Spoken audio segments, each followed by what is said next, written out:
Chapter 1. Douluo Continent, Tang Bufan of Haotian Sect I. In the heart of the Douluo Continent, 300 miles east of the imperial capital of the Douluo Empire, lies a secluded valley surrounded by majestic mountains. The gray stone edifices, resembling formidable castles, seamlessly blend with the peaks dominating the landscape. The grand entrance of the castle bears three powerful characters. Haotian Sect. This is the current stronghold of the illustrious Haotian Sect, the foremost sect in the world, a far cry from its former glory. In the courtyard of the Haotian Sect, all disciples convene for their monthly assembly, presided over by the sect leader, Tang Xiao, alongside the 5 remaining elders of his generation. They commence a discourse urging each disciple to diligently cultivate their skills, striving for the day when they can emerge from seclusion and restore the sect's former splendor. At the rear of the crowd stands the extraordinary 5-year-old Tang Bufan, alongside a group of 3rd-generation disciples, attentively absorbing the teachings of the leader and elders. This group of disciples ranges from those in their teenage years to mere toddlers. Amidst the throng, Tang Bufan stands out distinctly, his intelligent eyes radiating a light of contemplation, setting him apart from his peers. Lost in thought, a subtle, enigmatic smile graces his lips. He is none other than Tang Bufan, once a master of the earth, a peak innate powerhouse. In the face of the 7th celestial thunder, he had been reduced to ashes, losing consciousness.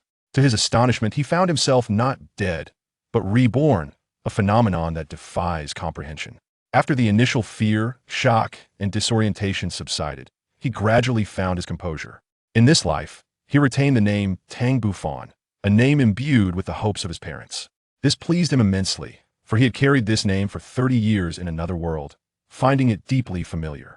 He learned the language of this continent at the tender age of 1, displaying remarkable agility and strength. He had never lost a skirmish against his older cousins, earning the title of king of the children, as none under 6 could best him, much to his parents' delight. Through diligent reading and study, he quickly gained a foundational understanding of this continent. This realm is called Douluo Continent, starkly different from his previous Earth. Here, individuals cultivate an energy known as soul power, which manifests in myriad forms. It is said that those who reach the pinnacle of cultivation can ascend to godhood and attain immortality.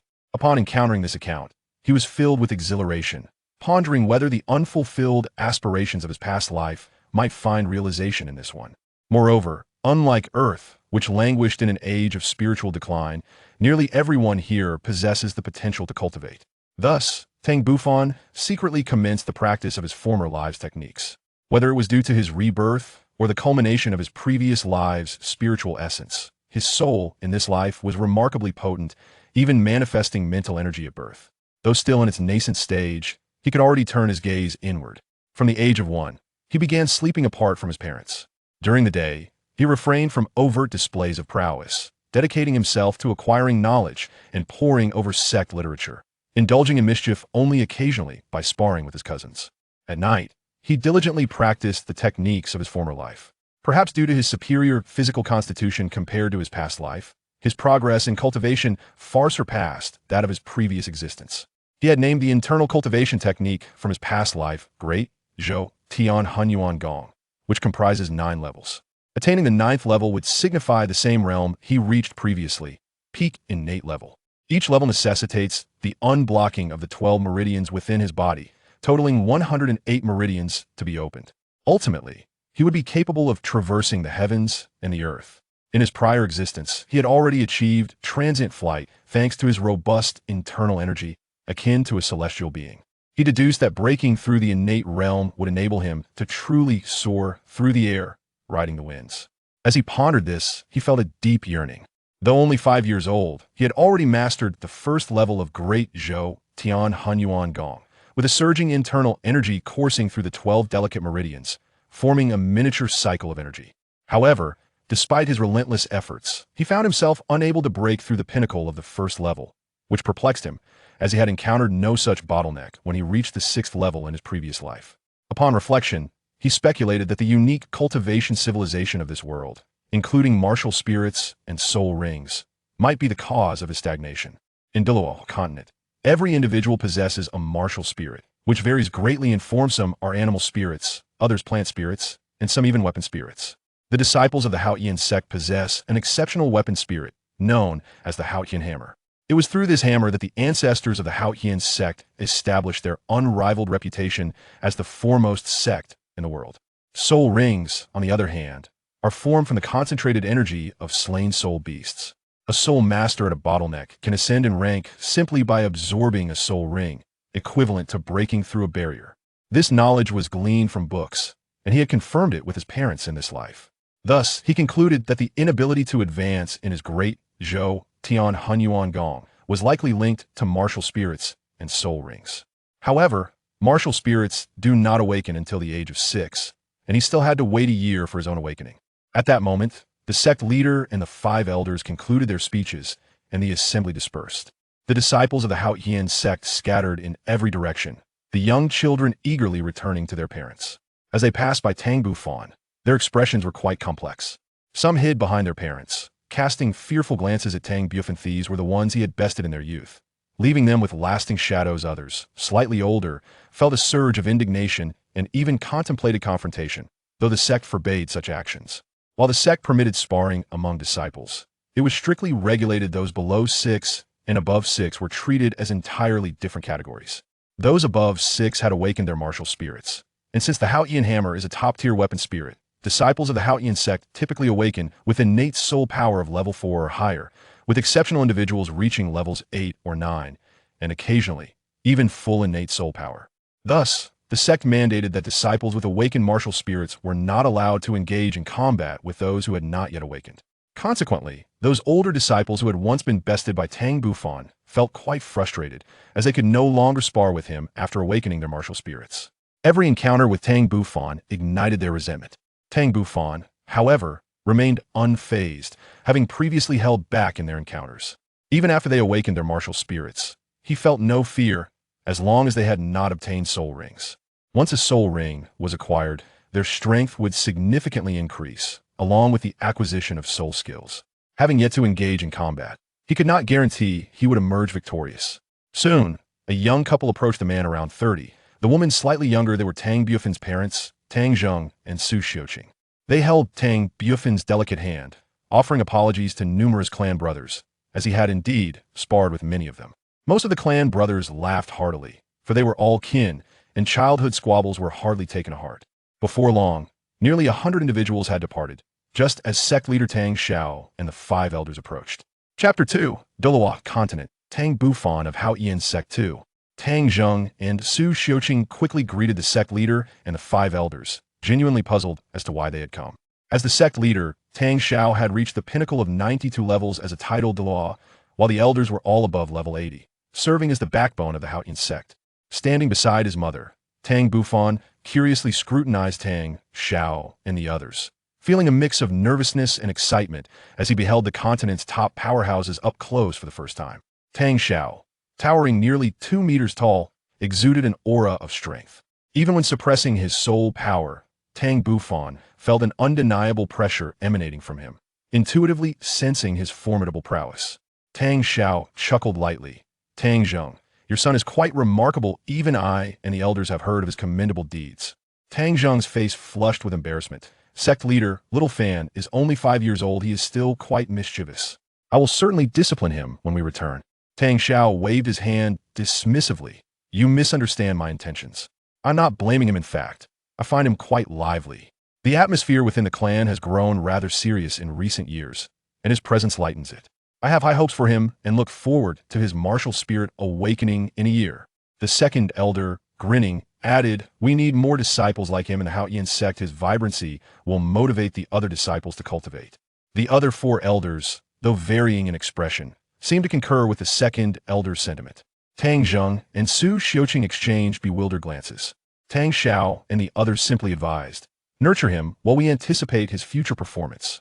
With that, the 5 departed, leaving Tang Zheng and his family momentarily stunned. Tang Bufan maintained a composed exterior, yet inwardly he was perplexed. Had they discovered his secret? That shouldn't be possible. Tang Zheng regarded Tang Bufan with a mock scold. You little rascal, I told you to tone it down, why won't you listen? Tang Bufan's eyes twinkled as he cleverly retorted, I haven't been mischievous at all. They were the ones bullying me, just because they're older. Besides, neither the sect leader nor the elders blamed me. What? You little brat. You're using the sect leader and elders to pressure me? Just wait and see how I handle you. Tang Zheng exclaimed, though the smile tugging at his lips betrayed him. Tang Bufan would certainly not submit easily. Instead, he swiftly turned and made his way home, leaving Tang Zheng in pursuit behind him. Nearby, Su Xiuqing observed the playful interaction between father and son, a smile of happiness gracing her face. She had no choice but to follow the two back home.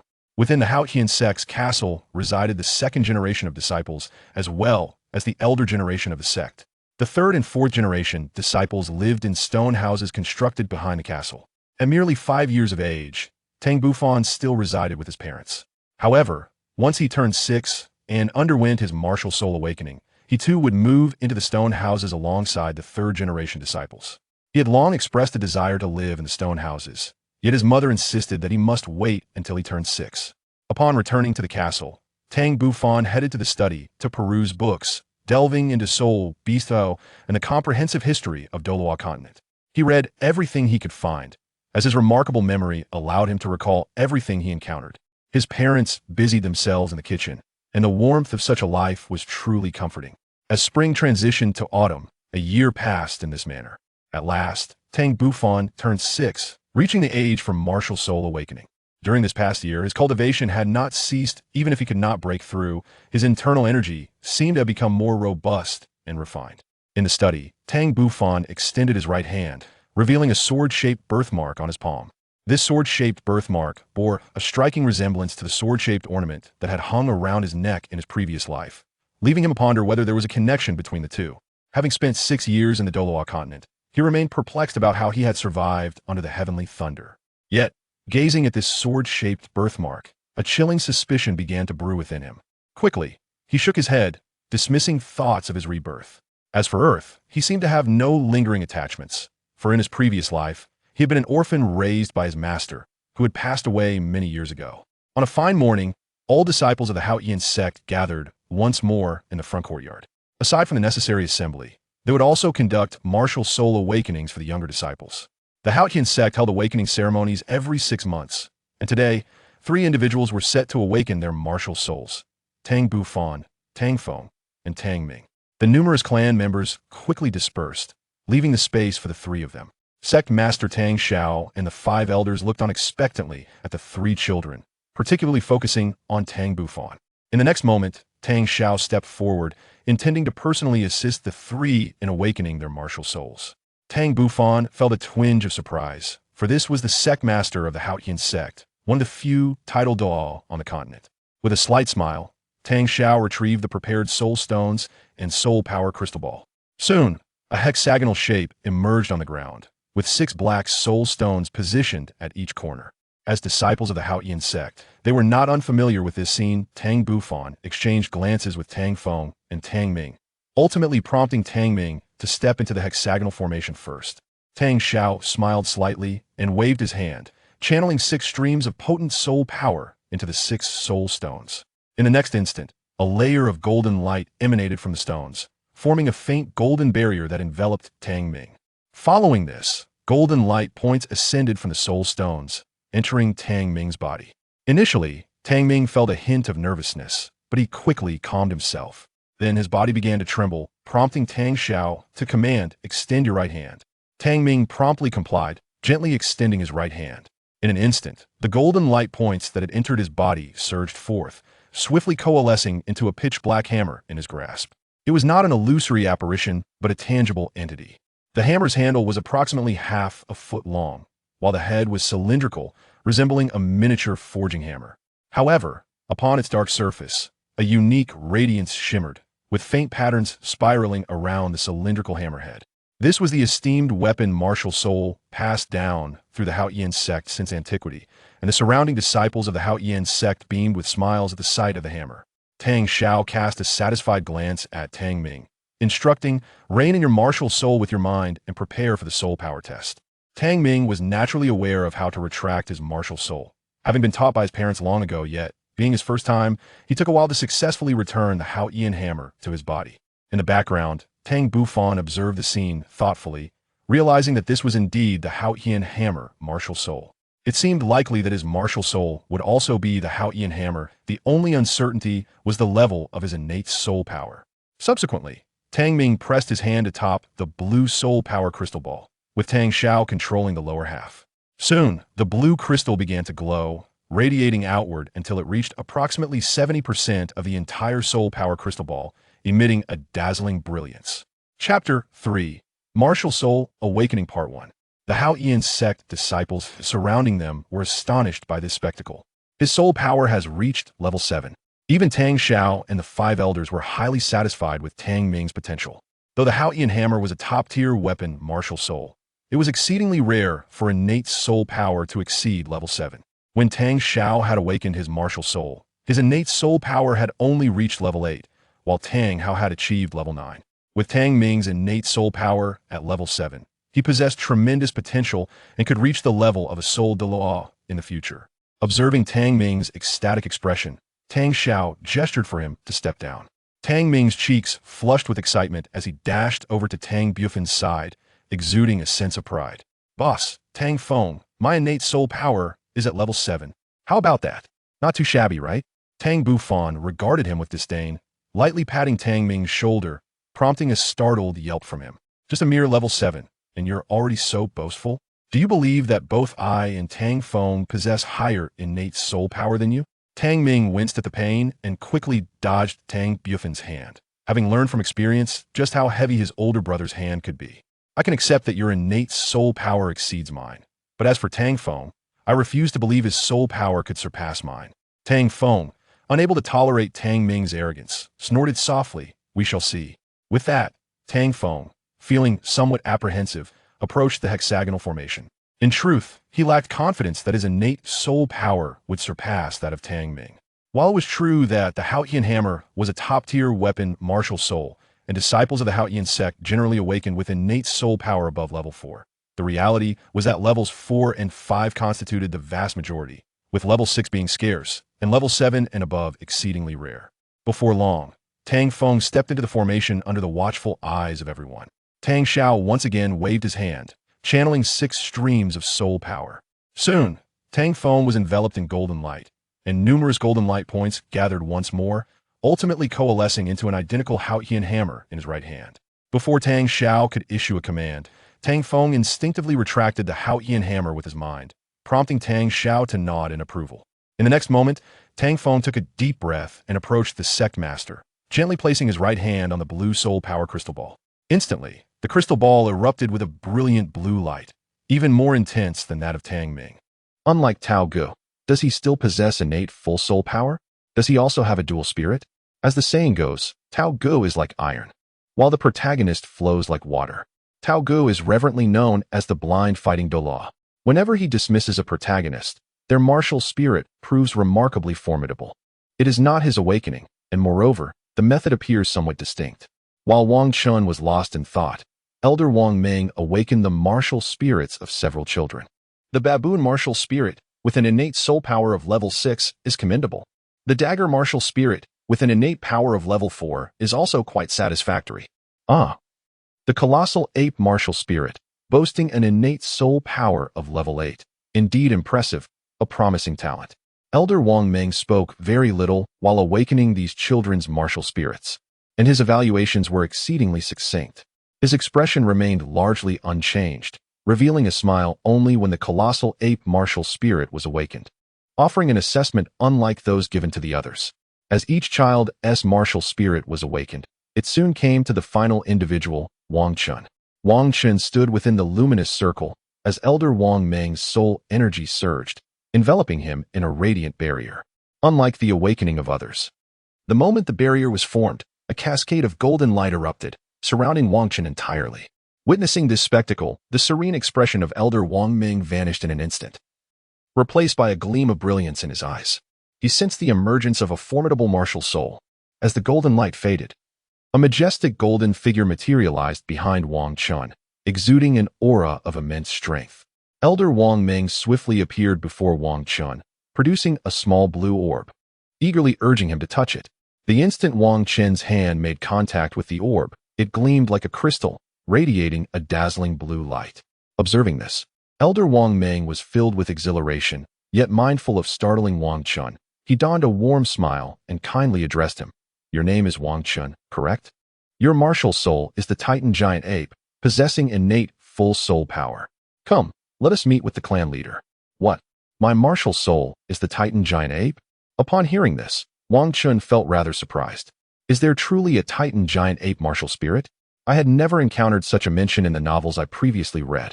Elder Wang Ming, believing he had misheard, reiterated, indeed, the Titan great ape martial soul is an extraordinarily formidable, top-tier martial soul. Wang Chun awakened the Titan giant ape martial soul, possessing innate full soul power, which caused quite a stir within the Diamond clan. Fortunately, he was the last to awaken his martial soul, and immediately after, Elder Wang Ming took him away to meet the clan leader. As the young ones who had just awakened their martial souls emerged from the awakening hall, the parents waiting outside were informed that a top-tier martial soul with innate full soul power had emerged from the Diamond clan. When Elder Wang Ming stepped out with Wang Chun, all eyes turned to the diminutive figure beside him, the one who had awakened the Titan giant ape martial soul. Wang Long, come with me to meet the clan leader, along with your son. The rest of you may return. Focus on your cultivation and strive to become soul masters as soon as possible. After Elder Wang Ming concluded his remarks, he departed with Wang Qin and Wang Long. In a modest garden belonging to the King Kong family, 6 elderly gentlemen were engaged in conversation. They represented the most influential and formidable figures within the entire King Kong clan, the King Kong Douluo and the 5 esteemed elders. I wonder if there are any promising talents this year, mused the 4th elder, seemingly to himself while also seeking the opinions of the others as he paced back and forth. The 1st elder furrowed his brow and chided, Old 4th, please refrain from wandering about. You do this every time. Can you not exhibit a modicum of composure? After all, you are an elder. While you may be composed, I cannot be, replied the 4th elder. The family has failed to produce any noteworthy talents in recent generations. If this continues, what formidable experts will safeguard our clan in the future? Even your pacing will not enhance the martial spirits of our juniors. It would be wiser to sit patiently and await news from Wang Ming. I simply cannot remain still. The family has lacked talent for several generations. I am understandably anxious. What does anxiety accomplish? Will it conjure 2 excellent prospects? We cannot remain idle, retorted the 1st elder. At this juncture, the patriarch, Wang Gang, spoke up. Enough. Talented individuals do not emerge overnight. Let us take a seat. Our family must pay closer attention to the commoners outside, striving to attract more of those young prodigies without familial influence. By welcoming them into our King Kong family, not only do we cultivate more talent, but we also ensure the continuation of their martial spirits within our lineage. With the patriarch's declaration, the 4th elder could only chuckle sheepishly and take a seat. Brilliant. Absolutely brilliant, patriarch, exclaimed the 3rd elder seated beside the 2nd elder. This strategy not only strengthens our family's power, but also undermines that of other clans. Indeed, indeed.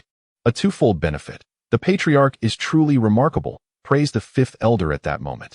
All right. We are not strangers. There is no need for such pleasantries. Instead of expending energy on idle chatter, let us focus on how to attract those young prodigies without family ties.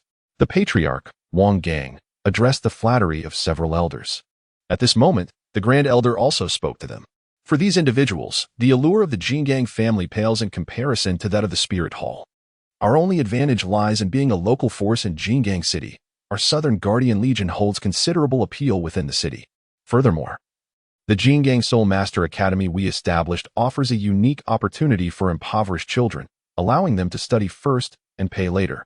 After graduating from the Junior Soul Master Academy, they can return to settle their dues, which has earned us a commendable reputation in Jingang City.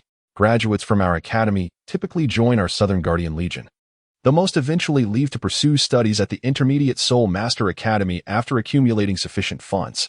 I propose that our Jingang family establish an Intermediate Soul Master Academy as well. This would enable graduates from the Junior Academy to directly transition into the Intermediate Academy. Consequently, those capable of advancing to the Advanced Soul Master Academy could be integrated into our family, while those unable to do so would be less inclined to leave the Southern Guardian Legion. Indeed, this is a sound suggestion, as articulated by my elder brother. By doing so, we can attract a greater pool of talent. Following the Grand Elder's remarks, the 2nd elder promptly chimed in. At that moment, Wang Ming entered with Wang Chun and Wang Long, respectfully addressing them. Patriarch, elders, I bring forth an exceptional prospect for our Jingang family. This is Wang Chun, whom I have brought along. Wang Chun gazed at the elderly figures before him, respectfully greeting them. Greetings, clan leader. Greetings, grand elder. Greetings, second elder. Greetings, third elder. Greetings, fourth elder. Greetings, fifth elder. I am Wang Chun. Oh, little Meng, could it be that this young man has awakened a dual martial soul? Or perhaps he possesses innate full soul power? Why the haste in bringing him here? Do not keep us in suspense. Speak swiftly, inquired the fourth elder, who happened to be the uncle of Elder Wang Meng. This familial connection was the reason Elder Wang Meng could assume the role of the elder overseeing martial soul awakenings. Otherwise, regardless of his capability, he would not have been directly appointed to manage the martial soul awakening hall. Faced with the fourth elder's pressing inquiry, Wang Meng could only force a wry smile and respond, Uncle, please do not be so impatient. I shall reveal it shortly. Make haste, do not dawdle, and keep us on edge. Very well, Youngshin has awakened the Titan Giant Ape martial soul, and astonishingly, he possesses innate full soul power. Aside from him, there is also a lad named Wang Hai who has awakened the Armored Giant Ape martial soul with innate soul power at level 8, which is quite commendable. The rest, however, are rather ordinary. As soon as Wang Meng's words fell, several elders rose to their feet, directing their inquiries towards him. Is this truly the case? Have we found such a promising talent this time? Excellent, excellent. With diligent cultivation, reaching the rank of title Douluo will be no problem. Indeed, indeed. It has been a long time since our family has produced such a promising individual. To have someone with innate full soul power is indeed a cause for celebration for our Golden Armored clan. At that moment, Golden Douluo Wanggang interjected, Silence. Do not disturb Youngshin, you might frighten him. He approached Wangshin, gently ruffling his hair, and said, Youngshin, your awakened martial soul is remarkable. You must strive diligently in your cultivation and aim to reach the rank of title Douluo as soon as possible. I gift you this storage soul guide bracelet. Use it well in your training. When Wangshin received the storage soul guide bracelet, he was initially incredulous that awakening his martial soul would grant him such a precious artifact. After all, the methods for crafting soul guides had long been lost on the continent, rendering these items exceedingly rare and not easily obtainable. Unexpectedly, following his martial soul awakening, he was presented with one by the clan leader. Henceforth, Little Chin would enjoy the privileges of the young clan master, with all resources being directed towards him, facilitating his rapid advancement and strength. Is that understood? We comprehend, clan leader, the elders replied in unison. Very well, Little Chin, you may return for now. Tomorrow, the fourth elder will accompany you to seek out a soul beast and secure a soul ring. Simply await him at the clan's entrance. Do you understand? I understand. Clan leader. Wangshin smiled and said, Elder, we shall take our leave now. At that moment, Wang Long respectfully addressed the elder and the clan leader. Indeed, Wang Long. You have raised a fine son, and your contributions are not insignificant. Please take him home, the clan leader replied. Afterward, Wang Long departed with Wang Qin. Wang Ming continued to report on the situation regarding the awakening of the martial soul. When Wang Chun and his father returned home, his mother had already prepared a feast, eagerly awaiting their arrival. Xiao Qin, your awakening of the martial soul is truly remarkable. The news has spread throughout the family. They say you have awakened the Titan Giant Ape, and with innate full soul power. My son is indeed exceptional, Wei Shiyu remarked with a smile. At this moment, Wang Long joined in the conversation with his wife, saying, Indeed, my dear, Xiao Qin's awakened martial soul is outstanding. The clan leader even met him earlier and gifted him a soul-guiding device. He holds great promise. Wouldn't you agree, Xiao Qin? Yes, yes, father is right. Let us eat first. I'm quite hungry, Xiao Qin replied. Xiao Qin, dear, hurry and wash your hands, then come to the table. Tonight's dishes are all your favorites. His mother encouraged.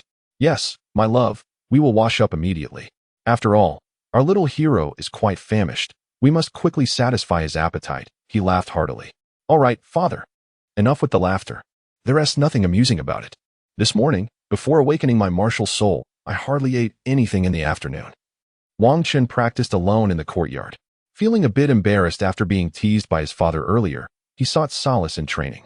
After all, he was soon to hunt for soul rings, and extra practice would undoubtedly be beneficial. Even if his soul power level did not rise immediately, acquiring a soul ring would catalyze a rapid ascent in his level.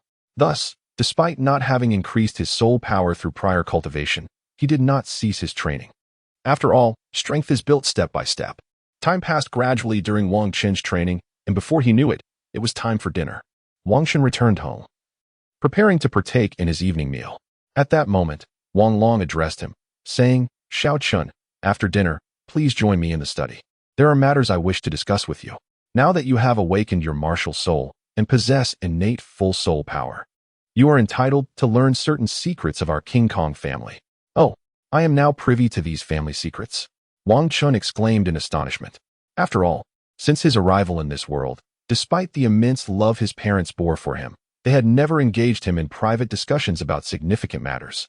The prospect of being informed about the secrets of the King Kong family struck him as rather peculiar. Thus, he inquired of his father, "Dad, if you reveal the family secrets to me, might there be repercussions? Would the clan leader and elders hold you accountable? Perhaps it would be wiser to refrain from speaking so freely." Upon hearing this, Wang Long merely chuckled, exclaiming, "Ha! Do you truly believe I confided this to you in secrecy? These are the stipulations of our family. To uncover such secrets, one must either ascend to the rank of a seven-ring soul sage and become an elder within the family, or be exceptionally gifted like you, a child with remarkable soul awakening abilities.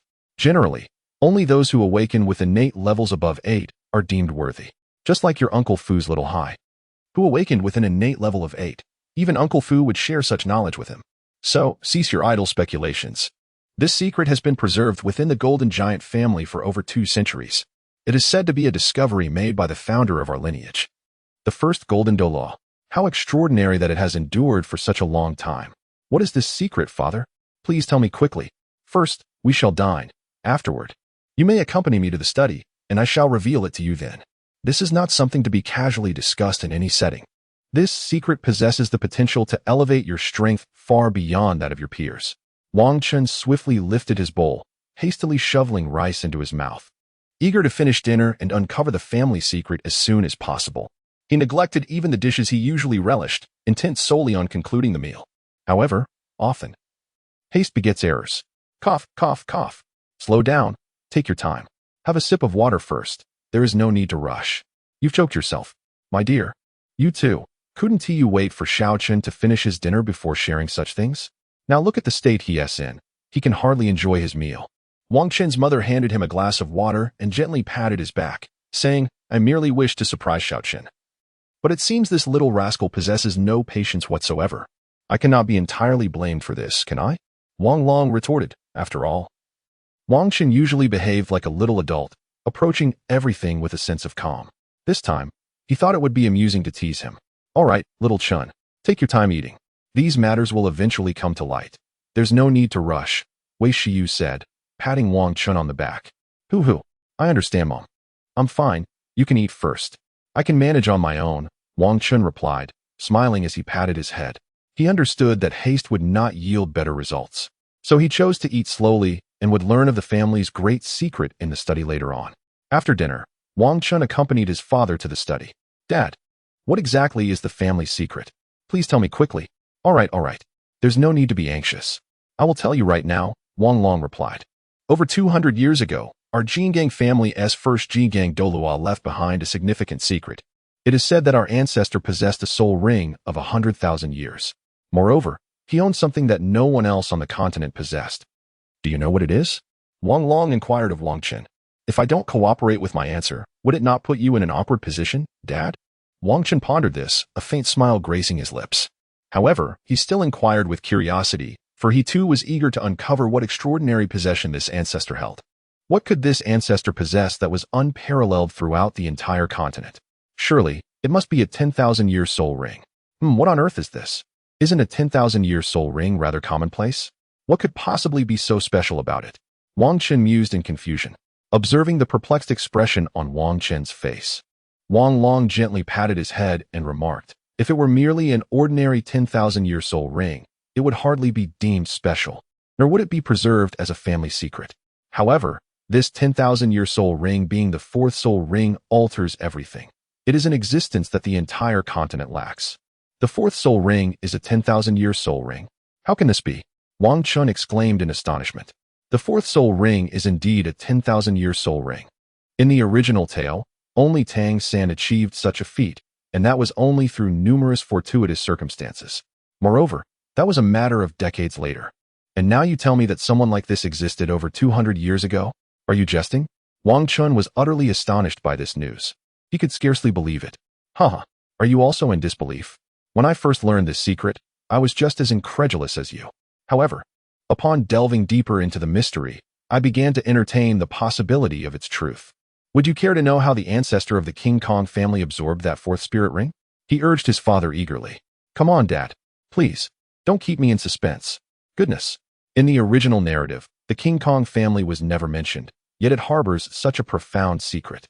It appears that the Douluo Continent is far more complex than the original text suggests. I fear the depths of this land may be perilous. One must tread carefully. Being too conspicuous might lead to dire consequences, Wang Chun pondered. Very well, I shall disclose it to you, Wang Long replied with a mysterious smile. Over 2 centuries ago, when our ancestor reached the 40th level, he set out to procure his 4th spirit ring. At that time, he was merely an ordinary 40th level spirit master, lacking the 4th ring. With no family to aid him in his quest, he resorted to hiring a spirit hunting team with gold coins to assist him in obtaining the ring. However, complications arose during the hunt, leading to significant troubles that ultimately resulted in him acquiring a 10,000-year spirit ring as his 4th. What troubles? Wang Chun inquired impatiently. At that moment, the ancestor had enlisted a team led by a full cadre of spirit masters. They were bound for the Douluo Continent's largest forest, the Star Luo Forest, to hunt for a spirit ring. Aiming to secure a superior 4th spirit ring, they ventured into a mixed area of the forest's center and outskirts, predominantly inhabited by 1,000-year spirit beasts. However, to their astonishment, a beast tide erupted that day within the Star Luo Forest. All members of the hired team perished in the onslaught, leaving only the ancestor, who sustained injuries and found himself trapped within the forest. Originally, he intended to escape the Star Luo Forest discreetly, but just as he prepared to leave, he stumbled upon a secret.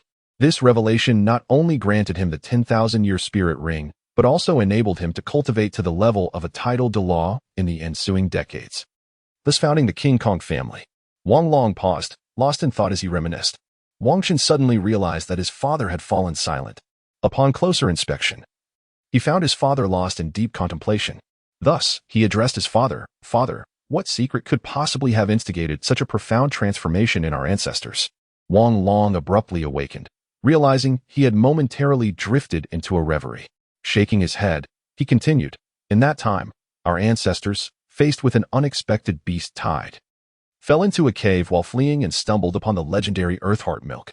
This substance not only possesses remarkable healing properties, but also has the ability to refine one's essence, alter innate qualities, and enhance physical strength.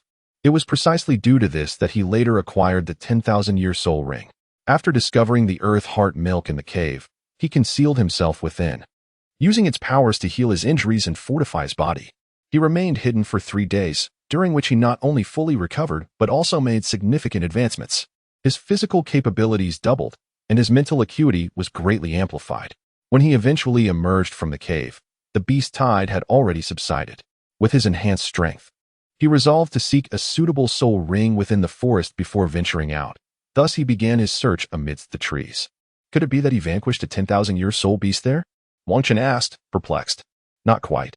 The reason our ancestor obtained a 10,000-year soul ring was due to a fortunate occurrence.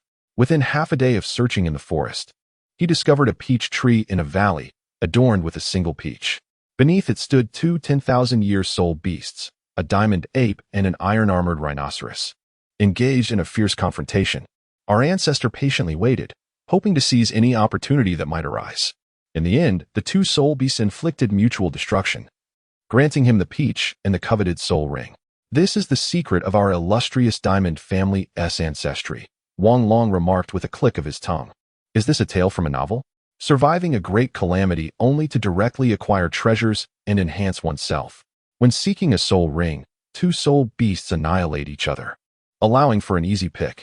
This is the hallmark of a protagonist.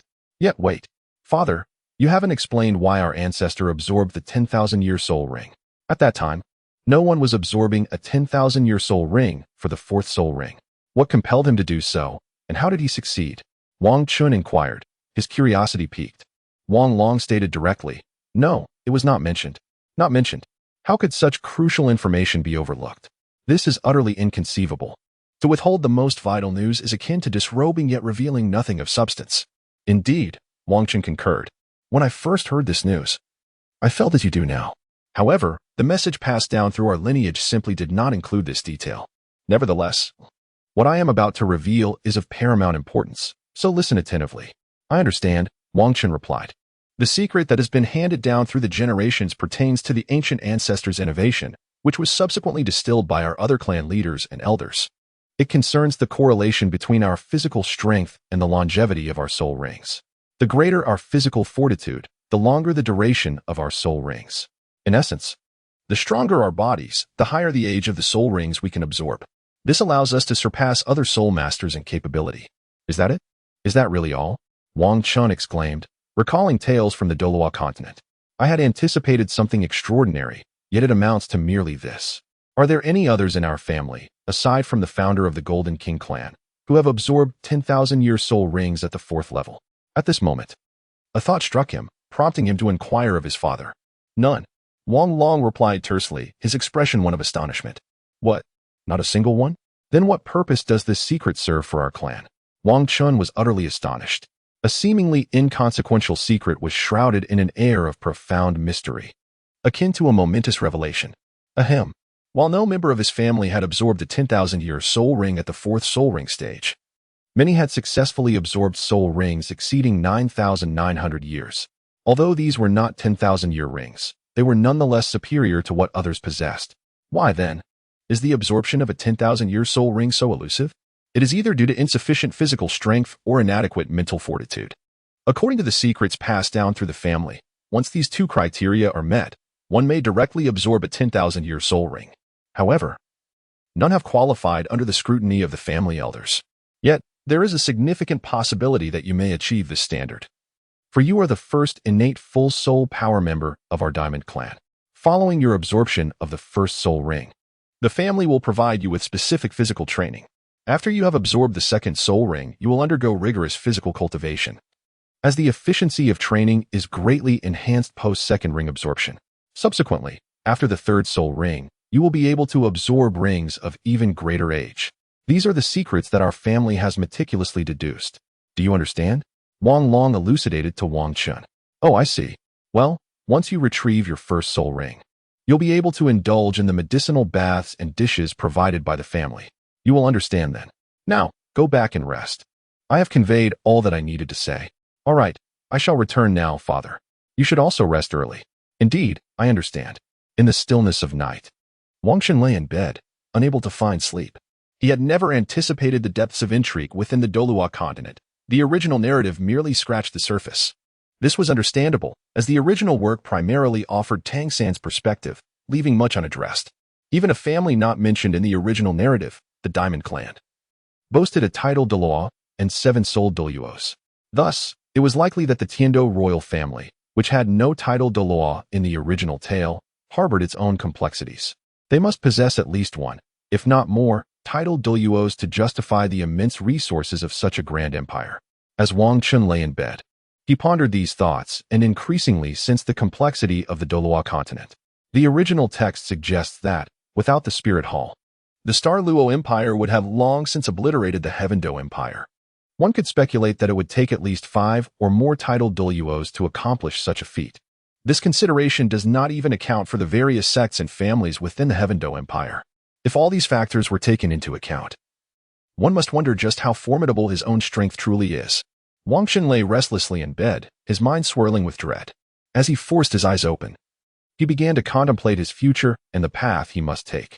At merely 6 years of age, he was already aware of the myriad resources at his disposal, bestowed by the family patriarch. It was imperative for him to diligently enhance his own abilities, transforming the family's resources and various cultivation techniques into his own formidable strength. He aspired to absorb a 10,000-year soul ring by the time he reached the 4th soul ring, which would undoubtedly grant him access to even greater resources within the family and elevate his status. As his influence grew, he envisioned persuading the patriarch to accompany him to the Sunset Forest to locate the ice and fire yin-yang eye, hoping to be the first to discover those legendary medicinal herbs.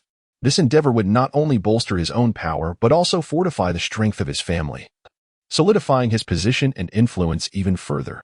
Wang Chen lay in bed, contemplating his future. Thus, what I ought to prioritize now is to diligently enhance my abilities to realize my aspirations. Only by strengthening my capabilities can I seize control of my own destiny. Otherwise, I would merely exist like those commoners, burdened with the incessant worries of daily necessities and the fear of encountering a formidable soul master who could easily extinguish my life. Alas, pondering such matters proves futile. I should instead consider what soul rings to pursue with the elder tomorrow. I wonder if I might, like the protagonists in novels, serendipitously acquire a soul ring that leads to the discovery of a soul bone.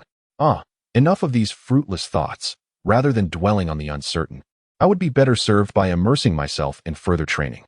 I aspire to elevate my foundational skills to a higher tier as soon as possible. Wang Chen murmured to himself while lying on the bed. After a moment, he rose to a seated position and began to channel his inner energy, engaging in his training. When one is deeply focused, the passage of time often goes unnoticed. Unbeknownst to him, he eventually awakened from his meditative state and sighed. Alas, he lamented. His youth rendered his meridians incapable of enduring prolonged exertion. Otherwise, his strength would have surged rapidly.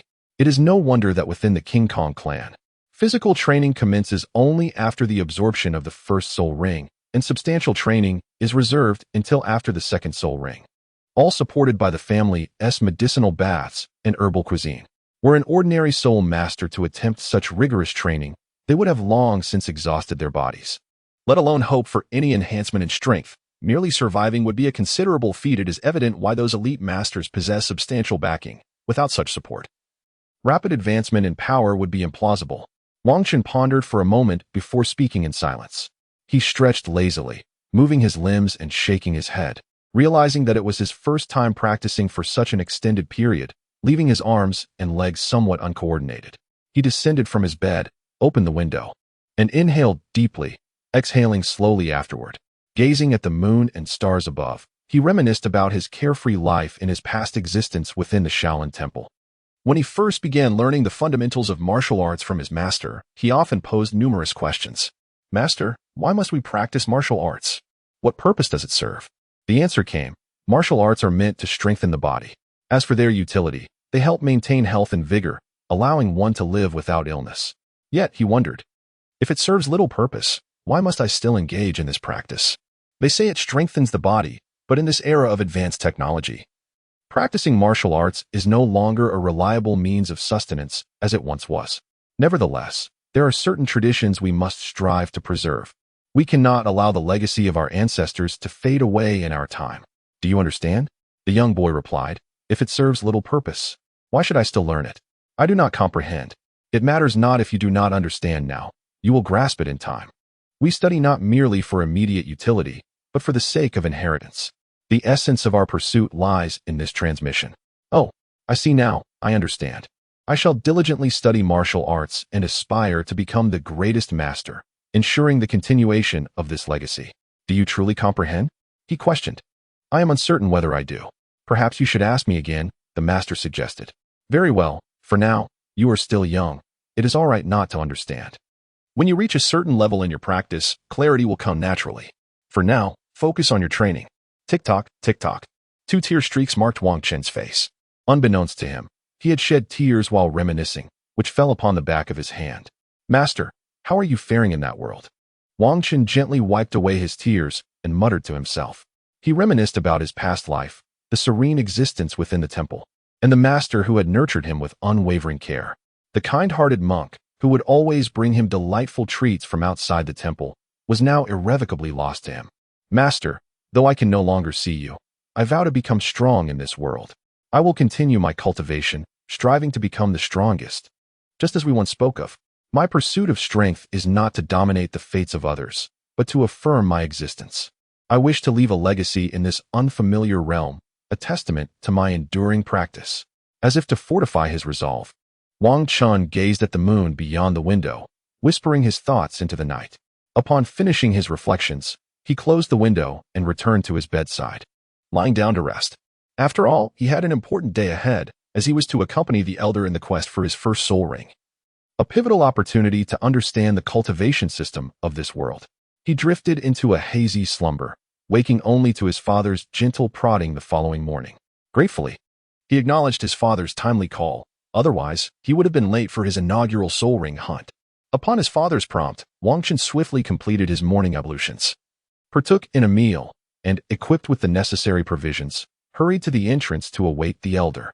After all, as he was to procure his own soul ring, it would be rather inconsiderate to keep the elder waiting. Wang Chun did not wait long at the entrance before the fourth elder emerged. "Greetings, fourth elder. I appreciate your assistance this time," Wang Chun respectfully stated. "Ah, little Chun, have you been waiting long? We shall depart shortly," the fourth elder replied, stroking his beard with a smile. "Not at all. I just arrived as well, fourth elder." "Very well, follow me." The fourth elder beckoned Wang Chun towards a carriage. "Certainly, fourth elder." This carriage appeared quite unadorned, lacking any embellishments on its exterior. However, it was drawn by two wind-chasing horses. These horses, having been nurtured by the family for a decade, are gentle in temperament and possess remarkable endurance, an exceptional breed of soul beast that is rare to tame. Wang Chun followed the fourth elder onto the carriage, as the driver outside urged the horses forward. "Fourth elder, where shall we hunt for soul rings? Is it within the soul hunting forest?" Wang Chun inquired, perplexed. "Not at all," replied the fourth elder. "Our family, the Golden Armored Clan, generally does not venture into the soul hunting forest for soul rings. The soul beasts there are domesticated, yielding little of value. We prefer the southern region. In the Radiant Forest, which is abundant with century-old and millennium soul beasts, and even a few 10,000-year beasts. Before you attempt to hunt for a 10,000-year soul ring, you may search for soul rings there. Although 10,000-year soul beasts are rare and not particularly formidable, the century and millennium soul beasts are plentiful, not only in number, but also in variety. Perhaps the scarcity of high-level soul beasts allows for such a multitude of lower-level ones." The elder elucidated. "Now, I shall assess your physical strength to determine how much pressure from soul rings you can endure. I am about to release my soul power. Should you find it unbearable, do not hesitate to inform me, and I shall be mindful," he continued. "I understand, elder. I will begin now. If it becomes too much, I will speak up." As soon as the fourth elder finished speaking, a surge of soul power enveloped Wang Chun. However, there was no impact elsewhere, demonstrating the elder's remarkable control over his soul power. As the elder intensified his output, Wang Chun gradually found himself overwhelmed, beads of sweat forming on his forehead. At last, the fourth elder withdrew his soul power, and Wang Chun collapsed onto the carriage seat. The elder opened his eyes, a smile gracing his face. "You truly are the first in our Golden Armored Clan to possess innate full soul power. Not only is your martial spirit formidable, but your physical strength is also exceptional. You can withstand the pressure of soul rings exceeding 600 years. When the time comes, I shall find you a 600-year soul beast for absorption, placing you ahead of most individuals. If you can absorb a 600-year soul ring, you will have a significant advantage when attempting to absorb a millennium soul ring for your second. You may very well become the strongest individual in the history of our Golden Armored Clan, potentially even surpassing our ancestors. However, this is merely a possibility. Without diligent cultivation, success will elude you. Thus, you must commit yourself to rigorous training. Do you understand?" "I understand, fourth elder. I will certainly strive to cultivate diligently and become the strongest," Wang Chun affirmed. As their conversation unfolded, time slipped away unnoticed, and they drew ever closer to their destination. Upon arriving, Wang Chun leaped from the carriage, inhaling deeply. "At last, we have arrived, fourth elder. It has been quite a journey." He turned his gaze toward the small town ahead. It was a bustling little settlement, vibrant and alive. Due to its proximity to the Radiant Forest, this area is frequented by many who seek to procure soul rings, making it a hub of commercial activity where prices tend to be rather high. "You may wait for our return in the town," Elder C instructed the carriage driver. "Understood." Elder C, the driver promptly replied, and proceeded to steer his carriage towards the village. "All right, Shaochen, once we have acquired the soul rings, we shall rest here. For now, we must embark on our quest to find them," Elder C said to Wang Chun. "Oh, I understand, Elder C. What kind of soul beast should I seek for my first soul ring?" Wang Chun inquired eagerly. According to the extensive research conducted by our Diamond family over the years, soul masters of our simian martial spirits are predominantly offensive in nature. Only a select few venture into defensive or agile roles, and they often do not fare well. It is best for our family to pursue strong offensive capabilities. Typically, our first soul skill is a single target output, while the second skill depends on one's chosen path. If one aims for pure group damage, they should seek a collective attack skill. Conversely, if one prioritizes individual survival, they should acquire a skill that enhances defense. The third soul skill, irrespective of the path taken, is usually a transformation or enhancement skill. Of course, personal needs may lead to the selection of other skills. As no two soul masters are entirely alike, each is unique in their own right, Elder C elucidated to Wang Chun. Oh, I see. I had never come across this information in our family's text before. It seems to be a little secret within the family, generally not revealed. Once your martial spirit awakens, the family will naturally inform you, Wang Chun replied. Indeed. Now, we are about to enter the forest, so do not stray from my side as we search for the soul rings. If fortune smiles upon us, we may find a suitable soul beast today. If not, we may have to spend a few nights in the woods, Elder C cautioned. As Elder C and Wang Chun traversed the forest, they encountered numerous soul beasts. Regrettably, either the beasts were insufficiently aged or did not meet their requirements. After spending half the day in the radiant forest without success, they were compelled to make camp for the night, hoping to find a suitable soul beast come morning.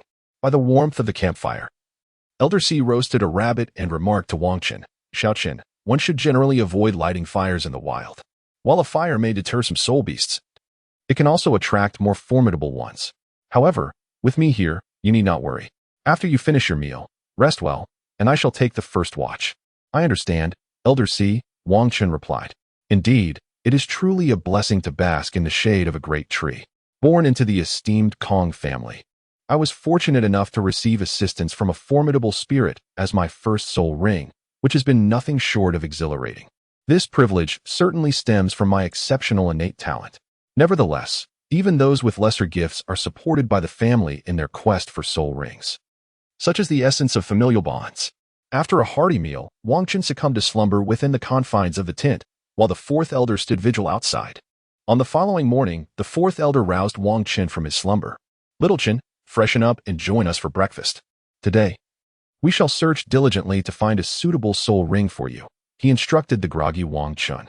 Understood, fourth elder. I will be there shortly, Wang Chun replied, still somewhat disoriented.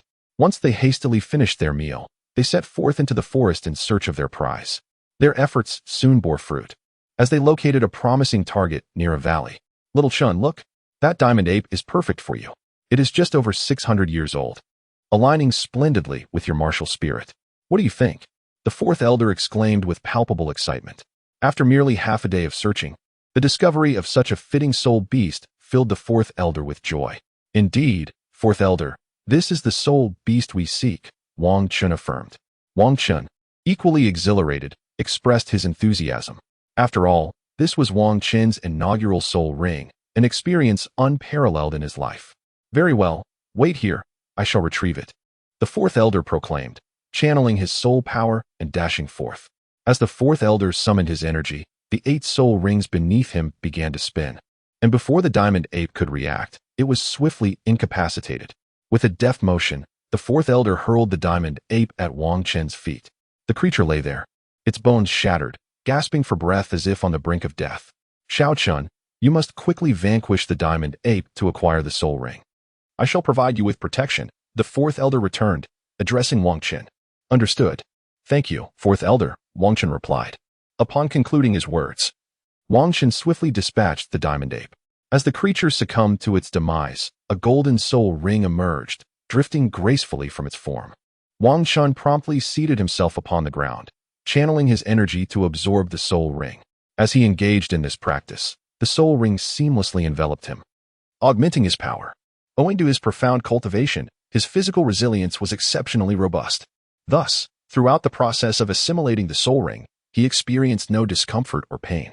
Instead, with the integration of the soul ring, a refreshing surge of energy coursed through his entire being, continually nourishing and enhancing his physical prowess. Wang Chun's physical attributes were rapidly ascending. Within less than an hour, he completely absorbed the 600-year-old diamond ape soul ring, thereby acquiring his first soul ring and soul skill. With his eyes closed, Wang Chun meticulously attuned himself to his first soul skill, a smile inevitably gracing his lips. The potency of his skill was simply unparalleled. His initial soul technique was the mighty diamond fist. Upon activation, it would augment his attack power, explosive force, and strength by a staggering 100%. while simultaneously disregarding 10% of his opponent's physical defenses. This soul skill was utterly extraordinary. However, its formidable nature came at a cost, as even Wang Qin's current soul power could only sustain its use a few times before it was entirely depleted. Xiao Qin, your soul skill is quite impressive, isn't it? Elder Four remarked with a smile. In his eyes, a first soul ring of 600 years, combined with a suitably matched soul beast, guaranteed the excellence of the skill. Indeed, Elder Four, I find my soul skill to be exceptionally powerful. I wish to put it to the test, Wang Chun replied, his excitement palpable. Very well. Unleash your soul skill upon me, and I shall observe its efficacy, Elder Four instructed. Understood, Elder Four, to be cautious, for I am about to make my move. Upon finishing his words, Wang Chun prepared to unleash his soul skill. After all, the fourth elder was a soul Douluo. Even though his first soul skill was remarkably powerful, it was still relative. His current strength was insufficient to inflict any harm upon a soul Douluo. As Wang Chun activated his soul skill, his hands radiated a golden brilliance, and he swung a mighty punch toward the fourth elder. Mighty Diamond Fist. Wang Chun bellowed as his golden fist descended upon the fourth elder. With a resounding thud, the fourth elder, without resorting to his own soul skill, effortlessly blocked this full-force first soul skill with merely his innate soul power. Impressive. Your first soul skill is already comparable to others' third soul skills. Although your soul power level remains relatively low, having just absorbed your first soul ring, you have already reached the 13th level. Once you return to your family and benefit from the resources available, you will undoubtedly grow stronger in no time. The fourth elder remarked with satisfaction. This was the first time he encountered such a gifted junior, and he believed that Wang Chun could at least attain the rank of Super Douluo. The prospect of him even becoming a peerless Douluo was not without hope, given that Wang Chun's talent could support him on that path. Very well, let us prepare to depart the forest. We shall rest for a day in the town before returning to the family, the fourth elder instructed Wang Chun. Understood, fourth elder. Please wait for me a moment, Wang Chun replied. Upon finishing his words, Wang Chun dashed towards the corpse of the King Kong monkey, commencing his inspection. This cannot be, he thought. It is the protagonist's first time acquiring such a formidable first spirit ring. Should it not yield a spirit bone? Or is it? This is not in alignment with the narratives I have read. Cursed be it. Wang Chun muttered to himself in displeasure. Haha, little Chun. There aren't that many spirit bones to be had, chuckled the fourth elder. Typically, only spirit beasts over 10,000 years old might produce a spirit bone. Beasts of merely 100 years are virtually incapable of yielding such a prize. The probability is essentially infinitesimal. Let us hasten our departure. The fourth elder, understanding Wang Chun's sentiments, laughed heartily. After all, he too had once harbored such fanciful dreams of acquiring a spirit bone effortlessly. Yet, throughout the years, he had only witnessed a right arm bone drop during his 8th spirit ring hunt. Oh, I see, fourth elder, Wang Chun replied. Consequently, they made their way out of the forest, intending to rest in the town. When Wang Chun and his companions arrived in the town, dusk was approaching. They proceeded to the Yulai Inn, where they planned to recuperate. This inn was established by the King Kong clan, as the clan members primarily hunted their 1st to 4th spirit rings within the Twilight Forest. Thus, they opened an inn to facilitate rest for the clan's spirit masters. Fourth elder, you have arrived. Please, ascend to the private room upstairs. I shall promptly instruct the kitchen to prepare a meal, and the guest quarters are also ready. A stout middle-aged man respectfully addressed the fourth elder. His name was Wang Yun, the innkeeper designated by the King Kong clan. Although his talent was modest, currently at just over level 20, he demonstrated remarkable aptitude for management, not only overseeing the Yulai Inn and Twilight Town effectively, but also establishing several branches elsewhere.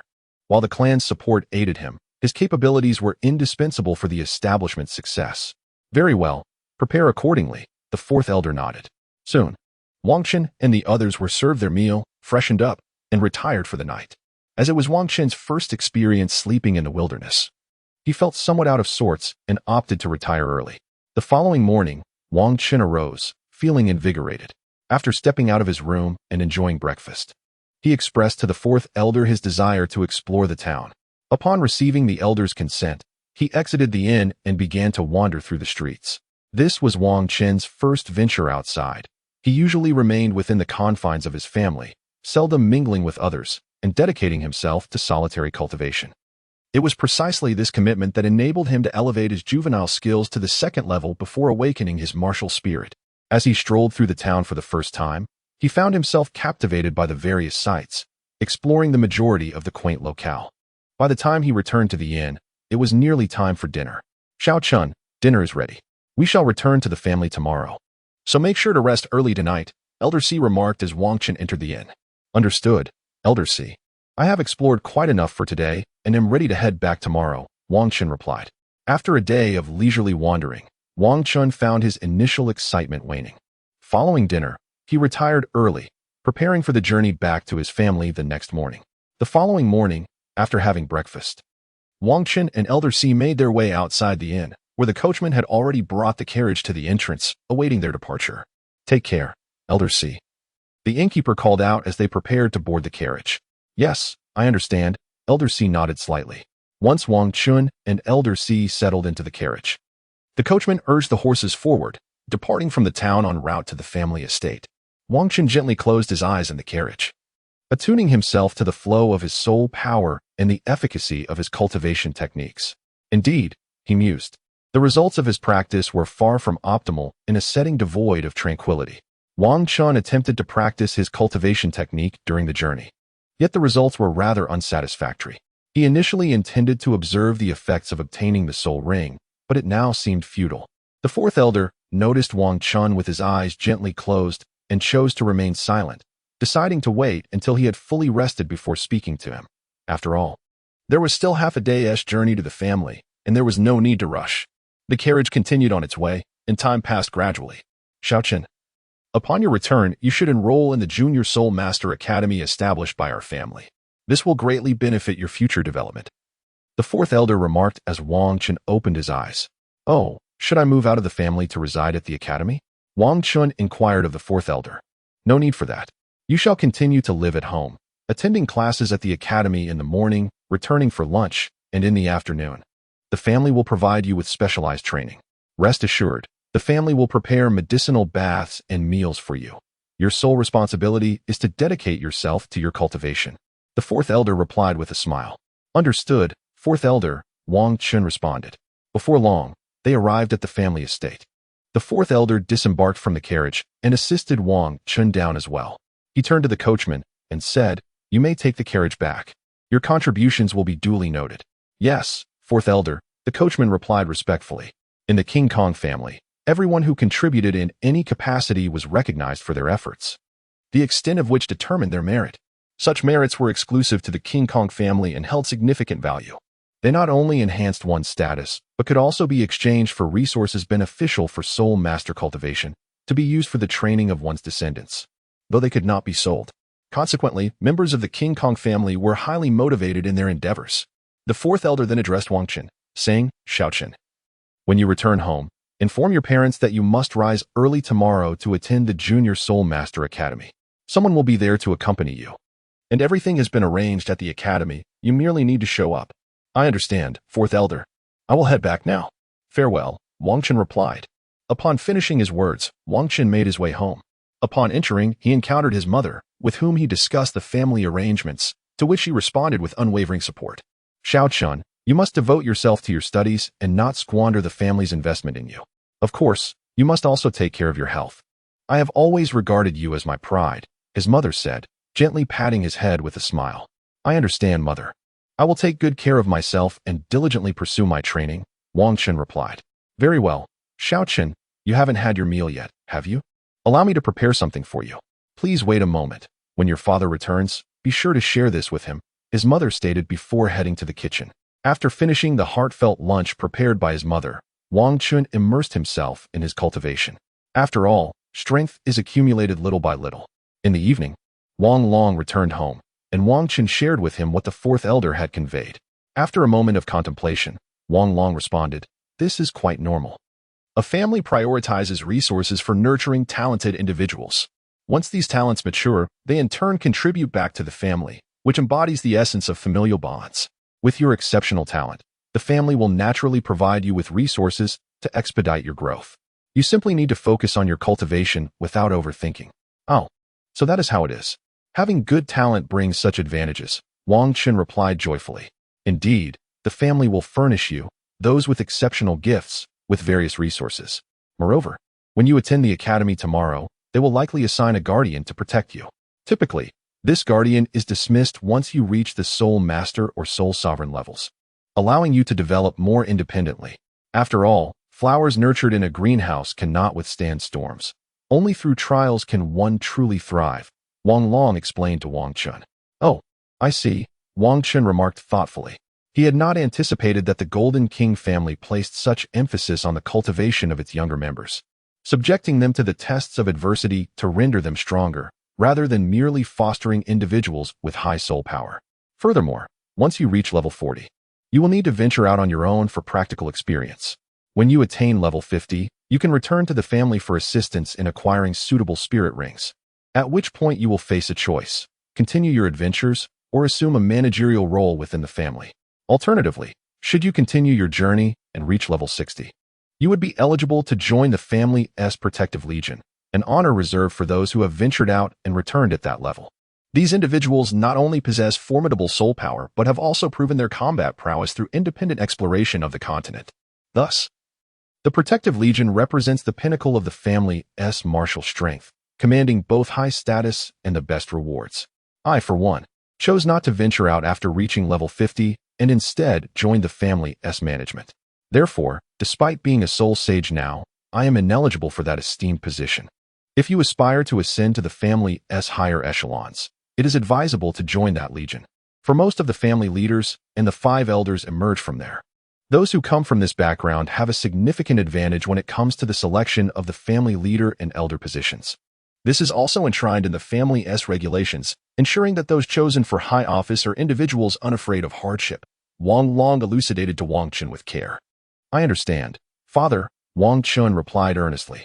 Good, as long as you comprehend, rest early. You must rise early for the academy tomorrow, Wang Long concluded.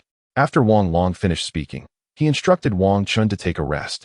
The following morning, Wang Chun arose early, and after attending to his personal grooming, he prepared to have breakfast. Upon arriving at the dining hall, he discovered his parents dining with a stranger, who beckoned him over to join them. This is Soul Emperor Wang's son, the protector arranged by our family for this occasion.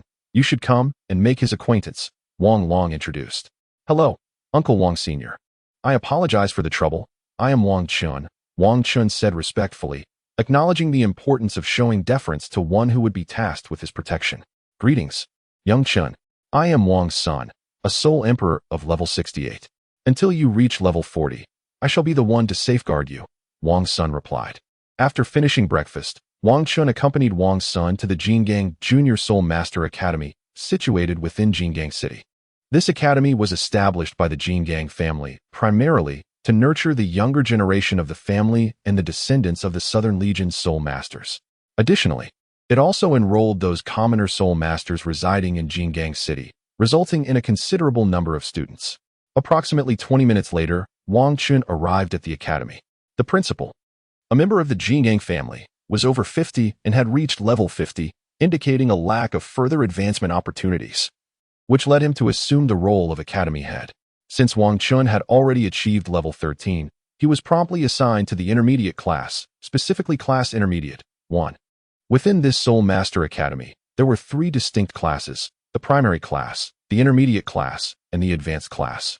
The primary class consisted of those yet to obtain their soul rings. The intermediate class comprised 1-ring soul masters, and the advanced class was for those who had acquired their 2nd soul ring, termed as Grand Soul Masters. Those who surpassed this level had already graduated. Upon entering the classroom, Wang Chun found that the lesson was already in progress, with a teacher delivering a lecture at the front. Wang Chun gently knocked on the door and entered the room. The teacher at the podium glanced at him and smiled warmly, saying, "You must be Wang Chun. The dean has already informed me about you.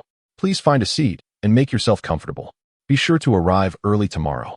"Certainly, teacher, I understand," Wang Chun replied with a smile. He then settled down to listen to the lecture. As the class progressed, the teacher announced, "All right, dear students. This concludes our lesson for today. You may take a break now." Before long, the lesson had come to an end, allowing the students to manage their time freely. Wang Chun took a moment to familiarize himself with his classmates, most of whom hailed from the city of Jingang. Subsequently, he exited the classroom and made his way out of the school, heading towards the Jingang family estate, eager to observe the nature of the family's specialized training. Upon arriving at the family estate, Wang Chun accompanied Wang Sun directly to a training facility, where Wang Sun proclaimed, "From now on, I shall oversee your physical training. Simply follow my instructions. Train for 1 hour each day, after which you may organize your own cultivation." "Oh, I understand," Wang Chun replied.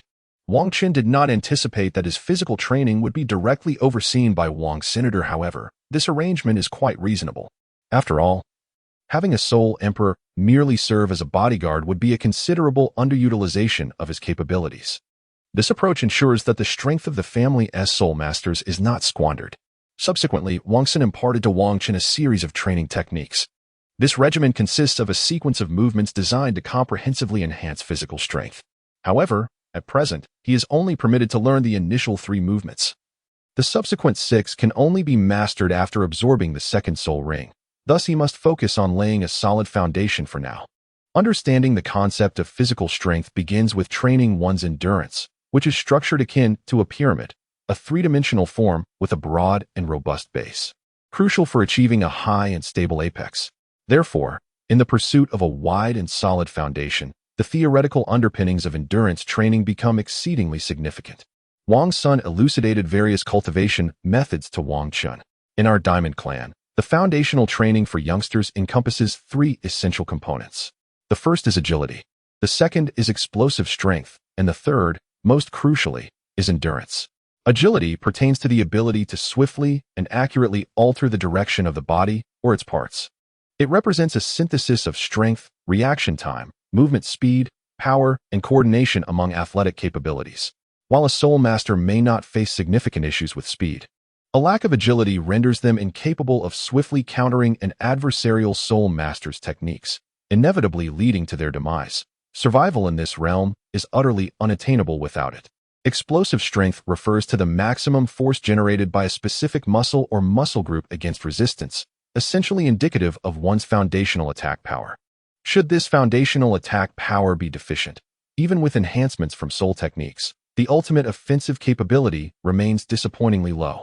Thus, enhancing our explosive strength is imperative to bolster our survival odds in the outside world. Lastly, endurance stands as the most critical attribute. Those with poor endurance inevitably exhibit inadequate muscular endurance.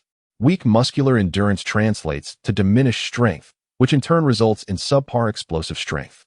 Poor explosive strength correlates with reduced speed, and inadequate speed culminates in diminished athletic prowess. Endurance, therefore, is central, as it dictates one's overall strength, making it a focal point of our training within the Diamond Clan. Consequently, the methods I impart to you have been developed to enhance the combat efficacy of our clan's soul masters. After all, possessing a high soul power level does not inherently equate to strength, as one may not be able to fully manifest their potential. Wang Sun elucidated the secrets of family cultivation to Wang Chun. Upon hearing this, Wang Chun felt that he had never truly captured the essence of this world while reading novels in the past. However, this realization was quite natural, as novels typically focus solely on the protagonists. Now that he had traversed into this realm, it was undeniably a tangible world. Every individual possessed flesh and blood, no longer mere figments of literary imagination. The existence of numerous secrets was entirely expected, for who would reveal all their cards? To withhold secrets was essential for survival. Understood, Uncle Wang's son, Wang Chun replied. Now, you must diligently practice the family's physical cultivation technique each day. However, do not overexert yourself. Practice it twice daily, followed by the cultivation of your soul power. Immediately after your physical training, engage in soul power cultivation, as this will not only enhance your physical strength, but also accelerate your soul power development. Each day at noon, partake of the medicinal cuisine provided by the family. After consuming it, practice your physical training promptly to better absorb its potency and strengthen your body. The medicinal bath will occur weekly, and I will accompany you then. For now, focus on familiarizing yourself with the techniques I have taught you. Formal training will commence tomorrow. Once you become proficient, I shall protect you from the shadows. If you have any uncertainties, do not hesitate to voice them. I shall elucidate for you. With that, Wang's son vanished. I understand, Uncle Wang Sr. Wang Chun was not surprised by this. After all, Wang Sun was a high-ranking soul emperor, capable of aspiring to become a soul sage or even a soul Douluo. It was implausible for him to remain by his side at all times. The prudent arrangement was for him to provide protection from the shadows, while simultaneously honing his skills. After all, the family could not afford to squander the talents of a high-level soul master. On the second day of formal training, Wang Qin went to the Soul Master Academy in the morning and returned to the family for lunch, where he consumed a medicinal diet before embarking on the serious practice of the family's physical conditioning techniques. Wang Qin was diligently practicing his family's physical cultivation techniques in the training ground. As a novice, he was under the guidance of Wang Xin, who corrected him whenever he made mistakes, urging him to amend his errors. Wang Qin diligently practiced the family's physical training technique, a discipline requiring the execution of complex movements akin to yoga from his previous life on Earth, albeit with greater difficulty. In this realm, the existence of spiritual energy, an enigmatic force, enabled the enhancement of physical strength through such demanding actions. Otherwise, he would have surely exhausted himself in his earthly endeavors. Wang Qin made his initial movement, persisting for several minutes, and, in conjunction with the breathing technique imparted by Wang San, he felt a surge of energy from the cosmos entering his body, fortifying him. Although the enhancement was not overwhelmingly potent, it was undeniably effective in augmenting his strength. The essence of this cultivation method lies primarily in the breathing technique, while the physical exercise serves merely to bolster bodily endurance. Even if others were to surreptitiously learn this physical cultivation method, devoid of the crucial breathing secrets, they would only grasp its superficial aspects. Not only would they fail to enhance their physical prowess, but they could also inflict damage upon their muscles. Thus, the King Kong clan harbors no fear of others attempting to learn this technique. You must pay heed to the breathing methods. The first set of physical exercises is accompanied by 3 breathing techniques, and you are currently learning the first one. These 3 techniques are designed to be learned progressively. Once you have mastered the first, and your physical strength has reached a certain level, I shall introduce you to the second technique. When you have acquired all 3 techniques, you will revert to the first breathing method when practicing the second set of movements, continuing in this layered approach. Our clan's physical cultivation system comprises 3 sets of mantras and 9 movements, and by diligently practicing this method, your physical strength will significantly increase. Regrettably, the training is arduous and slow. Thus, the clan does not impose it on everyone. Only those with exceptional talent receive dedicated instruction to maximize their potential. After all, even if an ordinary individual practices the clan's techniques, their potential does not rise significantly. This results in a waste of clan resources and personal time, leading to minimal strength gains. Therefore, even if you eventually master this physical cultivation technique, do not share it with others. Understood? Understood. After Wang Qin finished speaking, he ceased his practice and rested on the ground.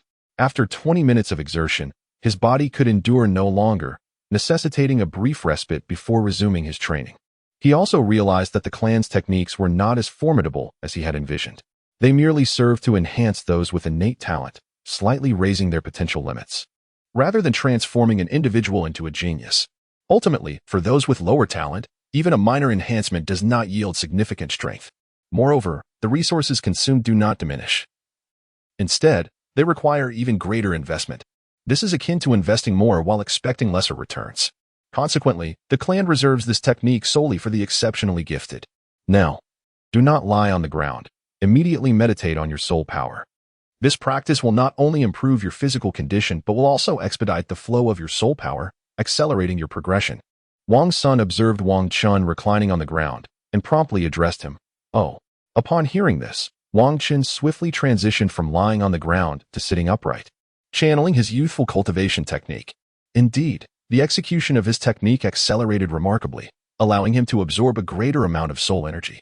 It is no wonder that many within his family experienced rapid enhancements in their abilities. Prior to reaching their respective limits, the elevation of soul energy levels occurs swiftly. Consequently, while there exists a substantial number of mid-tier and high-tier soul masters within the family, the elite ranks are rather sparse.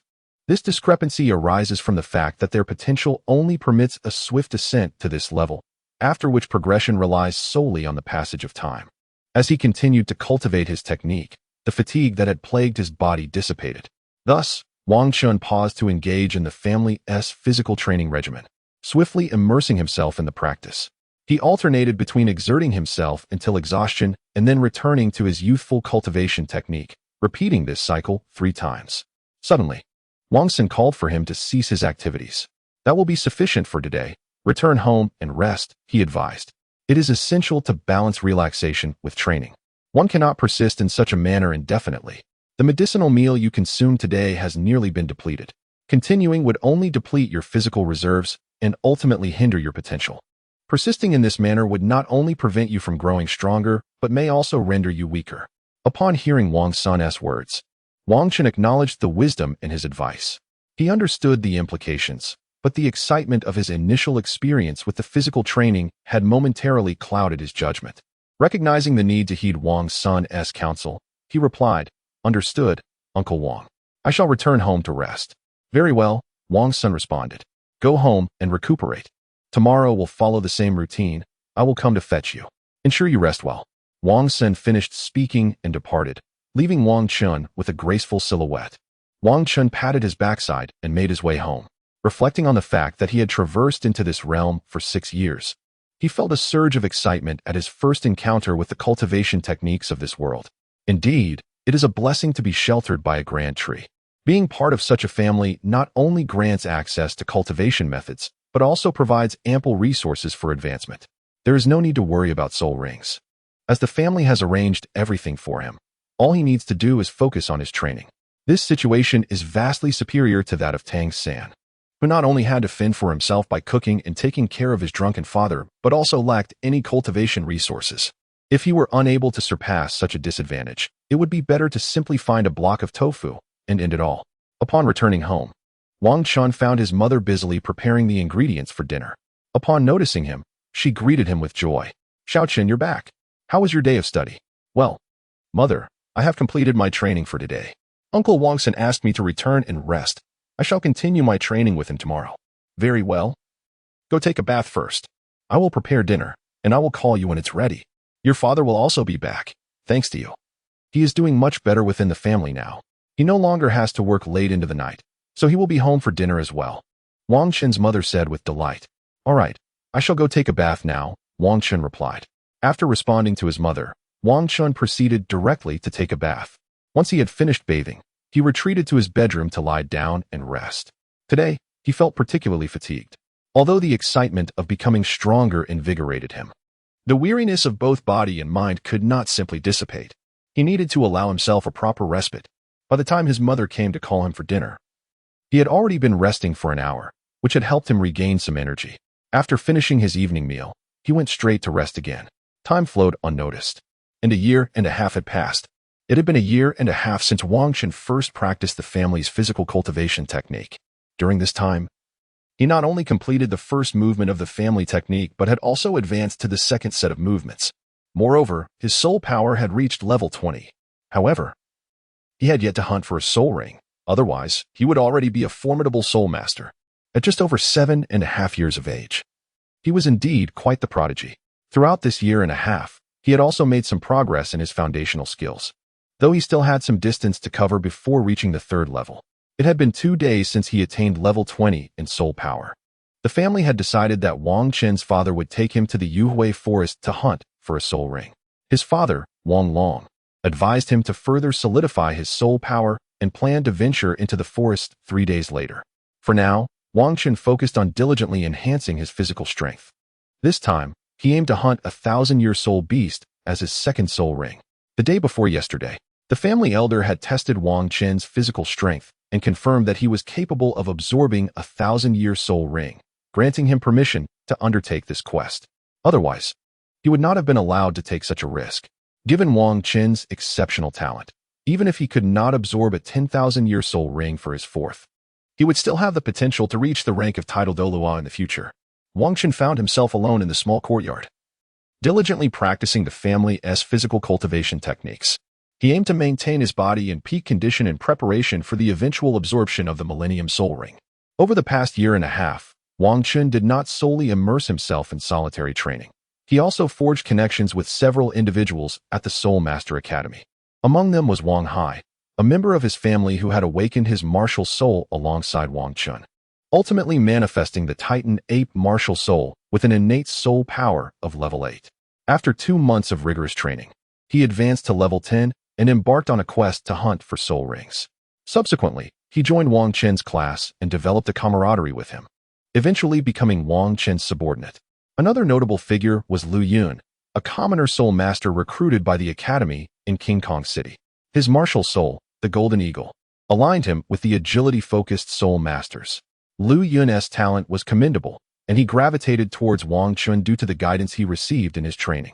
As the saying goes, one hero is supported by 3 companions. In this world, solitary endeavors yield little success. Hence, Wang Chun sought to gather gifted soul masters within the academy, offering them assistance and ultimately welcoming them into his fold as followers.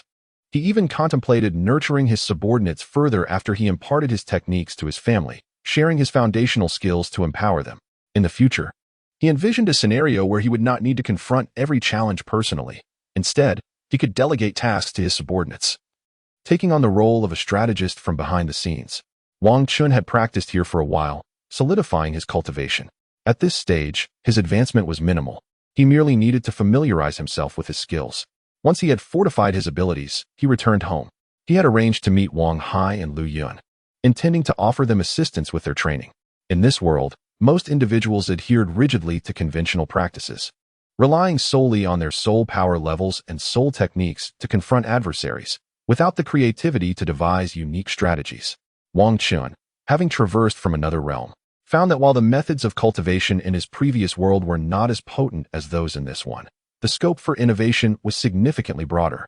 He had conceived numerous methods beneficial to cultivation, which had facilitated his mentorship of these 2 disciples.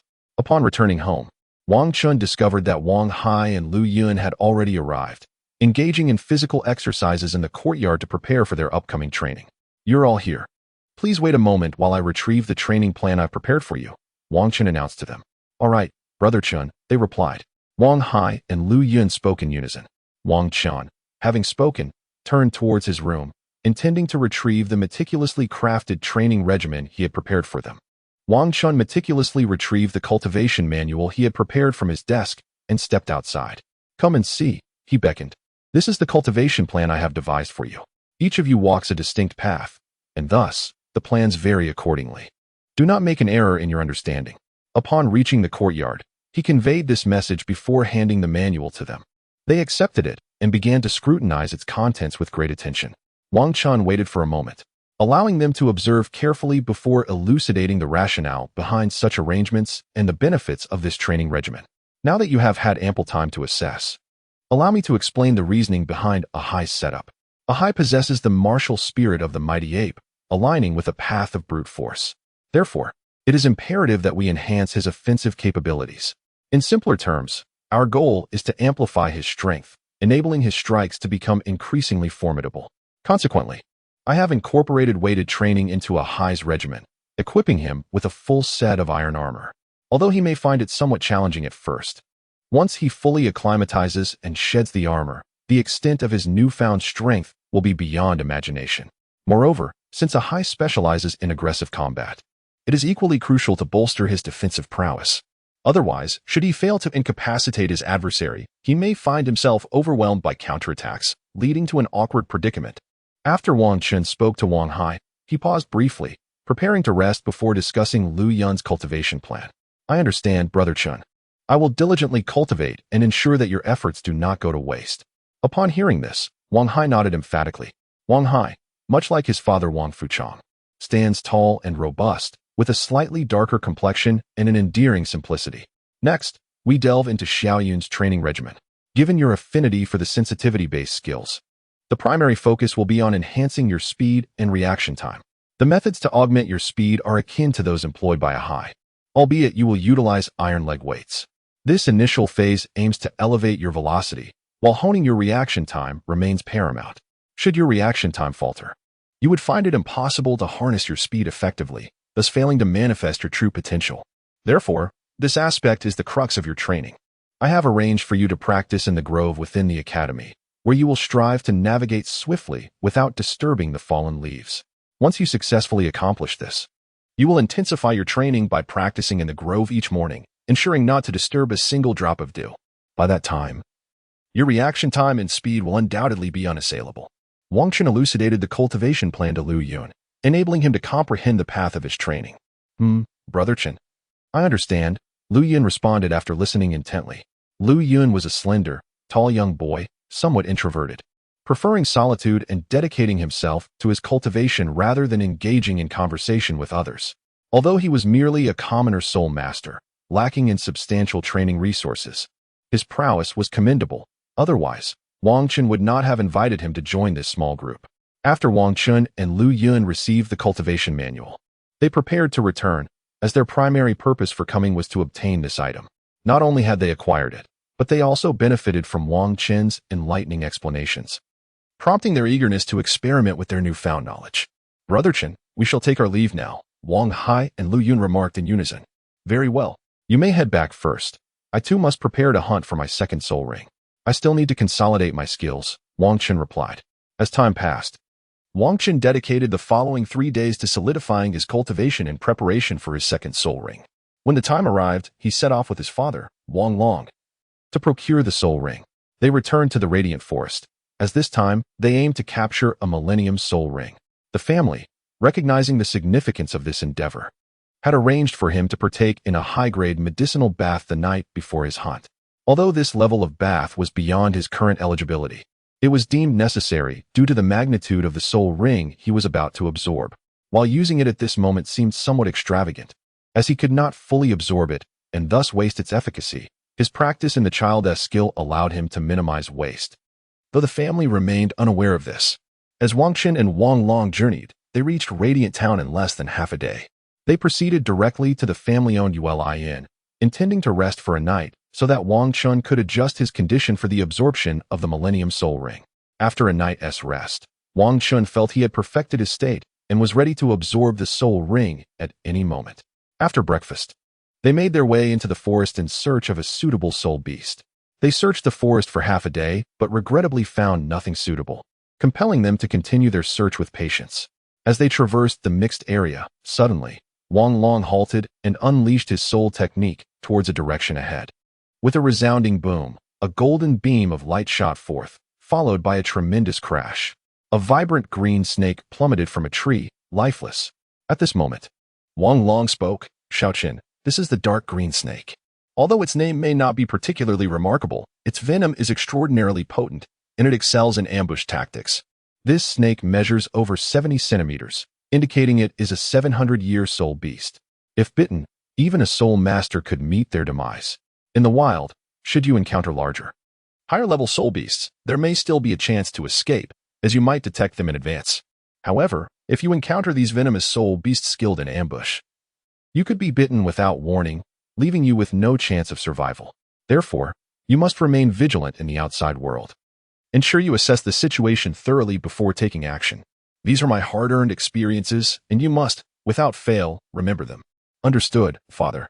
At this moment, Wang Chun was somewhat taken aback, for it was his first encounter with such a situation.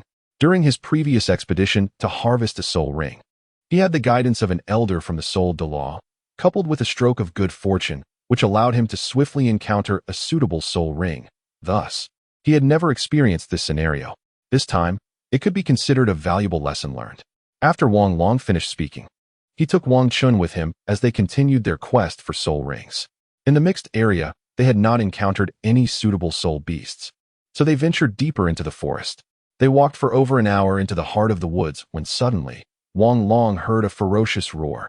This sound exhilarated him, as he discerned it to be that of a large soul beast.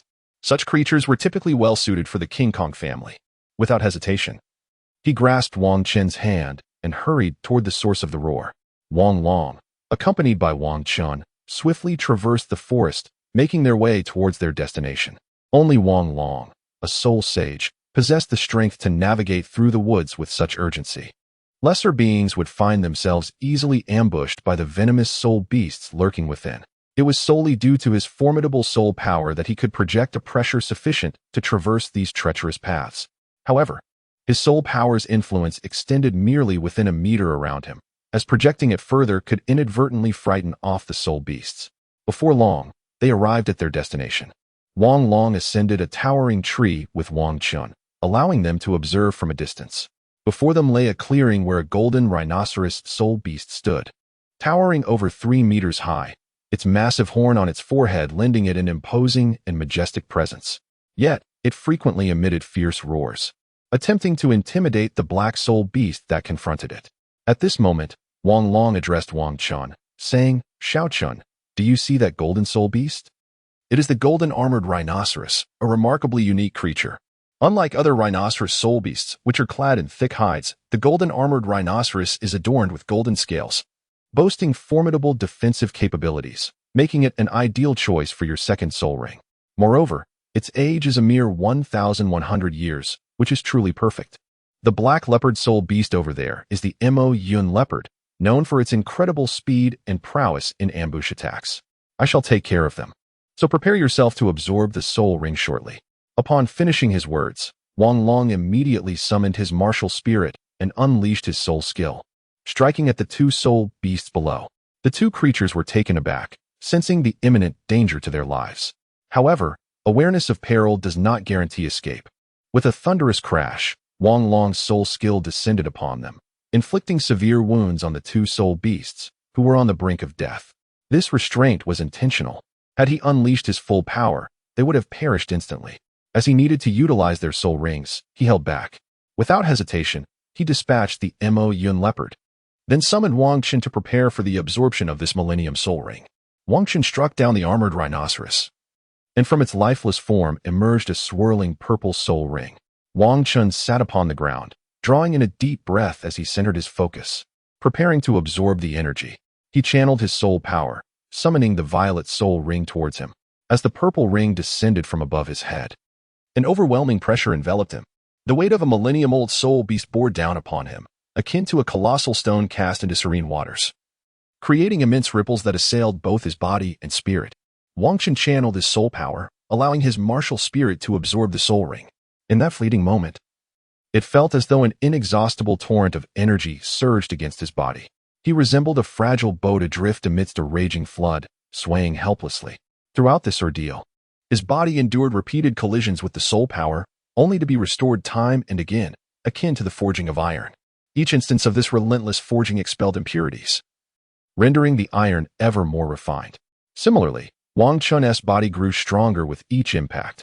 Not only did his physical attributes enhance significantly, but his defensive capabilities also saw a substantial increase. After more than an hour had elapsed, he finally completed the absorption of the soul ring and regained consciousness. Rising to his feet, he felt the remarkable transformation within his body and soul skills, realizing that his strength had escalated tremendously. His physical prowess had indeed amplified significantly, and his soul skills were extraordinarily formidable. Truly, the 1,000-year soul beast of the second soul ring bestowed upon him an exceptionally powerful ability. So, little Chun, how does your body feel? What of your soul skills? Upon witnessing his son complete the absorption of the soul ring, Wang Long immediately inquired with great concern. His anxiety was understandable, as this second soul ring was derived from a 1,000-year-old soul beast, a venture that defied conventional wisdom. Had it not been for prior research within the family, he would never have permitted his son to undertake such a perilous endeavor. Now that the absorption was complete, he hurriedly questioned his son, fearing any potential repercussions. "Everything is perfectly fine, father. My physical condition has significantly improved, and my soul skills are exceptionally powerful." Wang Chun, upon hearing his father's inquiry, paused to introspect and promptly responded. The second soul skill, indestructible body of the Vajra youth. Wang Chun swiftly activated his second soul skill, the indestructible child's body. A radiant golden light enveloped him, transforming his entire being into a resplendent hue of gold. Upon careful reflection, he discerned that while his other attributes remained unchanged, his defensive capabilities had been significantly enhanced. "Father, my second soul skill is called the indestructible child's body, which amplifies my defense by 200% and reduces damage by 20%. Moreover, with each soul ring I absorb, I can further augment my abilities. For every additional soul ring, my defense increases by 20% and damage reduction rises by 5%. Wang Chun enthusiastically explained his newfound prowess to his father. "Oh, this soul skill is truly remarkable. It is nothing short of divine," Wang Long remarked, impressed by Wang Chun's description. "Father, I wish to seek a soul beast to test my second soul skill." Wang Chun expressed his eagerness to genuinely experience its capabilities. "Very well," Wang Long replied, understanding his son's sentiment. "It is only natural to wish to explore the potential of a new skill. Furthermore, within this forest, there were no formidable 10,000-year soul beasts, allowing him to ensure Wang Chen's safety. Under Wang Long's mental guidance, they soon identified a suitable target, a century-old shadow leopard, which was a commendable adversary in this forest. The shadow leopard may not possess high attack power, but it excelled in speed and was adept at ambushes, often finishing its opponents before they could react. Wang Chen wished to assess his second soul skill. It did not require excessive offensive power, and this soul beast was perfectly suited for the task. Wang Long positioned Wang Chen opposite the shadow leopard, concealing his own presence and taking refuge nearby, observing Wang Chen intently, ready to intervene and rescue him at a moment's notice. Upon catching sight of the shadow leopard, Wang Chen immediately summoned his martial spirit. As the spirit enveloped him, his physique expanded significantly, undergoing a remarkable transformation. His body became adorned with a coat of ebony fur, reminiscent of the hide of a titan ape, enhancing his defensive capabilities. A brilliant yellow halo and a violet ring pulsated beneath his feet. The shadow leopard, however, refrained from launching an immediate attack. Instead, it circled around Wang Chen, meticulously searching for a flaw to exploit in a decisive strike. This epitomized the survival instinct of the agile soul beast, the shadow leopard.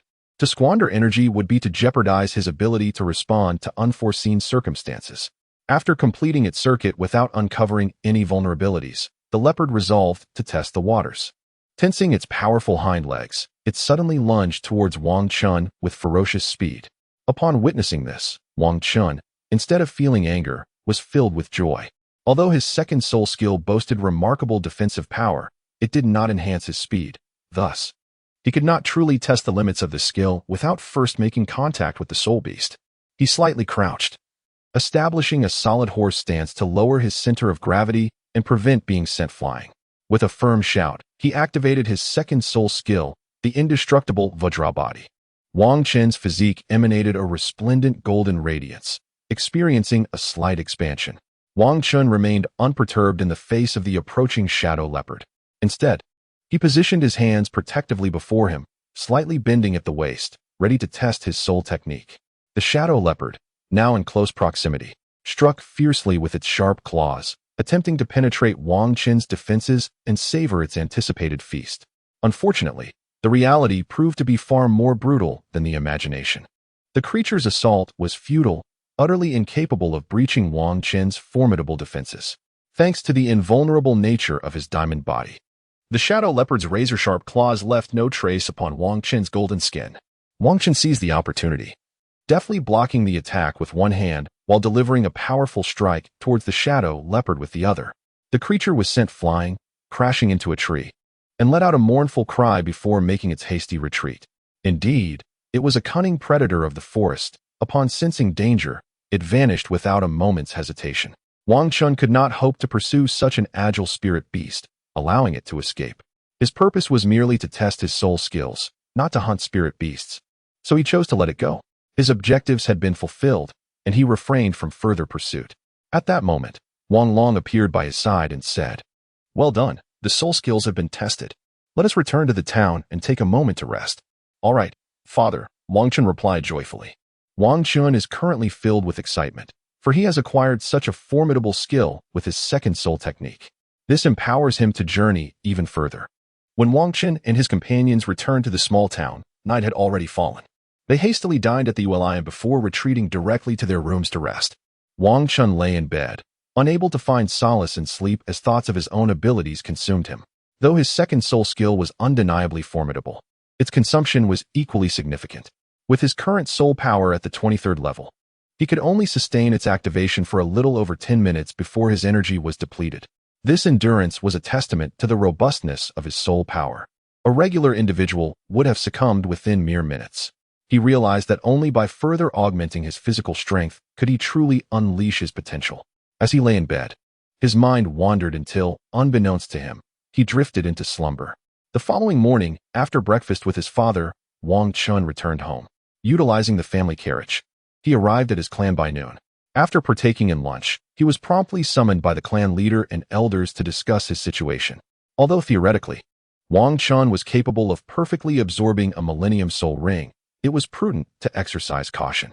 The clan's experts needed to examine his health for any adverse changes and to ascertain whether he could attempt to absorb a 10,000-year soul beast during his fourth soul ring. Upon inspection, it was confirmed that Wang Qin's health was exceptional, allowing him to proceed with the absorption of a 10,000-year soul beast for his fourth soul ring. Excellent, indeed. He is truly a prodigy of the Golden family, remarked the straightforward fourth elder, promising, when the time comes for you to absorb your fourth soul ring, I shall personally hunt for the soul ring for you. Thank you, fourth elder, Wang Chun responded respectfully. As members of the same family, it is our duty to assist the younger generation.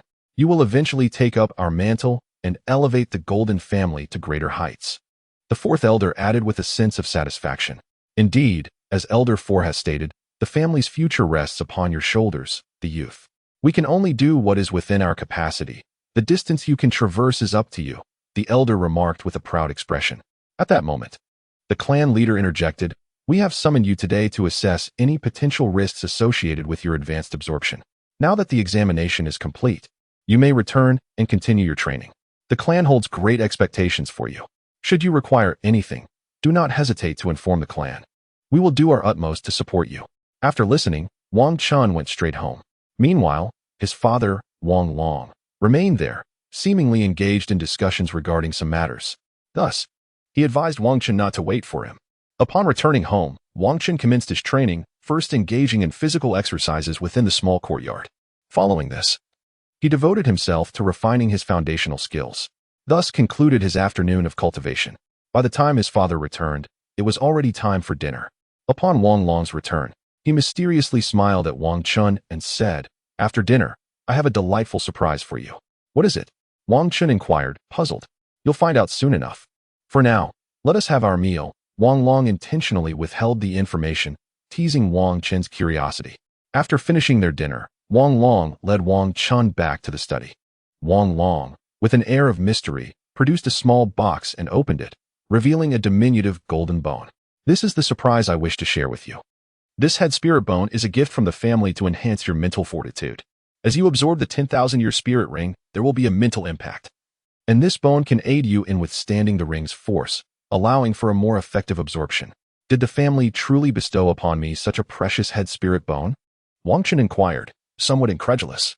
The rarity of spirit bones is well known. Some spirit masters, even upon reaching the rank of spirit Douluo, have never possessed a single spirit bone. Thus, for Wang Chun, who was only at the 23rd rank, to receive a head spirit bone was indeed astonishing. Moreover, among all spirit bones, the head bone ranks just below the torso bone. How generous of the King Kong family. Of course, it is due to your remarkable talent. You absorbed a 1,000-year spirit beast's ring as your second, and now it is conceivable that you could absorb a 10,000-year spirit beast's ring for your fourth. Therefore, the family is keen to assist you in overcoming the mental impact associated with the 10,000-year spirit ring, ensuring your ascendance to greater strength. Supporting our juniors in enhancing their power and resolving their external challenges is a tradition passed down through our King Kong family. It is the very reason for our enduring legacy. By fostering the growth of talented spirit masters, they, in turn, will safeguard the family as they mature. Any individual with talent is entitled to the family's support, which is why our King Kong family remains so united. It is our unwavering focus on innate ability, rather than nepotism, that has allowed our family to consistently have a title Douluo among us through the generations. Do you comprehend this? Wang Long elucidated this issue for Wang Chun, allowing him to further comprehend the core values of their family. Given that Wang Chun has now garnered substantial support from the family, it is imperative that he does not forget his roots, lest he becomes a source of calamity in the future. I understand, father, he replied. Wang Chun has come to understand the reason behind the family's considerable size and the absence of treachery among its members. It appears that they all share a common mindset, relying solely on their own abilities to earn their keep. Those who do not ascend to lofty positions do so not due to the suppression by others, but rather because of their own limitations. This lack of grievances fosters a remarkable sense of unity within the family.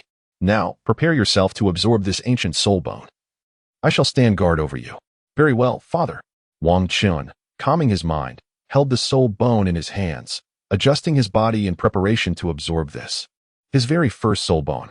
This magnificent golden soul bone bore a striking resemblance to a human skull, emanating a resplendent golden glow and exuding an astonishing wave of soul power.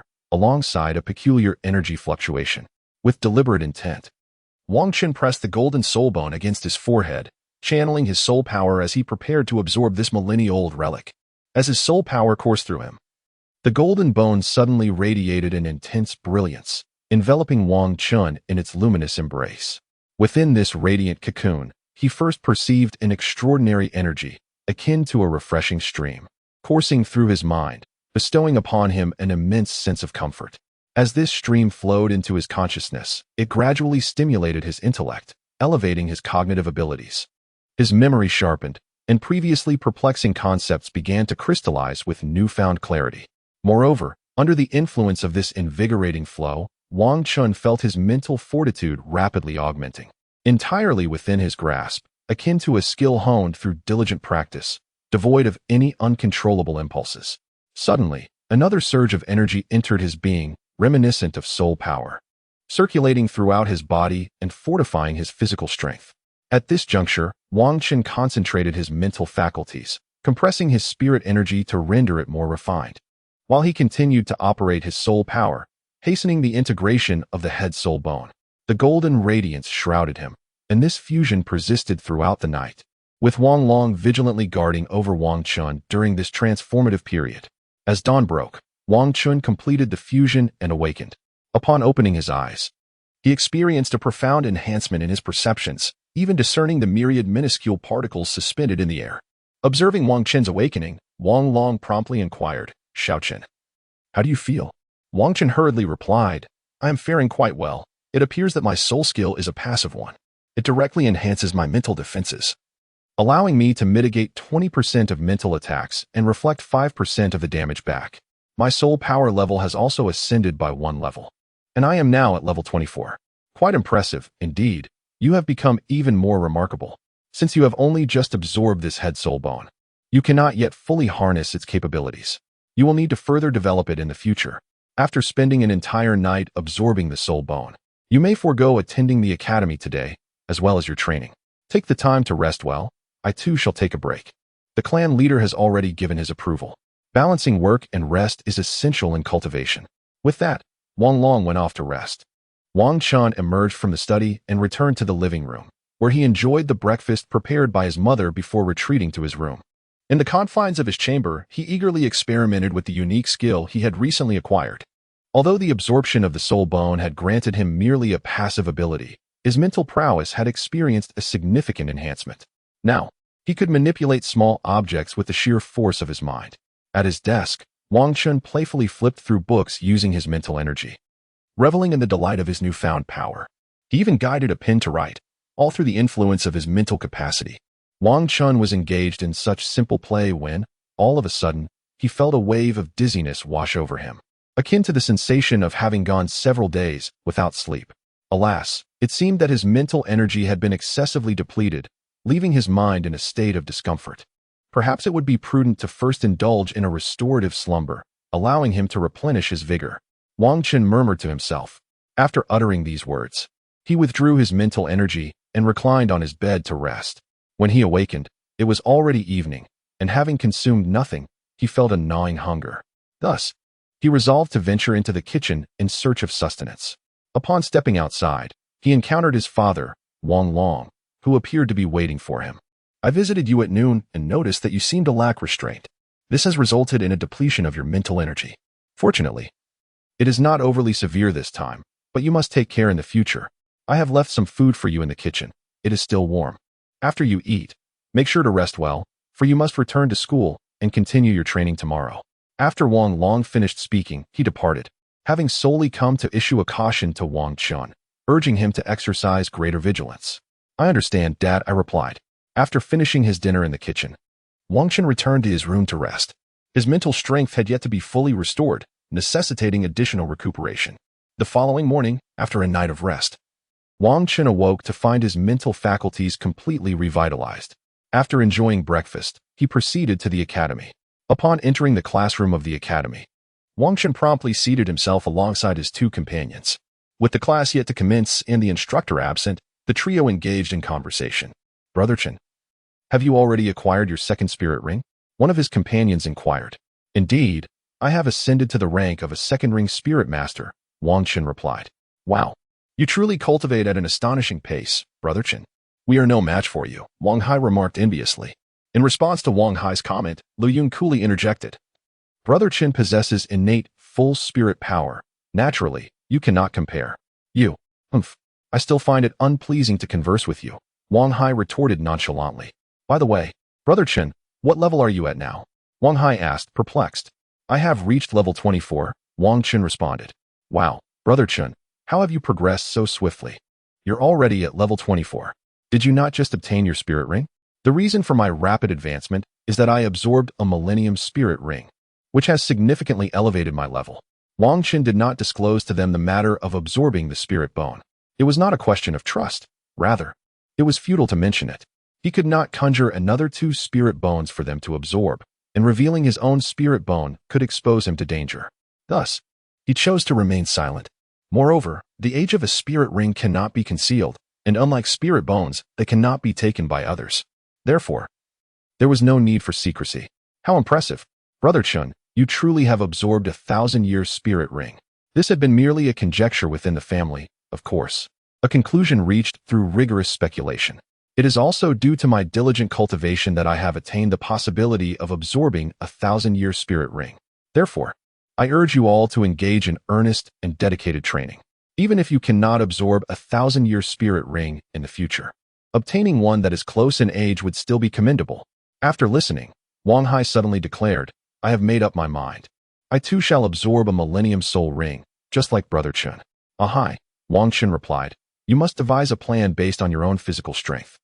If your body's resilience is insufficient, it will be impossible to absorb a Millennium Soul Ring. Moreover, if you prioritize acquiring a second soul ring by rushing to absorb the Millennium Soul Ring, you may hinder your cultivation and squander valuable time enhancing your physical capabilities. In that time, you could very well be ready to absorb your third soul ring. This is precisely why our family does not insist on acquiring a Millennium Soul Ring for the second. We are merely encouraged to select rings of higher age whenever possible. Oh, I understand now, Brother Chen. I will strive to choose soul rings of greater age. All right then, let us prepare for class. The teacher will be arriving shortly. Wang Chen, having concluded his thoughts, promptly began his earnest preparations. The day's lesson was of significant importance, as the instructor had provided prior notice. The session was primarily dedicated to elucidating the essential considerations for survival in the wilderness. This knowledge was crucial for ensuring one's ability to thrive during future travels, prompting Wang Chen to arrive at the classroom well in advance. Before long, an instructor, a soul master in his 50s or 60s, entered the room, ready to impart his wisdom.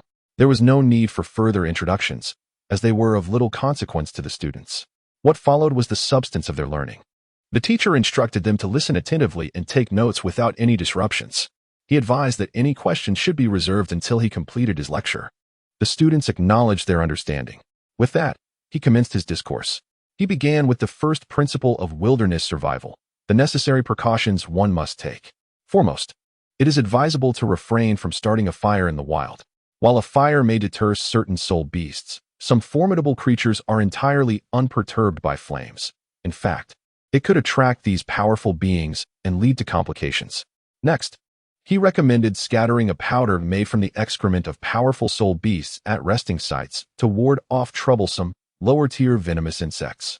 Lastly, and most importantly, he stressed the necessity of keeping one's wealth concealed in the wild and the imperative of not placing trust in outsiders. The gravest dangers in the wilderness do not stem from soul beasts. The true peril always lies within humanity. Why are humans the most dangerous? One student inquired. Because the human heart is inscrutable. One can never truly comprehend the thoughts of another, the instructor replied. With that, the lesson concluded, and the students were dismissed. After class, Wang Chen exchanged pleasantries with his 2 companions before making his way home, for today marked the commencement of an intensified training regimen. Meanwhile, in the secluded courtyard where he typically practiced, Wang's son appeared, shrouded in invisibility, as was his custom. Issues arise only when one faces them personally. I find myself here to enhance Wang Chen's training regimen. Xiao Chen, you have now ascended to the rank of Grand Soul Master. Hence, your training plan must evolve beyond mere physical conditioning. You must continue to strengthen your physical prowess, but additional training regimens are essential as well. Firstly, You are to engage in wilderness survival training. Your upcoming month will be dedicated to this endeavor. You are to journey alone from our clan to the Yuhui Forest, where you shall hone your skills for an entire month. The primary focus will be combat with soul beasts, as mere elevation of your soul power is insufficient. Begin by confronting 10-year soul beasts at the periphery. While this should pose little challenge for you, even taking on century-old soul beasts is within your capabilities. However, it is a clan mandate for you to face these creatures independently, as having support differs significantly from solitary confrontation. Thus, acclimatization is necessary before you tackle the century-old beasts. Once you have adjusted, you may engage in combat with them, and should you successfully vanquish a soul beast, you are to bring its flesh back to the you lie in as a token of your respite there. Oh, when do I set forth? You have a week to prepare. Feel free to discuss your plans with your family, and once you are ready, you may depart. I must also remind you that while I will accompany you, I generally refrain from direct involvement. In the wilderness, unforeseen events can transpire, and I may not always be able to safeguard you. Therefore, remain vigilant and ensure your own protection. Upon your return from training, further challenges await. You are to register for an account at the Soul Fighting Arena in King Kong City, where you will spar with human soul masters to enhance your prowess. Understood. Uncle Wong, Senator, shall I continue practicing the clan's martial arts today? Indeed. You must persist with this cultivation. Strength is accumulated gradually, and there is no room for complacency. Wang Chun consumed the medicinal dish and commenced his training for the day. He began with the family's body tempering technique, and once he felt a sense of fatigue, he transitioned to practicing his own foundational skills to rejuvenate his body. Time passed slowly in this manner. Uncle Wong's son, I shall return home now. I believe I will be ready to train in the wild by tomorrow, without needing to wait a week. That depends on your arrangements. If you wish to begin tomorrow, that is certainly feasible. Then I shall set off tomorrow. You should first return home and inform your parents that you will depart for Yuhui Forest tomorrow. Wang Qin returned home and shared his plans with his parents, who offered their unwavering support. They understood that training in the wilderness is essential at all times. Since he would inevitably be searching for soul rings in the wild in the future, gaining a bit more experience now would mitigate potential dangers later. After finishing dinner, Wang Chun retired early to rest, recognizing the importance of revitalizing his spirit for the upcoming wilderness survival. 18 Wilderness training the following day. After finishing his meal, Wang Chun set forth towards the radiant twilight forest. This journey was to be undertaken alone, although there were guardians discreetly observing and protecting him. The primary objective was to cultivate his own skills. The protectors would only intervene in dire circumstances, as this endeavor was fundamentally about honing his survival capabilities. Forbidden from utilizing the family's means of transport, Wang Chun embarked on foot to the radiant twilight forest, departing at the break of dawn. By the time he reached Radiant Twilight Town, it was already afternoon. Having traveled on foot, he decided to rest at the Yu Lion first. After exchanging pleasantries with the innkeeper and enjoying a meal, he retreated to his room for some well-deserved rest. This was his first experience traversing such a distance. In his previous life, such a journey would have left his legs sore and weary the following day. Yet, in this world imbued with extraordinary powers, the nourishment of soul energy allowed him to awaken revitalized after a single night's slumber. The next morning, after breakfast, Wang Qin replenished his essential resources at the inn before setting off once more. The radiant twilight forest was a vast expanse, home to a myriad of soul beasts, including many that were over 10,000 years old, mostly residing deep within the woods. However, Wang Chun intended to confine his activities to the periphery, where he would likely encounter only 10-year and 100-year soul beasts, posing no significant threat to him.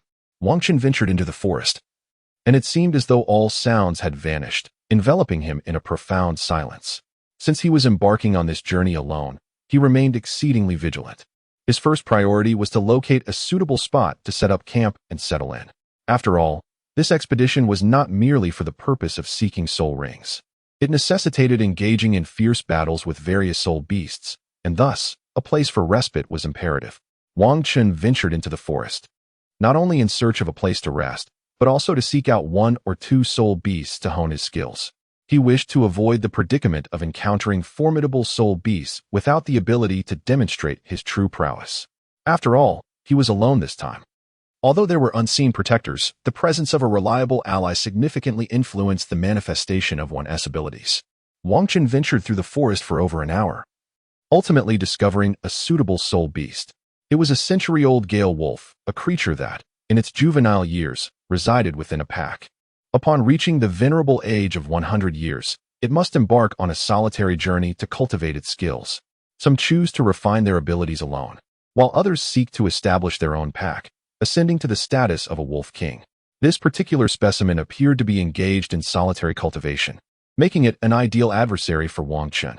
Wang Chun channeled his soul power, allowing his martial soul to manifest. Beneath his feet, 2 soul rings pulsated as he surged forward towards the century-old soul beast, the Gale Wolf. Upon noticing Wang Chun, the Gale Wolf immediately unleashed its innate soul technique, the Blade of Gale, sending 2 razor-sharp wind blades hurtling towards him. Wang Chun instantly activated his second soul skill, the indestructible Bodhisattva, and charged forward. Braving the onslaught of wind blades, he unleashed his first soul skill, the mighty Diamond Fist, upon the Gale Wolf, sending it hurtling through the air until it crashed into a tree, gravely injured and unable to rise. Wang Chun approached and swiftly dealt with it. He then continued his search for a place to rest. Through this battle with the Gale Wolf, Wang Chun gained a clearer understanding of his own strength. He realized that confronting century-old soul beasts posed little challenge for him, as he had easily managed this encounter. Beasts under a millennium in age would present no difficulty. Wang Chun began his search within the depths of the forest, simultaneously seeking a suitable location while testing the survival skills he had acquired. At last, he stumbled upon a small peak, beneath which lay a modest cave. With a little tidying up of the entrance, it could serve as an ideal resting place. Wang Chun meticulously arranged the resting area, subsequently scattering medicinal powder around. He then sought out some dry firewood nearby, preparing to cook a modest meal. For he had been searching for quite some time, and had also engaged in a battle with a century-old soul beast. Thus, it was essential to replenish his strength. Wang Chun retrieved a small iron pot from his storage soul guide, and took out the family-prepared dried soul beast meat to concoct a rich meat broth. After savoring his meal, he meticulously cleaned his dining utensils and prepared to venture forth in search of a suitable soul beast to hone his skills and gather provisions. Additionally, he aimed to scout for a water source within the forest, although he had stored a considerable amount of water and food within his soul guide. His primary objective this time was to cultivate his wilderness survival experience rather than indulge in a mere picnic. Having only recently discovered a resting spot, he allowed himself this brief respite with his prepared sustenance.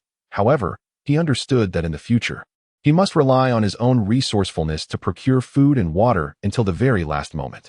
Wang Chun ventured forth in search of his goals, keenly observing his surroundings. He soon discovered a water source and subsequently commenced his quest for various spirit beasts to engage in his cultivation. Upon discovering a source of water, Wang Chun began to observe his surroundings, searching for any delectable soul beasts that he could potentially conquer. During his quest, he stumbled upon a water buffalo-like soul beast, which, being less than a century old, posed no challenge to him. Wang Chun effortlessly transformed it into his own sustenance.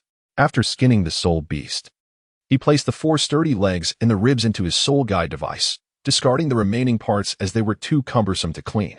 Wang Chun returned to his resting encampment, preparing to indulge in a hearty meal. For tomorrow he would engage in a fierce battle with those soul beasts. Wang Chun indulged in a delectable bowl of rib soup before embarking on his cultivation. In the wilderness, the absence of a night watch renders it perilous to succumb to sleep alone, for one may awaken to find the embrace of death, perhaps having fallen prey to a soul beast. Thus, he resolved to remain vigilant in the wild, substituting meditation for slumber.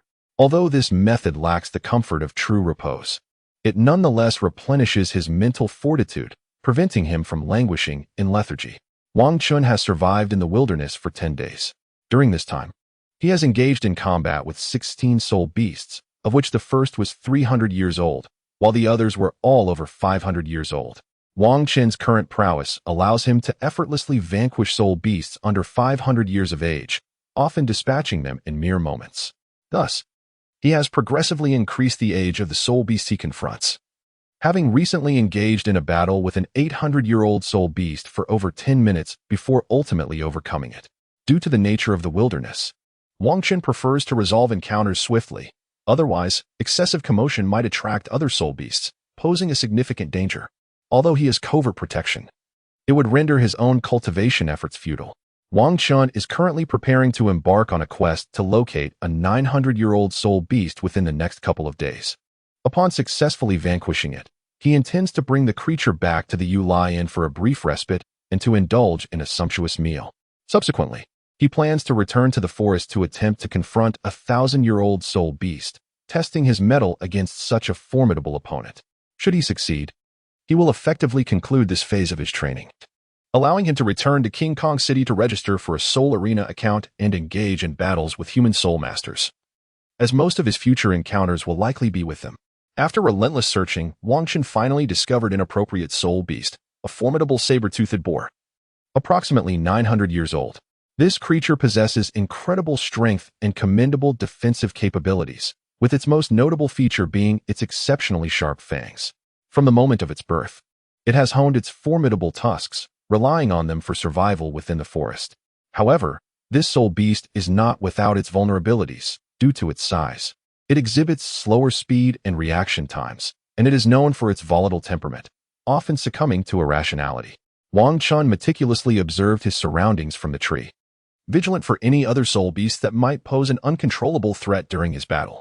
The saber-toothed boar continued to root through the ground in search of delectable grass roots, blissfully unaware of the impending danger. After a thorough inspection, Wang Chun determined that this soul beast would be his target, intending to lead it out of the forest and deliver it to the Yu Lion.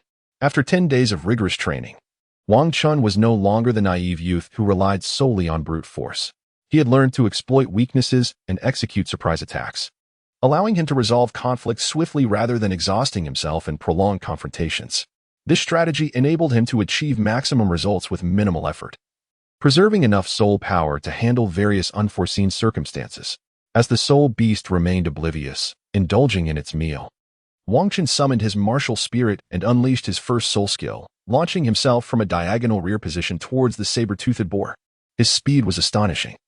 The boar had no time to react before Wang Chun struck, sending it hurtling into the forest, where it collided violently with a tree before crashing to the ground, creating a considerable crater. Although the saber-toothed boar sustained significant injuries, it did not completely lose its fighting spirit. Instead, the intense pain ignited its ferocity, and with eyes ablaze, it charged at Wang Chun, intent on exacting revenge for the assault. Wang Chun was acutely aware that a single strike alone could not incapacitate the nearly 1,000-year-old saber-toothed boar. Thus, following his ambush, he charged directly towards it, intent on swiftly concluding the battle. Boom! Wang Chun collided with the saber-toothed boar. Utilizing his second soul skill, the indestructible child, he successfully defended against the attack. In that fleeting moment of impact, Wang Chun unleashed his first soul skill with his right hand, striking the boar squarely on the face and sending it hurtling away once more. Although he managed to withstand the force of the collision without sustaining any significant injuries, he was still propelled backward by the sheer might of the encounter. Wang Chun fell to the ground, retreating a few steps to dissipate the force. Meanwhile, the ferocious saber-toothed boar crashed down once more, causing this already irascible soul beast to lose all semblance of reason. A crimson wave of energy enveloped its entire being. With a thunderous roar that echoed through the heavens, the shockwave swept across the surroundings, sending countless fallen leaves and wild grasses soaring into the distance.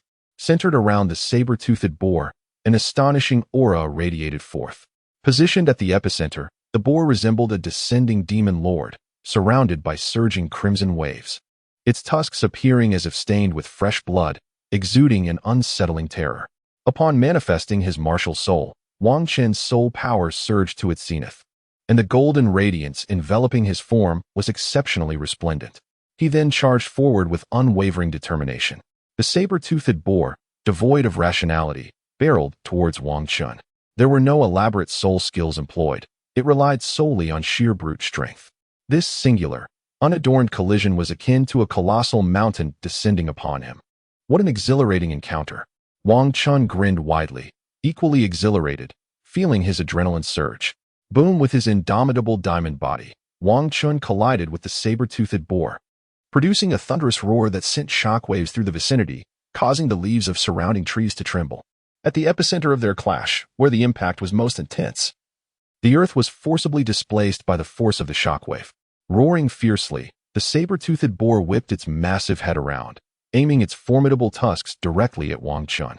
Intent on vanquishing the human who had inflicted pain upon it, Wang Chun, unwilling to be outdone, unleashed his formidable soul skill.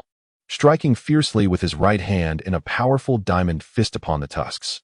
Boom, boom, boom, boom. Wang Chun and the tusked saber-toothed boar clashed repeatedly, their brute forces colliding with one another. The golden and crimson lights, imbued with astonishing power, emitted a deafening roar with each encounter. Terrifying gusts of wind raged outward from the epicenter of their confrontation. After several minutes of such fierce collisions, the tusked saber-toothed boar gradually began to falter, its strength, derived from sheer will, slowly dissipating. Given the defensive capabilities of its own hide and the formidable soul skill wielded by Wang Chun, it was inherently at a disadvantage. Moreover, Wang Chun's primary soul skill could negate a portion of physical defenses, further exacerbating its plight. Thus, it was only natural that it could not withstand much longer. Wang Chun, having discerned such a conspicuous flaw, would not let the opportunity slip by. He deftly sidestepped the charge of the tusked saber-toothed boar and unleashed his formidable diamond fist, striking the beast squarely in the throat, which sent it crashing to the ground. It emitted a few pitiful grunts before meeting its demise. A deep yellow soul ring floated forth from its form. However, at this moment, Wang Chun found it of little use. After replenishing his soul power briefly, he proceeded to stow the saber-toothed boar into his soul-guiding device. The family had provided him with an excellent storage soul-guiding device, measuring 3 meters on each side, a total of 27 cubic meters. After accommodating the boar, he found there was little space left, save for his own prepared resources. Wang Chun returned to his resting place, intending to dine before departing from the twilight forest to recuperate in the town for a few days. Following his recovery, he planned to return to the forest for further cultivation, after which he would register for an account at the Seoul Duel Arena in King Kong City. Since Wang Chun was situated on the outskirts of the twilight forest, his journey back to the town was not overly time-consuming. Upon arriving in the town, he first visited the ULI to greet the innkeeper. Subsequently, he entrusted the ferocious tusked wild boar he had procured to the inn for their care. Desiring to enjoy a sumptuous meal that evening, while considering the remainder as a gesture of goodwill towards the inn, Wang Chun first entered the room to indulge in a refreshing bath, for such luxuries were not afforded in the wilderness. It was essential to cleanse himself thoroughly. After finishing his training in the wilderness, Wang Chun began to reflect on his recent experiences, particularly his encounter with the tusked saber-toothed boar. Initially, he could have employed a stealthy ambush followed by a strategic retreat to gradually wear down the beast. However, he found himself succumbing to impulsiveness, engaging in a direct confrontation. Although this approach ultimately resolved the battle, it proved to be considerably more perilous. Nonetheless, such confrontations foster the most rapid enhancement of one's abilities. Through this encounter, Wang Chun has already approached the threshold of level 25. It is likely that he will soon attain that milestone. Wang Chun contemplated extensively within the confines of his room. However, he ultimately resolved to exercise rationality, refraining from succumbing to impetuous fervor and engaging in reckless combat. Yet, he recognized that once consumed by passion, contemplation often eludes one's grasp, leaving him in a state of inner conflict. In the end, he chose to embrace a natural course, relinquishing excessive thoughts.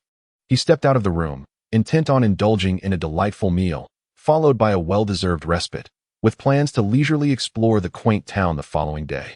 Wang Chun emerged from his chamber and made his way to the grand hall, ready to partake in dinner. The innkeeper had already prepared the evening meal, awaiting Wang Chun's arrival.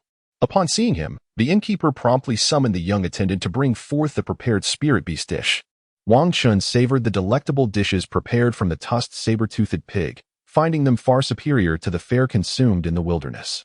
After finishing his dinner, he retired to his room, intending to indulge in a restful slumber. After all, he had not experienced a proper night's sleep in the Yue forest, and he planned to recuperate the sleep he had missed over the past 10 days. The following morning, after enjoying breakfast, Wang Chun ventured outside. "Innkeeper," he called, "I shall not be returning for lunch. I plan to explore the town and will return in the evening. There is no need for you to wait for me." "Very well, Xiao Chun," the innkeeper replied. Wang Chun exited the inn and made his way towards the square. This quaint town is built around the square, with numerous houses and shops radiating outward. A bustling crowd engages in various trades, their shouts creating a lively cacophony. "Hunting century-old powerful soul beasts. Anyone interested? 20 gold soul coins. Professionally hunting century-old soul rings. Those in need may come for a private chat. Forming groups for soul beast hunts. Are there any teams?" The myriad of calls filled the air, yet Wang Chun found little interest in them. His primary purpose for venturing out was to savor some local delicacies and to explore the town for any hidden treasures. As protagonists in novels often discover extraordinary artifacts in such humble locales, Wang Chun first made his way towards the street renowned for its distinctive snacks. Intending to observe the unique characteristics of the culinary delights from the Douluo Continent, Wang Chun meticulously searched for delicacies in the snack street when, unexpectedly, he stumbled upon a quaint little shop, its sign promising delectable offerings. Intrigued, he stepped inside, eager to savor the flavors. "Greetings, esteemed guest. What would you like to indulge in?" The enthusiastic shopkeeper warmly welcomed him upon his entrance. "What is your specialty? Please, enlighten me." "Certainly. Please take a seat. Our signature dish is undoubtedly the 8-treasure chestnut pigeon, a cherished recipe passed down through generations. This nourishing dish, rich in pigeon meat, is renowned for its ability to replenish the liver and strengthen the kidneys, as well as invigorate and enrich the blood. Moreover, the pigeon is generously stuffed with an assortment of chestnuts, lotus seeds, and shiitake mushrooms, which not only balance the richness of the pigeon but also elevate the flavors with a delightful vegetarian medley. It is truly a culinary marvel." "Very well. I shall have the 8-treasure chestnut pigeon." "Excellent choice. Please bear with me for a moment. It will be served shortly." Before long, the attentive shopkeeper arrived, presenting the 8-treasure chestnut pigeon with great care. Wang Chun scrutinized the so-called family specialty with great care. The diminutive squab, its plump belly round and inviting, lay at the center of the plate, adorned in a delicate shade of brown. The waiter deftly sliced open the squab's belly, and the fragrant filling tumbled forth in a delightful cascade of yellow and white, utterly tantalizing. "Esteemed guest," he advised, "dipping it in a bit of sauce will enhance the flavor immensely." Wang Chun scooped a spoonful and dipped it lightly into the broth. Upon tasting, the pure essence of the pigeon meat was exquisitely revealed, with the vegetarian filling fully absorbing its flavor. The various vegetable fillings complemented one another, absorbing the richness of the young pigeon's fat, resulting in a taste that was far from bland. The flavors of the different fillings intertwined harmoniously, creating an unparalleled texture and taste. Wang Chun could not help but exclaim, "Wow, I never expected such exquisite delicacies to be found in this small town." After finishing his meal, Wang Chun departed, for he wished to explore other matters as well. As Wang Chun strolled along, he found himself amidst a street lined with various weapon shops. He meticulously surveyed his surroundings, intent on discovering a shop that would offer a serendipitous find befitting a protagonist. Wang Chun stumbled upon a quaint little shop that stood apart from the others. This establishment, though modest in size and somewhat worn, perfectly embodied the kind of treasure trove one might encounter in a novel, where the protagonist uncovers hidden gems. Wang Chun stepped inside. The shop contained but a solitary individual, lacking any counters. Hanging on the 3 walls were various items, their appearance worn and decrepit, exuding an air of insignificance and little value. Wang Chun observed intently. The individual reclined upon a chaise lounge, eyes shut, swaying gently with the chair, utterly indifferent to the arrival of guests. Was this not the serendipitous treasure trove the protagonist had stumbled upon? A dilapidated little shop, an enigmatic elder of unknown depths, exactly as depicted in novels. It seemed he must search meticulously. Wang Chun mused to himself. Wang Chun meticulously observed the small shop when, unexpectedly, he sensed a profound allure emanating from the depths of his being. Following this instinctive feeling, he discovered an unassuming piece of yellow crystal. This crystal, entirely yellow in hue, was rather inconspicuous, merely suspended in the central position of the shop. Wang Chun approached the crystal and, upon holding it in his hands, the sensation intensified profoundly. Thus, he resolved to purchase this exquisite crystal. "How much for this crystal, esteemed proprietor?" he inquired. The owner opened his eyes, glanced at him, and replied, 100 gold soul coins. Wang Chun, without a moment's hesitation, took out 100 golden soul coins and purchased it outright. Upon acquiring the golden crystal, Wang Chun exited without any intention of further exploring. He intended to return to the inn to meticulously examine this crystal that held such allure for him. Wang Chun swiftly made his way towards the inn. Upon arriving, he informed the innkeeper not to prepare a meal for him and proceeded to his room. Upon entering the room, Wang Chun closed the door, seated himself on the bed, and meticulously examined the crystal in his hand. Wang Chun observed for a while, yet he failed to discern anything particularly remarkable. He directed his soul energy towards the crystal once more, but still, there was no response. Wang Chun contemplated for a moment and resolved to channel his youthful energy to experiment. As he activated this innate power, The crystal emitted a radiant golden glow, seemingly melting away, and was swiftly absorbed by Wang Qin. A surge of intense energy coursed through his entire being, overwhelming both his spirit and body. With waves of energy circulating throughout him, Wang Qin underwent a profound enhancement, both physically and mentally. Wang Qin diligently practiced his techniques, fortifying his being. And before he realized it, 5 or 6 hours had gracefully elapsed. At last, the process of his enhancement came to a close. Wang Qin awoke from his slumber, still somewhat bewildered by the transformations he had undergone. He was acutely aware, however, that he had indeed stumbled upon a remarkable treasure. Once more, he channeled his childhood cultivation technique and noted that the speed of his practice had accelerated significantly. Furthermore, he sensed that he had reached the pinnacle of the second tier, poised to break through to the third tier at any moment, which would herald a profound metamorphosis of his soul power. The enigmatic golden crystal he possessed had evidently expedited his arduous cultivation considerably. Moreover, Wang Qin discovered that both the resilience of his physique and the potency of his mental faculties had been immensely fortified. With his current physical prowess, should he encounter the ferocious saber-toothed boar again, he was confident that a single, stealthy strike would suffice to vanquish it. Armed with such formidable strength, he felt capable of dispatching even a millennium-old spirit beast. Thus, Wang Qin resolved to venture into the Twilight Forest the following day in search of a 1,000-year spirit beast to test his newfound abilities. Wang Qin is now pondering the nature of that crystal, what it truly is and why others have not utilized it. While he was able to absorb it effortlessly after cultivating his youthful energy, uncertain if such a remarkable treasure exists elsewhere, Wang Qin resolves to embark on a search, hoping to discover more. Although the chances may be slim, he believes one must always harbor a dream. Wang Qin rose from his bed and made his way to the living room to partake in a meal. After enjoying a moment of well-deserved rest, he resolved to venture into the Yuhui forest the following day in search of a millennium soul beast to test his mettle. Early the next morning, Wang Qin awoke with the dawn. After having breakfast, he conversed briefly with the innkeeper before setting off towards the Yuhui forest. Wang Qin first arrived at his resting campsite and took a brief respite before embarking on a quest to seek out a suitable millennium soul beast. He spent the entire afternoon scouring the periphery, yet found none that met his requirements. Reluctantly, he returned to his resting campsite to recuperate, contemplating whether to venture into the mixed area the following day. Upon returning, Wang Qin began to prepare dinner for the evening, opting once again for beef accompanied by a white radish, simmering it over the fire. It appeared that venturing into the mixed area was his only option, as it seemed improbable to find an appropriate millennium soul beast in the outskirts to test his strength. After an hour had passed, just as the beef stew with radish was nearing completion, a sudden wolf howl echoed from outside. Wang Qin's body trembled with excitement, for he discerned that the sound was a wolf's howl. To audibly emit such a powerful sound in the twilight of the forest was no trivial matter. It could very well be a formidable spirit beast. Wang Qin decided to venture outside to ascertain which soul beast was emitting those howling cries. Wang Qin emerged from the rest camp, making his way towards the source of the sound. In a short while, he arrived at his destination. To his astonishment, he beheld a millennium-old shadow wolf. This creature was distinctly different from other wolves. While most wolves hunted in packs, this shadow wolf was a solitary hunter, even raising its young independently until they were capable of hunting on their own.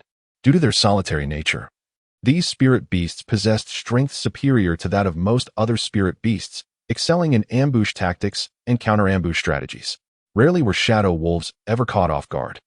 To acquire such a spirit ring, one must engage in direct combat.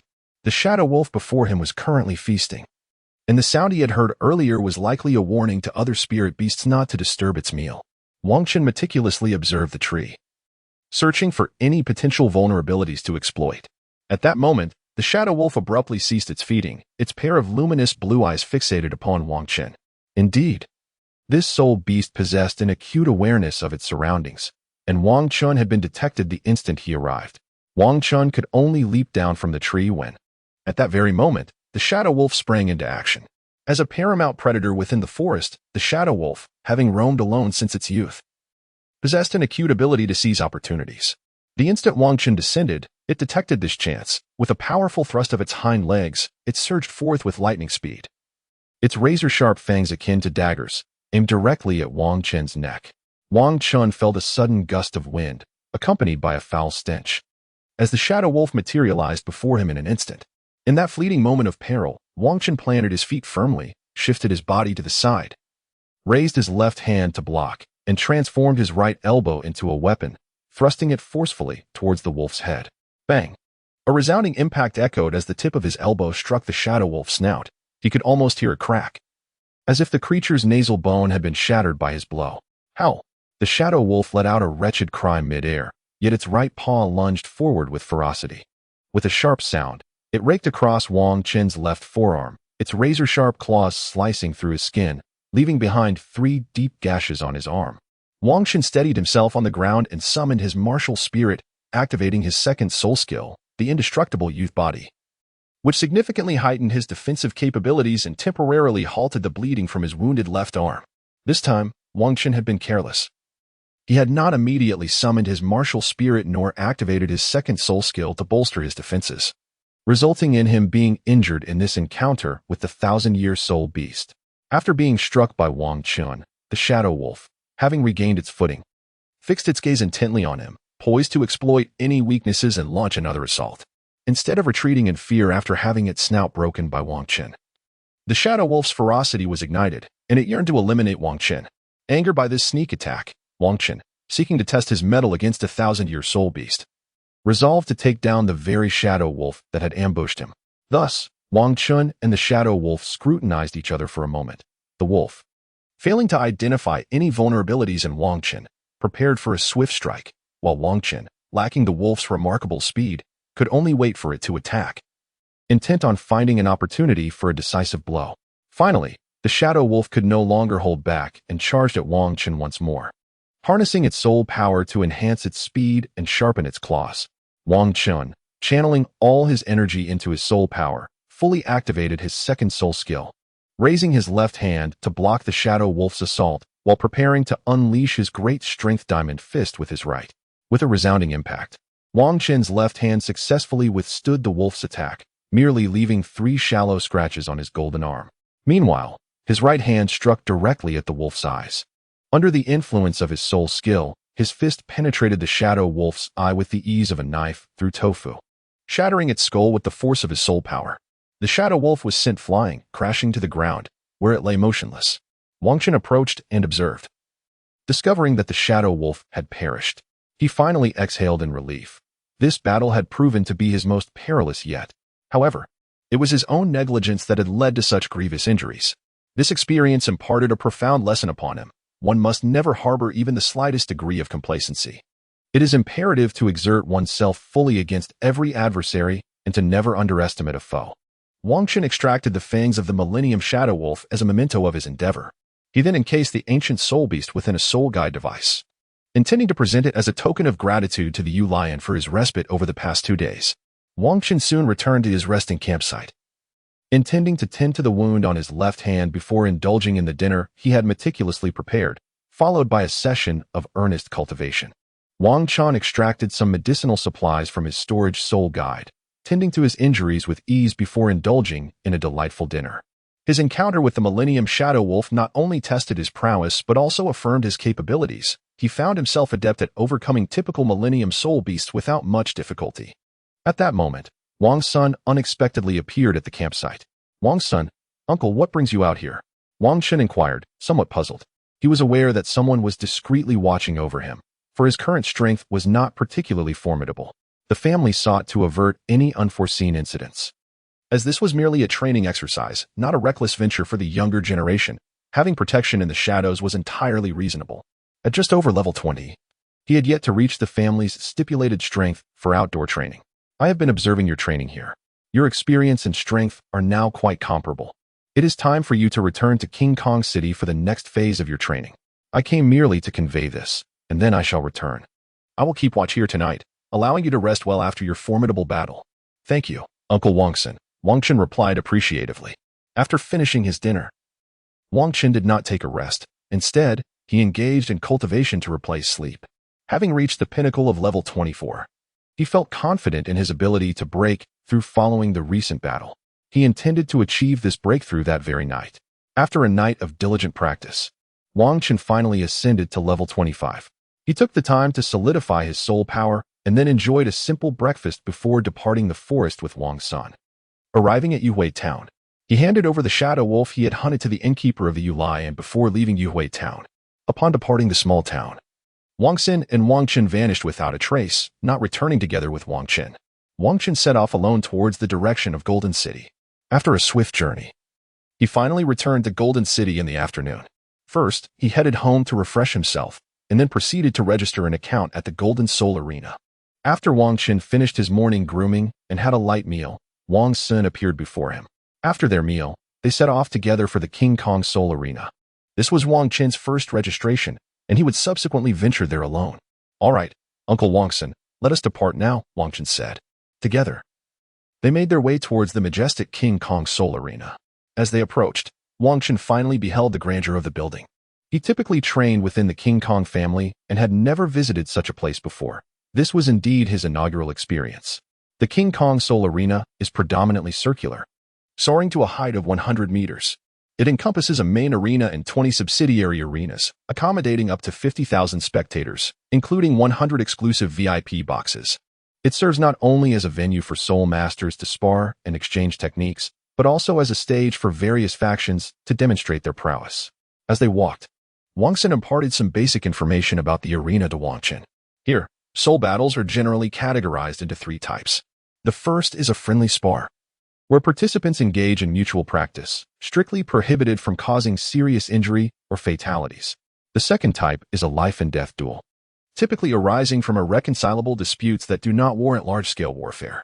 This method allows for the resolution of conflicts, whereby the victor lives and the vanquished perishes, with no further repercussions allowed. The final type is a betting duel, overseen by the Grand Arena, where both parties send forth an equal number of soul masters to compete, with the victor claiming all stakes wagered. This is akin to a life and death duel, but incorporates additional stakes. Such duels are frequently employed by nobility and clans when significant disagreements arise. There are also 3 formats for competitions: 1-on-1, 2-on-2, and group battles. Group battles are arranged with a mutually agreed number of participants, typically ranging from 7 to 10, in accordance with the arena's regulations. Upon entering the Grand Arena, one is immediately struck by a colossal stone tablet inscribed with countless names. Wang Xin informed Wang Qin that these names belong to those who perished in the arena. Registration at the King Kong Soul Arena is remarkably straightforward. One need only pay 10 golden soul coins and complete a form detailing their code name, martial soul, and rank, thereby becoming an Iron Soul Master of the arena. Unlike the Martial Soul Hall, where soul power levels are rigorously tested, here it suffices to know one's rank. However, should fortune falter, a soul master at rank 21 may find themselves pitted against one at rank 29, adding an exhilarating layer of unpredictability to the battles within. Wang Qin swiftly completed his registration and acquired the Iron Soul Badge, due to the fact that some individuals preferred to conceal their origins. And even if they casually provided a name, age, and place of birth, the Soul Arena had no means to verify their authenticity, let alone conduct any investigations. Consequently, the registration process within the Diamond Soul Arena did not require such superfluous information, allowing for a remarkably expedited procedure. Following his registration, Wang Qin enrolled in the Solo Soul Combat, and Wang Xin accompanied him to the Betting Soul Zone, where he exchanged a few brief words before vanishing once more. Wang's son informed Wang Chun that within the arena of the soul fighting, one must achieve a winning streak of more than 5 consecutive victories, or possess a higher rank in the soul fighting levels, to be considered for the main arena for combat. As a novice, he would only be permitted to compete in the secondary arenas. A victory in the Iron Soul fighting yields 10 gold soul coins, while a defeat grants nothing. Soon enough, Wang Chun was assigned to the 8th secondary arena for his match, facing an opponent who was a second-ring soul master, though the exact level remained unknown. Subsequently, Wang Qin made his way from the soul fighting passage towards the arena. As he approached the platform, the passage widened considerably. Upon fully emerging from the tunnel, he beheld a fighting arena nearly the size of a football field from his past life, illuminated by soul-guiding devices. Wang Chun lightly tapped his toes and arrived directly on the soul arena. Alongside him stood a staff member clad in the arena's uniform and a robust young man opposite him. The one in the uniform naturally served as both host and referee, while the imposing youth across from Wang Qin was his opponent. Although Wang Qin had absorbed 2 soul rings beyond his level and a 10,000-year head soul bone, complemented by a mysterious crystal obtained in Yuhui town, He now stood at a height of 1 meter and 45 centimeters, significantly surpassing his peers. However, to those present in the arena, he appeared merely as a child of around 10 years of age. Nevertheless, there was no assumption that he would be easily defeated due to his youth. After all, only soul masters of at least level 20 could register to compete in the arena, meaning Wang Chun was at minimum a level 20 soul master. The staff member, noticing that both combatants had arrived, promptly picked up the amplification soul device and proclaimed, "Ladies and gentlemen, welcome to today's match at the number 8 division of the Soul Arena.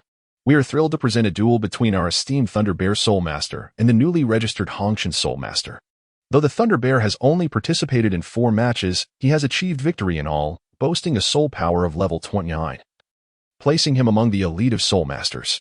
As for our Hongchen, he has only just registered today. We shall see what kind of competition he brings. Without further ado, I declare the battle to commence." As the referee's words faded, Wang Chun and the Thunder Bear instantly activated their martial souls. The roar of the bear and the cry of the ape ignited the atmosphere, with golden and purple soul power illuminating the arena as if cleaving it in two. Observing the purple-black fur of the Thunder Bear and its formidable claws, along with its designation, Wang Chun immediately understood the nature of its martial soul. The Thunder Bear, though not featured in the original narrative, was a high-level bear-type martial soul capable of manipulating thunder and lightning. Not only was it incredibly resilient and powerful, but its ability to harness electrical energy made its offensive capabilities truly formidable. Beneath the Thunder Bear appeared 2 yellow soul rings. Yet when he noticed the yellow and purple soul rings at Wang Chun's feet, he was momentarily struck dumb. Not only he, but the referee and the audience were equally taken aback. Those watching the match in the Diamond Soul Arena were certainly familiar with the purple 1,000-year soul ring. However, the appearance of such a ring as the second soul ring was unexpected to them. Yet, this was a reflection of their relatively low status. Had they held a higher standing or belonged to a prestigious family, they would have been aware of the implications of such a phenomenon. As long as one's physical strength is sufficiently robust, absorbing a Millennium Soul Ring is not a formidable challenge. However, investing time to enhance physical strength solely to accommodate the absorption of a 1,000-year soul beast for the second soul ring is a frivolous endeavor that hinders the elevation of soul power levels, rendering it a counterproductive pursuit. Much like the character Feng Xiaoyan from the original narrative, who, with his mutated 2-headed Gale Wolf and innate full soul power, delayed the advancement of his soul power levels in pursuit of developing the Gale/technique. Consequently, by the age of 20, he had only reached a meager level of over 40, illustrating the inefficacy of such an approach. Unless one possesses an exceptionally strong innate physique, no one would willingly sacrifice their soul power cultivation to absorb soul rings that exceed their level. Wang Chun noticed Lei Xiong, who was still in a daze. But he had no interest in pausing to explain anything.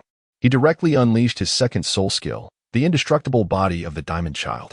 After absorbing the mysterious crystal in Yue Town, Wang Chun not only experienced a significant enhancement in his physical strength and mental fortitude, but his soul skills were also augmented.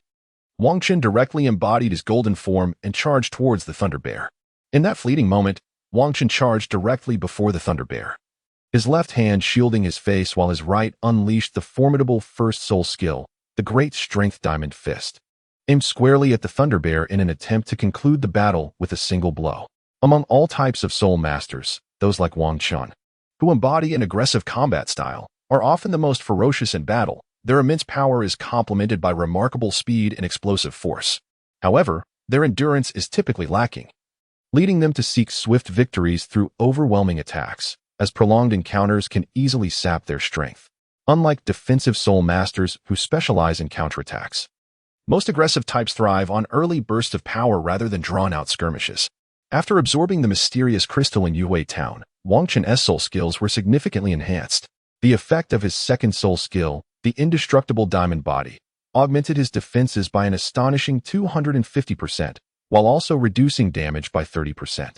Coupled with the first soul skill, the Great Strength Diamond Fist, his strength, attack power, and explosive capability surged by 150%, elevating his aura to its zenith. The Thunder Bear momentarily faltered in response to Wang Chun's second soul ring. However, the next moment, it faced Wang Chun's fist. As he executed a powerful strike, his golden fist sliced through the air, producing a piercing whistle that continually stimulated the Thunder Bear's nerves. Recognizing the increasingly large golden fist, the battle-hardened Thunder Bear swiftly activated its second soul skill, Thunder Bear Critical Strike. Not being an agility-focused soul master, it could not evade this impending assault and had no choice but to counter with its strongest attack to mitigate damage. Unfortunately, it underestimated the sheer potency of Wang Qin's strike, bolstered by 2 levels of soul ring absorption, greatly enhancing his strength, further amplified by the mysterious crystal. At last, the attacks collided. Wang Qin, leveraging his formidable defenses, blocked the Thunder Bear's assault with his left hand while his right executed the Great Strength Diamond Fist, landing a direct blow to the Thunder Bear's abdomen. The impact sent the creature hurtling through the air, ultimately crashing onto the battle arena, rendered unconscious and motionless. Witnessing this spectacle, the referee outside the ring was momentarily taken aback, but quickly regained composure. Grasping the amplification soul device in hand, he channeled his soul power and declared loudly, "The victor of this soul battle is the illustrious Grand Soul Master Wang Qin," boasting a record of 1 win and 0 losses. Subsequently, the referee approached Wang Qin, stating, "Grand Soul Master Wang, please accompany the staff to register your points." "Very well," Wang Qin replied. Upon concluding his words, Wang Qin promptly followed a staff member to register his points. After completing his registration, Wang Qin promptly exited the soul fighting arena. He could only participate in a single match each day, and now that the competition was over, there was little of interest left to behold. He decided to return home, feeling somewhat famished, having just arrived home earlier and only having consumed a meager meal before coming to the arena with Wang Qin. He looked forward to enjoying a hearty feast. After all, his mother had promised to prepare a delightful meal for him upon his return today. As soon as Wang Qin returned home, he noticed his mother waiting for him in the living room. Upon seeing him, she joyfully exclaimed, "Xiao Chun, hurry and wash your hands. I have prepared some delicious food that is still warming in the kitchen. I will bring it out for you shortly, and you will be able to enjoy it right away." After Wang Qin finished washing his hands, he promptly made his way to the living room. Upon entering, he was greeted by a delightful array of sumptuous dishes. The enticing aroma wafting through the air made it impossible for him to suppress a gulp. After all, during his cultivation in the Twilight Forest, he had not encountered such delectable fare. He had to content himself with merely cooking a bit of meat, which sufficed to satiate his hunger, yet he could hardly expect it to possess any remarkable flavor. Wang Qin swiftly settled into his chair, relishing the exquisite delicacies meticulously prepared by his mother. After savoring the delectable dishes prepared by his mother, Wang Qin strolled through the small courtyard where he usually practiced, allowing himself to digest the delightful meal. As night fell, he returned to his room to rest. This evening, he had no intention of engaging in meditation. Instead, he wished to indulge in a restorative slumber. After all, relentless cultivation can be counterproductive. A harmonious balance between effort and relaxation is essential for achieving an optimal state of training.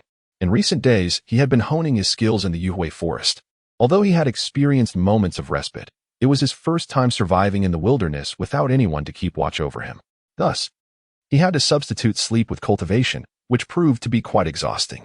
Indeed, practicing in a secure environment is entirely different from training in the wild, where safety cannot be guaranteed. Wang Qin retired early, seeking to relax his spirit. The following day, he awoke at dawn, a routine he had maintained ever since the awakening of his martial soul.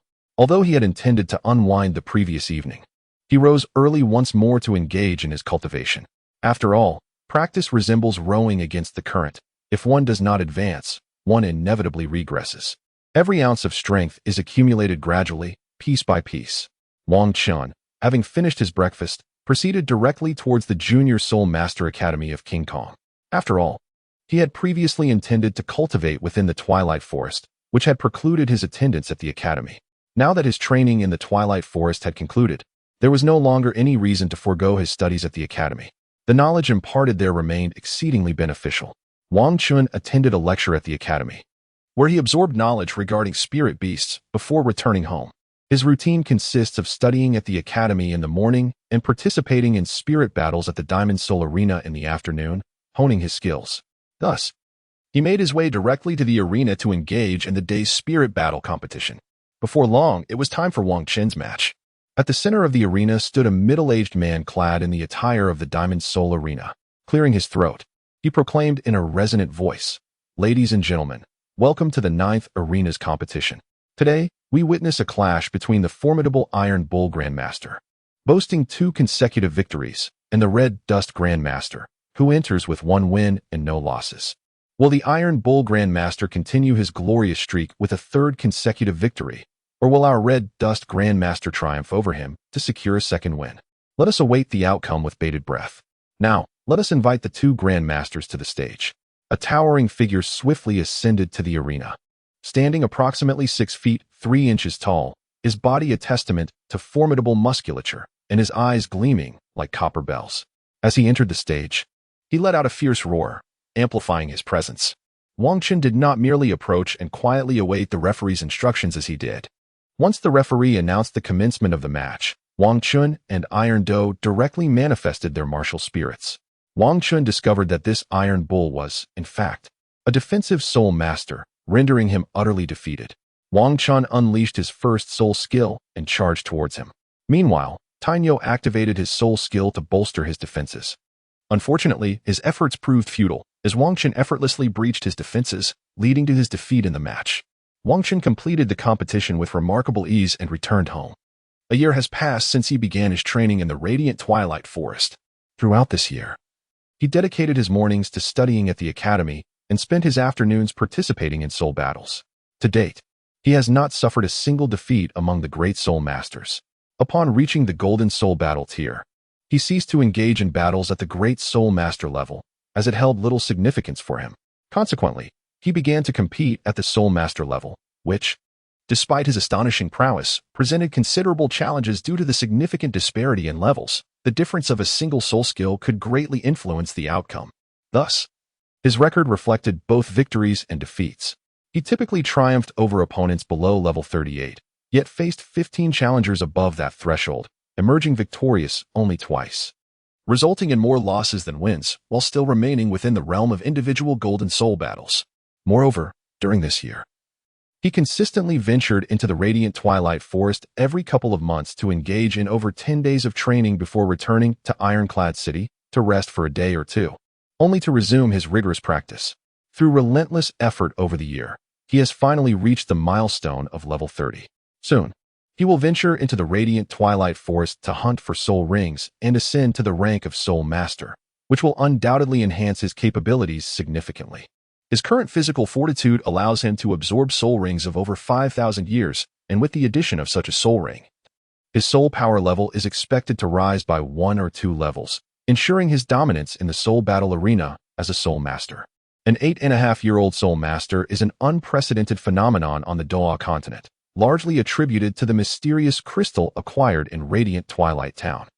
Although this crystal does not directly elevate Wang Chun's soul power level, it has substantially augmented his mental strength and fortified his physique, thus accelerating his training speed. Without this extraordinary artifact, he might not have reached this level until he was over 9 years old. Wang Chun had already made an agreement with his family to embark on a quest for a soul ring the following day. Today, he resolved to take a well-deserved rest. For throughout the past year, moments of respite had been exceedingly rare. The next morning, Wang Chun awoke early, and after partaking in breakfast, he set off with his father to the Radiant Forest to hunt for soul rings. After a morning of travel, they finally arrived at Radiant Town, where they decided to enjoy lunch before proceeding to seek out the soul beasts. Xiaoqin, do you have a specific soul beast in mind? What type of soul skill are you aiming to acquire? I intend to search for a soul skill that enables ranged attacks. Currently, I find myself at a disadvantage against those agile assault-type soul masters, as I lack effective means to counter them. During soul battles, I am often unable to swiftly conclude the fight. I can only seize the opportunity to strike when they are attacking, otherwise, I can do nothing but watch helplessly. Indeed, having a target is essential. Let us venture inward. As long as we do not approach the most central areas, I can assure your safety. Very well. Let us now strive to find our quarry. All right, father. Wang Chun and his companions searched for half a day within the inner circle of the Yuwei forest. Yet they encountered no soul beasts that were entirely suitable. Either the age was inappropriate or the soul skills did not match. They could only rest within the forest for the night and continue their search the following day. Xiaoqin, after you finish your meal, ensure you take a good rest and maintain your spirit in optimal condition so you can effectively absorb the soul ring. I will keep watch to ensure our safety. All right. Father. Wang Chun refrained from uttering any words of reassurance regarding his vigil, for such sentiments were devoid of significance. After all, His father had embarked on this journey solely for the sake of his soul ring. The most prudent course of action was to rest well and maintain optimal condition, avoiding any unnecessary complications. Time elapsed in this manner, and by the dawn of the following day, Wang Chun rose early. He was, after all, in pursuit of soul beasts, not merely engaging in a camping endeavor. Moreover, the night had passed without incident, allowing them to arrive safely by the morning. Wang Long prepared a simple breakfast, and after finishing their meal, they resumed their quest for soul beasts. It was during this early morning search that they finally stumbled upon a suitable soul beast hidden within a patch of grassland, a roaring lion soul beast, estimated to be over 5,000 years old. This particular soul beast typically yields the lion's roar soul skill upon absorption, which is renowned for its exceptional long-range area attack capabilities. Some variations of the skill focus solely on frontal assaults, while others boast multidirectional attacks, irrespective of the type. Each is undeniably a remarkable soul skill. Xiao Chun, wait here. I will go and capture this soul beast. All right, father, please be careful. After conversing with Wang Chun, Wang Long immediately summoned his martial soul and charged towards the roaring lion, unleashing his fifth soul skill. Before the beast could react, it was struck and severely injured. Wang Long then brought the soul beast before Wang Chun, urging him to slay it and absorb its soul ring. Hurry, my son. Eliminate this soul beast and absorb its soul ring. I shall protect you. Understood, father. Wang Chun spoke no more and swiftly vanquished the roaring savage lion. From its lifeless form emerged a violet soul ring. Wang Chun seated himself upon the ground, channeling his soul power to attract the ethereal ring, drawing it towards himself before commencing its absorption. As the soul ring, over 5,000 years old, descended, a formidable surge of soul power surged into Wang Chun's body, coursing tumultuously within him. Yet, he harnessed his youthful energy, diligently absorbing the sudden influx of power.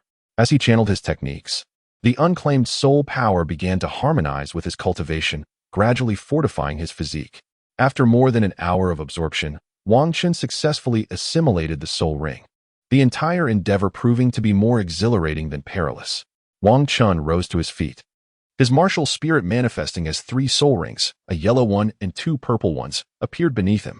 He felt an exhilarating surge of power, not only experiencing a substantial enhancement in his physical abilities but also witnessing a notable increase in his soul power, now at least at the 32nd level. All right. You have completed your absorption. Let us proceed outside, he said. Certainly, father. Once we reach the outskirts, I wish to test my 3rd soul skill, he replied. Very well. Experimenting at the periphery will minimize encounters with formidable soul beasts, ensuring greater safety. With that, Wang Chun and his companions made their way toward the edge of the forest. Upon reaching the outskirts, Wang Chun came to a halt, his martial spirit activated, and he began to unleash his 3rd soul skill. Roar. Wang Chun unleashed his 3rd soul skill, the Titan's Roar, startling numerous frail flying soul beasts, which swiftly fled from the vicinity of Wang Chun. Wang Chun's Titan Roar is a forward assault auditory soul skill. Upon activation, he manifests a colossal ape formed from soul power surrounding his body. Although this occurs only during full exertion, under ordinary circumstances, his attacks are emitted solely from his mouth. While the full activation demands considerably greater energy and results in a slight reduction in speed, the presence of the soul ape significantly amplifies the offensive power and provides a measure of protection. Conversely, when not fully unleashed, the attack power is diminished. Yet the energy expenditure is lower, allowing for instantaneous strikes. After completing his soul technique trial, Wang Chun exited the radiant forest alongside his father, returning to the Diamond Clan. It has been a month since Wang Chun hunted for soul rings in the forest, and he has now reached the pinnacle of the 2nd level of his juvenile skill, ready to undergo a breakthrough at any moment. He intends to dedicate the next few days to diligently practicing his juvenile skill in hopes of an early advancement. Achieving the 3rd level will significantly enhance his prowess. However, to transition to the 3rd level of the meteor technique, it is more advantageous to practice during the night, as the probability of success is greater. Thus, Wang Chun plans to engage in focused training after sunset. Presently, he wishes to seek out his 2 younger brothers. After all, he seldom reaches out to them during his training sessions, and it is essential to foster communication. Trust cannot flourish without interaction, as genuine camaraderie is cultivated through shared experiences. Without communication, how can true bonds be formed? Wang Chun reserved a table at a quaint tavern within the confines of Diamond City, inviting the 2 of them to dine there and, In the course of their meal, engage in a discussion regarding their cultivation matters. Wang Qin freshened up and prepared to head there. Upon arriving at the restaurant, he spotted his two younger companions and greeted them with delight. Hi, Xiaoyun. You both have arrived. We were just waiting for you, Brother Qin. Let us proceed to the private room. Wang Qin led them into the private room he had reserved, allowing them to order their preferred dishes. Thus commenced the focal point of their gathering. Xiaohai, have you experienced any changes following my training regimen? Brother Qin, I have adhered to your instructions, and I now feel significantly stronger. I've also increased my load, and with the family's training resources, I have reached level 19. I sense that a breakthrough is imminent, and I will soon be able to hunt for my second soul ring. Although I may not match your prowess, I consider my progress commendable. Indeed, well done. Approaching level 20 already? Continue your diligent training and strive to grow even stronger. Understood, Brother Qin. And you, Xiaoyan?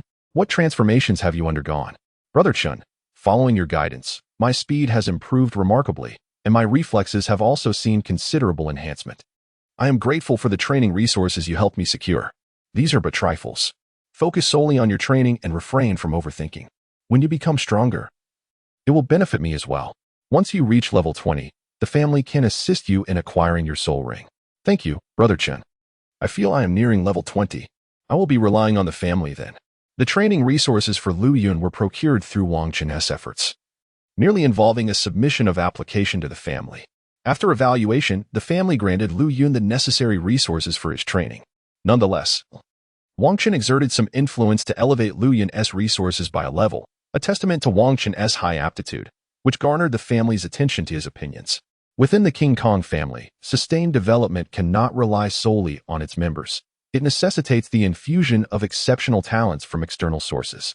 Thus, the family has established a system for absorbing outstanding individuals, categorizing them into various tiers, each enjoying distinct resources based on their level. Most of these talents do not join the King Kong family, yet they ascend rapidly due to the family's resources, thereby incurring a debt of gratitude to the family. When assistance is required, they are unlikely to withhold their efforts, representing a significant asset for the family's legacy. Although these individuals remain outside the family, their strength cannot be disregarded. Additionally, there are those with remarkable talent who are willing to join the family after undergoing the family's trials. They receive the same privileges as the family's direct descendants and ascend to higher echelons. Consequently, the King Kong family boasts a cadre of external experts. However, as they intermarry with the direct descendants, their offspring eventually become part of the pure bloodline of the King Kong family. Thus, through generations of development, the King Kong family continues to cultivate an abundance of skilled individuals. After all, those who are absorbed into the family are often endowed with considerable talent, and their descendants typically possess commendable aptitude for cultivation. Thus, through successive generations of development, the King Kong family has flourished over the past 2 centuries. Now, let us partake in our meal. Once we finish, feel free to inquire about any uncertainties you may have. At this moment, the dishes from the tavern have been served, and Wang Qin invites them to dine. Shortly thereafter, they complete their meal and engage in further discussions regarding their cultivation experiences before eventually parting ways. As night falls, Wang Qin steps into the courtyard, seeking a spot beneath the most resplendent stars to commence his cultivation. Under the cool, silvery light of the moon, he sits cross-legged in the courtyard and begins to channel his juvenile energy. The moon hangs high, the stars gleam brilliantly, and there is a slight chill in the air. Dressed in a light training outfit, Wang Qin displays a resolute expression, undeterred by the external environment. As he initiates his practice, a surge of spiritual energy envelopes his being, the quality of which is so exceptional that it is difficult to believe it emanates from a mere spirit master. Thunderous sounds resonate. It is accomplished. Wang Qin suddenly felt a profound sensation. As his soul energy once again circulated through his meridians, it underwent a remarkable transformation, emanating a silvery brilliance that sparkled like stardust, harmonizing with the celestial bodies above. This was the meteor technique of the 3rd level of the child's skill. He had broken through to the 2nd level at the tender age of 6 and spent an additional 2.5 years ascending to the 3rd level of this practice. The child's skill is divided into 5 realms, each with significant distinctions. It is said that mastering the final level, the Red Sun technique, could allow one to refine their sinews and marrow, thereby enhancing their innate qualities. Even an individual of modest talent could transcend to become an extraordinary genius. The 3rd level of the child's skill starkly contrasts with the preceding 2, revealing the extraordinary nature of this technique. This practice emphasizes the accumulation of strength before unleashing it. The first two levels focus on establishing a solid foundation, while the third level signifies a point of explosive power. While the earlier stages could only marginally enhance defensive capabilities, the third level greatly amplifies offensive strength. Is this the essence of the meteor technique? Wang Chun extended his right hand, channeling his soul power to conjure a layer of silvery radiance upon it. This silvery glow sparkled like a meteor, emanating an aura of sharpness. Sizzle! Wang Chun, with a mere stroke of his right hand against the adjacent tree, produced a resounding sound of tearing. It was astonishing to observe that he exerted no visible force, yet, enveloped by his silvery soul power, it was as sharp as the edge of a blade, etching a substantial mark into the tree's bark. The meteoric technique of the youthful skill.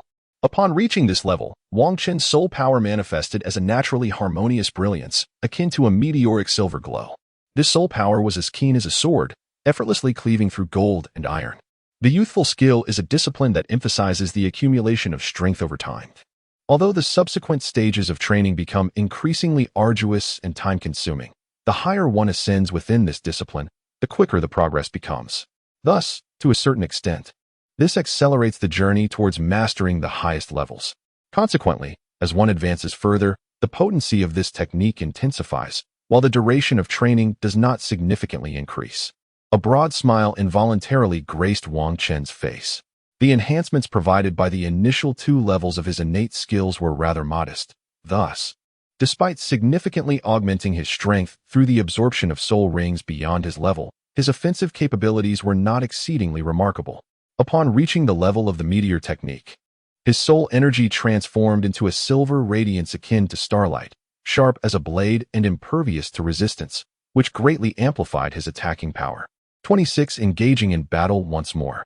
After Wang Chun broke through to the third level of the meteor technique, he merely consolidated his gains before returning to his chamber to rest.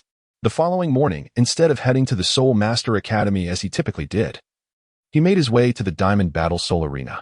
Having ascended to the third level of the meteor technique, which had significantly enhanced his offensive capabilities, he could hardly contain his eagerness to engage in a spar with an opponent.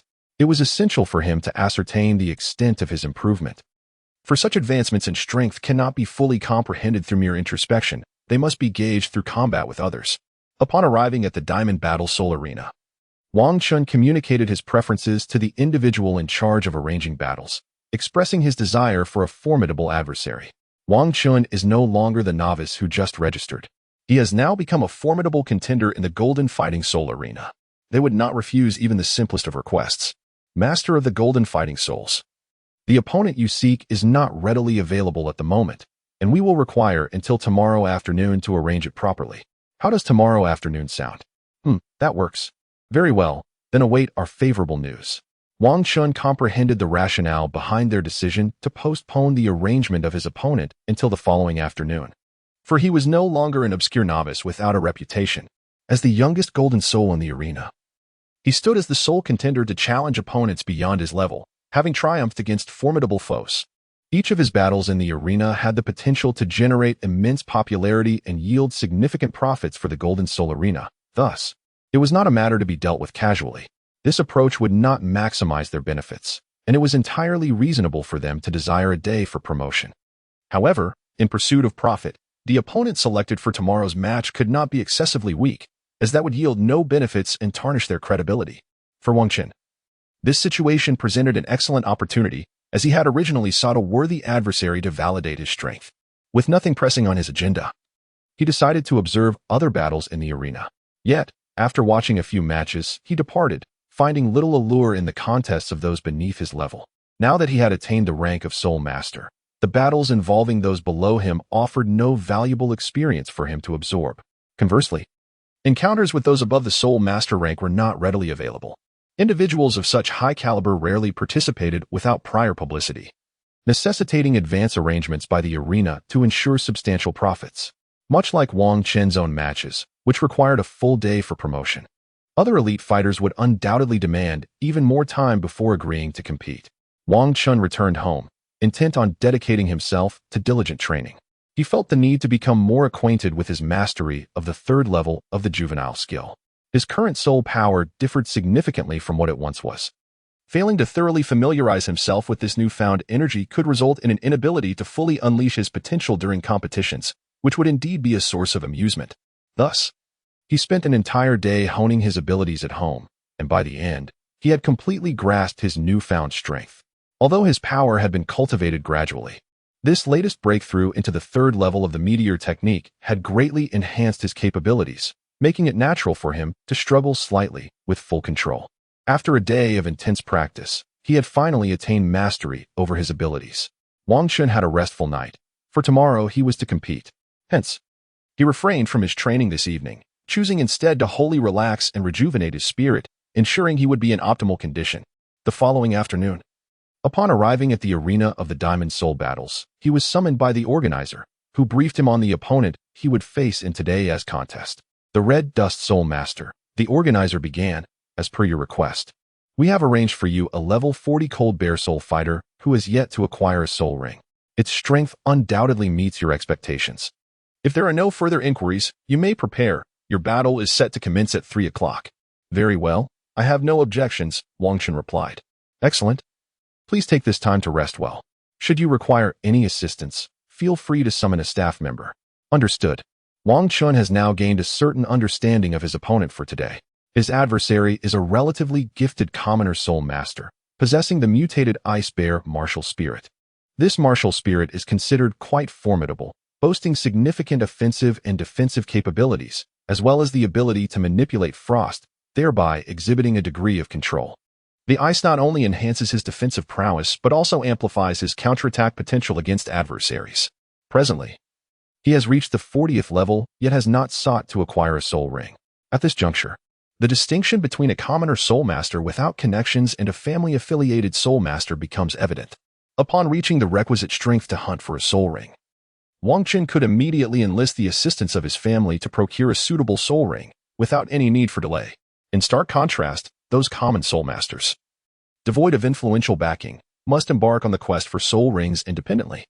They either settle for a soul ring that does not represent the optimal age or resort to paying others to acquire an appropriate one. It is likely that the Frost Bear, participating in this soul duel, is seeking to amass funds for hiring someone to obtain a soul ring. Otherwise, there would be no reason for his involvement in this competition. After an hour's wait, the moment for Wang Chun's soul duel finally arrived. In the main arena of the Diamond Soul Arena, a host proclaimed, "Ladies and gentlemen, welcome to today's match. Competing in this event are our esteemed Red Dust Golden Soul and Frost Bear Golden Soul. The Red Dust Golden Soul is the only soul master within our arena to have participated in higher-tier soul duels and emerged victorious. He has now attained the rank of Soul Sage. What remarkable feats shall he showcase today? Let us await in anticipation." On the other hand, the Frost Bear Golden Soul is the sole contender who began registering for soul duels at the Soul Sage level and has achieved an impeccable record. With both being unique in their own right, who shall prove to be the stronger? Let us find out. Now, let us welcome today's protagonists, Red Dust Golden Soul and Frost Bear Golden Soul. Upon hearing this, Wang Chun entered the soul fighting passage and ascended to the main soul fighting arena, where he was met by a man in his 20s who had also stepped forward. Wang Chun scrutinized his opponent with keen attention. He was a remarkably robust man, towering over 2 meters in height, with broad shoulders and a physique sculpted by muscles. His bronze skin and somber complexion were accentuated by eyes that sparkled with intensity, complemented by a neatly cropped hairstyle. It was evident that he was a formidable character. Are the two Golden Soul fighters prepared? Yes, absolutely, Wang Chun and Han Xiong replied in unison. Upon hearing their affirmation, the host seized his amplification soul device and declared, "Now, the soul battle commences officially." As the host concluded his announcement, Wang Chun and his adversary, Han Xiong, simultaneously summoned their martial souls, enveloping the arena in a radiant golden aura and a striking blue luminescence, effectively bisecting the battlefield. Han Xiong was cloaked in a coat of blue fur, emanating an astonishing chill. From beneath his feet, ice began to crystallize and spread outward, crafting an advantageous combat environment that would enable him to unleash his full potential. 27 Soul Battle Wang Chun, endowed with the manifestation of his martial soul, promptly unleashed his second soul skill, thereby augmenting his defensive capabilities to avert any further instances of carelessness leading to ambush and injury. The golden radiance of his soul power clashed with the azure luminescence, each occupying its own realm. In that moment, the frost bear charged fiercely towards Wang Chun. The creature's swiftness was astonishing, as it closed the distance in the blink of an eye, leaving a chilling aura lingering in the air. Wang Chun also detected his assault and instinctively raised his left hand to confront him head-on. The first soul skill, Ice Palm. The ice bear let out a low growl, activating his premier soul skill, Ice Palm. This technique elevates his attack power by 50% while simultaneously augmenting his ice attribute attacks by an additional 50%. Such a soul skill provides a significant enhancement to the ice bear, an ice attribute soul master. As Ice Palm was unleashed, the ice bear's hands became enveloped in frost, greatly amplifying both his offensive capabilities and the defensive strength of his hands. The ice palm carved a trail of blue energy through the air, striking fiercely towards Wang Chun. Wang Chun uttered a low exclamation, a glimmer of unusual brilliance flickering in his eyes. Though his opponent's speed was remarkably swift, Wang Chun remained perceptive, unyielding as a diamond. Wang Chun deftly intercepted his opponent's frost palm with his left hand, relying on the indestructible nature of his Vajra body, sustaining no significant harm. Subsequently, he unleashed his first soul skill, the mighty Vajra fist, striking upward towards his adversary's chest. In that perilous moment, a flicker of astonishment crossed the eyes of the ice bear, who could not fathom why his own first soul skill seemed ineffective against Wang Chun. Before he could comprehend the situation, a powerful blow was already aimed at his bear-like form. Nevertheless, his extensive combat experience kicked in. Just as the mighty Vajra fist was about to connect, his second soul ring flared to life, activating his second soul skill, Ice Armor. This ability enveloped his entire body in a layer of frost, enhancing his defensive capabilities by a staggering 100% while inflicting icy damage upon his foe. It was a defensive soul skill, one that not only shielded him but also allowed for counterattacks. In an instant, the ice bear's form was encased in impenetrable ice, radiating an intense chill, resembling an unyielding wall. Wang Chun struck the icy wall with a powerful punch. Boom! The wall of ice shattered instantaneously, and his fist collided directly with the chest of the ice bear, causing a dramatic change in its expression. The ice bear was sent flying as if it had been struck by a colossal beast. Remarkably, Wang Chun, utilizing his second soul skill, remained unscathed by the icy assault. The spectators gasped in astonishment, unable to fathom such an occurrence. After all, they were familiar with Wang Chun, who had only recently ascended to the rank of Soul Master. Yet here he was, effortlessly sending a level 40, three-ringed Soul Master hurtling away with a single blow. It was simply unbelievable. The ice bear, though propelled by the force of the attack, mitigated the damage through its own second soul skill, sustaining only minor injuries. It skidded across the soul arena for a brief distance before regaining its footing and coughing twice, promptly activating its third soul skill. Suddenly, the third purple soul ring adorning the ice bear glimmered with intensity. The third soul skill, Ice Bear Transformation, was derived from the formidable Ice Bear Soul Beast. Renowned among thousand-year soul beasts, the ice bear possesses immense physical strength and formidable ice attribute attacks, excelling in power, speed, explosiveness, attack, and defense, making it one of the pinnacle entities among bear-type soul beasts. A 1,000 to 9,000-year-old ice bear could even vanquish a 10,000-year-old soul beast. Moreover, the ice bear's martial soul is perfectly aligned with its attributes, fully harnessing the power of this soul ring. Once the ice bear transformation is activated, all its attributes receive a substantial enhancement, with attack, defense, explosiveness, speed, and ice attribute attacks all experiencing a 100% increase. Although the duration is a mere 3 minutes, the magnitude of this enhancement to its overall strength is extraordinary, marking it as an exceptionally high-impact soul skill. This extraordinary soul skill enables the ice bear to engage in battles beyond its level, explaining its undefeated record in the Soul Master battles thus far. A glimmer of determination flashed in the ice bear's eyes as it enveloped its hands in a layer of ice. This third soul skill not only provided a significant boost to its power, but also greatly enhanced its control over ice attributes. It was evident that Wang Chun's recent assault had instilled a profound sense of caution within the ice bear. Recognizing that he was a formidable adversary capable of exerting his full strength, Wang Chun gazed at Han Xiong with a hint of surprise, not anticipating the formidable soul abilities he possessed. In an instant, Han Xiong wasted no time and charged toward Wang Chun once more. After all, his third soul skill lasted a mere 3 minutes, and he was determined to vanquish his opponent without delay. Wang Chun, however, was not one to remain passive. He surged forward, empowered by the enhancement of his second soul skill. From a distance, they appeared as two streaks of light, one golden and one blue. The golden light represented Wang Chun, while the blue signified Han Xiong. The two collided with a resounding force, generating a gust of air that swept outward from the point of impact. As the turbulence subsided, two figures emerged, Han Xiong and Wang Chun. At this moment, Han Xiong, bolstered by his third soul skill, experienced a tremendous boost in his attributes. Though fleeting, the enhancement was undeniably potent. Meanwhile, Wang Chun, benefiting from his second soul skill, significantly fortified his defenses.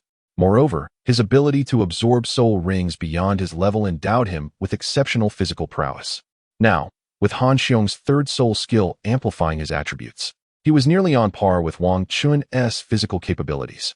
Consequently, in their fierce exchanges, neither could gain a definitive advantage.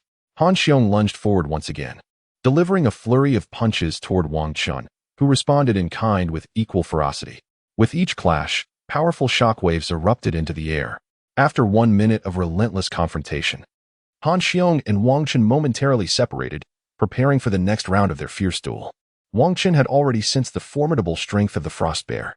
Relying solely on his first two soul skills, victory would prove to be a daunting challenge.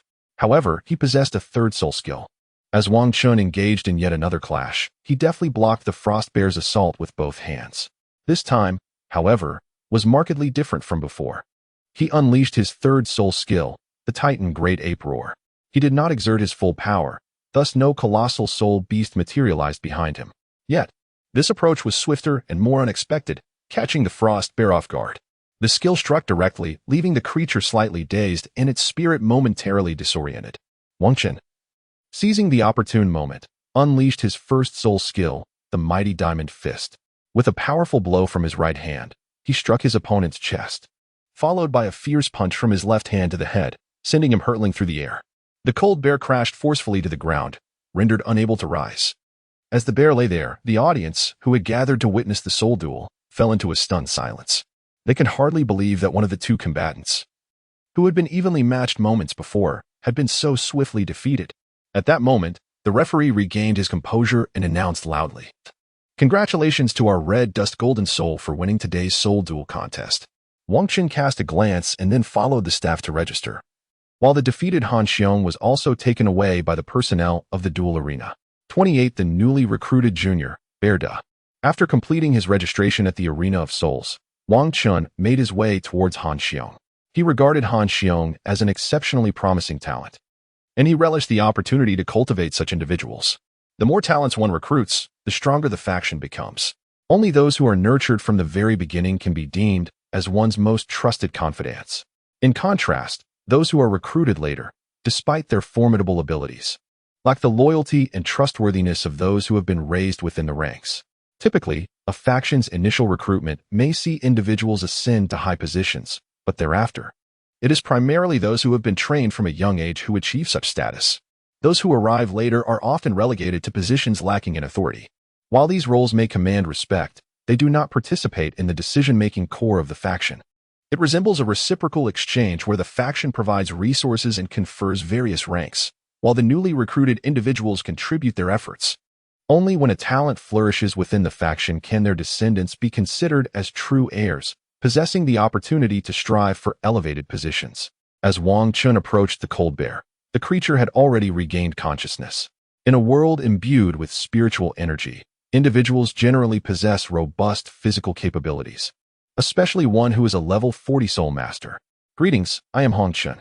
Wang Chun encountered Han Xiong and greeted him. "Hello, I am Han Xiong." Han Xiong was momentarily taken aback, not expecting the individual who had defeated him to initiate a conversation. After all, in his more than 20 years of life, he had rarely engaged with strangers. He had originally been a student at the Soul Master Academy, where his talent was considered to be of average caliber. Due to his taciturn nature, others perceived him as somewhat aloof and arrogant, which led to offending a noble. Consequently, he was schemed against and expelled from the academy.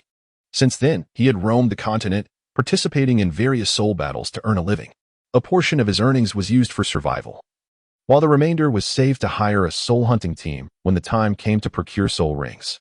Thus, he managed to sustain himself without joining any academy or sect. as it was challenging to find a truly sincere force willing to nurture him. Most were merely organizations that assigned various tasks. Therefore, he continued to wander until the present day. Furthermore, during the absorption of his third soul ring, the compatibility between his soul beast and martial spirit was remarkable, seemingly resulting in the evolution of his martial spirit, thereby enhancing his cultivation speed. Now, at nearly 21 years of age, he had already reached level 40. Had he not lacked a powerful backing to assist him in acquiring soul rings, he would have already attained the rank of Soul Master, which signifies considerable talent. I would like to speak with you privately. Would that be agreeable? Wang Chun inquired with a smile. Wang Chun intends to invite him to a tranquil location for an earnest conversation, seeking to discern the essence of his character. Although Wang Chun has yet to procure a spirit ring despite reaching level 40, his participation in the soul arena battles suggests a lack of substantial backing. Otherwise, he would have already sought out a spirit ring and ascended to the status of a 4-ringed soul master. Very well, Han Xiong replied. Wang Chun and his companions arrived at a quaint tavern, where they reserved a private room and began to engage in conversation with Han Xiong. Wang Chun and Han Xiong sat facing each other, and then Wang Chun began to speak. Greetings, allow me to formally introduce myself. My name is Wang Chun, and I am a soul master of the 32nd rank, hailing from the formidable Jingang family. Han Xiong replied, I am known as Xiongda, a soul master of the 40th rank, without any familial lineage. Wang Chun and Han Xiong provided a brief introduction of themselves. Wang Chun was taken aback to discover that he bore such a name. He couldn't help but wonder if he had a brother named Xiong Er. However, he restrained himself from voicing this impolite inquiry. Why have you not ventured to hunt for a soul ring? Wang Chun decided to introduce the topic here, albeit somewhat awkwardly. Yet this approach serves to highlight the advantages of his family. It was because of the lack of assistance that I resorted to competing in the soul arena to earn money, in order to hire a soul hunting team to assist me in acquiring soul rings. Have you ever contemplated joining a family? Such an affiliation could alleviate your troubles, as a family can offer support. I have considered it, but regrettably, I have yet to discover a suitable family. You might want to contemplate our diamond family. Individuals of your talent are offered commendable benefits. I shall consider it. Allow me to elaborate on the advantages our diamond family provides. Not only do we offer cultivation resources to expedite your growth, but when the time comes to procure soul rings, the family will directly assist you in obtaining the appropriate ones, sparing you the need to earn money and hire a soul hunting team as you do now. These are merely the fundamentals. Furthermore, within the family, merit and talent are the only criteria that matter. There shall be no instances of nepotism, regardless of who you are. Anyone aspiring for better treatment must rely on their own efforts. There will be no situation where your contributions go unrewarded. Please consider this carefully. After listening to Wang Chun's words, Han Xiong felt somewhat tempted. After all, only through wandering does one truly understand the hardships of being without a support system. Unfortunately, joining just any family could result in inadequate benefits, making it preferable to continue training alone. Although the resources for cultivation are scarce, it also allows for independence from others' directives. Now, with such a commendable family extending an invitation, he found himself quite intrigued. He had no doubts regarding the authenticity of Wang Chun's claims. Indeed, recruiting talent is essential for strengthening one's influence. Deceiving individuals into joining would likely weaken the very power one seeks to build. Moreover, Wang Chun, at such a young age, possesses formidable strength, indicating a significant status within the Diamond family. His personal invitation to Han Xiong was indeed a matter of prestige. After some contemplation, Han Xiong agreed, as this could resolve his soul ring dilemma. Very well, I agree to join, but I wish to accompany you, he stipulated. After all, joining the Diamond family meant he would be unfamiliar with others. Aligning himself with Wang Chun seemed a prudent choice, since Wang Chun was the one who extended the invitation. Associating with him would undoubtedly be advantageous compared to other options. Given Wang Chun's remarkable talent and strength, he was destined for a prominent position, and in time, Han Xiong could become one of his trusted confidants, enjoying a commendable status. All right, you shall join my small group. I will speak to the family about it. Wang Chun acknowledged, understanding that Han Xiong's potential was precisely why he had extended the invitation, seeking to enhance the strength of his own group. Wang Chun and Xiongda dined at a restaurant before departing. He instructed Xiongda to return with him first to inform their family, after which he could collect the family's cultivation resources.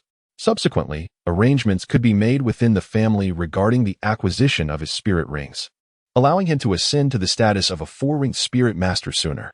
Once Wang Qin had facilitated Xiong Da's matters, he summoned his two younger brothers for a meal, providing an opportunity to introduce Xiong Da to them. As they would soon be part of the same collective, it was essential for them to become acquainted at the earliest. Upon bringing Xiong Da into the family fold, Wang Qin promptly subjected him to an assessment by the King Kong clan to determine his merits and potential. Subsequently, he assigned Xiong Da a modest courtyard within the external precincts of the King Kong clan, serving as his sanctuary for repose. Currently, this resting area is designated for the younger members of various clans and for the exceptionally gifted soul masters recruited from outside the clan, fostering a deeper sense of belonging to the King Kong clan. After all, merely integrating them into the clan while allowing them to reside externally would hardly cultivate a sense of attachment. By residing within the clan and interacting with the offspring of various families, their sense of belonging is not only enhanced, but may also pave the way for their complete integration into the clan. Indeed, love, in its many forms, often defies predictability. The abode of the clan leader and the 5 esteemed elders is situated within the inner precincts of the King Kong clan, a hallowed ground for cultivation.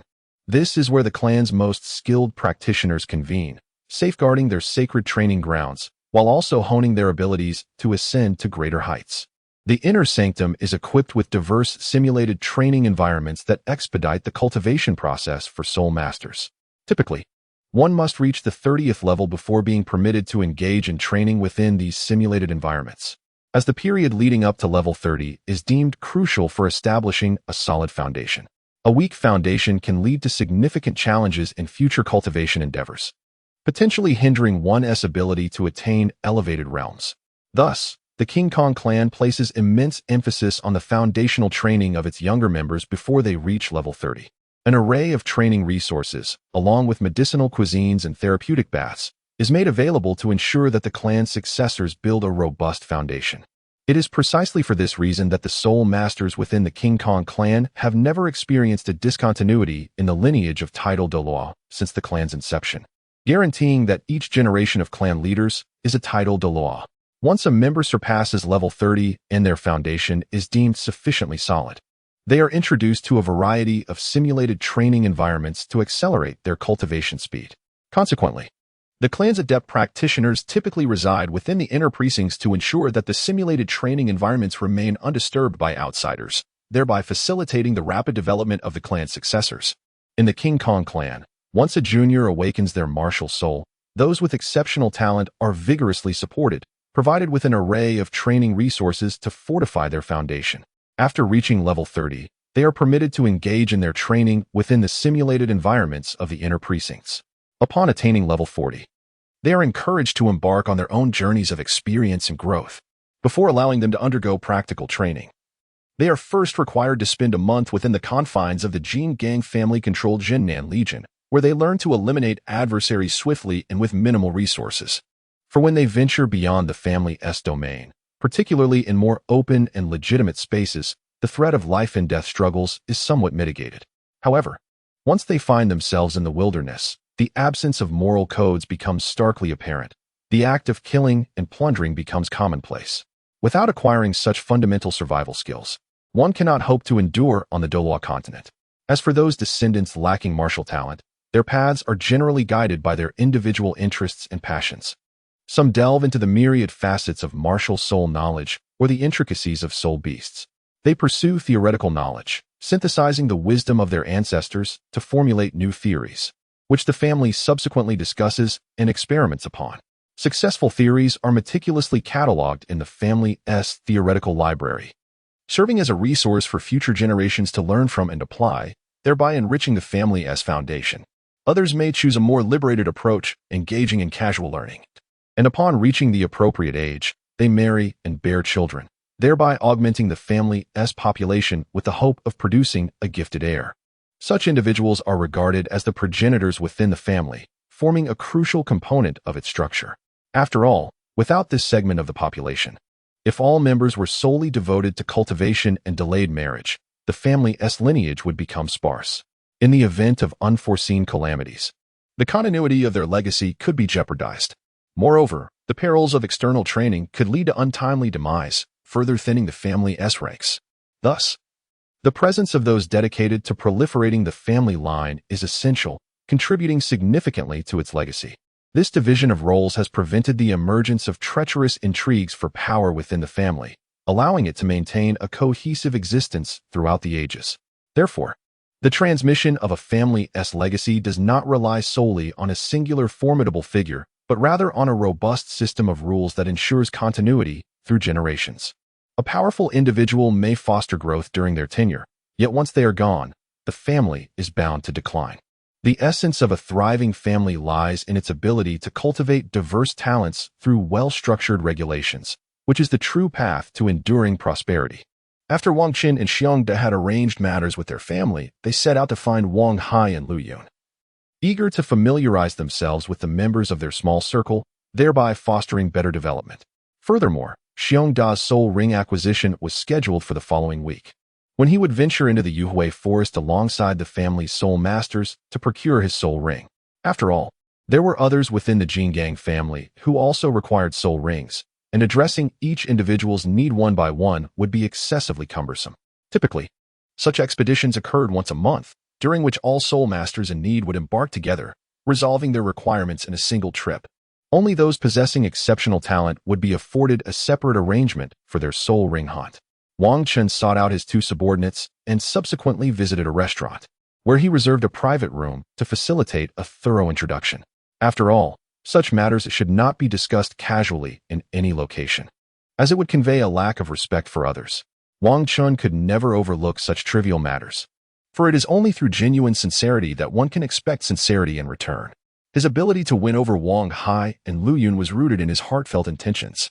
By extending various forms of assistance to them, he fostered their loyalty and earnest commitment to follow him. Otherwise, it would have been impossible for him to recruit these two subordinates.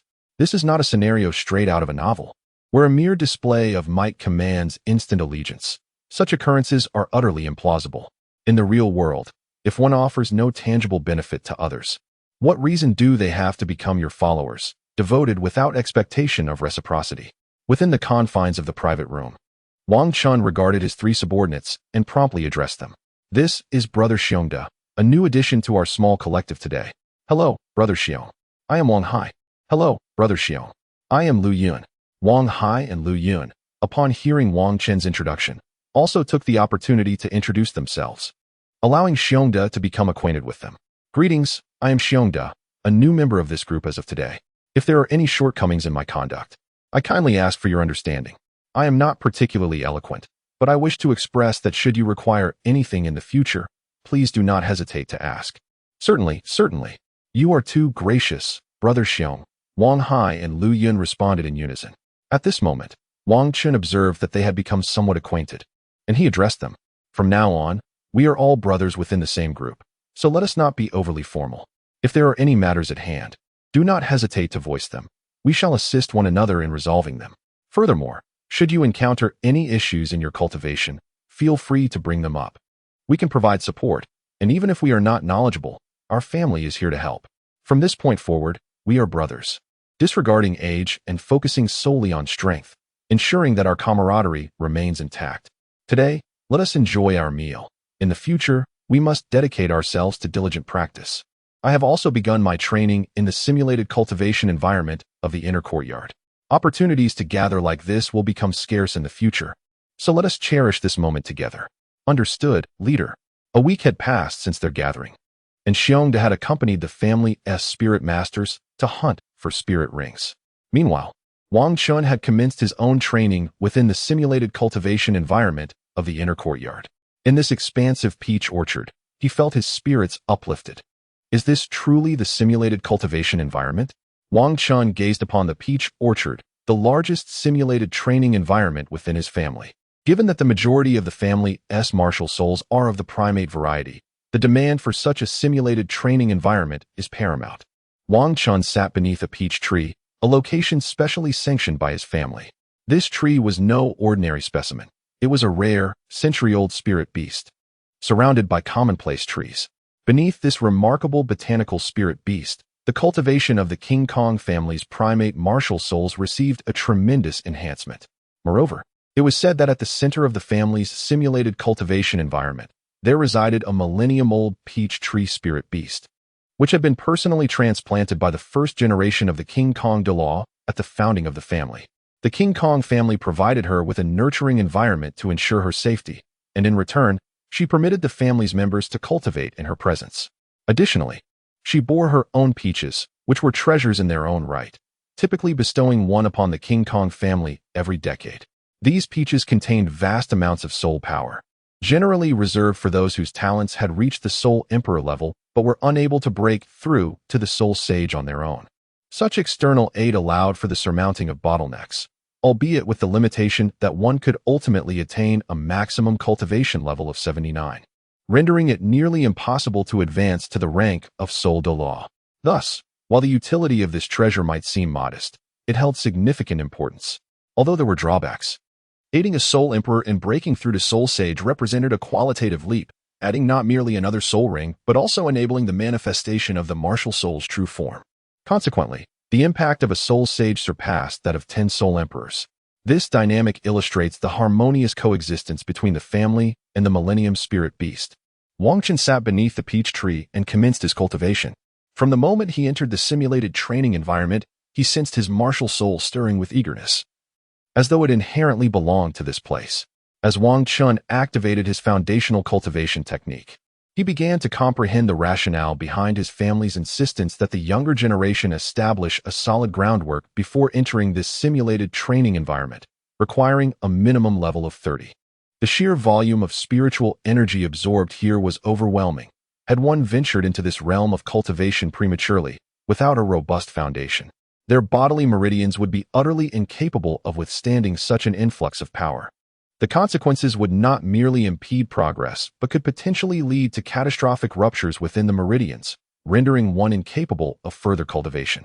Currently, with the strength of his formidable meridians, Wang Chun rapidly assimilated spiritual energy, augmenting his prowess significantly. In this environment, he believed that within a mere 2 years, he could attain level 40. Thus, time slipped away unnoticed as Wang Chun diligently pursued his cultivation. As Wang Chun practiced until dusk, preparing to return, he suddenly noticed a colossal vortex of soul power materializing in the center of the simulated training environment. This vortex rapidly absorbed the soul energy from the peach grove within the illusionary training realm. The environment, bathed in the crimson hues of the setting sun, was transformed into a silvery spectacle by this swirling force. What could this be? Wang Chun was taken aback.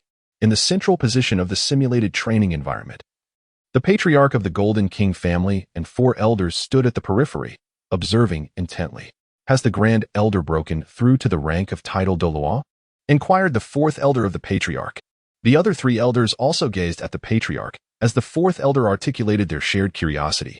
It seems so. Much like my own experience years ago, the patriarch replied. Haha, it appears our Golden King family is set to welcome another title Douluo. Truly, this is a moment of great joy, exclaimed one of the elders. Indeed, having an additional title Douluo in our family is splendid news, echoed another. While the 4 elders engaged in spirited conversation, the patriarch remained focused on the Grand Elder's secluded meditation space. The Grand Elder had sensed that a breakthrough to title Douluo was imminent, prompting the patriarch and the 4 elders to come and safeguard him, ensuring that his cultivation remained undisturbed. Although the patriarch held confidence in the Grand Elder's success, a tinge of concern lingered within him. Thus, the patriarch and the 4 elders awaited the Grand Elder's breakthrough, their eyes fixed on the swirling vortex of soul power. After half an hour, the vortex finally dissipated, and in that moment, the Grand Elder emerged. The impatient 4th elder promptly inquired, Elder, have you succeeded in your breakthrough? Haha, Patriarch, esteemed elders, I have indeed ascended to level 90. With the acquisition of a soul ring, I shall officially attain the rank of title Douluo, the Grand Elder proclaimed joyously. Upon hearing these words, the patriarch and the 4 elders released a collective sigh of relief. Their suspicions regarding the Grand Elder's breakthrough had now been confirmed, allowing them to relax.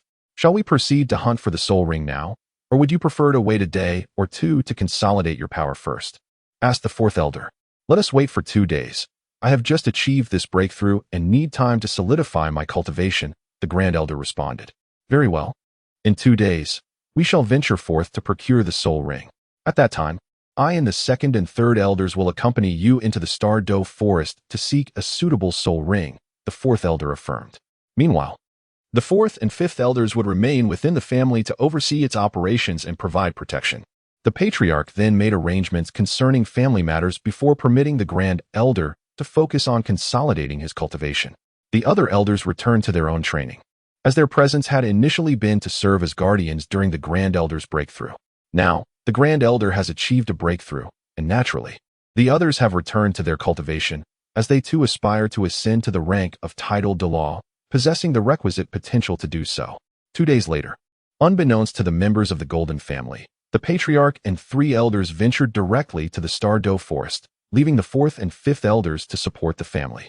Generally, matters within the family are overseen by designated elders, with only unresolved issues being escalated to the highest decision-making body of the 5 elders and the patriarch for arrangement.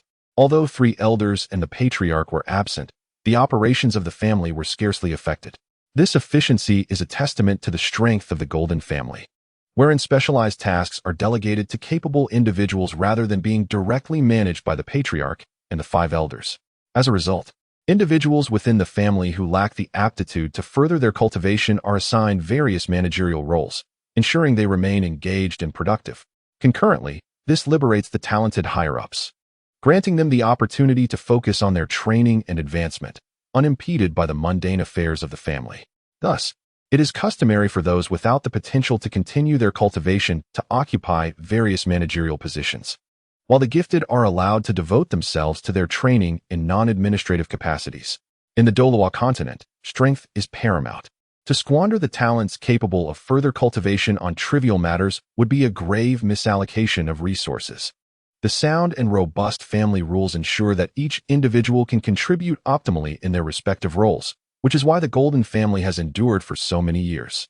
Without such regulations to properly allocate talent, the Golden family might have long since vanished, unable to sustain its legacy. In the Star Luo forest, Patriarch Jingang and the 3 elders embarked on their journey from the family residence, hastening their way to the Star Luo forest to procure a suitable soul ring for the Grand Elder, aiming to return home expeditiously. After all, the strongest members of the family were predominantly away, and any unforeseen incident could potentially bring catastrophic repercussions upon the family. Thus, after 5 days of travel, they arrived at the small town on the outskirts of the Star Luo forest. I intend to take a well-deserved respite here, having traversed several arduous days of travel. It is imperative to adjust my state of mind, for once I enter the Star Luo forest, there shall be no time for rest. I must seek a suitable spirit ring, which will undoubtedly require a fierce battle. This quaint town is of considerable size, adorned with a myriad of shops, most of which engage in trades relevant to spirit masters. After all, at the outskirts of the Star Luo forest, it is typically spirit masters who frequent such places, pausing momentarily to replenish their resources before embarking on their quest to hunt for spirit rings. Rarely would anyone venture here without purpose. In this realm of Douluo Continent, it is not guaranteed that the virtuous will survive, nor that the malevolent will perish. Only the foolish are certain to meet their demise. For the lack of discernment among the naive leads them to offend formidable spirit masters, who may dispatch them with ease. Jingang and his companions possessed formidable physiques and exuded an impressive aura, unmistakably indicative of their prowess as powerful spirit masters, ensuring that few would dare to provoke them. The quartet arrived at a modest inn, where they secured 4 rooms and savored some delectable dishes, as once they ventured into the Star Luo forest, they would be left with only the provisions they had brought. After a night of rest, they set forth at dawn into the depths of the Star Luo forest. Upon leaving the small town, they quickened their pace, for the distance to the Star Luo forest was relatively short, and soon they found themselves at its entrance. This was not their first venture into the vast expanse of verdant woodland. Thus, they were not awestruck by the seemingly endless greenery. The trees within the Star Luo forest were exceptionally lush, with even the outer fringes showcasing heights exceeding 20 meters, a stark contrast to the more subdued Yuhui forest. Among the 4, one was a level 95 titled Douluo, another a level 90 quasi-titled Douluo, accompanied by 2 level 89 soul Douluo, rendering them unperturbed by the outer region as they proceeded with caution directly towards the heart of the forest. Their mission was to assist the Grand Elder in locating the 9th spirit ring, which could only be found in the core area. As they advanced swiftly, they soon reached the inner circle of the Star Luo forest, where they slowed their pace to commence a more meticulous search. The Grand Elder led the way, flanked by the second and third elders, while the clan leader brought up the rear, forming a strategic formation to facilitate their search. To avoid startling or disturbing the other spirit beasts, the four of them reigned in their formidable presence. After a day of searching, they had yet to find a suitable spirit ring. Though this was to be expected, their experience in the Star Luo forest had taught them patience. After deliberating on who would keep watch, the other three closed their eyes to rest, fully aware that when they eventually encountered a suitable spirit beast, a battle would ensue, necessitating their strength to be at its peak. Although they could endure several days without rest, even the slightest fatigue could hinder their performance. And they were determined to avoid any minor missteps that could jeopardize their mission to procure the spirit ring. Thus, it was decided that one individual would keep watch during the night, allowing the other three to conserve their strength. Furthermore, since this endeavor was aimed at enabling the Grand Elder to absorb a soul ring and break through to the rank of Title Douluo, he was not assigned to the night watch. The duty of vigilance was to be rotated among the remaining three. After all, they were uncertain how long they would need to search within the Star Luo forest to find a suitable soul ring. As the night passed, no unforeseen incidents occurred. The following day, they resumed their quest for the soul rings. The group ventured toward the core area, for they had not encountered an appropriate soul ring in the inner circle and therefore sought to explore deeper in hopes of discovering a fitting soul beast. As the four delved further into the Star Luo forest, the surrounding environment grew increasingly tranquil, transforming the once vibrant habitat of soul beasts into a picturesque earthly paradise.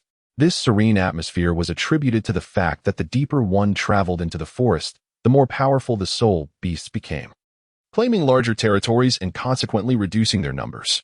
The task of locating soul beasts became more challenging, yet the likelihood of encountering formidable ones increased, as only the strongest could thrive in such depths. Eventually, in a region with relatively humid air, they stumbled upon an exceptionally suitable soul beast. A grove of peach trees harbored a silverback gorilla, whose martial spirit closely aligned with that of the Grand Elder. This 90,000-year-old silverback gorilla was indeed the perfect candidate for the Grand Elder's 9th soul ring. I shall take the lead in the attack. The three of you will provide support, the clan leader declared, with the strongest among them designated as the principal attacker. The three elders would assist in delivering a significant blow to the silverback gorilla. This strategy was crucial to avoid prolonged combat, which could attract other soul beasts and complicate the absorption of the soul ring. Thus, before the silverback gorilla could react, the four struck decisively, inflicting substantial damage upon it, rendering it incapable of retaliating. Grand Elder, swiftly finish it off and commence the absorption. We shall provide you with protection, they urged. Indeed, the sooner we conclude this, the better we can depart from this place, they added. Very well, I shall dispose of it immediately, replied the Grand Elder, and with that, he swiftly ended the life of the 90,000-year-old silverback gorilla and began the process of absorbing the soul ring. A black ring tinged with red emerged from the corpse of the silverback gorilla, settling upon the Grand Elder. He then channeled his soul power to commence the absorption of this 90,000-year-old soul ring. However, being a soul ring of such age, it was not one that could be absorbed swiftly, even though the members of the Diamond Clan, having undergone rigorous training since childhood, possessed remarkably robust physical constitutions. However, even a soul ring of 90,000 years required an entire night for the Grand Elder to fully absorb. As dawn broke, a soul ring of black interspersed with red emerged from beneath the Grand Elder's feet, pulsating in rhythm with the other 8 soul rings. This marked the moment when the Grand Elder officially ascended to the coveted rank of Title Douluo, a realm every soul master across the continent yearns to attain. At this juncture, the aura surrounding the Grand Elder underwent a remarkable transformation. Thank you, clan leader and esteemed elders. The Grand Elder expressed his gratitude immediately upon completing his absorption. There is no need for such formality. We are all part of the same family. From now on, we shall support one another, the clan leader replied. Very well, let us not linger here too long. We must check for soul bones, he added. Agreed. The Grand Elder concurred as he approached the corpse of the silverback gorilla, conducting a meticulous examination. I have found a right arm bone, the Grand Elder announced. Absorb it. It corresponds perfectly with your soul ring, enhancing the effects of your absorption, the clan leader advised. Indeed, this will yield superior results. Both elders echoed their agreement with the clan leader's decision. Let us proceed outside. Once we return to the family, you may absorb this soul bone, they concluded. and the four exited the Star Luo forest, heading towards the King Kong clan. Time passed swiftly, and half a month elapsed without the members of the King Kong clan being aware of the Grand Elder's ascension to title Douluo. They were also oblivious to the fact that the clan leader and the elders had ventured into the Star Luo forest to procure soul rings and had since returned. Naturally, the clan leader and the elders refrained from publicizing the Grand Elder's breakthrough, as every clan must conceal its full strength, retaining hidden cards for strategic advantage. Exposing all one's capabilities leaves one vulnerable. When adversaries target you, they account for your revealed strengths, diminishing any chance for a counterattack. However, if you possess hidden strengths that your enemies do not anticipate, revealing them unexpectedly can significantly enhance your survival capabilities. Just as people fear the unknown, they do not fear what is already known. Once all hidden cards are laid bare, enemies will no longer harbor fear. Only a strength that remains shrouded in mystery can instill caution in them. Wang Chun now leads a remarkably structured daily life. During the day, he immerses himself in cultivation within the peach grove of the simulated training environment, while at night, he retreats to the inner courtyard prepared by his family for rest. Within this sanctuary, he is free from concerns beyond his training. The meals, resting quarters, and resources necessary for his cultivation are all meticulously arranged by his family. His sole focus is on enhancing his strength, as everything else is graciously taken care of by his kin. Every evening, Wang Chun returns to his tranquil courtyard, where he diligently practices his youthful cultivation techniques before succumbing to slumber. This endeavor not only enhances his prowess, but also accelerates his journey of self-improvement. During his training in the simulated cultivation environment, Wang Chun first focused on enhancing his soul power before practicing his family's physical cultivation techniques. Now, having reached the 7th layer of his physical cultivation method, both his bodily strength and the resilience of his meridians have significantly improved. The rapid progress he has made in his physical training is largely attributed to his practice of the juvenile cultivation technique, which not only accelerated the refinement of his soul power, but also fortified his physical prowess. Furthermore, the enigmatic golden crystal he acquired in Yuhui Town has further augmented his physical attributes. These factors have collectively enabled him to attain such a remarkable level in his family's physical cultivation technique. Consequently, his formidable physical condition allows him to absorb soul power with remarkable speed in the simulated cultivation environment, thereby enhancing his strength at an impressive rate. After diligently training for half a month, he experienced a substantial increase in his capabilities. Having spent over 2 weeks in this simulated cultivation environment, Wang Chun's soul power level reached the pinnacle of 32, and he sensed that a breakthrough to level 33 was imminent. He believed that if he continued his training in the family's simulated environment, he might achieve level 40 before turning 11. One morning, Wang Chun arrived early at the simulated cultivation environment, convinced that today he would surpass level 33. Sitting beneath a century-old peach tree, he commenced his practice. He activated his cultivation technique, swiftly absorbing soul power, which he then refined, gradually challenging the threshold of level 33. With each push, he finally broke through. Feeling his soul power circulate with increased velocity, he distinctly recalled that prior to absorbing the mysterious crystal from Yuhui Town, he could only perceive a marked acceleration in the flow of his soul power during critical breakthroughs. Typically, such sensations were not felt during standard level advancements. However, after assimilating that enigmatic crystal, he could discern a notable enhancement in the circulation of his soul power with each breakthrough. This phenomenon has been instrumental in his rapid progress. Otherwise, as his soul power level increased and the energy required for breakthroughs grew, his training speed would inevitably have slowed. After Wang Chun's breakthrough, he found that his cultivation felt even more fluid than before. Moreover, he could distinctly sense that the mysterious crystal he had absorbed in Yuhui Town was subtly enhancing his physique. Although the changes were not immediately apparent, once he achieved a breakthrough, the difference became unmistakable. His cultivation speed was significantly accelerated compared to before the breakthrough. Later, he searched Yuhui Town for another crystal, but was regrettably unsuccessful. He also inquired at the shop where he had found the first crystal, but the owner claimed ignorance about its nature, stating it was merely what Wang Chun had picked up. Now he comprehended why. Despite feeling a surge of potent energy when absorbing the mysterious crystal, his soul power level had not visibly increased. The energy from that crystal was not intended to elevate his soul power, but rather to fortify and transform his body. This energy continuously enhanced his innate potential, allowing his cultivation speed to increase. had it not been for the absorption of that mysterious crystal. Even with innate full soul power and the addition of a child's cultivation technique, it would have been impossible for him to reach his current level at such a young age. As he continued his practice, gradually consolidating his cultivation, time passed and the sun began to set, casting a golden hue over the horizon. Although Wang Chun remained engrossed in his training, he was still aware of the external changes. After allowing his soul power to circulate through his body for a complete cycle, he ceased his practice. Slowly, he opened his eyes, exhaled a breath, and retracted his aura. Preparing to leave his training grounds, he stood up and made his way back to his resting quarters. The simulated training environment was not exclusive to Wang Chun. On his way back, he encountered several family soul masters who were also cultivating there. These individuals were noticeably older than Wang Chun, yet anyone permitted to train in the family's simulated environment was at least at the soul master level. The family would not allow those below the soul master rank to train here, as the accelerated cultivation could lead to an unstable foundation. Such instability could hinder a soul master's potential in future training and adversely affect subsequent breakthroughs. Preventing them from transcending to higher levels is paramount. Therefore, within the esteemed Kong family, all soul masters below the 30th rank are devoid of any herbal concoctions that accelerate cultivation speed. Instead, they are solely provided with foundational elixirs designed to fortify their base. These substances do not interfere with their subsequent training aids.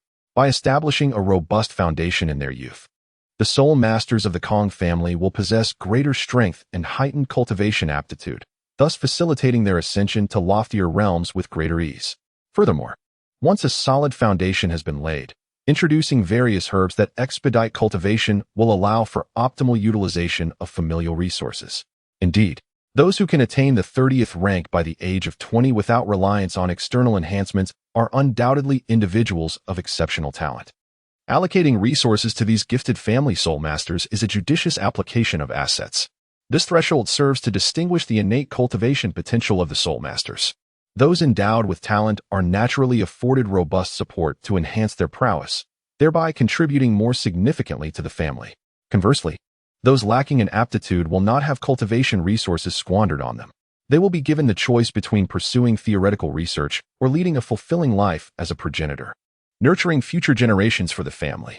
Should they produce a talented heir, it would be a matter of great honor, accompanied by familial rewards. Those family soul masters capable of breaking through to the rank of soul venerable before the age of 20 are indeed the backbone of the family. For these soul masters, barring unforeseen circumstances, they are destined to become at least soul kings in their future endeavors. The corridors of the training hall resonate with the murmurs of soul masters exchanging insights, injecting a semblance of vitality into the otherwise austere environment of simulated cultivation. Wang Chun walked for over 10 minutes and finally arrived at his quaint resting courtyard. Having achieved a breakthrough today, he felt quite elated and decided to reward himself with a well-deserved rest. After finishing his dinner that evening, he refrained from practicing and went straight to bed. This marked the first occasion since his arrival here that he chose not to train at night, opting instead for rest. The following day, Wang Chun resumed his regular routine. Each morning, after a hearty breakfast, he would head directly to the simulated training ground for his practice. He would return in the evening to rest. However, he occasionally ventured into the city of King Kong to meet with his subordinates and engage in discussions about their cultivation. Due to his family's inadequate environment for ice attribute simulated training, Xiongde could only train in the vicinity of a cold pond, which somewhat accelerated his training pace. Typically, he would spend half a day there before heading to the soul fighting arena in King Kong City to hone his skills through combat. Wang Chun, focused on accelerating his soul power level, participated in a soul fighting competition approximately once every fortnight. Unfortunately, it was often challenging to find suitable opponents. They usually convened bi-weekly to share insights about their cultivation and address any issues, collaboratively enhancing their abilities. Thus, Wang Chun trained in his family's simulated training ground for over a month, experiencing a remarkable surge in his soul power level. The external training environment had a profound impact on the cultivation of soul masters. Those practicing in a simulated environment could easily overpower their counterparts who lacked such facilities, which explains why soul masters with heritage often surpass those without. Wang Chun believed that should he continue his cultivation in this environment for an additional month, he would likely ascend to the 34th level. Achieving such a feat within 2 months is no trivial matter. It is not akin to the days of a novice spirit master, where a mere month or two of training sufficed for advancement. Rather, as a spirit venerable of over 30 levels, to elevate one's rank in just over 2 months is a testament to the advantages possessed by those with abundant resources for cultivation, vastly overshadowing those solitary practitioners devoid of such support. Time passed imperceptibly, and after another month of rigorous training within the family's simulated cultivation environment, Wang Chun achieved his breakthrough, reaching the 34th level. However, this rapid elevation in spiritual power had nearly depleted the reserves he had meticulously built over time. If he continued along this trajectory of relentless cultivation, he risked diminishing his control over his spiritual energy, potentially rendering him incapable of fully harnessing his inherent strength. Consequently, after attaining the 34th level, he resolved to participate in several soul duels at the arena in King Kong City. Through combat, he aimed to enhance his mastery over his spiritual energy. Yet, the quest for suitably matched opponents proved challenging. Spirit venerables of his level were generally no match for him, failing to provide the necessary challenge for his development. Conversely, engaging in battles against spirit masters of over 40 levels was fraught with reluctance on their part. They were disinclined to compete against a 30-something spirit venerable like Wang Chun. A victory for them would be expected, while a defeat would be a matter of great embarrassment. How could a spirit master of over 40 levels concede to one of 30-something? Thus, the prospect of one-on-one duels was bleak. Instead, he allied with the 40th level Bear to form a duo for team battles in the arena. Bear typically trained for half a day in the simulated environment before heading to King Kong City for the duels. Unlike Wang Chun, who had been blessed with a plethora of resources from a young age, Bear could not afford to immerse himself in the simulated environment for 2 months at a stretch. Doing so would likely lead to a loss of control over his burgeoning strength. Hence, he opted to accelerate his training while simultaneously participating in numerous soul duels, striving to refine his abilities through extensive combat experience. Strengthening one's soul power control is imperative. At present, Wang Chun is poised to team up for a 2-on-2 soul battle competition, an opportunity he eagerly welcomes. This endeavor not only promises to benefit Wang Chun, but also serves to enhance his own capabilities, resulting in a mutually advantageous scenario. This morning, Wang Chun and Xiongda registered for the 2-on-2 soul battle competition, being assigned to compete on the main soul battle stage. After all, this is a contest of soul master level, a rather rare occurrence. Now, Wang Chun's participation in the 2-on-2 soul battle, stepping beyond his usual level, proves to be significantly more advantageous than engaging in a one-on-one duel. Previously, arranging a one-on-one soul battle required notifying the arena 1 or 2 days in advance, allowing them time to organize suitable matchups, which could sometimes lead to a wait of 5 or 6 days. In contrast, the current arrangement allows for immediate matching with appropriate opponents on the same day. After all, should those at the soul master level lose in such a 2-on-2 competition, it is less embarrassing than succumbing to a soul venerable. At least they are competing within the same tier, rendering a loss far less disgraceful. Wang Chun and Xiongda awaited the commencement of their soul battle competition in the waiting room. This day marked their inaugural 2-on-2 soul battle, and it was essential for them to rest and maintain their optimal state in preparation for this pivotal event. Unbeknownst to them, the identities of their opponents remained a mystery, compelling them to focus on preserving their performance for this momentous first match. At long last, a soul battle concluded on the main arena. The host ascended the stage, ready to announce today's soul battle between the factions. Ladies and gentlemen, welcome to this 2-on-2 soul battle at the soul sect level. Without further ado, let us introduce the competitors of today's contest, the Iron Blood Duo versus the War God Ensemble. The Iron Blood team is a familiar presence, having participated in numerous soul battles, while the War God team is a recent addition. It remains to be seen whether the Iron Blood Duo will triumph once more, or if our newcomers will seize their first victory. Wang Chun and Xiongda emerged from the soul fighting passage onto the soul fighting platform, where they beheld 2 soul masters across from them. These individuals, in their 40s, though possibly lacking the innate talent of Wang Chun and his companion, possessed a distinct advantage in terms of cultivation time, rendering their strength slightly superior to that of Wang Chun and Xiongda. With the arrival of Wang Chun and Xiongda, all participants for this soul battle were now assembled. The host then commenced the announcement, signaling the beginning of the soul battle and the preparation of their martial souls. Wang Chun and Xiongda immediately manifested their martial souls, preparing themselves for battle. Opposite them, the two soul masters also summoned their martial souls, both of which were of the weapon type. Remarkably, they shared the same martial soul, the forging hammer. With fierce leopard-like eyes and imposing stature, their appearances were strikingly similar, both possessing a robust physique. Their exposed arms revealed a strength indicative of their prowess as soul masters. The formidable bulk of their arms was a testament to their immense power. Subsequently, the host announced the commencement of the battle. The Iron Blood duo charged forward with their martial souls drawn, underestimating Wang Chun and his companions due to their apparent youth. However, as seasoned soul masters who had navigated the arena for many years, they never belittled any opponent. They understood that in the arena, age did not dictate strength. True power was measured by capability, not merely by the number of years spent training. While older soul masters might have had more time to cultivate their abilities, longevity did not guarantee superiority. Young prodigies, though they may have less training time, often exhibited greater strength due to their remarkable talent and heightened training efficiency. Thus, they remained particularly wary of their youthful adversaries, who might possess even greater capabilities. The forging hammers wielded by the Iron Blood duo bore a distinct difference from those found in blacksmith shops. They were not only considerably larger, but also adorned with intricate patterns, accompanied by 2 yellow 100-year soul rings and 2 purple 1,000-year soul rings pulsating rhythmically. This Iron Blood combination was a powerhouse of strength. The strength-type weapon soul masters demonstrated a clear divergence from their beast soul counterparts. The former excelled in explosive attacks, while the latter boasted superior physical attributes. Ultimately, the weapon soul masters wielded an additional weapon, amplifying their combat effectiveness. Engaging in a clash of flesh and blood against formidable weaponry, the soul masters wielding weapon spirits undoubtedly held a significant advantage. With a resounding roar, they charged swiftly yet steadily towards Wang Chun and his companions. Although the weapon spirit did not alter the external appearance of the soul masters, the sight of 2 robust men, each wielding a colossal forged hammer and bellowing in unison, exuded an undeniable aura of intimidation. Their synchronized strides thundered forward with the might of a tempest, hammers raised high in the air.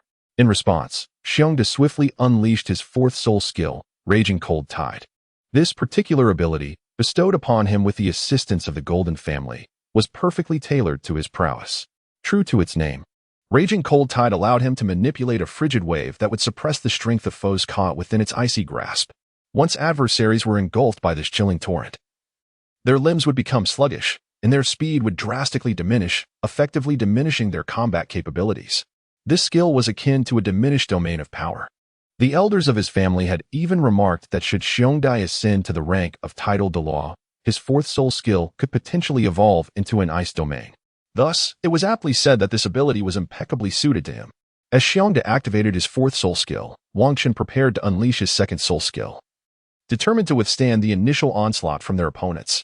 Once Xiongda had completed his skill, he took refuge behind Wang Chun, biding his time to strike when the moment was right, aiming to weaken an opponent at the first opportunity. Though it was their inaugural pairing in a 2v2 soul battle, their coordination was commendable, as they were well acquainted with each other's abilities and strategies. The blue wave of cold surged towards the Iron Blood duo. In situations where their levels were comparable, being struck by such a chilling force would inevitably debilitate their strength. This exemplified the potency of domain-like soul skills. However, the Iron Blood duo remained unfazed. Their years of experience in the arena rendered them adept at handling such challenges.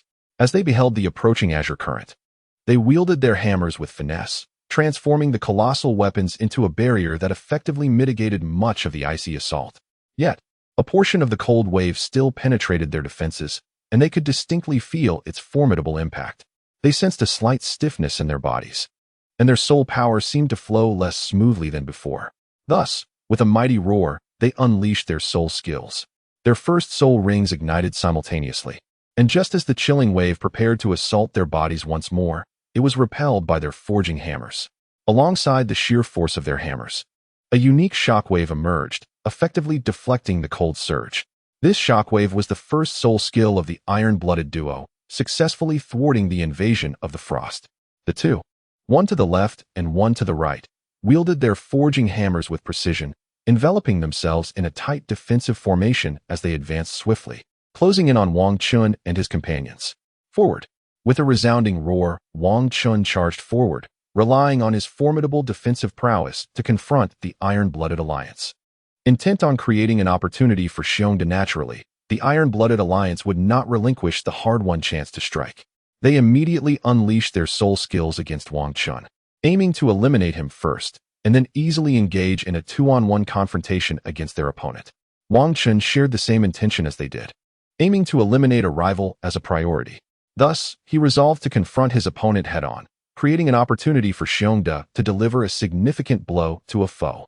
In the blink of an eye, Wang Chun unleashed the indestructible body of the Vajra youth, colliding with the onslaught of the Iron Blood Alliance. Bang! Wang Chun's indestructible body of the Vajra collided with the forging hammer of the Iron Blood Ensemble, producing a resounding clash.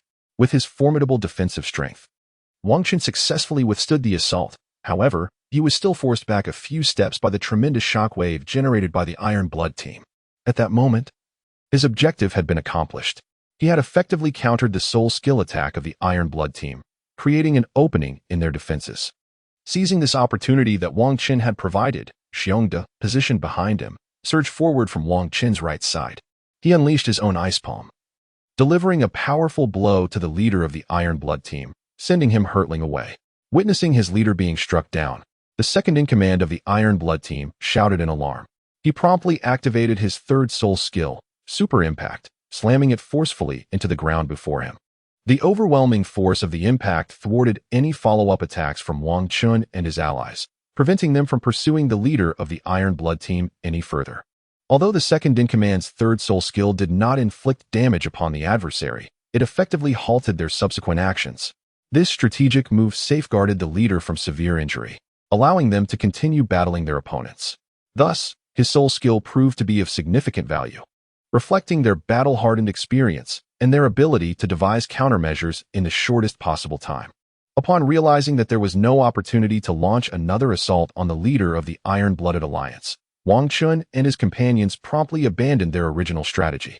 They shifted their focus to attacking the isolated second-in-command, intent on eliminating him first. After all, their plan prioritized the removal of a single adversary. Whether it was the leader or the second-in-command was inconsequential, although they had been repelled by the soul skill of the Iron-Blooded second-in-command. The Iron-Blooded leader had also been sent flying by the soul skill of Bear Big and would not be able to return immediately. Thus, they were determined not to squander this opportune moment. Without hesitation, they charged toward the Iron-Blooded second-in-command, resolved to dispatch him swiftly. Onward! Wang Chun shouted at Xiongda, then unleashed his first soul skill towards Tai Shui Lao Air, intending to hold him off and create an opportunity for Xiongda to deliver a decisive blow. Xiongda, understanding Wang Chun's intentions, immediately activated his third soul skill, Cold Bear Transformation, aiming to significantly enhance his physical attributes, and then, with the aid of his first soul skill, inflict severe damage upon Tai Shui Lao Air. Naturally, Tai Shui Lao Air could not disregard Wang Chun's assault, and being neither a swift attacker nor an agile soul master, he could not evade the strike. Instead, he resorted to utilizing his own soul skills to counterattack. He continued to employ his first soul skill, intending to use a forceful shockwave to repel Wang Chun and create an opportunity to escape and regroup with his leader. After all, this was a 2-on-2 match, and being alone would place him at a considerable disadvantage, as two fists cannot contend with four hands. Crash! Wang Chun's fist collided with the forging hammer of the Iron-Blooded second. This time, he stood alone, and his hammer, though formidable, could not match the power he wielded when he fought alongside the leader. Nonetheless, he did not falter, engaging in a stalemate with the Iron-Blooded second. At this moment, the opportunistic Xiongda launched his assault. He leaped from behind Wang Chun and, empowered by his third soul skill, unleashed his first soul skill, Ice Palm. Aimed directly at the head of the Iron-Blooded second, he was confident that this strike would severely injure his opponent. Just as the tension reached its peak, a massive forging hammer flew in from behind the Iron-Blooded second, striking Xiongda and sending him sprawling, thereby averting a dire threat to the Iron-Blooded second. Meanwhile, Wang Chun exerted his strength, driving the Iron-Blooded second back, and soon grasped the situation. It turned out that the Iron-Blooded leader, having been knocked aside, noticed his brother in peril and swiftly activated his fourth soul skill, Universe Throw. This skill propelled Xiongda away, neutralizing the immediate danger faced by the Iron-Blooded second. Consequently, he hurried towards his brother, intent on eliminating one adversary before they could face two opponents alone. At that moment, Xiongda, having regained his footing after being struck by the iron-blooded leader's fourth soul skill, found that the impact was not overwhelmingly powerful, as it had been executed in haste. Additionally, he had activated his third soul skill, which significantly bolstered his physical attributes, thus mitigating the damage he sustained. Upon witnessing the Iron Blood group attempting to besiege their leader, it was only natural for Wang Qin and Xiongda to rush in for assistance. Once again, they confronted the Iron Blood group. Initially, the Iron Blood group intended to jointly incapacitate Wang Qin before dealing with Xiongda, thereby securing victory in the battle arena. However, Wang Qin cleverly countered their assault, allowing Xiongda to send the Iron Blood leader flying. Although Wang Qin's subsequent attack was thwarted by the second-in-command's soul skill, it inadvertently placed the latter in a precarious situation, nearly leading to his own downfall at the hands of Xiongda. Fortunately, the Iron Blood leader's timely activation of his soul skill averted this crisis for his comrade. As neither side achieved their objectives, a tense stalemate ensued once more. Despite the flurry of events that transpired on the battle stage, they unfolded in the blink of an eye, leaving the audience momentarily stunned. The Iron Blood group, now wary of taking reckless risks to eliminate an opponent, feared that such aggression might expose them to counterattacks, thus plunging them into peril. Consequently, they opted for a cautious approach, advancing steadily with their forging hammers towards Wang Qin and his companion. Observing the absence of an opportunity to swiftly dispatch an adversary, Wang Qin relinquished this notion and resolved to engage his opponents head-on, in hopes of uncovering an opening amidst the fray. Each would proceed with care, one step at a time. Wang Qin addressed Xiongda with a word, then once again unleashed his first soul skill, charging towards the Iron Blood duo. Prompted by Wang Qin's reminder, Xiongda also activated his soul skill, intending to confront the Iron Blood combination head-on.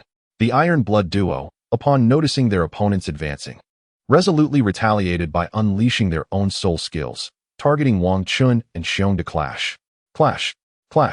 Wang Qin and his team engaged in a fierce confrontation with the Iron Blood combination, only to realize that they were unable to gain any advantage. Wang Qin was determined to unleash his ultimate move. Xiongda, just as we did during our inaugural Battle of Souls, seized the moment wisely. Wang Qin suddenly shouted at Xiongda, intending to catch his opponent off guard and eliminate him. Xiongda was momentarily taken aback by Wang Qin's unexpected outburst, but soon comprehended its meaning. The iron-blooded duo, seasoned veterans of the soul fighting arena, quickly recognized Xiongda's moment of distraction and exchanged glances, planning to swiftly eliminate one opponent. With Wang Qin positioned in the left foreground and Xiongda in the right background, they could not circumvent Wang Qin to ambush Xiongda. Thus, they resolved to combine their efforts against Wang Qin first. They unleashed their second soul skill, a heavy strike, maximizing their martial spirit's weight to inflict substantial damage on their foe. Wang Qin, understanding the iron-blooded duo's intentions, found their strategy fortuitous. He immediately activated his own second soul skill, Indestructible Diamond Body, resolutely bracing against the incoming assault.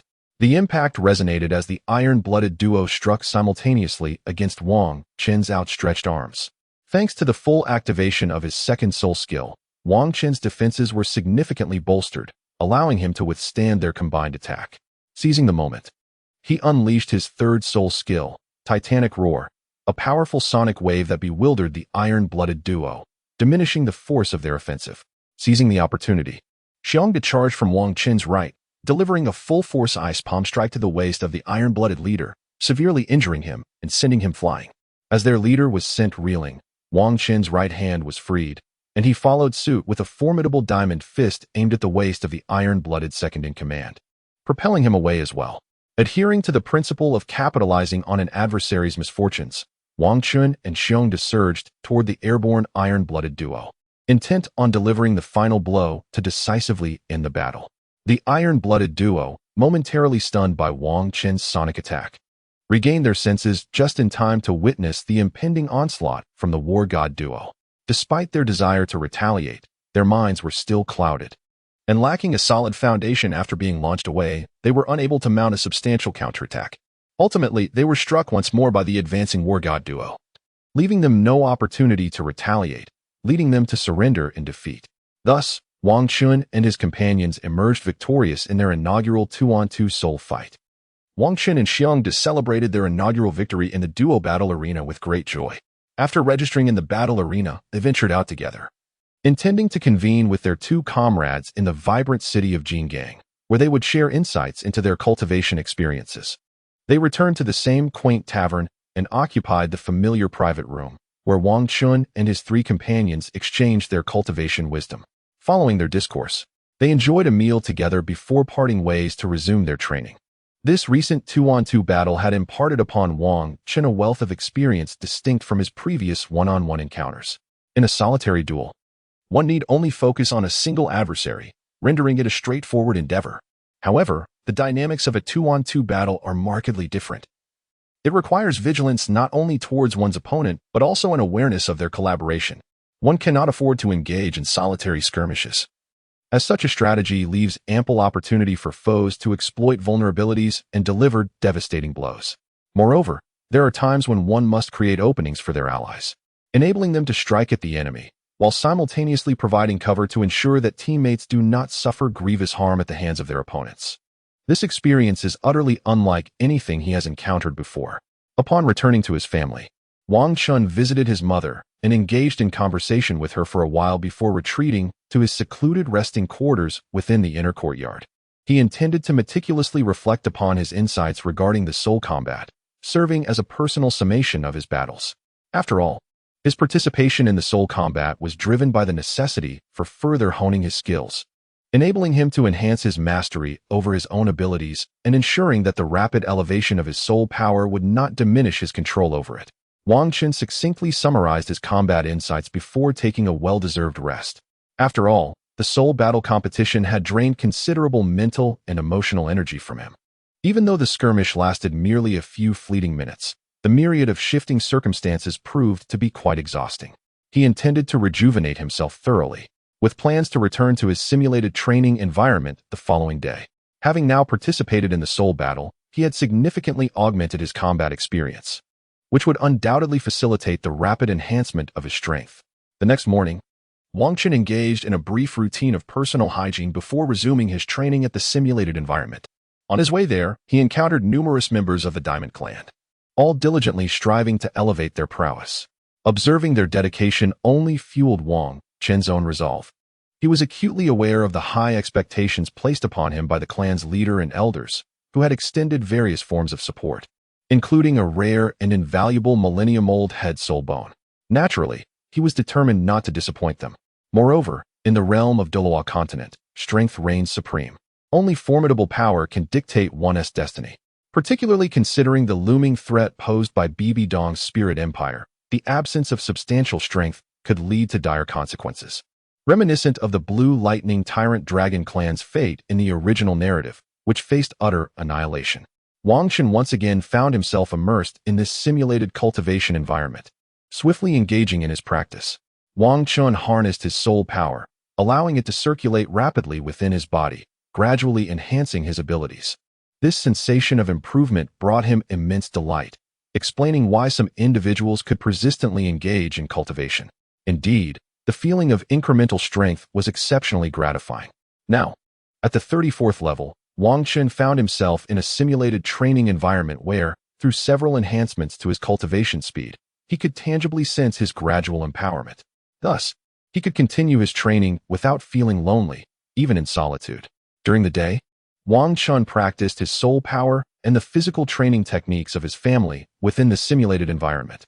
At night, he retreated to his private courtyard to refine his youthful cultivation methods before enjoying a restful sleep. Every fortnight, he and his companion Xiongda participated in a two-on-two soul battle competition, honing their physical control to ensure that their rapidly increasing soul power remained manageable. Having participated in these competitions before, they were aware that their fighting styles and various soul techniques had been noted by others, making it impossible to catch their opponents off guard as they had done in their initial encounters. Victory could only be attained through sheer strength and resilience. Despite Wang Qin's remarkable prowess as a soul master, he was still at a disadvantage due to lacking one soul technique compared to his opponents. Consequently, he often became a target after several battles. In their sixth soul battle competition, they experienced their first defeat in a two-on-two contest against two formidable level 49 soul masters. a loss that was understandable given the disparity in strength, especially since Wang Chun had only reached the mid-30s in soul power. Although he was capable of battling above his level, his opponents were formidable, leveraging their superior soul power to overcome Wang Chun and his team. However, during their fourth competition, Wang Chun's two junior companions, Wang Hai and Lu Yun, achieved breakthroughs to level 20. With the assistance of the King Kong family, they acquired a century-old soul ring, elevating them to the status of mid-level soul masters. This development brought Wang Chun considerable joy, as the growth of his subordinates would significantly aid him in the future. Thus, Wang Chun maintained a disciplined routine, cultivating his soul power by day, practicing his youthful methods by night, and participating in bi-monthly 2-on-2 competitions to absorb battle experience and refine his physical mastery. In a remarkably swift ascent, over the course of more than a year, Wang Chun approached the milestone of his 10th birthday, having reached the pinnacle of level 39 and standing on the brink of a breakthrough to level 40. It can be asserted that Wang Chun shattered every record established by the Jingang family throughout its history, earning the distinction of being the most prodigious talent ever witnessed within the lineage. Wang Chun sat in his long-established place of cultivation, where he was poised to ascend to the 40th level. Wang Chun sat beneath the peach tree, his soul energy pulsating at its zenith, forming a vibrant aura around his being. Within him, the soul energy surged relentlessly against the formidable barrier of level 40, striving to transcend this threshold and achieve a breakthrough. Thus, he meticulously directed his soul energy, layer by layer, against the obstruction. At long last, he perceived a distinct cracking sound, heralding his success in shattering the barrier and ascending to level 40. Once more, he channeled his soul energy, intending to solidify his newfound strength before notifying the clan elders, seeking their assistance in acquiring a worthy 10,000-year soul ring. After Wang Chun ascended to level 40, he felt his physical strength surge once more. Ever since he absorbed that mysterious crystal in Yuhui town, his body had experienced a fortification with each breakthrough in soul power. However, as this phenomenon bore no adverse effects, he chose not to ponder it further and contentedly relished the advantages it bestowed. After consolidating his progress here, Wang Chun stepped out of the simulated training environment. He was eager to inform the elder that he had achieved a breakthrough to level 40 and was now eligible to acquire the 10,000-year soul ring. Wang Chun's current physical prowess is more than sufficient to absorb a soul ring that has existed for 2 millennia. As he has already cultivated his family's body refinement technique to the 9th tier, the pinnacle of mastery. Perhaps due to his practice of the boyhood technique and the absorption of that enigmatic crystal, his advancement in the family's body refinement method has been remarkably swift, further enhancing his physical capabilities. The arrangement for hunting soul rings is underway. Wang Chun emerged from the simulated training environment and returned to his tranquil resting courtyard, intending to freshen up before meeting with the clan elders. Wang Chun is currently filled with great joy, for at nearly the tender age of 10, he has ascended to the remarkable level of 40, a significant achievement indeed. After a brief moment of personal grooming in his modest courtyard, he promptly set out to seek an audience with the elders of his clan. It is solely due to his extraordinary talent that he is afforded the privilege of directly approaching the esteemed elders. Otherwise, it would be unthinkable for a mere junior of level 40 to casually meet with those elders who have attained levels in the 80s or 90s. Within the inner sanctum of the King Kong clan, the elders' lounge awaits. Wang Chun entered the room and beheld the 4th elder, who was resting there. Each day, it was imperative for an elder to be on duty, as it was of utmost concern that, in times of need, the decision-makers might be unavailable. Thus, the family arranged for one elder to remain on duty for a month. This allowed the other 4 elders to either cultivate or attend to their own affairs without the obligation of being present. The appointed elder was required to remain there for the entire month, whether engaged in cultivation or rest, ensuring their availability when others sought counsel. This month, it was the 4th elder's turn to stay, which is why Wang Chun found him there. "Greetings, 4th elder," Wang Chun exclaimed. "Oh, it's young Chun. What brings you here? Do you require assistance?" The 4th elder inquired. "Yes, I wish to hunt for a soul ring, and I need the family's support." Wang Chun replied. "Oh, you seek to hunt for a soul ring?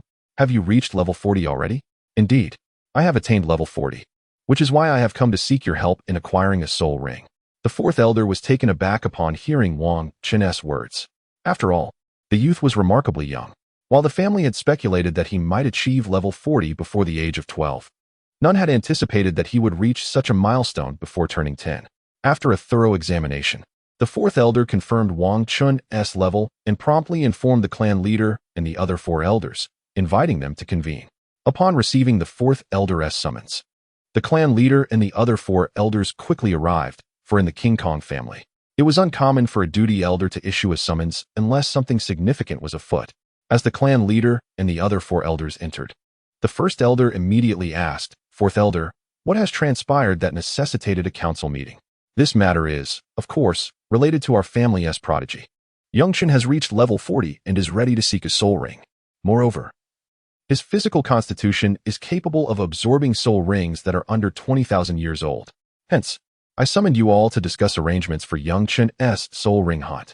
At this moment, the others turned their gaze towards Wang Chun. Recognizing the extraordinary nature of his talent, the clan leader scrutinized Wang Chun closely before stating, "Let us proceed to our conference room to discuss further. And Yongchen shall accompany us." "Very well, clan leader," Wang Chun acknowledged. Wang Chun followed the clan leader and the elders into their modest conference room. Although small in size, this room held immense significance as it was the most crucial venue for determining the future direction of the Jingang family. Here, the clan leader and the 5 esteemed elders convened to deliberate on various pivotal matters concerning the family. Due to his exceptional talents, Wang Chun was fortunate enough to attend the meeting of the family elders and the clan leader. Otherwise, it would have been unlikely for him to gain entry. The clan leader and the 5 elders entered the chamber, taking their respective seats. This space was designated for the 6 of them to engage in dialogue, naturally providing only 6 positions, and Wang Chun had yet to identify his own place. At that moment, the 4th elder spoke, "Xiao Chun, come and sit with me." The seating arrangement in this meeting was quite spacious, allowing Wang Chun to join the 4th elder without feeling cramped. "All right, 4th elder." Once everyone was seated, clan leader Wang Gang began. "Now that Xiao Chun is present, I shall speak plainly. His talent is truly exceptional, and we cannot afford to delay his soul ring acquisition. We must seek a formidable soul beast to ensure the greatest enhancement for him." Indeed, the clan leader is correct. I share the same sentiment. That is why I summoned you all here for this discussion. The 4th elder concurred with the clan leader. I too echo the clan leader's thoughts. Chimed in the other elders, who were in unanimous agreement. They continued, "Thus, we must ensure absolute certainty. We cannot allow any of the younger generation to hunt for his soul rings. It must be us who take charge." The clan leader spoke again. "Then who shall go?" The 4th elder inquired. Given the necessity for a foolproof plan, deploying a title Douluo would be prudent. However, I cannot leave the clan lightly. Moreover, the 1st elder has also attained the rank of title Douluo, so I propose that the 1st elder accompany Wang Chun to procure his soul ring, the clan leader suggested. "Very well. I have no objections. To find a powerful soul beast, we should venture into the Star Luo forest. With my title Douluo strength, I can easily protect Xiao Chun," the 1st elder replied.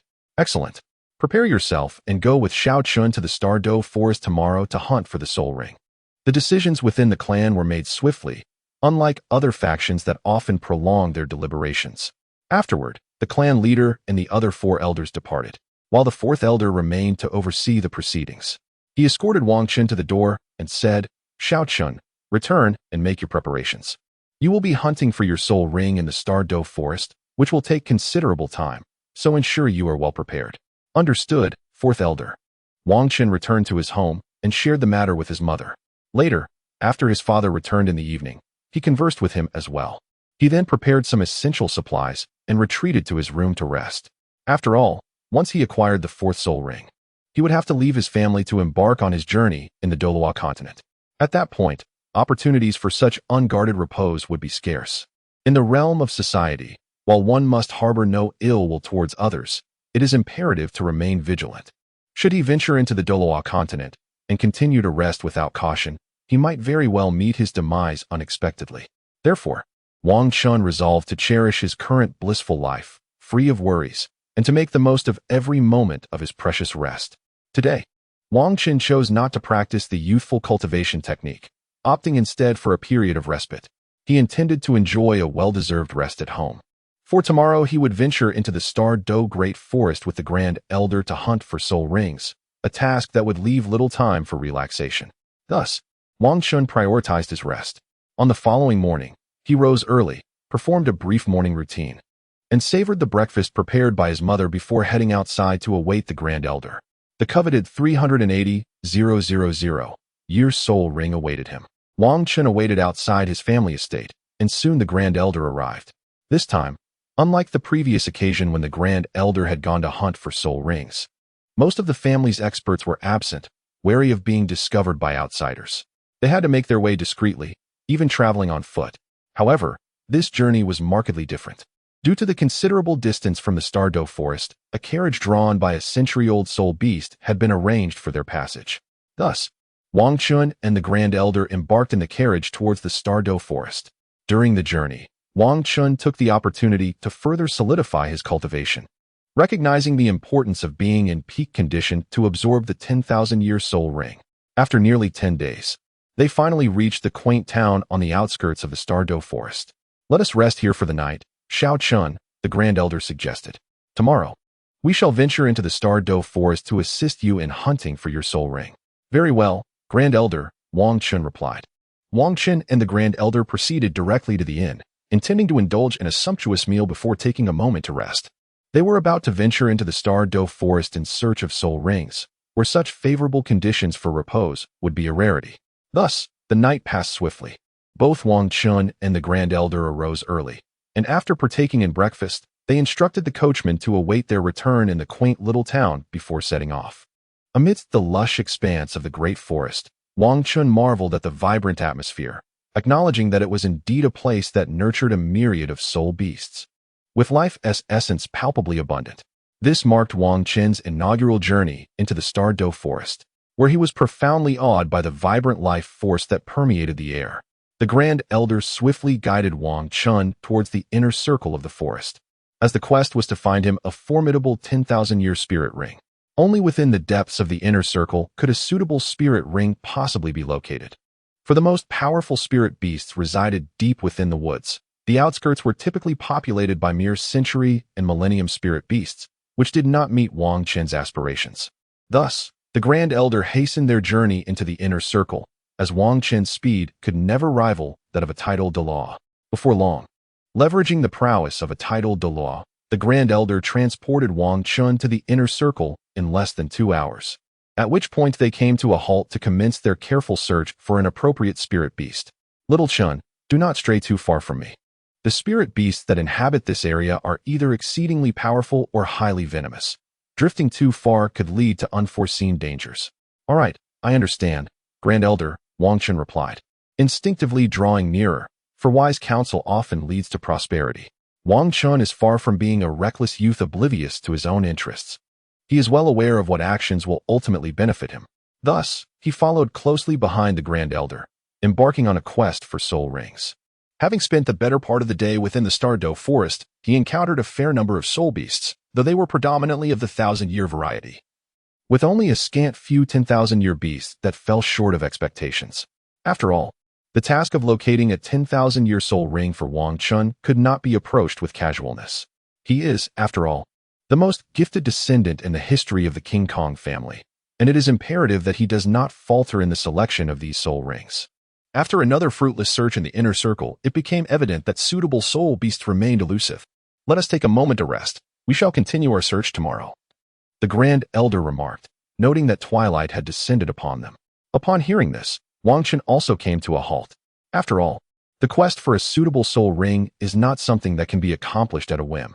Some individuals may spend over a month in pursuit of the perfect soul ring, while others might invest even more time. Thus, after a day of searching without success, Wang Chun and his companions did not feel anxious, but rather resolved to take a moment to recuperate before resuming their quest. Thanks to their storage soul-guiding devices and Wang Chun's prior preparations, they found themselves well-equipped with ample resources. Wang Chun swiftly utilized the tools he had prepared to construct a tent, as this was not his first experience surviving in the wilderness. Unlike his time in the Twilight Forest, where he needed to endure for an extended period to hone his combat skills, thus necessitating the establishment of a robust and permanent resting camp, his current venture into the Starry Forest was solely for the purpose of seeking soul rings. This required him to traverse various areas in search of them, allowing him to settle for a temporary encampment, which naturally simplified the task significantly. After Wang Chun set up the camp, he proceeded to sprinkle a special powder around the perimeter. This powder not only serves to deter certain spirit beasts, but also acts as a safeguard against the intrusion of snakes, insects, rodents, and ants. After Wang Chun completed his tasks, the dinner prepared by the Grand Elder was ready, and he proceeded to partake in the meal. Once they finished dining, the Grand Elder addressed Wang Chun, saying, "Shao Chun, you may retire for the night. I shall keep watch. We shall resume our search for the soul beasts tomorrow morning." "Very well, Grand Elder," Wang Chun replied. Upon hearing the words of the Grand Elder, Wang Chun did not offer any rebuttal. Dismissing the notion of his vigil as mere folly, he possessed a keen self-awareness, given his capabilities. It would be utterly implausible for him to stand watch in the perilous inner circle of the Star Luo forest. The soul beasts that thrived in this realm were not without their prowess. Otherwise, they would not have survived in such a treacherous environment, particularly at night. The strength of these soul beasts was further augmented, while that of human soul masters diminished slightly. Moreover, the formidable soul beasts tended to emerge under the cloak of darkness to hunt. Should Wang Chun attempt to keep watch, he might very well fall prey to a surprise attack before even detecting their presence. In contrast, with the strength of the Grand Elder, a titled Douluo, the area was remarkably secure, allowing Wang Chun to rest with peace of mind, free from the worry of unforeseen dangers. Wang Chun enjoyed a delightful slumber, and upon awakening in the morning, she found that the Grand Elder had already prepared breakfast. "Little Chun, now that you're awake, do come over for breakfast. After we finish, we shall continue our quest for suitable spirit beasts." "All right, Grand Elder, I shall freshen up and join you shortly." After Wang Chun finished speaking, he retrieved a bottle of water from his storage soul guide and performed a brief cleansing ritual. He then proceeded to the Elder's quarters to partake in breakfast. "Shao Chun, today we shall continue our search within this mixed inner circle. If we still fail to locate a suitable soul beast, we shall venture into the inner circle, where ancient soul beasts abound. However, it does bear a slight risk, but we shall discuss that when the time comes." "Understood, Elder." Wang Chun and the Grand Elder swiftly finished their breakfast, dismantled the camp, and then continued their search for soul beasts. 390,000 Year Soul Ring, Part 2. Wang Chun and the Grand Elder continued their search for suitable soul beasts within the mixed inner circle. Thus commenced the second day of their quest. Wang Chun closely followed behind the Grand Elder, continuing their cautious quest for soul beasts.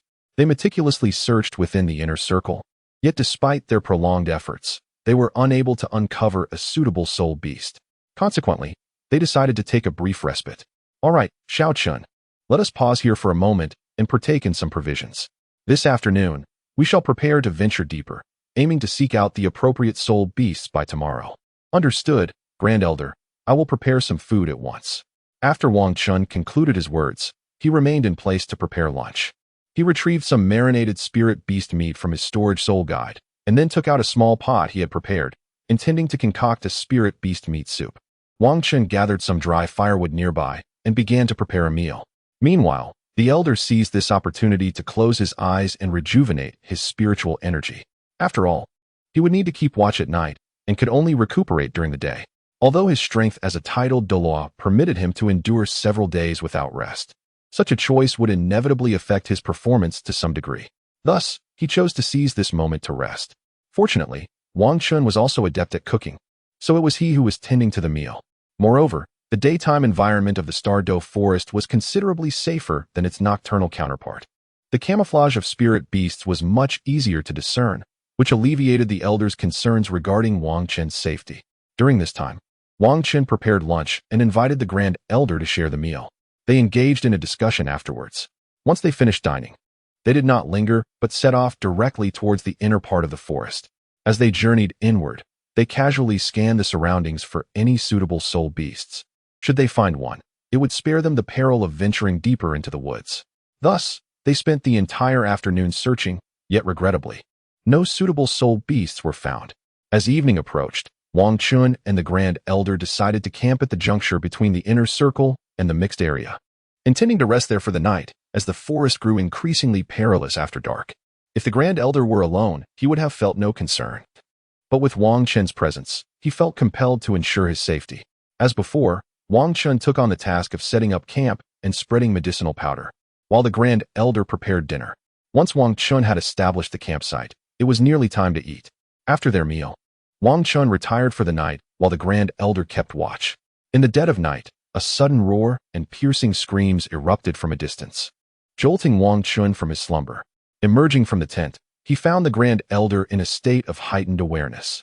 Upon noticing Wang Chun, the Grand Elder called out to him, "Shao Chun, come with me to investigate the source of that sound. It may very well be a soul beast suited for you. After all, any creature capable of engaging in battle at this hour is not to be taken lightly." "All right," Wang Chun replied. Wang Chun was swiftly guided by the Grand Elder to the location of the soul beast battle. Concealed nearby, the Grand Elder and Wang Chun meticulously observed the scene, and at last, they beheld the central figures of the conflict. A blood demon bat was locked in combat with a dark moon mad ape. "Do you see it? Shao Chun, this is a 10,000-year-old dark moon mad ape, perfectly suited for your fourth soul ring. Observe closely its crown, where two strands of silvery fur emerge. This particular soul beast develops a strand of silver fur every 10,000 years, and the second strand is slightly smaller than the first, indicating it has yet to reach 20,000 years, making it an ideal candidate for your soul ring. Moreover, it is engaged in battle with the blood demon bat over the moon shadow flower, presenting an opportune moment for me to eliminate them. Furthermore, the moon shadow flower can enhance mental fortitude. Once you consume this flower and subsequently absorb the soul ring of under 20,000 years, your chances of successful absorption will be significantly elevated." "Thank you, Grand Elder," Wang Chun replied. "Now, remain hidden here while I attend to the soul ring," the Grand Elder declared, before charging towards the two ancient soul beasts. Although 10,000-year soul beasts possess considerable strength, they pale in comparison to a titled Douluo. The Grand Elder directly unleashed his martial spirit, dispatching the blood demon bat with a single strike and severely injuring the dark moon mad ape. He then returned to guide Wang Chun forward, urging him to deal with the dark moon mad ape and prepare to absorb the soul ring. Wang Chun received the moon shadow flower plucked by the Grand Elder, swallowed it whole, and then swiftly eliminated the dark moon mad ape, ready to absorb the fourth soul ring. After consuming the moon shadow flower, Wang Chun felt a refreshing energy surge towards the crown of his head, an overwhelming sensation of comfort enveloping him. He could perceive a notable enhancement in his mental prowess. Upon drawing the Millennium Soul Ring closer, an immense energy forcefully entered his body, and in that fleeting moment, he sensed a powerful wave impacting his spirit, akin to a solitary boat adrift upon a river. Fortunately, having undergone numerous fortifications of his mental strength, bolstered by a cranial soul bone, and having ingested the moon shadow flower beforehand, known for its ability to amplify mental faculties, he found himself capable of withstanding this psychic onslaught. Nevertheless, the colossal energy of the Millennium Soul Ring permeated every fiber of Wang Chun's being, seeking him out with an almost predatory instinct. The soul power of the Dark Moon Mad Ape was exceedingly ferocious, a manifestation of its inherent berserk bloodline, which could potentially unleash even greater strength under the moonlight. Thus, ensconced by this turbulent energy, Wang Chun swiftly engaged his youthful cultivation technique, endeavoring to absorb the rampant energy coursing through him, taming it, and thereby ensuring the flawless assimilation of the Millennium Soul Ring.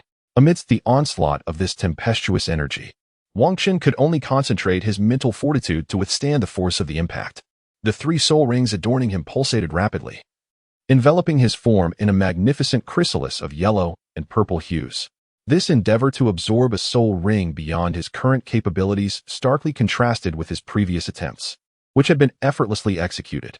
The experience this time unleashed a torrent of upheaval upon Wang Chun. Soul rings that had existed for over 10,000 years were fundamentally distinct from those under 10,000 years. Although he had diligently prepared for this momentous absorption, fortifying both his physique and mental acuity, the actual experience proved to be markedly different from his expectations. Wang Chun swiftly mobilized his youthful cultivation technique, drawing upon the immense energy residing within his body. As time passed, the mental onslaught gradually diminished, and Wang Chun comprehended that he had successfully endured the mental assault. Now, all that remained was to fully absorb the colossal energy within him, thereby achieving a flawless integration with this Millennium Soul Ring. With the cessation of the mental attack, Wang Chun's pace of energy absorption accelerated significantly. The dark energy incessantly surged from the ancient Black Soul Ring, continuously being absorbed by Wang Chun. The radiance of Wang Chun's three soul rings gradually dimmed, giving way to a swirling stream of darkness. Wang Qin's body incessantly absorbed the energy of the soul rings, as this dark energy infiltrated every meridian within him. Soon, Wang Qin discerned that whenever this tumultuous black energy coursed through the already unblocked Yang Qiao, Yin Xiao, Yang Wei, and Yin Wei meridians, its ferocious nature seemed to diminish somewhat, while simultaneously fortifying his own meridians. Wang Qin subtly realized that the extraordinary meridians he had unblocked offered him unique advantages in absorbing this foreign energy. Now, with the aid of the 4 channels he had opened, the process of assimilating the millennia-old soul ring had become remarkably effortless. At this moment, Wang Qin also began to control the circulation of his martial arts, channeling this formidable, turbulent energy throughout his body to enhance his physical capabilities. Gradually, he sensed a harmonious balance between himself and this potent, chaotic energy. Although Wang Qin was rapidly assimilating this overwhelming force within him, the black millennia-old soul ring continued to pour forth energy incessantly. However, as long as he maintained this state, once the external energy was fully absorbed, he would naturally succeed in assimilating the soul ring. In this manner, Wang Qin felt an itch coursing through every meridian, akin to ants scuttling about. He understood that this sensation signified the fortification of his meridians. The black energy would expand them. Yet his reinforced channels would not rupture, but rather grow increasingly resilient and expansive. The power of this ancient soul beast's ring also possessed limitations. As the energy completely surged in, the influx would eventually cease. At this juncture, Wang Qin's body had undergone significant enhancement, and the feeling of expansion began to dissipate. Not only the 4 meridians he had opened, but also his other normal channels began to absorb this foreign energy in tandem with the operation of his youthful cultivation technique, merging seamlessly with his soul power. The reason the energy within the soul ring could be absorbed by soul masters is that the energy released by the soul beast, upon becoming a soul ring, divides into 2 components. One part, after filtration, transforms into pure energy that the soul master can directly absorb to facilitate a breakthrough to the next realm, while the other part largely inherits the characteristics of the soul beast, coalescing into the soul ring and becoming the soul master's soul skills. As the sensation of swelling gradually subsided, Wang Qin understood that he was on the verge of successfully absorbing the soul ring. At this juncture, one must not relent, otherwise, it would be a lamentable waste of effort. Thus, Wang Qin maintained his composure, continuing to absorb the potent energy surrounding his form. In addition to the original yellow and 2 purple spirit rings, a black spirit ring gradually materialized from the void. After several hours, as dawn approached, Wang Qin finally completed the absorption of the Millennium Spirit Ring. He inhaled deeply, keenly attuned to the transformations within himself. Following the absorption of this Millennium Spirit Ring, his physical prowess underwent a remarkable enhancement, and he successfully ascended to the 42nd level. This achievement was partly due to the activation of his youthful cultivation technique, which enabled him to absorb additional energy, fortifying his meridians. Otherwise, he might have reached the 43rd level. Upon Wang Qin's awakening, the esteemed elder inquired with concern, "Little Qin, how do you fare? Are there any issues?" Although Wang Qin's absorption of the Millennium Spirit Ring was grounded in the family's theoretical research, the actual circumstances remained uncertain. As the most gifted descendant in the history of the King Kong clan, Wang Qin felt a natural apprehension. "I am well, elder," he replied. "I feel remarkably good." "Ah, that is a relief. What abilities have you gained from this Millennium Spirit Ring?" "My 4th spirit ability is the Frenzied Ape Transformation. Under normal circumstances, it can amplify all of my attributes by 300%, and under the moonlight, it can further enhance them by an additional 100%. Thus, in the most advantageous scenario, my 4th spirit ability can augment my attributes by 400%. Indeed, that spirit ability is extraordinarily formidable. I must express my gratitude for your assistance, elder. This is simply the way of our family. There is no need for such formalities. Moreover, this spirit beast also possesses a right arm soul bone. If you absorb this soul bone, the enhancement will be even greater." After speaking, the elder presented a silver soul bone to Wang Qin. "Will you absorb it here, or shall we proceed to the town for that purpose?" "I believe it would be best to absorb it upon reaching Star Luo town." Wang Qin never anticipated such fortuitous luck. He unexpectedly acquired a soul bone from the millennia-old soul beast he absorbed. Moreover, the esteemed elder directly bestowed it upon him, underscoring the nurturing environment of his illustrious diamond clan. where the elders place great emphasis on the development of the younger generation. Having completed the absorption of the soul ring, Wang Chun was eager to depart from the Star Luo forest, yearning for a more refined lifestyle, for who would wish to endure the rigors of wilderness camping?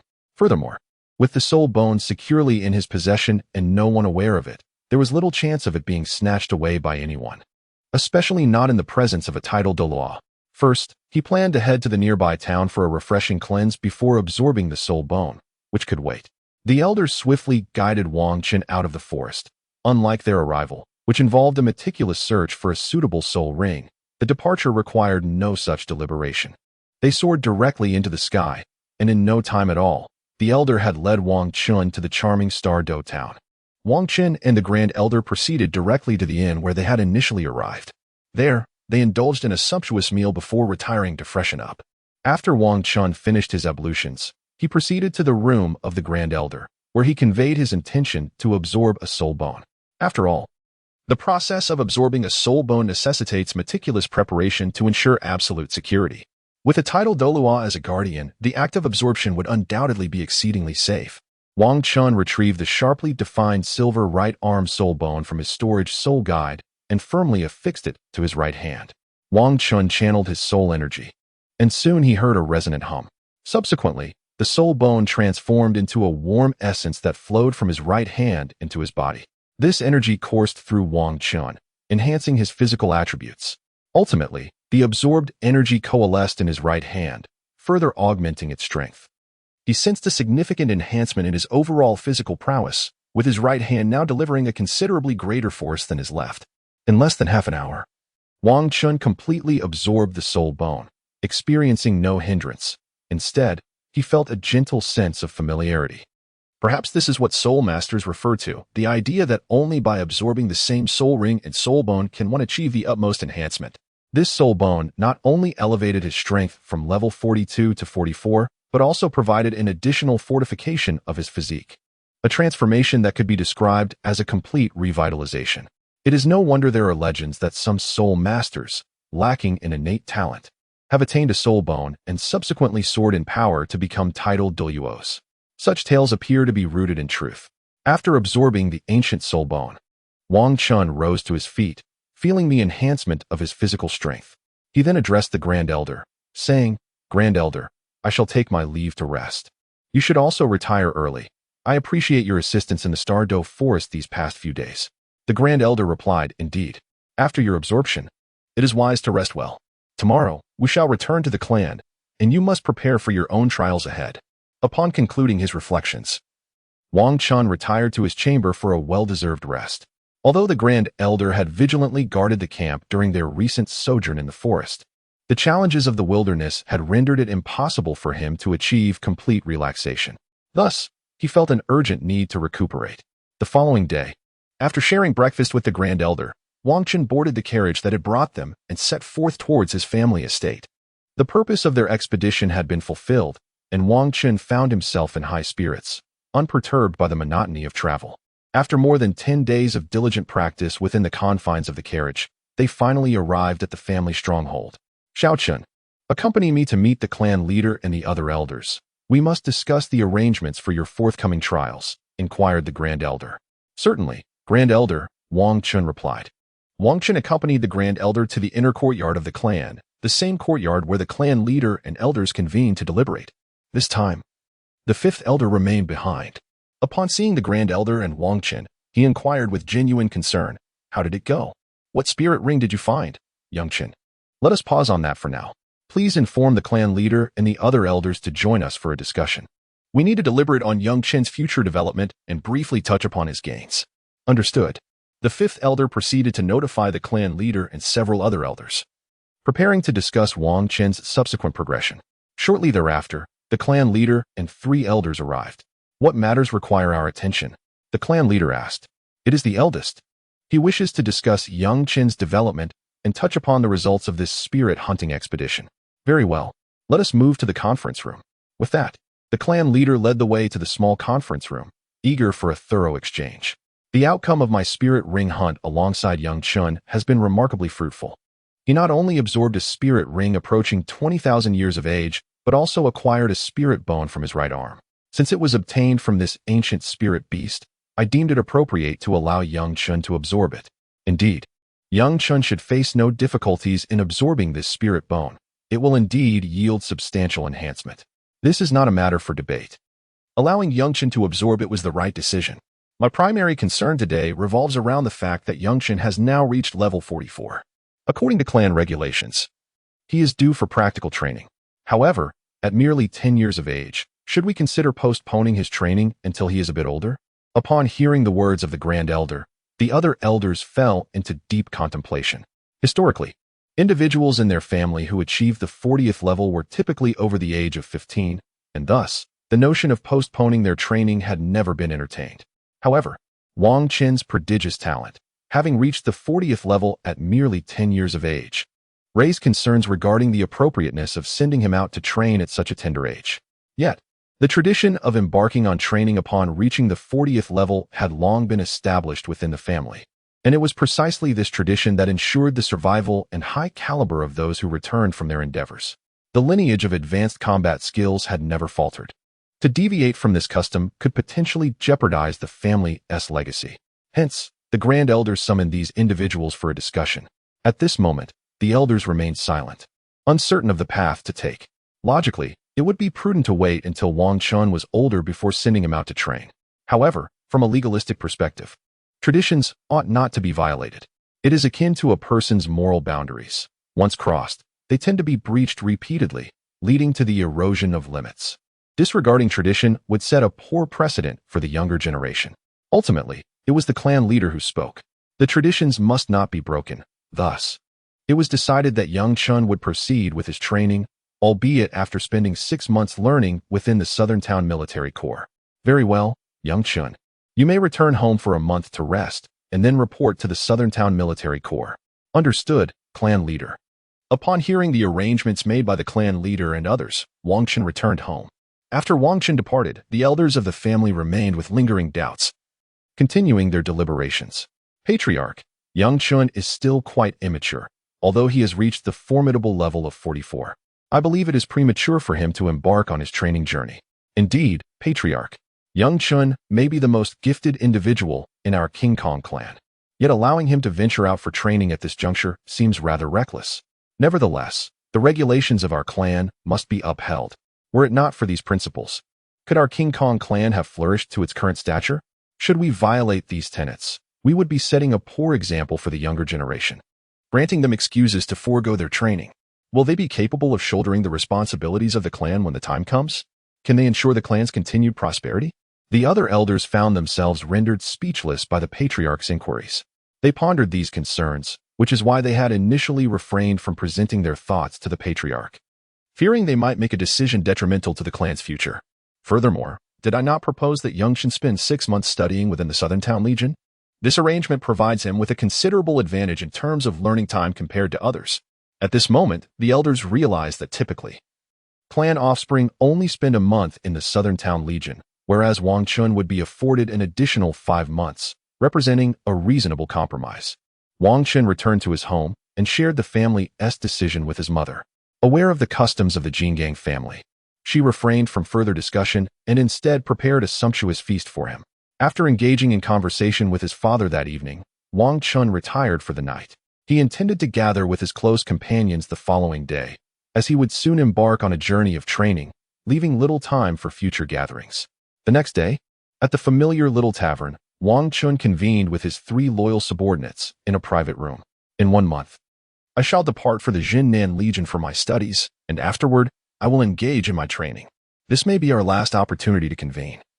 So I have called you here to enjoy our time together, he announced. Boss, are you already at level 40? One of them inquired. Indeed, I am, he replied. Once I leave, do take care of yourselves. Ensure that you keep the lines of communication open. If any issues arise, do discuss them amongst yourselves. We understand, boss. They responded in unison. Now, if any of you have questions, feel free to voice them. I will see if I can assist in resolving any concerns you may have. Wang Chun and his companions engaged in a brief exchange here before enjoying a delightful meal together.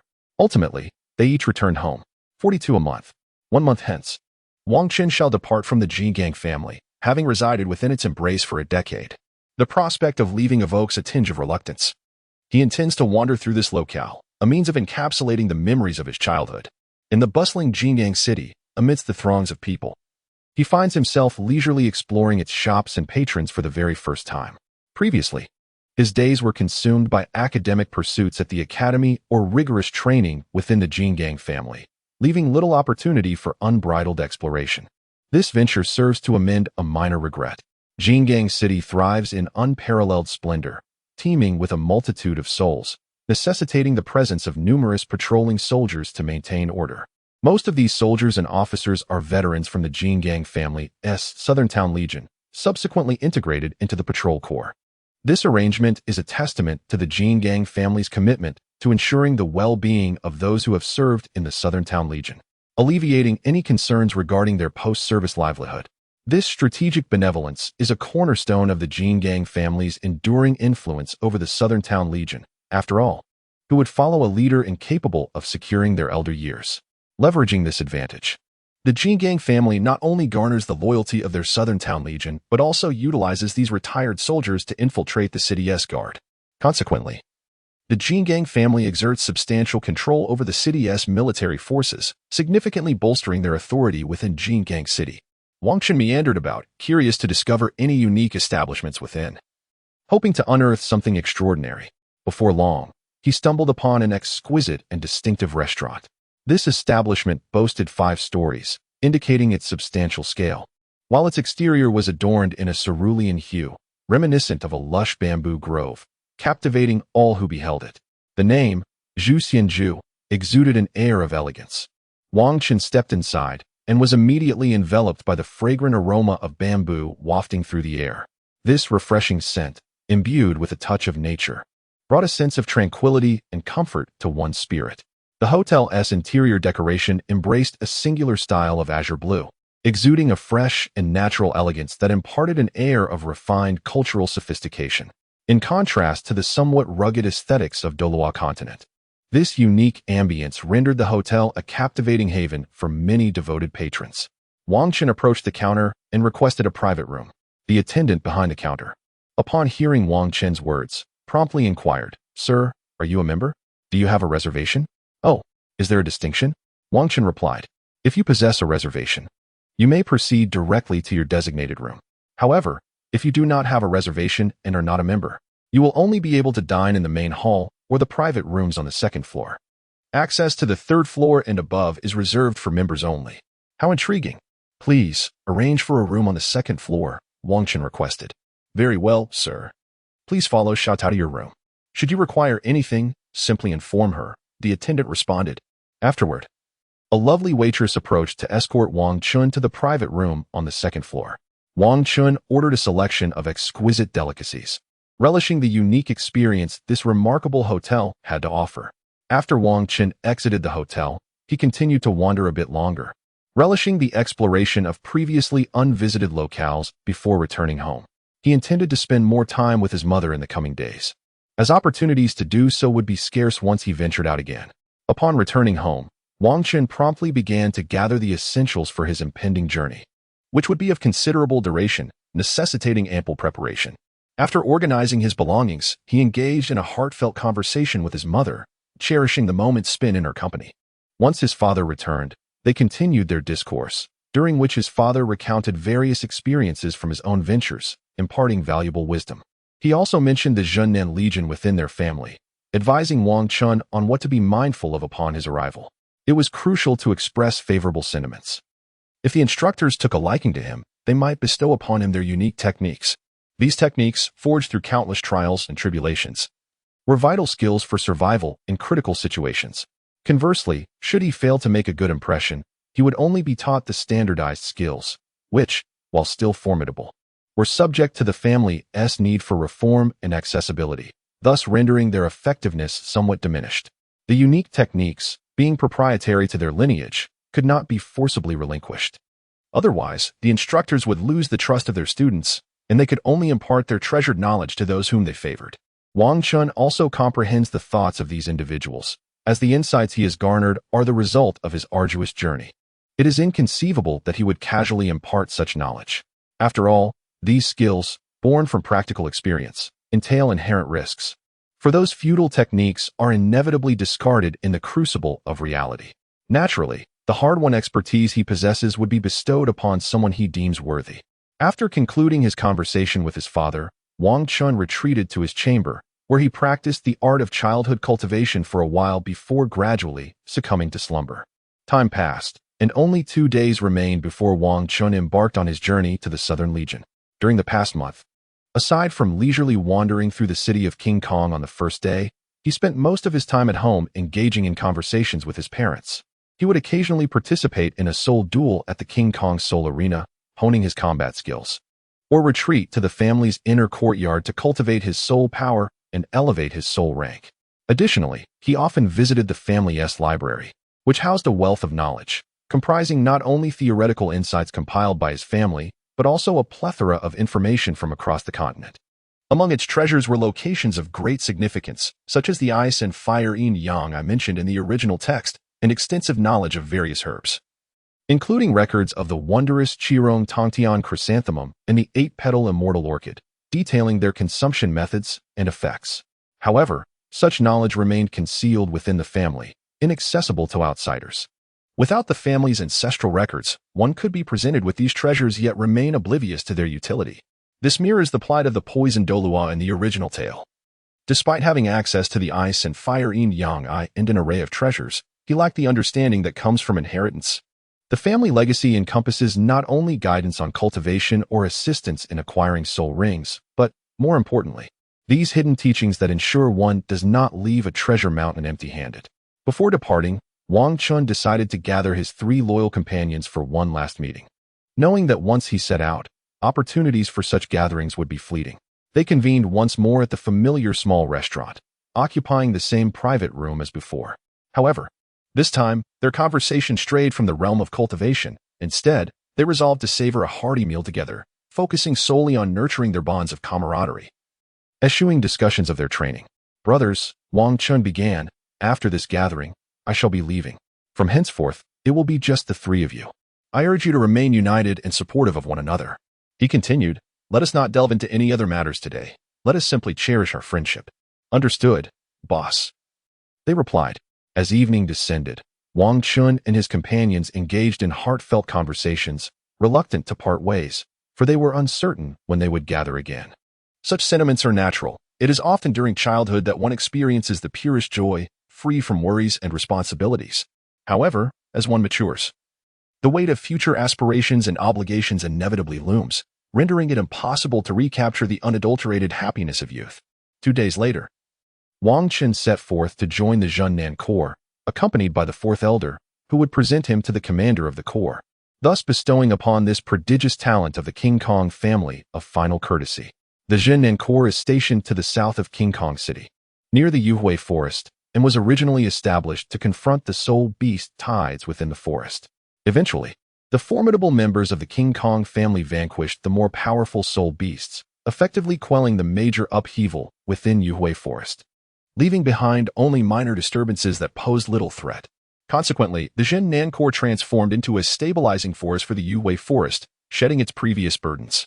However, due to the incomplete resolution of the soul beast tides, which occurred approximately every 6 months without causing significant harm, the Empire lacked justification to disband this military unit.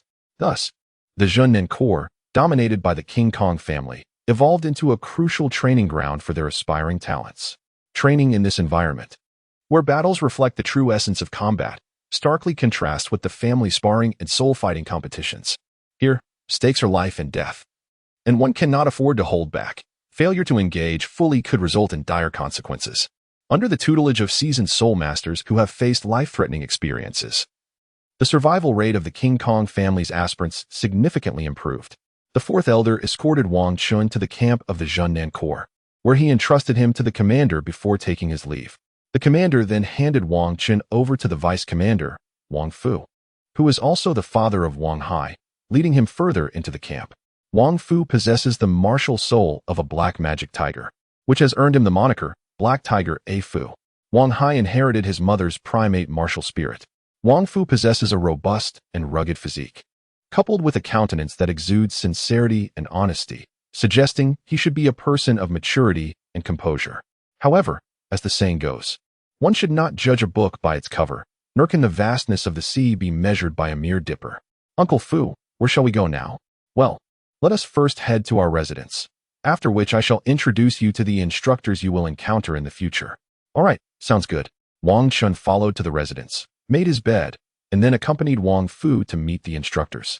In an open space within the Southern Town Legion's encampment, two individuals were engaged in a sparring match without the use of soul power, while several others observed the bout. Commander Fu, what brings you here? Are you here for a sparring session? Commander Fu, I was just about to experience your crow takes flight technique once again. Ah, I have brought this child to learn, and we shall discuss sparring later. Oh, aren't the children typically assigned to the captains of Soul King teams? Why has he been brought here? This case is different. This child possesses exceptional talent, which is why he is here. All right, allow me to introduce him. This child is Wang Chun, a prodigy from his family, and he will study with the Southern Town Legion for 6 months. You are responsible for imparting to him some survival skills on the continent, as well as experiences in life and death combat. There is no need to teach him anything beyond that. Little Chun, let me introduce you. These 6 individuals are the captains of our Southern Town Legion. The most robust man is Wang Chong. The darkest is Xiong Jin. The thinnest is Lu Ha. The two who resemble each other are the brothers Li Fei and Li Yun, and the last one is Lu Fu. You may address them as uncles. Uncle Wang. Uncle Xiong, greetings. I will rely on you in the future. Well, now that the introductions are complete, little Chun will join you for lessons tomorrow. I must now take him to familiarize himself with the surroundings, so we shall take our leave. Wang Fu concluded his words and continued on with Wang Chen. Clearly, an extraordinary individual has arrived. It goes without saying, if they were an ordinary person, would He Hua Fu have come to seek us out? Well, let us not dwell on such thoughts. Instead, let us focus on our cultivation. In due time, we shall impart our teachings. After all, it is merely a matter of 6 months. Wang Chun, following Wang Fu, gained a fundamental understanding of the various environments he would be training in, before returning to rest. This was his first day, thus he was afforded a day to acclimatize. The following morning, at the break of dawn, Wang Chun returned to the location from the previous day, awaiting the arrival of the 6 captains to learn about aspects he had not previously encountered. In a short while, the 6 individuals arrived, and soon after, the leanest among them, Lu Ha, approached. You must be Xiao Chun, he said. Come with me. I will first impart some theoretical knowledge. Once you grasp this, we shall proceed to practical application. All right, Wang Chun replied. Lu Ha led him into a chamber, where he instructed Wang Chun to take a seat and handed him a manual. This handbook has been compiled by the Jingang family. It is crucial that you memorize its contents, as it details vital points on the human body that can lead to swift and severe injury. Allow me to explain these to you. Listen attentively. The 14 vital points of the human body are as follows. 1. Eyes, as they guide human movement. They are among the most critical vulnerable areas. An attack to the eyes results in the loss of vision and the inability to retaliate. Method of attack. A finger jab can be employed against this area. 2. Temples. Located in the temporal region of the head, this area houses the superficial temporal artery, veins, and temporal nerves. Its fragile bones, when struck inward, may lead to fractures of the temporal bone, damaging the middle meningeal artery and impeding blood flow to the brain, potentially causing death within 3 seconds. Method of attack. Strikes can be delivered using the fist or elbow. 3. Ears. The auricular nerves are in close proximity to the brain. Impact or pressure can damage the arteries and veins leading to the meninges, obstructing blood circulation. Additionally, there exists a lethal acupoint behind the lower ear, akin to the temple's vulnerability. Striking the ear in this acupoint may rupture the eardrum or induce internal bleeding, with severe consequences like a concussion or death within 5 seconds. Method of attack. A simultaneous strike with both fists can be executed. 4. Jaw. Due to its position, the jaw is easily targeted. A blow may result in a fracture of the base of the skull or intracranial hemorrhage, causing excruciating pain, unconsciousness, or shock. Method of attack. A straight punch or upward elbow strike can be utilized. 5. Adam's apple. This region houses the trachea, carotid artery, and vagus nerve. A strike with the outer edge of the palm or a choke from behind using the forearm can be lethal. Alternatively, applying pressure to the Adam's apple can lead to asphyxiation due to oxygen deprivation, potentially resulting in death. Method of attack. Direct strikes or choking maneuvers can be employed. 6. Face. The face is home to crucial organs for vision, smell, and oral function.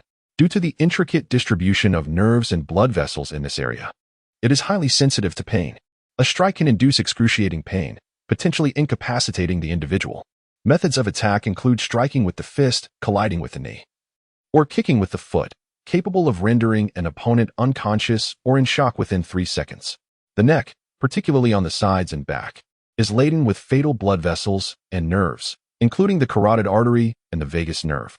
A sharp blow to the outer or posterior side of the neck can compress the carotid sinus, resulting in severe arrhythmia and possibly leading to cardiac failure within 2 seconds. Attacks can be executed using the outer edge of the palm or a downward strike with the elbow. The solar plexus is a critical area housing the diaphragm nerve plexus, esophagus, aorta, and inferior vena cava. A violent blow can cause the blood vessels to expand under pressure, leading to rapid heartbeat or cessation of heart activity, resulting in suffocation and death within 3 seconds. Kicks are the most effective method of attack here, as they possess significant penetrating power. The abdomen encompasses the region beneath the xiphoid process and around the navel. The upper right abdomen contains the liver and gallbladder, while the upper left harbors the stomach and spleen. The kidneys reside on either side, and the lower abdomen contains the intestines and bladder. These organs are positioned within the abdominal cavity and rest closely above the pelvis, making them vulnerable to severe external impact. Such strikes can lead to expanded blood vessels, obstructing circulation and causing excruciating pain due to the abundance of nerve endings in the peritoneum. Ruptures of the liver, spleen, or kidneys may result in death within 5 seconds. Effective attack methods include kicks and knee strikes. The rib cage consists of 12 pairs of slender, elongated ribs with thin muscles attached to their surface. A knee strike or kick to any rib can fracture it or even prove fatal. The impact may also cause internal organ disruption, and sharp edges from broken ribs can puncture vital organs, resulting in substantial internal bleeding. Strikes with the fist, knee, or foot can lead to death within 3 seconds if delivered with sufficient force. The groin is a critical area for males. Even attacks from women or children can incapacitate a robust man, and a violent strike can induce shock or death within 3 seconds. Attack methods include kicking or, if in close proximity, using the knee to deliver a blow. The knee joint is the largest and most complex joint of the lower limbs, formed by the lower end of the femur, the patella, and the upper end of the tibia. Due to its exposure and minimal subcutaneous fat, a heavy blow can tear ligaments or fracture the patella, leading to instability or immobility. Attacks can be executed using the outer side of the foot or sweeping motions with the foot's dorsal side. The dorsum of the foot is densely populated with nerves and possesses minimal muscular structure. It is comprised of the talus and 3 cuneiform bones, alongside the joint surfaces of 5 metatarsal bases. The metatarsophalangeal joints are formed by the distal ends of the metatarsals and the proximal ends of the first phalanges. Consequently, any external force applied can lead to dislocation or misalignment. Moreover, the range of motion at the ankle joint is somewhat limited. Thus, vigorous impacts or torsions may result in ligament tears. Regarding striking techniques, during an assault, one may forcefully stomp down with the heel or crush the dorsum of the foot. As for vital pressure points, the human body contains several significant ones, including those at the elbow, the patellar region, the web of the hand, and the dorsum of the hand. However, these areas are relatively concealed, making precise control challenging. Hence, they are not highly recommended. What I have just imparted are methods capable of incapacitating foes even in the absence of spiritual energy. When empowered by such energy, the lethality is considerably enhanced, and critical targets can be attacked in combination rather than sequentially. For instance, one could first stomp on the foot, followed by a strike to the groin, then an attack to the eyes, and ultimately target the throat or temple, resulting in swift mortality. It is imperative that you commit these methods to memory, as they are the culmination of countless analyses on lethal techniques. You must not only comprehend my teachings, but also consult the manual to familiarize yourself with the approximate locations of these vital points. For today, focus on these lessons. Once you have mastered them, I shall instruct you further. Understood, Uncle Lu. Wang Chun immersed himself in the study of these vital acupoints within the confines of the room, while Lu Ha, having imparted this knowledge to Wang Chun, ventured outside to pursue his own cultivation. Wang Chun picked up the manual and examined it closely. The information contained within was far more detailed than Lu He's earlier explanation, yet it also proved to be considerably more intricate. Lu He's discourse had merely distilled their own findings. There was no need to comprehend the rationale, only to grasp the methods for swiftly eliminating the adversary. Wang Chun meticulously examined the anatomical illustrations within the manual, which provided a comprehensive overview of the various vital points of the human body, enabling him to swiftly commit this information to memory. Wang Chun had been studying here for over half a month. During this period, he not only memorized the human vital points manual provided by Lu He, but also became well acquainted with the 6 individuals. Through his own politeness and innate talent, he endeared himself to them, and they imparted to him a remarkable skill known as the Yama's 3 points. This technique is exceptionally fierce, with each move aimed directly at the enemy's vital areas. One day, while Wang Chun was still engrossed in studying the manual, Lu He entered to summon him. Intending to discuss matters pertaining to actual combat, Wang Chun was brought to the training ground by his mentor, Lu He, who provided a brief explanation. The reason I summoned you today is that you have grasped the fundamentals quite well, and we find you promising. Therefore, we wish to impart to you a special technique.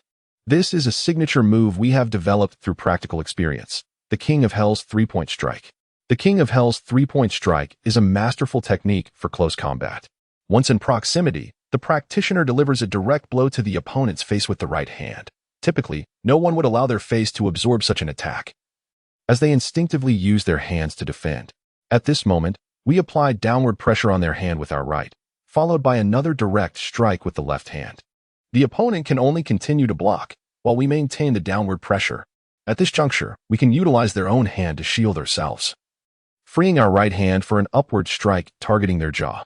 This not only delivers a heavy blow to a vital area, but also exposes their throat. By employing an elbow strike with our right hand, after executing this series of attacks, the adversary is usually left incapacitated. This technique is a culmination of our gradual practical accumulation. Do you understand? Uncle Lu, I believe I have retained most of it. Excellent. Now, let us practice. I will be your opponent, and we shall begin with a slow-motion demonstration for you to familiarize yourself. Very well. Wang Chun and Lu He commenced their practice on the playground, with Lu He meticulously correcting Wang Chun's movements, thereby honing his skills. Once Wang Chun became somewhat proficient, Lu He initiated a formal sparring session with him. Although Wang Chun was virtually invincible among his peers, Lu He, a soul emperor of over 60 levels with years of cultivation and extensive combat experience, was not an opponent Wang Chun could easily overcome. However, their engagement was merely a form of sparring rather than a life-and-death struggle, thus devoid of peril. As another fortnight passed, Wang Chun not only mastered the extraordinary techniques imparted by Lu He, but also experienced a significant surge in his combat acumen. Throughout this period, he sparred daily, alternating between 6 companions, rapidly enhancing his experience in life-and-death battles. Each afternoon, he absorbed tales of their adventures across the continent, broadening his horizons. This was indeed one of Wang Chun's primary motivations for being there. Generally, individuals would embark on their journeys after a month of such training, but Wang Chun was afforded the opportunity to continue his cultivation due to the chieftain's backing. In 5 months, he too would set forth. In the past month, Wang Chun had essentially completed the foundational knowledge requisite for members of the Golden Armored Clan, and thus would not revisit such redundant material in the subsequent 5 months.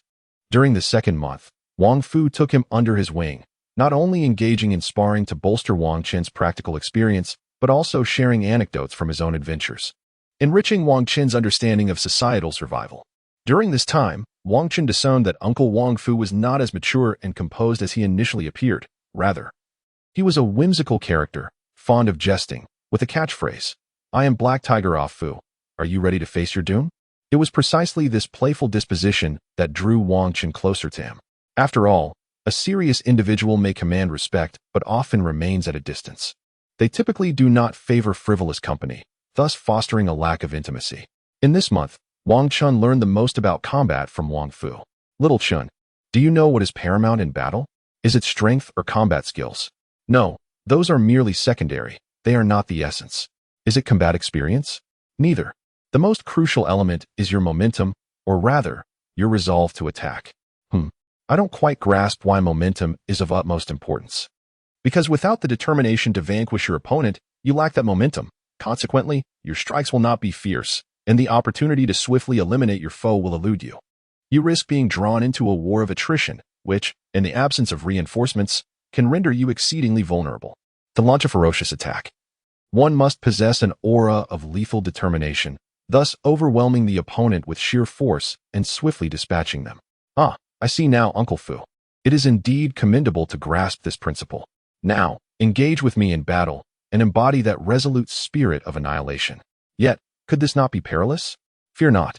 For as a distinguished soul sage, guiding a mere soul scholar poses no threat to me. Simply strike without concern for my safety. Ah, very well, Uncle Fu. Do take care. During this month, Wang Qin, through his confrontations with Wang Fu, has honed his inner resolve, rendering his attacks increasingly ferocious while simultaneously enhancing his combat prowess. Such insights were not as meticulously conveyed by the six uncles last month. They merely touched upon the vital points of the human body and imparted an extraordinary technique to Wang Qin. This was akin to teaching the art of combat without elucidating the underlying reasons for such methods.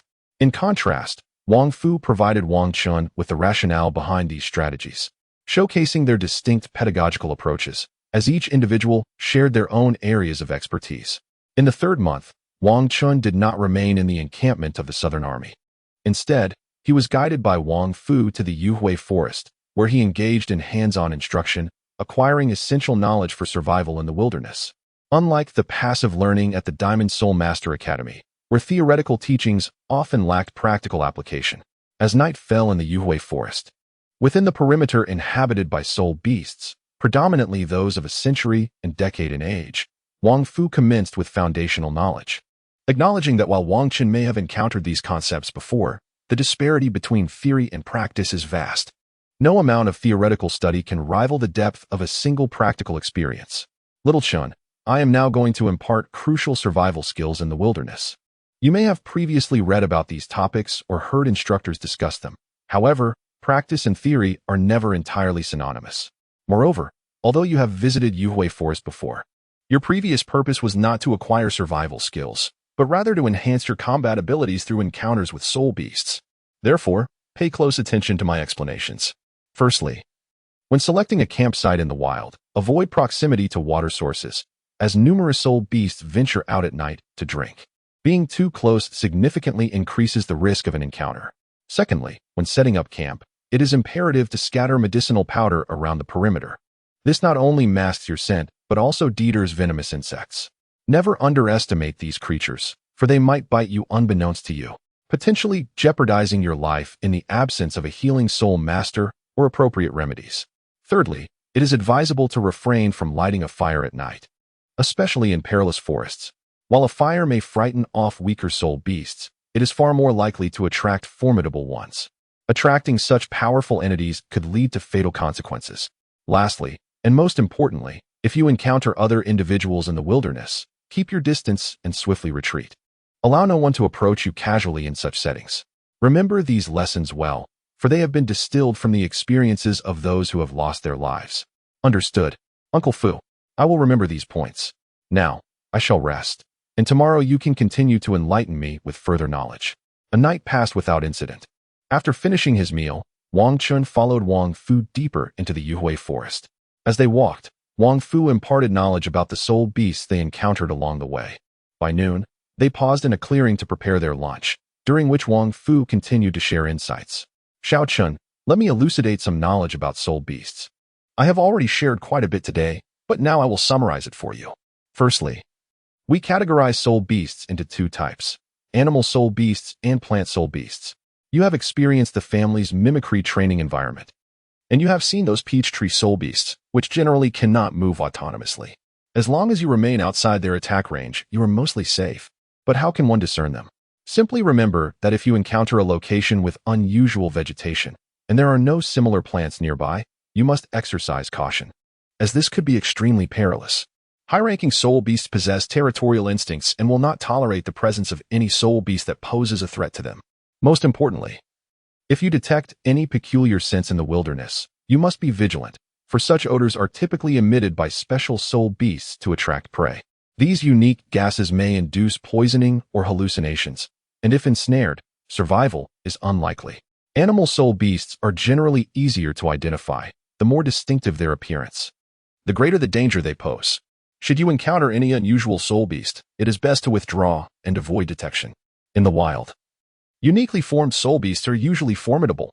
Those that are not powerful have perished, unable to propagate.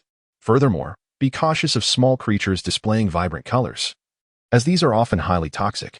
These are some fundamental yet practical insights about soul beasts. Make sure to memorize them well.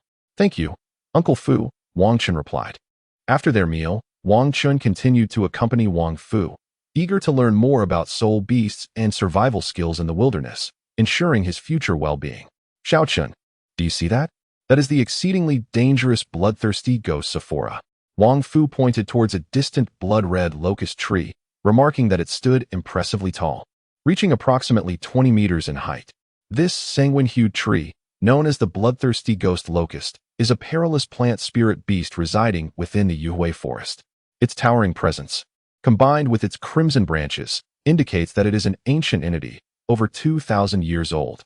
Such spirit beasts grow by 10 meters every millennium. Yet upon reaching 10,000 years, their trunks begin to retract, diminishing by 10 meters every subsequent millennium, while their branches transform to a verdant hue. However, their root systems expand tremendously, increasing both their territory and range of attack. Moreover, this spirit beast emits a unique, intoxicating fragrance that can induce hallucinations, luring both humans and other spirit beasts unwittingly into its lethal domain, where they become its prey. Thus, upon encountering such a creature, one must exercise caution. The moment one perceives that distinct aroma, it is imperative to retreat swiftly. A bloodthirsty ghost locust with red branches signifies greater danger as it grows taller, whereas green branches indicate that a shorter tree is even more perilous. Generally, these plant spirit beasts exhibit similar traits in any unusual circumstance. Maintaining a safe distance is the wisest course of action. However, one might ponder whether such a situation could harbor hidden opportunities for fortuitous encounters. That is an interesting thought. Yet, consider the improbability of stumbling upon a serendipitous event upon your arrival. If such an encounter were truly meant to be, previous spirit beasts would have long since claimed it, rather than awaiting your presence. Therefore, such scenarios are predominantly fraught with danger, particularly acute peril. If the risk were not exceptional, these unique instances would have been eradicated by other spirit beasts long ago. I understand now, Uncle Fu. Good, you've grasped the gravity of the situation. Let us continue to explore other extraordinary spirit beasts. Look, Xiao Chun, do you see that clearing?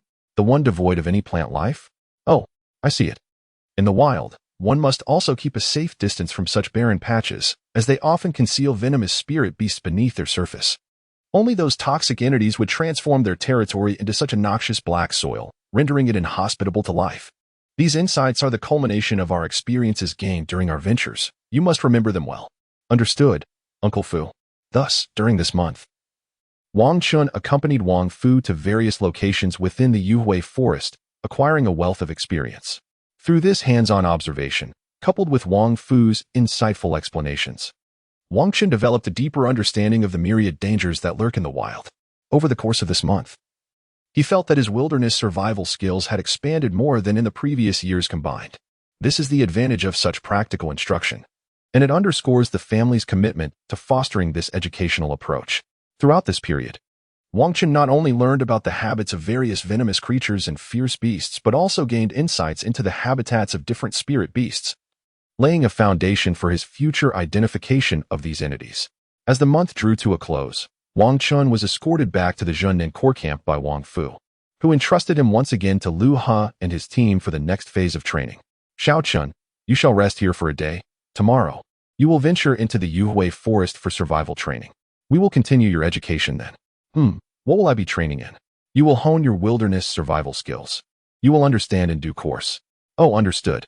In the 4th month, Wang Chun entered the Yuhui forest to engage in survival training. On the very first night of his wilderness experience, he was ambushed. Having visited the Yuhui forest before, and with his current abilities far surpassing his previous self, he was not as vigilant as he ought to have been. He set up camp in a relatively safe clearing, enjoyed his dinner, and then sought a light slumber in his tent. Though this method of resting did not restore his energy as fully as a deep sleep would, it allowed for some recovery while keeping him partially aware of his surroundings. This shallow sleep enabled him to perceive external conditions, albeit not as acutely as during a watch. Yet it was still quite effective. Generally, in situations where one is alone, this approach is employed to maintain basic combat readiness.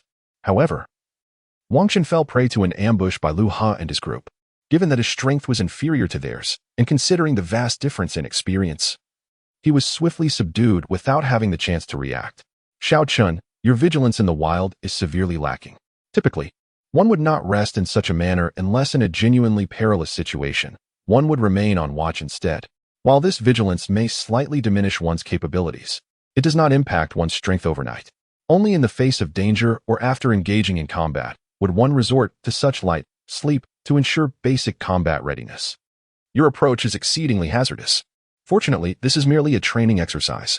Otherwise, you would be dead by now. Throughout this month, we shall engage in sporadic ambushes.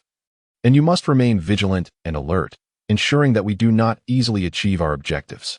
After Lu Ha uttered these words, he vanished, leaving Wang Qin to rise from the ground, brushing off the dirt that clung to him, and beginning a moment of self-reflection.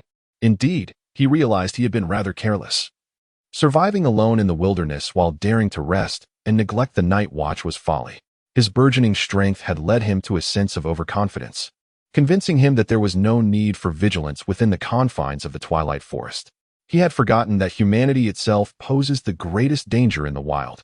For one cannot discern whether a stranger is a friend or foe, nor predict when an ambush may occur. Consequently, he received a valuable lesson from Uncle Luhua. Had this been a genuine wilderness encounter with other adversaries, he might not have had the opportunity for such introspection and could have met his demise much sooner. After the first night, when Wang Qin fell victim to Lu Ha's ambush, he endured countless attempts throughout the month. However, with a newfound sense of caution, Wang Qin was not so easily subdued. They would sometimes strike while he was dining or fetching water, yet he managed to detect their presence and respond, engaging them in direct confrontations on several occasions. Though he had not bested them, it was evident that he was no longer an easy target. Over the course of this month, his experiences encountering ambushes significantly enhanced his skills, ensuring he would not repeat the mistakes of that first night. Wang Qin's ambush not only enriched his wilderness survival experience, but also significantly augmented his combat expertise. With his increasingly formidable combat prowess, Wang Qin did not allow Lu Ha and the others to gain any significant advantage. After a month of survival in the wilderness, Wang Qin concluded his journey in the twilight forest and returned to the camp of the southern town core. In the lounge, Wang Fu conversed with Wang Qin. Xiao Qin, you have learned quite a bit over these past 4 months. What remains cannot be achieved in a short time and will rely solely on your own accumulation. Given your unique circumstances, others usually learn here for a month. 10 days on vital points of the human body, 10 days on combat skills, and 10 days in the twilight forest to practice and acquire various experiential knowledge. However, you have had to study here for half a year, extending your learning period to a month. We have nearly completed all that we needed to teach. Uncle Fu, what should I do in the next 2 months? Well, in the upcoming 2 months, you shall engage in practical combat within the southern town core, battling various types of soul masters to enhance your experience against different opponents. Oh, all right. Now, you should rest. Tomorrow, we will have someone meet you at the same location where you previously trained with Lu Ha for some sparring. Remember to arrive early, so you do not keep others waiting. After all, they are coming to assist you, and we must not cause them any inconvenience. Understood, Uncle Fu. I am well aware. You need not remind me further. Now, I shall take my leave, and do remember this. Indeed, after spending a bit more time with Uncle Fu, his loquacious nature becomes evident. He feels compelled to reiterate every matter as if fearing that others might forget. The following day, Wang Qin arrived at the playground early. Finding it deserted, he took the opportunity to close his eyes and rest, for his experience in soul master battles is rather limited. Although he has participated in numerous soul battles within the Diamond Fighting Soul arena, he predominantly encountered soul masters wielding beast martial souls, mainly of the assault and agility types, with very few control-type soul masters. In fact, he has yet to face a pure control-type soul master, leaving him with scant experience in such confrontations. Furthermore, within the Diamond Clan, the majority are beast martial souls, with control-type soul masters being a rarity, hence there were no arrangements for him to practice against control-type soul masters. In the Zhunnan Legion, most soul masters are recruited from outside, showcasing a diverse array of martial souls and types. Naturally, this includes the control-type soul masters that Wang Qin desires to battle against. Yesterday, he had mentioned to Uncle Fu his wish to arrange for a pure control-type soul master to come and enrich his experience. After a brief wait, Lu He and his 5 companions arrived. Their purpose for being there was not solely to observe Wang Chen's battle, but also to serve as judges. In the event that the match became too intense, they would intervene to mitigate any risks, as it would be unfortunate for anyone to sustain injury. After a short while, a middle-aged man in his 40s arrived, greeting Lu He and his group before glancing at Wang Chun and nodding in acknowledgement, signaling his presence. Wang Chun was also scrutinizing the man before him. In his 40s, he was relatively slender, unlike those robust soul masters with fierce beast martial souls. There was a certain brilliance in his demeanor, suggesting a wealth of wisdom, and undoubtedly, he possessed extensive practical experience. Wang Chun perceived him as a formidable opponent. Xiaoma, this is Wang Chun, a soul master with a fierce beast martial soul. He will be your adversary today. Xiao Chen, this is Ma Tao, a soul master specializing in plant control. You are to engage with him in battle today. Lu He introduced them to each other. Hello, I am Wang Chun. I appreciate your cooperation today. Wang Chun did not take issue with Ma Tao's response. After all, it was due to him that others had come to accompany him in battle, thereby enhancing his experience. Naturally, the other party would not exhibit excessive enthusiasm, as they had little to gain. Well then, you may begin, Lu He proclaimed, signaling the commencement of the duel. Wang Chun and Ma Tao were prepared to engage in combat. Wang Chun, a formidable level 45 assault system soul master, faced Ma Tao, a level 55 control system soul master. Be cautious, he warned. Wang Chun and Ma Tao simultaneously shouted, and then immediately plunged into battle. Wang Chun directly summoned his martial soul, his physique significantly enhanced, with robust arms and formidable muscles, exuding an air of overwhelming offensive power. Beneath him, 4 soul rings, 1 yellow, 2 purple, and 1 black, undulated rhythmically, imparting a palpable sense of oppression. In contrast, Ma Tao summoned his martial soul without any noticeable change in his appearance. Beneath him, 5 soul rings, 2 yellow, 2 purple, and 1 black, also pulsated in synchrony. Dark purple vines spread across the ground like serpents, gracefully weaving through the air and enveloping an area of 20 meters around Ma Tao, effectively securing any potential ambush points. With an air of composure, Ma Tao regarded Wang Chun, unperturbed by the anticipation of battle. Although the two had yet to clash, he felt an unwavering confidence in his victory. While he was slightly taken aback by Wang Chun's soul ring configuration, he believed that the disparity in their strengths could not be bridged by a mere soul ring.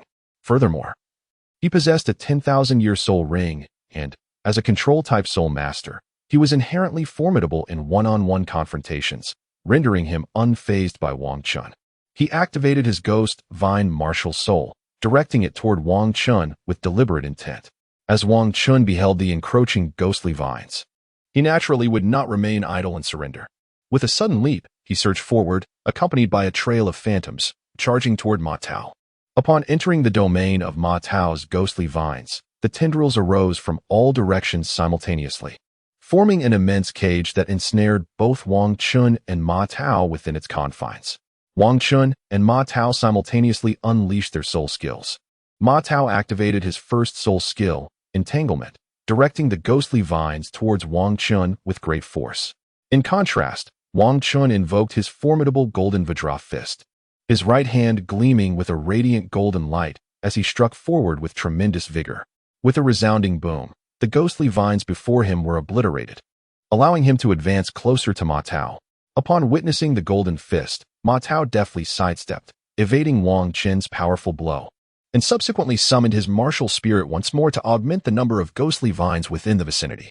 As Wang Chun closed the distance, he unleashed his formidable iron fist, aiming directly at Ma Tao. In a moment of sheer urgency, Ma Tao deftly employed the ghost vines to propel himself off the ground, evading Wang Chun's strike. Simultaneously, he maneuvered the ghost vines to ensnare Wang Chun. Following this, he activated his soul-absorbing technique, a skill that allowed him to siphon the soul power from any soul master his martial spirit came into contact with, thereby augmenting his own martial spirit. I have won, haven't I? Ma Tao proclaimed to Lu He and the others, his confidence stemming from the knowledge that those of equal rank ensnared by his vines rarely escaped, let alone a soul master of a mere 40-plus levels. Alas, the situation did not unfold as he had anticipated. Boom. Wang Chun directly activated his Berserk Ape Titan transformation, rapidly enhancing his physical prowess and effortlessly broke free from Ma Tao's grasp. With a single punch, he sent Ma Tao flying. The impact was tremendous. Ma Tao crashed heavily to the ground, sustaining significant injuries. As a control-type soul master, he lacked the defensive capabilities of beast martial soul users, making it entirely reasonable for him to be hurt by Wang Qin's amplified strike. Enough of this sparring. Lu He interjected upon witnessing the turn of events. Xiaoma, you have been overly careless. One must never lower their guard without fully ascertaining their adversary's capabilities. Your battle should not have concluded so swiftly. But your negligence has led to your grievous injury and the abrupt end of the match. On the other hand, Xiao Qin's performance was commendable. Absorb this experience well, and strive for even greater excellence. Now, you may return to your respective pursuits. Today's combat has reached its conclusion. Since the skirmish between Wang Qun and Ma Tao, a soul master of the Soul King level has challenged Wang Qun daily. Typically, Wang Qun emerged victorious. Although he lacked one soul ring and his overall strength was somewhat inferior, the sheer power of his fourth soul skill enabled him to triumph over opponents of higher ranks. After Wang Qun had faced each of the Soul Kings, Lu He and the others also took to the arena against him. This was due to the fact that the other challengers posed little challenge to Wang Qun, necessitating their direct involvement. Once Lu He and his companions entered the fray against Wang Qun, the pressure on him significantly intensified, despite his unparalleled prowess among soul masters of his level. The two-ring disparity meant he could not hope to overcome opponents 2 ranks higher. Nevertheless, even though Wang Qun did not secure victories in these encounters, his practical combat experience grew immensely. Thus, a month passed amidst Wang Qin's battles with these opponents, marking the final month of his tenure in the Zhennan Corps. Soon, he would embark on his journey to hone his skills further, where he would be free as a bird soaring through the sky or a fish leaping through the vast ocean. On the first day of his last month, Wang Fu visited Wang Qin's quarters. Xiao Chun, you have learned sufficiently by now. We have nearly completed your training. This final month is for you to manage as you see fit. Should you have any questions, feel free to approach me or consult Lu He and the others, as you are quite familiar with them. Understood, Uncle Fu. Well then, I shall take my leave. Do not hesitate to inquire whenever you need. Keep your thoughts from being bottled up. I comprehend, Uncle Fu. You may attend to your own matters. I assure you, there is no need for concern here. After Wang Fu departed, Wang Qin pondered over what actions he should undertake next. He had acquired a substantial amount of knowledge, and the remaining skills were not something that could be mastered in a short span of time. His outdoor survival experience was nearing completion, and his practical skills had significantly improved during this period. Now, he could only focus on refining his abilities before his departure, enhancing his strength. In the Southern Town Legion, the training environment did not compare to that of the Jingang family. It was merely a modest setting, lacking the lush peach grove, offering little to no enhancement for Wang Qun. However, this was fortuitous, as he did not desire to engage in simulated training at that moment. He was on the verge of embarking on real-world experiences, which would also lack such an environment, making this an opportune time for experimentation. Throughout the final month, Wang Qun dedicated himself to rigorous training, occasionally visiting Lu He and others for sparring sessions to bolster his combat skills. He also took the time to explore the library of the Southern Town Legion, delving into books that deepened his understanding of vital points in the human body. Thus, the month swiftly passed, and Wang Qun was preparing for his departure. Xiao Qin, you have been here for 6 months, and you have learned quite a bit. Remember to apply what you have gained when you venture out. Do not be careless. Indeed, Xiao Qin, go forth and make your mark. When you become a titled Douluo, do come back and treat me to a drink. All right, Xiao Qin, prioritize your safety above all else after you leave. I wish you a bright future and flourishing martial fortunes. Farewell, everyone, I am leaving now. Wang Qun was deeply touched. Having spent merely 6 months here, these uncles regarded him as one of their own. However, the time had come for him to depart. He set off towards Jingang City, intending to speak with his family before leaving. Upon returning to his clan, he met with the patriarch and 5 elders, sharing his experiences and growth within the Southern Town Core. After receiving the elders' counsel, he bid farewell and returned to his home to converse with his parents. Patriarch, is there truly no one to protect young Chen? This topic had been deliberated previously, and decisions had been made. Why revisit it now? Yet, every individual must undergo such trials. We cannot shield them from the storms of life indefinitely. They must learn to grow on their own. Or who shall inherit the family legacy? Ah, mother, what delectable dish are you preparing? Oh, young Chen, I knew you were returning today. so I specially made your favorite meal. Once you venture out into the world, you shall have fewer opportunities to savor my cooking. Thank you, mother. Now hurry and go. Your meal will soon be ready. That day, Wang Chun conversed with his mother for quite some time. When his father returned, he also spoke with Wang Chun, primarily sharing his experiences from his own journeys across the continent. Although Wang Chun was aware that the clan would impart such wisdom, his father felt compelled to reiterate them, ensuring Wang Chun was well prepared for future endeavors and safer in the world beyond. The following morning, Wang Chun rose early. He had arranged to meet his 3 younger brothers for one last gathering before his departure. After this reunion, it would likely be challenging for them to assemble again. They returned to their familiar meeting place. Boss, please take care of yourself once you leave. Do not be careless. When it is my turn to venture out, I will certainly seek you out. Indeed, I will await your return, and we shall strive together. Upon returning home, Wang Chun meticulously checked his storage soul guide, ensuring all his supplies were in order before enjoying a restful slumber. The next day, after finishing his meal, he set out. His father had chosen not to attend to clan matters that day. Instead, he stayed home to see Wang Chun off from Jingang City before returning. Upon leaving Jingang City, Wang Chun felt an exhilarating sense of freedom, as if the vastness of the world beckoned him to explore. He gazed at the city where he had lived for a decade and vowed, I will return, and I shall do so in glory. He turned his head and set off. Although he had yet to decide which route to take for his journey, he was certain that he would eventually venture into the sunset forest of the Douluo Empire, for he wished to behold the celestial herbs therein. Moreover, at this moment, perhaps Douluo Bo had not yet claimed the Eye of Ice and Fire. Thus, he might seize the celestial herbs without engaging in conflict. Accompanied by the formidable members of his family, he walked along the main road, intending first to reach the Star Luo forest, where he could battle soul beasts to enhance his practical experience. Perhaps, with a stroke of luck, he might even acquire 2 soul bones, which would be a most delightful outcome. After a journey spanning over 20 days, Wang Chun finally arrived at the outskirts of a small town adjacent to the Star Luo forest. The lengthy travel time was partly due to his curiosity, as he took the opportunity to explore various sites along the way. Entering the town, Wang Chun first sought out an inn, where he refreshed himself and enjoyed a meal. He then inquired about any nearby places that recruited soul masters.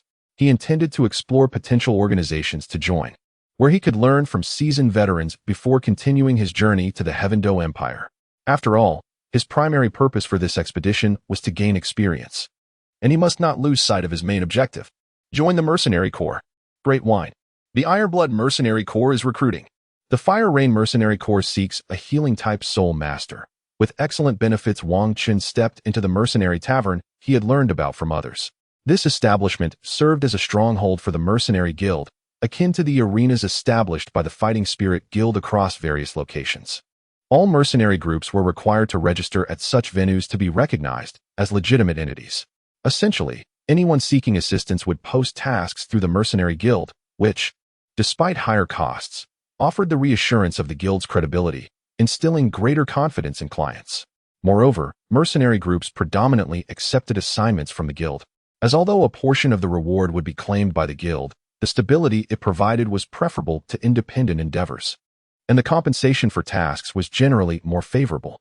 Acting as an intermediary guarantor, the guild not only received compensation and resolved issues, but also expanded its own scale, a truly advantageous trifecta. Inside this tavern, most patrons were indulging in drinks, as embarking on adventurous tasks warranted a period of relaxation upon their return. Behind the bar, a prominent sign displayed an array of tasks posted by others. Mercenary groups could directly claim suitable assignments from the bar steward. Once a task was claimed, it would no longer be visible on the list. In the event of a task failure, the Mercenary Guild would dispatch their trained elite mercenaries to assist in completing the task. During this process, they would not charge the task poster any fees. Instead, they would refund 50% of the original reward as compensation from the guild. Conversely, the mercenary group that failed the task would have their mercenary points deducted, experience a decrease in their success rate for future tasks, and be barred from accepting new assignments for a month. Mercenary points served as an essential internal currency within the guild, influencing both the advancement of mercenary groups and the redemption of various training resources. These points were categorized into promotion points and circulation points. The latter could be exchanged for various resources and shared among different mercenary groups, while promotion points could only be earned through tasks. remaining non-transferable and solely for the purpose of advancing mercenary ranks. The ranks of mercenary groups range from 1 to 5 stars, with 1 star being the lowest and 5 stars the highest. Advancement in rank required accumulating a specific quantity of promotion points, with no alternative methods available. To the right of the bar was a recruitment area, where various mercenary groups sought new members. It was here that Wang Chun first heard the call for recruits upon entering the tavern. Wang Chun meticulously observed the scene before him, where each mercenary group occupied an area roughly the size of a table, with a sign prominently displayed that outlined their recruitment requirements. It bore a striking resemblance to the recruitment fairs of a previous era, where various companies listed their hiring needs, allowing prospective candidates to peruse the array of information. Ultimately, when both parties found satisfaction, one would officially join the company and commence work. Here, however, the objective was to enlist in a mercenary group to undertake various missions. Wang Chun scrutinized the recruiters before him. Some were quite enthusiastic, providing detailed answers to inquiries, while others were rather aloof, indifferent to those seeking information. He then noticed a particularly intriguing recruitment booth, where 3 individuals greeted passers-by with warmth, yet remarkably few approached them for questions. Curiosity piqued. Wang Chun decided to investigate this mercenary group further. "Hello, I would like to inquire about the mercenary recruitment process," he began. "Oh, hello. I am Zhang Ming. What would you like to know?"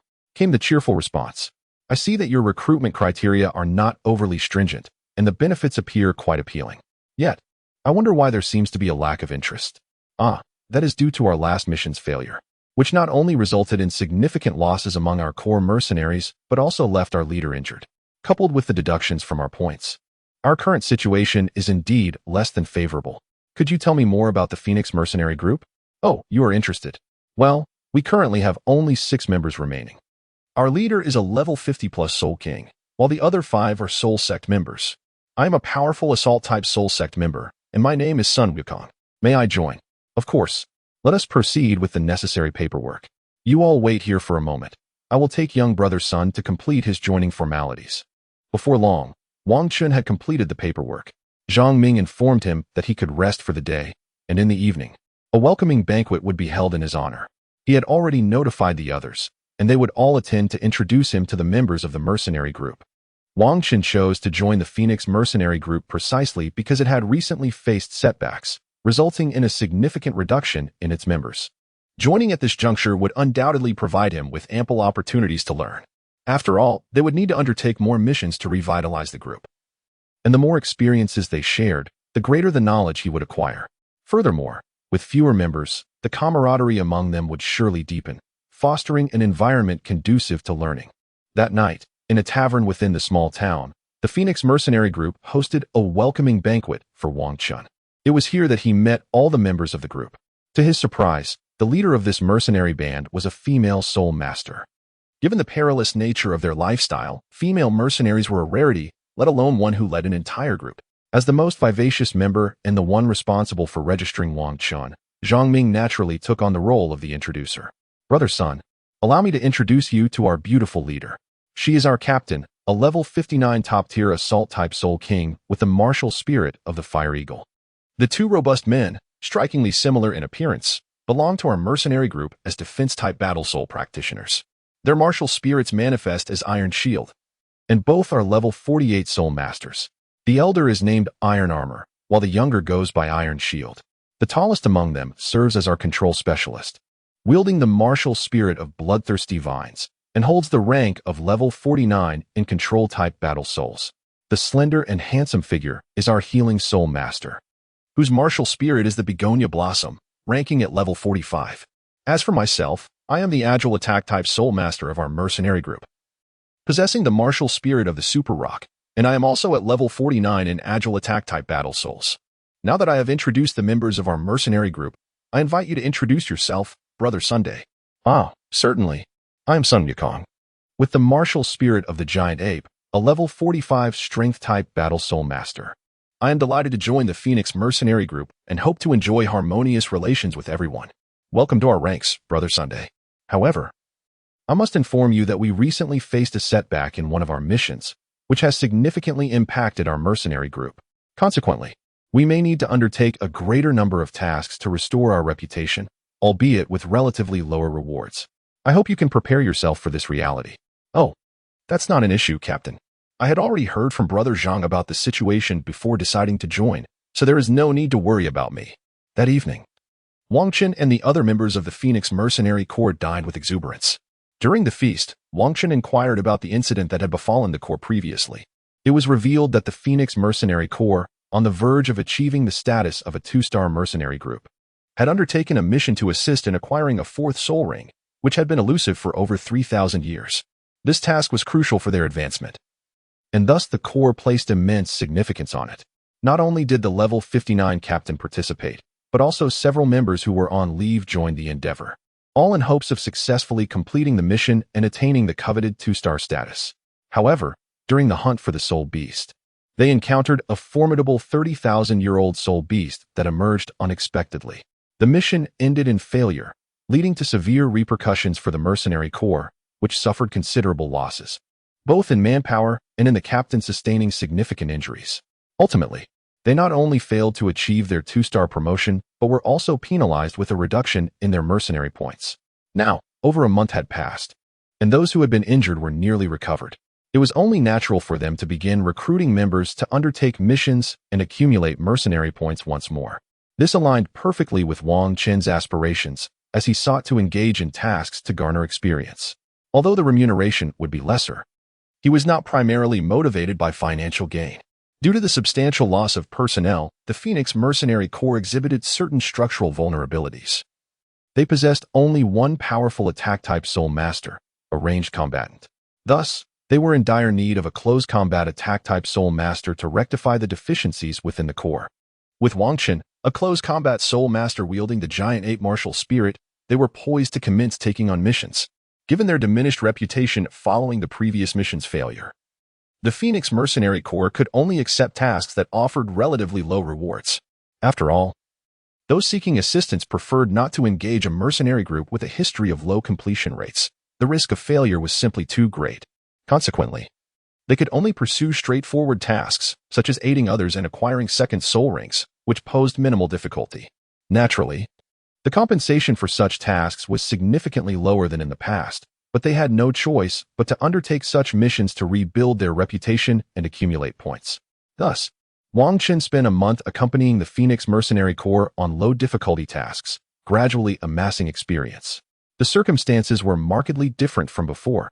Previously, he had ventured out with the elders of his family, who naturally shielded him.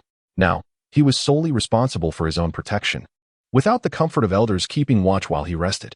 Currently, everyone is taking turns to rest. Within the periphery of the Starry Forest, Wang Chen has gained considerable experience, as he has essentially been surviving in this area for the past month.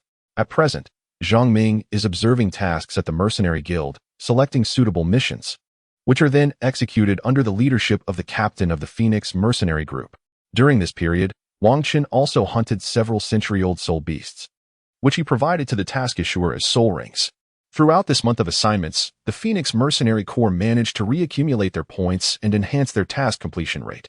In the second month, they could finally embark on more challenging missions with comparatively better rewards, as this was the Mercenary Corps' first venture into higher difficulty tasks since their resurgence. All members of the Phoenix Mercenary Corps were mobilized, determined to achieve flawless execution and avoid the failures of the past. A repeat of their previous setbacks could result in their demotion to a mere irregular mercenary group, as per the Guild's regulations that impose severe penalties for repeated failures, including significant point deductions or even disbandment.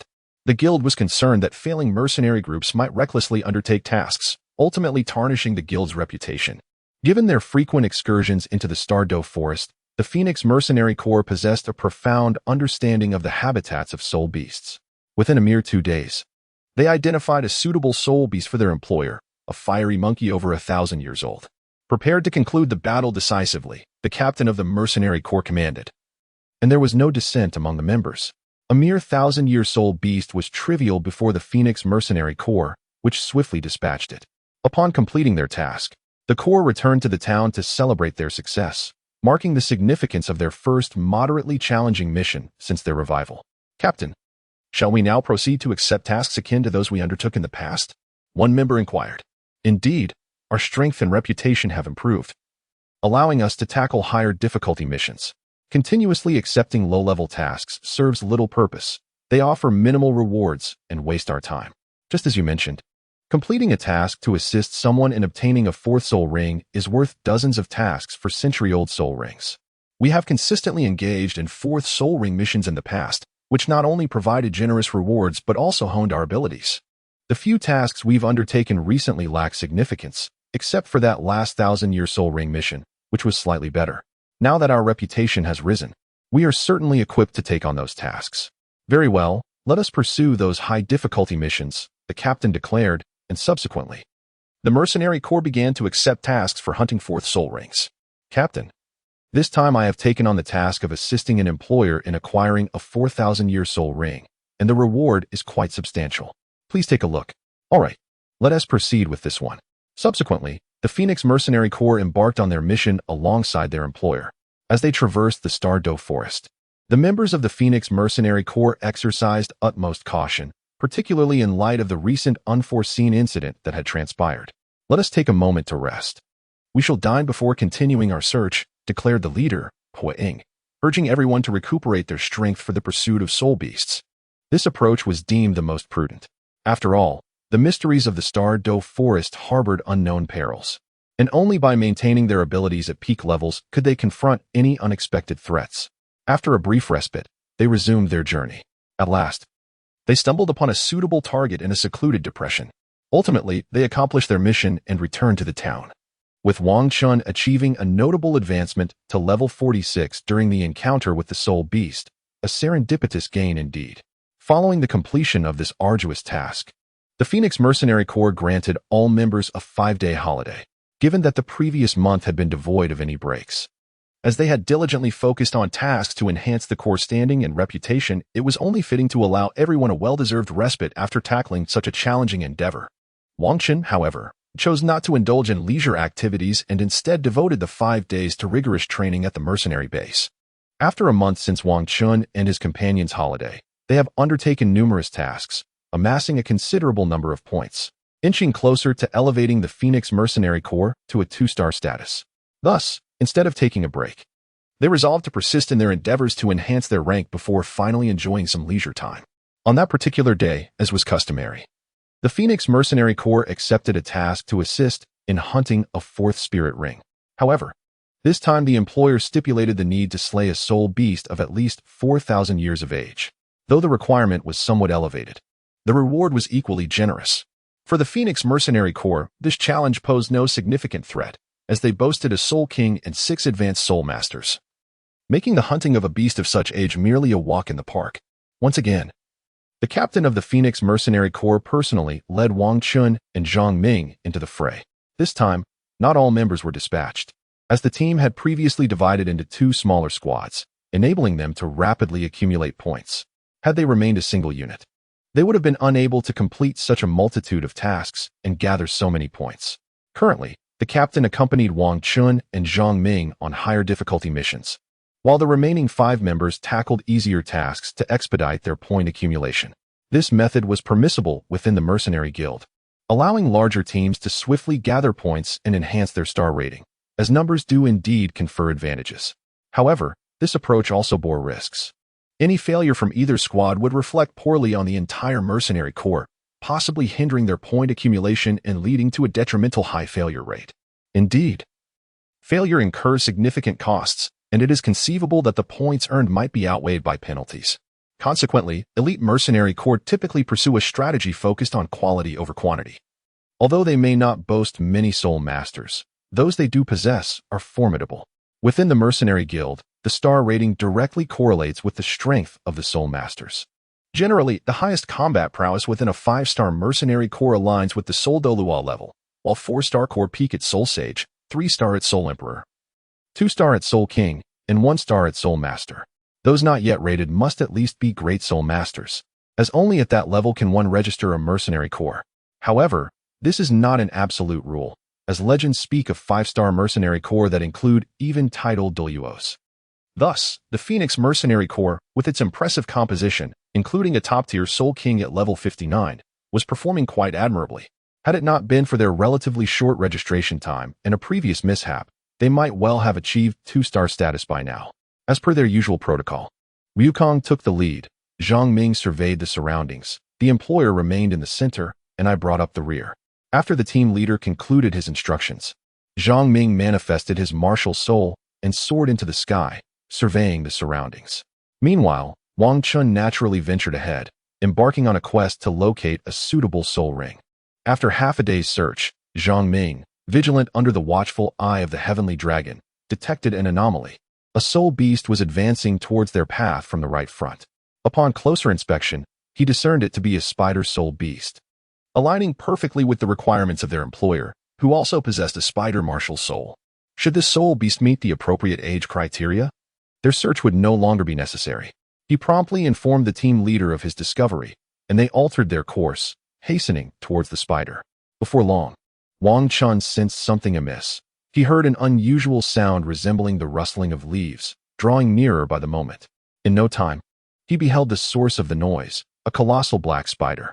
Its main body measured over 1.7 meters in diameter, while its elongated legs, akin to spears, exceeded 3.5 meters in length. The creature was enveloped in a glossy black exoskeleton, and its 8 slender legs pierced the ground with each step, revealing their sharpness. As Wang Chun made his discovery, the creature simultaneously became aware of him and his companions. With its 8 elongated legs, it swiftly approached Wang Chun. 2 of its legs raised to strike down upon him. However, Wang Chun reacted promptly, retreating quickly to evade the attack. Through this encounter with the spider, they glimpsed its underside and discerned that it was a nearly 4,000-year-old humanoid demon spider, perfectly aligning with the employer's specifications. Such an ancient creature was no match for Wang Chun and his companions, and it was swiftly subdued and absorbed by the employer. During this encounter, Wang Chun noticed a peculiar object on the soul beast, a relatively intact right arm bone, close to 4,000 years old. According to the Mercenary Guild's regulations, any items procured during a mission, apart from those specifically requested by the employer, belong to the mercenary group. Thus, this soul bone rightfully became the property of the Phoenix Mercenary Corps. The team leader, Fire Shadow, collected the soul bone, and once the employer completed the absorption, they returned to the town. Upon returning, the employer cast a glance at the soul beast but said nothing, simply departing together with them. At the headquarters of the Phoenix Mercenary Corps, all members convened to discuss the ownership of the soul bone. Although Wang Chun and his 2 companions had discovered and obtained it, there was no need for others to deliberate, as it did not pertain to them. However, being a team, it was essential to show respect. Otherwise, the group would not endure. Let us discuss how to allocate this soul bone, Fire Shadow initiated.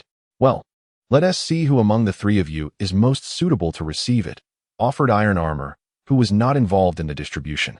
Wang Chun expressed, I will defer to the arrangements made by everyone, especially since I have only recently joined the team. Let it be divided between the team leader and Brother Zhang. After all, he already possessed a right arm soul bone and could not absorb another.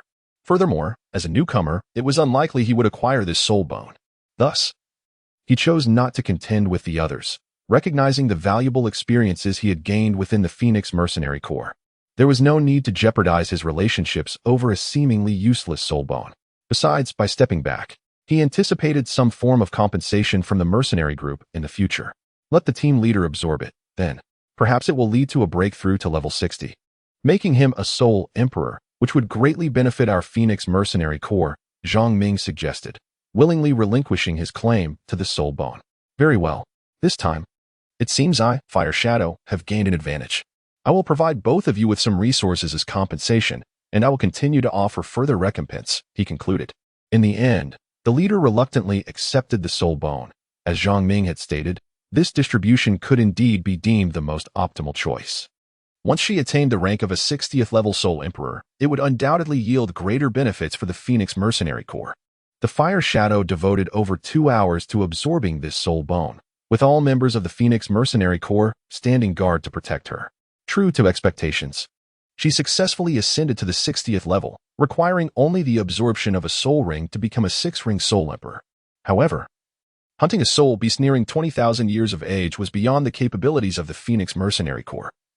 They could only seek assistance from a higher-tier mercenary group through the Mercenary Guild.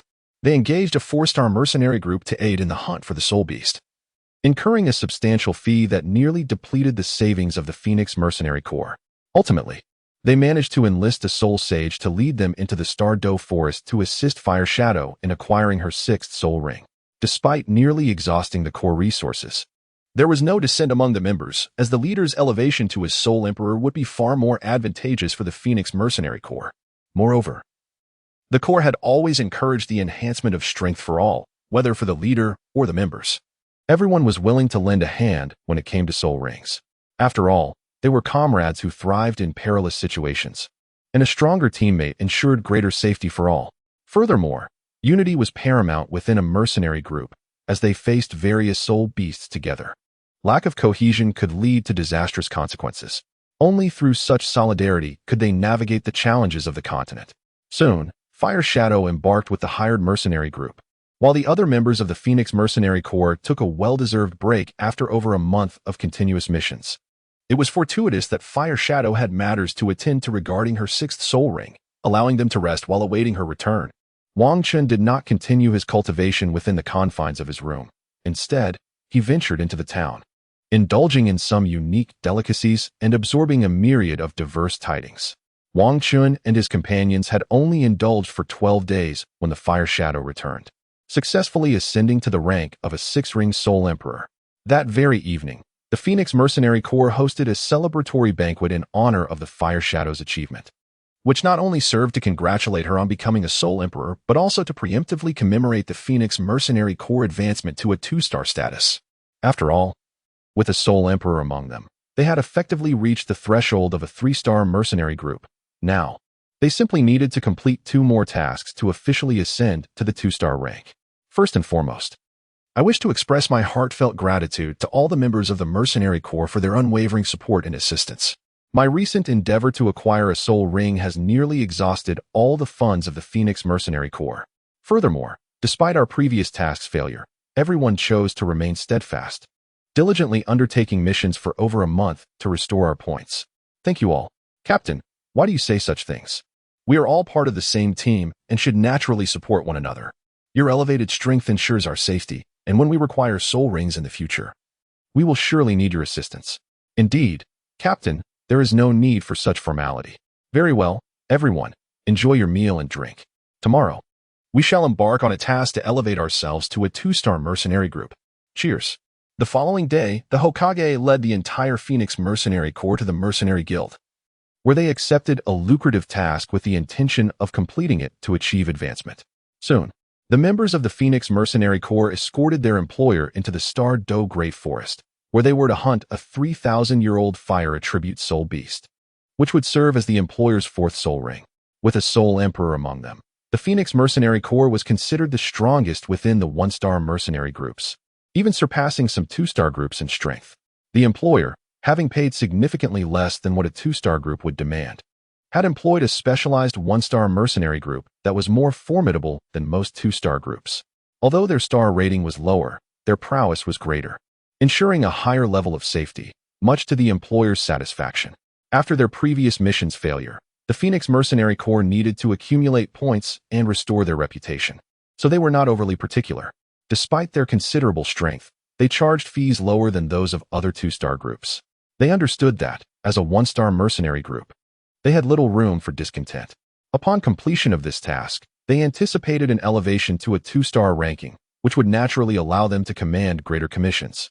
As before, the arrangement commenced with Wang Chun at the forefront, flanked by the ironclad brothers for protection, while Zhang Ming took to the skies to survey their surroundings. With the addition of a healing soul master and the Hokage having reached the rank of Soul Emperor, this mission was undoubtedly less arduous than the previous outing involving just Wang Chun and 2 others. Although they spent the day searching the forest, the challenge of locating a fire attribute soul beast was considerably greater, given the scarcity of such creatures in the forest. They could only hope to find a suitable soul beast in uniquely conducive environments. After establishing camp to rest, the team would continue their search for an appropriate soul beast the following day. As the leader of the Phoenix Mercenary Corps, the Hokage opted for a break. Recognizing that in the nighttime depths of the Star Luo Great Forest, human soul masters would have their strength diminished due to visibility issues, while soul beasts remained unaffected by such limitations. Thus, searching for soul beasts at night was exceedingly perilous. As a mercenary group seasoned in numerous tasks within the Star Luo Great Forest, They were well aware of this danger. Moreover, their employer was not the type of foolish character often found in novels. He would not insist on the mercenaries searching for soul beasts during the night. Instead, he joined them in resting at the campsite. As the employer, he had no need to set up camp or keep watch through the night. One need only heed the arrangements of these seasoned mercenaries and rest well within the camp. Maintaining one's own condition is paramount, as it will allow for the effective absorption of the soul rings harvested by the mercenary group, thereby fulfilling the employer's task once they depart from the Star Luo forest. After all, in such a perilous locale as the Star Luo forest, the greatest taboo is discord within the group, which can easily lead to danger. As the captain, Huang busied himself preparing food in the camp, while the Tai brothers set about erecting tents for rest. Zhang Ming scattered medicinal powder around the perimeter, and each member diligently performed their designated tasks, swiftly establishing the camp.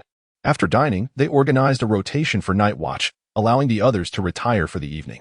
In the depths of the night, Wang Chun, resting in the camp, was abruptly awakened by a loud shout. Alert! A soul beast! Startled by the outcry, Wang Chun dashed out of the tent to find Zhang Ming confronting a soul beast. At this moment, everyone in the camp emerged, drawn by the commotion. Wang Chun discerned that this was a scorpion spirit beast, its entire form cloaked in pristine white, emanating a potent aura of lethality from its skeletal joints. Its pallid body glided close to the ground with astonishing speed. A tail, comprised of 7 articulated segments, arched high, culminating in a fiery red barb. As Wang Chun and his companions emerged, the barb unleashed a column of flame, hurtling directly toward Zhang Ming. Naturally, Zhang Ming would not remain passive. He immediately summoned his martial spirit and, leveraging his remarkable agility, evaded the fiery onslaught before delivering a decisive blow that sent the spirit reeling. He refrained from pursuing further, for he was not alone, and there was no need to take unnecessary risks. With the entire Phoenix mercenary corps arriving, they would undoubtedly be able to effortlessly vanquish the spirit beast together. Task completed. At this moment, Wang Chun had also discerned the true nature of the soul beast before him. It was a king of the earth, a formidable creature. This scorpion, known as the king of the earth, was notoriously domineering and bloodthirsty. While its venom was not as fearsome as that of the man-faced demon spider, few soul beasts of equal rank dared to provoke it, marking it as a superior quality fire-type soul beast. The 7 segments of its tail indicated that this king of the earth had an age of approximately 3,500 years. As its tail lengthens by 1 segment every 500 years, the king of the earth comes in 3 hues. The red variant signifies a cultivation age of less than 1,000 years, with each segment of its tail equating to 50 years of cultivation.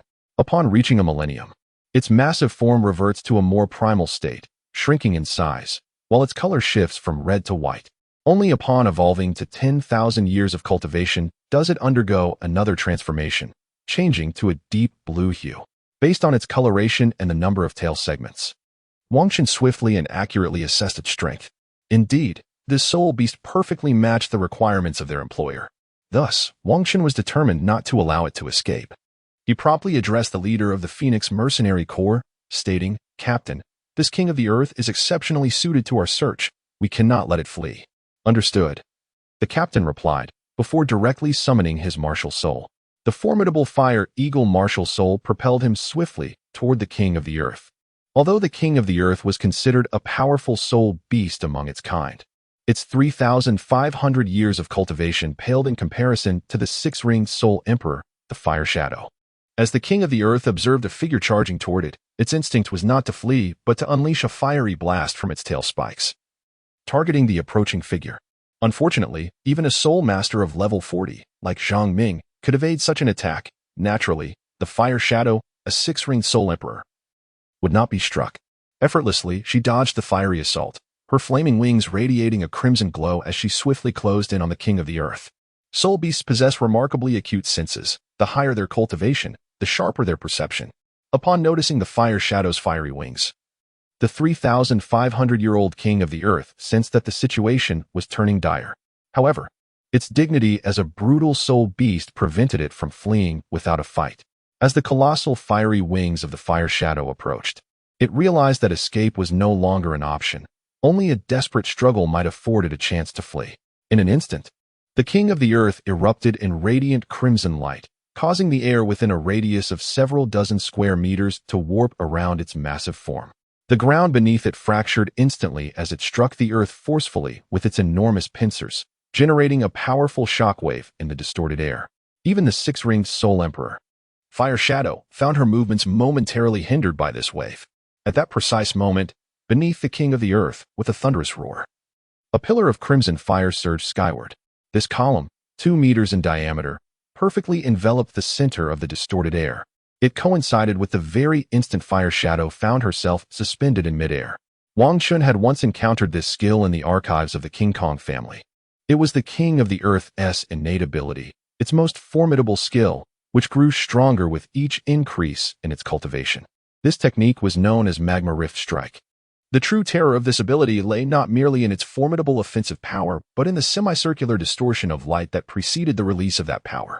Within the range of the air distortion, enemies could be rendered dizzy, with the duration of disorientation contingent upon the disparity between the King of the Earth and its adversary.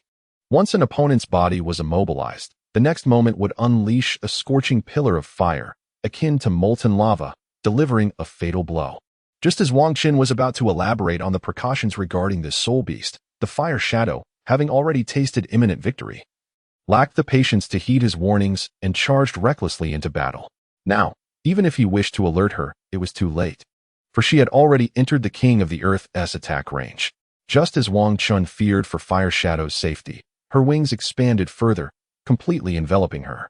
As the King of the Earth's assault reached her, in an astonishing turn of events, instead of being thrown back by the King of the Earth's ultimate move, Fire Shadow emerged unscathed, her wings becoming even more radiant and resplendent. The King of the Earth, despite its massive size, possessed small eyes that, if one could perceive their expression, would reveal a profound fear. In the next moment, Fire Shadow descended with great force, her fiery wings sweeping downward, striking the King of the Earth and sending it crashing to the ground, grievously wounded. As she landed, she retracted her martial spirit and stood beside the fallen King of the Earth, examining it closely before summoning the employer to slay this formidable beast and absorb its soul ring. As the employer approached to absorb the soul ring, several other members of the Phoenix Mercenary Corps joined, expressing their concern. "Captain, you truly startled me just now. I thought you were going to be injured." Fortunately, nothing serious transpired in the end. However, your previous maneuver was truly spectacular. Was that your 6th spirit skill? Indeed, it is the newly acquired 6th spirit skill, Phoenix Wing Shockwave. Not only does it envelop me with colossal wings, mitigating the damage I endure, but it also absorbs external flame assaults, thereby enhancing the offensive potency of this skill. Thus, I emerged unscathed from the Earth King's counterattack. I see now. After a few hours of interaction with the Phoenix Mercenary Corps, the employer successfully absorbed the spirit ring, and together they returned to the town. The entire Phoenix Mercenary Corps proceeded to the Mercenary Guild, as their accumulated points were sufficient for promotion to a 2-star mercenary group. Naturally, they did not wish to delay and set forth for their advancement. Upon arriving at the registration desk of the Mercenary Guild, the staff member responsible for registrations was quite familiar with Huang, given that she is one of the rare female mercenary leaders and easily recognizable. Leader Huang, are you here to register for the promotion of the mercenary group? Indeed. We have been diligently completing tasks to rectify our previous shortcomings and elevate our mercenary group's status. Very well. I shall proceed with the registration and verification. With the points from this task combined with their prior accumulation, they had indeed amassed enough for the promotion to a 2-star mercenary group. The staff member verified the points of the Phoenix Mercenary Corps and completed the promotion. Congratulations, Leader Huang and esteemed members of the Phoenix Mercenary Corps. You have successfully ascended to a 2-star mercenary group. Thank you very much. No need for thanks. This is merely part of my duties, and you have met the requirements. Otherwise, I would not have been able to facilitate your promotion. After exchanging pleasantries with the staff member, Wang Chun and his companions exited the Mercenary Guild and headed to their usual gathering place. After all, the successful promotion to a 2-star mercenary group certainly called for a grand celebration. This time, Wang Chun and his companions chose not to celebrate at a tavern, but instead hosted a bonfire gathering at the base of the Phoenix Mercenary Corps to commemorate their advancement to a 2-star mercenary group. The night sky was exceptionally bright, and the atmosphere within the camp was lively and joyous. Although the crowd was small, the camaraderie among the members fostered a delightful exchange. As everyone began to prepare for their meal, the leader of the Phoenix Mercenary Corps, Huang, stepped forward to say a few words. "Brothers," he began. "Today marks our ascension to a 2-star mercenary group, a feat made possible by your unwavering support and the sacrifices of those who have fallen during our missions. Let us raise our first toast in honor of our departed brothers." With that, all members of the Phoenix Mercenary Corps lifted their glasses in silent tribute to those who had left them. Now, we must look forward.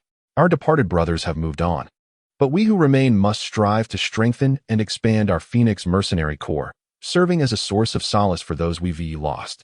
Huang concluded. Today is a day of joy, so let us eat and drink heartily. Following his words, the celebration commenced with merriment as members indulged in food and drink, joyously celebrating their promotion.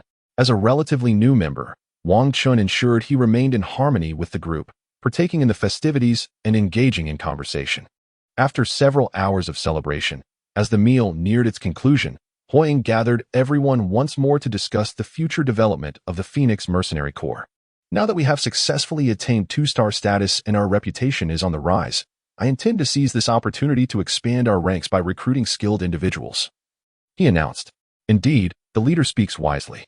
Our numbers are indeed a bit sparse, especially after the last mission, which cost us many brothers. And the subsequent loss of reputation has made recruitment challenging. Now is the perfect time to broaden our scope, acknowledged Brother Zhongming. I, Tai Jia, concur with his assessment. In our lowest moment, even our sincere recruitment efforts yielded only one brother, Sun Wukong. However, with our leader having broken through to the 6-ring Soul Emperor and our ascension to a 2-star mercenary group, not only do we possess strength and prestige, but we will soon have the opportunity to select our recruits, rather than being scrutinized by them. Indeed, we are all in agreement. After Iron Armor finished speaking, everyone, including Wang Chun, unanimously agreed with the viewpoint of the captain, Fire Shadow. Indeed, this was a prime opportunity for the Phoenix Mercenary Corps to expand its ranks. As seasoned mercenaries navigating the treacherous waters of Douluo Continent, they could not afford to overlook such a splendid chance. Wang Chun, however, had no intention of remaining in one place for long. Thus, he would not oppose the proposal to enhance the strength of the Phoenix Mercenary Corps. After all, he had ventured out from the Diamond Clan to gain experience and hone various skills, and it was unwise to remain stagnant in one location. Otherwise, he might as well stay within the safety of the Diamond Clan. Seeing that there were no objections from anyone, Fire Shadow felt a surge of joy. Naturally, as the founder of the Phoenix Mercenary Corps, she wished for its growth and development, and she was eager not to miss this opportunity. However, the decisions regarding the Mercenary Corps were not solely hers to make. She had journeyed alongside these members since its inception and could not disregard their opinions. With everyone in agreement, it was indeed the best outcome. Since we are all in accord, we shall proceed to the Mercenary Guild tomorrow to recruit additional members. In the meantime, we can rest in the town and refrain from undertaking missions, she declared. The group, in response to Fire Shadow's arrangements, expressed no dissent. After their discussions concluded, they returned to rest, as they had all indulged in ample food and drink that evening. Meanwhile, far from the town, a small meeting was convened within the Diamond Clan. In the conference room of the clan's inner courtyard, the clan leader and 50 elders engaged in conversation. "Leader, have we received any updates about Shaochun recently?" inquired the 4th elder, known for his impatience. "Yes. Recent reports from our kin indicate that Shaochun has been training in Tiannan Town, located near the Star Luo Forest, and has joined a mercenary group as a mercenary. An admirable choice indeed," the clan leader responded. "That is indeed commendable. Not only can he learn to interact with others, but he can also undertake missions to broaden his horizons. As long as he faces no issues, that is what matters most. Especially since he is the most talented descendant of our Diamond Clan. Is there any news from there?" "None to report," the clan leader replied. After the 4th elder and the clan leader concluded their discussion about Wang Chun, the elder spoke again. "Leader, have there been any updates from the esteemed elders of the previous generation?" Sighing, the clan leader replied, "Alas, apart from a message relayed by the 5th esteemed elder, there has been no further news. It is indeed a pity. If it were that simple to discover a breakthrough opportunity, there would not be so few titled Douluos on the continent. Where has the esteemed elder recently been?" "He is currently situated not far from Shaochun, within the Star Luo Forest. I have conveyed the news to him regarding Shaochun's circumstances, and he will certainly extend his care towards him." "How fortuitous. This ensures greater security for Shaochun." "Indeed, that is splendid. Subsequently, the group resumed their discussions on various other matters. The following day, at Tiannan Town, within the premises of the Phoenix Mercenary Corps, everyone arose early, despite the late-night celebrations, for as Soul Masters, they would not allow such trivialities to hinder their responsibilities. After enjoying breakfast, all members of the Phoenix Mercenary Corps proceeded to the Mercenary Guild, intent on recruiting new talents to expand their ranks. They returned to the same recruitment location as before, yet this time, the conditions offered by the Phoenix Mercenary Corps were markedly different. Previously, during their lowest ebb, inquiries about recruitment were virtually non-existent. However, having overcome the adverse repercussions of their last mission's failure, they had ascended to a 2-star mercenary corps, attracting a significant number of interested mercenaries. Upon carefully evaluating the candidates who came forth for recruitment, the Phoenix Mercenary Corps successfully enlisted 3 commendable solo mercenaries, each possessing notable reputations and strengths. Many of these individuals had emerged from disbanded mercenary groups, now seeking a new team to join, as their solitary status rendered task execution rather challenging. Hence, they were eager to apply to the newly invigorated Phoenix Mercenary Corps. Ultimately, they welcomed 3 impressive male mercenaries: Zhao Fei, a level 43 strong attack-type soul master wielding a spear; Zhang Tian, a level 47 agile attack-type soul master with an owl spirit; and Ma Jun, a level 45 strong attack-type soul master with a fiery steed spirit. With the addition of these 3 individuals, the scale and strength of the Phoenix Mercenary Corps have significantly increased. After recruiting these capable soul masters, the Phoenix Mercenary Corps refrained from undertaking immediate missions, opting instead to engage in cooperative training at their base. Unlike the previous instance when Wang Chen joined, which merely added 1 member, this time 3 newcomers were integrated. It would be perilous to embark on missions in the Star Luo Forest without sufficient cohesion among the team. After all, unfamiliarity among team members can hinder effective collaboration, and should danger arise, poor coordination could jeopardize everyone's safety. Thus, it was essential for them to first refine their synergy in a secure environment. Now, let us commence a practical exercise. The leader of the Phoenix Mercenary Corps, known as the Hokage, organized all members to commence coordinated drills. At the forefront was brother Sun Wukong, while Zhao Fei teamed up with little Sun to forge the path ahead. The iron armor and iron shield flanked their sides, with Zhang Ming and Zhang Tian maintaining aerial vigilance. Positioned centrally was Hua Manlu, with the remaining members serving as a rear guard. Upon hearing the Hokage's directives, everyone began to cooperate as instructed. Excellent. Just like that, harmony and cooperation is essential. Observing the seamless coordination among the Phoenix Mercenary Corps, the Hokage felt a profound sense of satisfaction. Thus, Wang Chun and his comrades trained in collaboration at the Corps base for 2 days, achieving commendable synergy. Consequently, the Hokage decided it was time to undertake a relatively simple mission to practically assess whether the newly integrated members could maintain effective cooperation. After all, only through practice could the true state of affairs be discerned. Before long, the Phoenix Mercenary Corps accepted a prestigious task of assisting someone in acquiring a Millennium Soul Ring. As a 2-star mercenary group possessing a Soul Emperor, undertaking the mission to help another secure a 3rd Soul Ring was indeed a trivial pursuit. However, to evaluate the core cooperative capabilities, it was prudent to select a task with a high degree of safety. Otherwise, attempting a challenging mission without proper coordination could easily lead to unforeseen complications. Thus, the Phoenix Mercenary Corps opted for the simpler task of aiding in the capture of a defensive Millennium Soul Beast. Accompanied by their employer, the Phoenix Mercenary Corps ventured into the Star Luo Forest in search of suitable soul beasts. Having navigated this territory for quite some time, they possessed a general awareness of where various types of soul beasts could be found. They promptly guided their employer in the direction they were familiar with. Soon, they identified an appropriate target, a Millennium Iron-Armored Rhinoceros, a soul beast renowned for its formidable strength and remarkable defense, making it a coveted target for power-based and defense-based soul masters. Upon discovering it, the Phoenix Mercenary Corps and their employer were determined not to allow it to escape. This time, I shall refrain from intervening. You are to coordinate your efforts in battle, carefully managing your attack strength to avoid wasting this soul beast. The leader of the Phoenix Mercenary Corps swiftly commenced the arrangement for everyone to engage in a cooperative battle. Although this millennium-old armored rhinoceros stood no chance against the Phoenix Mercenary Corps, even without the leader's intervention, it was still incapable of contending with the others. However, this exercise was designed to enhance the cooperative abilities of the other members of the Phoenix Mercenary Corps. Thus, they could not simply dispatch this spirit beast in an effortless manner. They had to regulate their offensive power and work together to overcome the beast. The rationale behind selecting this spirit beast for the training was its relatively weak strength, which meant that even if the Phoenix Mercenary Corps made a mistake in their coordination, they could avoid incurring severe harm. Conversely, facing formidable spirit beasts in coordinated combat could result in dire consequences, potentially costing lives in the event of a misstep. This is why they opted for a simpler task to refine their collaborative skills. Initially, the brothers with the iron-armored shield martial spirit would block the spirit beast's escape route. Meanwhile, Zhang Ming and Zhang Tian would disrupt and coordinate from the air, while Li Wan, a control-type spirit user, would unleash his martial spirit to ensnare the beast. At this juncture, the assault-type members would commence their attacks on the immobilized armored rhinoceros. To thoroughly evaluate their teamwork, they refrained from using their potent third and fourth spirit abilities, relying solely on their first two spirit skills unless faced with an imminent crisis.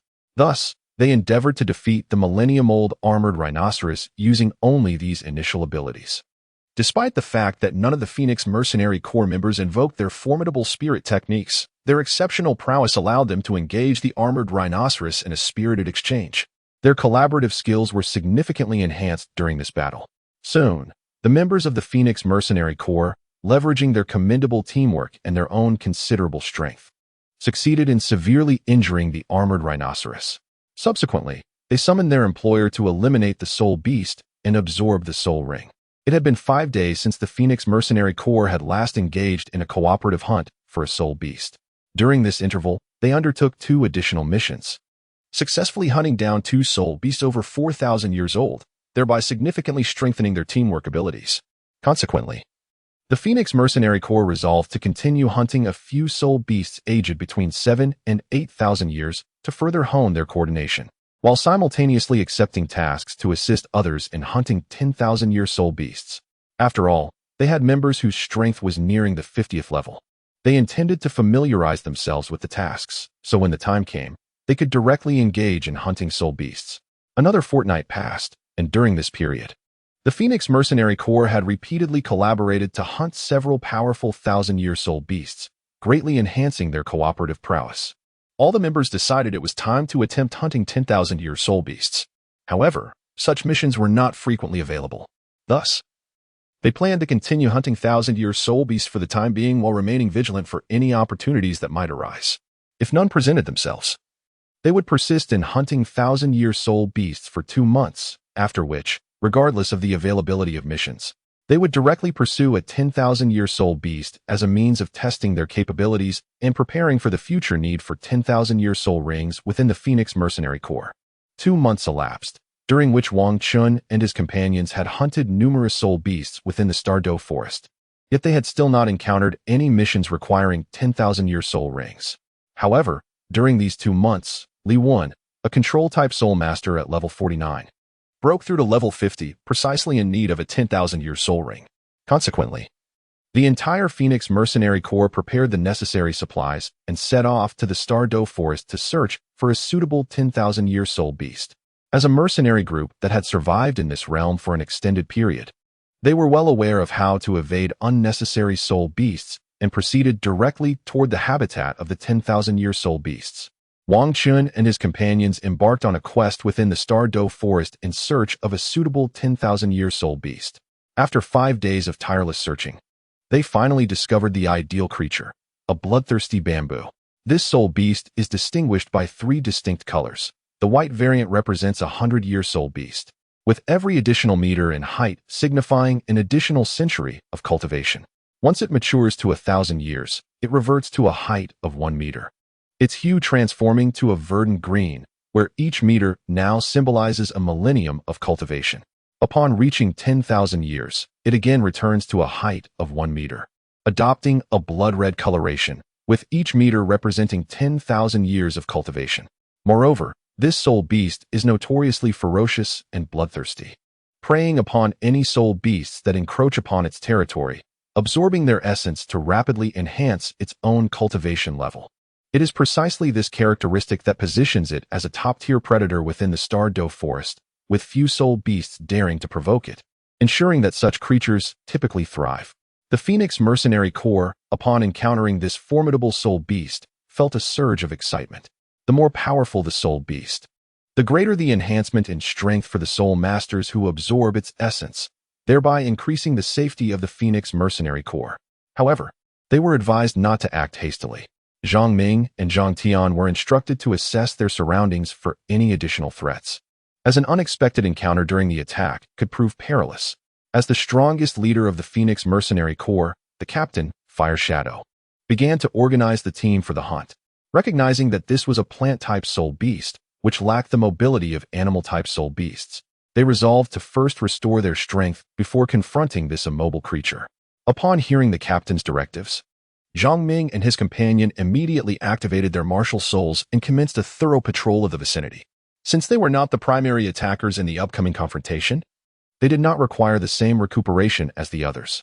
Their role was merely to maintain vigilance around the Phoenix Mercenary Corps, considering they were facing a stationary plant-type 10,000-year soul beast, which would render their agile attack-type souls at a disadvantage, thus exempting them from engaging in the assault. Before long, Zhang Ming and his companion returned with their report. Captain, there are no other formidable soul beasts in the vicinity. We are ready to commence the hunt for this soul beast, and we will ensure proper vigilance around the area. Excellent work, and thank you for your efforts, replied the captain. At that moment, the other members of the Phoenix Mercenary Corps had nearly fully recovered, as they had not previously engaged in battle with any significant soul beasts, resulting in minimal exhaustion. I will now outline our strategy. I shall take the lead as the primary attacker, with Li Wen responsible for maintaining control. The rest of you should seize any opportunity to unleash your assaults, and I will deliver the finishing blow to conclude this battle. The leader of the Phoenix Mercenary Corps made a brief arrangement regarding the tasks of the other members, understanding that in the chaos of battle, unforeseen events may arise. Thus, it was merely a rudimentary organization, leaving the execution to each individual's discretion. Hua Manlu remained vigilant of the others' conditions, ready to administer healing at a moment's notice, while the rest prepared for the impending engagement. After the leader of the Phoenix Mercenary Corps, known as the Fire Shadow, spoke, she swiftly launched an attack. Channeling her martial spirit, she unleashed a torrent of flames directed at the bloodthirsty bamboo. However, the bloodthirsty bamboo, possessing a millennium of cultivation, was far from defenseless against such an onslaught. It immediately commanded the bamboo grove, causing a vast network of roots to erupt from the ground, effectively obstructing the fiery assault. The insidious nature of the bloodthirsty bamboo lay in its deceptive appearance. While it seemed to lack offensive capabilities, the extent of its subterranean roots was a mystery to all.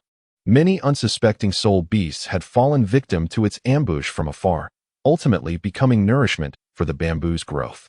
However, this time, the adversaries were not Na'vi soul beasts, but a group of human soul masters who were well aware of the creature's characteristics. They would not easily fall prey to its cunning tactics. Certainly, the Fire Shadow's initial attack was thwarted by the bloodthirsty bamboo, as she never intended to inflict significant damage.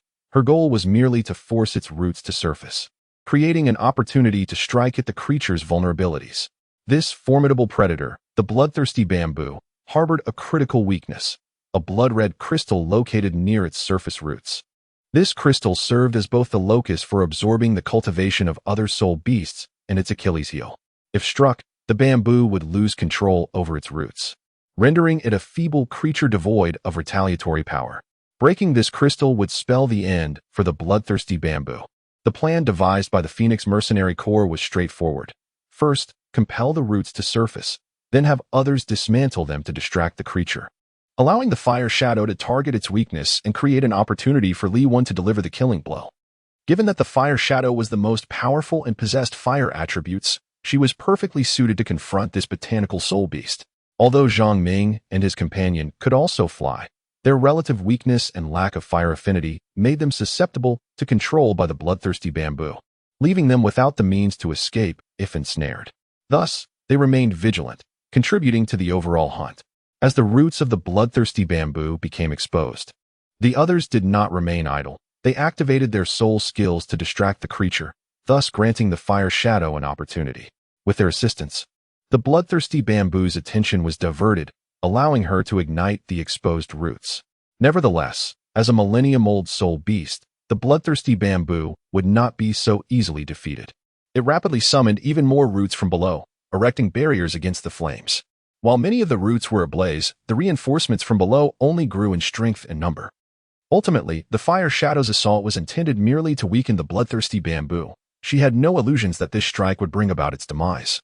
And she had contingencies in place. At that moment, the Hokage unleashed her sixth soul skill, and a pair of massive flaming wings unfurled from her back. She swept her wings and charged directly towards the bloodthirsty bamboo. The flames igniting the roots along her path further augmented her assault. The impact of her previous attack on the roots was now evident.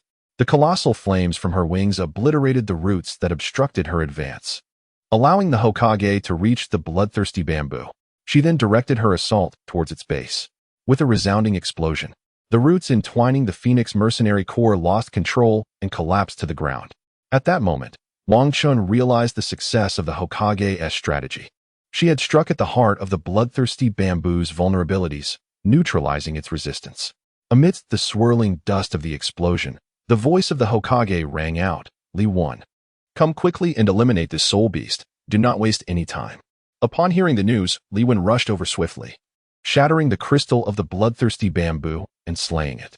Almost immediately, a black soul ring floated forth from the remains of the bloodthirsty bamboo, and Li Wen sat down to commence the absorption. Since the previous battle had primarily been fought with the full force of the Fire Shadow, which had expended considerable energy, others had not suffered significant depletion. Thus, Li Wen felt free to absorb the soul ring at that moment. Meanwhile, Zhang Ming and Zhang Tian remained vigilant, ensuring that no unforeseen events would occur while Li Wen completed his absorption. Apart from Li Wen, who was engaged in absorbing the soul ring, the Fire Shadow, as the leader, was quietly recovering the soul power he had expended.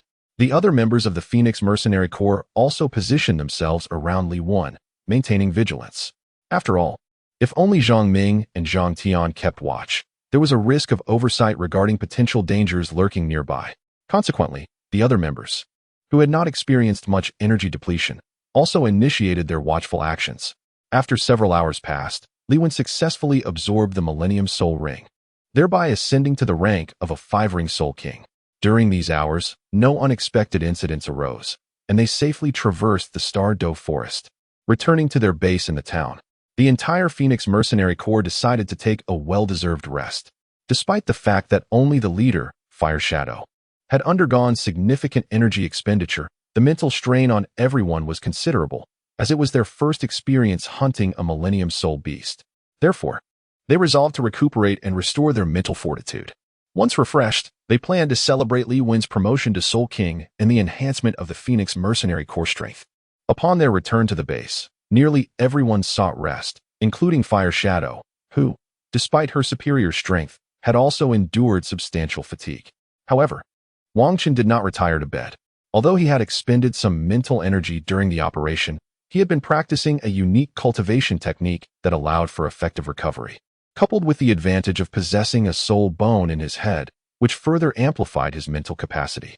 Thus, by the time he returned to the base, he had nearly recovered. In his room, he began to contemplate his future, having resolved to prepare for his departure from the Phoenix Mercenary Corps.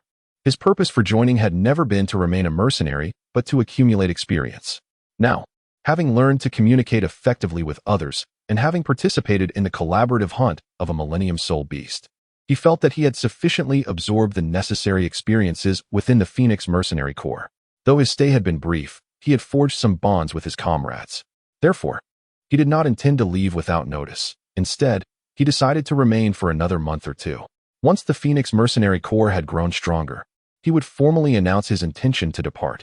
After all, with the addition of a new Soul King, the Corps would surely seek to expand its ranks. Once they had recruited enough personnel, his departure would not adversely affect the Phoenix Mercenary Corps.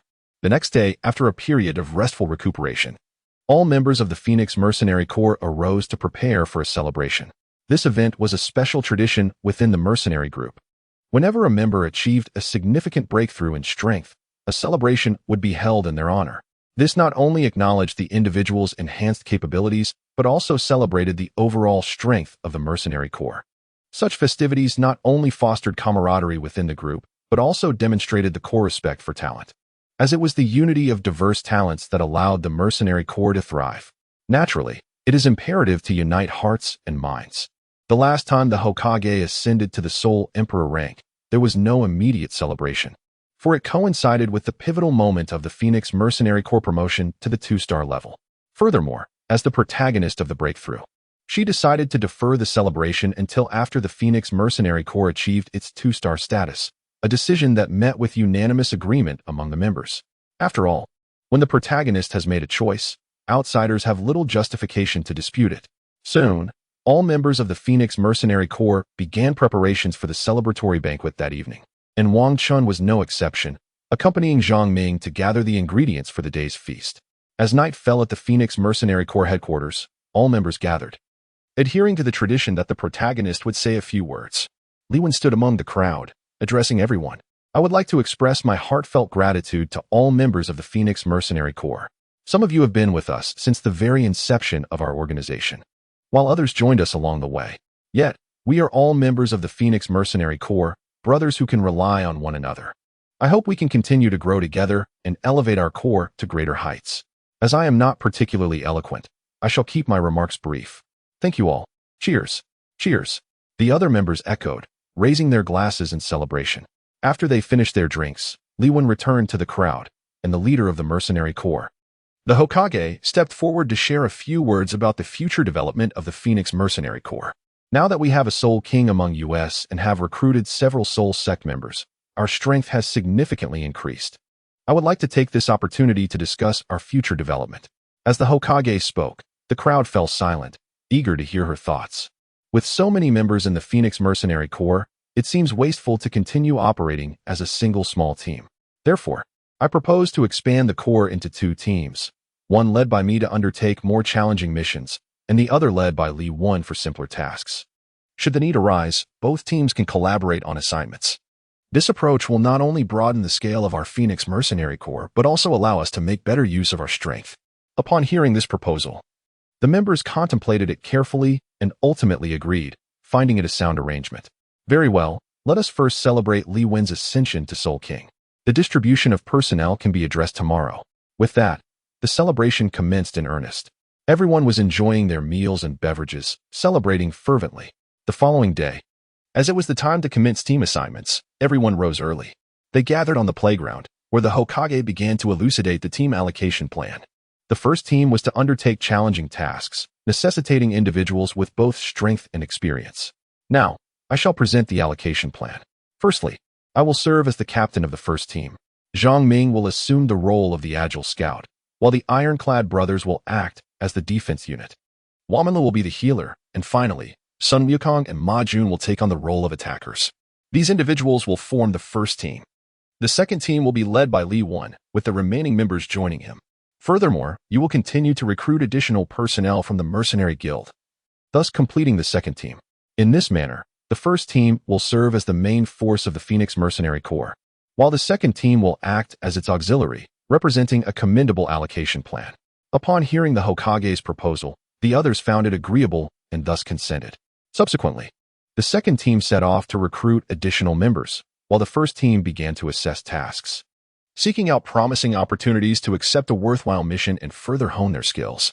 Wang Chun and his companions discovered a remarkable quest within the Mercenary Guild to assist in hunting an 8,000-year-old soul beast. This task not only posed a challenge for the first team of the Phoenix Mercenary Corps, but also promised substantial rewards. Before long, the first team accomplished the mission, while the second team successfully recruited members to undertake their own assignments. Upon the return of the first team to their base, Wang Chun sought an audience with the captain. Wang, Captain, I wish to discuss something with you. Oh, what is it? I have decided to withdraw from the Phoenix Mercenary Corps. Huang fell silent for a moment upon hearing Wang Chun's declaration. Have you made up your mind? I have indeed. Well, it is understandable. I sensed from the moment you joined that you would not remain here for long. A young individual of your caliber is destined to journey across the continent. I will not stand in your way. When do you intend to depart? I plan to leave in a month. Once the strength of the Phoenix Mercenary Corps has sufficiently consolidated, by then, my departure will not adversely affect the team's capabilities. Very well. I will assign a powerful assault-type soul master from the second team to take your place. During this month, please ensure you mentor him adequately. When the time comes for your departure, I will host a farewell banquet in your honor. Thank you, Captain.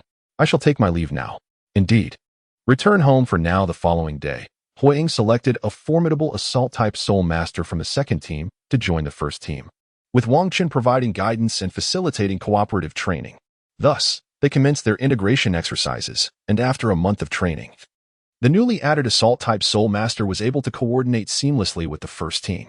Just before Wang Chen prepared to depart, Huiying approached him once more. Brother Sun, I am aware that you are about to leave. However, we have recently accepted a mission to hunt a 10,000-year-old soul beast. I would like to request that you complete this task with us before you depart. Would that be agreeable? If not, I shall not insist. Not a problem. Wang Chen readily agreed to the request from the Hokage. After spending so many days here, it was indeed pleasant to accomplish something for the Phoenix Mercenary Corps before departing. Soon, the Phoenix Mercenary Corps gathered all its members to embark on this mission, which would also be Wang Chen's final task within the Corps. This particular assignment proved to be quite challenging, as the employer sought assistance in hunting a Millennium Soul Beast with toxic attributes. Unlike the previous endeavor of hunting a soul beast for Li Wan, the Hokage had no elemental advantage against this soul beast, making the difficulty significantly greater. However, this time the team was larger, as the Hokage was determined to elevate the reputation of the Phoenix Mercenary Corps and summoned everyone. Additionally, with Li Wan having achieved the rank of Soul King, the strength of the Phoenix Mercenary Corps had considerably increased, prompting the Hokage to accept this task. Otherwise, she would not have risked everyone's safety without a feasible chance of success. Before long, the entire Phoenix Mercenary Corps, accompanied by their employer, ventured into the Star Luo Forest to search for the Millennium Soul Beast. This time, they were tasked with locating an animal-type soul beast, which was inherently more challenging than hunting the stationary plant-type soul beasts. Consequently, they searched the Star Luo Forest for 5 days without encountering a suitable soul beast. Let us rest for now. Tomorrow we shall seek out the toxic forest, declared their leader, the Hokage, as she made arrangements to set up camp. At that moment, Zhang Ming approached the Hokage and expressed his concerns. Leader, do we truly intend to venture into the toxic forest? It is perilous there. This is unavoidable, the Hokage replied. After all, this is our first mission to hunt a Millennium Soul Beast, and failing to execute it well would severely impact the reputation of the Phoenix Mercenary Corps. Moreover, we will only be hunting at the outskirts of the toxic forest, waiting for the soul beasts to emerge to feed. We need not delve deep into the hazardous area. It should not be overly dangerous. Reluctantly, Zhang Ming acquiesced to the Hokage's perspective regarding the hunt at the periphery of the toxic forest. The toxic forest was a treacherous area within the Star Luo Forest, known to accelerate the evolution of toxic attribute soul beasts. Countless toxic attribute soul beasts sought to enter this realm. However, it was also perilous for them. Many soul beasts that ventured inside could not withstand the noxious gases and perished. Nevertheless, numerous toxic attribute soul beasts instinctively entered the toxic forest, despite the peril, knowing that many would lose their lives. However, once one adapts to the environment within, they can achieve a remarkable enhancement, with their abilities surpassing even those of poison attribute soul beasts found elsewhere by threefold. Consequently, aside from soul masters who require poison attribute soul beasts, few venture into such perilous territory, as it is fraught with numerous toxic creatures and treacherous miasmas. Entering unprepared can lead to swift demise. Fortunately, prior to the expedition, the leader had anticipated the worst and adequately stocked various supplies, ensuring that the Phoenix Mercenary Corps had everything necessary for their hunt within the toxic forest. The following day, the members of the Phoenix Mercenary Corps, accompanied by their employer, set forth towards the toxic forest, intent on locating a suitable soul beast. After half a day of travel, they reached the periphery of the forest and began their meticulous search for soul beasts. True to its reputation as a haven for poison attribute soul beasts, within a brief span of half an hour, the Phoenix Mercenary Corps encountered 7 or 8 poison attribute soul beasts, albeit all of them being a millennium old, thus unsuitable for their current objectives. To avoid alarming their quarry, they refrained from attacking these creatures. The soul beasts capable of surviving in this toxic forest are predominantly over 1,000 years old, having developed awareness, and thus do not perceive the evidently formidable members of the Phoenix Mercenary Corps as threats, resulting in no confrontations. After another half-day, the Phoenix Mercenary Corps still had not identified a fitting target, as they had not ventured deep into the forest but remained at the outskirts, making it challenging to find a 10,000-year soul beast. Therefore, they resolved to lay in wait at the periphery, anticipating the emergence of the ancient soul beasts during their hunting forays. The presence of various toxic miasmas in this forest contributes to the heightened prowess of its soul beasts compared to those found elsewhere. However, it is precisely because of these toxic elements that the soul beasts within have generally mutated after absorbing them, rendering them inedible. Thus, the formidable soul beasts must hunt for sustenance outside the toxic forest. Consequently, the Phoenix Mercenary Corps decided to wait at the forest's edge for the ancient soul beasts to emerge for feeding. As night fell, some soul beasts in need of nourishment began to venture out from within the toxic forest.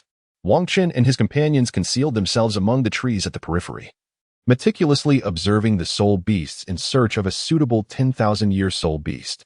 After an hour of vigilant observation, nearly 10 toxic attribute soul beasts emerged from the poisonous forest. However, they were predominantly 1,000-year beasts, unsuitable for Wang Qin's objectives. Soon, they stumbled upon a fitting 10,000-year soul beast, a centipede known as the 100-eyed centipede. This creature is distinguished by its unique feature of possessing not only 2 eyes atop its head, but also 98 additional eyes adorning its body, totaling 100 eyes. Hence its name. Remarkably, the 2 eyes on its head are black during its first 100 years of existence, and its body grows by 1 meter for every additional 100 years of cultivation. Upon reaching 1,000 years, it condenses back to 1 meter in length, with its eyes transforming to white. At this stage, each meter symbolizes 1,000 years of cultivation. When it reaches 10,000 years, it once again compresses to 1 meter, its eyes turning golden, signifying that each meter now represents 10,000 years of cultivation. The 100-eyed centipede they had just discovered was precisely 1 meter in length, adorned with golden eyes, perfectly aligning with their goal. Consequently, the entire group began to stealthily follow the centipede, planning to hunt it after it exited the poisonous forest. Engaging the centipede at the forest's edge could provoke an assault from the soul beasts within, posing a significant risk to the Phoenix Mercenary Corps. Thus, they resolved to wait until they reached a safer location before initiating their hunt. As the Phoenix Mercenary Corps trailed the centipede for some distance, they ventured further from the poisonous forest. Prepared for action, they were poised to strike. Zhang Ming, you and Zhang Tian take to the skies for reconnaissance. Be vigilant for external dangers and observe for any ambush opportunities, but remain cautious of the centipede's eyes, commanded Wang Qin. Understood, Zhang Ming acknowledged. Li Wen, maintain control. The rest of you, ready yourselves for the attack. Do not allow it a chance to counter. Exercise caution to avoid being struck by the golden light from its eyes. We shall strike as it feeds. All right, they replied in unison. Upon hearing the arrangements made by their leader, the Phoenix Mercenary Corps quietly murmured in response. Indeed, as a creature imbued with venomous attributes, the most formidable aspect of the 100-eyed centipede lies not in its poison, but in the multitude of eyes adorning its body. These eyes possess the ability to emit beams of light that not only obscure the vision of adversaries, but, when struck by their radiance, ensnare foes in a state of paralysis for a duration proportional to their own strength. Those of lesser might find themselves immobilized for an extended period. Once ensnared by its paralysis, escape from its jaws becomes nearly impossible. Particularly alarming are the 2 eyes atop its head, which can unleash both blinding light and mental assaults upon its enemies, rendering them virtually defenseless. Nonetheless, despite its overwhelming offensive capabilities, its defensive prowess remains notably feeble. A single strike from a Spirit King could pose a lethal threat to it. It is precisely for this reason that the members of the Phoenix Mercenary Corps resolved to hunt this millennia-old spirit beast. Had the creature not exhibited such conspicuous vulnerabilities, they would not have dared to risk their lives in pursuit of it. After all, its attacks are exceedingly potent, and had its defenses been equally formidable, the Phoenix Mercenary Corps would stand no chance of capturing this spirit beast. Soon, the 100-eyed centipede began to feast upon the spirit beasts it had captured, marking its moment of least vigilance. Now, came the hushed command from Huiying, prompting all members of the Phoenix Mercenary Corps to launch their assaults against the centipede, aiming to vanquish the creature swiftly, denying it any opportunity for retaliation. In doing so, they would secure their safety, free from the fear of being struck by its lethal gaze. Thus, they unleashed their full might. Before the centipede could react, Li Wen's vines ensnared it, restraining its movement. Subsequently, The combined attacks of the other members descended upon the hundred-eyed centipede, leaving it no time to unleash its devastating hundred-eyed divine light in defense. Boom, boom, boom. Countless assaults struck the centipede, and with its relatively feeble defenses, it was severely injured, collapsing to the ground, devoid of any capacity for resistance. At this juncture, the employer stepped in to eliminate the centipede and commenced the absorption of its soul ring. Meanwhile, the remaining members of the Phoenix Mercenary Corps stood vigilant, safeguarding against any unforeseen occurrences. In this moment, Wang Chun could not help but reflect. It had been some time since he departed from his family, having arrived at this small southern town and joined the Phoenix Mercenary Corps a few months prior. He had witnessed the organization rise from the ashes of adversity to achieve the esteemed rank of a 2-star mercenary group. This accomplishment filled him with a sense of pride. However, he had ventured forth to seek experiences beyond mere mercenary work, and thus, he contemplated his impending departure once the Phoenix Mercenary Corps had flourished. After several hours, the employer successfully absorbed the centipede's 10,000-year soul ring, and they together exited the Star Luo Forest. Prior to their departure, the members of the Phoenix Mercenary Corps examined the centipede's remains, though regrettably, no soul bones were discovered. This was not entirely unexpected, as soul bones are exceedingly rare, and their previous encounter with one had been an extraordinary stroke of fortune. Upon returning to the headquarters of the Phoenix Mercenary Corps, the atmosphere was not overly jubilant. Although they had accomplished a task of considerable difficulty, the impending departure of a comrade cast a shadow over their spirits. Nevertheless, no one voiced any attempts to dissuade him. For what reason could there be to hinder a brave and intrepid adventurer on his journey across the continent? Instead, they offered encouragement and blessings, organizing a farewell banquet in Wang Chen's honor. Brother Sun, do take care while adventuring across the continent. Should you ever tire of your exploits, remember that here awaits a group of friends who would go to great lengths for you. Indeed, Brother Zhongming. The farewell banquet lasted over an hour. As such gatherings are often tinged with bittersweet emotions, lacking the exuberance of other celebrations, and thus did not endure for an extended duration. As the protagonist of this occasion, Wang Chen certainly has a few words to share. First and foremost, I am delighted to have joined this collective, where we have collectively elevated the status of the Phoenix Mercenary Corps. This accomplishment fills me with a profound sense of achievement. However, due to various personal reasons, I must now depart from this group, leaving it in your capable hands to nurture and expand. I offer my sincere apologies. From now on, the responsibility rests upon all of you. I shall be leaving early tomorrow morning, and thus will not bid farewell to each of you once more. I raise my glass to you all. Cheers. The following morning, at the break of dawn, Wang Chun quietly exited his room, intending to leave discreetly. After all, he harbored a dislike for the emotional scenes often associated with farewells, and thus chose not to inform anyone of his departure. Wang Chun quietly departed. As he exited the headquarters of the Phoenix Mercenary Corps, the other members of the group emerged from their rooms. They, too, were not fond of farewells. So instead of bidding him farewell in person, they discreetly saw him off from within the confines of their quarters.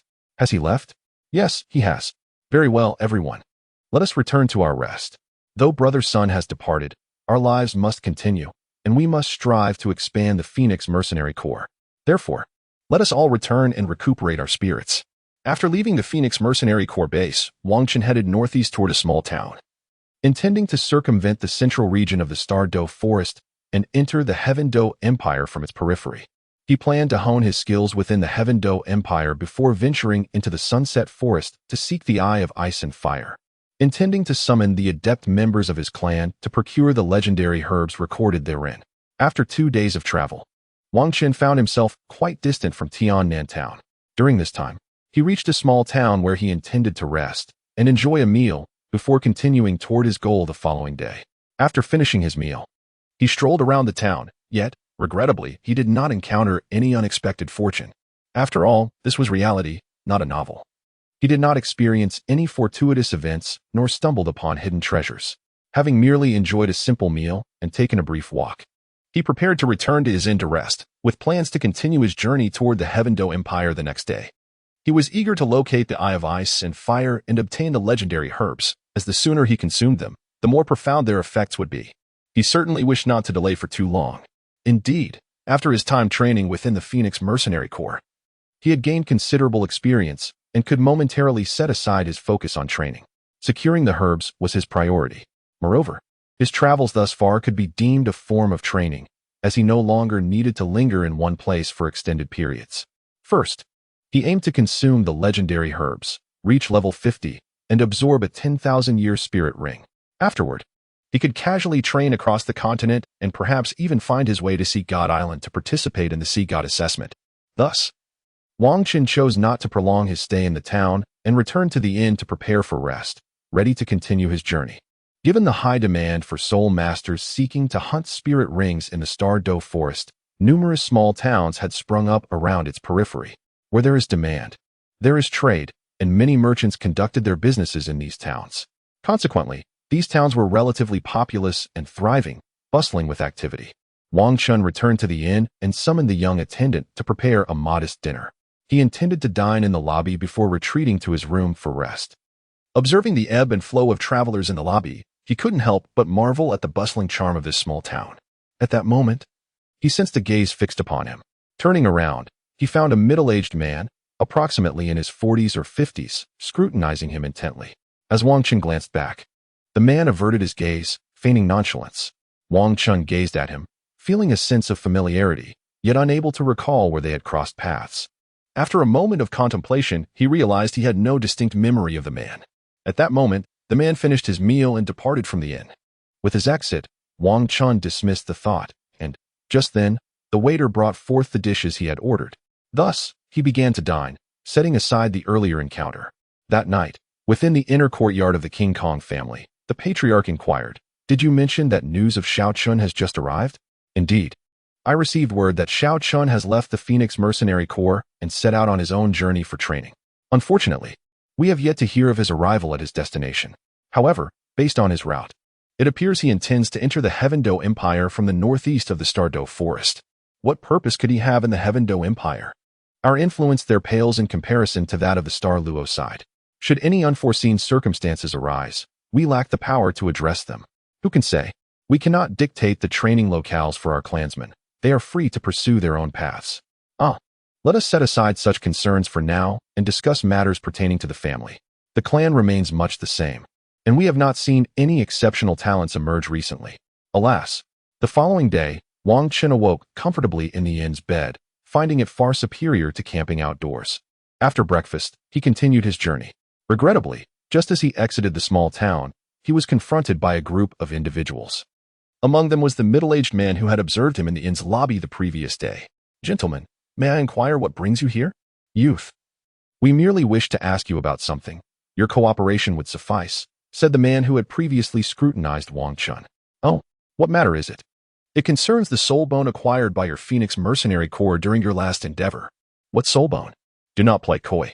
We refer to the soul bone obtained from the faceless demon spider." At that moment, as Wang Chun heard his words, he finally recalled who this man was. He was the employer from that encounter. Wang Chun, of course, would not admit to anything, especially since he had no evidence to support his claims. Unbeknownst to him, there was indeed a soul bone at that time.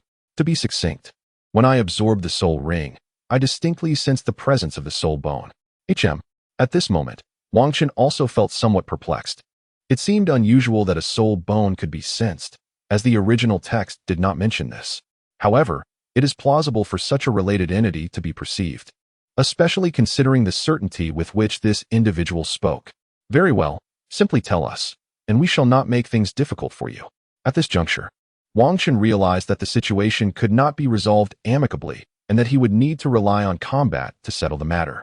However, among the 5 individuals before him, apart from the strength of the employer present at the time, which Wang Chun deemed not overly threatening, he felt a degree of pressure from the other 2, while the remaining 2 posed a significantly greater challenge. Based on his perception of this pressure, Wang Chun deduced the approximate strength of these individuals. The weakest among them was at the soul master level, while the 2 exerting lesser pressure were likely soul kings. The 2 who instilled the most pressure in him, however, were probably soul emperors. Given his current abilities, victory was beyond his reach, yet escape remained a possibility. He could hardly fathom how that middle-aged man, who sought to hire a mercenary group to acquire soul rings, managed to gather such formidable individuals. After all, with such backing, there would be no need to spend money on mercenaries. Alas, What Wang Qin did not realize was that this encounter was merely an unfortunate coincidence. The man, after absorbing the soul ring, was aware that the Phoenix Mercenary Corps had obtained a soul bone. However, according to the regulations of the Mercenary Guild, this soul bone rightfully belonged to the Phoenix Mercenary Corps. His own weakness rendered him incapable of opposing them, and thus he could only accept the situation. Through this incident, he came to understand the disparity between having influence and lacking it. Had his backing assisted him in acquiring the soul ring, he might not have obtained the soul bone, but he certainly would have secured other compensations, unlike his current predicament where he found himself with nothing. Consequently, he resolved to seek affiliation with a family. However, his strength was merely that of a soul master, and given his age, his potential seemed largely exhausted. Joining a very small family might afford him certain privileges, yet it would ultimately be meaningless. Conversely, aspiring to join a respectable family, he possessed insufficient leverage, and his influence would remain minimal upon joining, which did not align with his ambitions. At just the right moment, he encountered Wang Qin, a member of the Phoenix Mercenary Corps, at the inn, and recalled the matter of the soul bone. Although it was not an actual soul bone, merely the knowledge of one, it could serve as a significant bargaining chip, potentially granting him considerable rights upon joining the family. Thus, the scheme to ambush Wang Qin was set in motion. Wang Qin would naturally refrain from divulging any information to them, for he possessed a certain confidence in his ability to escape. Although he was no match for the two Soul Emperors, should he choose to flee, they would be incapable of detaining him. After all, Wang Qin's fourth soul skill provided him with an immense augmentation, capable of elevating his strength to the level of a Soul Emperor. However, the duration of this enhancement was fleeting. Otherwise, he would not entertain the notion of retreat, but would instead have vanquished them with physical prowess. Seizing the moment while they were still deliberating on extracting words from Wang Qin's lips before taking any direct action, Wang Qin dashed towards the starry forest. Decidedly unlike the protagonists of novels who, despite their imminent escape, engage in combat only to end up grievously wounded before fleeing. He refused to grant them the opportunity to strike, exploiting their momentary distraction to widen the distance between them as he sprinted into the depths of the starry forest. Once inside, he would find ample places to conceal himself. Moreover, with the multitude of soul beasts dwelling within, his chances of evasion would significantly increase. If he could incite a conflict between them and those soul beasts, he could make his graceful exit. The 5 individuals witnessing Wang Qin's flight were momentarily taken aback, then shouted in unison, commencing their pursuit. Halt! Do not run. A fool would remain. Battling them here offered no advantage, and should they summon additional experts, he would surely be ensnared. Wang Qin disregarded their shouts and sprinted directly into the depths of the starry forest. Although the 5 individuals possessed slightly greater strength than Wang Qin, their speed was markedly inferior. They likely did not anticipate that Wang Qin would dare to flee, let alone with such swiftness. After all, with 2 Soul Emperors and 2 Soul Kings joining forces to capture a mere soul sect, it should have been an effortless endeavor. One would expect that upon seeing a Soul Emperor and a Soul King, a soul sect would surrender without hesitation. However, Wang Qin defied their expectations. Not only did he have the audacity to flee, but he also outpaced them. Having underestimated Wang Qin, they were unprepared and could only trail behind him in a relentless pursuit. Wang Qin ran for several minutes and finally spotted the entrance to the starry forest. Just as he was about to step inside, an elderly man and a young boy emerged from the depths of the forest. Upon noticing the swiftly fleeing Wang Qin, they were momentarily taken aback, yet they did not take further action. Instead, they simply halted, watching warily as Wang Qin passed by them and ventured into the woods. Wang Qin had indeed spotted the 2 individuals. However, he was currently in flight and could not afford to dwell on such matters. He had no choice but to enter the forest from a location relatively distant from them, as encountering unfamiliar soul masters too closely in the wild could easily lead to misunderstandings and prompt violence. Had he not been pursued by others, he would certainly have taken his time to enter the forest leisurely, thus avoiding any potential conflicts.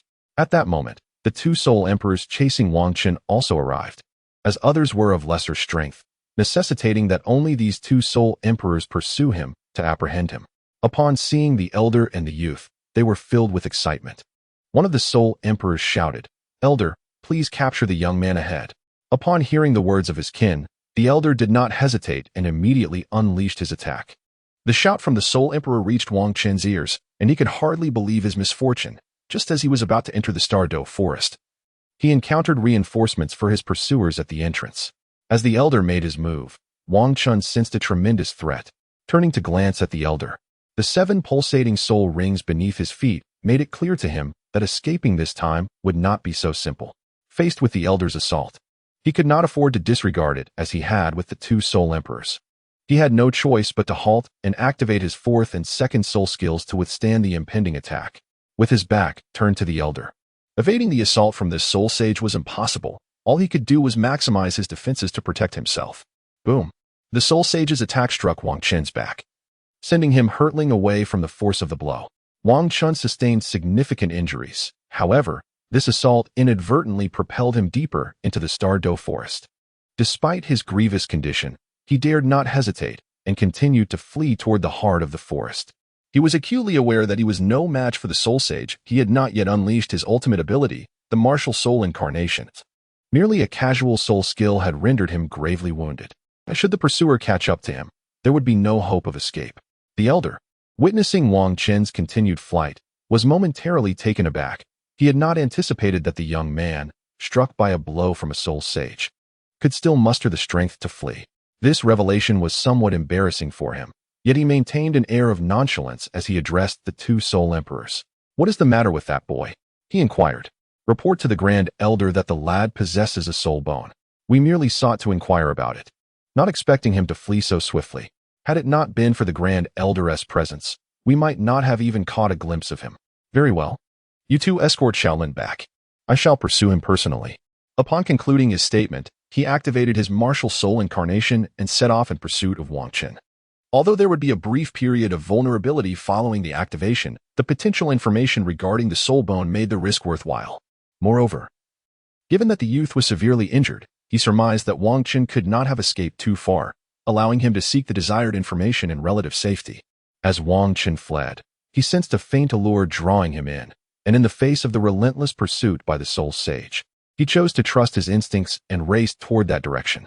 Perhaps there lay an opportunity to elude the clutches of the soul sage. With every ounce of effort, Wang Chun's speed was commendable, yet it still paled in comparison to that of the soul sage. The distance between him and his pursuer diminished rapidly. Had the elder not engaged in conversation with the 2 soul emperors moments prior, it was likely that the sage would have already caught up to him. Wang Chun sprinted through the starry forest, disregarding the lurking soul beasts within, fully aware that such reckless haste could lead to ambush and ultimately, death. However, had he chosen to flee at a less frantic pace, he would have certainly met his demise once caught. Faced with these perilous choices, Wang Chun prioritized the immediate threat to his life. Thus, without regard for his energy expenditure, he ran for nearly 10 minutes, nearing the limits of his endurance. Yet, the magnetic pull he felt grew stronger and clearer. Ahead lay a mountain, but at that moment, the soul saint had closed in, within striking distance of Wang Chun. Initially intent on capturing Wang Chun alive, the soul saint was incensed by the latter's escape and now sought to incapacitate him instead, convinced that even a crippled Wang Chun would yield valuable intelligence. Consequently, he unleashed his attack, a golden beam hurtling toward Wang Chun.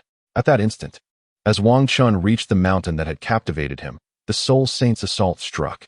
A tremendous roar echoed as the attack collided with the ground, raising a cloud of dust. Upon inspection, the soul saint was taken aback to find that Wang Chun had vanished. "What on earth? Where did that brat go?" he fumed.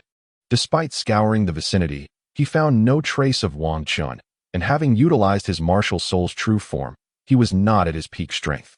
Thus, he resolved to retreat and summon reinforcements from his clan for a thorough search. Meanwhile, a spy from the King Kong family, having discerned the peril Wang Chun faced, promptly reported the situation to his clan, constrained by his own modest abilities. As an urgent piece of intelligence, the message was transmitted with great swiftness. Upon receiving this news, his superior acted without hesitation, relaying the information to the King Kong family and reaching out to the esteemed elder to request assistance. The elder, upon receiving the intelligence, wasted no time and promptly headed toward Wang Chun's direction. By evening, the clan leader and elders of the King Kong family were apprised of the situation. How audacious of that family to defy all decorum. "Do they wish to jeopardize their lineage?" exclaimed the irate 4th elder. "This is not the time for such discussions. We must first locate Shao Chun, interjected the pragmatic Grand Elder, articulating the most pressing course of action. Indeed, our immediate objective is to find Shao Chun, and then we shall eradicate that reckless family. I believe it is because our formidable family, the King Kong clan, has not taken action for too long, leading others to underestimate our power. This time, we must impart a lesson upon them. The esteemed elder has already set out, and the Grand Elder will also investigate. We must eradicate the threat entirely, leaving no survivors. The clan leader, filled with indignation, remarked that they had initially contemplated launching a direct assault to annihilate that oblivious family. However, they bore responsibilities. It was imprudent for the clan to deploy such a significant number of high-ranking warriors simultaneously, as it would render their defenses vulnerable. Thus, only the Grand Elder, whose strength is second only to that of the clan leader, was dispatched. Without delay, the Grand Elder embarked on his journey immediately after the clan leader's arrangements were complete. Meanwhile, in a peculiar space, Wang Chun remained blissfully unaware of the turmoil unfolding outside due to his presence. After an indeterminate amount of time, Wang Chun finally awoke. He opened his eyes, surveying his surroundings and noting that they were relatively bright, yet beyond a distance of 10 meters, visibility waned. He took a moment to assess his physical condition, realizing that not only had his strength fully recovered, but his injuries had also healed completely. "You are awake." A voice suddenly emerged beside Wang Chun, startling him and prompting an involuntary exclamation. Wang Chun turned his head and was taken aback to find a man composed of light suddenly appearing before him. "Greetings, esteemed senior. I am uncertain why I have found myself here, and if I have caused any offense, I sincerely hope for your forgiveness." Not fully grasping the current situation, Wang Chun understood the necessity of uttering kind words to avoid inadvertently offending this enigmatic figure. After all, he sought to glean information from this mysterious individual regarding how to depart from this place. "You were directly transported here due to the resonance of the teleportation array, and your injuries were also healed in this realm. Thank you, esteemed senior. Might I inquire how I can exit this place?" Exiting is quite simple. However, before you do, I believe it is imperative for you to comprehend the reason behind your arrival in this location. To be honest, I am not particularly curious about that reason. I merely wish to ascertain how to leave this place. Wang Chun, as he expressed, is indeed disinterested in the reason behind it. After all, the ability to transport him directly to such a wondrous place must entail a complex rationale, following the narrative conventions of novels. Should he indulge his curiosity to explore these matters, he would invariably attract one or many formidable enemies, those of considerable prowess. He harbors no desire to augment his adversaries due to mere inquisitiveness. Presently, he yearns to depart from this place while remaining oblivious. Otherwise, once the enigmatic figure reveals the reason, he would find himself burdened with numerous powerful foes. Is it that you fear the troubles that may arise from uncovering this reason? Senior, please do not misunderstand. My lack of curiosity is purely instinctual. Alas, you need not worry about the potential troubles that may emerge from this knowledge, for you have already unwittingly become ensnared in the vortex of these complications. Wang Chun gazed at the enigmatic figure before him, a being that might well be a deity unknown to him. Indeed, through a series of observations coupled with the transformations he had undergone, he realized that only a divine entity could have transported him to such an extraordinary realm and healed his injuries entirely. Moreover, from Wang Chun's scrutiny, it seemed that this mysterious individual was not akin to the deities of the original narrative, who left behind legacies in the divine realm. Instead, this figure resembled a defeated wild god, remaining here to bequeath a legacy and nurture a successor for the purpose of vengeance. Thus, Wang Chun was reluctant to hear the reason for his arrival in this place, for he did not wish to confront the gods of the divine realm directly, lest he forfeit the opportunities presented in the original story. "You have been teleported here because you possess a certain authority," the figure stated. "Authority? How should I articulate this? Have you heard of gods?" "Gods? Oh, your reaction suggests you are indeed familiar with them." "Yes, I have heard of them, such as angelic deities."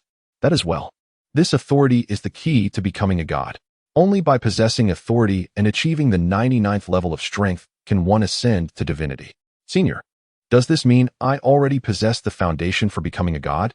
Are you saying that once I reach the 99th level, I can ascend directly?" Your thoughts are rather simplistic.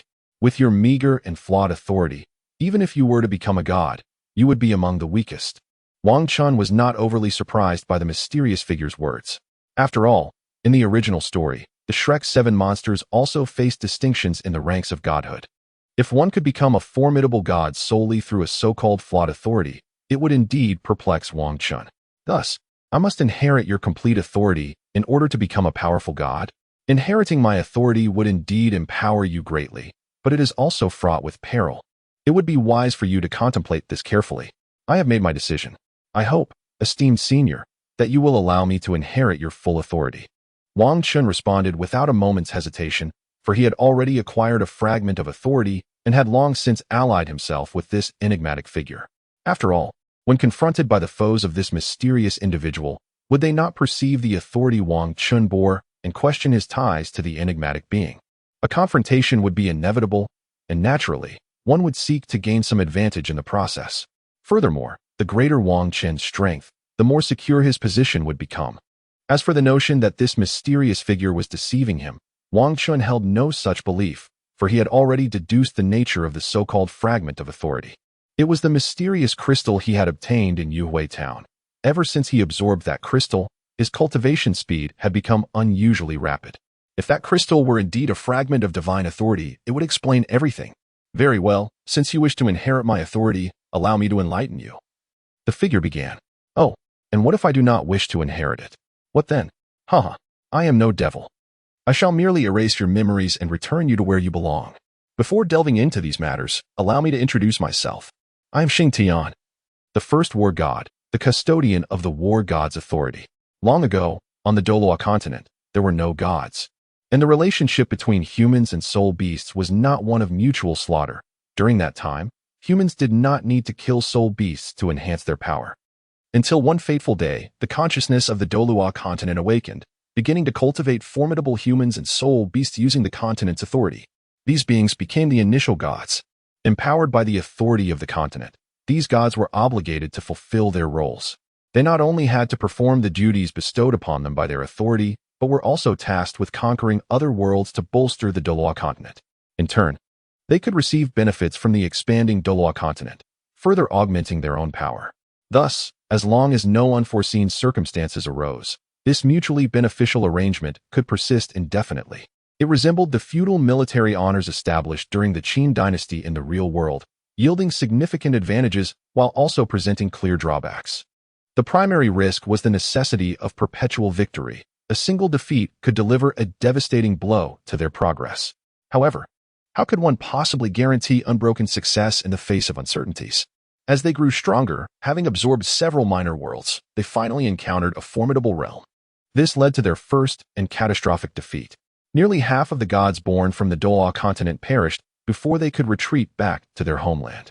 Though the indigenous people of that world had decimated almost half of the invading gods, their own losses were equally severe, rendering any counter-invasion of the Douluo Continent impossible.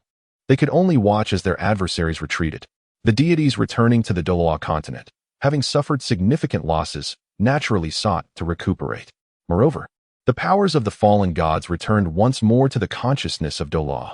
Initially, she expended divine energy to heal those deities who had returned. Subsequently, she commenced the selection of new talents from the continent to inherit the vacant powers, thereby replenishing the strength of Douluo.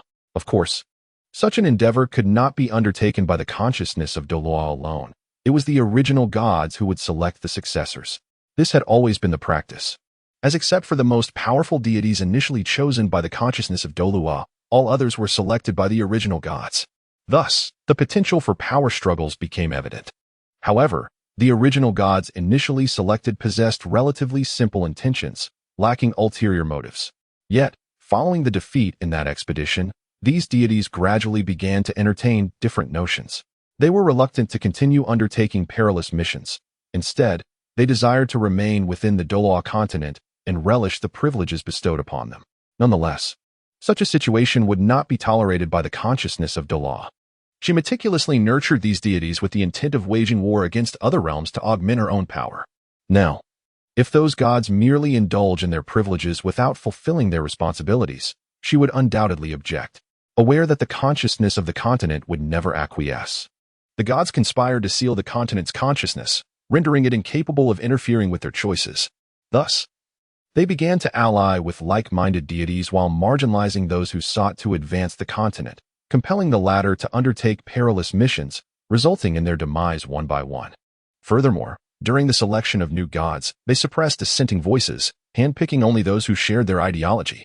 The number of pure gods dwindled, exacerbated by the lack of reinforcements, while the ranks of those who craved power without the desire to fulfill their duties swelled. The disparity in strength between the factions grew increasingly pronounced, and they finally initiated their assault.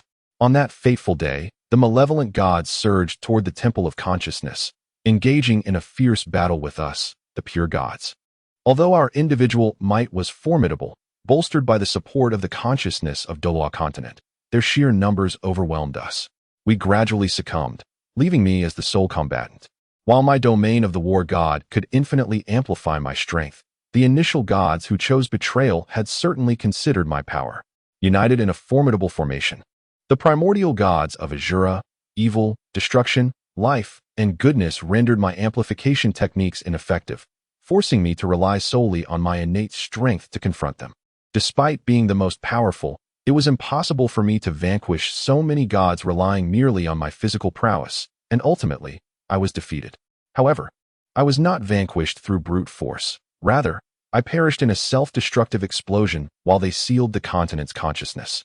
At the moment of my self-detonation, I disrupted their sealing process, and although the consciousness of the continent could not escape, a significant portion of my authority as the war god was transmitted away. Thus, I exist now, awaiting a worthy successor to cultivate, amass strength, and ultimately overthrow those treacherous gods to liberate the consciousness of the continent. After annihilating their adversaries and completely sealing the consciousness, those gods departed Douluo Continent with the sealed consciousness, establishing the divine realm. Although they had sealed the consciousness of the continent, the inherent essence of the land could not be confined. Naturally, they could not leave the sealed consciousness on Douluo Continent, for the underlying essence could potentially breach the seal. Thus, they were compelled to carry it away. Moreover, following the divine war, the realms where the gods once resided were utterly obliterated, compelling them to forge the god realm and seal the consciousness of the continent. Bereft of its consciousness, the essence of the continent could only instinctively nurture talent. Furthermore, this essence, aside from the consciousness of Douluo Continent, was beyond the manipulation of any other beings. The gods feared that the innate cultivation of formidable deities might arise to challenge them. Consequently, they wielded divine power to alter the cultivation rules of Douluo Continent. The martial soul ceased to be a fusion of an individual's mental will and inherent strength. They became reliant solely on heredity, devoid of any evolution through breakthroughs in strength or spirit. Moreover, it was decreed that one must absorb a soul ring every 10 levels. Failure to do so would prevent any advancement. This alteration not only ignited discord between humans and soul beasts, fracturing their unity, but it also rendered potential ascendants incapable of achieving divinity, for the absorption of soul rings tainted their essence.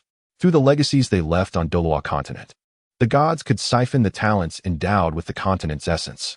Only through divine power could the pollution be cleansed, allowing one to ascend to godhood. Thus, they not only alleviated their concerns regarding any potential opposition on Douluo Continent, but also augmented their own dominion. Upon hearing the words of the war god, Wang Chun was utterly astonished. He had never anticipated such a turn of events.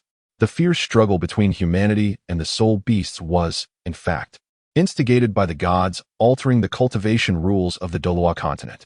Wait, you mentioned that the gods were concerned that the inhabitants of the continent might ascend to divinity due to its profound heritage, hence the modification of the cultivation rules. However, does not the attainment of divinity require authority? The consciousness of the continent has been sealed. Whence comes this authority? Indeed, during that fateful divine battle, many gods perished.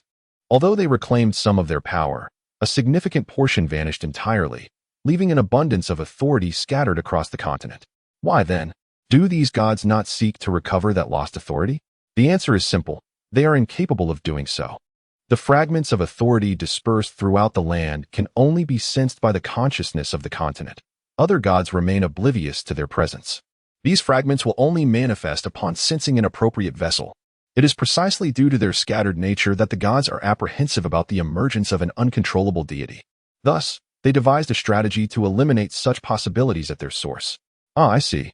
Just as the fragment of the war goddess authority you absorbed is part of my own power that shattered and scattered across the continent. Furthermore, because it is incomplete. You have not yet perceived its extraordinary nature. Once you inherit the substantial portion of my war god authority, you shall truly appreciate its wonders. You speak of a significant portion of the war god authority. Is yours also incomplete? Of course, it is incomplete. Otherwise, from whence would your absorption originate? Moreover, during that battle, a small part of my war god authority was seized by those gods. Wang Chun was equally taken aback by this revelation, astonished that he had not considered such a straightforward principle. However, after the god of war's explanations, he began to find some credence in what was being articulated. He recalled his previous encounters with the world of Douluo Continent. Although he had only perused the first volume of the novel, he had heard whispers of subsequent developments. Notably, after Tang San ascended to divinity, he directly intervened in the affairs of Douluo Continent and dispatched his descendants from the divine realm to the mortal plane. Initially, Wang Chun could not fathom the reasoning behind Tang San's seemingly convoluted decision to send his progeny to the lower realm. But it now appeared to be a strategy aimed at enriching the foundation of Douluo Continent. Ascending to divinity from this world would indeed allow one to harness some of the continent's essence, thereby enhancing one's own strength. Nevertheless, such maneuvers likely carried inherent risks. For the continent's consciousness, sealed within the divine realm, might seize the opportunity during the descent of these individuals to connect with the unconscious essence of Douluo Continent, potentially jeopardizing the seal. It resembled a scenario wherein a battalion of soldiers devoid of generals would inevitably lack the combat effectiveness of another led by experienced commanders. Thus, it became clear why certain deities waged war against Tang San, leading to upheaval in the divine realm. The god of war's insights elucidated numerous aspects of the original narrative. For instance, the celestial herbs residing within the ice and fire yin-yang undoubtedly represented the essence of this continent. The profound transformations experienced by Tang San and his companions after consuming these herbs explained why the deities favored them as successors. Otherwise, how could it be that for so long, no one ascended to divinity, yet during Tang San's era, so many achieved godhood? It was precisely because they absorbed the continent's essence, instilling fear in the deities that these mortals might acquire scattered divine powers within Douluo Continent, becoming uncontrollable gods. Consequently, the deities sought to assimilate them, compelling them to inherit divine positions, thereby preventing any possibility of insubordination. Now, as Wang Chun absorbed a fragment of the god of war's authority, he found himself opposing the divine realm. Even if he expressed a desire to capitulate, it was likely they would not permit such a liability to remain, opting instead to eliminate Wang Chun and eradicate the threat entirely. "O venerable god of war, what must I do to inherit your divine authority?" he inquired. "Your current strength is insufficient," the god of war replied. "You can only inherit a small portion of the authority for now, which, combined with your own acquired power, will allow you to develop a modicum of the god of war's unique abilities. May I ask, what are these unique abilities?" Wang Chun pressed. "The most fundamental ability is to absorb other special powers to enhance your own. Eventually, you will gain the autonomy to control this power, rather than merely experiencing passive enhancement as your strength increases." "Can I inherit the god of war's authority now?" Wang Chun asked eagerly. "Yes, you may," the god of war affirmed. "However, before you proceed, I must advise you, upon your return to the world, steer clear of the sacred sites of those deities. If you do not, you risk detection, which could place you in grave danger. I understand, esteemed mentor. Let the legacy begin." Upon finishing his words, the god of war summoned his divine power, manifesting a luminous circle before Wang Chun. Upon entering, Wang Chun beheld a resplendent three-tiered golden temple.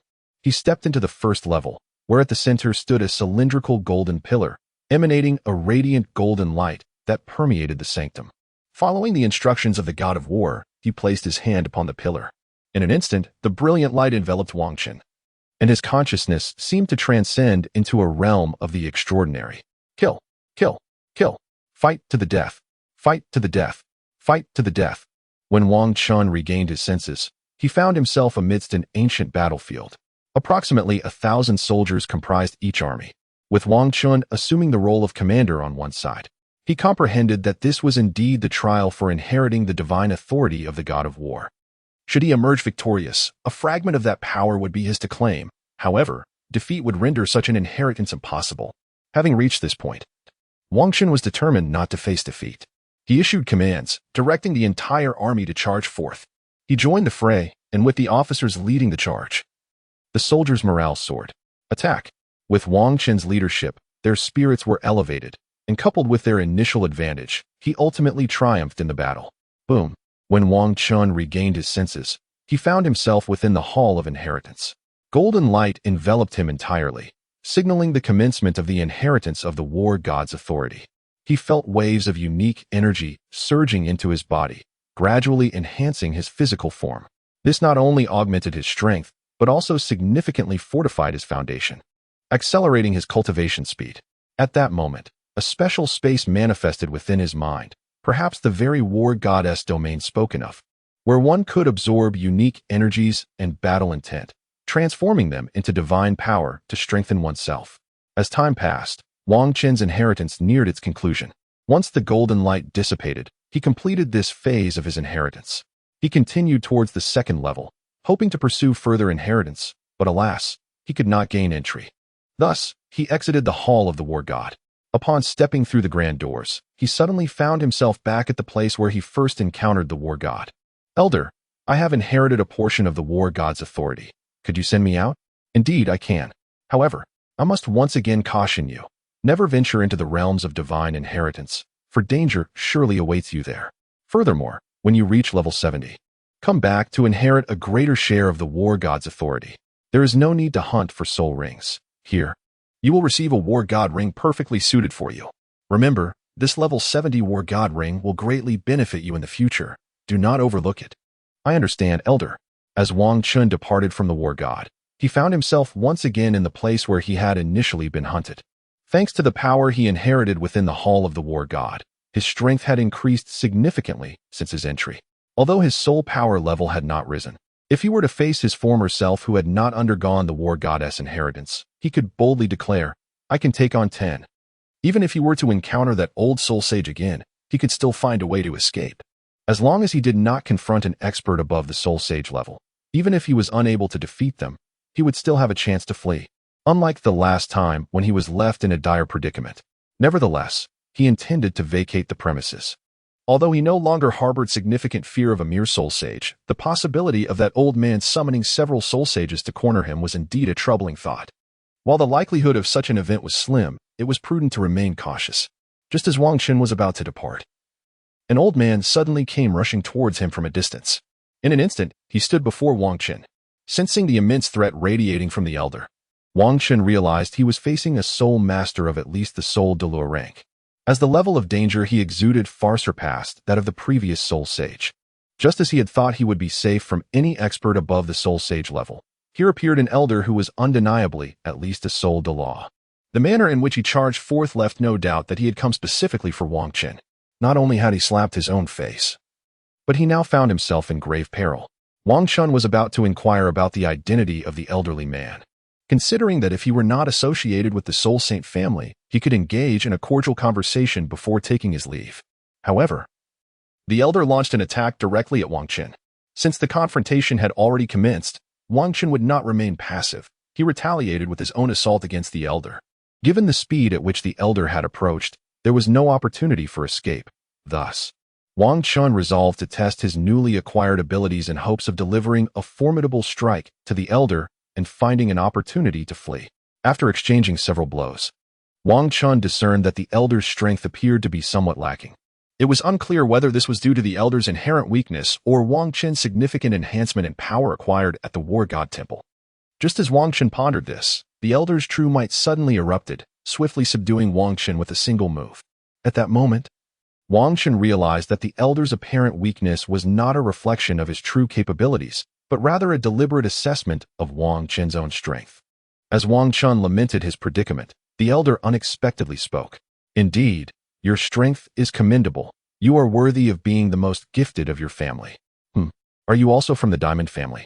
Upon hearing the elder's words, Wang Qin suddenly grasped that this individual might not be an adversary, and the earlier confrontation was merely a test of his abilities. Yes, I am from the Diamond family. Following your ambush and subsequent disappearance, the family received word and dispatched me, as I am relatively close, to search for you. Oh, thank you, esteemed elder. Now, let us depart from this place. The family has also sent an elder to meet us, who will provide further explanation. After speaking, the elder took Wang Qin and swiftly exited the forest. moving with a speed that could rival even the most formidable tidal Douluo. Before long, they arrived at the small town where the ambush had initially occurred and encountered the elder who had come to assist. Xiaochun, it is truly wonderful to see you unharmed. The family has avenged you. Wang Qin had initially intended to wait until he had grown stronger before seeking retribution. However, since the family had already acted on his behalf, there was no need for him to intervene. Thank you, great elder. Now that you have been found, I shall take my leave. I will not return to the family. I never expected your strength to have reached such heights. With that, the elder departed. Thank you. Elder Wu, Wang Qin, observing the demeanor of the elder, hastily expressed his gratitude. Once the elder had left, Wang Qin, still perplexed, inquired, Great elder, who was that individual? I do not recall having seen him within the family before.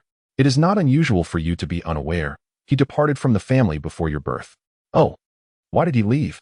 It was not my intention to disclose this to you. However, given that you have encountered similar circumstances, I shall elucidate the matter. Within the esteemed lineage of the Diamond family, a profound emphasis is placed on the concept of inheritance. In a bid to avert the potential for corruption and the stagnation of talent development among the family, each leader is permitted to hold power for a mere 30 years, with no possibility of re-election. Consequently, following each transition of power, the preceding patriarch and elders depart from the family once their successors assume authority. This is done not only to mitigate any power struggles, but also to ensure that the senior members, while in office, remain within the family to safeguard its interests and refrain from seeking external opportunities.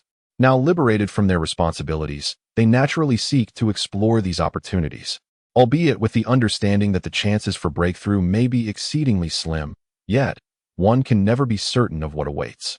Thus, they exit the family. And should a descendant find themselves in peril, these elders can provide assistance as needed. Ah, I see.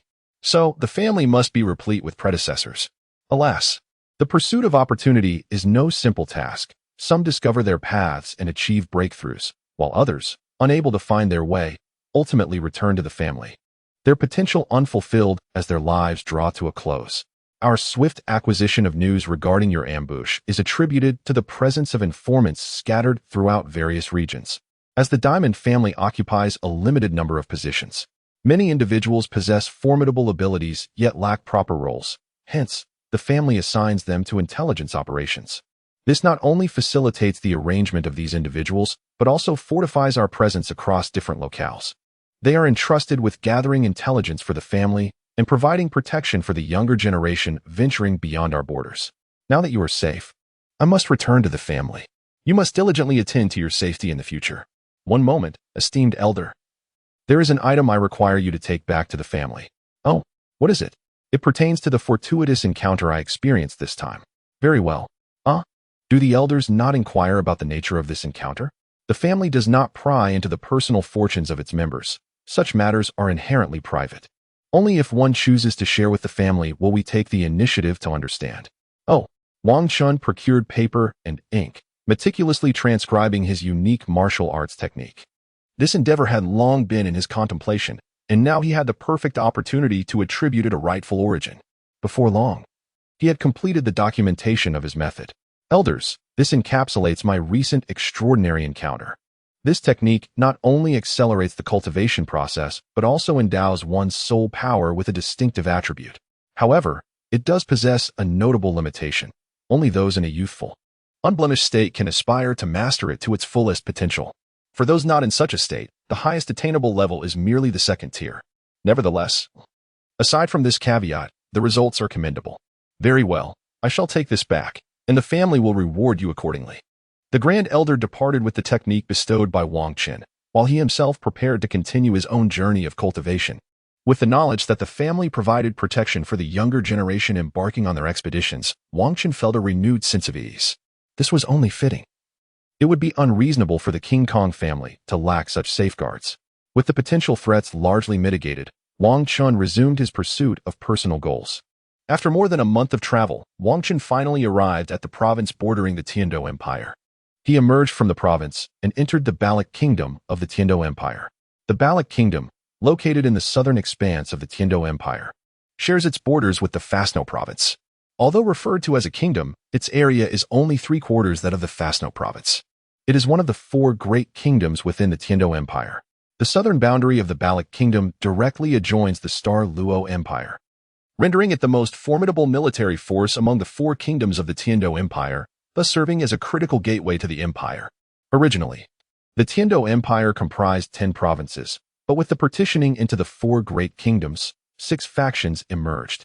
The empire directly governs 5 provinces, while each of the 4 kingdoms controls one, alongside a duchy that occupies the smallest province in the east of the empire. On the surface, the 4 kingdoms and that singular duchy appear to be under the dominion of the Tiando Empire, yet in reality, these 5 entities have evolved into nations within a nation.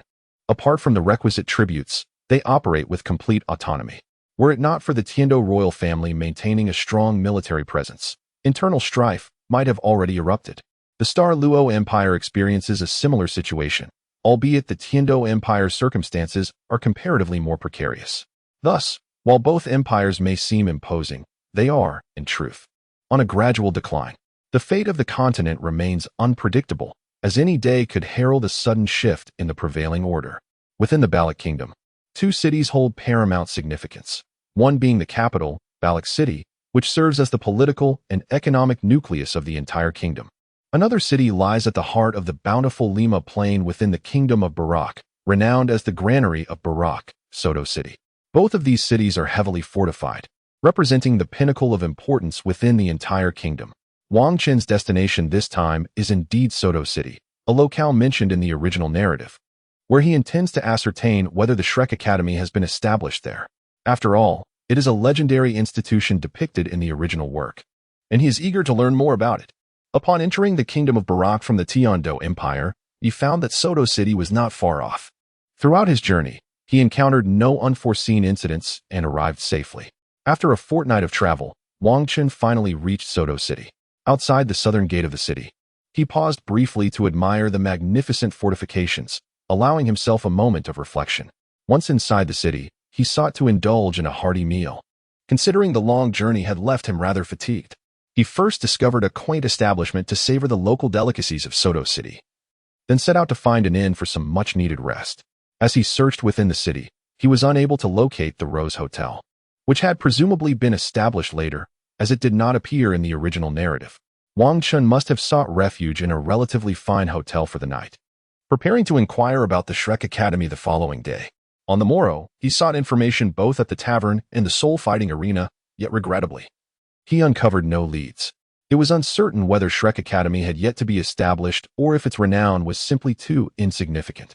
Given the lack of information, Wang Qin resolved not to pursue the matter further. After all, it was merely a fleeting thought. Should he discover something, he would consider a visit, but if not, he would let it be. The academy held no utility for him. With no leads to follow, Wang Qin prepared to depart, as his sole objective was the ice and fire Jingang located within the Sunset Forest. He possessed little interest in the elements of the original narrative. After all, he could not venture to the city of Slaughter or Sea God Island at present, thus he would cease his inquiries into those matters. He continued on his journey, intending first to reach Heaven-Do City before seeking the ice and fire Jingang. In the original tale, this mystical site appeared to be in closer proximity to Heaven-Do City, making it seemingly easier to locate once he arrived in the capital. Heaven-Do City, the imperial capital of the Heaven-Do Empire, is situated in the northeastern region of the empire's center, serving as the core of political power for the entire realm and ranking among the 2 largest cities on the continent. Only the imperial capital of the Star Luo Empire could be compared to it. To reach Heaven-Do City, Wang Qin must first exit the borders of the Baloch Kingdom, traversing the entirety of the Sylvis Kingdom to the north of Baloch before entering the imperial capital of Heaven-Do. The journey eastward leads to Heaven-Do City, extending nearly 2,000 miles, thus illustrating the vast expanse of the Heaven-Do Empire. However, with his current strength, Wang Qin could cover the distance in just a few days if he exerted himself fully.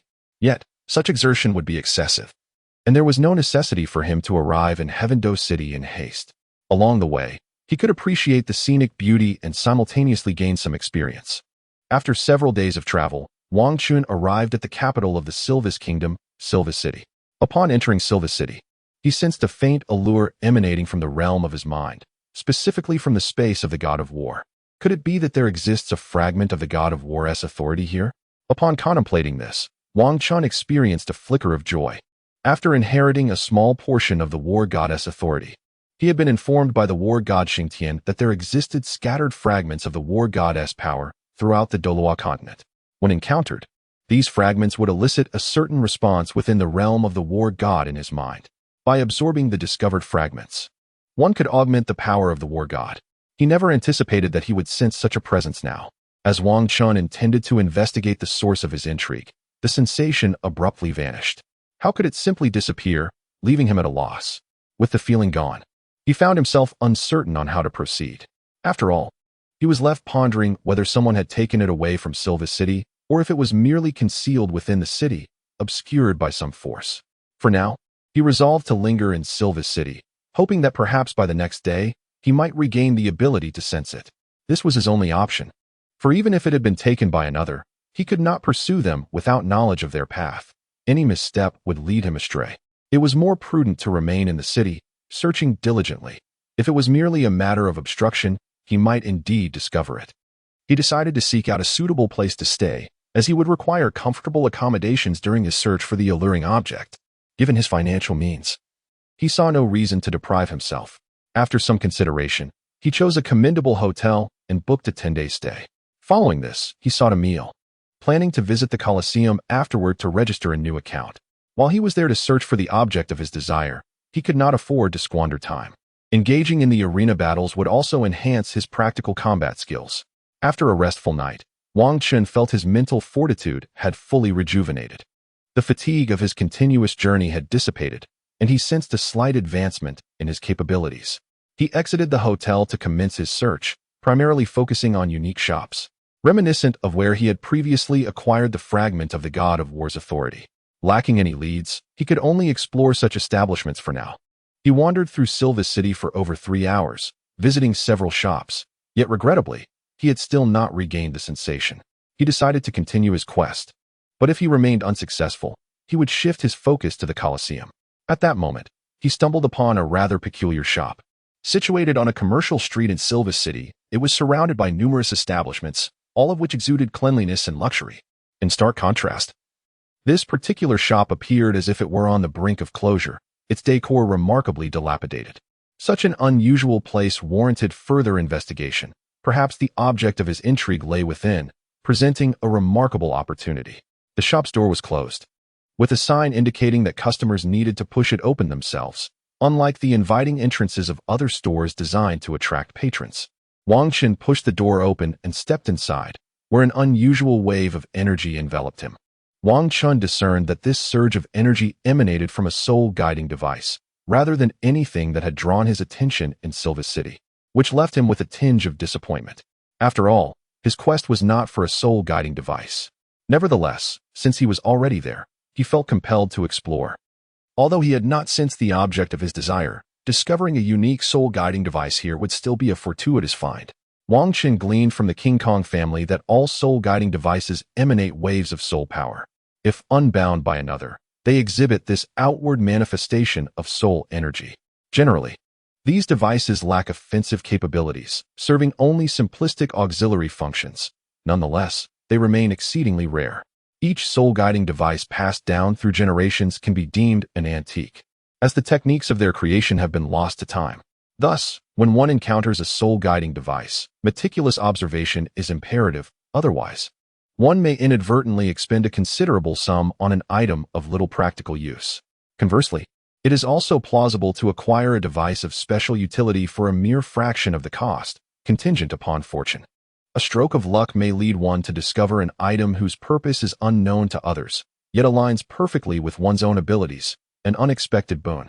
Inside the shop sat a solitary figure amidst 2 counters, with various items hanging on the walls, all appearing rather dilapidated and seemingly devoid of value. The lone individual reclined in a wooden chaise lounge, eyes closed, swaying gently. He appeared to be in his 60s, though advanced in years, his physique was robust. The sturdy lounge creaked under his weight with each motion. This man's visage was distinctive, with a protruding chin, broad cheekbones, a flat face, and a slightly hooked nose. If one were to draw a comparison, his face bore a resemblance to the sole of a shoe. Despite his eyes being closed, there was an air of cunning about him. Upon seeing him, Wang Chun was reminded of Flinder from the original text, almost mistaking him for the four-eyed cat eagle. However, a moment's reflection revealed the age discrepancy. They merely shared a slight resemblance. Moreover, he was not wearing glasses, dispelling the notion of him being the four-eyed cat eagle. Although he bore a likeness, it was understandable that he might exude the aura of a shrewd merchant, given the context of the shop. Upon entering the shop, Wang Chun remained reclined on the chair, exhibiting no inclination to rise and greet the customers. Wang Chun has now come to understand why. Despite being located on the same street, the other establishments flourish while this particular shop remains in such a dilapidated state. Given this attitude, it is likely that few patrons would choose to purchase items here. Nevertheless, having already entered, Wang Chun resolved to explore thoroughly. For who knows what unexpected delights might await him. Wang Chun observed meticulously, and suddenly, he discovered a black gauntlet. Upon grasping this gauntlet in his hand, a peculiar allure emanated once more from the war god's realm, distinct from the sensation he experienced upon entering the city initially. This object appeared not to be a manifestation of the war god's authority, but rather an artifact of the war god himself from years past. Wang Chun first held the object in his hand, meticulously searching once more to see if he could uncover anything else of interest. After a thorough examination of the surroundings, he regrettably found no other alluring items. At that moment, Wang Chun noticed that the elderly man was still fast asleep, seemingly unconcerned about the possibility of theft. However, Wang Chun did not dwell on this too long. Instead, he approached the man with the item in hand. After all, the old man did not appear to be an ordinary individual. Anyone who could continue slumbering despite the ongoing search for so long must possess considerable skill. It was worth inquiring, as there might be additional treasures to uncover. "Good day, sir. May I ask what this item is?" Upon hearing Wang Chun's question, the old man slowly opened his eyes, cast a fleeting glance, and then closed them again. "Isn't this merely a damaged wrist guard? Are there any others like this one?" "No." "Very well. How much for this item?" 500 gold soul coins. "No bargaining." "All right then, I will take it." Wang Chun retrieved 500 gold soul coins from the soul guide device, handed them to the proprietor, and promptly exited the establishment. The proprietor, having secured the money, paid no further attention and resumed his slumber. Upon exiting the shop, Wang Chun made his way directly back to his lodgings. His mind set on absorbing the special wristband he had acquired, rather than seeking anything else. Upon his return to the hotel, after informing the front desk not to disturb him, he swiftly retreated to his room, securing the door behind him. He then produced the unique wristband purchased from the store. Drawing upon the information relayed from his God of War space, he commenced the process of refining the wristband. As he enveloped it in his soul power and summoned the divine strength from his God of War space, the once imperfect black wristband underwent a remarkable transformation. Its hue deepened, and it no longer bore its previous flaws. This was indeed a divine artifact, once cast down to the mortal realm during a great war. Its spirit extinguished and deprived of the nourishing divine energy, it had gradually lost its magnificent qualities, becoming an ordinary, incomplete wristband. However, now, under the nurturing influence of Wang Chun's divine strength, it began to regain its former brilliance. Through this divine power, the wristband was swiftly refined. At that moment, Wang Chun also discerned the wristband's purpose. It was designed to amplify strength, a simple yet profound effect, and due to its singular nature, the magnitude of its enhancement was exceptionally significant.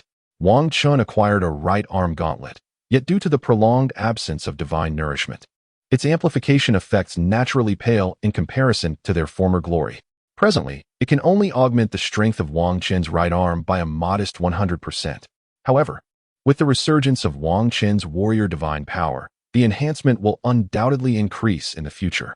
Delighted by this precious acquisition, Wang Chun eagerly prepared to indulge in a fine meal to celebrate.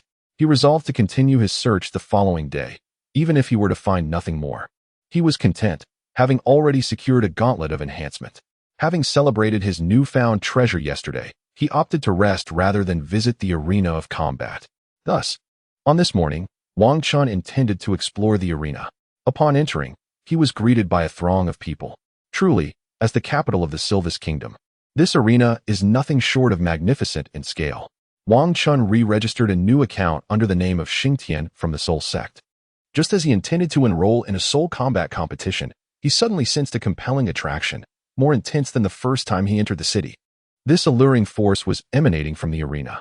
Thus, Wang Chun made his way toward the source of this attraction. He arrived at the main soul combat arena, where two soul masters were engaged in battle. The source of his fascination was one of the younger soul masters. This man stood nearly 6 feet tall, possessed broad shoulders, and exhibited a strikingly handsome, yet slightly domineering appearance. His chestnut hair cascaded down his back, reaching close to his waist, and had a slight wave rather than being perfectly straight.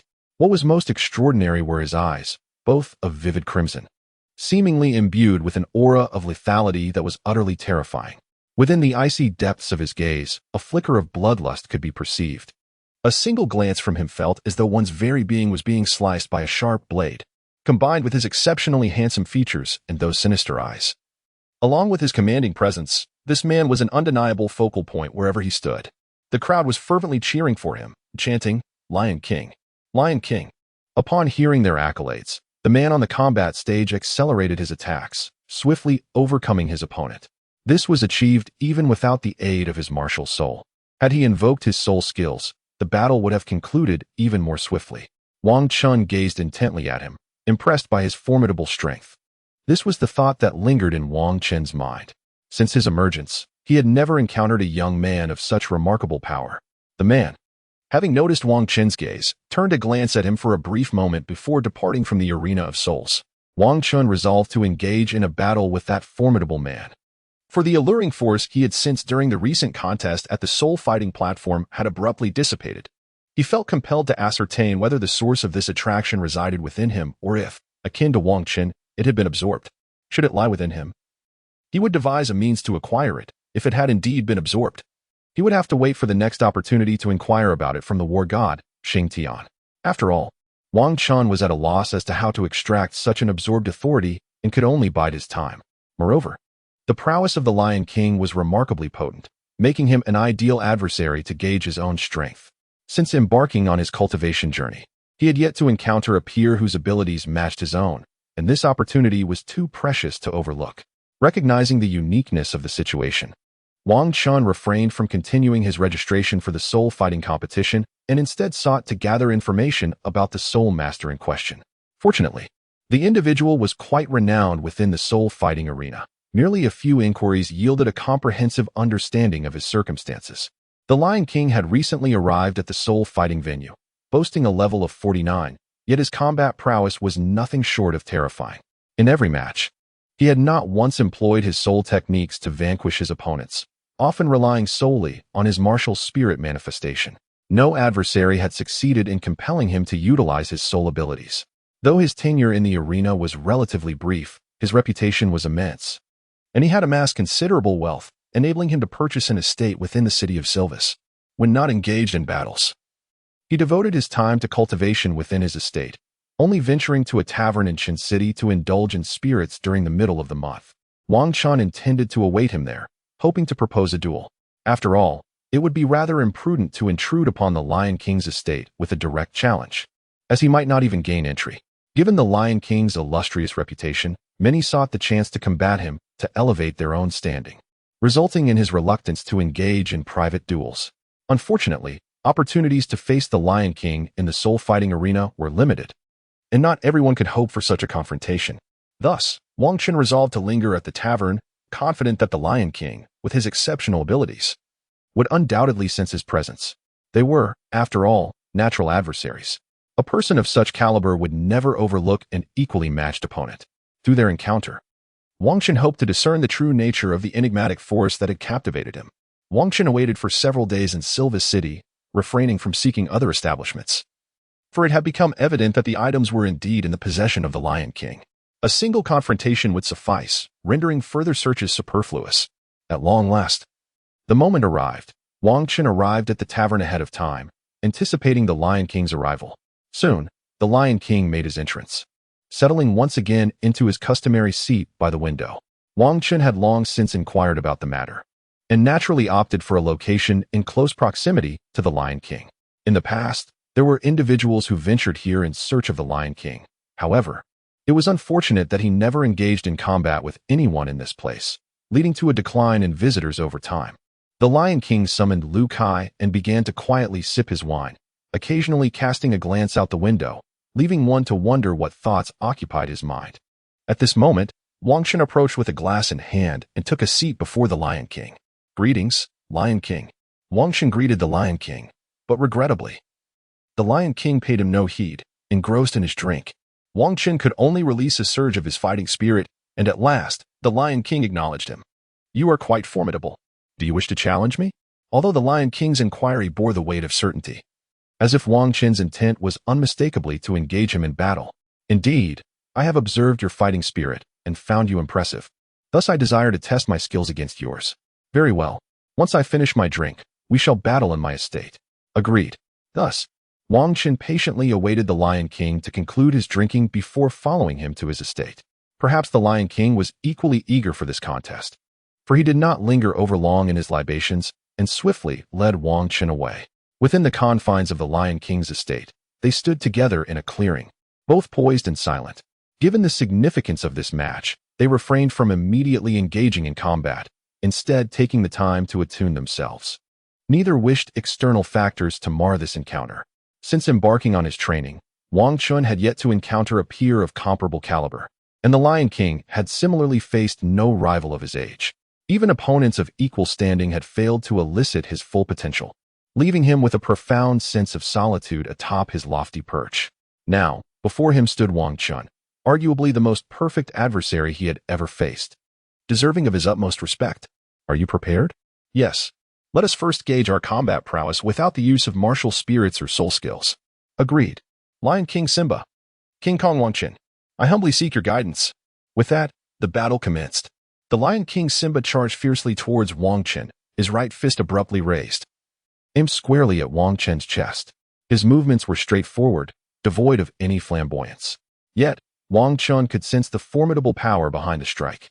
Harnessing immense strength and remarkable speed, the Lion King's assault reached its zenith. No wonder he was a champion in the arena. Capable of defeating opponents without relying on soul skills, his practical experience was indeed profound. Wang Chen understood that retreat was not an option should he falter. The Lion King's momentum would surge, amplifying the force of this attack. Therefore, instead of evading, he charged forward, ready to meet the challenge head-on. With a sudden and forceful stomp of his right foot upon the ground, Wang Chen propelled himself forward, swiftly narrowing the gap between himself and the Lion King. He simultaneously raised his right hand, delivering a powerful punch aimed at the Lion King. Although his strike was slightly delayed compared to that of the lion, Wang Chen, bolstered by his soul bone and various enhancements, held unwavering confidence that his attack would rival that of the Lion King. A resounding thud echoed as their fists collided, causing both combatants to halt in their advance, repelled by the force of each other's strikes. Wang Chen was somewhat taken aback. He had not anticipated that. From a young age, he had been endowed with various familial resources to enhance his physique, along with his own unique cultivation technique to further augment his physical prowess. Not to mention the fortification from the authority of the war god, and a piece of ancient bone from a millennia-old right arm, which surprisingly only led him to a stalemate against the Lion King. A flicker of astonishment shone in the Lion King's eyes. Although he sensed that Wang Chen's strength was formidable, he had not expected him to match him in raw power. It is worth noting that in all the soul battles he had participated in at the Soul Arena, none had ever equaled him in terms of strength. Moreover, he had experienced a fortuitous encounter that further amplified his own might. "Indeed, you are the first opponent of comparable strength to me, worthy of my full effort," the Lion King declared before charging at Wang Chen once more, this time with an attack far from simple. With his hands transformed into claws, his left hand leading and the right poised behind, he lunged at Wang Chen with the ferocity of a lion pouncing on its prey, exuding an overwhelming presence. Regardless of whether his opponent retreated or advanced to counter, he was prepared to respond with ease. Should his opponent choose to evade, the momentum of his assault would intensify, significantly amplifying its potency. Conversely, if the opponent attempted to block, his subsequent strikes would follow relentlessly, forcing openings and allowing for a decisive blow. It was through such tactics that he effortlessly triumphed in the Soul Arena. Wang Chen, having undergone extensive training and amassed remarkable combat experience, was well equipped to handle the situation. Although he was unaware of the intricacies behind the Lion King's attacks, he understood how to counter them. He charged forward once more, launching a powerful assault against the Lion King. Uncertain of the Lion King's subsequent maneuvers, he focused on preventing their execution. The Lion King's prowess in utilizing this attack pattern within the Soul Arena stemmed not only from its inherent strength, but also from the fact that the soul masters he faced at his level were simply incapable of matching him, rendering them unable to counter his strategy. However, Wang Qin's combat capabilities were not to be underestimated. He was no longer the easy target the Lion King had previously encountered. Instead, they clashed, their attacks colliding and neutralizing each other. As Wang Qin opted not to defend, the Lion King found himself unable to seize the initiative, thwarting his ability to launch a subsequent offensive. Nevertheless, being a lion and an undefeated champion within the Soul Arena, even without directly asserting dominance to unleash his series of attacks, he remained a formidable adversary in close combat against Wang Qin. This demonstrated that he was not merely a fortunate soul who relied on a singular strategy to dominate the arena, but rather a seasoned warrior with a solid foundation and extensive experience. Boom, boom, boom, boom. The swift and decisive punches, wielded by Wang Qin and the Lion King, appeared almost like an art form, dazzling all who beheld them. At that moment, Wang Qin once again sensed an alluring force emanating from the Lion King. Indeed, with every powerful strike unleashed by the Lion King, Wang Qin found himself increasingly attuned to this energy. The greater the force of the Lion King's blows, the clearer the sensation became. However, in that fleeting moment of heightened awareness, Wang Qin was momentarily distracted, allowing the Lion King to deliver a powerful palm strike that sent him hurtling through the air. After this exchange of blows, the Lion King recognized that his punches were evenly matched with Wang Qin's. Relying solely on such straightforward attacks would not secure him victory. Thus, he resolved to abandon these simplistic strikes. He charged toward Wang Qin, who was just regaining his footing upon landing, and leapt into the air, delivering a series of kicks aimed directly at Wang Qin's head. Wang Qin also felt the fierce wind rushing towards him, causing a slight sting in his eyes. He understood that this assault was exceedingly ferocious. Should he be struck, it would undoubtedly result in a momentary loss of control, rendering him vulnerable to the subsequent attacks from the Lion King. At this juncture, Wang Qin found himself unable to counter this onslaught. Having lost the initiative and now confronted by the Lion King's close-range offensive, which included a flying kick, attempting to block with his fists would put him at a significant disadvantage, and success was not guaranteed. Therefore, he could only retreat to evade this impending strike. Wang Qin swiftly retreated to evade the assault, as the arc of the Lion King's kick was quite broad, allowing him to effortlessly sidestep the attack. Wang Qin evaded as the Lion King landed, lifting its leg high, resembling a great axe descending with ferocity towards Wang Qin's head. Once again, a fierce kick was unleashed. It must be acknowledged that such a technique wielded against an ordinary soul master possesses considerable might and intimidation. However, when faced with Wang Qin, it fell short. For the Lion King's attack arc was excessively broad, and its speed did not reach a level that rendered evasion impossible for Wang Qin, thus it failed to make contact. Nonetheless, the Lion King's relentless onslaught, with seamless transitions, maintained an unyielding offensive stance, leaving Wang Qin momentarily unable to find any flaws, compelling him to evade continuously. He bided his time, waiting for the Lion King's stamina to wane and his attacks to weaken, intending to exploit any openings thereafter. For it was evident that with the current velocity of the Lion King's strikes, landing a hit was altogether improbable. Yet, could the Lion King's offensive be so simplistic? Were it that straightforward, he would not have resorted to such easily evadable maneuvers after his initial assault proved ineffective, thereby squandering his own energy. At last, amidst his continuous dodging, Wang Qin discerned an unusual aspect of the Lion King's attacks. The velocity of the Lion King's kicks was escalating with each strike, accompanied by a corresponding increase in force. He was harnessing this sequence of attacks to build momentum, compelling his opponent to be ensnared within the ever-quickening barrage, ultimately subjecting them to the augmented force of his strikes, rendering them incapable of further combat. Wang Qin had not heard of the Lion King employing this tactic in the Soul Arena, likely due to the absence of an adversary capable of pressuring him to do so. Now that he comprehended the nature of the Lion King's assault, he resolved not to allow him to continue accumulating power. Even if he were to endure one of the Lion King's strikes, he would aim to interrupt it.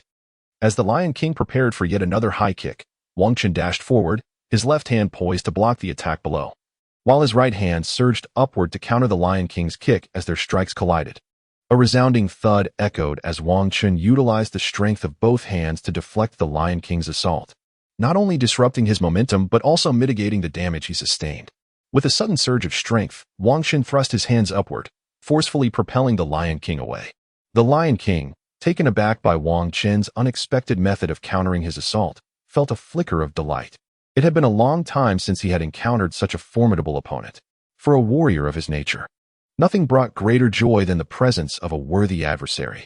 However, Wang Chun, who had interrupted the Lion King's momentum, was not one to simply endure blows without retaliation. He charged toward the grounded Lion King, unleashing powerful strikes he had mastered from the elders of the Southern Town Legion. Whoosh, whoosh, whoosh. Wang Chen's strikes relentlessly targeted the Lion King's vulnerabilities, while the Lion King, faced with such ferocious assaults, could only muster all his strength to defend himself. After all, he lacked the extensive combat experience of the elder members of the Southern Garrison. He could do naught but passively endure Wang Chen's powerful onslaught. Yet, prolonged defense inevitably leads to defeat. Seizing the opportunity, Wang Chen executed the Yama's 3 points technique, intercepting the Lion King's hands and landing a blow to his chin, exposing his throat. However, recognizing that this was not a lethal combat scenario, Wang Chun refrained from further attacking his throat with an elbow strike. The impact of Wang Chen's maneuver provoked a profound reaction from the Lion King, compelling him to call upon his martial spirit and swiftly retreat beyond the range of Wang Chen's attacks. "I concede defeat," the Lion King declared as he distanced himself from Wang Chun. Despite encountering such a formidable opponent of equal rank, he felt an exhilarating thrill in defeat and resolved to invite Wang Chen for another full-powered battle. "Let us engage in a true contest of strength. I know you must be eager as well." "Certainly," Wang Chen replied, accepting the Lion King's invitation without hesitation. The Lion King, upon hearing Wang Chen's response, felt a surge of joy. "Fierce Lion, manifest." A brilliant burst of brown light erupted from him as he extended his arms outward, his chest thrust forward. The sound of cracking bones resonated as his muscles swelled dramatically, straining against his clothing. Every muscle beneath the fabric became strikingly prominent, and even the surrounding air seemed to grow tumultuous.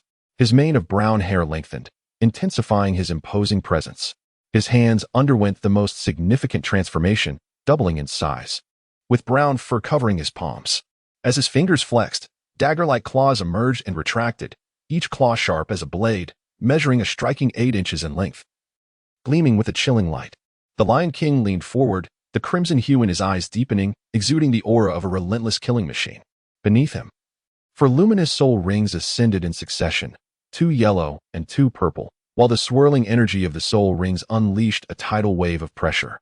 "I am Simba, martial spirit, fierce lion, level 49 battle soul master. I seek your guidance." With the manifestation of his martial spirit complete, the Lion King proclaimed his identity and rank. Unlike the previous bout reliant solely on physical prowess, this marked a formal challenge between soul masters. Martial spirit, manifest. Wang Chen swiftly completed the manifestation of his soul spirit, resulting in a profound transformation of his physique. Not only did he grow taller, but his muscles also swelled, unmistakably marking him as a remarkably powerful soul master. Beneath Wang Chen's feet, 4 soul rings, 1 golden, 2 purple, and 1 black, undulated in a seemingly erratic rhythm, exerting immense pressure upon the Lion King. The sight of Wang Chen's soul ring configuration astonished the Lion King. However, amidst the chaos of battle, there was no time for inquiries. Yet, it became evident why Wang Chen, at such a tender age, could rival his own formidable strength. The age of his soul rings was indeed remarkable. "Vidra, Wang Chen. Martial soul, Titan giant ape, level 47 battle soul sect. I seek your guidance," he proclaimed. Upon hearing this, the Lion King sprang into action. His prowess transformed from that of an unarmed combatant to a fearsome warrior. In an instant, he lunged towards Wang Chen, his claw-like hands poised to strike. Unyielding, Wang Chun advanced a step forward, his left hand poised for defense while his right hand launched a fierce assault. Empowered by the manifestation of his martial soul, his left hand successfully parried the Lion King's charge, while his right hand delivered a powerful punch that clashed with the Lion King's attack. With such an array of enhancements, the strength of Wang Chen's right arm surpassed that of the Lion King, propelling the latter back once more with overwhelming force. Wang Chen, undoubtedly eager to capitalize on his momentum, forcefully propelled himself off the ground with his right foot. The tremendous recoil launched him towards the Lion King for yet another powerful assault. Meanwhile, the Lion King, realizing the disparity in their strengths, resolved to abandon direct confrontation. Instead, he opted to utilize his speed advantage to outmaneuver his adversary. The first yellow soul ring beneath his feet suddenly glowed, and his velocity surged, causing him to vanish from Wang Chen's sight in an instant. In a flash, the Lion King reappeared to Wang Chen's right, his claws slashing downwards with ferocious intensity, their sharpness amplified by his soul technique. Wang Qin was aware that relying solely on the defensive capabilities granted by his martial soul would be insufficient. Therefore, he immediately activated his defensive soul skill, Indestructible Diamond. Wang Qin's entire being transformed into a resplendent golden hue, and his defensive capabilities surged to unprecedented heights. Clang! The Lion King's assault proved futile. After delivering a blow, he vanished once more, only to reappear suddenly at Wang Qin's left flank, launching another strike before disappearing again. Thus, the Lion King incessantly flickered in and out of existence, unleashing a barrage of rapid and formidable attacks upon Wang Qin. Were he an ordinary individual, he would have undoubtedly succumbed to such overwhelming force. However, Wang Qin was far from typical. He harnessed the power of his second soul skill, significantly bolstering his defenses, successfully withstanding the Lion King's swift onslaught. Yet, due to the Lion King's extraordinary speed, Wang Qin found himself unable to mount a counterattack. Moreover, amidst the fury of the Lion King's relentless strikes, he became acutely aware of an irresistible pull, a sensation growing ever more intense with each of the Lion King's assaults.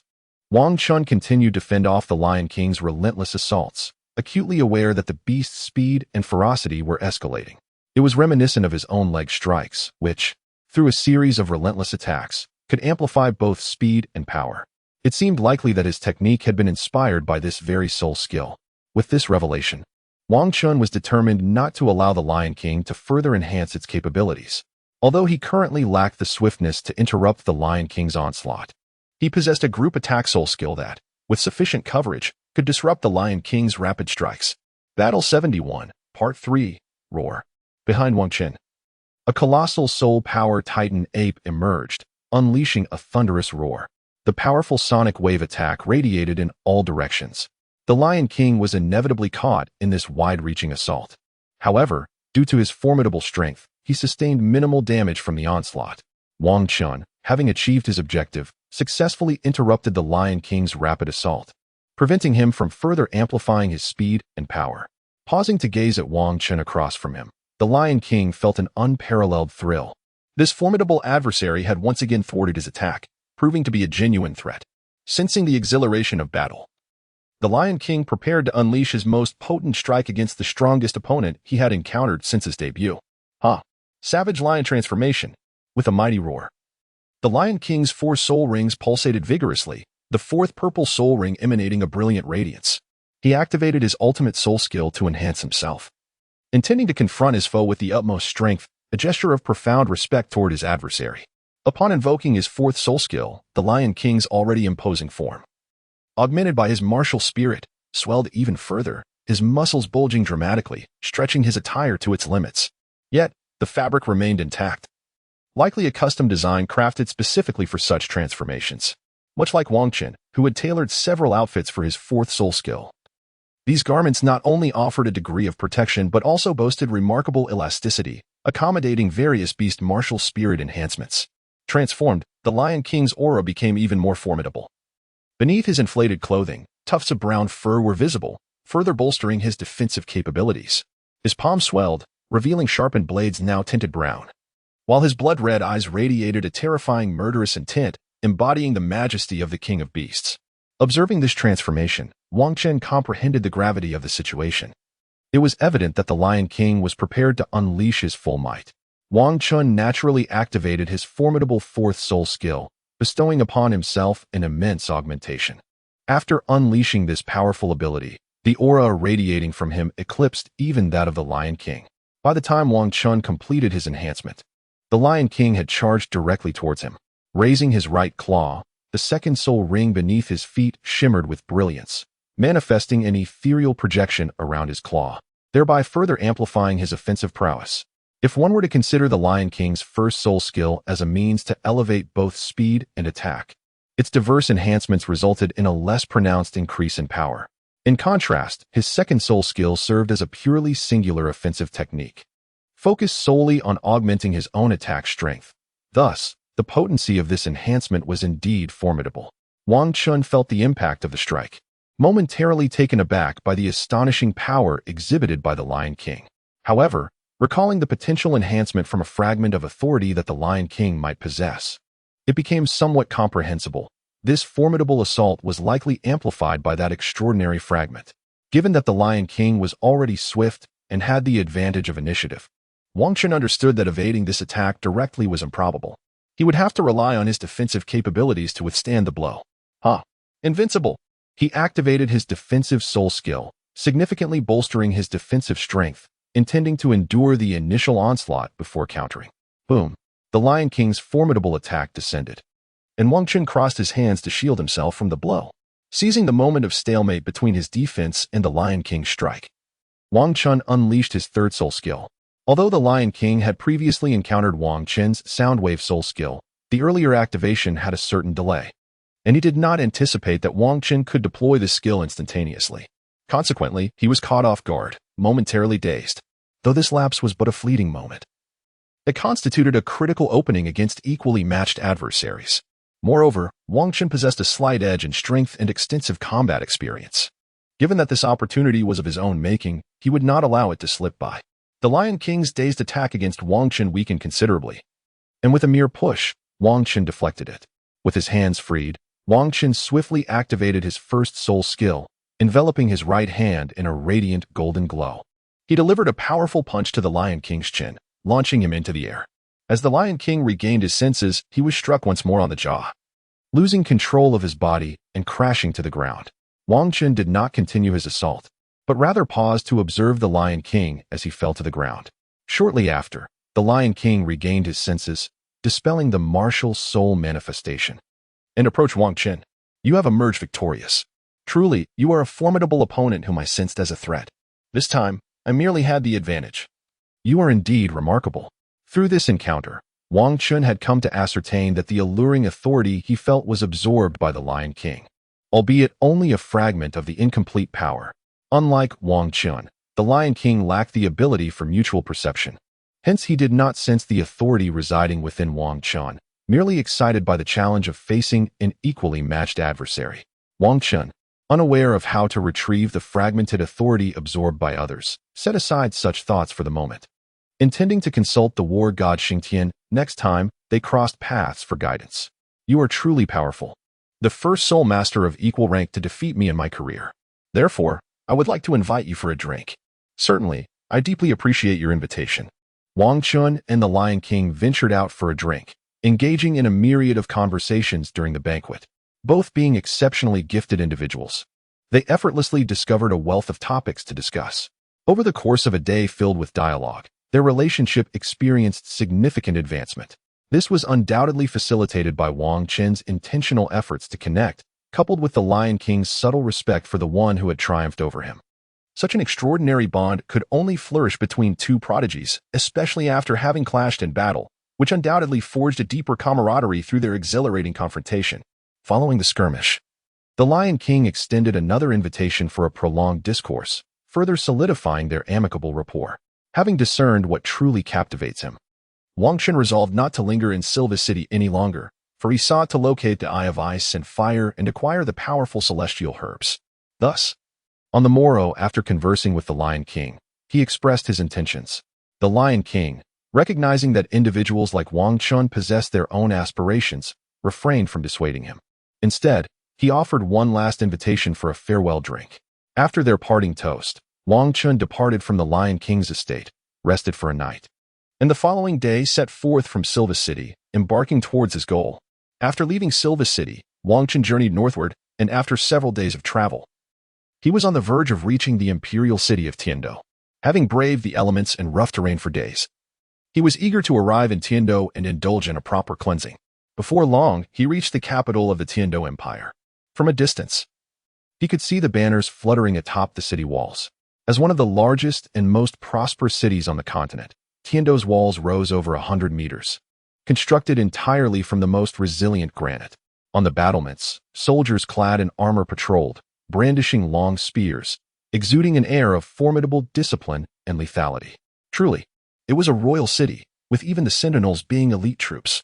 The grand city gate stood an impressive 10 meters tall and equally wide, allowing 6 horsemen to ride abreast. Flanking the main entrance were 2 smaller gates, each 5 meters high, through which pedestrians could enter and exit in an orderly fashion, entering from the right and exiting on the left.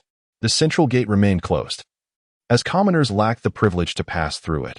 Only those of noble standing could be granted entry through the grand threshold, welcomed as esteemed guests to Tiando City. Wang Chun, at this moment, had no choice but to obediently queue on the right side to enter. Although he was a soul master and possessed the privilege to bypass the line and enter through the smaller gate, he preferred to adhere to the rules and thus stood in line. It would not take much time, after all. Soon enough, Wang Chun passed through the city gate and entered one of the most prosperous cities on this continent, Heavendo City. As the capital of the Douluo Empire, the city was extraordinarily vibrant, with all the streets paved in blue bricks, each street as wide as the main thoroughfare of Silva City. The grandeur of the city could only be described as magnificent and colossal. As he walked along the streets, Wang Chun observed that even the shops here were considerably larger, with nearly every entrance towering at 3 meters high, some even exceeding that height. He chose a hotel that exuded an air of sophistication, booked a room, and enjoyed a meal. True to its reputation, the prices in Heavendo City were significantly higher than those in Silva City.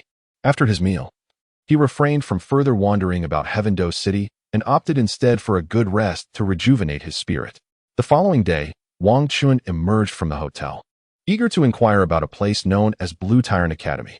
Unfortunately, such an institution was non-existent within Heavendo City. Not wishing to waste any more time, he first replenished his essential supplies of food and, more importantly, water, for he was about to venture into the Sunset Forest in search of the ice and fire two-headed serpent Si. Who could tell how long it would take to find it? After all, in the original narrative, the master and his companions were able to locate the ice swiftly, largely due to the distinctive howl of Douluo Bo, which aided in their search. Wang Chun currently finds himself unable to locate his target as effortlessly as others. He can only rely on time to gradually search. Fortunately, they managed to reach the vicinity of Douluo Bo in just a day, so Wang Chun does not need to cover vast areas. Merely searching within a specific region will suffice. Moreover, it is likely that Douluo Bo has not yet claimed the Eye of Ice and Fire, and the toxic miasma surrounding it should be relatively easy to identify. After all, the poisonous gas from the Eye of Ice and Fire renders soul beasts incapable of survival in that area. Thus, by seeking out places where soul beasts are scarce, the likelihood of discovering the Eye of Ice and Fire increases significantly. Having gathered some special tools for harvesting celestial herbs, Wang Chun set off towards the Sunset Forest. Should the Eye of Ice and Fire have already fallen into Douluo Bo's grasp, he would return to the Golden Bear clan and enlist the help of his elders to seize the celestial herbs. Conversely, if Douluo Bo has not taken control of the Eye, Wang Chun would enter directly and collect what is recorded in his family's tomes, disregarding everything else. As for determining whether the Eye of Ice and Fire has been occupied by Douluo Bo, one need only observe the surroundings upon locating it. If there are formations present, he should retreat and return to his clan. However, if only the poisonous miasma remains, he would proceed inside. Thanks to the divine combat space he possesses, Wang Chun need not fear for his survival within the Eye of Ice and Fire. The energies of ice and fire would not only cause him no harm, but could, in fact, enhance his own strength. Wang Chun departed from Tiando City and journeyed towards the Sunset Forest, located over 100 kilometers away. Embarking on his quest to seek the Eye of Ice and Fire, the Sunset Forest serves as a natural habitat for wild soul beasts within the realm of the Tiando Empire, distinctly different from the Star Luo Forest. The Star Luo Forest lies at the heart of the Douluo Continent, renowned as the largest soul beast forest in the central region, characterized by its tropical climate and an abundance of tropical flora. In contrast, the Sunset Forest is centrally positioned within the Tiando Empire. While it may not be classified as a cold region, its temperatures are significantly lower than those of the Star Luo Forest. This climatic variation results in vegetation that is predominantly comprised of temperate plants unique to the northern regions. The dense and humid atmosphere of tropical plants contrasts with the refreshing yet less dense flora of temperate varieties. Consequently, traversing the Sunset Forest proves considerably easier than navigating the Star Luo Forest. However, it is noteworthy that formidable soul beasts tend to prefer the lush rainforests of the Star Luo Forest. Therefore, while the Sunset Forest does host a fair number of soul beasts, those with cultivation exceeding 10,000 years are scarce, with most remaining within the 1,000 to 10,000 year range. Additionally, due to its proximity to the Tiando Imperial City, the Empire has actively targeted and eradicated powerful soul beasts in this area to ensure the safety of Tiando City.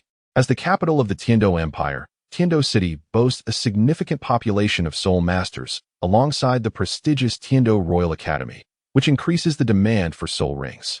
Consequently, many soul masters frequent this forest to hunt soul beasts, leading to a general decline in the quality of the soul beasts found here. Wang Qun need not fret over encountering particularly formidable soul beasts. He may proceed with his search at a leisurely pace. Throughout this quest, he can refine his combat prowess by hunting soul beasts, which could also serve as sustenance, thereby diminishing the time required to return to the capital, Tiando City. For resource replenishment, it has been half a day since he left Tiando City and entered the sunsetting forest, during which he has encountered a significant number of soul beasts, albeit of inferior quality. Although he did come across a few thousand-year-old soul beasts, they were mostly barely over a millennium old, rendering them largely inconsequential for his purposes. Furthermore, as he has only just arrived and food supplies remain ample, there is no immediate need for him to hunt soul beasts. He intends to first depart this area and seek out other regions. For the abundance of soul beasts here and the absence of hills strongly indicate that he is not within the vicinity of the ice and fire yin-yang eye. He certainly would not squander his time lingering here. However, as darkness had fallen, he resolved to remain for the night. For he was unaware of his exact location and thus felt no urgency to depart. It was only natural that he would rest before setting out once more. Equipped with a storage soul guide, Wang Qun was remarkably well prepared, having amassed a plethora of harvesting tools along with various survival implements suited for the wilderness. With these tools, and complemented by his own formidable prowess, he swiftly erected a tent and commenced the task of kindling a fire to prepare his meal. Given the scarcity of high-level soul beasts in this vicinity, he harbored no concerns that his fire would attract any formidable creatures. As this area still fell within the outskirts of the sunset forest, high-level soul beasts were indeed rare and unlikely to manifest in such a locale. After dining, Wang Qun chose not to extinguish the fire, for the soul beasts in this region were relatively feeble, and the evening air was quite chilly. A campfire would render his night's rest more comfortable. During the night, he intended to engage in simple cultivation rather than sleep, and the warmth from the fire would facilitate his practice without excessive distraction, as he would be traversing the sunset forest for an indeterminate period. It was imperative to ensure his fundamental rest and maintain his operational capabilities, thanks to the campfire and the medicinal powder he had scattered prior to setting up camp. No soul beast disturbed his slumber throughout the night.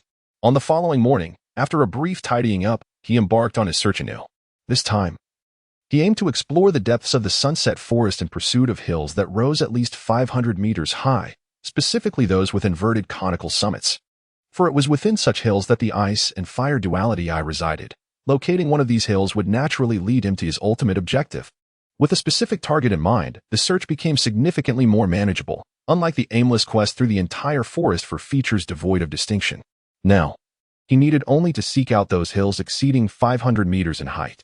The efficiency is undoubtedly far superior to that of the original narrative's Golden Triangle. Considering their ignorance of any specific traits, save for the knowledge that Douluo resides within the sunset forest, the search would prove excessively arduous otherwise. Were it not for Douluo's distinctive howl, they would likely never have located the place. Although Wang Qun possesses an additional characteristic compared to the Golden Triangle in the original tale, the challenge of the search remains formidable. Within the sunset forest, while the number of hills towering at least 500 meters is not particularly abundant, they are neither scarce, and these hills are dispersed throughout the forest, necessitating Wang Qun to search meticulously. However, by observing the population of various soul beasts within the sunset forest and correlating that information with the hills, his search efficiency has significantly improved. After 2 days of relentless searching, Wang Qun finally arrived at the base of the first 500-meter hill. Although the soul beasts inhabiting this vicinity were not particularly numerous, the likelihood of encountering the ice and fire duality seemed rather slim. Nevertheless, Wang Qun deemed it essential to ascend to the summit to ascertain its nature, lest he miss out on a significant opportunity. Upon reaching the peak, he discovered a solid expanse devoid of any depressions. To verify the nature of the summit, he struck it, only to find it impenetrable, confirming that this was not the ice and fire duality eye. Following this verification, Wang Qun chose not to depart immediately, feeling somewhat famished and deciding to camp atop the hill for the night. He had never had the experience of resting in such a locale, and this occasion provided him the chance to relish the joys of camping at a summit. Perhaps he could even witness the sunrise the following day, an experience he had yet to encounter since his arrival in this realm. Since his journey began, he had dedicated himself to rigorous training, Unlike those younger children who squandered time in frivolity, he found little companionship with them. His focus remained steadfast on mastering his family's cultivation techniques.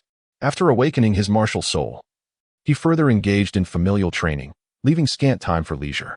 His only companions were two younger brothers with whom he shared a bond.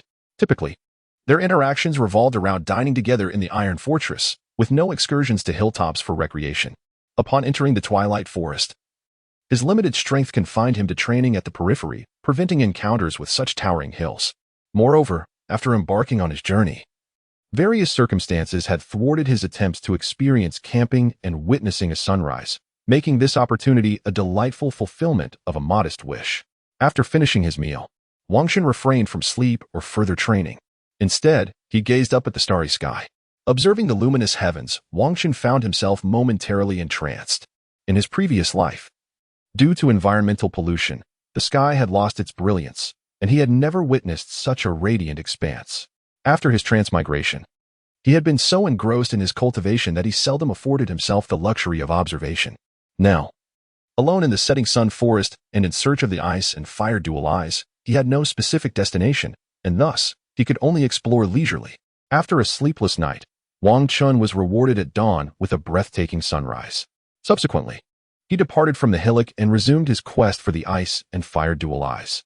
During the day, the forest was relatively tranquil, as many spirit beasts ventured out only under the cover of night. In the serene twilight forest, Wang Chun walked with a quiet demeanor, his vigilant eyes scanning the surroundings. He paid extra attention to the shadowy corners, ever wary of ambushes from treacherous spirit beasts. Despite his formidable strength rendering the present dangers of the sunset forest minimal, a seasoned spirit master knew the importance of maintaining a fundamental level of vigilance. One must not allow a lower threat level to diminish their alertness. Such complacency could lead to dire consequences. Even if he were to escape this particular peril unscathed, he might fall prey to future dangers. Having lost the instinct for caution necessary to navigate the wild's treacherous environment, as Wangshan ambled along in tranquil solitude, he concurrently engaged in the practice of his youthful cultivation technique, a method he could only employ after mastering the intricacies of this discipline. Although the efficiency of such practice paled in comparison to the intensity of seated meditation, it allowed him to cultivate even amidst the monotony of his search. A remarkable feat indeed. After all, he could utilize every moment of his time, a considerable advantage over others. However, this approach did come with a trade-off. His sensitivity to the surroundings was somewhat diminished. Nonetheless, this minor flaw was negligible. For the sunset forest he was traversing no longer harbored many threats that could pose a significant danger to him. Such a mode of cultivation alleviated the tedium of his search, preventing him from losing patience while seeking the dual-eyed artifact of ice and fire. Thus, he continued his journey, initially untroubled as his heightened awareness allowed him to sense the spirit beasts surrounding him, negating the fear of ambush. Yet, as time elapsed and his cultivation progressed, his perceptive abilities gradually waned. Consequently, he fell prey to an ambush by a spirit beast, a century-old Jingang snake, which dwelled underground and favored frigid environments, possessing formidable venom. Even a soul master would find it perilous if bitten, unless the serpent's venom was swiftly neutralized. Fortunately for Wangshan, the threat was not insurmountable. He reacted swiftly as the serpent lunged.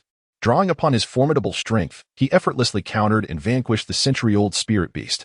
This incident served as a poignant reminder for Wangshan.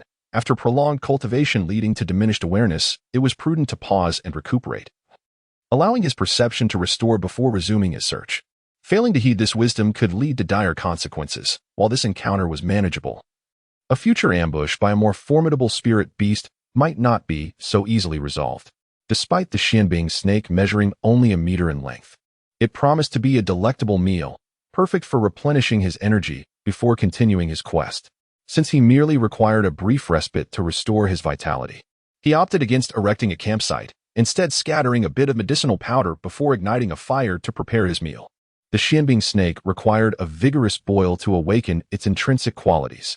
For those with an ice-type martial spirit, consuming this serpent could enhance their martial prowess to some extent and fortify their physical form. Although the benefits were minimal, such delicacies were rare treasures. Alas, Wangshan did not possess an ice-type martial spirit, meaning he could only marginally strengthen his physique. However, now that his physique has been significantly enhanced, he likely cannot perceive any effects. Nevertheless, even in the absence of such effects, the exquisite flavor of the Xianbing serpent is unparalleled. And thus Wang Chun did not dwell on it further. After savoring this delectable dish, he felt sufficiently rested and resumed his search. Following the earlier ambush by the Xianbing serpent, Wang Chun had gleaned some valuable experience. Whenever his perceptual abilities diminished due to training, he would pause, take a moment to rest, and fully restore his mental acuity before continuing on his journey. Thus, Wang Chun spent over a month traversing the Sunset Forest, meticulously examining 5 hills, each rising 500 meters. Regrettably, he had yet to discover the dual essence of ice and fire. Though his strength had seen slight improvement during this time, progressing further within the 47th level and nearing his peak potential. After a brief respite overnight, Wang Chun set forth once more, heading towards another hill that he had observed, which also exceeded 500 meters in height. The base of this hill was adorned with a plethora of dense foliage, yet there were not many soul beasts to be found. Upon sensing this, Wang Chun felt a tinge of excitement. After all, the previous encounters with soul beasts dwelling beneath the hills had been quite abundant. The fact that there were so few this time only heightened the possibility that this place was indeed the Eye of Ice and Fire. Wang Chun ascended the mountain path with remarkable ease, each step covering several meters and executed with perfect uniformity. This was the culmination of his experiences over the past month, during which he had scaled several hills. Such a method not only enhanced his speed but also significantly reduced his energy expenditure. Moreover, this pace allowed him to evade numerous soul beast attacks, as the creatures inhabiting these hills were relatively weak. Powerful soul beasts, on the other hand, could hardly survive in such confined territories, as they typically shunned uncomfortable environments. The frail soul beasts, sensing his swift descent, would generally refrain from provoking him, thus facilitating Wang Chun's rapid climb. In no time, he reached the summit. Upon reaching this mountain crest, a smile graced his lips. After more than a month of searching in the setting sun forest, he had finally discovered a location that might very well be the Eye of Ice and Fire. Though not yet confirmed, it offered him a glimmer of hope, unlike before when the mountaintop had been completely sealed off, leaving no room for optimism. Wang Chun observed closely. Although it was daytime, he still could not discern what lay beneath the ravine. A swirling mass of blue and red gas emanated from the depths of the hollow, yet it dissipated immediately upon leaving the confines of the ravine. No wonder few people had discovered this place, for the gas vanished as soon as it emerged, rendering it invisible from a distance. Wang Chun has now firmly concluded that this is indeed the Eye of Ice and Fire. For only here could such a unique phenomenon of the mingling of ice and fire energies occur. Approaching the hollow in the mountain, he is almost certain that Douluo Bo has yet to discover this place, as there is no path leading to the hill, nor has he discerned any formations. Thus, Wang Chun intends to descend and take a closer look.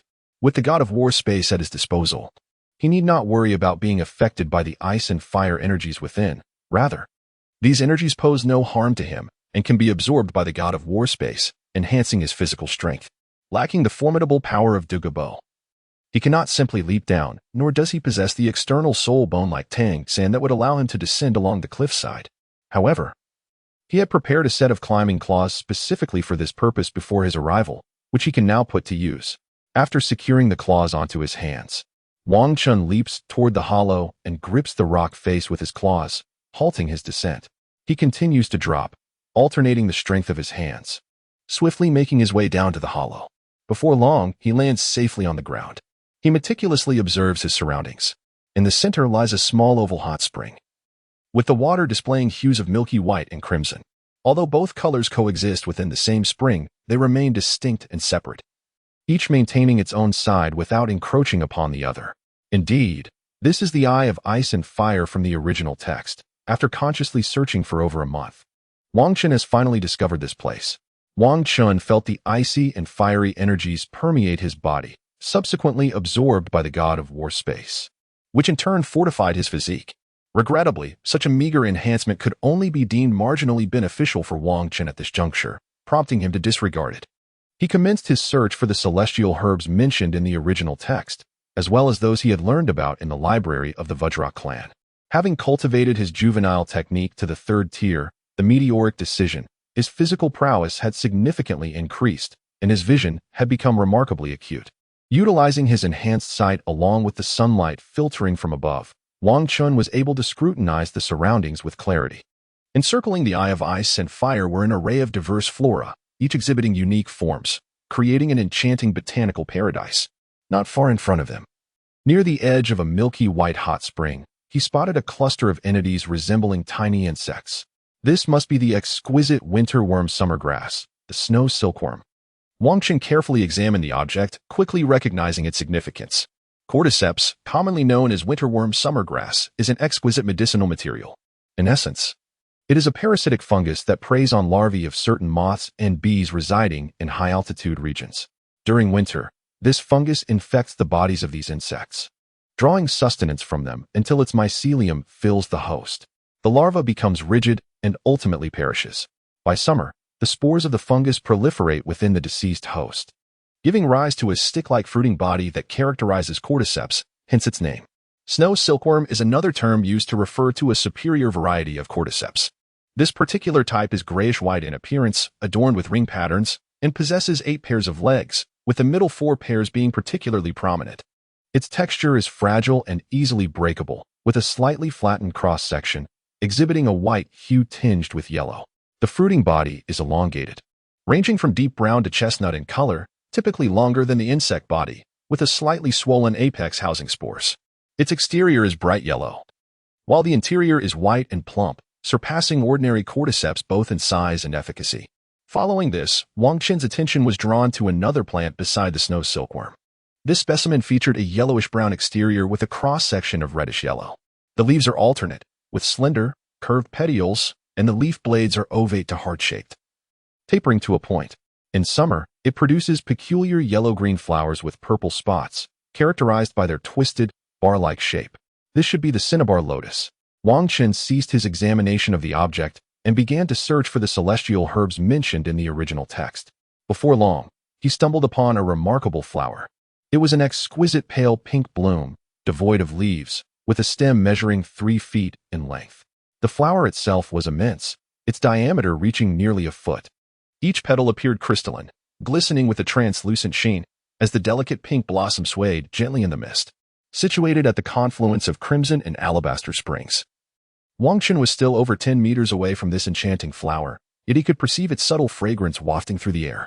The stamens were a soft violet, resembling clusters of amethyst gems embedded within, and though the aroma traveled far, it was not overpowering. Instead, it exuded a light, refreshing scent akin to that of a maideness essence. Upon beholding this magnificent pink flower, Wang Qin realized it was the ethereal fragrant Chalaw, a celestial treasure from the original narrative. However, this particular specimen held little significance for him, as his primary purpose in coming to the Eye of Ice and Fire was to procure the 2 divine herbs consumed by Tang San in the story. His formidable physique, augmented by the cultivation of the youthful technique, rendered him exceptionally powerful. Moreover, the enhancements from his God of War space further fortified his physical defenses. Consuming those 2 celestial herbs would bolster his attribute defenses, thereby mitigating his vulnerabilities. Soon, Wang Qin retrieved a dagger from his spatial storage device and approached the herbs beside the Chilingine spring. He halted before a white herb, which resembled a large white flower with an octagonal shape, its center shimmering like ice crystals. No fragrance emanated from it. Positioned at the very heart of the Yin spring, he hesitated no longer. With swiftness, he thrust the dagger forward while simultaneously retreating rapidly, finding himself 10 meters away in the blink of an eye. As the dagger glinted with cold light, the octagonal white flower fell, landing amidst the herbs, instantly releasing a wave of frigid air that cloaked the surrounding flora in a delicate layer of frost. Though this herb was also classified as a celestial treasure, it was anything but beneficial. On the contrary, it was an exceedingly rare poison, known as the octagonal xianbing grass. This chilling flower could chill the heart and paralyze the spirit. Within a 10-meter radius, its cold aura was overwhelming, and prolonged exposure would render one defenseless against its lethal toxicity. To harvest it, one would need a tool forged from gold or iron. After Wang Qin severed the octagonal ice grass, he did not linger nor retrieve it. Instead, he swiftly made his way to the opposite side of the Eye of Ice and Fire, to the very heart of the blazing sun spring. This time, his objective was a plant resembling a cabbage, yet entirely enveloped in vibrant crimson. He once again extracted a jade dagger from his storage soul guide, employing the same method as before to harvest this celestial herb. In stark contrast to the frigid octagonal ice grass, The specimen he collected this time was a top-tier poisonous celestial treasure, the fire apricot blossom. This entity flourishes solely in scorching territories, capable of surviving even amidst magma, with effects that counterbalance those of the octagonal ice grass. However, it could not be severed with metal. Only jade was suitable for its harvest. Channeling his soul power, he drew the two celestial herbs towards him. They landed simultaneously on the ground before Wang Qin. At that moment, the previously extreme cold and heat emanating from the two herbs began to dissipate. A faint red glow enveloped the octagonal ice grass, while a delicate white mist shrouded the fire apricot blossom. There could be no hint of hesitation upon their convergence, although they would temporarily suppress each other's essence. Their effects would entirely vanish after 10 breaths. Within this span of time lay the optimal moment for their consumption. Without hesitation, Wang Qin picked up the two mystical herbs and consumed them voraciously. As the herbs melted upon contact, they transformed into a sweet nectar that flowed down his throat, filling him with a fragrant essence that was undeniably delightful. After finishing, Wang Qin shed his specially crafted attire and approached the convergence of the ice and fire duality. Once he arrived, the effects of the consumed herbs began to manifest. Within mere moments, his body quivered slightly, and a layer of icy blue energy emanated from his feet, enveloping him entirely in a shimmering blue hue. This was soon followed by a radiant red glow, rendering Wang Qin reminiscent of a freshly boiled shrimp. The alternating blue and red hues created a strikingly peculiar sight. Though this was merely a straightforward transition, it posed no significant challenge for Wang Qin, who possessed the war god space. However, this was merely the initial surge of extreme energy, with much more to come. Thus, he resolved to emulate Tang San and leap into the convergence of the ice and fire duality to facilitate his absorption of the herbs. With the herbs now active, Wang Qin jumped into the heart of the ice and fire duality, unperturbed by the potential impact of the spring's waters. With the two mystical herbs, combined with the water from the ice and fire duality, his body commenced a further enhancement. Moreover, the war god space played a crucial role, first absorbing the potent medicinal properties of the herbs and then transforming them into a gentler essence, gradually fortifying Wang Qin's physique. Unlike Tang San, who nearly succumbed to the overwhelming potency of the herbs, Wang Qin sat cross-legged at the confluence of the waters, activating his youthful cultivation technique to accelerate the absorption of the medicinal energy. Once the technique was in motion, not only did the enhancement accelerate, but he also absorbed the unique spring water from the ice and fire duality, further strengthening both his body and mental fortitude. Additionally, the ice and fire duality promoted his assimilation of the two mystical herbs, thereby hastening the transformation of the herbal essence into icy and fiery energies within him. This internal infusion, combined with the external waters of the ice and fire duality, allowed Wang Qin's physique to rapidly strengthen. Thanks to the equilibrating influence of the war god space, he need not fear being overwhelmed by the immense medicinal power. Only after his body had strengthened to a certain degree would the war god space release energy to further enhance him, rather than flooding him with a torrent of potent energy all at once. It was precisely because of the war god space that Wang Qin dared to absorb the special herbs that had nearly driven Tang San to the brink of collapse in the original narrative. Within just a few minutes of consuming the herbs and jumping into the ice and fire duality, Wang Qin sensed a significant increase in his physical strength, estimating it had risen by at least 3 levels. It is noteworthy that throughout his cultivation journey, aided by various techniques, familial resources, and the authority of the war god, his physical prowess had already attained remarkable heights. Yet, to experience such a substantial enhancement in just a matter of minutes, albeit at this initial stage where the effects were most potent, was truly extraordinary. The subsequent effects may diminish. However, at present, he has merely absorbed a fraction of the medicinal potency. Even if the enhancement effects wane, his physical attributes are poised to augment to at least double their current state. This underscores the terrifying efficacy of these celestial herbs. No wonder the renowned Shrek 7 monsters in the original tale could cultivate so rapidly and attain such formidable strength. As Wang Qin leapt into the duality of ice and fire, the spring water within surged momentarily. Before long, amidst the swirling waters, he had quietly submerged. The surface regained its tranquility, with the milky white and fiery red remaining distinctly separate. Vapor lingered in the air, and all returned to a profound silence. Time flowed like water, from dawn to dusk, merely a cycle of sunrises and sunsets. It has often been said that in the blink of an eye, a day can pass, yet in a single closed eye, a lifetime can elapse. Time may seem lengthy at times, yet it is fleeting.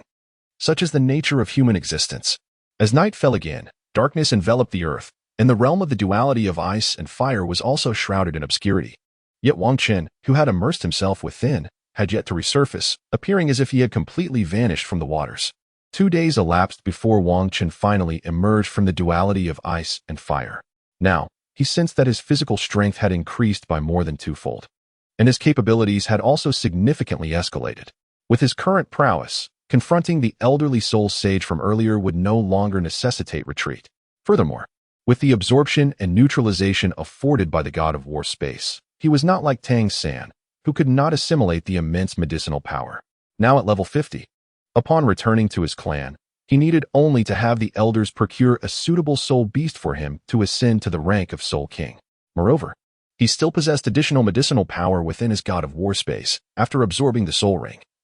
It was likely that his strength would receive yet another boost in a short span. After emerging from the waters, Wang Chen donned his attire and commenced gathering the herbs he required. No longer burdened by concerns regarding the spring water of the duality of ice and fire or the poisonous flora. For him, the cold extreme Yin spring felt akin to cold water, while the hot extreme Yang spring was merely warm water. Immersion in these waters not only posed no danger, but was also exceedingly comforting, reminiscent of a unique ice and fire hot spring. The simultaneous consumption of these two extraordinary poisonous herbs could be succinctly summarized in 8 words: impervious to water and fire, resistant to all toxins. Wang Chen gathered all the herbs he recognized, neglecting those whose names and uses remained unknown to him. Once his foraging was complete, he departed from the Eye of Ice and Fire, preparing to leave the Sunset Forest and return to the Kingdom of Starfall, specifically to the City of Diamond, where he intended to present these celestial herbs to his family and the clan elders, thereby enhancing the strength of his lineage as well as his own capabilities. However, rather than hastily journeying back, Wang Chen first returned to Heavendoe City to freshen up and subsequently hired a carriage to leave the city. Heading towards the Kingdom of Barak, which bordered the Kingdom of Starfall, upon arrival, he contemplated the path he had taken from Heavendoe City to the Kingdom of Starfall. After all, such cross-border ventures were seldom undertaken due to their considerable risks, compelling him to embark on this journey alone. Yet, for Wang Chen, solitude was not an unfamiliar companion. He had initially traveled alone from the Kingdom of Starfall to Heavendoe. He opted for a carriage to ensure a discreet departure, mindful of the potential attention his abundant celestial herbs might attract. This cautious method of leaving proved to be the wisest choice, allowing him ample opportunity to cultivate his newfound powers, fortifying his abilities for more adept control. After approximately a month of travel, Wang Chen finally reached the Kingdom of Barak, disembarking from the hired carriage to traverse the border back into the Kingdom of Starfall on foot. Upon entering the kingdom, the influence of the Diamond Clan was palpably more formidable than it had been in Heavendoe. He no longer wished to continue his solitary journey back to the Diamond Clan, recognizing the hardships that came with traveling alone. Now that he had secured the celestial herbs, there was no need for further solitary endeavors. Coincidentally, after the last attack on him, the Grand Elder had informed Wang Chen about the clan's influence across various regions. Thus, he resolved to seek out any merchant caravans heading to Diamond City, facilitating a joint venture. This way, he could avoid the hardships of sleeping rough and the constant vigilance required when alone, as succumbing to sleep could be perilous. While the Diamond Clan's influence was diverse, the most significant and powerful entity remained the Yin, which boasted branches in nearly every city. It is akin to the Spirit Hall establishing sub-branches across the continent. The Yin, too, has established grand establishments in major cities and smaller ones in lesser towns. The smallest tier is represented by the Yin situated in the outskirts of the Star Luo Forest, which is seldom frequented directly by travelers heading to the Golden City. Typically, there is only one such journey each year. Consequently, there are currently no merchant caravans making their way directly to the Golden City. However, an opportunity has arisen. As a caravan transporting goods to a city over 300 kilometers from the Golden City is en route, one could first accompany them to that city and then redirect towards the Golden City thereafter. Wang Chen naturally consented, for even if it meant taking a detour, it was far preferable to returning alone to the Diamond Clan, to say nothing of the fact that resting at night would be greatly enhanced in company. At least he would not have to keep vigil and could truly recuperate. This contingent was led by a soul master in his 50s, and at such an age, it was unlikely for one of his caliber to attain greater power unless by some fortuitous encounter. They had ventured forth to serve the Diamond Clan in hopes of providing their descendants with a more favorable starting position, thus engaging in the transport of goods.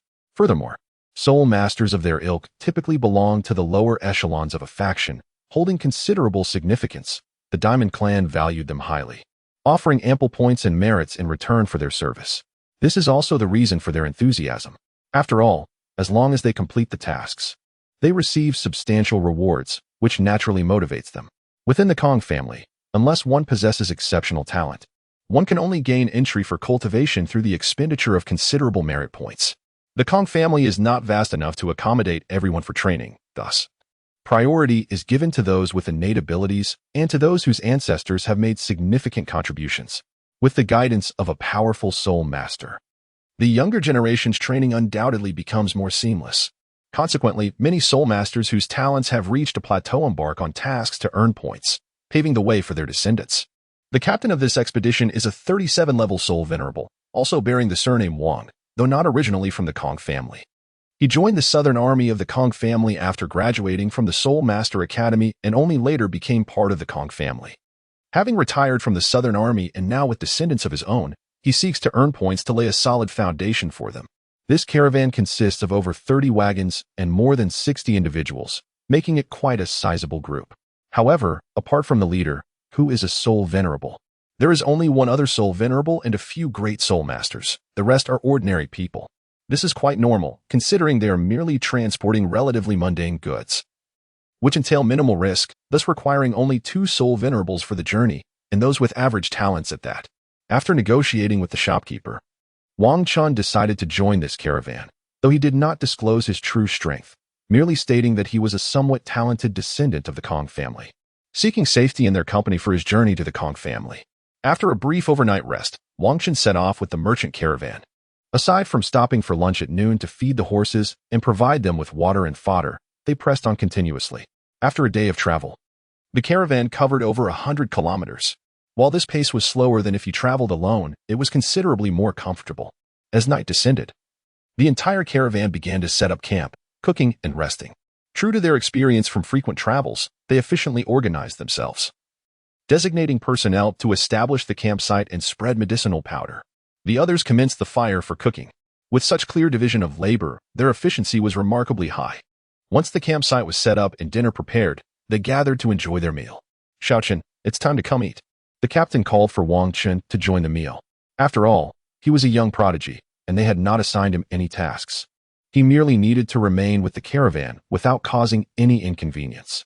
Thus, Wang Chun had been resting atop the carriage, a welcome reprieve since he had seldom enjoyed proper rest during his travels. All right, Uncle Wang, I shall be there shortly.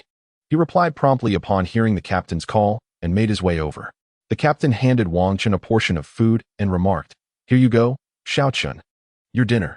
Since we are camping in the wilderness, the food may not be of the finest quality, so please make do with it." "Not at all, uncle."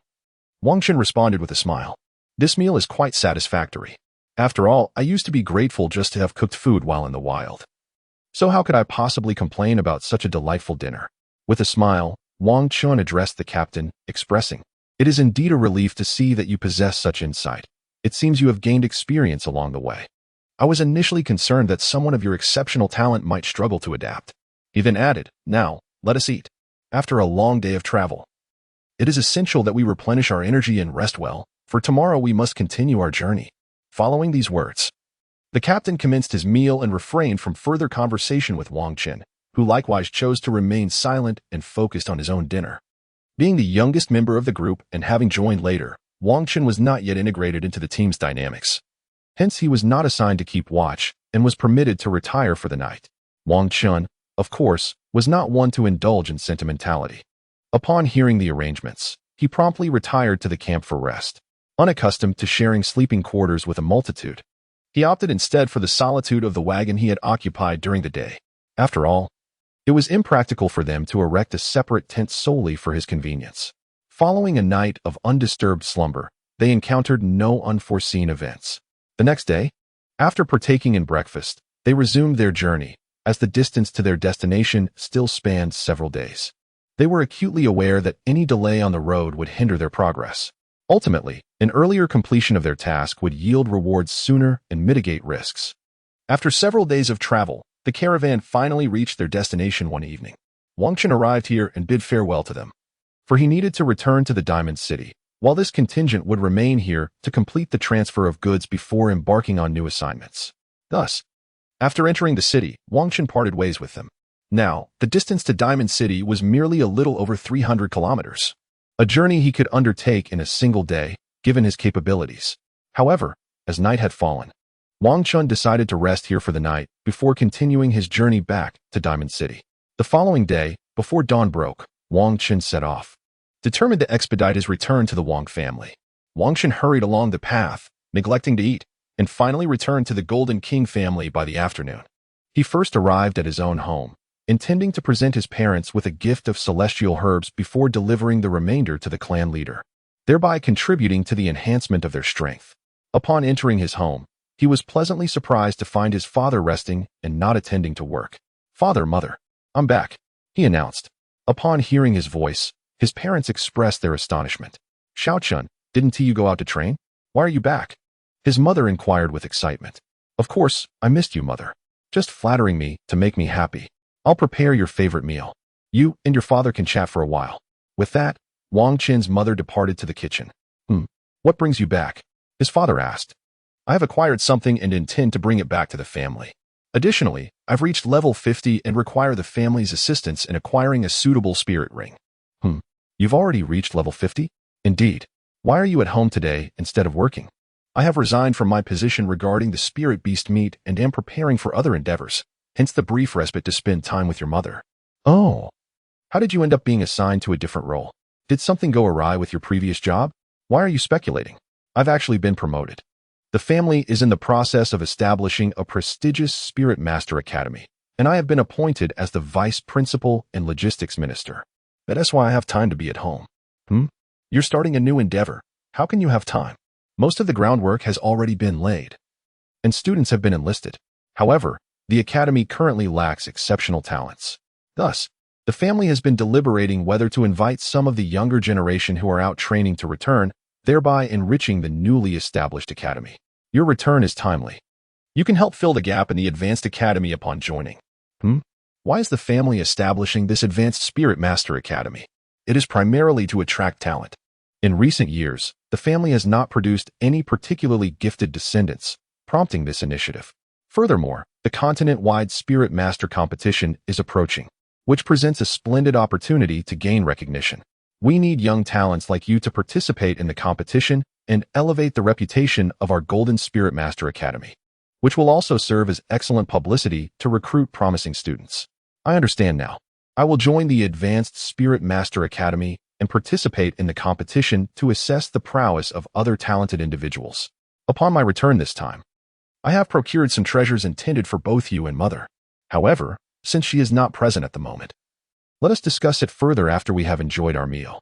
It would be preferable to wait until mother arrives so we can converse together. After dinner, Wang Chen retrieved the celestial herb he had prepared for his parents from his storage soul guide. He first presented an extraordinary celestial herb, which was peculiar in appearance. The roots and leaves resembled finely woven tendrils, yet at the apex blossomed a resplendent golden tulip, perfuming the room with its rich fragrance, imparting an air of opulence.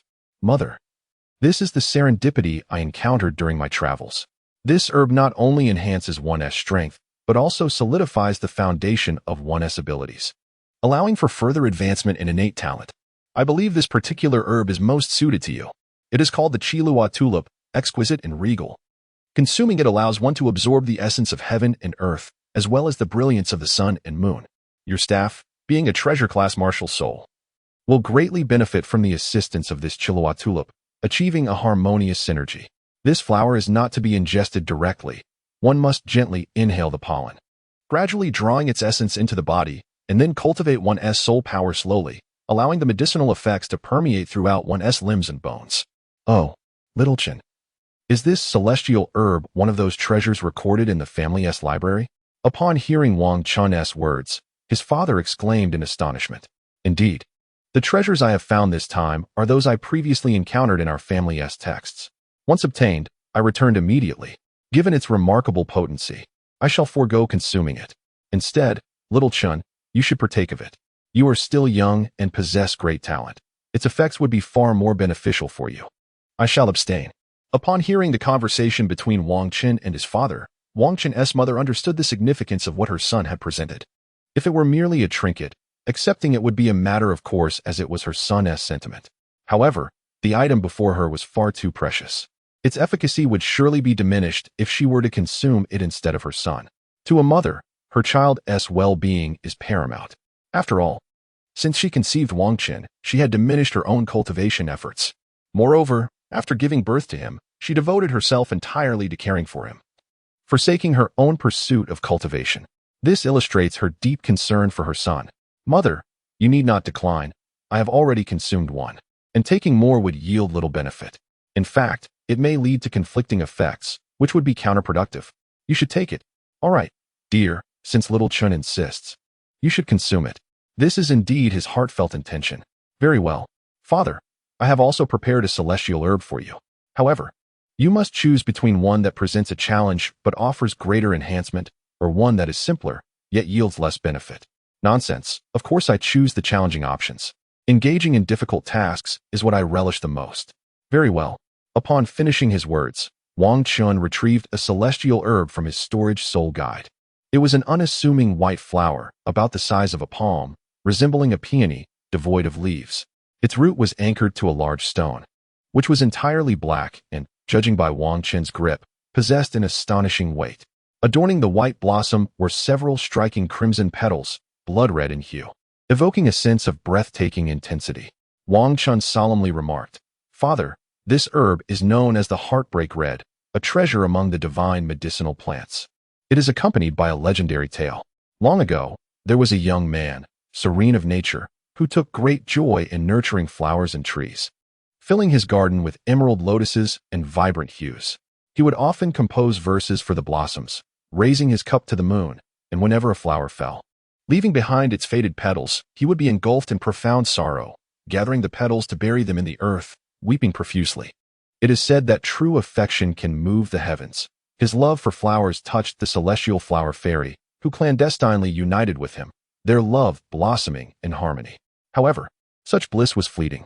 The heavenly beings, upon discovering this union, were incensed, declaring that mortals and immortals must not be entwined, and ordered the flower fairy to return to the divine realm. Since then, the young man, bereft of his beloved, languished in sorrow, sighing deeply and forsaking his floral pursuits, leading to the decay of his once vibrant garden, now steeped in desolation. One day, an elderly man with white hair appeared, revealing to him that the cherished white peony in his garden was the embodiment of his beloved wife. He was advised that by destroying the flower, the fairy would lose her celestial form and descend to reunite with him, but he must never obliterate the flower stone. After imparting this wisdom, the old man transformed into a gentle breeze and vanished. Awakening to this revelation, the young man deeply regretted his neglect of the flowers and began to tenderly care for them once more. Though he cherished his wife, he could not bring himself to destroy the peony, and his love only grew stronger. Day and night he wept for the flower, his heart shattered with longing. In his final moments, he shed blood upon the petals, and you can see those crimson stains, which are the essence of his heart as sacrifice. Wang Qin solemnly stated, Father, this flower is extraordinary, serving only its chosen master. To pluck it, one must hold in their heart the image of their beloved, with utmost sincerity and devotion. A drop of blood must be shed upon its petals. Should there be even a hint of hesitation, even if one were to bleed to death, the flower shall remain unattainable. Once taken, as long as it remains by its master's side, it shall never wither. The stone beneath the flower is named Wujue, and should it be forcibly destroyed, the heartbreak red will lose all its medicinal properties. Consuming this herb bestows upon one the power of immortality akin to that of heaven and earth, enhancing spiritual strength and entirely transforming the body. Upon hearing his son's explanation, Wang Long was somewhat moved by this tale. Very well, I shall give it a try. Within Wang Long's body, his soul power surged, invigorating his vitality, and he expelled a mouthful of crimson blood onto the petals. In that fleeting moment of release, visions of his beloved wife flooded his mind. He recalled their fateful encounter, their shared trials, and ultimately, their union. As the blood adorned the petals, The tender red of longing quivered gently before it fell gracefully to the ground. All right, dear parents. You now possess the celestial herb. Consume it swiftly, and I shall stand guard over you. Wang Long, accompanied by his wife, ventured into his usual training chamber, initiating the consumption of the mystical herb. They entered a state of cultivation, and as seconds turned into minutes, Wang Chun observed his parents in their practice for over 3 hours. At last, their session was nearing completion, and during this time, significant transformations had taken place. The metamorphosis of his mother was particularly splendid. A staff, aglow with a resplendent spectrum of colors, floated serenely before her, surrounded by shimmering halos. It was accentuated by a rich golden light emanating from her being, infused with the intoxicating fragrance of tulips, exuding an ethereal aura akin to that of a celestial being descending to the mortal realm.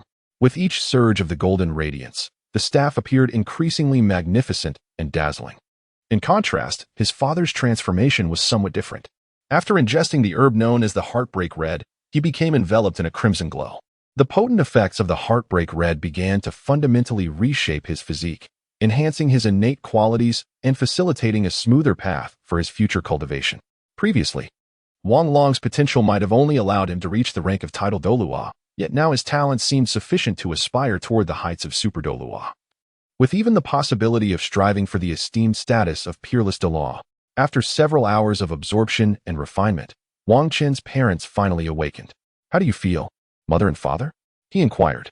I feel exceptional. Not only has my strength risen from level 59 to 60, but I also sense a slight enhancement in the quality of my martial spirit. More importantly, I still possess considerable medicinal potency within me. Once I acquire my spirit ring, I may continue to ascend rapidly in strength. Truly, this is a treasure.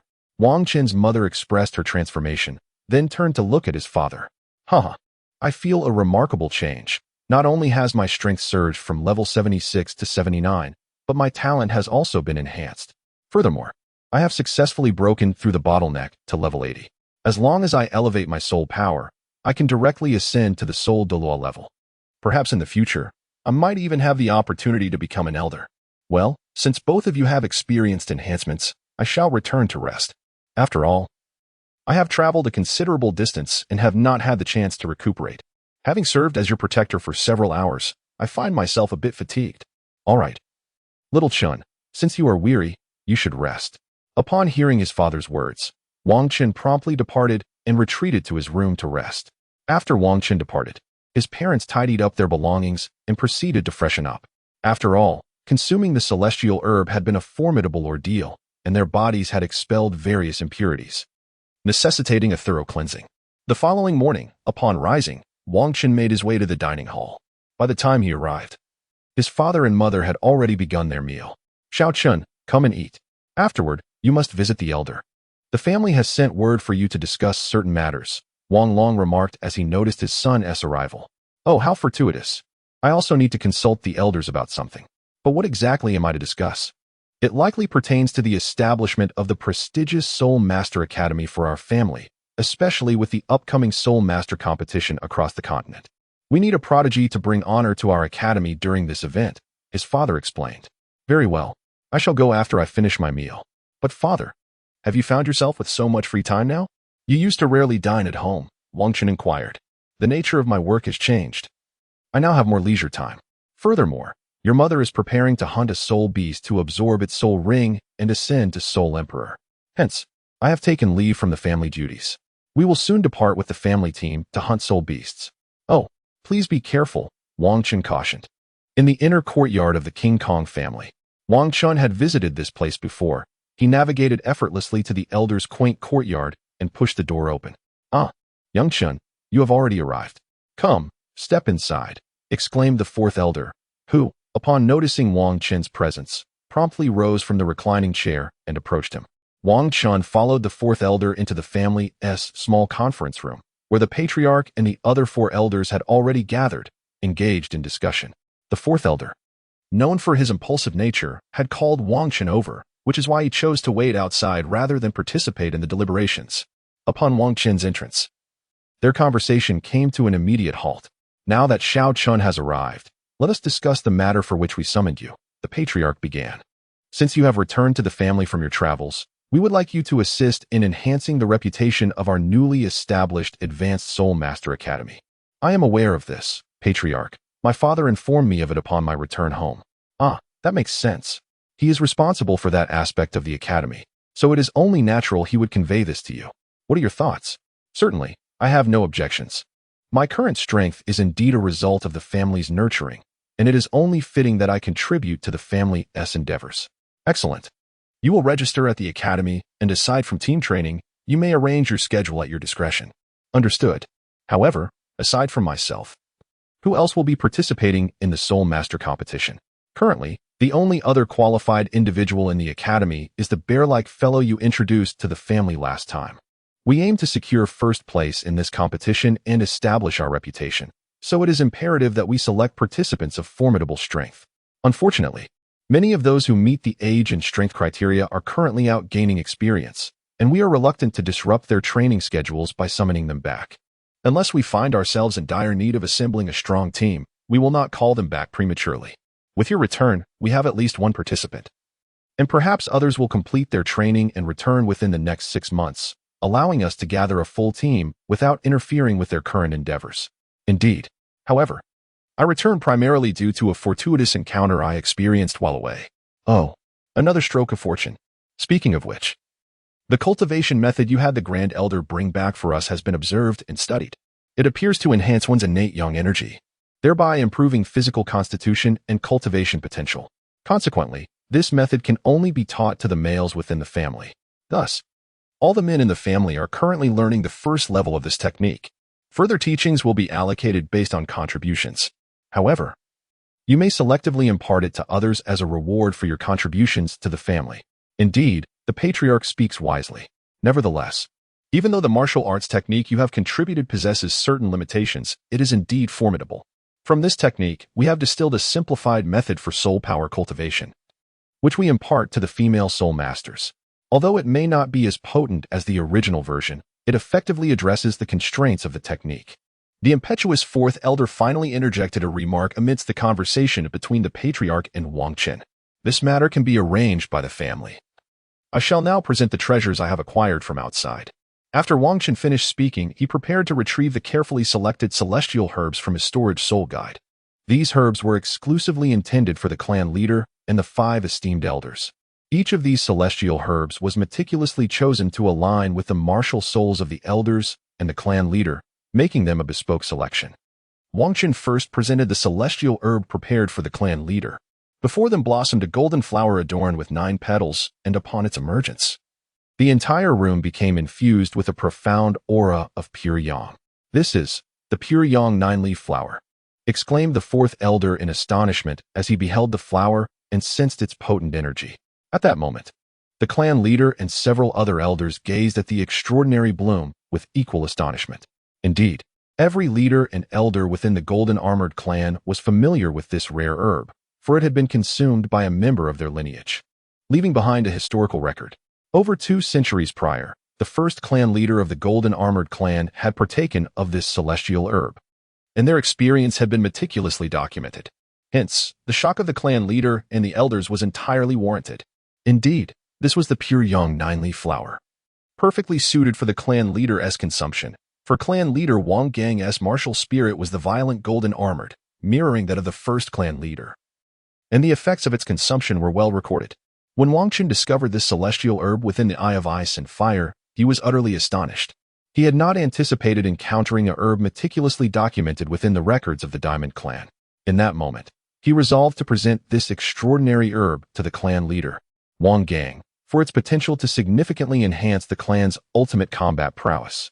Historically, the first clan leader had consumed a similar herb at the Soul Luo level of 87, resulting in an immediate elevation of 3 levels, reaching the esteemed rank of title Douluo.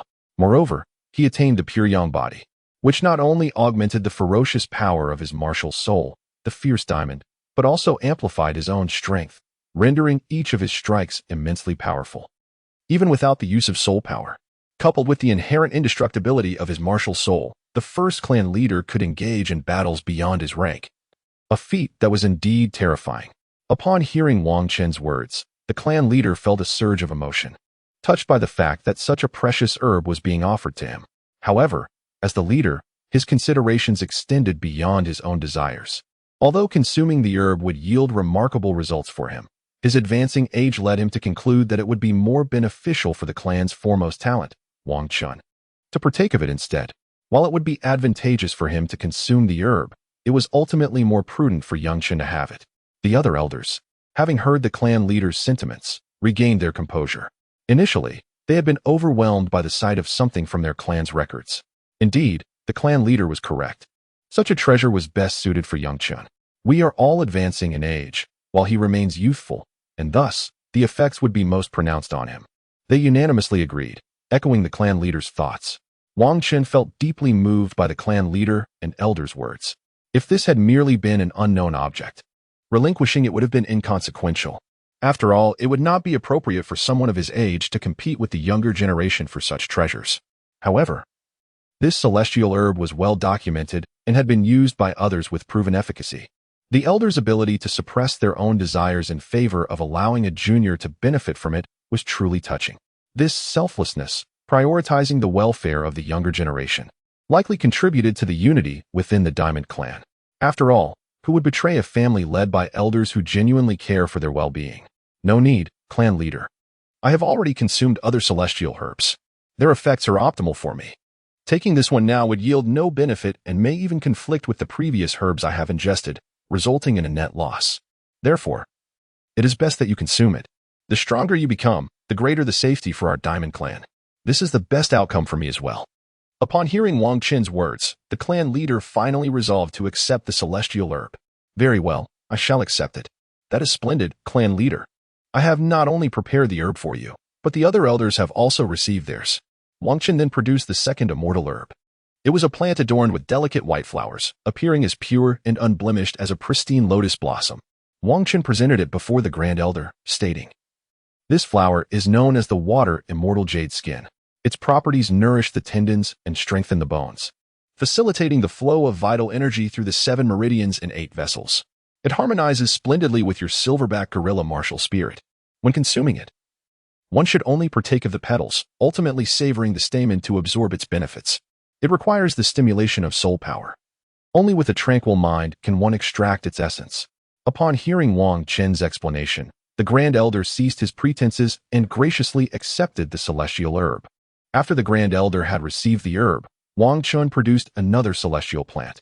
This one was a vibrant red, quivering softly, its texture tender and fluffy, appearing rather unassuming.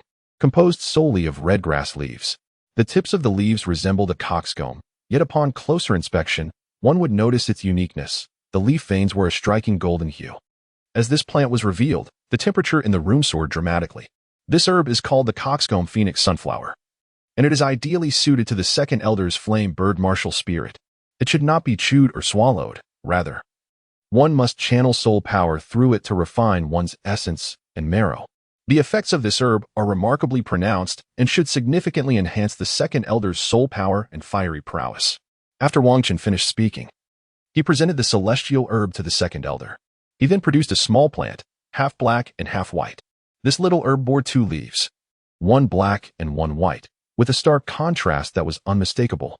Third elder, this celestial herb is known as the Jingang immortal grass. It can enhance one's physique and significantly boost vitality.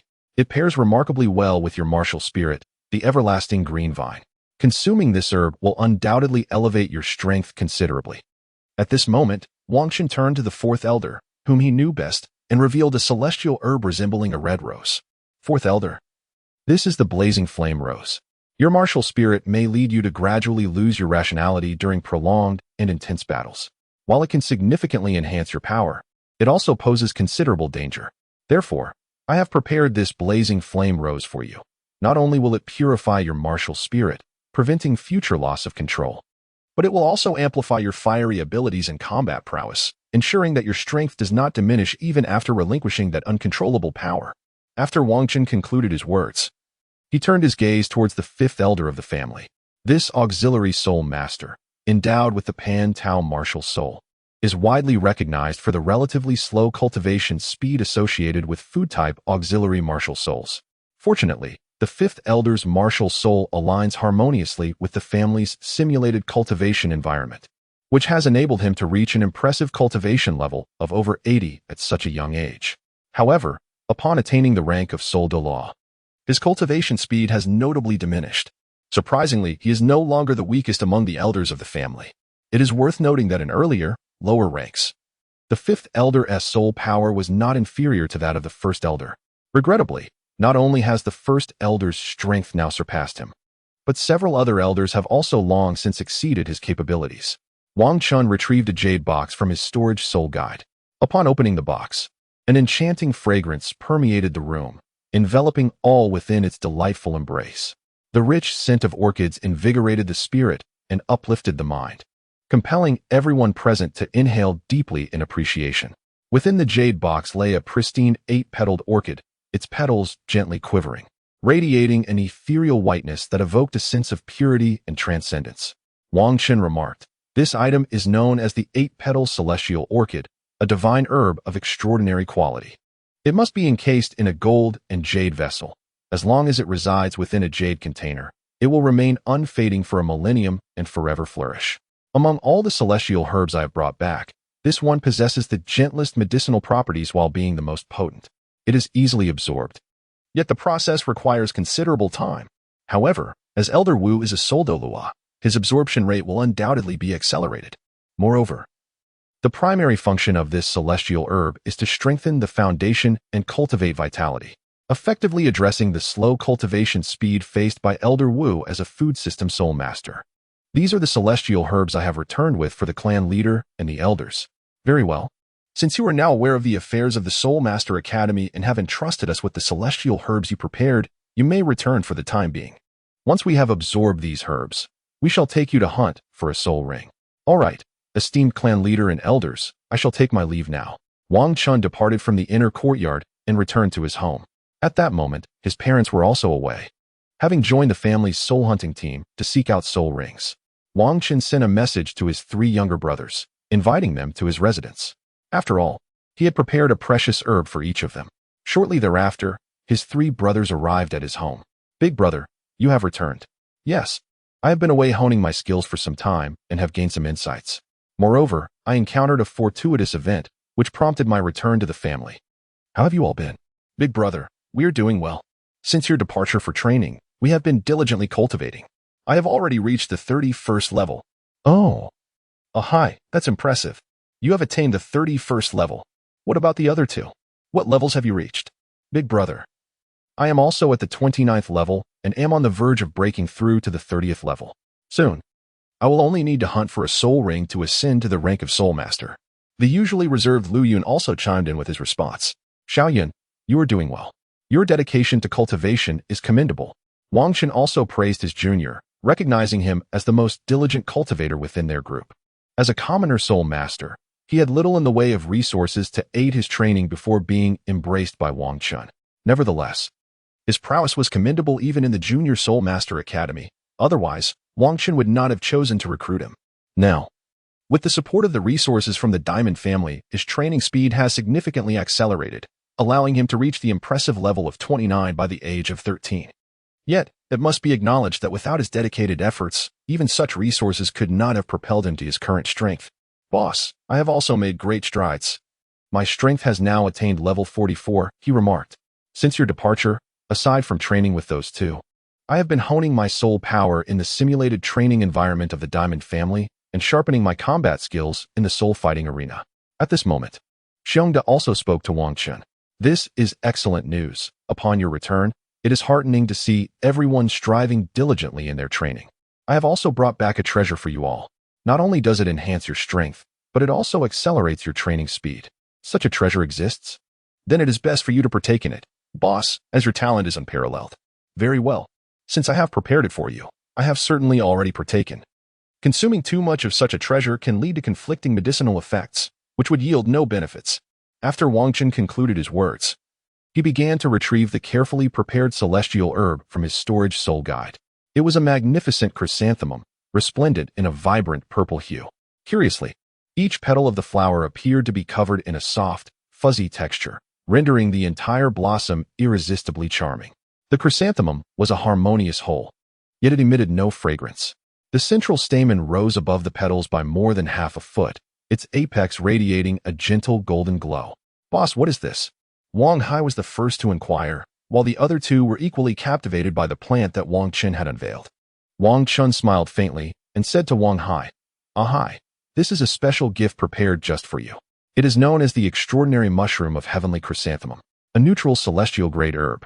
Consuming it will invigorate your limbs, enhance the circulation of blood through the 8 meridians, and enable the cultivation of an indestructible body." Wang Hai was taken aback, astonished by such ferocity. Indestructible, indeed. Wang Chun smiled and remarked, though the notion of an indestructible body may be somewhat exaggerated. This particular herb aligns perfectly with your martial spirit. Your soul power embodies a neutral essence, vast and profound, fierce and commanding. The potency of your abilities resides within your limbs, and with this herb in your possession, your cultivation will yield results with remarkable efficiency. Furthermore, the effects of this herb will not only enhance your soul power directly, but also accelerate your subsequent training endeavors. Wang Hai cautiously accepted the wondrous mushroom, the heavenly chrysanthemum, that Wang Chun had handed him. He gazed deeply into Wang Chun's eyes and said, "Boss, I shall refrain from expressing my gratitude. In the future, whenever you require my assistance, simply utter a word. Regardless of the perilous challenges, I shall not flinch." Hearing Wang Hai's words, Wang Chun felt a sense of satisfaction, for he had nurtured his subordinate with the intention of receiving aid when necessary. Enough of such talk. Let me explain how to consume this. First, eat the stamen of the heavenly chrysanthemum, followed by each petal, but refrain from consuming the stem. Once finished, immediately commence cultivating on the spot to harness the medicinal effects and enhance your strength. After I have retrieved all the items, you may begin your training together, while I will provide protection. Understood, boss. At that moment, Wang Chun retrieved a small, azure herb from his storage soul guide. This herb bore 4 leaves, each adorned with the emblem of a tempest. Shaolin, this celestial herb is known as the 4-leaf storm grass. It facilitates the flow of energy through the 8 meridians and amplifies the power of the tempest, harmonizing remarkably with your martial soul. Consuming just the 4 leaves will suffice. Upon concluding his words, Wang Chun presented the mystical herb to Lu Yun. He then revealed the final exquisite herb he had prepared for his younger brother.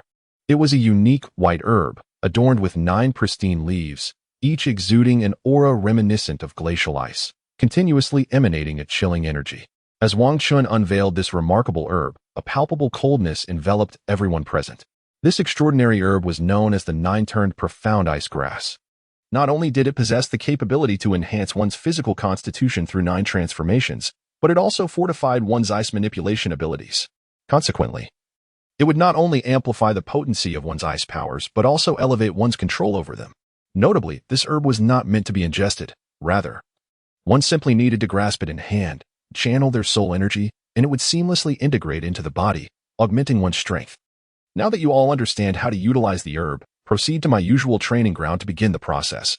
I shall provide you with protection. Very well, boss.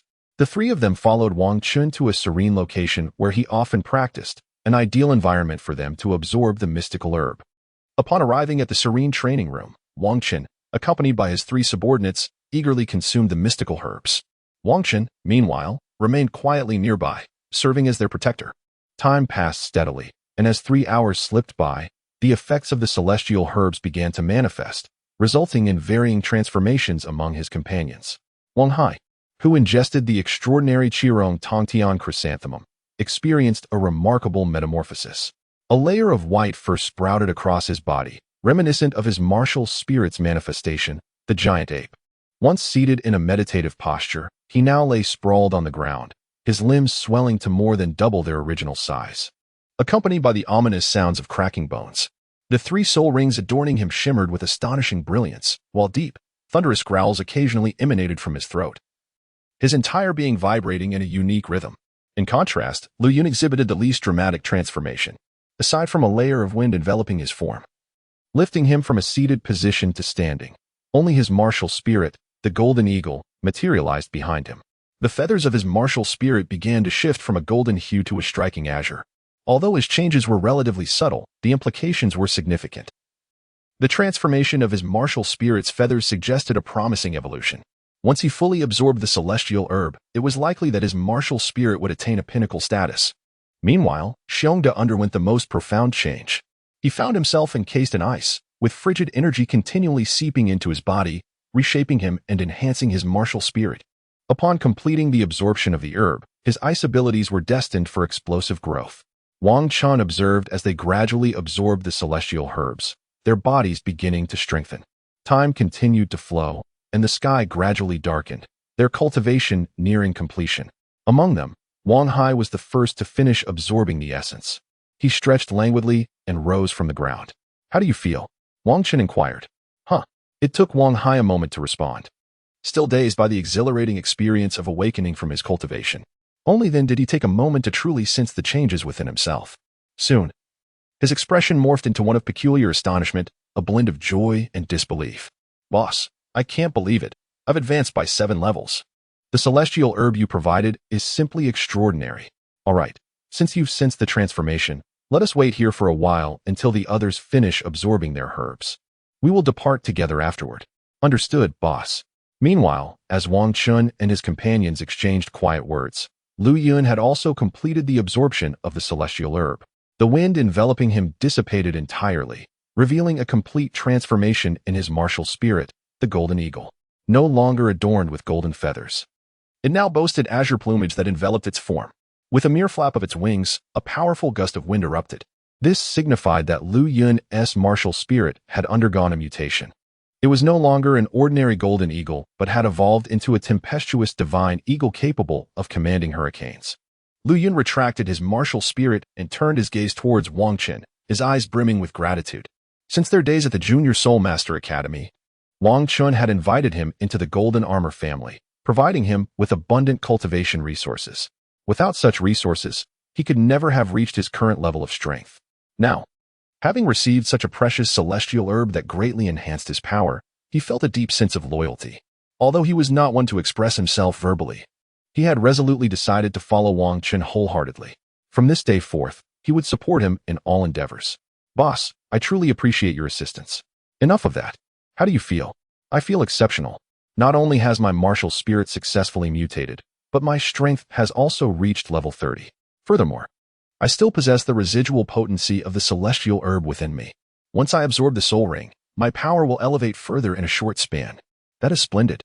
Xiongda is nearing completion as well. Let us wait for him." "Yes, boss." Before long, the icy shroud enveloping Xiongda completely melted away. He exhaled deeply, opening his eyes and rising to his feet. "Xiongda, how do you feel? What gains have you achieved?" Upon witnessing the completion of the final absorption, Wang Hai eagerly inquired. After a moment of contemplation, Xiongda realized that his strength had remarkably increased, and he sensed an enhancement in his martial soul as well. "My power has ascended by 3 levels. I am now at level 47. Moreover, my martial soul has also been fortified, my control over ice has significantly improved, and the potency of my ice abilities has been greatly amplified. Well then, since the absorption has been successfully completed, let us first partake in a meal before we take the time to consolidate our gains." Wang Chen, accompanied by his 3 loyal companions, exited the training room, intending to dine at the family cafeteria. With no one else at home, it was a rare occasion for him to prepare a meal. Thus, he decided to settle for a simple meal at the cafeteria, planning to indulge in a grand feast at King Kong City once they had fully consolidated the power of the celestial herbs. In the ensuing days, Wang Chen dedicated himself to rigorous training alongside his 3 companions, while they focused on solidifying the powers granted by the celestial herbs. Wang Chen awaited the full absorption of their essence by the family elders so they could embark together on a hunt for soul rings. After all, Wang Chen required soul rings from soul beasts that were at least 50,000 years old, a feat that ordinary family hunting teams could not assist him with. Hence, he remained in the family estate, anticipating the elders' summons. At last, after a 3-day wait, the 4th elder delivered the long-awaited news. They would venture into the Star Luo forest to hunt for soul rings in 3 days' time. By this point, Wang Chen's companions had nearly finished absorbing the celestial herbs. Thus, they decided to leave the training room behind. Following the 4th elder's announcement, Wang Chen resolved to gather with his companions, as he had been back for several days. Initially, his companions had been too occupied with their absorption to partake in social gatherings. But now that they had nearly completed their training, it was the perfect opportunity to reunite. They chose the same tavern where they had previously gathered, and Wang Chun reserved a private room in anticipation of his companion's arrival. Soon, Wang Hai and the others joined him in the room, ordering food and drinks as they engaged in lively discussions about the intriguing experiences Wang Chun had encountered during his adventures. Wang Chun also shared tales of his time in the mercenary group. As their conversation flowed, the food and drinks were prepared, and before commencing their meal, they felt it fitting to raise a toast to their leader. The celestial herbs he had provided were indeed invaluable. Without further ado, they lifted their glasses in unison to express their heartfelt gratitude. "To our brother," they exclaimed as they toasted Wang Chun, who raised his glass in return. "Enough of formalities. We are brothers, let us drink." Cheers erupted as they celebrated together.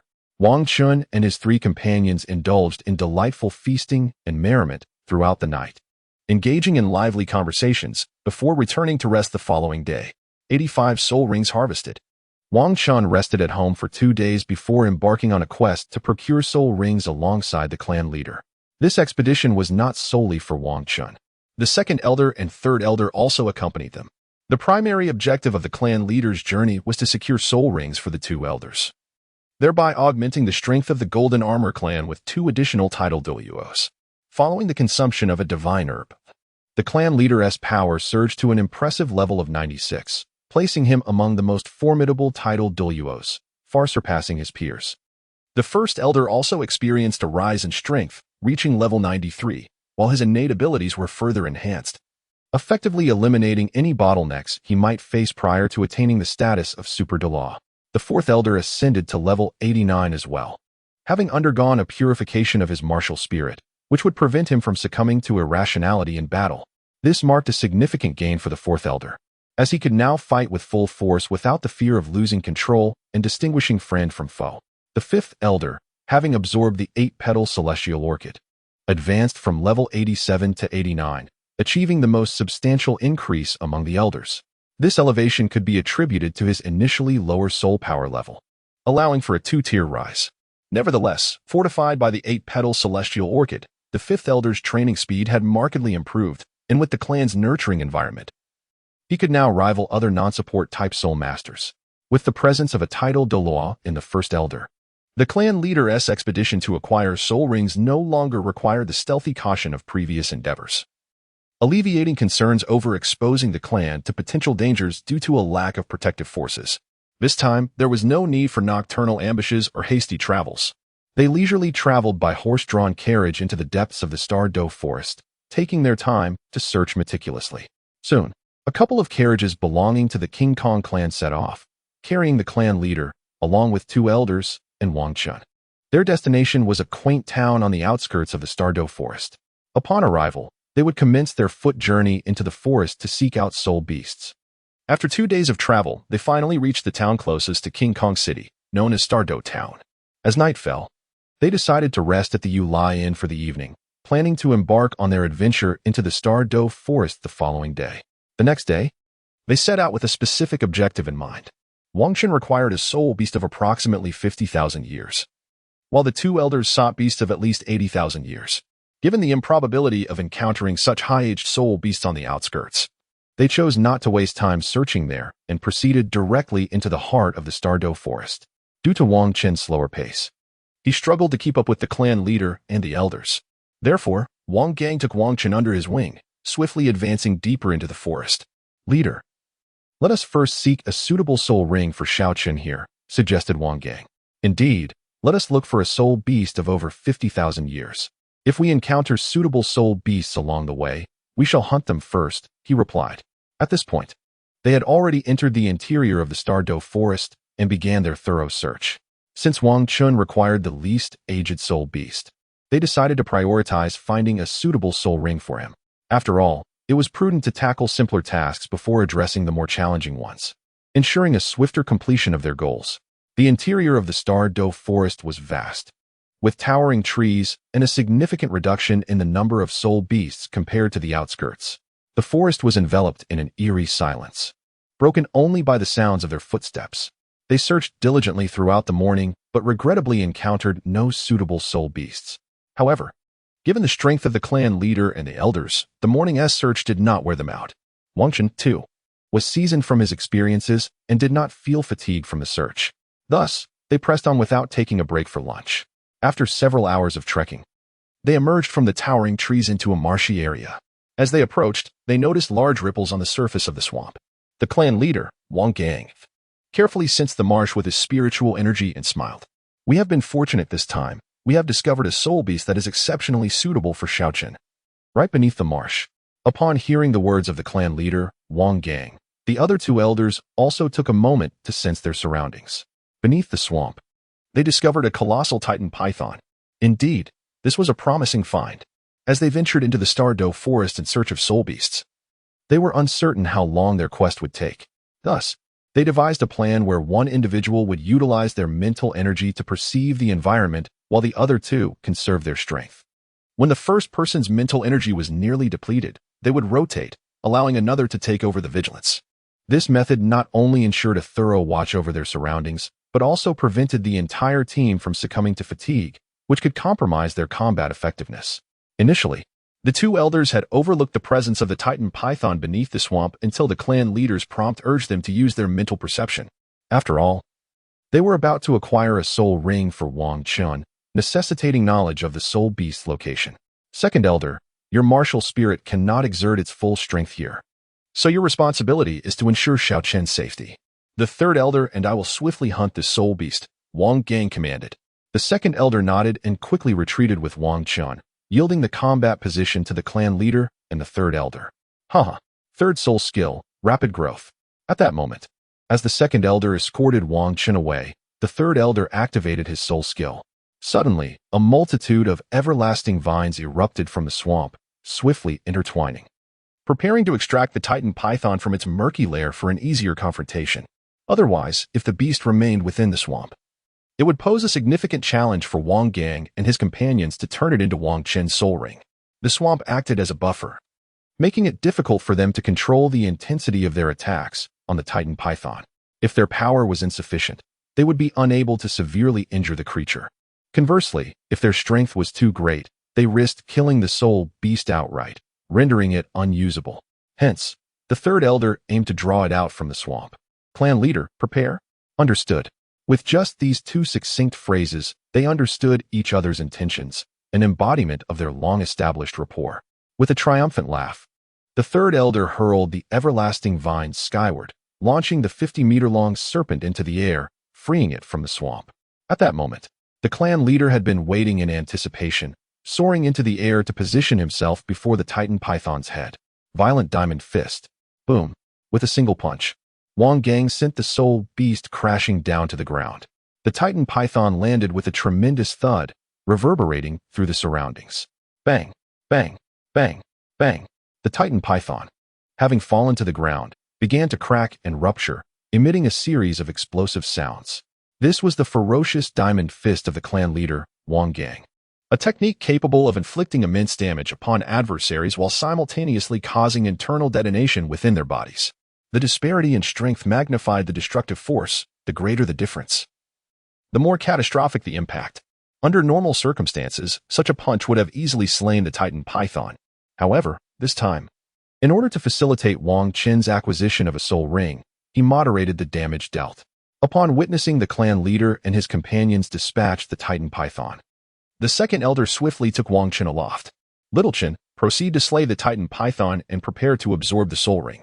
Responding to the second elder's directive, Wang Chun approached the severely wounded titan python, delivering a decisive blow to the area already ravaged by the clan leader's attack.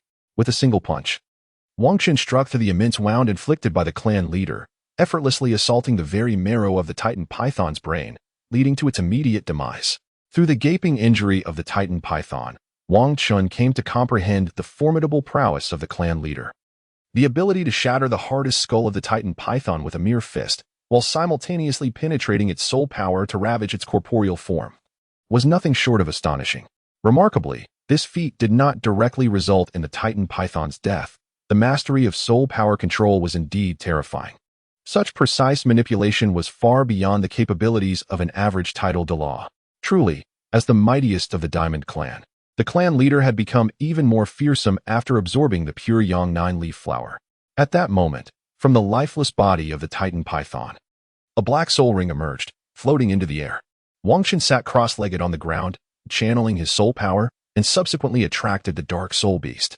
With a thunderous boom, the soul ring of the Titan python, aged over 50,000 years, descended upon Wang Qin, inundating him with an overwhelming surge of soul energy. This energy far surpassed that of the 10,000-year soul ring he had previously absorbed. Naturally, given that it was a soul ring of 50,000 years.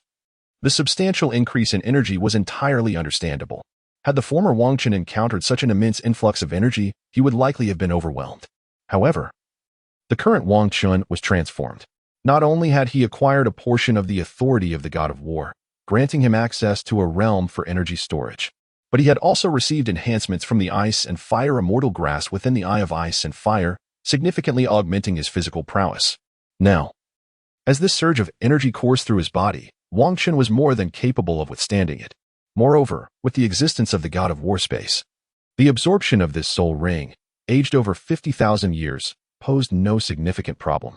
The god of war space voraciously devoured the energy, filtering it before redirecting it back into Wang Qin's body. Consequently, the once tumultuous energy was now calmed, facilitating a simpler absorption process for Wang Qin. All that remained was the passage of time for gradual enhancement, and he would successfully assimilate the Titan Python soul ring. The tempered energy flowed gently throughout his body, incrementally fortifying Wang Qin, whose physique had already undergone countless augmentations. As time meandered on, Wang Qin continued to absorb for 3 hours. The energy emanating from the 50,000-year black soul ring diminished steadily, while Wang Qin's aura grew increasingly potent. It appeared that he was nearing completion in his absorption. After another 10 minutes elapsed, the black soul ring hovering above Wang Qin ceased to emanate energy and vanished entirely. This signified that Wang Qin had successfully absorbed the soul ring, aged over 50,000 years. Wang Qin has once again shattered the records of the King Kong family.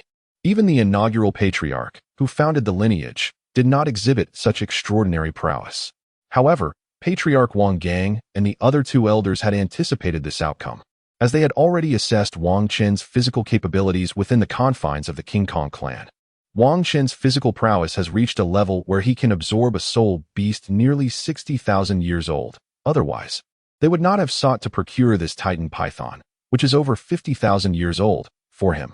Soon, Wang Qin concluded his absorption and rose from the ground, keenly attuning himself to the transformations within, the manifestation of his martial spirit.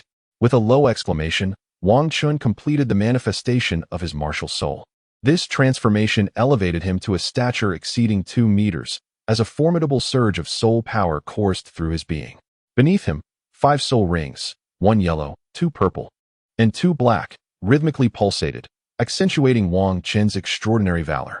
Upon careful introspection, he realized that his physical prowess had once again ascended, rendering him comparable to the average soul sage. Furthermore, although this advancement involved an extraordinary absorption process, slightly diminished by the filtering of the god of war space, remnants of divine herb potency lingered within him. Enhanced by the vitality of the soul rings, this latent power was reawakened, further augmenting Wang Qin's capabilities. He now stood as a pinnacle soul king at level 53, distinguished not merely by his soul power but by his exceptional physical attributes. His actual combat prowess now rivaled that of typical soul sages who had utilized their martial soul's true forms. One could assert that he had experienced a monumental enhancement. With his current strength, it is conceivable that he could singularly vanquish the teams from various Soul Master Academies in the forthcoming Continental Tournament. Wang Qin released his martial soul attachment and approached the clan leader and the elders. Earlier, while he absorbed the soul ring, the clan leader and the 2 elders had surrounded him as guardians, ensuring that no unforeseen circumstances would disrupt his absorption. Once Wang Qin completed the process, they returned from their watchful positions. Clan leader, I have finished the absorption. I am grateful for your assistance, as well as that of the 2 elders. He continued. Enough of this. Let us rest here for the night. Tomorrow, we shall venture deeper in search of soul rings. The soul beasts inhabiting this area were predominantly of 50,000 years or younger, yet Wang Qin sought those of this specific age, prompting their expedition here. After all, the 2nd and 3rd elders required soul rings of at least 80,000 years, making it nearly impossible to find suitable soul beasts in this locale. They would have to journey further in pursuit of more formidable creatures. In a clearing, Wang Qin and his companions set up camp. In the center, a campfire blazed. roasting the meat of the Titan giant python they had slain earlier that day. This would serve as their dinner, although for Wang Gang and the others, going a few days without food posed little concern. Nevertheless, the opportunity to indulge their appetites was indeed welcome. Moreover, the flesh of this Titan giant python, aged over 50,000 years, was considered a remarkable tonic. Even those lower-ranked soul masters consuming this meat could enhance their physical constitution and slightly accelerate their cultivation speed. Wang Chen's storage soul guide was filled with a considerable quantity of Titan python meat, which he intended to share with his 3 underlings upon his return. After all, while they may have sampled snake meat before, they certainly had never experienced the exquisite taste of meat from a Titan python that had lived for over 50,000 years. It would be a delightful novelty for them, and given the ample space in his storage soul guide, it would be a waste not to utilize it. Conversely, the clan leader and elders had opted not to store any of the Titan python meat at their level of experience. They had undoubtedly savored countless delicacies and thus did not share Wang Chen's enthusiasm.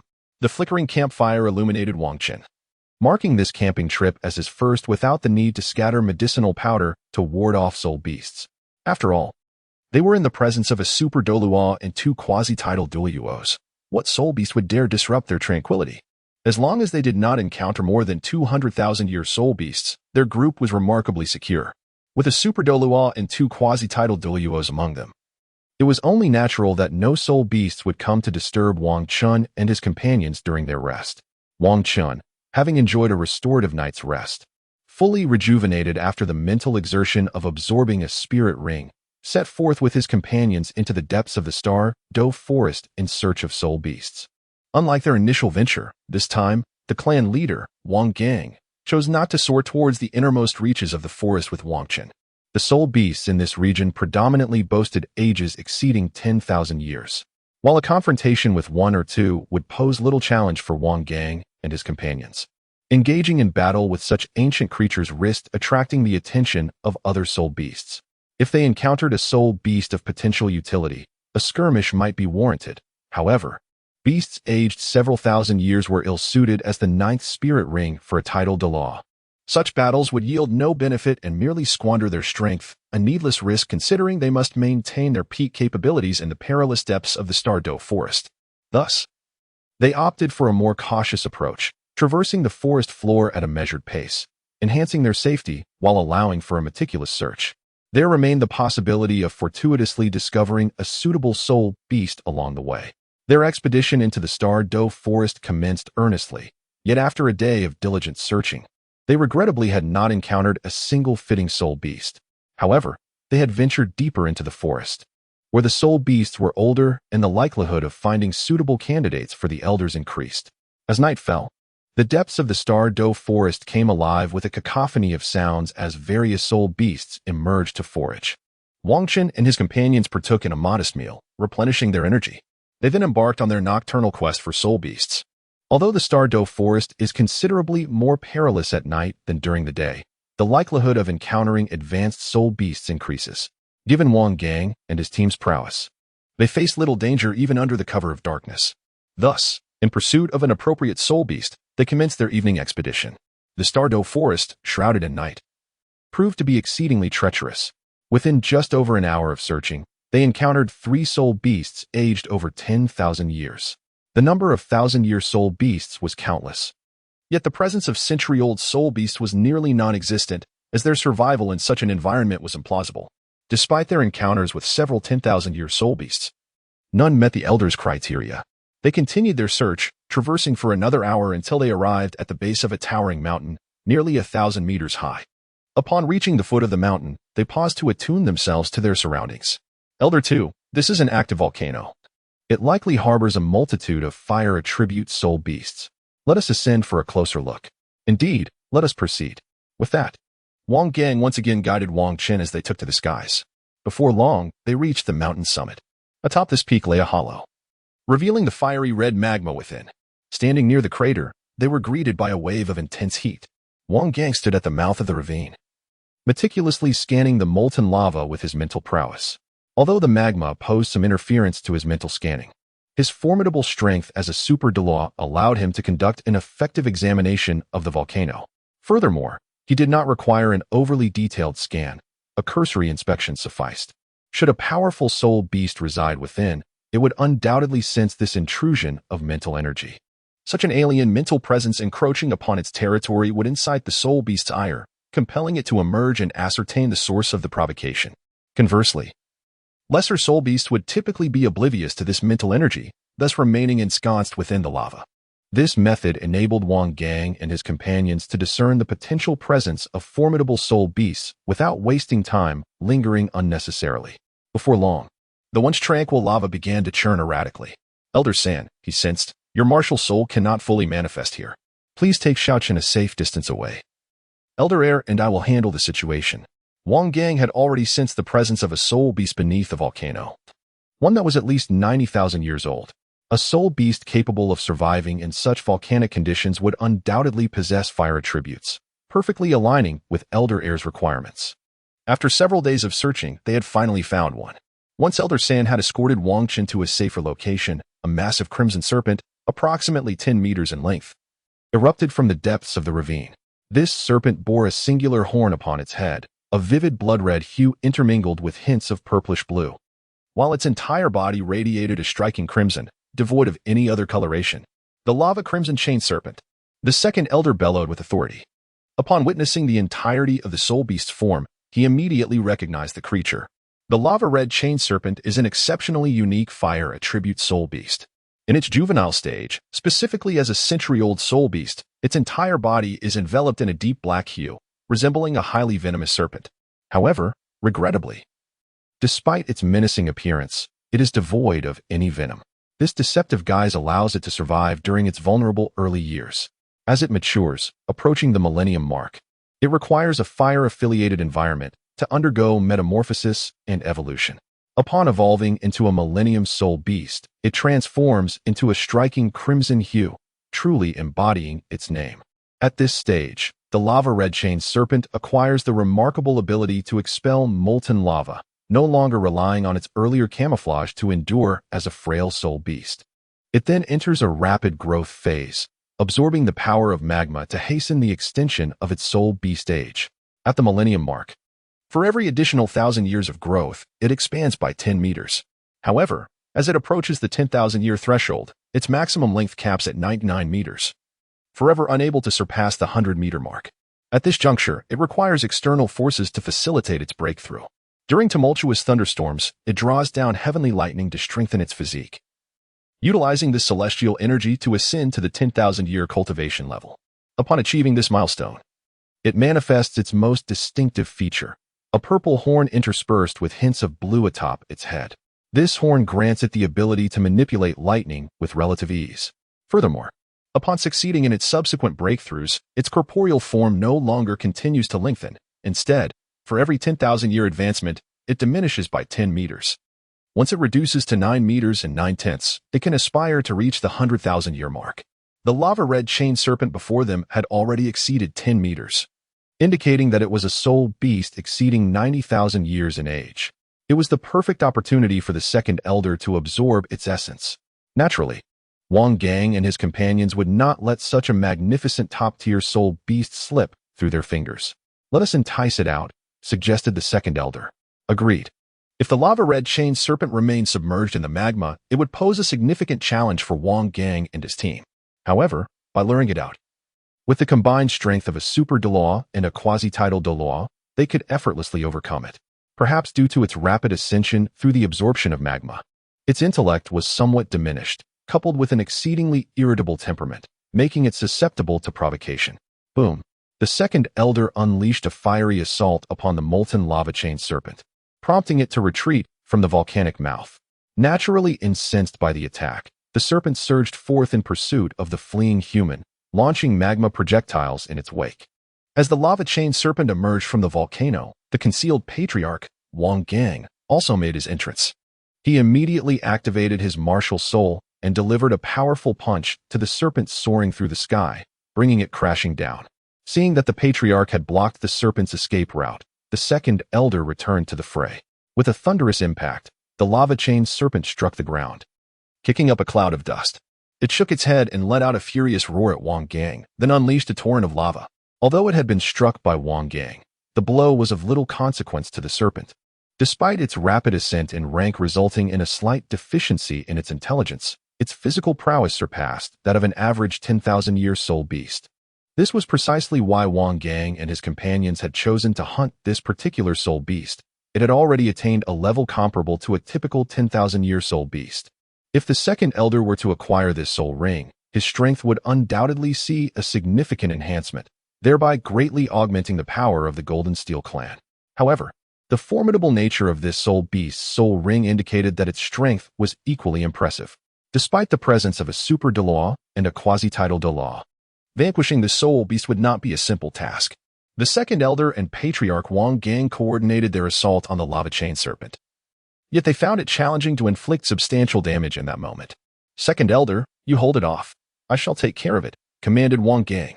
Understood, patriarch, replied the second elder, grasping Wang Gang's intent. He utilized the advantages of his martial soul to disrupt the lava chain serpent's movements, buying precious time for the patriarch's assault. Thus, the second elder managed to restrain the serpent for over 10 seconds, preventing its escape. In this interval, Wang Gang's soul skill was fully charged. Ninth soul skill, Golden Steel Heaven-Shattering Strike. With a resounding explosion, the ground erupted as Wang Gang propelled himself forward with the force of the shockwave, striking the serpent squarely on the head. The lava chain serpent was sent crashing into the earth with a tremendous impact, reverberating through the surroundings once more. Beneath Wang Gang's feet, 9 soul rings pulsated rhythmically before descending to the ground. Observing the 9th soul ring, which shimmered with a blend of black and a hint of crimson, one could surmise that it originated from a soul beast nearing the age of 100,000 years. The formidable power of this soul skill was, therefore, readily imaginable. Wang Gang's 9th soul skill is aptly named the Vajra opening technique.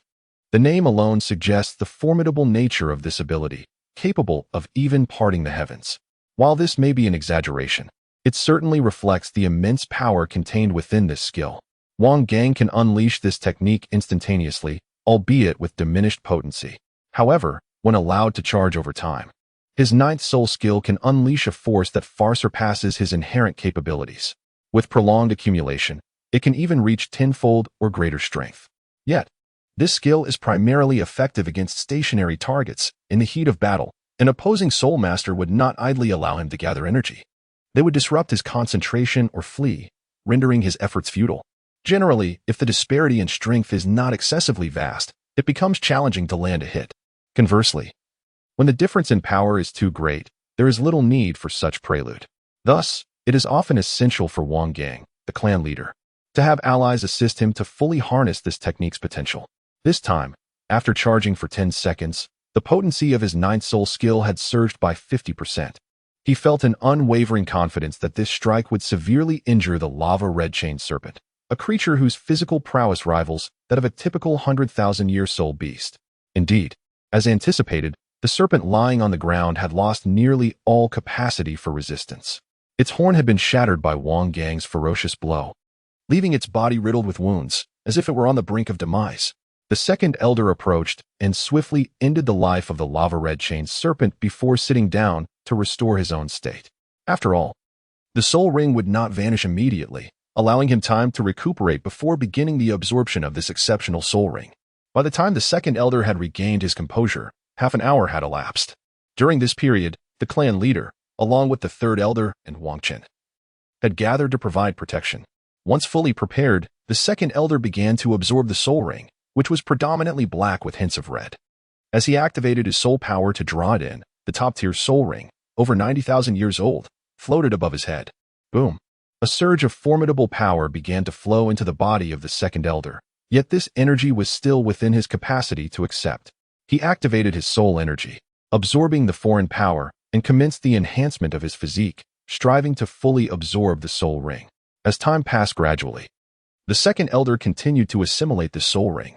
Observing his demeanor, it was evident that he had surpassed the most perilous stage of the process. He merely needed to complete the absorption of this energy to successfully integrate the 90,000-year soul ring, thereby attaining the esteemed title of a titled Douluo. A day elapsed, and as night descended, the second elder finally completed the absorption of this extraordinary 90,000-year soul ring. The lava-red chain serpent truly deserved its reputation as a being comparable to a 100,000-year elite soul beast, even with the soul bone and such exceptional physical prowess. The second elder required nearly an entire day to absorb this soul ring.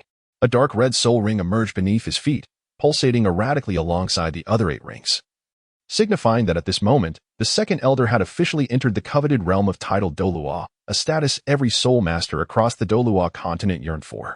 In that instant, the aura surrounding the second elder underwent a dramatic transformation. With the rhythmic pulsation of the 9 soul rings, a powerful pressure of soul energy manifested in the vicinity. Second elder, be mindful of controlling the pressure of your soul energy, cautioned clan leader Wang Gang, who materialized before Wang Chun to shield him from the overwhelming force emanating from the second elder, offering a timely reminder. Indeed, the second elder responded, regaining his composure and retracting the oppressive force of his soul energy. Thank you, clan leader. Now that you have successfully absorbed the soul ring and transcended to titled Douluo, we now only await the soul ring of the third elder to complete our objective. Let us take a moment to rest, restore our strength, and then proceed to assist the third elder in his quest for a soul ring. After concluding their conversation, Wang Qin and his companions decided to rest. Given that a fierce battle had recently occurred in this vicinity, ordinary soul beasts would not dare to approach. Thus, they resolved to spend the night here and set off the following day. The next day, Wang Qin resumed his quest to locate a soul beast for the third elder. This search was primarily aimed at finding a highly compatible plant-type soul beast of considerable age. According to the family's theoretical research, plant-type martial souls are capable of absorbing animal-type soul beasts. However, under equivalent conditions, the compatibility for absorbing plant-type soul beasts is significantly higher than that for animal-type soul beasts. In other words, a soul master with a plant-type martial soul would derive greater benefits from absorbing a plant-type soul beast of the same age compared to an animal-type soul beast of equal age. Hence, when circumstances permit, plant-type soul masters prefer to absorb plant-type soul beasts. Only in desperation, when suitable plant-type soul beasts cannot be found, would they resort to absorbing animal-type soul beasts. On this expedition, Wang Gang and his team were undoubtedly intent on finding a suitable plant-type soul beast for the third elder. However, locating plant-type soul beasts is considerably more challenging than finding animal-type soul beasts. Typically, they remain stationary, and unless they transform into human form after 10,000 years, their territories tend to be quite limited. Without prior knowledge of their habitats, encountering such plant-type soul beasts can prove to be quite elusive. Nevertheless, they were mentally prepared for the journey, intending to search diligently. If they ultimately could not find a suitably aged plant-type soul beast, they would reluctantly consider an animal-type soul beast that was sufficiently aged and possessed compatible attributes. After 3 days of searching, alas, they had yet to discover a suitable plant-type soul beast. During their quest, the oldest plant-type soul beast they encountered was a bamboo soul beast exceeding 50,000 years in age. Unfortunately, not only was it unsuitable in terms of age, but its compatibility was also rather low. Wang Gang and his companions naturally refrained from provoking the spirit beast. Nevertheless, they duly recorded the location of this spirit beast. Should any members of their clan require such a creature in the future, thus providing a commendable option. After all, plant-type spirit beasts typically do not stray from their territories and remain relatively inactive. In contrast, the Star Luo Forest is home to a significantly greater number of animal-type spirit beasts compared to their plant counterparts. Not only does their quantity exceed that of plant-type spirit beasts, but their quality is also markedly superior. During the past 3 days, the strongest plant-type spirit beast they encountered was merely one exceeding 50,000 years in age. In stark contrast, they encountered 3 animal-type spirit beasts older than 70,000 years, with even more surpassing 50,000 years. The Star Luo Forest truly deserves its reputation as a paradise for spirit beasts, as it indeed hosts a considerable population of these creatures. However, compared to the past, the number of spirit beasts has diminished significantly due to the unrestricted hunting by human spirit masters. Over the past 3 days, Wang Gang and his companions have scoured numerous locations, yet their efforts have yielded little success. As nightfall approaches, they decide to pause and rest, intending to resume their search the following day. Chief, one of them speaks up, we have been searching for 10 days. If we still cannot find a suitable plant-type soul beast, I shall opt for an animal-type soul beast instead. After all, we have been out for several days. It is impractical to continue searching indefinitely. That sounds reasonable, the chief replies. The clan leader, Wang Gang concurred with the choice of the third elder, as they, being the formidable forces of the King Kong family, could not remain away from their clan for prolonged periods.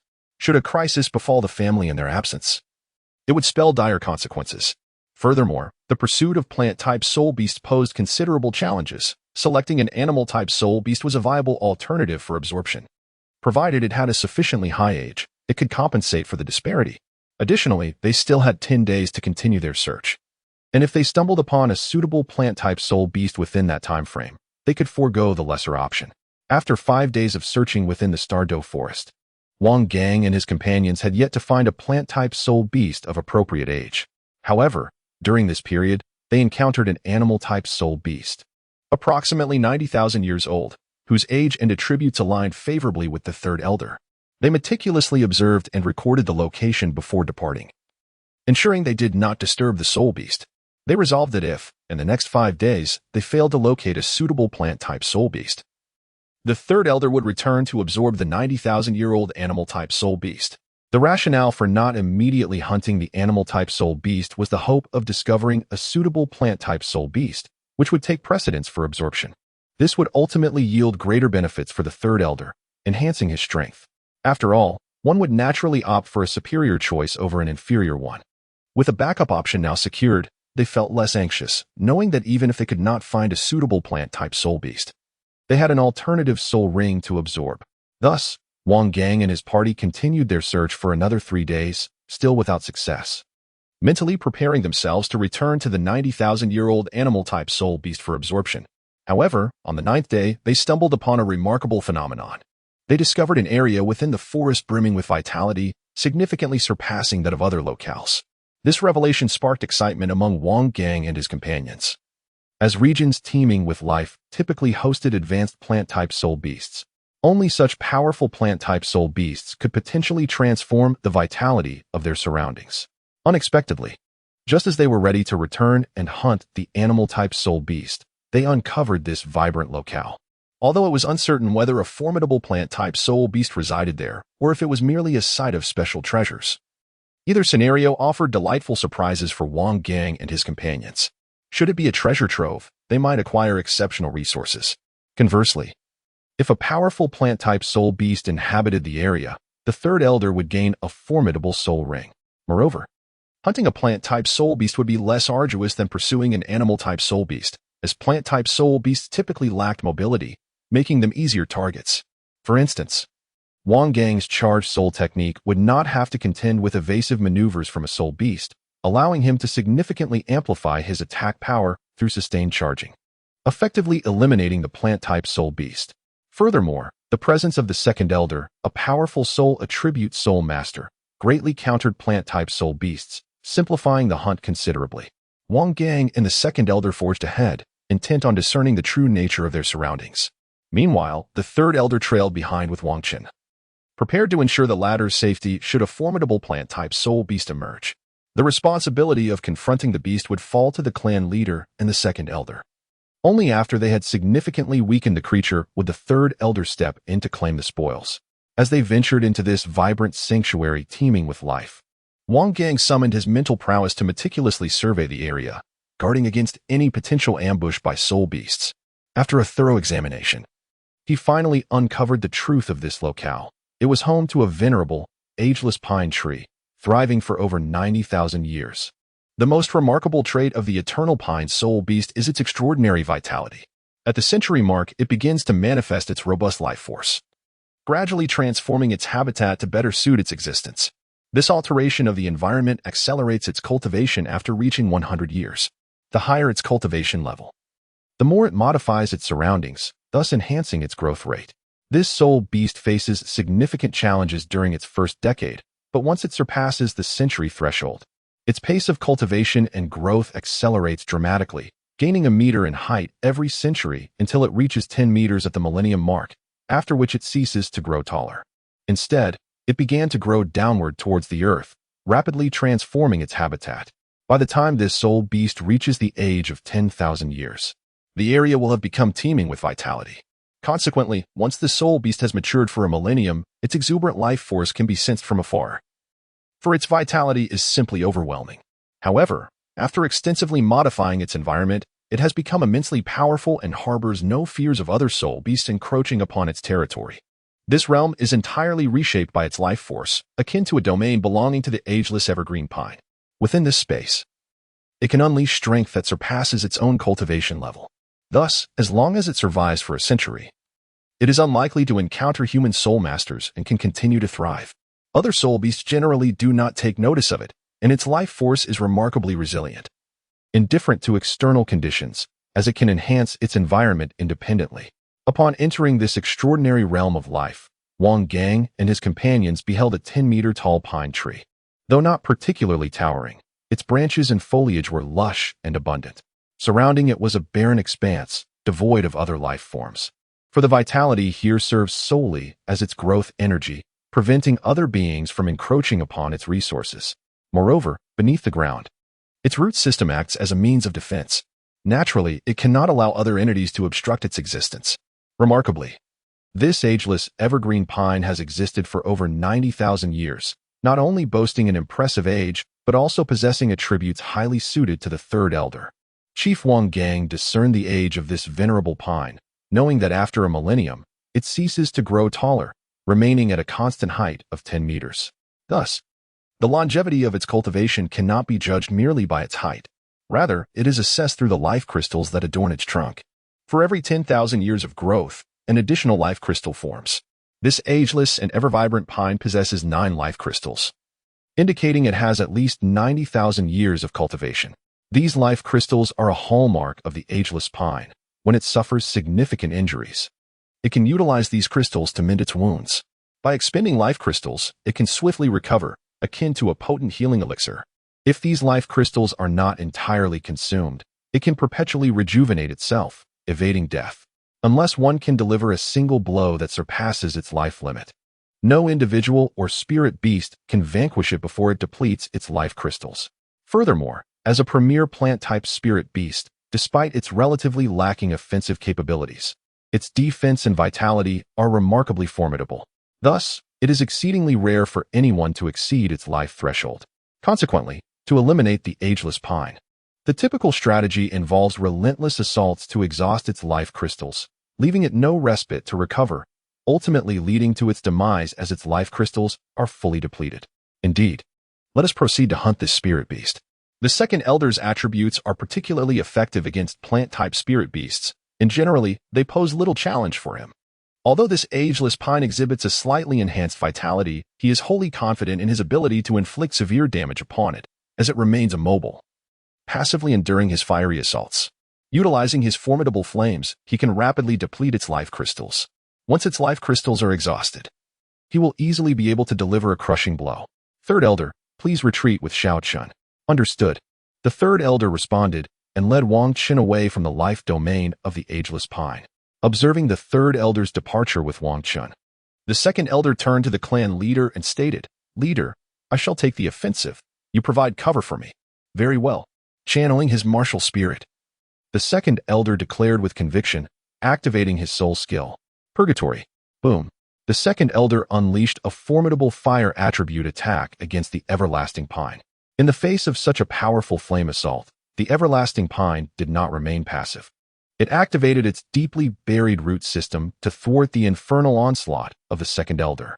However, flames are inherently detrimental to plant life, and the root system of the everlasting pine could only withstand the relentless assault for a few fleeting moments before being engulfed by the purgatorial flames. Yet, endowed with immense vitality and 9 life crystals, the everlasting pine could not be vanquished by a single strike. Drawing upon the energy contained within its life crystals, it swiftly rejuvenated its roots to continue resisting the second elder's fiery barrage. Moreover, it directed its roots to launch an offensive against the second elder, striving to disrupt his overwhelming fire attack. Nonetheless, the presence of the super Douluo Wang Gang beside the second elder ensured that the everlasting pine's efforts would not come to fruition. He promptly severed the everlasting pine's roots, preventing any interference with the second elder's assault, thus allowing him to unleash his full power without reservation. Consequently, the battlefield fell into a stalemate. The everlasting pine, lacking a potent offensive capability, found itself unable to circumvent Wang Gang's obstruction and thwart the second elder's onslaught. Although the second elder's fiery attack posed a significant threat to the everlasting pine, it could not swiftly deliver a crippling blow to such a resilient entity adorned with 9 life crystals. Instead, he was compelled to persistently unleash flames to erode its strength, waiting for the moment when it would be sufficiently weakened to strike decisively. It must be noted that the ferocity of the second elder's assault was truly formidable. Even Wang Qian, having distanced himself from the conflict, could feel the elevated temperatures outside. This was a stark contrast to the everlasting pine, which bore the brunt of the inferno at the epicenter of the attack. As time inexorably flowed, the second elder continued his relentless offensive for nearly 9 hours, ultimately depleting the life crystals of the everlasting pine to the brink. This underscores the profound effectiveness of the second elder's fire-based assault against the everlasting pine. Otherwise, it would not have been feasible to exhaust its life crystals within such a brief span. Not even a super Douluo like Wang Gang could achieve such a feat. This exemplifies the principle of elemental counteraction within the realm of spirit masters, where the mastery of one's spirit can enable feats beyond the reach of even the most advanced practitioners. Now that the life crystals of the everlasting pine have been entirely expended, it has lost its most vital means of recovery, rendering its defeat a considerably simpler task. Devoid of the life crystal's aid, the everlasting pine could no longer rapidly restore its roots to fend off the second elder's attacks. The flames surged forth. The second elder unleashed another soul skill, distinct from the previous inferno. While Inferno delivered a comprehensive assault with a broad range and formidable power, the linear attack of the flame projection was superior for the second elder, who aimed to swiftly eliminate the obstacles before the unyielding evergreen song pine. Upon witnessing the elder's onslaught, the clan leader, Wang Gang, discerned his intentions and began preparing to support the elder's retreat after inflicting significant damage upon the evergreen song pine, mindful that any soul beast, when gravely wounded, could retaliate fiercely. In such moments, these creatures become exceedingly perilous, abandoning their own safety to launch all-out assaults. Should one become ensnared within the creature's attack range at this juncture, the consequences could be dire. If their sole objective had been to slay this evergreen song pine soul beast, the second elder would not have needed to risk close combat. A barrage of flames from a distance would suffice. However, their mission was to allow the third elder to absorb the soul ring, necessitating the beast's survival. Yet, striking from afar offered no control over the intensity of the attack, making it impossible to inflict severe wounds without risking the creature's life. Thus, the second elder opted for close-quarters combat, enabling him to regulate the force of his strikes and deliver a decisive blow to the evergreen song pine, paving the way for the third elder to deliver the final blow and claim the soul ring. As the second elder's flame projection incinerated the roots in a direct line, he flapped his fiery wings and surged forward, closing the distance to the evergreen song pine. With a resounding crash, he unleashed his attack, denying the creature any chance to react. The powerful flame struck the trunk of the evergreen song pine, which, having lost its life essence, was incapable of swiftly mending its wounds. Vast sections of the trunk were consumed by the flames. After approximately 9 hours of relentless effort, the second elder and his companions finally inflicted severe damage upon the soul beast. Without pausing after his successful strike, the second elder swiftly retreated. Meanwhile, clan leader Wang Gang fulfilled his role by eliminating the regrown roots of the evergreen song pine, ensuring they did not hinder the second elder's withdrawal. Boom, boom, boom. The ancient and resilient evergreen pine, having suffered a grievous blow from the second elder, finally succumbed to madness. No longer constrained by the fear of expending energy, it unleashed its full might in a frenzy of wrath. An array of roots emerged around it, wildly launching attacks. Though the offensive power of this spirit beast was not particularly formidable, the sheer multitude of attacking roots posed a significant threat. Fortunately, the second elder had already distanced himself from the range of the evergreen pine's potent strikes before it commenced its assault. For Wang Gang and his companions, the rudimentary attacks from the outside were of little consequence. They effortlessly dispatched the encroaching roots. At this juncture, victory was all but assured for Wang Gang and his allies. They merely needed to endure the brief, chaotic counterattack from the evergreen pine, after which it would exhaust its energy and lose its capacity to resist. At that point, the third elder could simply deliver the finishing blow to absorb the spirit ring. Boom, boom, boom. Time gradually slipped away. Several minutes had passed since the evergreen pine was severely wounded and embarked on its frenzied retaliation. Its counteroffensive grew increasingly feeble, indicating its dwindling ability to resist. Nevertheless, Wang Gang and his companions remain vigilant, aware that a spirit beast is most perilous when it finds itself with no escape, fighting desperately for survival. As seasoned soul masters, they would not allow themselves to be complacent. Observing the diminishing strength of the evergreen pine's counterattacks, the second elder seized the opportunity to launch another fiery assault. Boom! The battered evergreen pine, lacking in any substantial capacity to retaliate, was struck by the flames, exacerbating its injuries. Furthermore, the roots that had once proliferated around it were now unable to keep pace with the destruction wrought by Wang Gang and his allies. Consequently, the number of thrashing roots diminished significantly. At this point, Wang Gang and his companions confirmed that the evergreen pine was bereft of any resistance. They summoned the third elder, instructing him to prepare to deliver the final blow. Upon receiving the message, the third elder swiftly arrived at the periphery of the battlefield, while Wang Qin remained concealed outside, awaiting the conclusion of the conflict. Noticing the third elder's arrival, clan leader Wang Gang exchanged a knowing glance with the second elder, and they both launched their attacks in unison. As longtime collaborators, they comprehended each other's intentions without the need for words. A warm gust of wind surged forth. The second elder bellowed, unleashing his assault. A powerful gust of hot wind surged toward the everlasting pine, obliterating all roots in its path, while simultaneously impeding the further growth of the roots. The second elder cleared the obstacles between the everlasting pine and himself, allowing clan leader Wang Gang and the third elder to charge forward. Although the second elder's scorching wind hindered the growth of many roots, a few tenacious roots still emerged, prepared to retaliate against any approaching adversary. At this moment, clan leader Wang Gang also played his part, directly attacking and eliminating the newly sprouted roots near the everlasting pine. This granted the third elder the opportunity to approach with ease and deliver a fatal blow, thus concluding this prolonged battle. Vine Dragon, the third elder, now close to the everlasting pine, unleashed his most formidable single-target soul technique. Boom! The powerful Vine Dragon attack pierced through the everlasting pine. Devoid of its life crystal and having sustained severe injuries, the everlasting pine could no longer resist after the third elder's strike. All its roots collapsed to the ground. Incapable of obstructing Wang Gang and the others any longer, the everlasting pine, now pierced by the Vine Dragon, finally succumbed to its fate. A soul ring of deep black interspersed with red floated from the body of the everlasting pine. Calming the tumultuous soul power, the third elder sat cross-legged on the ground, commencing the absorption of this top-grade plant-type soul ring, which had drained considerable strength from Wang Gang and the others. Witnessing the battle's conclusion, Wang Chun emerged from his hiding place, prepared to guard the third elder during the soul ring absorption. Meanwhile, clan leader Wang Gang and the second elder, having expended significant soul power, prioritized protecting the third elder over restoring their own energy, ensuring that no unforeseen events would disrupt the third elder's absorption of the soul ring. This allowed the third elder to safely assimilate the soul ring, successfully advancing to the rank of title Douluo. As the third elder's soul power surged, the black and red soul ring gravitated toward him, encircling his head and beginning to channel immense energy into him. 8 soul rings materialized beneath his feet, commencing an erratic rhythm of movement. He assisted him in absorbing a certain amount of energy. However, the black soul ring harbored an overwhelming abundance of energy.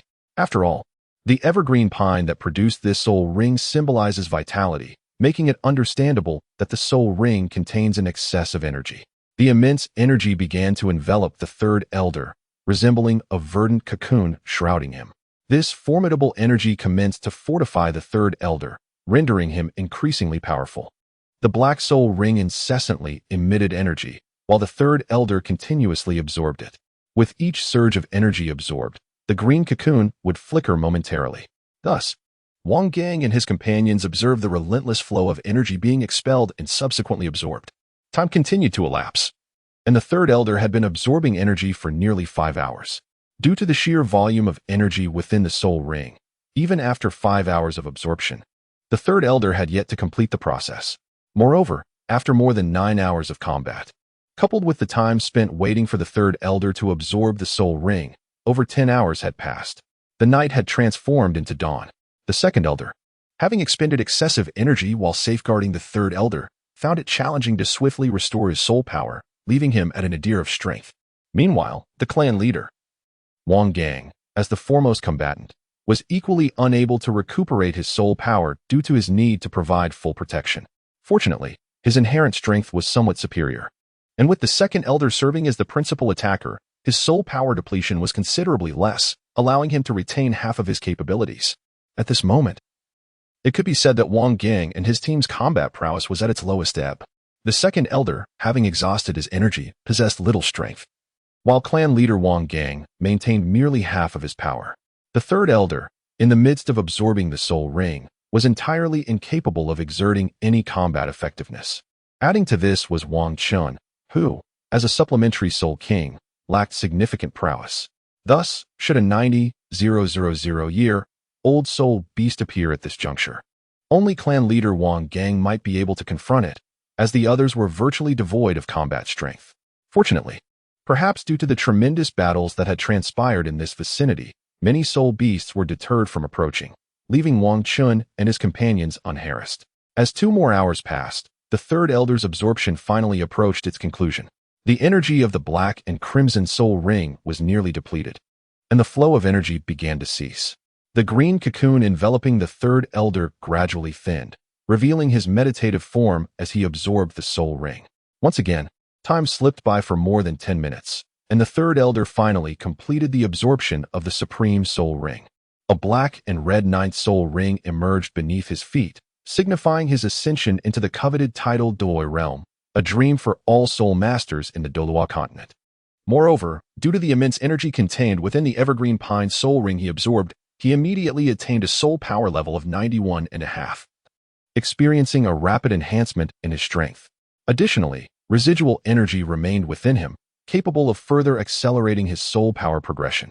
Until he reached level 92, his cultivation speed would undoubtedly be remarkably swift. Furthermore, having absorbed a significant amount of the evergreen pine's life force, he reinforced his physical body, elevating his innate talent to a level sufficient to support cultivation beyond level 97. With a stroke of fortune, he might even break through to levels 98 or 99. It is undeniable that the benefits derived from absorbing a soul ring with high compatibility are substantial.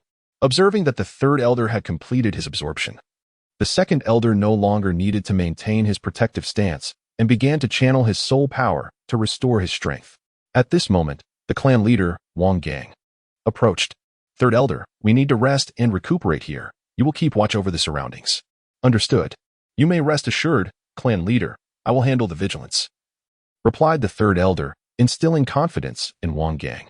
Subsequently, he sat down to begin a simple restoration of his soul power. Although he retained half of his strength and could venture out without recuperation, the second elder had exhausted himself significantly and required time to recover his soul power before leaving the Star Luo forest, as doing otherwise would pose a risk. Thus, given that the second elder needed time to recuperate, they were obliged to remain in that location, allowing the third elder an opportunity to regain some of his own strength. After all, the higher their strength, the safer they would be within the Star Luo forest. Noticing that the clan leader and the second elder had both settled down to restore themselves, the third elder turned to Wang Chun and said, Xiao Chun, I will keep watch over the surroundings to ensure safety. Please prepare a simple meal so that when the clan leader and the others awaken, they can eat and regain some vitality. Understood. Wang Chun responded and began to prepare a meal. He first retrieved some Titan python meat from his storage soul guide, followed by a cast iron pot, intending to concoct a pot of Titan python soup. After briefing Wang Chun, the third elder approached the corpse of the everlasting green pine, eager to inspect it for any soul bones. After all, it had been over 90,000 years since this soul beast had existed, and given its unique vitality, the likelihood of soul bone production was considerably high. While he absorbed the soul ring, the clan leader and others were on guard, leaving no time for inspection. The clan leader had suggested he take a look himself. Thus, he now proceeded to examine it. Upon meticulous inspection, he indeed discovered a peculiar fluctuation of soul power.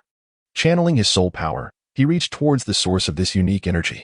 With a swift motion, the third elder's soul power pierced through the carcass of the soul beast, revealing the origin of the extraordinary soul power fluctuation.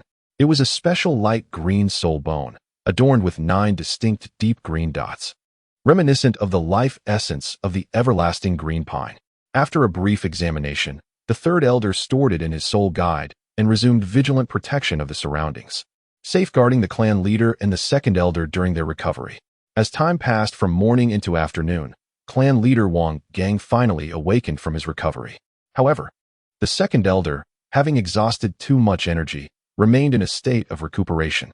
Clan leader, you are fully recovered, the third elder remarked. Indeed, my recovery was not overly taxing, and I am now completely restored. We now await the second elder. I previously conducted an inspection and discovered a special trunk soul bone.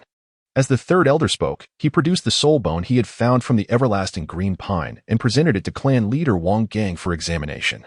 Oh, such fortuitous luck! Clan leader Wang Gang exclaimed with surprise. After all, this was merely a soul beast over 90,000 years old, albeit somewhat exceptional. However, it was not a 100,000-year soul beast, which would not guarantee the shedding of a soul bone. Thus, not only had they acquired a soul bone, but it was also the finest trunk bone. This was why clan leader Wang Gang expressed a momentary surprise. He was, after all, a level 96 super Douluo and the leader of the Diamond Clan, having witnessed grand spectacles. Therefore, the discovery of such a trunk soul bone merely elicited a slight astonishment from him. Wang Gang received the soul bone, briefly examined it, and then handed it back to the third elder. This soul bone should be absorbed by you. After all, you have already absorbed the soul ring, and thus, the effect of absorbing the soul bone will be maximized. Very well.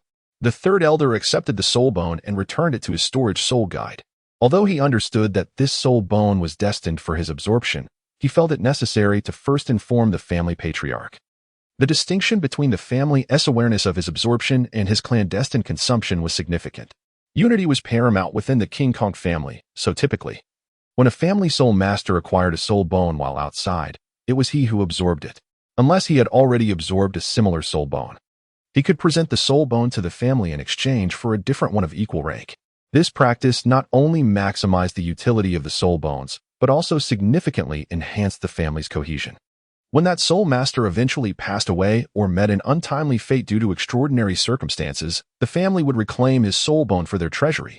Subsequently, when a direct descendant of that soul master achieved a certain level of strength, the family would prioritize bestowing the soul bone upon him.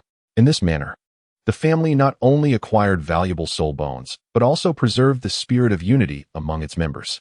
Of course, if the direct descendant had not met the requisite standards, yet a remarkably gifted younger generation member emerged in need of a soul bone, precedence would be given to the talented individual. This was akin to the head soul bone that Wang Chun had initially received, which was bequeathed by the family's ancestors. When the family required it to nurture the extraordinarily gifted Wang Chun, they presented him with that head soul bone. Now, having acquired this torso bone, the third elder was indeed expected to absorb it, for such was the tradition of the King Kong family. However, prior to the absorption, it is imperative to inform the clan leader. This ensures that he is aware of the existence of such a soul bone. Otherwise, there will be no record within the family, making it impossible to retrieve this particular soul bone. It is akin to the situation with Wang Chun, who, upon absorbing a soul ring, was supposed to return it to the family first, hand it over to the clan leader, and then have it returned to him by the clan leader, which is the proper protocol. However, at that time, Wang Chun was accompanied by the Grand Elder, who had the authority to make decisions when necessary. Informing the clan leader upon their return to the family would suffice, which is why he allowed Wang Chun to absorb that soul bone directly. Meanwhile, clan leader Wang Gang and the others were savoring the Titan Python soup prepared by Wang Chun while awaiting the recovery of the second elder. At this moment, clan leader Wang Gang had fully regained his strength, thereby enhancing their safety further. Moreover, the second elder was merely recovering his own power. Unlike the third elder, who was absorbing a soul ring, even if interrupted, he would only sustain minor injuries, without any severe repercussions. Thus, there was no need for the same level of vigilance as was required for the third elder, allowing them to enjoy the soup leisurely while they waited. However, the second elder had expended considerable energy, and after a brief period of recuperation, he continued to use his spiritual energy to protect the third elder. Therefore, his recovery was somewhat gradual. Nevertheless, the second elder was steadily regaining his strength, with his complexion gradually becoming more vibrant. Given sufficient time, his recovery would be relatively uncomplicated. Fortunately, the matters that Wang Gang and the others needed to attend to had been resolved, allowing ample time for the second elder's recuperation. As time passed, the sky transitioned from light to dark. The second elder finally completed his recovery. Upon opening his eyes and rising to his feet, He noticed the clan leader and the third elder returning from their watch. Second elder, have you fully recovered? Indeed, I am now completely restored, and after this intense battle, I sense a slight enhancement in my strength. That is excellent news. Since you have recovered, come over and eat some meat to replenish your energy. Very well. Wang Chen's meat soup simmered gently over the fire. At that moment, the clan leader and the others had merely taken a modest portion to replenish their strength before resuming their vigilance around the area. Now, with the second elder fully restored, the combat prowess of the entire team had reached its zenith, thus alleviating the need for excessive caution. Consequently, clan leader Wang Gang and the others returned from their periphery to invite the second elder to partake in the meal. On this expedition, our objectives had been entirely fulfilled, allowing us to prepare for our return to the clan. Indeed, fortune had smiled upon us, as we had effortlessly discovered most suitable spirit rings for absorption, culminating in our ascension to the rank of title Douluo. This breakthrough was largely attributed to the celestial herbs procured by Shaolin. Without them, our advancement would likely have required several more years, not to mention our physical prowess would have paled in comparison, making it exceedingly difficult to absorb the current formidable spirit ring. Truly, we owe a great debt of gratitude to Shaolin. Haha, there is little more to say. Moreover, the clan has bestowed upon me considerable assistance as well, permitting me to select a spirit bone from within the clan. Although I contributed some celestial herbs, the clan has granted me numerous significant benefits in return. Indeed, mutual aid is the essence of clan life. Well then, let us not linger on such matters any longer. It is time to eat. After our meal, we shall rest well, for tomorrow we depart from the Star Luo forest and return to the clan. Subsequently, Wang Chen began to dine before retreating to his prepared tent for rest. The third elder stood watch while the clan leader and the second elder also returned to their tents to recuperate. After all, during this expedition, the majority of the battles had been resolved by the two of them, thus they deserved to rest well. The third elder, due to the nature of his martial spirit, had not engaged in combat during the acquisition of spirit rings, maintaining his combat readiness, which is why he took the night watch. The night passed peacefully, devoid of any unforeseen incidents. Perhaps it was due to the fact that this territory was inherently that of a powerful soul beast, with few formidable soul beasts lurking nearby. Furthermore, a fierce battle had recently transpired, scaring away the other soul beasts. Thus, no soul beasts approached during the night, and clan leader Wang Gang and his companions enjoyed a restful slumber. The following morning dawned. Wang Chen and his companions had a light meal before departing from their location, making their way toward the outskirts of the Star Luo forest, preparing to return to the Jingang clan. After a day of arduous travel, they finally emerged from the depths of the Star Luo forest, nearing the periphery. As dusk fell, they decided to rest briefly, planning to continue their journey the following morning. Although they could have pressed on without significant danger due to their prowess, all tasks had been accomplished, allowing them the luxury of taking their time. They hastily set up a campsite, ignited a bonfire, and brewed a soup from the flesh of a titan python, enjoying a simple night of rest. The next morning, they resumed their journey. Approaching the outskirts, they were not far from the town they had departed from, and the need for caution was greatly reduced compared to their time deep within the forest. Guided by the clan leader, Wang Gang, they soared through the skies, the speed of a tidal Douluo allowing them to reach the town in just a few short hours. Upon arrival, the clan leader took them to the Yulai Inn to rest and prepare for a midday meal before returning to the clan. Their carriage, which had been waiting for them, facilitated their journey back. It had been 2 days since Wang Chun and his companions left Star Luo town. After 2 days of travel, they finally reached the Jingang clan. Shaolin, come with us to the inner courtyard first. Once we make the necessary arrangements, we will take you to select the soul bone. Oh, are we going now? Indeed, it would be wise to choose and absorb it early to enhance your strength. All right. Thus, Wang Chun followed clan leader Wang Gang to the familiar small courtyard. The fourth elder was on duty there, although it was typically the third elder's responsibility. The third elder had departed to hunt for soul rings, leaving the fourth elder to oversee the small courtyard.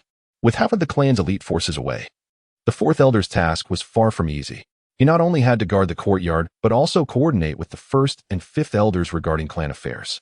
Previously, such matters could have been resolved by others, but now 2 elders had advanced to the quasi-tidal Douluo level due to Wang Chen's celestial herbs, necessitating the acquisition of soul rings. The 9th soul ring for a quasi-tidal Douluo required higher-aged soul beasts, and acquiring 2 such rings would be time-consuming. The longer the clan leader was away, the more accumulated decisions awaited them.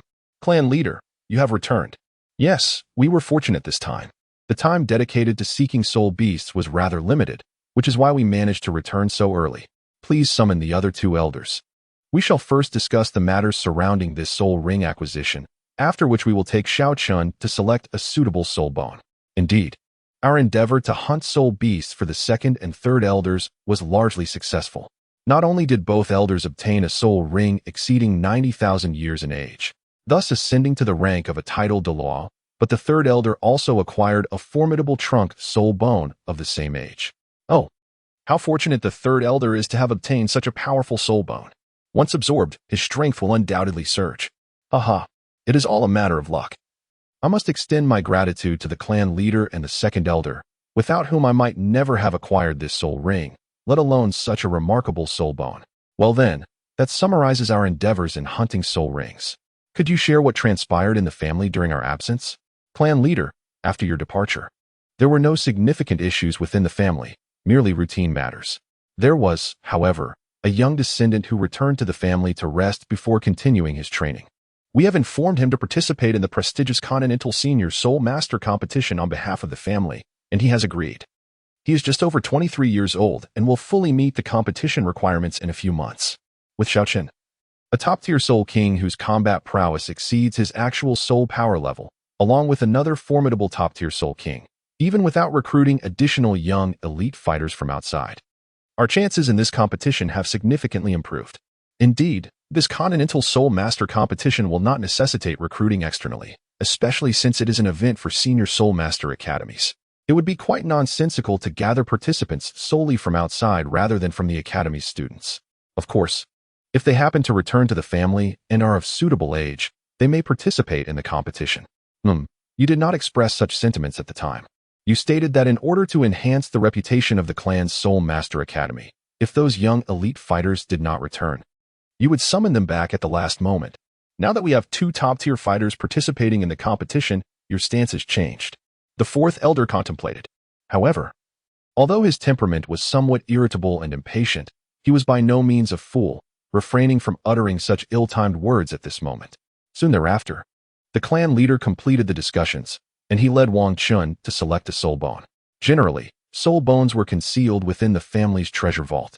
Moreover, to utilize a soul bone, consent from both the clan's elders and the leader was requisite for selection.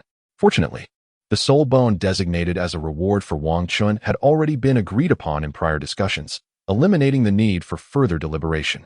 However, entering the treasure vault necessitated the presence of the clan leader and at least one elder, otherwise, access would be denied.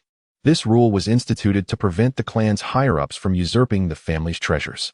Typically, the senior members of a clan were not of such disposition, yet adherence to the rules remained imperative. This regulation had existed since the establishment of the Diamond Clan, having endured through the years and still serving its purpose. This occasion marked Wang Chun's inaugural entry into the family's treasure vault. Previously, when he received a head soul bone as a reward, it had been directly bestowed by the clan, leaving him unaware of the vault's existence. Had it not been for his considerable merits, he would not have qualified for entry into this sanctum. The vault's entrance was unlocked through the combined efforts of the clan leader and the Grand Elder, utilizing their soul power and two keys.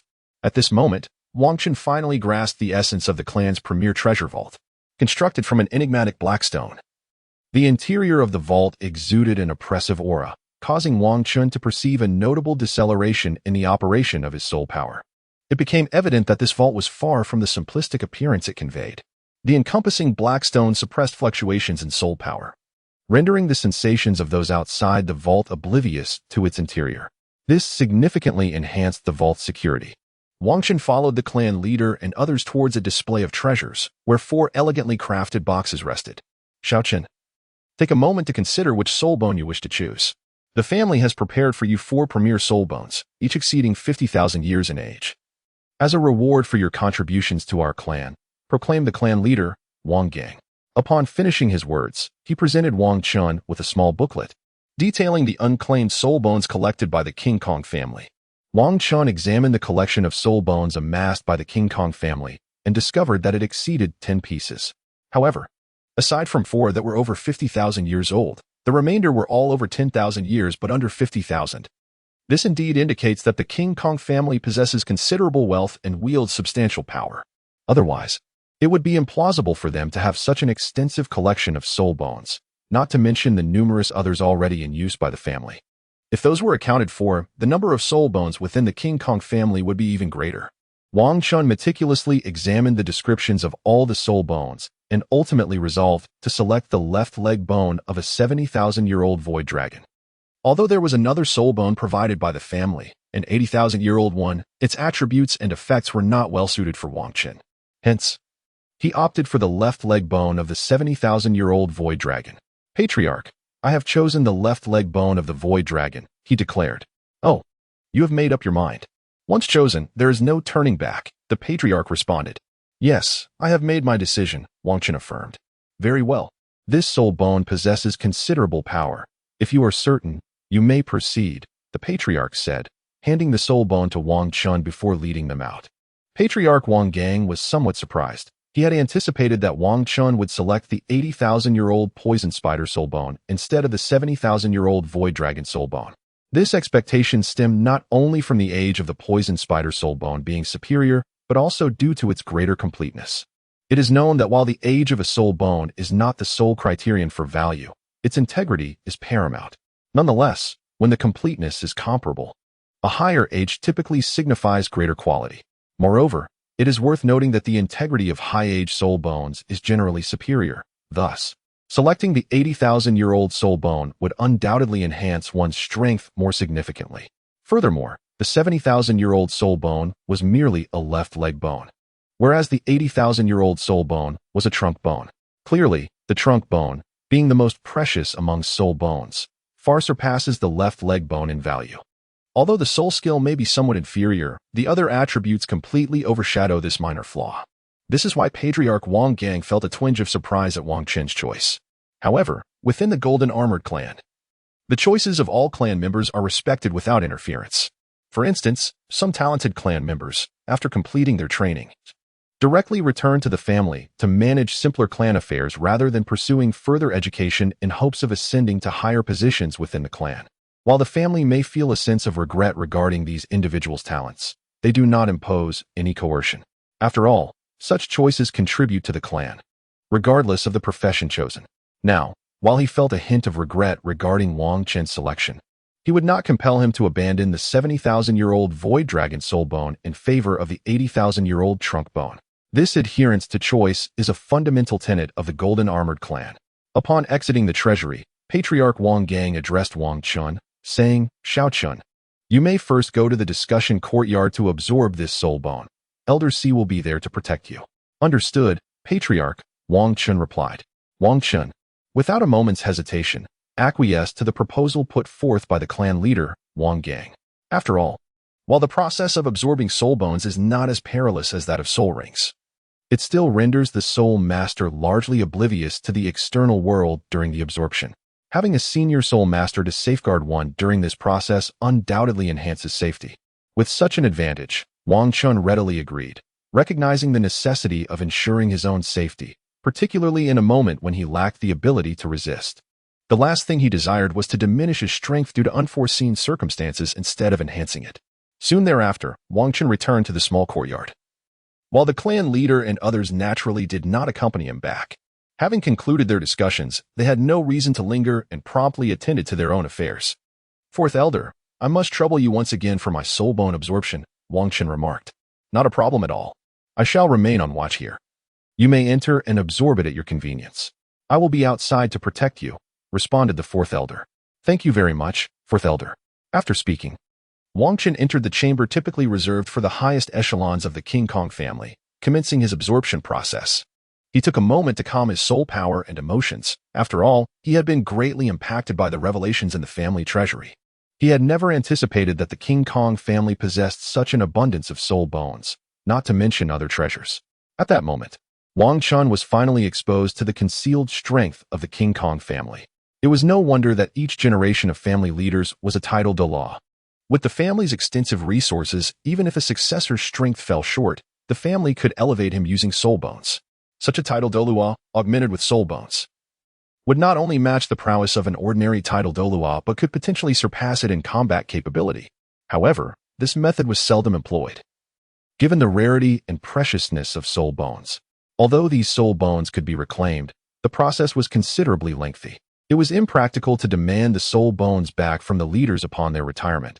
They could only be retrieved after their natural demise. Consequently, the availability of soul bones could not facilitate every generation of leaders in achieving breakthroughs. Thus, this method was reserved for situations where the family required a successor. Yet the current leader had not managed to ascend to title Douluo. Typically, other elders lacked the privilege to opt for soul bone breakthroughs to title Douluo, unless the family faced a monumental crisis necessitating such power for survival. In such dire circumstances, the priority would shift to resolving the crisis before addressing soul bone inheritance. After all, if the family were to be annihilated, discussions of soul bone inheritance would be moot. Therefore, most elders obtained their soul bones through hunting soul rings externally or were remarkably gifted, receiving soul bones as rewards from the family at lower levels of strength. Wang Chen's case was exceptional. Due to his innate full soul power and extraordinary talent, the family rewarded him with a head soul bone to foster his growth. Typically, such rewards were not granted. Wang Chen's recent soul bone reward was a testament to his significant contributions to the King Kong family, having directly provided several celestial herbs that enabled the elders to either break through to title Douluo or hasten their breakthroughs considerably. This enhanced the family's power immensely, thus justifying the reward of such a formidable top-tier soul bone to him. Moreover, he was permitted to enter the treasury to make his own selection, rather than being given a soul bone outright as previously. This signified a profound shift. He was no longer merely regarded as a remarkably talented junior, but was ushered into the family's core. After all, not every family member had access to the treasury, and many were unaware of its existence. Wang Chun calmed his tumultuous thoughts and prepared to absorb this extraordinary soul bone that had existed for over 70,000 years. Since Wang Chun had chosen this particular soul bone, it undoubtedly possessed its unique merits. After all, he had other options in this selection. Wang Chun chose to forsake the ancient 80,000-year-old torso bone, opting instead for the left leg bone that is over 70,000 years old, as he believed this particular soul bone would offer him greater assistance. After all, the general abilities associated with these soul bones are well documented. The soul skill of this left leg bone from the Void Magic Dragon is known as void teleportation. By utilizing his own soul power as coordinates, a soul master can achieve instantaneous movement across these points. Naturally, the farther the distance, the greater the consumption of soul power. According to records, the previous owner of this soul bone was a rank 91 title Douluo from the Kong family, who could teleport up to 5 kilometers at maximum range. However, such an exertion incurs substantial costs, which is not the intended application of this skill. The proper use of this ability lies in combat. By establishing numerous soul power coordinates on the battlefield, one can achieve limitless teleportation during a fight. This method not only conserves energy, but also makes it exceedingly difficult for enemies to track one's movements, allowing one to manipulate opponents with ease.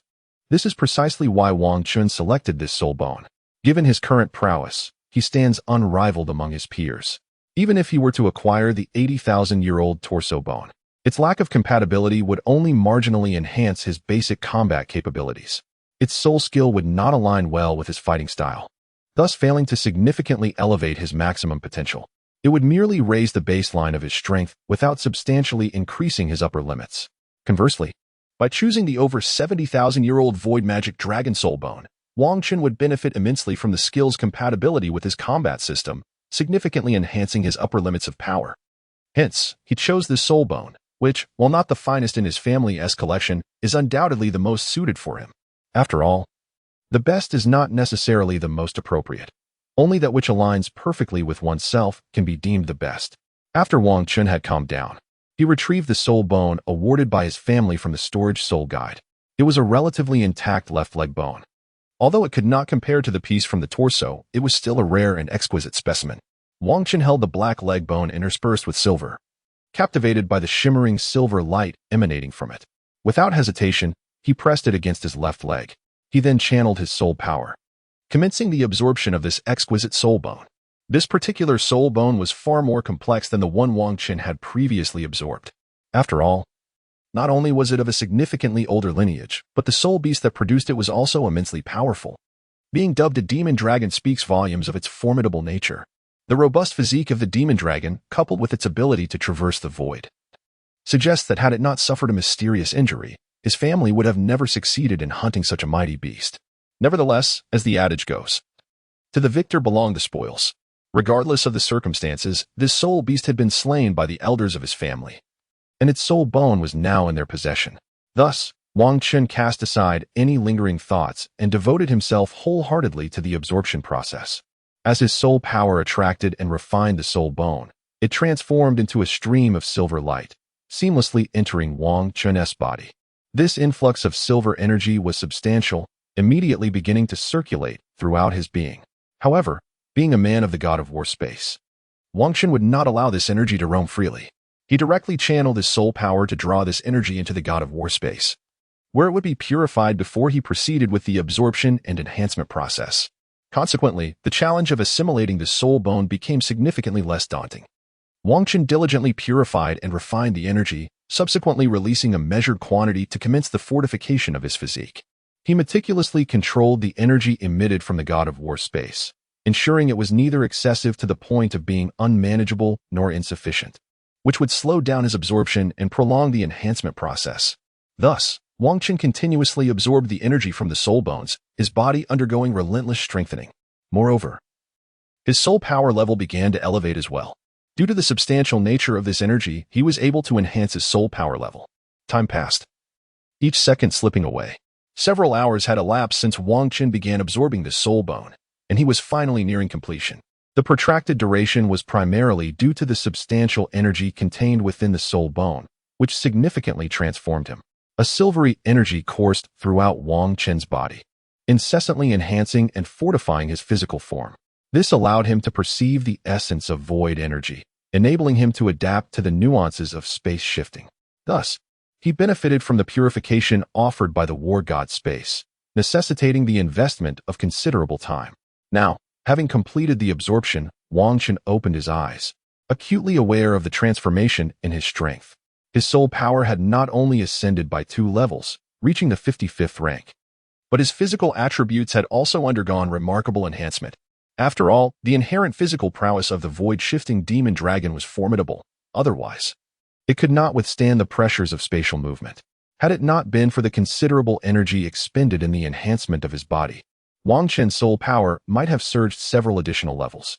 Nevertheless, the advantages of this slight shortfall were evident. Not only had his physical capabilities been greatly amplified, but he could now also sense void energy, granting him the ability to teleport. With this newfound capacity, Wang Chun could envision the extent of his combat prowess. His inherent strength was already formidable, and previously, his speed may not have been sufficient to reach opponents renowned for their swiftness. However, with the advent of void shifting, Wang Chun was liberated from such concerns. Indeed, no matter how swift his adversaries might be, they could never surpass his newfound ability to teleport. Wang Chun has indeed formulated a plan for his future development. From now on, he merely needs to enhance his formidable offensive capabilities, alleviating any concerns regarding his ability to strike. Consequently, he can embark on a path of extreme offensive augmentation.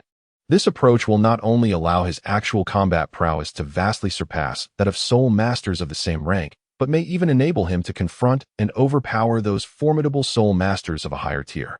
Furthermore, he need not fret about the potential shortcomings that might arise from such an extreme approach, for his deficiencies have already been effectively addressed through the augmentation provided by soul bones. Wang Chun, upon contemplating this, chose this particular soul bone. He rose from the ground and began to manipulate his soul power, dispersing it around him in preparation to attempt the technique of void translocation. Whoosh, whoosh, whoosh. Wang Chun endeavored to initiate his attempts at teleportation within the confines of the discussion room. The endeavor proved remarkably successful, as the energy expenditure for such short-range displacement remained minimal. With his current soul power, he could sustain this simple form of teleportation for an hour without exhausting his reserves. This observation underscores the principle that the shorter the distance of the teleportation, the lesser the energy consumed. It is also evident that Wang Chun's own formidable capabilities greatly surpass those of his peers.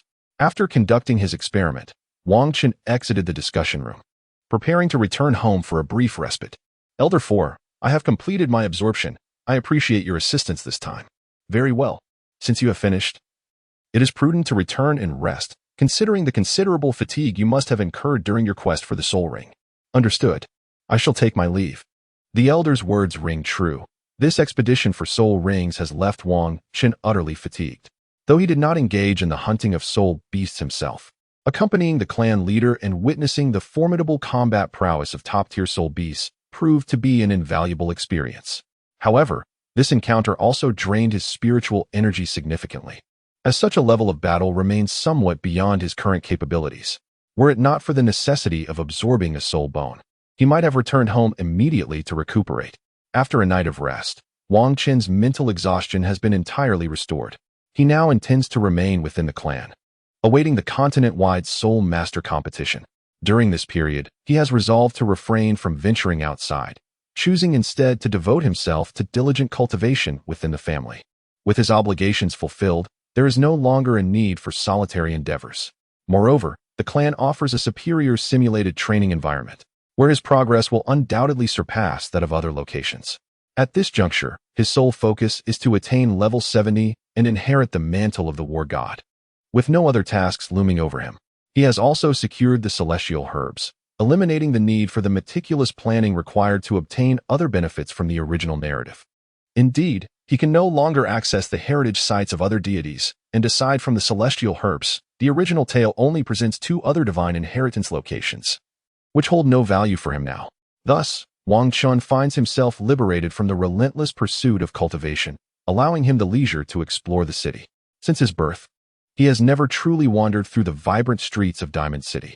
Nevertheless, despite this newfound freedom from rigorous training, he maintains a vision for his development. In this realm, strength reigns supreme, and he will not allow himself to become complacent, lest his powers stagnate. Nonetheless, a modicum of relaxation is now permissible, freeing him from the tension of the past. On the following morning, Wang Qin ventured into Diamond City for a leisurely stroll. This thorough relaxation seemed to elevate his spiritual energy, even enhancing his inner cultivation. Through this transformative experience, he finally comprehended the wisdom of balancing work and rest. One cannot solely rely on relentless effort, for such an approach may ultimately yield limited rewards. Although he grasped this principle in his previous life, understanding it does not equate to actual practice. In pursuit of benefits, he tirelessly cultivated and strategized. Now, having reaped the rewards of his preparations, he can fully embrace relaxation.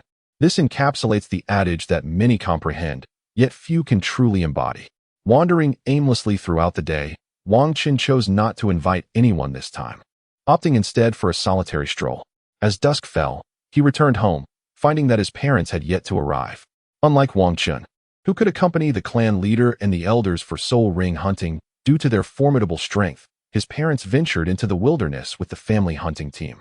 This larger group required collective effort to hunt, and they would not return until all members had acquired their soul rings. Typically, their expeditions spanned 1 to 2 months, although, with favorable fortune, they might return within a month or even sooner. However, such instances were rare, and extraordinary luck was not the norm. Thus, despite setting out later than his parents, Wang Qin returned home before them. After enjoying dinner, Wang Qin did not retire for the night. Instead, he settled in the courtyard, a place where he often practiced, preparing to attempt a breakthrough to the 4th level of his foundational martial arts technique. Achieving this level would significantly enhance his strength, for the cultivation of this technique relies on the concept of gradual accumulation leading to explosive results. The earlier stages offer only modest improvements, enhancing physical attributes and soul power characteristics slightly. However, upon reaching the 3rd level, the enhancements become markedly pronounced, greatly augmenting both physical prowess and soul power characteristics, granting the practitioner extraordinary capabilities. Upon attaining the 4th level, known as the Moonlit Decision, he would be able to absorb the essence of the Imperial Flow, which would substantially bolster his mental acuity while moderately enhancing his physical attributes. This breakthrough would usher in a period of remarkable ascendance in his abilities. Only when his mental prowess surpassed his physical capabilities would he fully experience this rapid enhancement phase, though that moment still lay far ahead. From the outset, this technique has been designed to elevate the practitioner's physical qualities. Although the initial gains may seem modest, they accumulate significantly over time. In general, It would take several years for one's mental strength to surpass physical attributes. Thus, once Wang Chun achieved the 4th level, he would be poised for several years of accelerated growth. After reaching level 50, he had sensed a noticeable deceleration in his cultivation speed. While it appeared that he advanced rapidly to level 55, this was largely due to prior accumulations. Drawing upon the residual energies of celestial herbs and the energy from superior soul rings, he had managed to ascend to level 53. Subsequently, after absorbing a top-grade soul bone over 70,000 years old, he was able to elevate himself to level 55. Without these fortuitous resources, his cultivation pace would undoubtedly have slowed. Now, with the prospect of breaking through to the 4th level of his foundational technique, he was determined to seize the opportunity. The relaxation from his earlier wanderings had elevated his mental acuity, and he had reached the pinnacle of the 3rd level. Sitting cross-legged, he began to circulate his technique in preparation for the breakthrough. Bathed in moonlight, his practice accelerated, and a torrent of soul power surged within him, flowing rapidly through his meridians as he endeavored to reach the 4th level.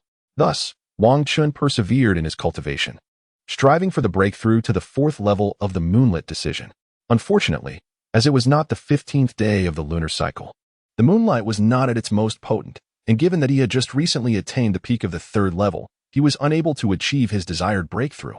Nevertheless, this attempt at advancement brought him considerable benefits. He has already gained experience in breakthroughs. The next attempt will significantly increase his chances of success. Moreover, with only 3 days remaining until the 15th of August, Wang Chun plans to make another attempt on that day. By then, the opportunity for a breakthrough will be even greater. Wang Chun intended to take a well-deserved respite over the next couple of days, aiming to refine his condition to its pinnacle. Upon the arrival of the 15th day of August, he would then endeavor to transcend to the 4th level. Time swiftly elapsed, and today marked the 15th of August. Having dined early, Wang Chun settled himself in a meditative posture upon the ground of his small courtyard, cultivating his focus.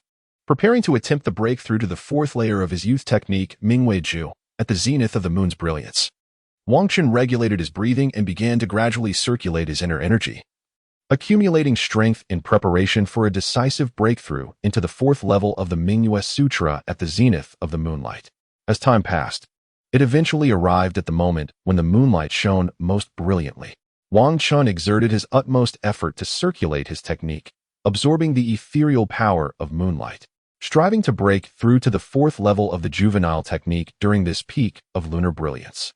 As Wang Chun rapidly executed his method, an increasing amount of imperial liquid descended from the heavens, cascading down to him, whereupon he absorbed it. The pristine moonlight enveloped Wang Chun, while within him, a formidable soul force surged through its meridians at an accelerated pace. With the assistance of the luminous moon, this execution of his technique proved significantly more fluid than his initial attempts.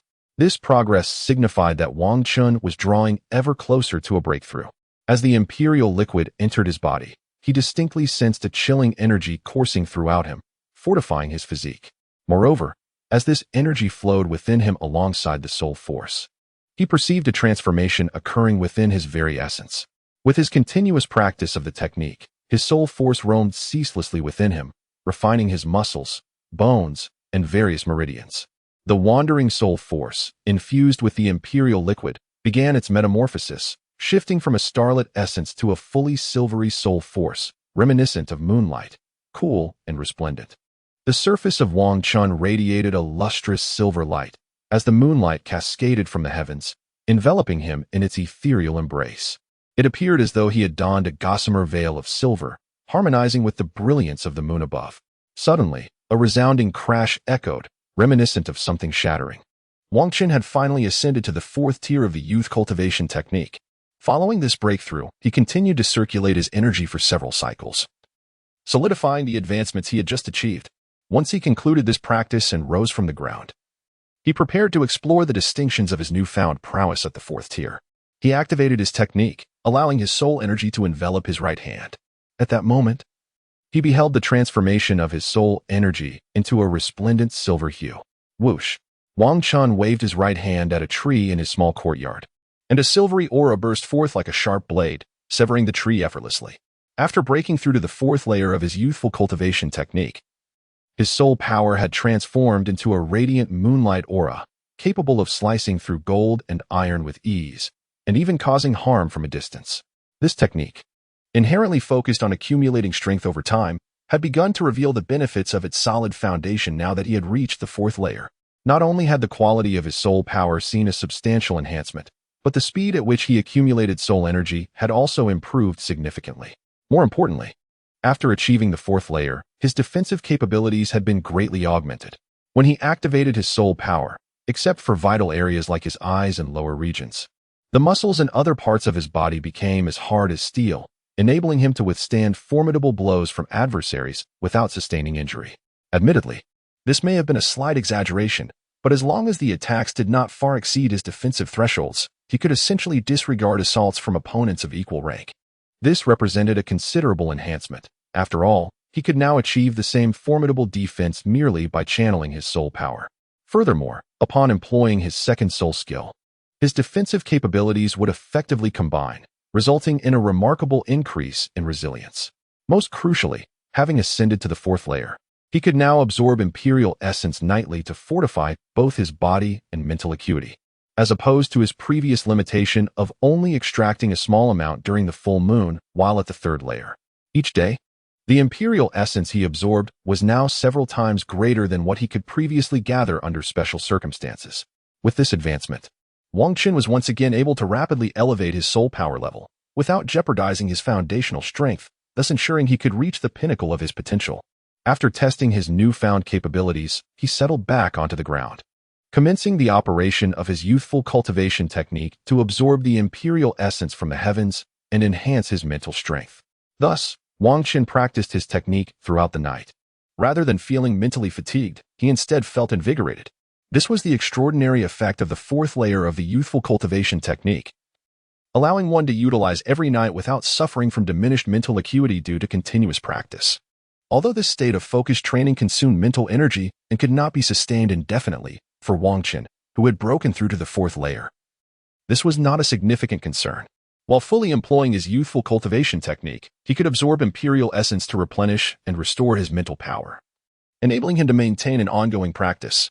Consequently, not only did Wang Qin's speed and efficiency of cultivation surpass that of others, but he also gained an additional evening for training.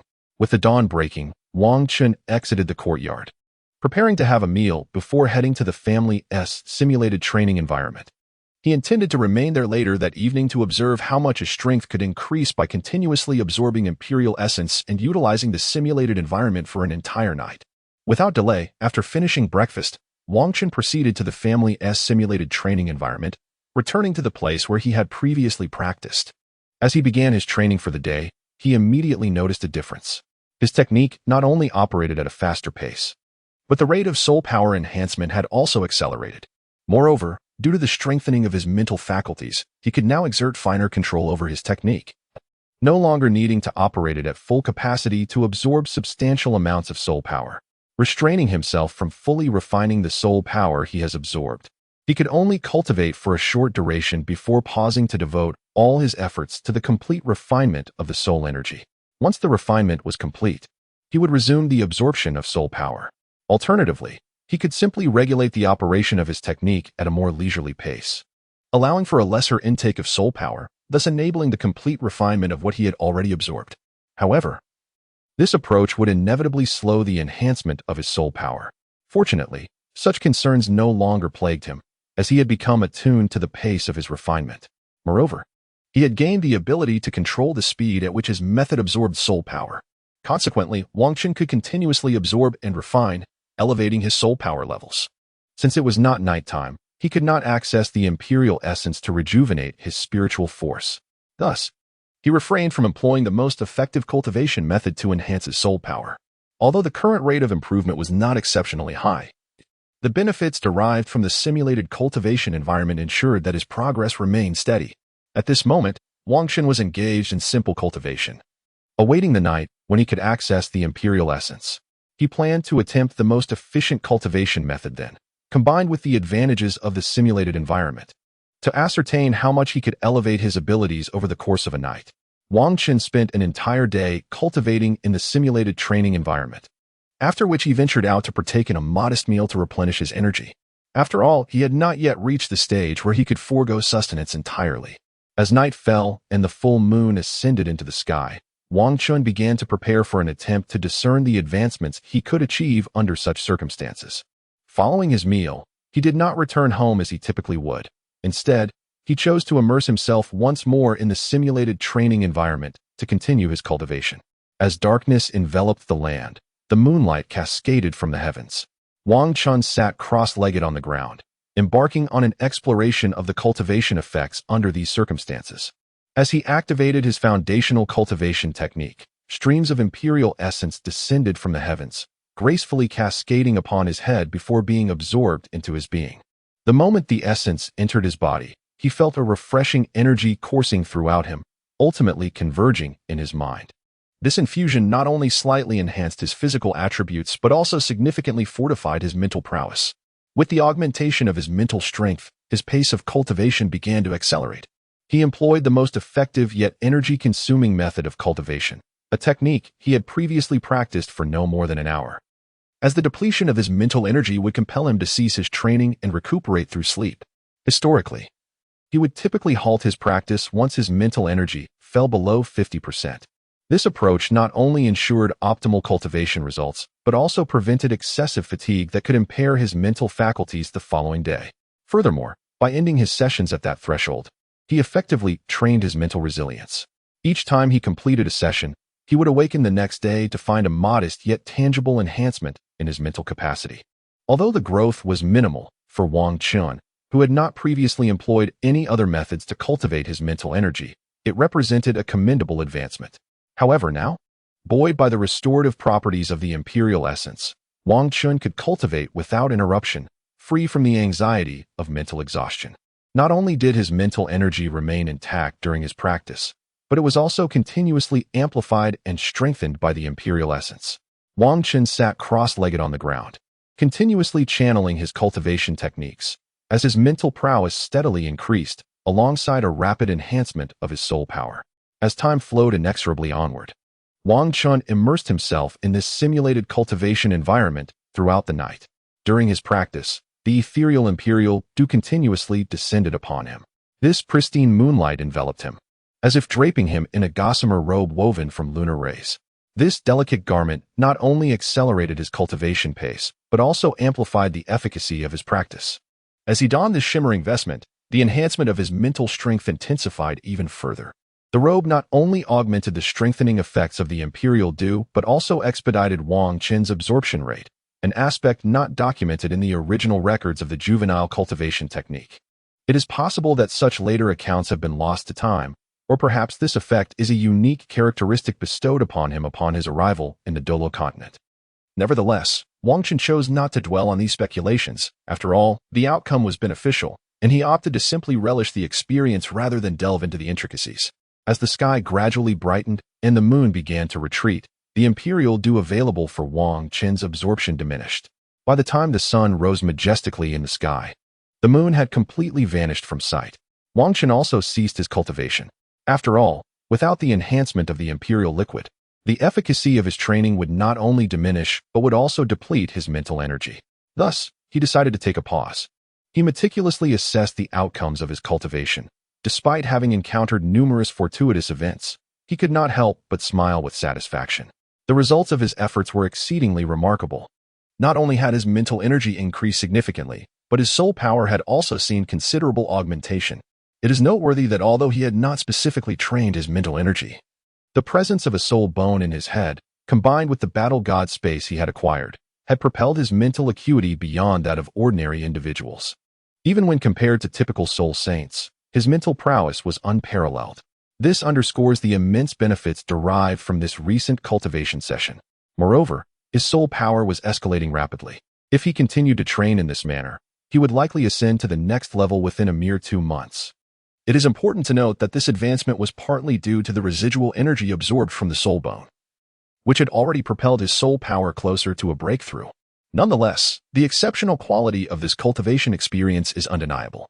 Even after achieving a breakthrough, without any additional energy enhancements, he could potentially elevate his soul power by 1 level within the span of 6 months solely through his own efforts. Currently, He had already attained the prowess of a Soul King. The prospect of advancing by another level within half a year through mere training is indeed remarkable. Furthermore, as his strength and capabilities continued to grow, his training speed would also escalate correspondingly. This suggests that in his future endeavors, he might maintain this swift pace of cultivation. Consequently, it is conceivable that he could achieve the pinnacle of strength before the age of 30, ultimately striving for divinity. It is essential to recognize that Wang Qin's journey diverges significantly from that of Tang San in the original narrative. Unlike Tang San, who could enjoy the benefits bestowed by the divine realm to expedite his training, Wang Qin's path is uniquely his own. Even the soul power level can be directly enhanced. However, Wang Qin cannot partake in such benefits, as he remains an adversary of the gods. Should he venture into their territory, he would likely meet his demise before reaping any rewards. The dominion he inherited as a war god offers no immediate advantages for strength augmentation. It merely imparts knowledge on how to cultivate and grow stronger, and after providing a space for training, it bestows no further benefits. Only upon reaching the 70th level of cultivation can he reassess the potential advantages of the war god's authority. Were it not for Wang Qin's own martial arts and the support from his family, he might find himself overshadowed by Tang San. Although Tang San initially exhibited a slower cultivation pace and lacked resources, he eventually underwent a profound evolution of his martial soul, transforming from blue-silver grass into the formidable blue-silver emperor, significantly enhancing its potency. Furthermore, he inherited a century-old soul bone from his mother, which harmoniously aligns with his blue-silver grass martial soul, suggesting that the benefits he received extend far beyond the mere possession of a century-old soul bone. Moreover, he acquired the domain of the god of death, greatly amplifying his combat capabilities. Following this, he journeyed to Sea God Island and obtained the Sea Goddess legacy, further accelerating his cultivation speed. Presently, Wang Qin, having elevated his juvenile martial arts technique to the 4th tier, enjoys a notably rapid cultivation rate. Although he may still lag behind Tang San, the disparity in their progress has narrowed significantly. Additionally, Wang Qin's juvenile martial arts technique encompasses a 5th tier. This technique emphasizes the principle of accumulating strength over time. As one progresses, the challenges of breaking through become more formidable, yet the rewards are also more substantial. Now, having achieved the 4th tier, he can absorb the imperial liquid to enhance his spirit. Should he reach the 5th tier, he might be able to directly absorb the essence of the sun to elevate his cultivation. At that point, he could train relentlessly through the night and accelerate his growth throughout the day. Wang Qin's cultivation speed has remarkably doubled, significantly reducing the time required for him to reach the pinnacle of his training.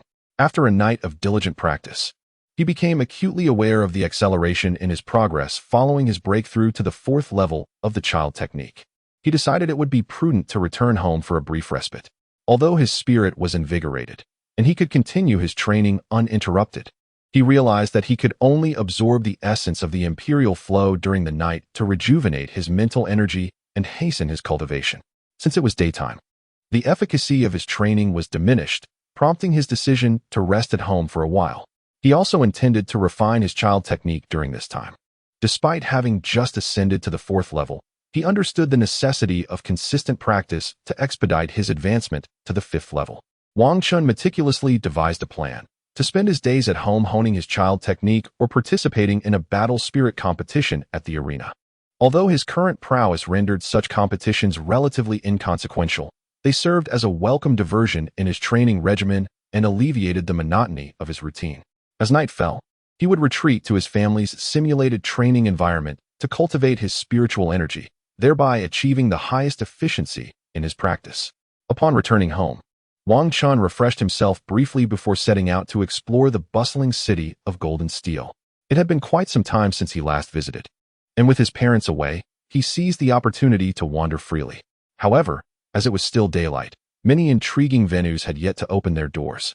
Consequently, he meandered through the streets until he arrived at the Golden Steel Battle Spirit Arena, undeniably the most captivating venue for spirit masters. Indeed, this venue was the liveliest spot in the entire city.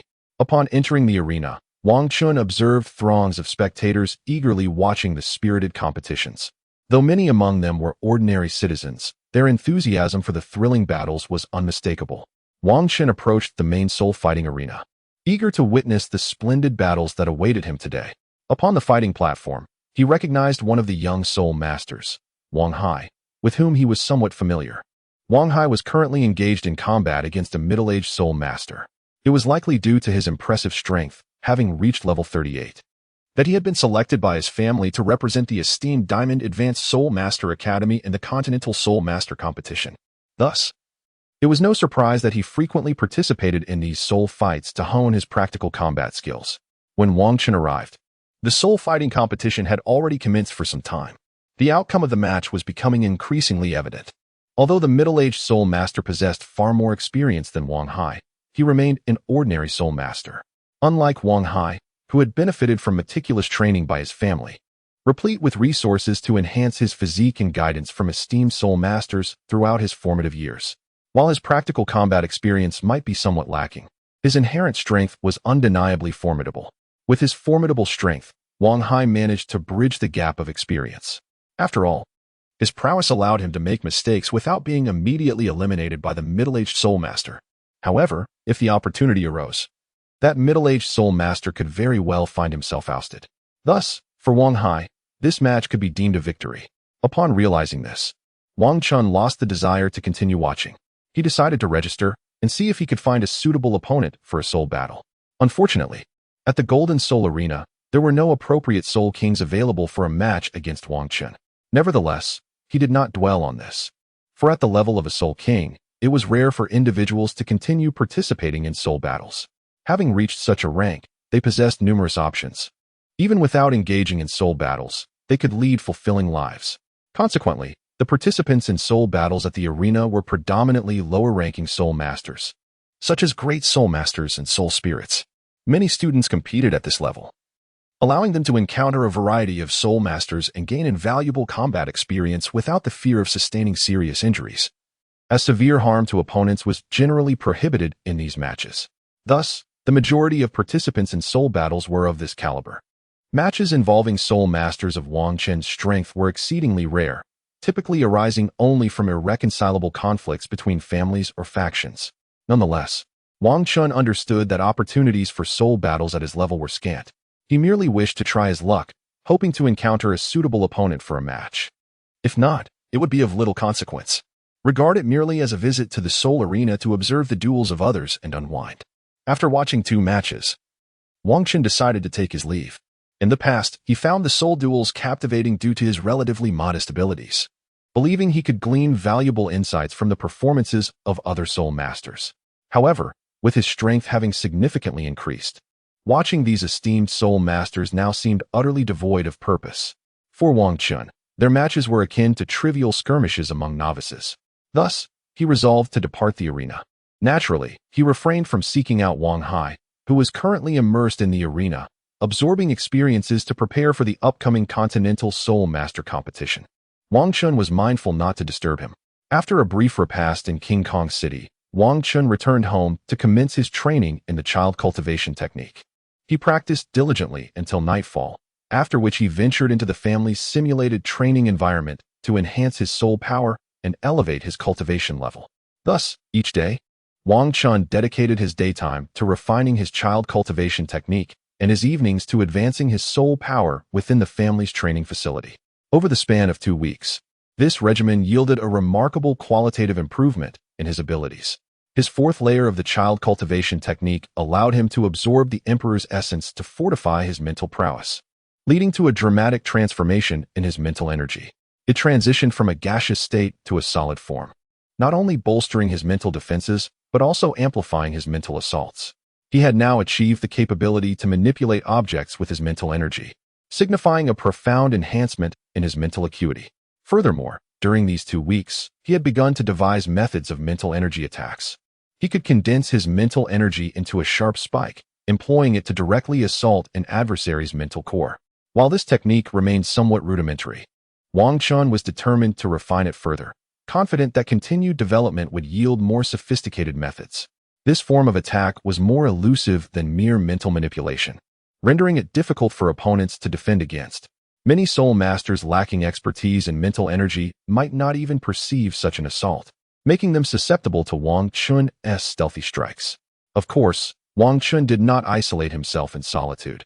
He frequently visited the family's library to study various texts. The library housed numerous techniques regarding mental energy attacks left by esteemed predecessors, which, while not necessarily potent, could inspire Wang Chun in his exploration of mental energy. Many of these predecessors were formidable soul masters, even reaching the rank of title Douluo, and their insights into the development of mental energy far surpassed Wang Chun's current understanding as a soul king. By assimilating their experiences, Wang Chun made substantial strides in his mental energy attacks. Half a month had elapsed since Wang Chun's significant breakthrough in mental energy. During this time, his parents returned and engaged in brief conversation with him before urging him to continue his training. They were well aware that Wang Chun was the star participant for their family in the upcoming Continental Soul Master Competition, which the family's elite academy was preparing for. Despite Wang Chun's current prowess allowing him to stand above many, he understood the necessity of further honing his skills to mitigate unforeseen circumstances.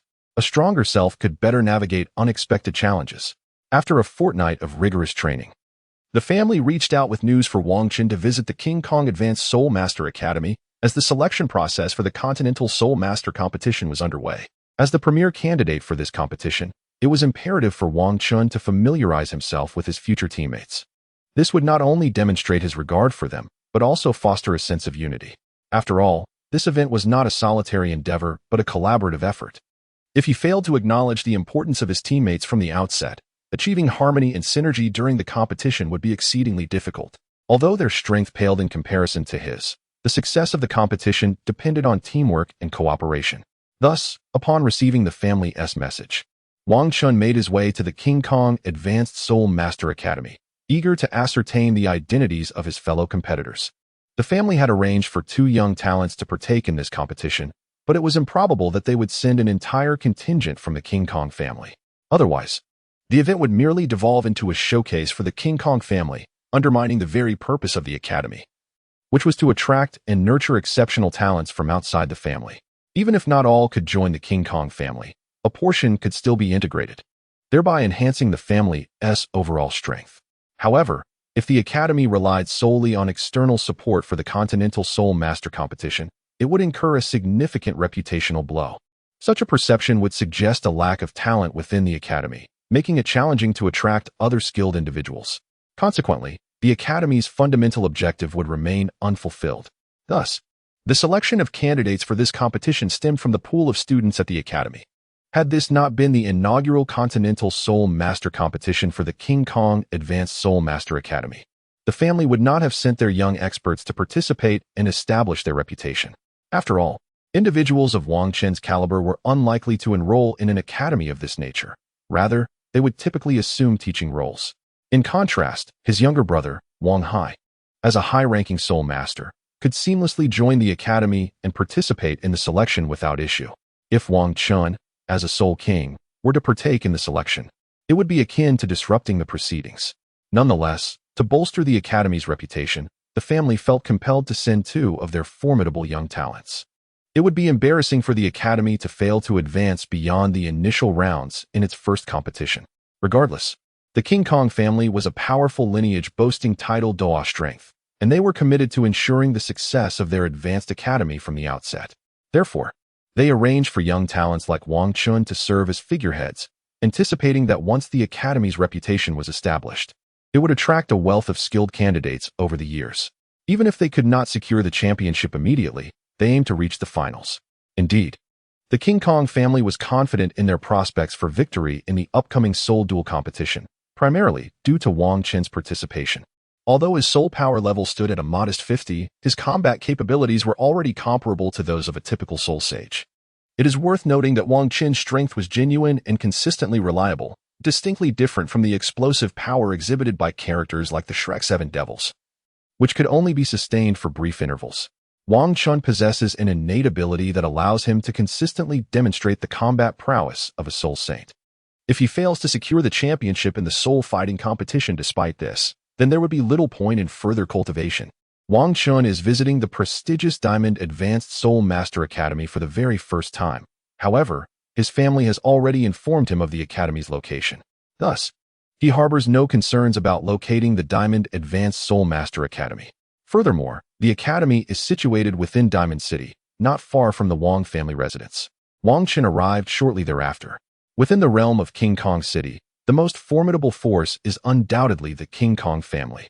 Furthermore, the King Kong Advanced Soul Master Academy is an establishment that receives unwavering support from the King Kong family.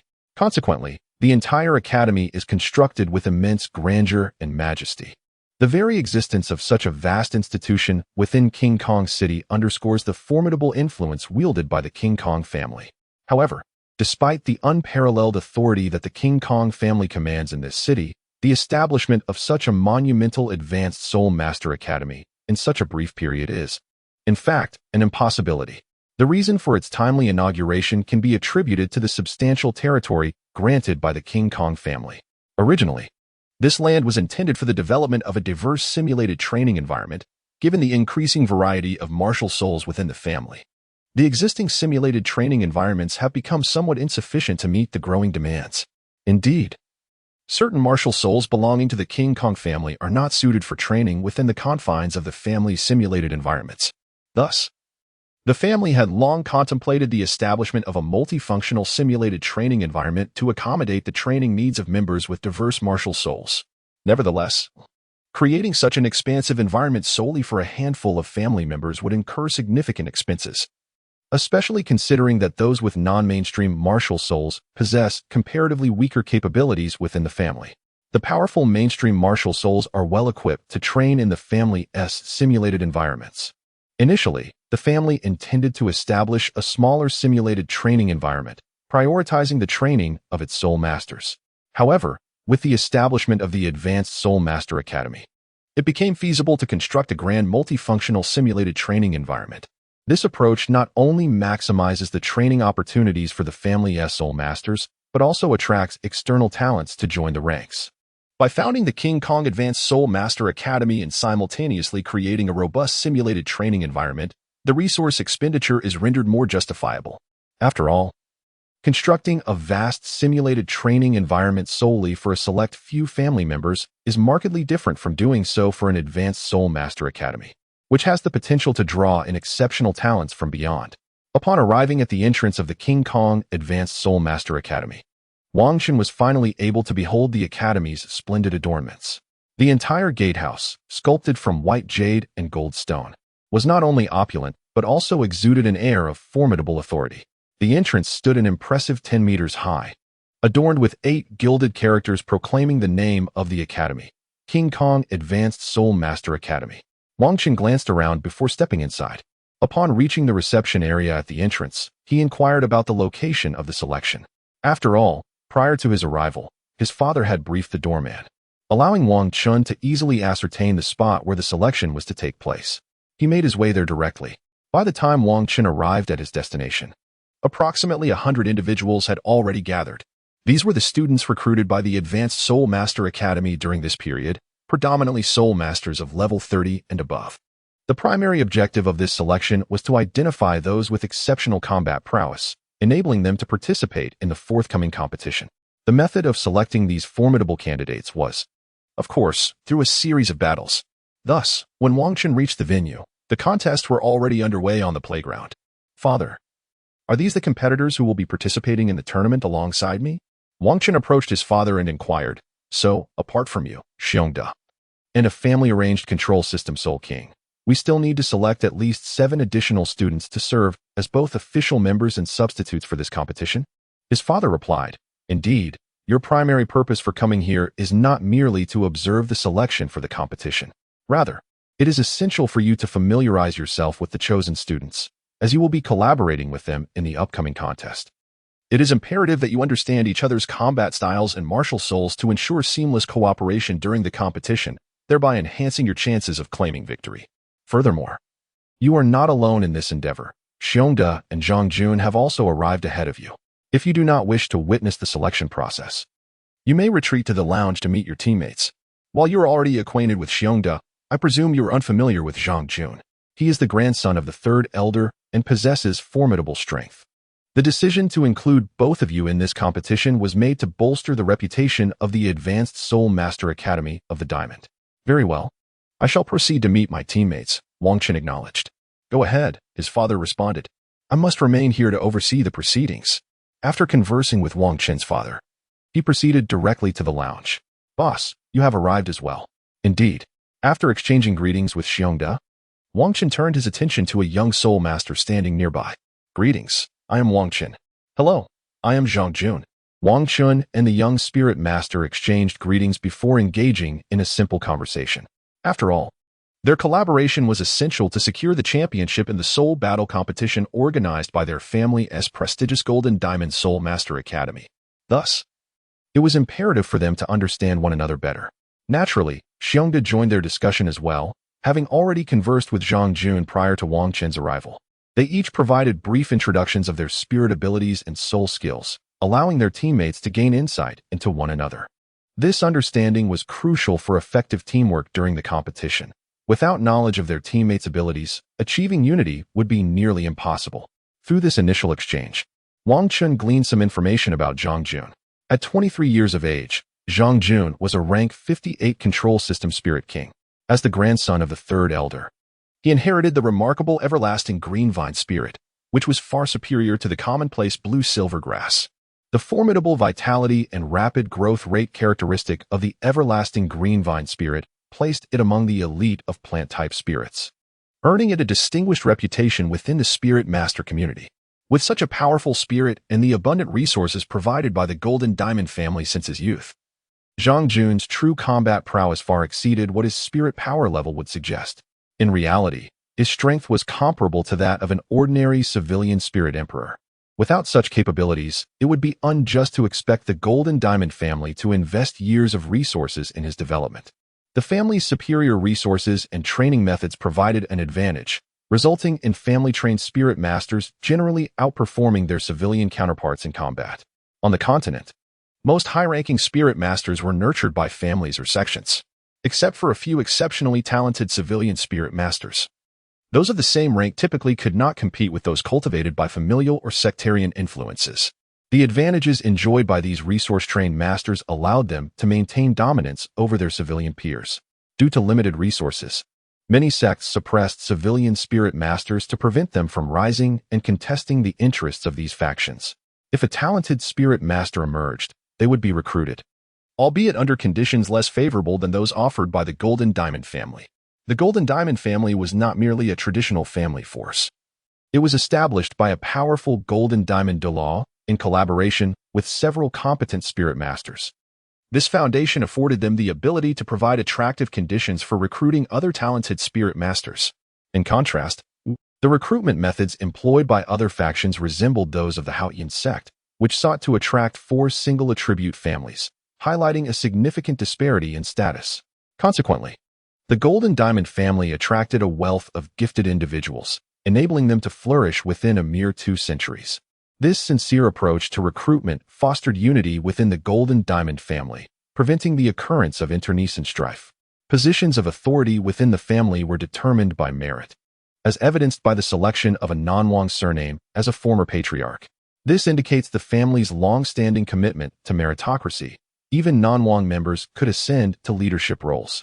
Historically, no outsider had ever assumed the patriarchal position in the Douluo Continent, with the Spirit Hall consistently under the control of the Qian family. The later emergence of Bibi Dong was merely an anomaly, as the papal position had traditionally remained within the Qian lineage. Thus, the strength of the Golden Diamond family is both reasonable and justified. Not every family possesses the capacity to achieve such a feat. After an extended period of discussion in the lounge, the selection process finally concluded. The Jingang Advanced Soul Master Academy has successfully identified 7 elite soul ancestors, among whom are Wang Hai and Lu Yun. This is hardly surprising, given their prior training under Wang Chun, which endowed them with substantial combat experience and ample cultivation resources, establishing a solid foundation from a young age. Moreover, the celestial herbs that Wang Chun provided them have significantly enhanced their martial souls and soul power. Should they have failed to distinguish themselves in this selection, it would imply that the competitors at Jingang Advanced Soul Master Academy are exceptionally formidable, rendering unnecessary the participation of powerful soul kings like Wang Chun and Zhang Jun in the competition. At this juncture, Wang Long, the vice president, stepped forward. The selection had concluded, and the 7 most formidable soul ancestors had been chosen. You are to represent our Jingang Advanced Soul Master Academy in the upcoming elite tournament for Advanced Soul Master Academies across the continent. I hope you will unite as a team and achieve commendable results in the competition. Now, these 3 individuals will accompany you in the upcoming contest. Let us begin with self-introductions, so everyone can become acquainted with their teammates. What? They are not participating in the selection and are directly entering the competition? Who are these individuals? How could they receive such privileges? Among the 7 who entered with Wang Long, aside from Wang Hai and Lu Yun, the other 5 engaged in conversation, bewildered. They had fought tirelessly to be selected for this Soul Master tournament, while Wang Chun and his companions were granted direct entry, which they found somewhat difficult to accept. This confusion stemmed largely from the fact that they were recruited by the academy and were unfamiliar with Wang Chun and his companions. Had they known of their capabilities, such doubts would likely have evaporated. All right, quiet down. Let them introduce themselves first. Xiongda, you may proceed, Wang Long intervened. Aware that once the selected students recognized Wang Chen's strength, their uncertainties would dissipate. Upon hearing Vice President Wang Long's words, Xiongda stepped forward and activated his martial soul. With a resounding thud, 4 soul rings materialized beneath his feet, emanating a formidable pressure directed toward the 5 soul ancestors. Confronted with the sight of Xiongda's soul rings and feeling the intensity of his aura, the 5 ceased their discussions. I am Xiongdao. My martial soul is the Eye Spare, and I am a rank 48 battle soul master. Upon hearing the words of Xiongda, the 5 of them fell utterly silent. It is important to note that among the selected candidates, the highest soul power was merely 39 levels. Astonishingly, Xiongda, who appeared to be of a similar age, possessed a strength nearly 10 levels superior. Consequently, they had no grounds to contest Xiongda's direct advancement to the Soul Master competition. Of course, it would be unjust to claim that the candidates recruited by the esteemed senior Soul Master, King Kong, were lacking in ability. Most of them were common Soul Masters who, from the outset, had no access to training resources and could only hone their skills based on innate talent. Thus, their soul power and combat prowess could not compare to that of a family-trained soul master like Xiongda. However, now that they had joined the King Kong Advanced Soul Master Academy and gained access to the training resources and simulated environments provided by the institution, they could significantly enhance their abilities in a short span of time. It was conceivable that by the onset of the competition, they might all ascend to the Soul Zone level. Even if not all could achieve this, at least 1 or 2 would likely advance. Considering that among them was a Soul Master at the 39 level, merely a step away from the Soul Zone rank. With these advantages, their elevation to the Soul Zone level would be a straightforward endeavor.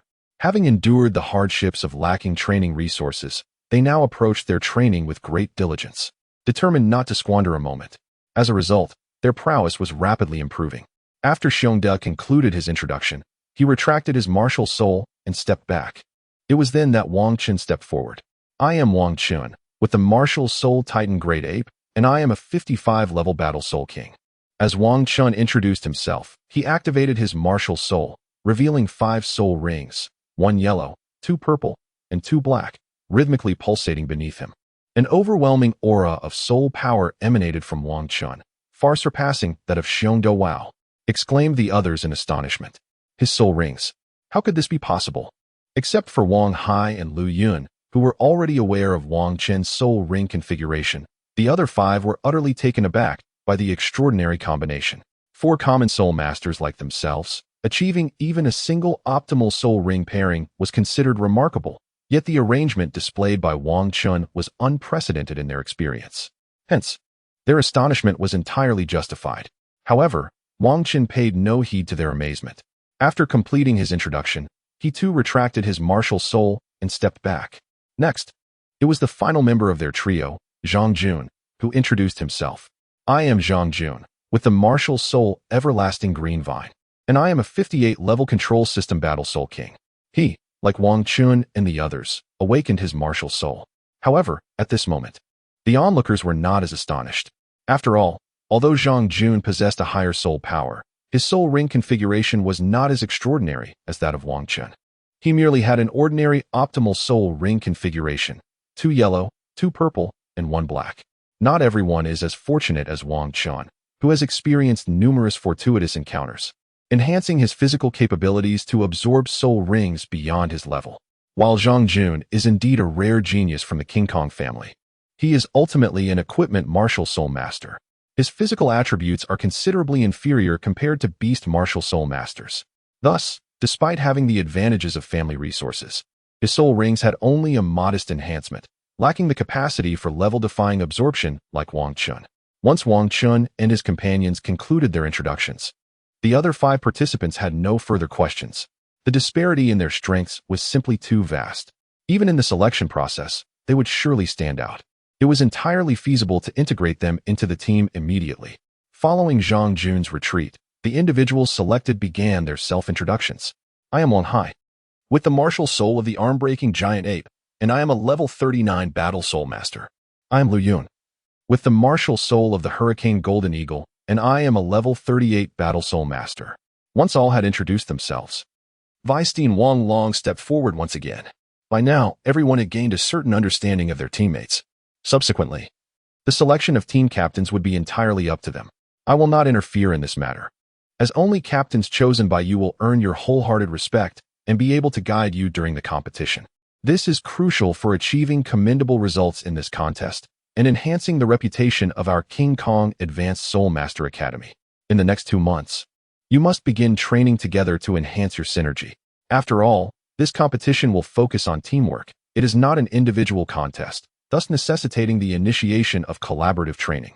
Moreover, there is no need for concern that this training will hinder your personal strength enhancement. The King Kong family has already allocated specific resources for your specialized training.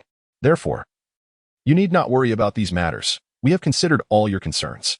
Now, your affairs for today have concluded. You may return to rest or remain at the academy. Starting tomorrow, you will embark on 2 months of intensive training. This training will be conducted by the Dean and myself. It is important to note that the Dean is a Soul Douluo, and it is rare for soul masters of your caliber to receive training from someone of such esteemed rank. Had it not been for this endeavor to elevate the reputation of the Soul Master Academy, you would not have had the privilege of enjoying such benefits. Now dismissed. After Wang Long concluded his remarks, he departed. Following the exit of Weisstein Wang Long, Wang Qin certainly had no intention of leaving. After all, training commenced the next day, and he was eager to explore the simulated training environment of the Diamond Soul Master Academy. It was noteworthy that this was Wang Qin's inaugural visit to the academy since its establishment, and he was keen to familiarize himself with the surroundings in which he would be honing his skills over the next 2 months. However, as the other students had yet to depart, he decided against leaving immediately. Ultimately, these individuals would become his teammates in the forthcoming competition. Moreover, his 3 close companions were present, and it was imperative that they engage in some dialogue. Observing Wang Chun and his companions conversing, several others chose to join the discussion. Given that they would all be competing together, it was only natural to cultivate camaraderie at this juncture. As the group shared their thoughts, they found common ground, especially since the abilities of everyone, aside from Wang Chun and Zhang Jun, were relatively comparable. They spent a considerable amount of time exchanging ideas in the lounge before heading to the cafeteria of the Diamond Advanced Soul Master Academy for a meal, ultimately returning to their dormitories to rest. Nevertheless, Wang Chun refrained from accompanying them back to their quarters, as his purpose for being at the academy was to experience the simulated training environment firsthand. Although the enhancement for his primate martial spirit provided by this environment might not rival that of the legendary 1,000-year-old peach tree of the Diamond Clan, it did incorporate several centennial peach trees. Furthermore, Wang Chun had not yet utilized the legendary peach tree for his training. Therefore, the simulated training environment at the Diamond Advanced Soul Master Academy should prove to be equally beneficial for him. Wang Chun inquired within the academy and swiftly located the simulated training environment. Although the institution has only recently been established, it is remarkably well staffed with a plethora of instructors and various personnel. After all, this academy is fully backed by the esteemed King Kong family. The fact that a Soul Douluo has been appointed as the dean underscores the immense support the King Kong family has extended to this institution. Wang Chun arrived at the simulated training environment, commencing his evening cultivation. As the technique flowed through him, a substantial amount of imperial essence began to descend upon him, which he absorbed with fervor. As the night waned, Wang Chun felt a significant enhancement in his soul power, nearing the threshold of breaking through to level 55. Upon concluding his training, he made his way to the academy's cafeteria for a meal, subsequently proceeding to the assembly point indicated by the vice principal the previous day. Being the earliest to arrive, he found himself alone and took the opportunity to close his eyes and recuperate while awaiting the others. After a short while, the others gradually arrived, leaving only the instructor to show up. After an additional 20 minutes of anticipation, Vice Principal Wang Long finally made his entrance. Excellent. Everyone has reached here within the designated time frame, and no one has violated the rules. This is commendable, indicating that you all place considerable importance on this competition. Now, I shall announce the nature of today's training. Wang Qin and Zhang Jun, step forward. The rest of you will engage in pairs. A collective murmur of confusion swept through the group at the vice principal's decision, as they were unsure why such a training regimen had been arranged. After all, their purpose for this enclosed training was to foster better cooperation and enhance their combat effectiveness in the upcoming competition, rather than to hone their individual fighting capabilities. If the goal was merely to develop combat skills, there was no need for such a secluded setting. They could simply train outside. Moreover, the Soul Fighting Arena offered numerous adversaries, yielding superior training results. Now, I understand your concerns, but combat is the most effective means for you to understand your teammates. Through these battles, you will gain insight into your comrades' martial spirits and soul abilities, which will greatly benefit your future teamwork and group battles. All right, Berda. You are not permitted to utilize your fourth soul skill. Everyone else, commence. With that, Wang Qin and Zhang Jun faced off. Upon hearing Wang Long's words, the others grasped the objective of today as training and set aside their doubts, engaging in their respective battles. Wang Chun and Zhang Jun stepped aside and commenced their battle. Please. Wang Chun and Zhang Jun exchanged no idle chatter, for they had briefly introduced their martial souls yesterday. Thus, they proceeded to engage directly today. Whoosh! Zhang Jun promptly unleashed his martial soul, causing an abundance of eternal green vines to flourish upon the ground. Given that the battle was between soul masters, the arena was sufficiently expansive, alleviating any concerns of interference from others. Thus, despite Zhang Jun's control over numerous eternal green vines, no disruption ensued for the other combatants. Wang Chun, having not faced an opponent of equivalent rank in quite some time, resolved to engage solely with soul skills, refraining from utilizing his soul bone abilities. As a control-type soul master, Zhang Jun's strategy revolved around the proliferation of eternal green vines to ensnare his adversary, thereby securing victory in battle. Typically, control-type soul masters engage from a distance, avoiding close confrontation. Conversely, a powerful assault-type soul master like Wang Chun must approach his opponent to unleash formidable attacks. Consequently, at the onset of the clash, Wang Chun surged directly toward Zhang Jun. However, Zhang Jun was not one to passively allow Wang Chun to close the gap. He directed his vines toward him, aiming to secure an initial grasp. If these vines could ensnare Wang Chun, the odds of victory would significantly increase. After all, in one-on-one encounters, control-type soul masters often hold the upper hand. Once ensnared by the vines, extricating oneself becomes an arduous endeavor. The disparity in strength required to break free from within the vines compared to untying them from outside is staggering, at least fivefold. Thus, if it takes a mere unit of strength to untie from the outside, one would need 5 units to extricate from within. Naturally, Wang Chun would not permit such vines to ensnare him. Drawing upon his immense strength, he shattered the vines effortlessly. As he advanced, he continuously obliterated the vines, which seemed to regenerate without pause, giving the illusion of no change. Nevertheless, the distance between Wang Chun and Zhang Jun diminished rapidly. Zhang Jun was compelled to maintain distance, having already discerned the remarkable ferocity of Wang Chun's attacks from their earlier skirmish. Should Wang Chun close in, defeat would likely follow. The eternal green vines were renowned for their rapid growth and substantial strength, earning them a formidable reputation across the continent. Yet, during their previous encounter, Wang Chun had effortlessly shattered Zhang Jun's vines, revealing the sheer potency of his assault. It was noteworthy that in past battles against formidable soul kings, none had managed to break the eternal green vines with such ease. Consequently, Zhang Jun resolved to create space, evading confrontation while seeking an opportune moment to deliver a crippling blow to Wang Chun. Observing Zhang Jun's retreat, Wang Chun quickened his pace, intent on seizing the opportunity to engage him directly and deliver a decisive assault, thereby clinching victory in this contest. Although this battle was ostensibly designed for teammates to better understand one another without the pressure of winning, Wang Chun believed that achieving victory would facilitate a deeper understanding of his comrades, sparing him the necessity of learning through defeat. Thus, he was keen to secure triumph in this match. After all, with his myriad fortuitous encounters, if he could not best someone like Zhang Jun, further training would seem futile. Despite not unleashing his full potential, Wang Chun felt confident that even at his baseline strength, he could prevail over Zhang Jun. While Zhang Jun's talent and abilities were commendable, they still paled in comparison to Wang Chun's prowess. Titanic berserker's roar. Boom, boom, boom, boom. The ageless ivy that stood before Wang Chun was entirely shattered by his onslaught.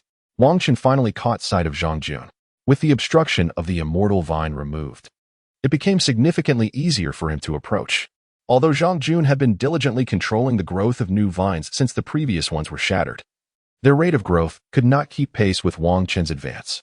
Thus, Zhang Jun was compelled to activate his first soul skill, accelerated growth.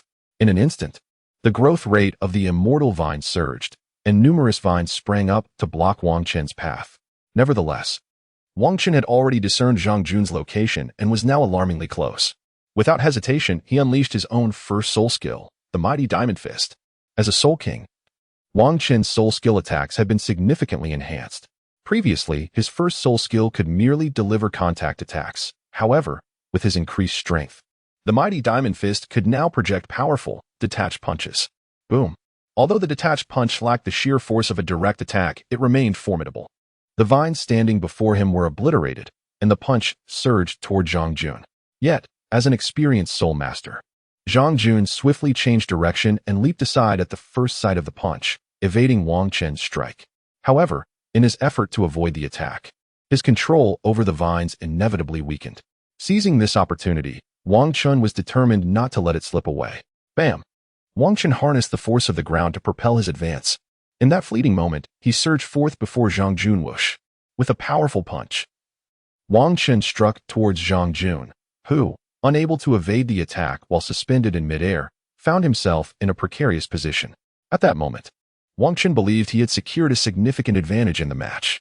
If this blow landed, given Zhang Jun's physical capabilities as a control-type soul master, he could not possibly disregard the damage inflicted. This would inevitably hinder his performance. Consequently, for Zhang Jun, whose raw strength was already inferior to Wang Chun's, achieving victory would become an even more arduous task. However, upon witnessing Wang Chun's assault, Zhang Jun exhibited no signs of panic. Instead, a smirk graced his lips, suggesting that his plans were coming to fruition. Wang Chun, momentarily perplexed by Zhang Jun's demeanor, realized that he could not retreat now, as his attack was about to connect. Just as he was about to strike Zhang Jun, several resilient vines suddenly erupted from the ground, ensnaring Wang Chun completely. In an instant, the vines immobilized him without hesitation. Simultaneously, Zhang Jun, having landed, wasted no time, activating his first Millennium Soul skill as his third soul ring shimmered, super absorption.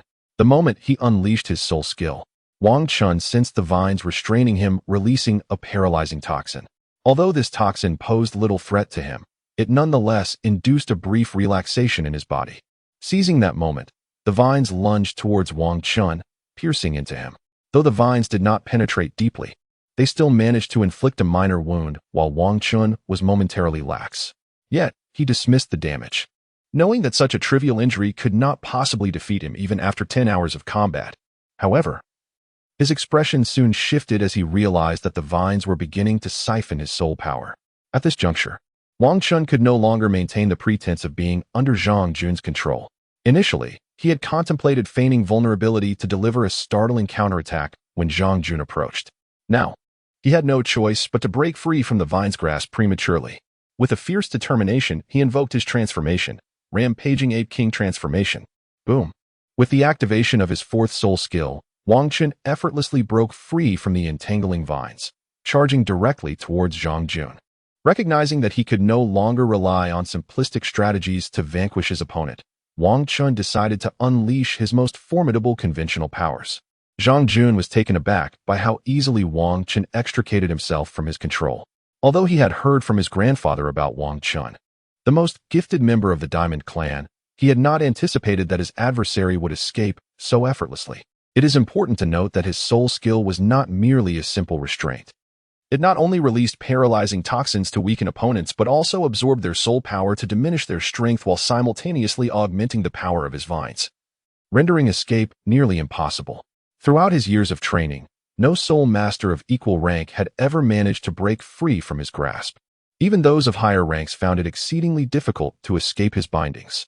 Thus, Wang Qin's ease of liberation was quite astonishing to Zhang Jun. However, there was no time to ponder such matters, as Wang Qin's attack was imminent. Regrettably, Zhang Jun's astonishment prevented him from creating distance in time. Now, evasion was futile. He could only brace himself for a direct confrontation. "Grow," commanded Zhang Jun as he directed numerous vines to expand before him, attempting to mitigate Wang Qin's assault. Yet, as a top-tier offensive soul master, Wang Qin's inherent attack power was already formidable, further amplified by the divine authority of the war god. Consequently, Zhang Jun's vines failed to obstruct Wang Qin's onslaught entirely. Nevertheless, the vines did provide some measure of attenuation. Boom! Wang Qin thrust his right fist forward. However, Zhang Jun crossed his arms, successfully blocking the attack that had been weakened by the vines. As soon as contact was made, Zhang Jun sensed an immense force surging from the point of impact. As a control-type soul master, he had no intention of becoming embroiled in a stalemate with Wang Qin, a powerhouse of raw offensive strength. Seizing the moment, he allowed Wang Qin's force to propel him backward, while simultaneously commanding the vines to grow, obstructing Wang Qin's path of continued assault. Wang Qin felt a twinge of disappointment, for he had intended to deliver a blow with his left hand while their attacks clashed. Yet, Zhang Jun's strategic retreat had effectively nullified his subsequent offensive. Nevertheless, despite the failure of his follow-up attack, Wang Qin had established himself as the dominant aggressor. He was determined not to grant Zhang Jun the opportunity to regroup. He pursued relentlessly, intent on maintaining the pressure to vanquish his opponent. Although Zhang Jun had summoned numerous vines along his path, they were insufficient to impede Wang Qin's advance. Realizing the vines could not hinder Wang Qin, Zhang Jun activated his fourth soul skill, striving to buy himself a moment to recalibrate. With a swift motion, a colossal net of vines materialized before Wang Qin. The oncoming assault left him no time to evade this massive trap. However, evasion was unnecessary.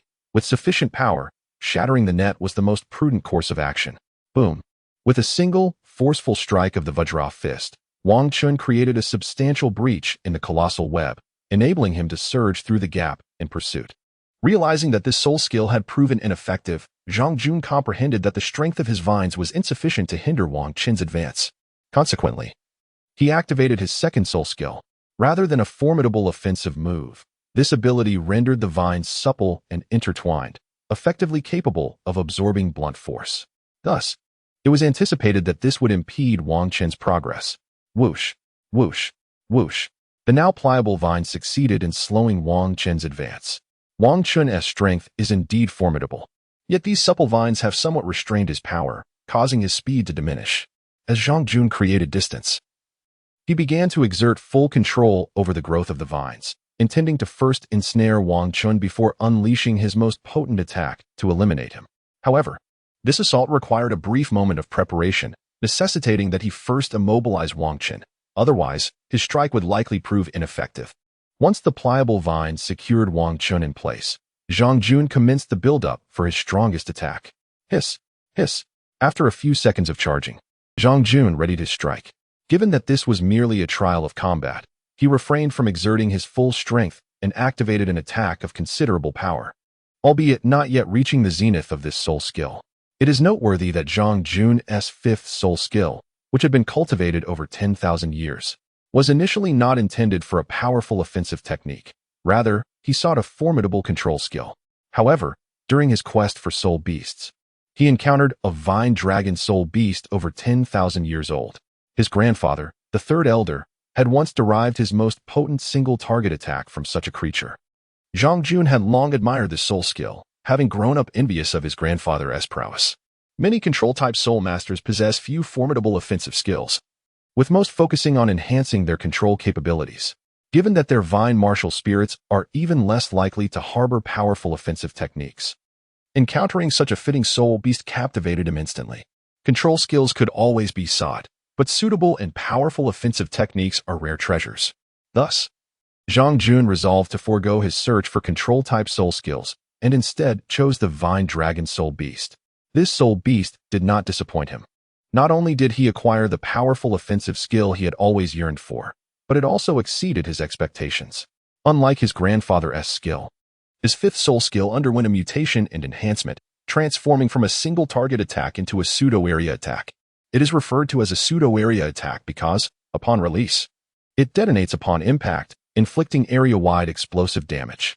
However, as the explosive damage only affects the vicinity around the point of impact and has a limited range, it is thus categorized as a pseudo-area attack. Thousand Leaves. Descend. Dragon. A green dragon-shaped attack surged towards Wang Chun. After unleashing this formidable strike, Zhang Jun found himself slightly breathless. The power of this attack was immense, yet it demanded considerable energy. He could unleash a maximum of 2 such attacks before exhausting his soul power. However, this instance did not utilize his full strength, so the energy consumption was somewhat mitigated. Nevertheless, having engaged in multiple skirmishes with Wang Chun prior, he had already expended a significant amount of soul energy through various soul techniques, which explained his current state of breathlessness. As the dragon-shaped assault approached, Wang Chun was taken aback. He had not anticipated that Zhang Jun possessed such a potent attack. However, instead of immediately employing his soul bone skill to evade, Wang Chun resolved to test the strength of this soul technique with his own offensive capabilities. After all, this was merely a practical combat exercise, and even in failure, the repercussions would be minimal. It was an opportune moment to gauge the potency of his own power. Moreover, he still had a soul bone skill for relocation at his disposal. Should he find himself unable to withstand the attack, he could simply teleport away. Thus, Wang Chun activated the 5th soul technique he had recently acquired during a hunt, Titan Strength. With the invocation of this technique, his power and explosive force surged once more. Coupled with the enhancements from his previously activated 4th soul technique, Wang Chun's physical attributes became exceptionally formidable, elevating him to new heights. Roar. Wang Chun first unleashed his 3rd soul skill, which not only cleared the surrounding vines but also diminished the strength of his opponent's attacks. Subsequently, he exerted all his energy to activate his 1st soul skill, the mighty Vajra Fist. Boom, boom, boom. Wang Chun's fist collided with the green dragon, producing a resounding noise. As Zhang Jun activated his soul skill, the Vice Dean became aware of the commotion. However, he refrained from intervening in their battle, for he had previously arranged for a healing soul master. This soul master, also affiliated with the family, specialized in treating external injuries. Even if any student sustained harm during this confrontation, she would be able to restore the academy to its full health. Wang Chun exerted all his strength to withstand the green dragon, preventing its advance and gradually pushing it back. With the enhancement of his physical prowess, it was entirely feasible for him to repel this formidable attack. However, the Chiba Falling Dragon was not merely reliant on its impact. Its most potent feature lay in its explosive assault. Upon realizing that his attack was being held at bay by Wang Chun, Zhang Jun promptly initiated the explosion. Given the overwhelming power of the Chiba Falling Dragon, Zhang Jun could only manage a few rudimentary maneuvers after launching the attack, relying on the coordinates of the soul technique to navigate the trajectory, which would culminate in an explosion following the violent clash or trigger an explosion prematurely. At this moment, Zhang Jun opted for the latter. Boom. The intense explosion hurled Wang Chun away. Nevertheless, he sustained minimal damage, as the soul technique had already been significantly weakened. And at the instant of the explosion, Wang Chun activated his indestructible body, bolstering his defenses and mitigating much of the impact. Although propelled by the blast, his physical attributes and various soul techniques ensured he remained largely unscathed, retaining sufficient strength to continue the fight. As the smoke from the explosion dissipated, Zhang Jun beheld Wang Chun, who appeared almost unharmed. At that moment, he grasped the true extent of the prowess possessed by Wang Chun, a member of the famed King Kong clan, renowned for its unparalleled talent throughout history. Zhang Jun, having expended considerable soul power, realized he had little chance of overcoming his opponent and thus conceded defeat. Observing his opponent's surrender, Wang Chun naturally ceased his assault, deactivating his enhancement soul technique and approaching him. The vice president emerged at this juncture, while the others had already halted their skirmishes upon witnessing the explosion. As the remaining combatants continued their engagements, Zhang Jun and Wang Chun made their way to the vice president. Now that you both have an understanding of your teammates' strengths, correct? Yes. You two are the strongest aces of this competition. Henceforth, You shall serve as the captain and vice-captain. Following this battle, you are well aware of your teammates' abilities, and I trust you have a clear idea regarding who should assume the role of captain. Through this combat experience, you shall gain respect for the captain's leadership. Pay close attention to your teammates' battles, familiarize yourselves with their martial soul characteristics, and comprehend their strengths. In the enclosed training session, Wang Chun and Zhang Jun perched upon the stands, meticulously observing their comrades engaged in combat below. They sought to discern the unique attributes of their respective martial souls. For a battle serves as the most opportune moment to comprehend the strengths of one's allies. During such encounters, the characteristics of their fighting styles are invariably revealed. After a while, it became evident that the skirmishes of the others were drawing to a close. Wang Chun also observed that several of the students possessed considerable combat experience. Yet their fighting techniques remained rather rudimentary. This may be attributed to their lack of systematic training. Soul masters like Wang Chun, who hail from influential families, typically receive instruction in various combat techniques from elder soul masters within their clan shortly after commencing their training. Such techniques empower Wang Chun to exert greater effectiveness in battle while expending less soul power. Consequently, those soul masters with familial backing can manifest strength that far surpasses that of their civilian counterparts. And these techniques are the very reason they can triumph over untrained soul masters. It is entirely reasonable that the newly recruited civilian soul masters currently lack combat techniques. The academy will undoubtedly provide them with guidance in due course. Before long, all the battles concluded, and everyone gathered in one place. Vice-Dean Wang Long, upon witnessing the end of the skirmishes, summoned everyone together. Excellent, he began. Through these encounters, you have gained insight into the strengths and martial soul characteristics of your teammates. This approach expedites your understanding, fostering greater unity in your future battles. As freshly recruited participants preparing for competition, your familiarity with one another pales in comparison to that of other contestants. Your collaborative efforts in combat thus far have been significantly lacking. However, you now have the opportunity to deepen your understanding through the Academy's specialized training, without the worry of injury. With the conclusion of the battle, the morning training session has ended, and now is the time for everyone to learn about each other's martial souls. Each individual will showcase their soul skills before their teammates, facilitating better cooperation in the upcoming Soul Master competition. We shall commence after a brief healing session. Very well, the students responded in unison. Ms. Zhang, could you please attend to their healing? Of course. A female soul master approached. Healing light. As she activated her soul skill, all present felt a surge of green radiance enveloping their bodies, mending some of the injuries sustained during the recent battles, and even restoring a measure of soul power. However, Wang Chun did not perceive this restoration as significantly as others. Owing to his inherently robust soul power, this degree of recovery was negligible for him. It is likely that Zhang Jun shared a similar sentiment, as he possesses the same exceptional strength as a top-tier soul king. Coupled with the intrinsic characteristics of the everlasting Ivy martial spirit, which is renowned for its vast vitality and substantial soul power, his rate of recovery is already commendable. The healing effects he received can be deemed merely marginal. Shortly thereafter, the female soul master ceased her treatment and departed from the scene. At this juncture, the other students had nearly regained their strength, as their inherent abilities were relatively modest. A simple healing technique from a 7th ring healing soul sage sufficed to restore them. Once they were fully recuperated, they proceeded to the next training session. Subsequently, all the soul masters showcased the distinctive traits of their martial spirits and soul techniques. At this moment, Wang Chun had also comprehended the soul skills of everyone present. Naturally, he showcased his own soul skills as well. Zhang Jun, however, merely demonstrated his first 4 soul skills, as the consumption of his 5th soul skill was too great and deemed unnecessary at that moment. Furthermore, others had already witnessed the potency of his soul skill attacks, thus possessing a certain level of understanding. A brief explanation sufficed, as everyone could grasp the essence. With that said, the morning training session concluded. Everyone was free to head to the cafeteria for a meal, and in the afternoon, they would engage in cultivating their soul power in the simulated training environment. They were instructed to gather outside the simulated training arena at 1 o'clock, where I would introduce them to an environment particularly suited for their cultivation. Vice-Dean Wang Long departed after delivering his message. As the clock approached 1, all participants gathered outside the simulated training arena. Vice-Dean Wang Long arrived promptly at 1 o'clock. Now, allow me to provide you with a brief introduction, he began. Subsequently, Wang long acquainted everyone with the simulated training environments that were most conducive to their cultivation. Upon completion of his introduction, all the students entered the simulated training environment to commence their practice. Wang Chun naturally chose to cultivate in the peach grove.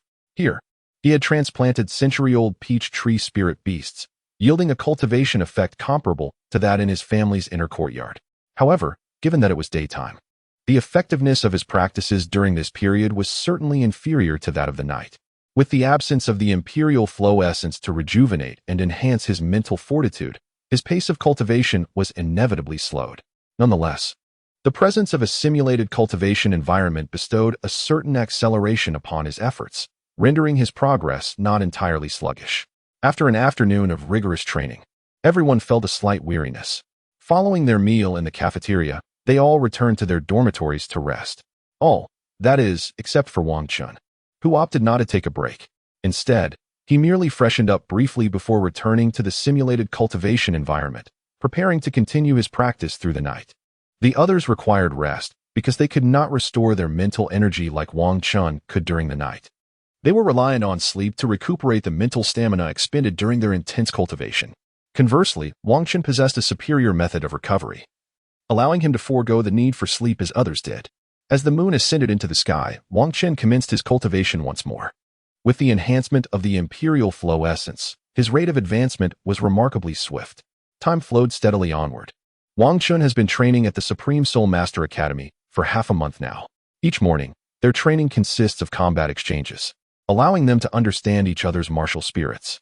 In the afternoons, they immerse themselves in a simulated training environment to cultivate their soul power. However, Wang Chun also practices intensively at night, which has enabled him to break through to level 56 within this brief period. In contrast, the other students have yet to make similar advancements, as they lack the extraordinary training methods that Wang Chun possesses, which allow for continuous and accelerated cultivation. Nevertheless, their current rate of training is still significantly better than that of ordinary soul masters, who have never had access to such a simulated environment. This morning, instead of the usual combat drills, they formed a 7-member team for collaborative combat. I will serve as your opponent. Zhang Jun and Wang Chun need not join the team just yet. The remaining students will first engage in a battle among themselves. Afterward, Zhang Jun and Wang Chun will each join in for a team collaboration. After half a month of exchanges, many of the students have grown weary of the standard combat format, so the prospect of trying a different approach is invigorating. Moreover, they are now quite familiar with their teammates, ensuring seamless cooperation in battle. Although their opponent is the Vice Dean, a highly skilled soul master, they harbor no fear, as this is merely a test, and he will not employ his full strength. Otherwise, the exercise would lose its purpose. The teams quickly assembled, with 7 selected students participating, while Xiongde chose not to join this trial, opting instead to observe alongside Wang Chun. Soon, all the students activated their martial spirits, preparing to launch their attacks against the Vice Dean. However, since this is a team combat exercise, they exhibit a degree of cooperative awareness. The assault-type soul masters take the front lines, the agile attackers maneuver around, and the flying soul masters soar above, seeking opportunities. As the battle is about to unfold, they charge forth. With a commanding shout, the 7 students initiate their assault on the Vice Dean. Flame Ray. With the onset of the attack, one of the ranged soul masters unleashed a fiery projectile, while the other students closed in on the Vice Dean, preparing for close combat. Observing the incoming flame ray, the Vice Dean did not evade. Instead, he stood firm and extended his right hand. Diamond, he intoned, activating his first soul skill. A flash of golden light shimmered above his right hand. At that moment, the fiery assault had already approached, striking his right hand. However, such a meager display of power was insignificant to the Vice Dean, especially considering he had activated his soul skill to bolster his defenses. Once the flames subsided, his right hand bore no marks, having endured the student's fiery onslaught unscathed.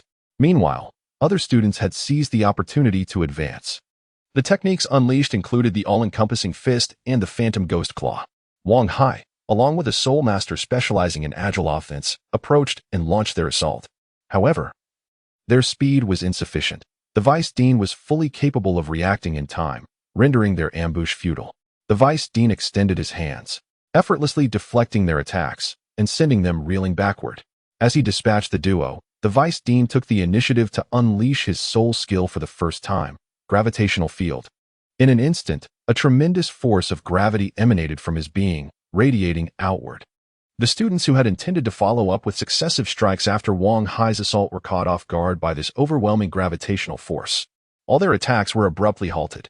Lu Yun, positioned closest to the source, was the first to feel the effects of the gravity. Realizing the peril, he propelled himself backward. Observing his fellow students struggling against the gravitational pressure, he promptly activated his third soul skill, Hurricane. A fierce gale surged forth, sweeping the other students away from the most intense gravitational pull. As they distanced themselves from the oppressive force, the pressure diminished, allowing them to regain their composure. This was, of course, due to the Vice Dean's deliberate control. Otherwise, the gravitational influence would not have been confined to a mere 5-meter radius. After all, this was merely a trial for the students, and there was no need for the Vice Dean, a formidable soul sage, to exert his full strength.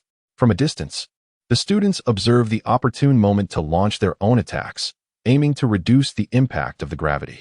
Among them, the most powerful student spoke up, and the others, satisfied with his strategy, readily complied.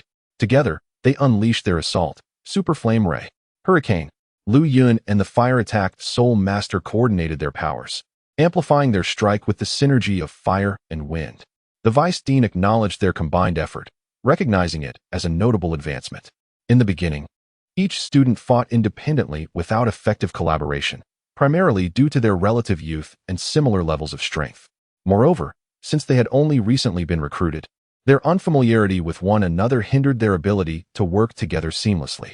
There was no single student powerful enough to dominate the others, which led to an initial phase of individual combat. The initial Soul Master must have understood this dynamic, opting not to arrange for immediate team battles, but allowing them to engage in solo combat first. Only after experiencing setbacks could they learn to coordinate effectively. Now, having realized the importance of collaborative attacks, they not only enhanced their offensive capabilities, but also conserved their soul power. Diamond Palm, the Vice President unleashed a soul skill, no longer merely retaining it in his hand to bolster his defensive capabilities. This time, he propelled the soul skill outward, dispersing the students' fiery assaults with remarkable ease. He intended to heighten the pressure on the students, fostering a spirit of unity and collaboration among them, as anticipated by the Vice President. Upon realizing that their attacks bore no fruit against him, all the students instinctively banded together to engage in cooperative combat. Regrettably, due to inadequate planning at the outset, their efforts in the latter stages of the battle did not yield significant results. Despite their newfound teamwork, they failed to inflict any damage on the Vice President before their soul power was entirely depleted, leading to their surrender. At this juncture, the Vice President retracted his martial soul, summoned everyone together, and commenced the day's debriefing. He remarked on their performance in the team battle, noting the lack of synergy, their initial failure to devise a coherent battle strategy, and their tendency to engage individually rather than collaboratively, reflected a glaring absence of cooperative spirit. However, he acknowledged their ability to coordinate their attacks after the initial onslaught, thereby enhancing the potency of their soul skills, marking a slight improvement. He pointed out that they were not seasoned soul masters, despite having deepened their understanding over the past fortnight. They remained less familiar with each other than those who had undergone years of training. Nevertheless, they possessed unique advantages that others lacked, the ability to fight at full capacity without the fear of injuries hampering their subsequent training. Thanks to a healing soul master at the 7th ring level who could enable them to unleash their full potential and accelerate their mutual comprehension. With that, he concluded his remarks, advising everyone to rest after their healing session, as they were to return to the simulated training environment in the afternoon. After all, soul power was the essence of combat. Thus, each morning, the students would unite in groups to confront the Vice President, while afternoons were dedicated to cultivating their soul power in the simulated training environment. Time passed, and another fortnight slipped by. Wang Chun has been training at the Golden Diamond Advanced Soul Master Academy for a month now. During this time, he has become well acquainted with his fellow soul masters who will compete alongside him. Their cooperative combat skills have significantly improved under the guidance of the Vice Principal, allowing them to effectively harness the advantages of their respective martial souls. Unlike before, when they fought individually, they now collaborate seamlessly in their attacks. The addition of Wang Chun and Zhang Jun has further facilitated this teamwork. as the other students hold great respect for these two formidable Soul Kings and are eager to follow their lead. However, they have not been assigned to train together. Instead, they participate in separate training sessions, with one observing the other's performance. Remarkably, within just half a month of team combat training, all the students have undergone a transformation, becoming notably proficient in collaboration. Today, there will be no training. The students are encouraged to relax, allowing for a balance of work and rest. Tomorrow morning, they are to gather again, as the principal will oversee their training. For the upcoming month, the principal, a Soul Douluo, will take on the role of their instructor. It is a rare opportunity for students like them to receive training from a Soul Douluo. With that said, I shall not elaborate further. You are all dismissed. Everyone chose to take a well-deserved rest, including Wang Chun, who felt the fatigue of a month's rigorous training. Seizing the chance to unwind was indeed timely. The following morning, the students arrived early at the assembly point, eager for the training session led by a Soul Douluo. Soon, both the principal and vice principal arrived. At that moment, Wang Chun caught his first glimpse of the principal. Standing nearly 2 meters tall, he was impressively robust, appearing to be in his 60s. With a resolute countenance that exuded integrity and selflessness, qualities likely deemed essential for his role by his family. Greetings, everyone. I am Wang Chong, the principal of the Golden Diamond Advanced Soul Master Academy, and I am an 84th level Soul Douluo. Over the next month, I will be conducting your specialized training. To enhance your development, the Academy has arranged for both a Soul Sage and a Soul Douluo to guide you in this endeavor. I hope you all achieve commendable results in the upcoming competitions. Now, without further ado, let me outline the training you will undertake in the coming month. After a month of specialized training, you should have developed a solid understanding of your teammates. In the forthcoming month, the enhancement of your team's combat capabilities will be further intensified. From this moment forth, you shall all unite as one team to engage in training with me. I am eager to assess the extent of your collaborative prowess. Upon hearing the dean's directive, all the trainees began to assemble on the playground, preparing to confront the dean, a formidable soul master. Everyone looked to Wang Chun and Zhang Jun, the two soul kings, as their leaders, following their guidance. Our adversary is a soul master. Even if we exert our utmost efforts, victory remains unattainable. However, our objective is not to emerge victorious. The dean's purpose is merely to evaluate our level of cooperation. If we can synchronize our efforts, it will be regarded as a commendable achievement. Wang Chun addressed the students with earnestness. The other students listened attentively. Even Zhang Jun, who had previously been opposed, found himself in agreement. Over the past month, he had come to recognize Wang Chun not only for his formidable strength, but also for his adeptness in strategic planning. Zhang Jun had ultimately accepted Wang Chun's role as captain.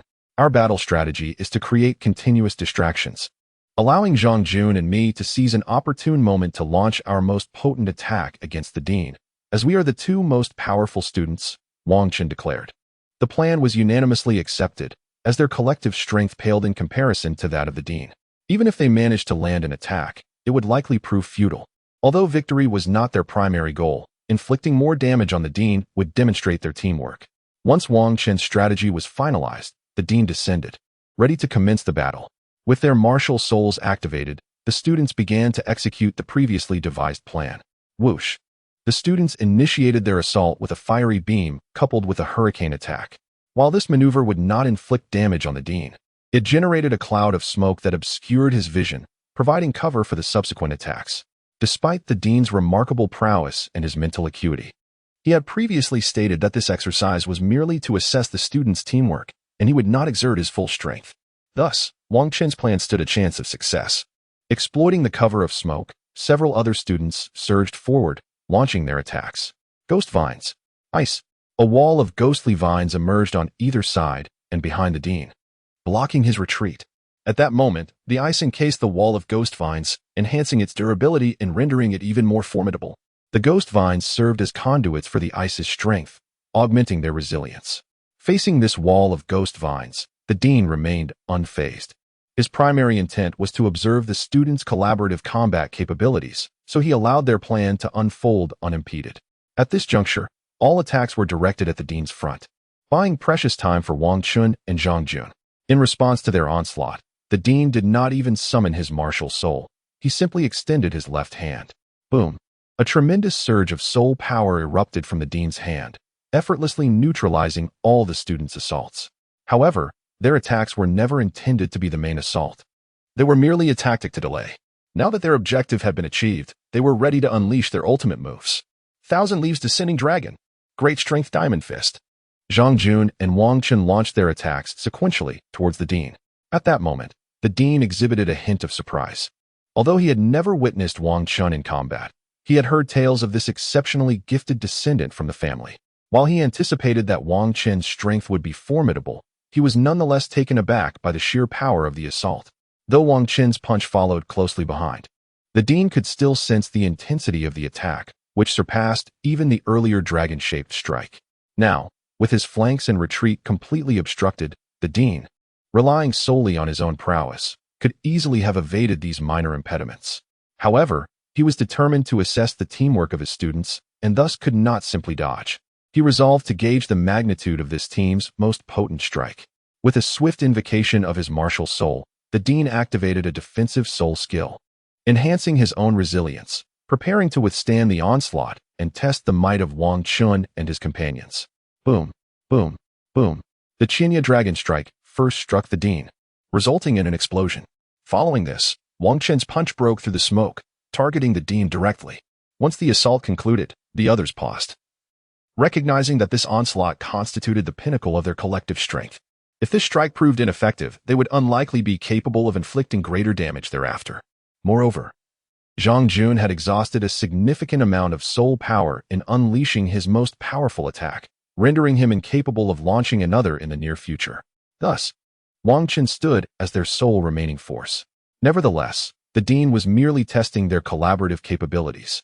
With this singular strike, it was unlikely that any opposing teams in the competition could withstand such an assault. Therefore, once unleashed, this ultimate attack was poised to secure victory in the contest.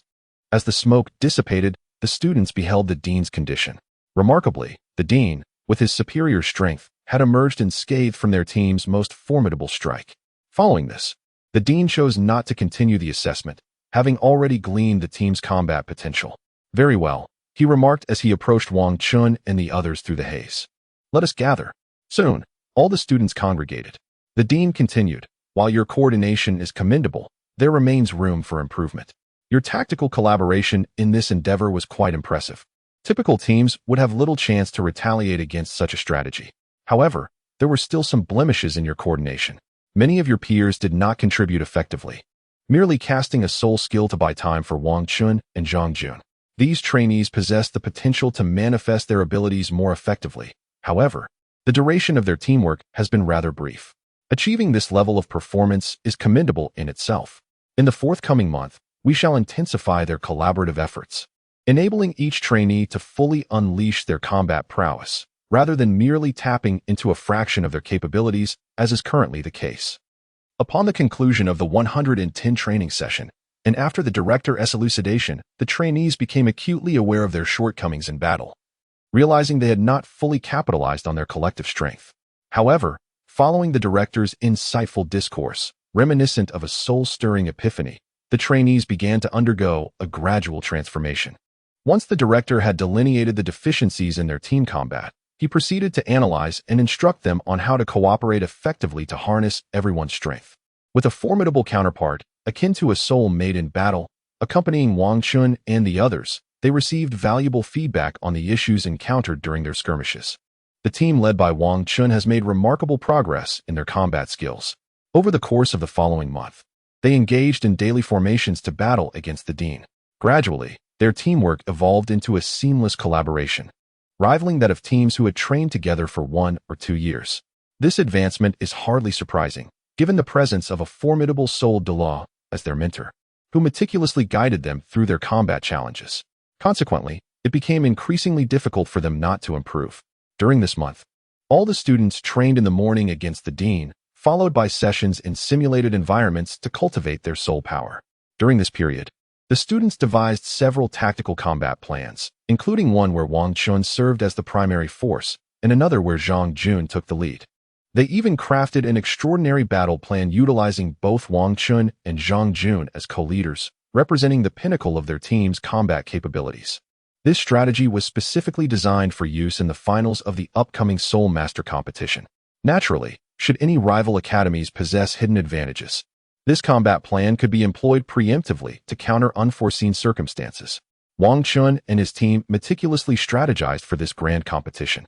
If they did not encounter formidable opponents in the early stages, Wang Chun would refrain from participating, serving as their ultimate trump card. In contrast, Zhang Jun would take the role of the key player to ensure the team's advancement to the finals, making a grand appearance in the later rounds. Throughout this month of intensive training, the participants from the Advanced Soul Master Academy not only enhanced their teamwork and coordination, but also witnessed two students, previously at level 39, break through to level 40, requiring only one more soul ring to attain the rank of Soul Master. This development significantly bolstered the team's overall strength, thereby increasing their chances of concealing Wang Chun while ensuring their progression to the finals. Fellow students, your rapid progress over the past month has been commendable, as you have all gained invaluable combat experience while enhancing your cooperative efforts. On the final day, the dean refrained from scheduling any further battles and instead began to address the group. He announced that there would be no more combat training for the year and proceeded to elucidate the rules of the forthcoming Soul Master competition. It is imperative that everyone pays close attention to these regulations. While skill is undoubtedly paramount in competition, understanding the rules is equally crucial, as ignorance could easily lead one to be eliminated by cunning opponents exploiting those very regulations.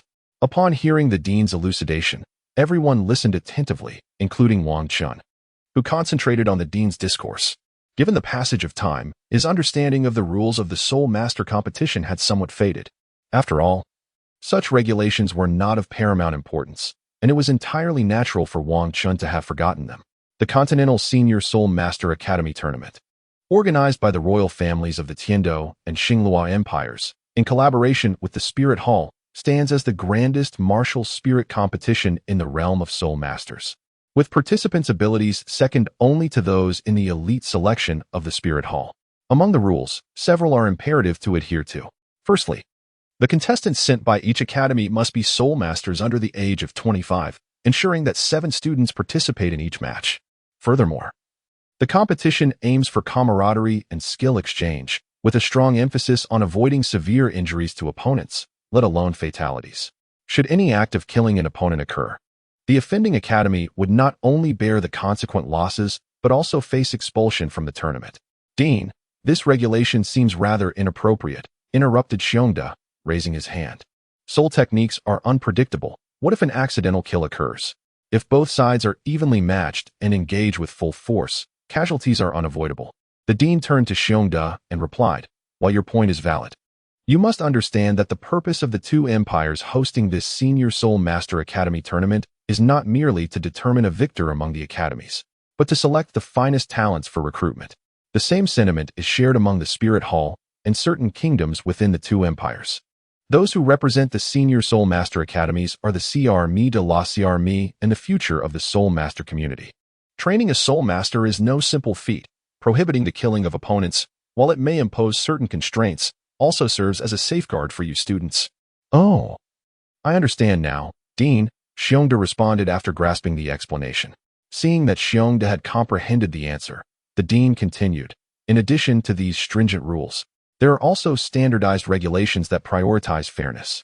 For instance, during the competition, no substances or food created by non-food or non-healing soul masters may be used.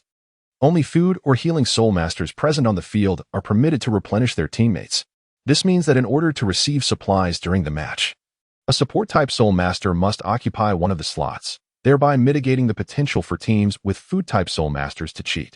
Additionally, there is a prohibition on using any weapons that are not sourced from martial spirits. After detailing the rules, the dean paused briefly before proceeding. These are the essential regulations. Now, let me explain the format of this competition. Among the two great empires, the total number of advanced soul master academies combined is nearly 100. Each academy is allotted a share in the competition, and both empires each possess an official advanced soul master academy, thereby occupying 2 shares. For instance, the Star Luo Empire has the Star Luo Royal Academy. Within these 2 official advanced soul master academy shares, there exists a distinction between the main team and the secondary team. The main team will directly advance to the final competition, serving as a testament to the dignity of the royal families of the 2 empires. The secondary team will engage in preliminary rounds alongside other Academy Soul Master teams. The preliminary rounds will be conducted in designated divisions. In our Star Luo Empire, centered around Star Luo City, any advanced Soul Master Academy that does not belong to other kingdoms or principalities will participate in the preliminary rounds in the division of Heaven-Do City. Meanwhile, the advanced Soul Master Academies from other kingdoms and principalities will compete according to their respective national divisions. The Star Luo Empire comprises 4 kingdoms and 1 principality, which means that including the Star Luo City division, there will be a total of 6 preliminary divisions within the Star Luo Empire. Aside from 1 team that has been directly promoted to the finals, these 6 divisions will contend for 15 competition slots. Notably, due to the numerous advanced Soul Master Academies in the Star Luo City division being directly governed by the Empire, 5 slots will be allocated for advancement. The other 4 kingdoms and 1 principality will each have 2 advancement slots. The divisions of Heaven-Do and Star Luo are similarly structured. In summary, through the preliminary rounds, the Soul Master teams advancing to the next stage will total 30. All 30 teams will participate in the Grand Finals. However, prior to the Grand Finals, there will be a ranking competition. This ranking competition is essentially a contest to determine the order of participation for the teams that have already qualified for the finals. The structure of the preliminary rounds differs from that of the ranking competition. The preliminary rounds will follow the familiar team battle format, employing a single round-robin system, with the team that accumulates the highest winning points from each preliminary division advancing to the ranking competition. Conversely, the ranking competition will adopt a unique format. Although the participating teams will still dispatch 7 contestants, they will compete in a series of one-on-one duels. The victor remains on the field while the defeated side continues to send forth contestants until one side has exhausted all their participants. Hence, the preliminary rounds serve as a showcase for team strength, whereas the ranking competition acts as a platform for individual prowess. The inclusion of this ranking competition allows the 2 great empires and the higher echelons of the Spirit Hall to better identify exceptional young soul masters among the contestants. In total, 33 teams will compete in the Grand Finals, which will be determined through a rigorous elimination format. The rankings from the ranking competition will be conducted separately within the 2 great empires, establishing positions from 1 to 15. The benefits of these rankings will manifest in the Grand Finals, which will adopt an elimination system. In each round, several teams will have a bye.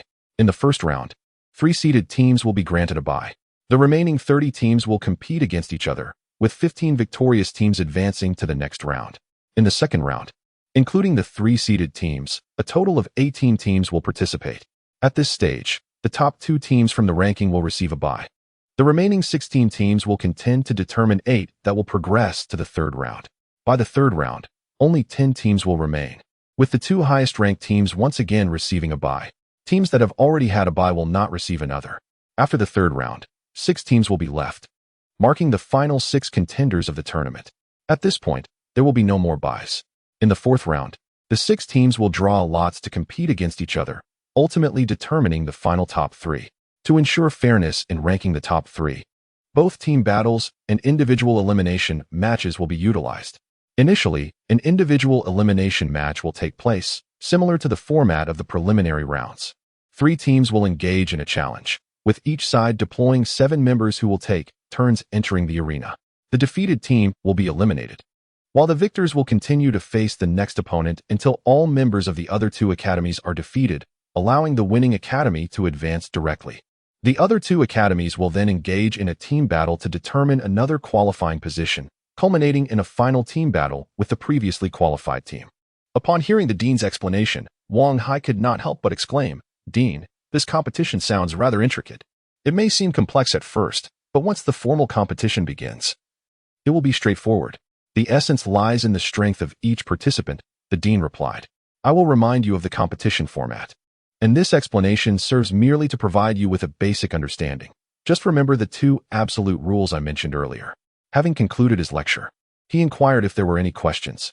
All the students exchanged glances, realizing that none had any inquiries, and collectively replied, "No questions, Dean." "Excellent. Congratulations on completing this 2-month intensive training.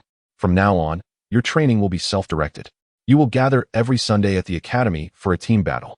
During these battles, I will arrange various spirit masters for you to enhance your experience in dealing with different opponents. Lastly, I have arranged a simple team task for you. During these 2 months, 2 students have reached level 40 and need to hunt for spirit rings. Your mission is to assist your teammates in hunting for spirit rings in the Yuhui Forest. This occasion serves as a practical exercise for all of you. Led by Wang Chun and Zhang Jun. Initially, the others will collaborate in the hunt, with Wang Chun and Zhang Jun taking the final stage, as they are generally not permitted to intervene. Understood, Dean. Upon hearing the Dean's arrangements, everyone responded in unison, devoid of any reluctance. During the past 2 months, they had become quite familiar with one another, forming solid friendships. Assisting friends in capturing soul rings was something they were all eager to do. Moreover, after 2 months of intensive training, it was the perfect opportunity to test their progress and see how much they had improved. Excellent. Everyone should return and rest to prepare for tomorrow's expedition. Very well. All departed the training grounds to gather the necessary supplies for their soul hunting endeavor. Early the next morning, they would venture into the Yuhui Forest to capture soul rings, and no one harbored any expectations of surprises. After all, most of these recruits were independent soul masters without significant backing, each having previously hunted soul beasts and possessing experience in outdoor camping. Thus, there were no particular concerns regarding this upcoming hunt. After Wang Qin departed from the academy, he returned directly home to inspect his storage soul guide, ensuring that he had sufficient provisions of food and water. Unlike previous excursions where he was accompanied by senior soul masters, this time he was leading the team himself, which necessitated a thorough understanding of his resources. Shortly thereafter, Wang Chun completed his inventory, replenishing his water supply and dried meats before taking a moment to rest. The recent intensive training had left him quite fatigued, as each morning required him to engage in cooperative combat drills with his team, followed by afternoon sessions in the academy's simulated training environment to cultivate his soul power. Although his soul power training was relatively simple, most of his efforts were dedicated to honing his foundational techniques.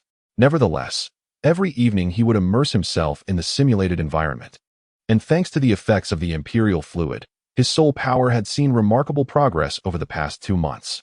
Additionally, his mental fortitude had also experienced rapid enhancement. If he could maintain this pace of training, he anticipated that within 2 months he might elevate his soul power by another level.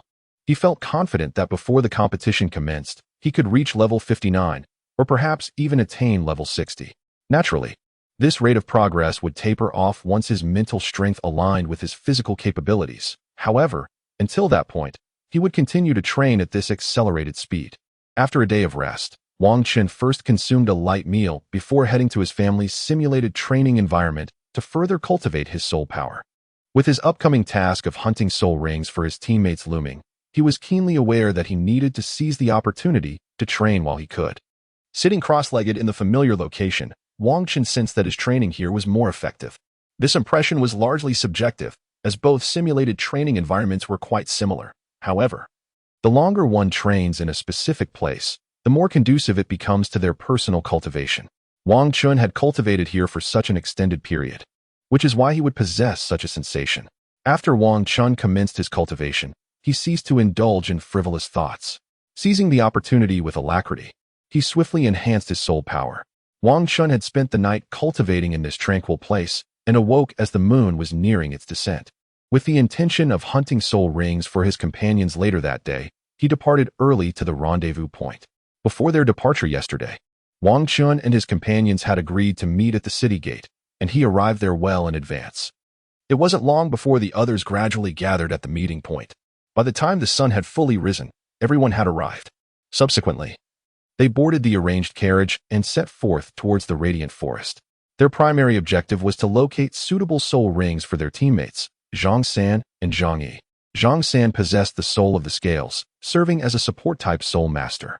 His first 3 soul skills enhanced strength, speed, and defense. And now he sought a 4th skill that would provide an augmentation in a different aspect, which was relatively easier to find. On the other hand, Zhang Yi wielded the Ghost Vine, the very soul ring that Tang San had absorbed in the original tale. Its unique characteristic allowed it to parasitically absorb energy, making the search for an appropriate plant-type soul beast quite challenging. Fortunately, Zhang Yi's Ghost Vine was similar in nature to Tang San's soul, thus making it considerably simpler to find an appropriate animal-type soul beast. After all, the original narrative served as a guide.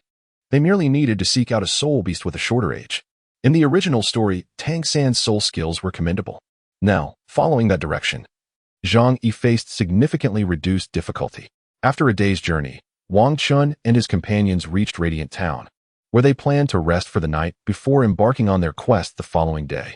Wang Chun and his companions made their way to the Yulai Inn, a place with which Wang Chun was exceedingly familiar. In his previous visits to the Yuhui Forest for training, he often took respite at this very establishment. At the break of dawn the following day, they set forth. Wang Chun had a considerable acquaintance with the Yuhui Forest, having spent a significant amount of time there. He possessed a modicum of knowledge regarding the habitats of various soul beasts, which expedited their search for these creatures. After all, it sufficed to navigate to the general locales where soul beasts thrived, and with a bit of exploration, they could discover a suitable specimen.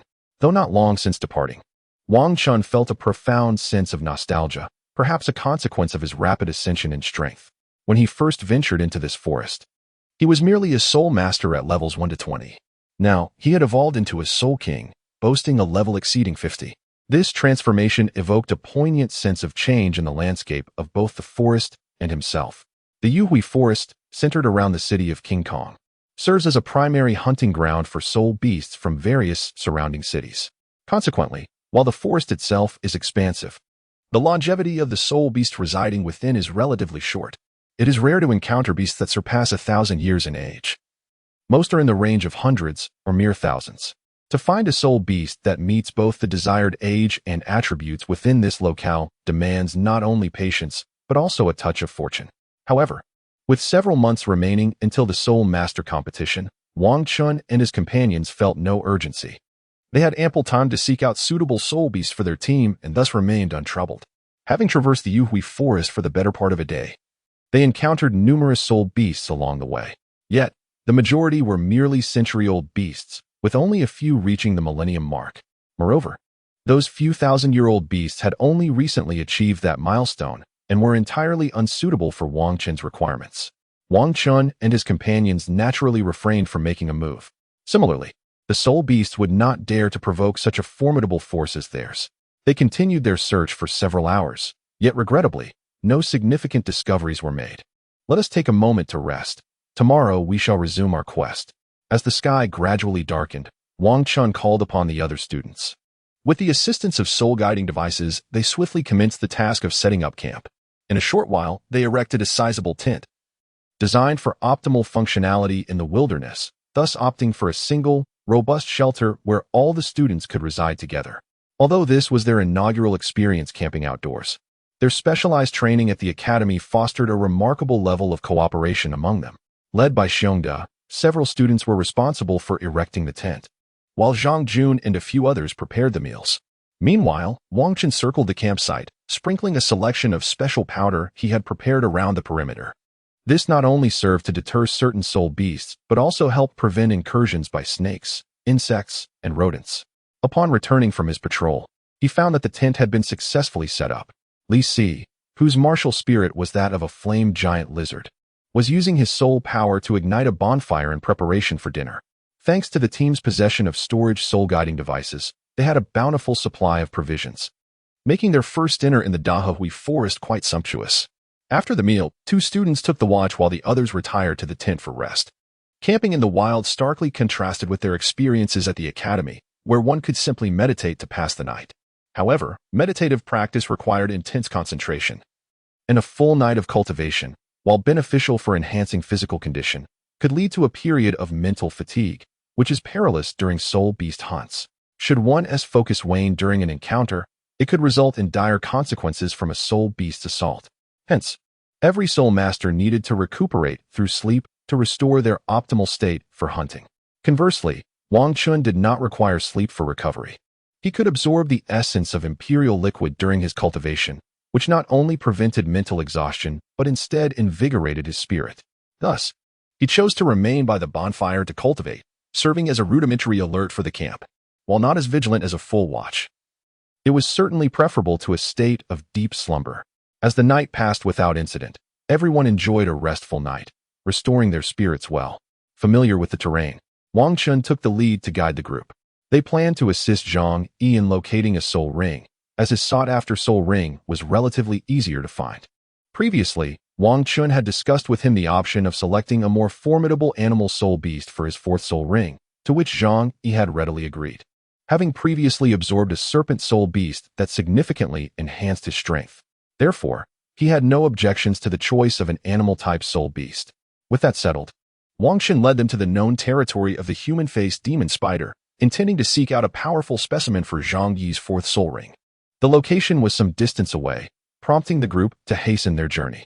The team was organized with Wang Hai at the forefront, Lu Yun and Feng Xing flanking the sides, while Zhang San, a support-type soul master, held the center. The remaining soul masters formed the rear guard. Wang Chun and Zhang Jun operated as an independent unit, trailing behind to observe the cooperation of the other students. After all, in competitive scenarios, Wang Chun typically served as the ultimate trump card, generally opting to remain in the background unless absolutely necessary, a strategy mirrored by Zhang Jun, albeit with slightly less discretion.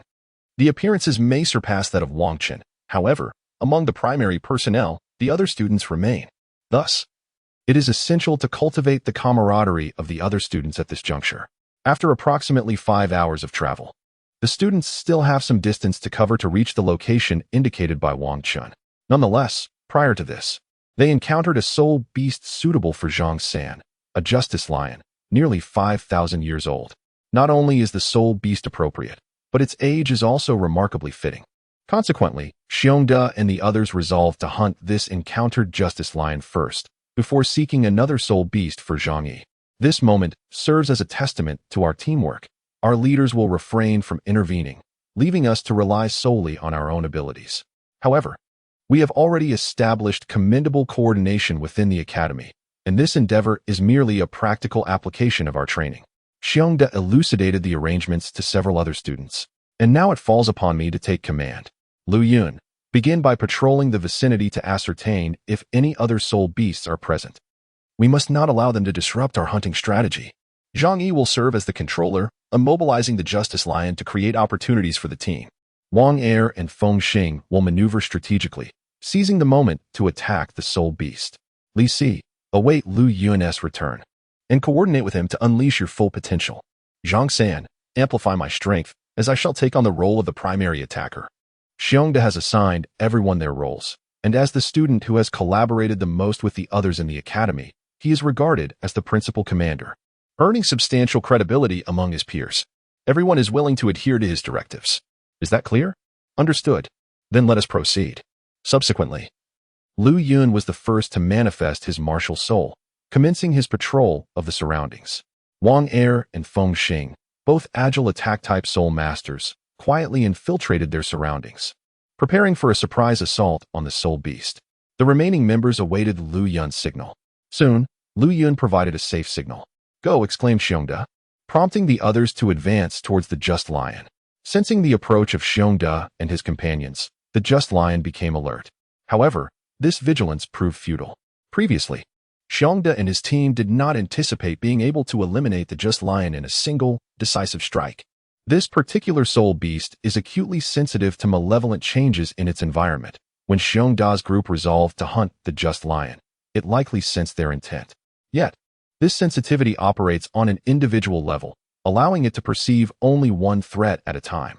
Thus, Xiongda arranged for 2 agile attack-type soul masters to prepare for the ambush. Even if one was detected, the other could still succeed. Moreover, once the battle commenced, the beast's attention might focus solely on Xiongda's group, increasing the chances of both succeeding. Entwine. With a swift motion, Zhang Yi commanded his martial spirit to ensnare the Just Lion, aiming to immobilize it and create an opportunity for his allies to attack. However, the Just Lion would not yield easily. It firmly planted its feet on the ground and unleashed its just impact. This attack not only possessed formidable force, but also purged malevolent thoughts from the minds of soul masters, diminishing their morale and combat spirit, thereby weakening their overall prowess. After all, without the will to fight, how much strength could one truly muster? Cold-eyed, observing the Just Lion's assault, Xiongda promptly activated his 4th soul skill to counter the beast's attack. Divine power, divine movement, divine protection. Zhang Sen unleashed all his enhancements to bolster Xiongda's strength. Empowered, Xiongda surged forward with renewed vigor, activating his cold bear transformation as he charged at the Just Lion. intent on restraining it and preventing it from executing further soul skills, thus creating opportunities for his comrades. Frosty Palm. With Zhang San's enhancements, Xiong Da's strength surged, and he thrust his palm forward, sending the Just Lion reeling. At that moment, the Just Lion was at its most vulnerable, suspended in midair with no chance to evade the impending assault. The two agile attack-type soul masters, who had been lurking nearby, seized this opportunity without hesitation. Shadow Divine Claw. Gale Divine Claw. The assault from the two struck the abdomen of the righteous lion, inflicting two substantial wounds in its most vulnerable area. Following their successful strike, they distanced themselves from the injured beast, for it was highly probable that the wounded soul beast would retaliate fiercely.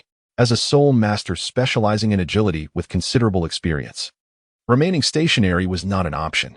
It is essential to understand that the essence of agility-based attacks relies on speed, allowing for multiple strikes against the adversary. Given that agility primarily emphasizes rapidity, the attacks tend to be relatively weaker. If a single blow fails to subdue the opponent, one must withdraw and await the opportunity for the next assault. Moreover, with distance established, one can harness speed to amplify their subsequent attacks. With a pained roar, the wounded righteous lion expressed its agony. Seizing the moment, Zhang Yi would not let the opportunity slip away. Bind. He unleashed his third soul skill, causing numerous ghostly vines to sprout beneath the lioness' feet, ensnaring it effectively. These vines had been meticulously cultivated underground from the outset. Upon identifying the opportunity, he exerted his full force to bind the righteous lion. Parasitize. After successfully ensnaring the lion, he activated his soul skill once more.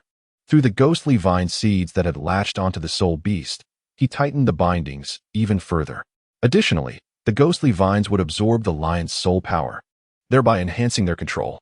However, with Zhang Yi's current strength, complete domination over the righteous lion was an unattainable feat as soon as the lion touched the ground. It began to struggle against its restraints. With resounding cracks, the ghostly vines started to snap one by one, and it seemed imminent that the soul beast would soon break free. Nevertheless, Zhang Yi's intention was merely to weaken the soul beast and impose a simple constraint upon it. Super Fire Ray. Hurricane. Once the righteous lion was pinned to the ground, Li Si and Lu Yun launched their attacks. Boom. The fire, propelled by the wind, surged forth with formidable force. The powerful flame struck the righteous lion directly, and with the ghostly vines fueling the fire, the intensity of the assault was magnified. Roar. The noble lion, struck by flames, let out a heart-wrenching cry of agony. As the fiery assault descended, the ghostly vines dissipated more rapidly, allowing the valiant lion to break free from its confines. Gasping heavily, the noble lion struggled for breath. This latest onslaught had inflicted grave injuries, singeing much of its fur. Its condition had deteriorated significantly, leaving it with little capacity for retaliation. The formidable bear and his companions, having severely wounded the noble lion, showed no signs of ceasing their assault. Instead, they seized the opportunity presented by the soul beast's dire state, hastening their attacks in an attempt to vanquish the noble lion once and for all. Cold Wave. The bear unleashed his fourth soul skill once more. Unlike the first occasion, when it was countered by the noble lion's righteous surge, this time it ensnared the wounded soul beast's limbs in ice. At the very moment the noble lion was frozen, Zhang Yi activated his own soul skill, reinforcing his hold over the noble lion. Blade of the Gale. Shadow God Claw. Wang Er and Feng Xing launched a simultaneous assault on the Justice Lion, targeting its forelegs on either side. With a resounding crash, both front limbs were struck, causing the formidable creature to falter and collapse forward. At that moment, Xiongda advanced to confront the Justice Lion directly, delivering a powerful strike to its head. His attack, however, was tempered, aimed not at annihilation but rather to diminish the lion's strength significantly. With successive blows, the Justice Lion finally succumbed to the relentless onslaught. At this juncture, Zhang San rushed forth, brandishing a sharp dagger, which he plunged into the lion's skull, ending the life of this ancient spirit beast, which had roamed the earth for nearly 5 millennia. He prepared to absorb the soul ring and ascend to the soul master level. Upon the demise of the Justice Lion, a violet soul ring emerged from its head. Zhang San seated himself upon the ground, centering his focus in preparation for the absorption of the soul ring.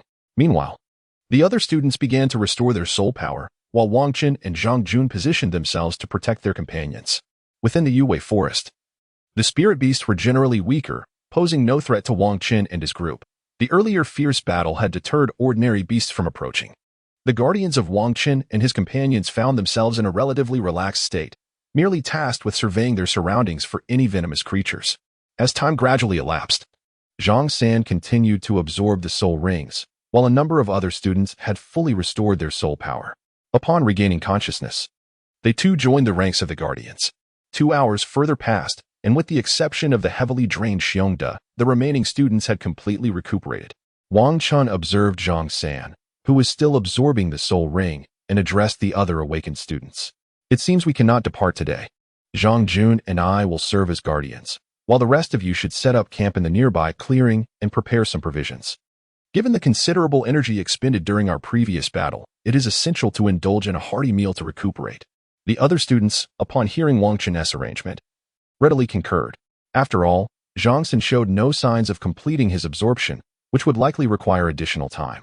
By the time he finished, the dusk would likely have deepened, making travel impractical.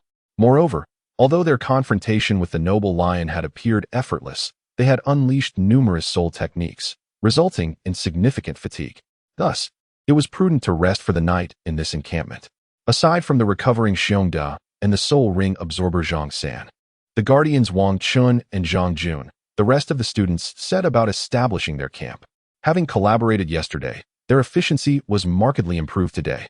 Before long, they had erected a large tent and kindled a bonfire, preparing dinner. Once the meal was fully prepared, Wang Chun instructed the other students to begin dining, after which he and Zhang Jun would take over the guardianship. As the students finished their meal, Xiongde also made a complete recovery, just in time to join them for dinner, having expended the most energy during the day, which accounted for his prolonged recuperation.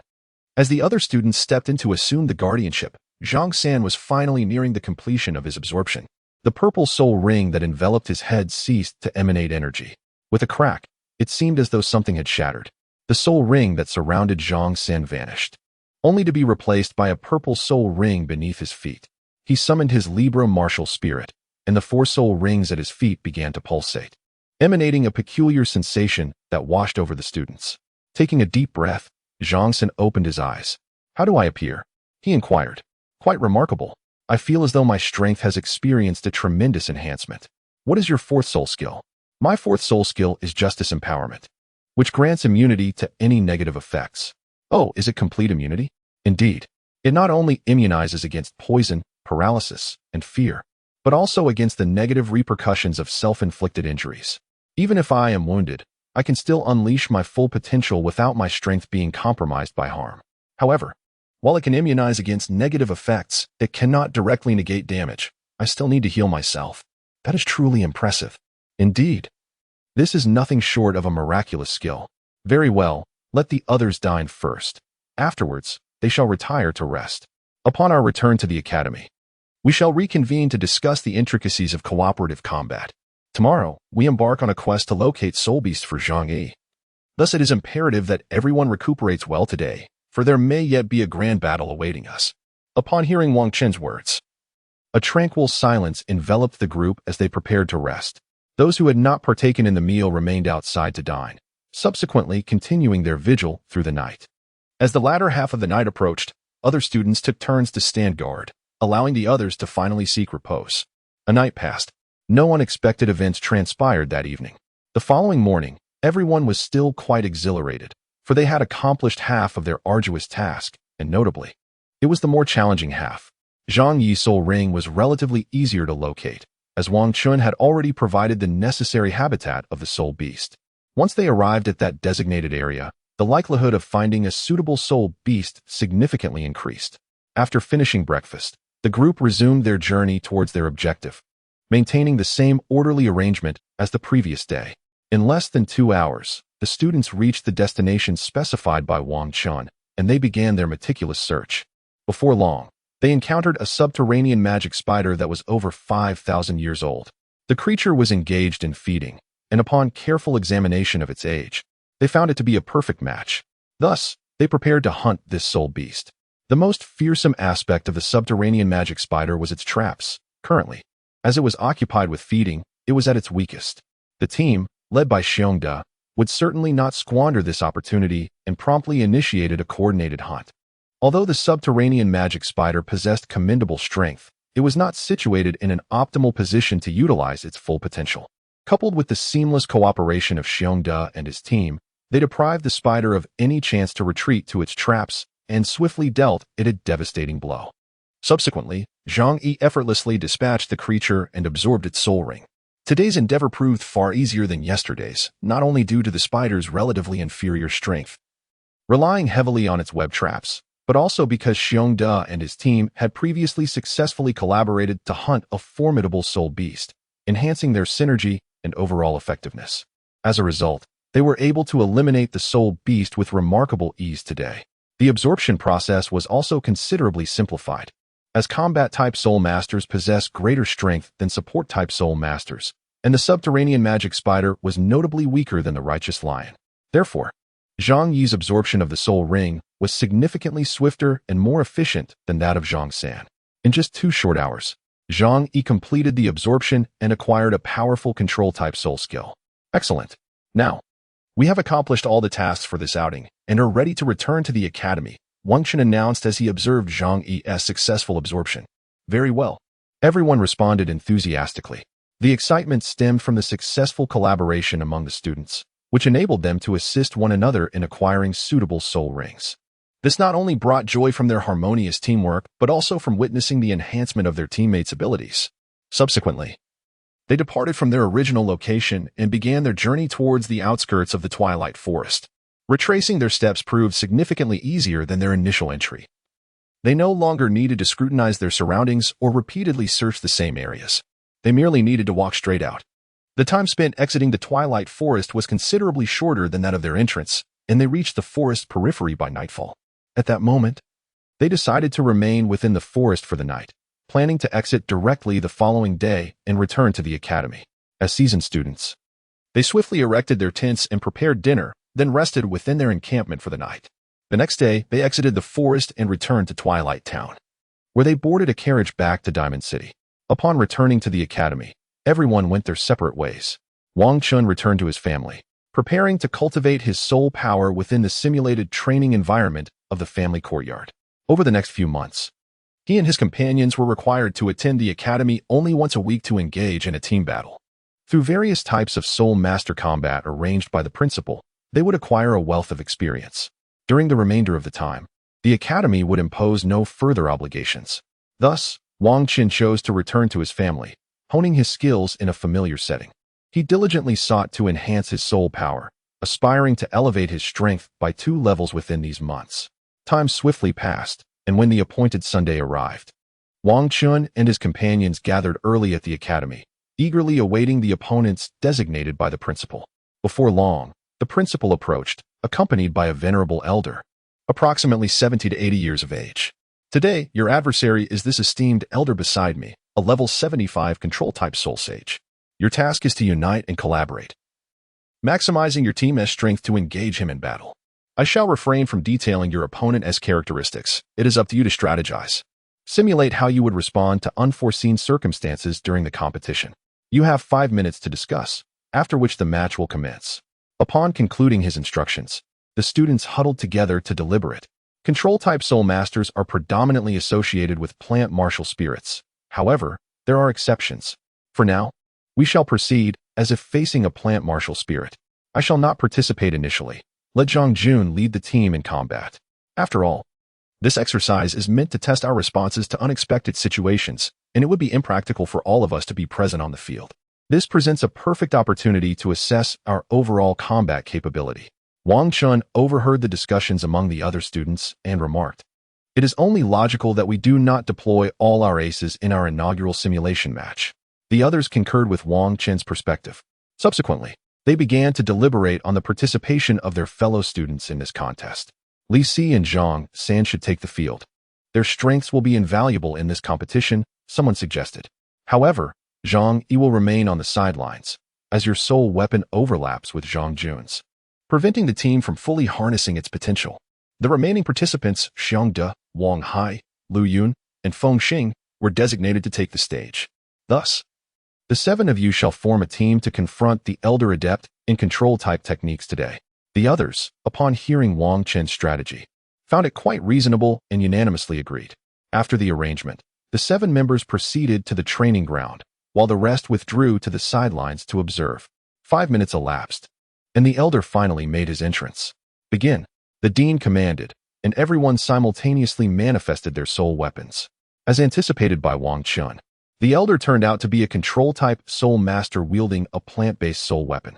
Harnessing his formidable soul power, he swiftly summoned an abundance of vines on the training ground. He then initiated an assault on Zhang Jun and his companions using the vines. However, as this was merely a test, the elder refrained from unleashing his full might, choosing instead to control the growth of the vines without employing any soul techniques. Zhang Jun and his team executed the previously discussed strategy.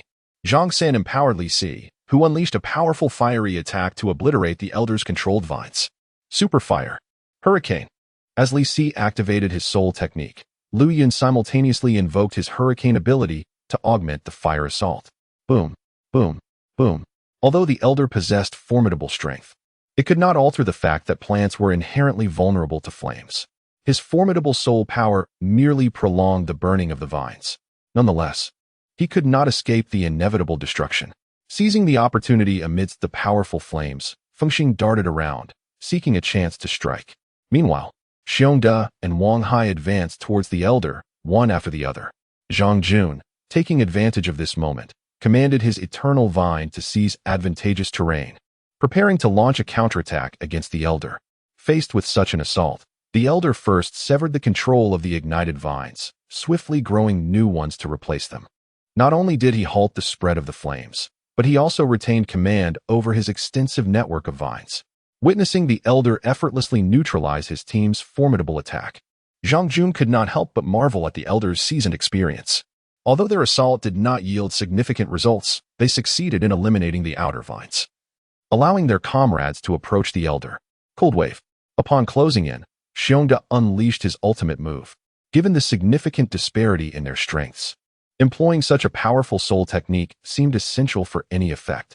Although the elder had previously countered Li Si's fiery onslaught, his vines had still been considerably heated by that potent fire. Following this, they were subjected to an extreme cold attack. The juxtaposition of heat and cold rendered the vines exceedingly brittle, leading to widespread collapse. Observing this situation, the other students were quick to seize the opportunity.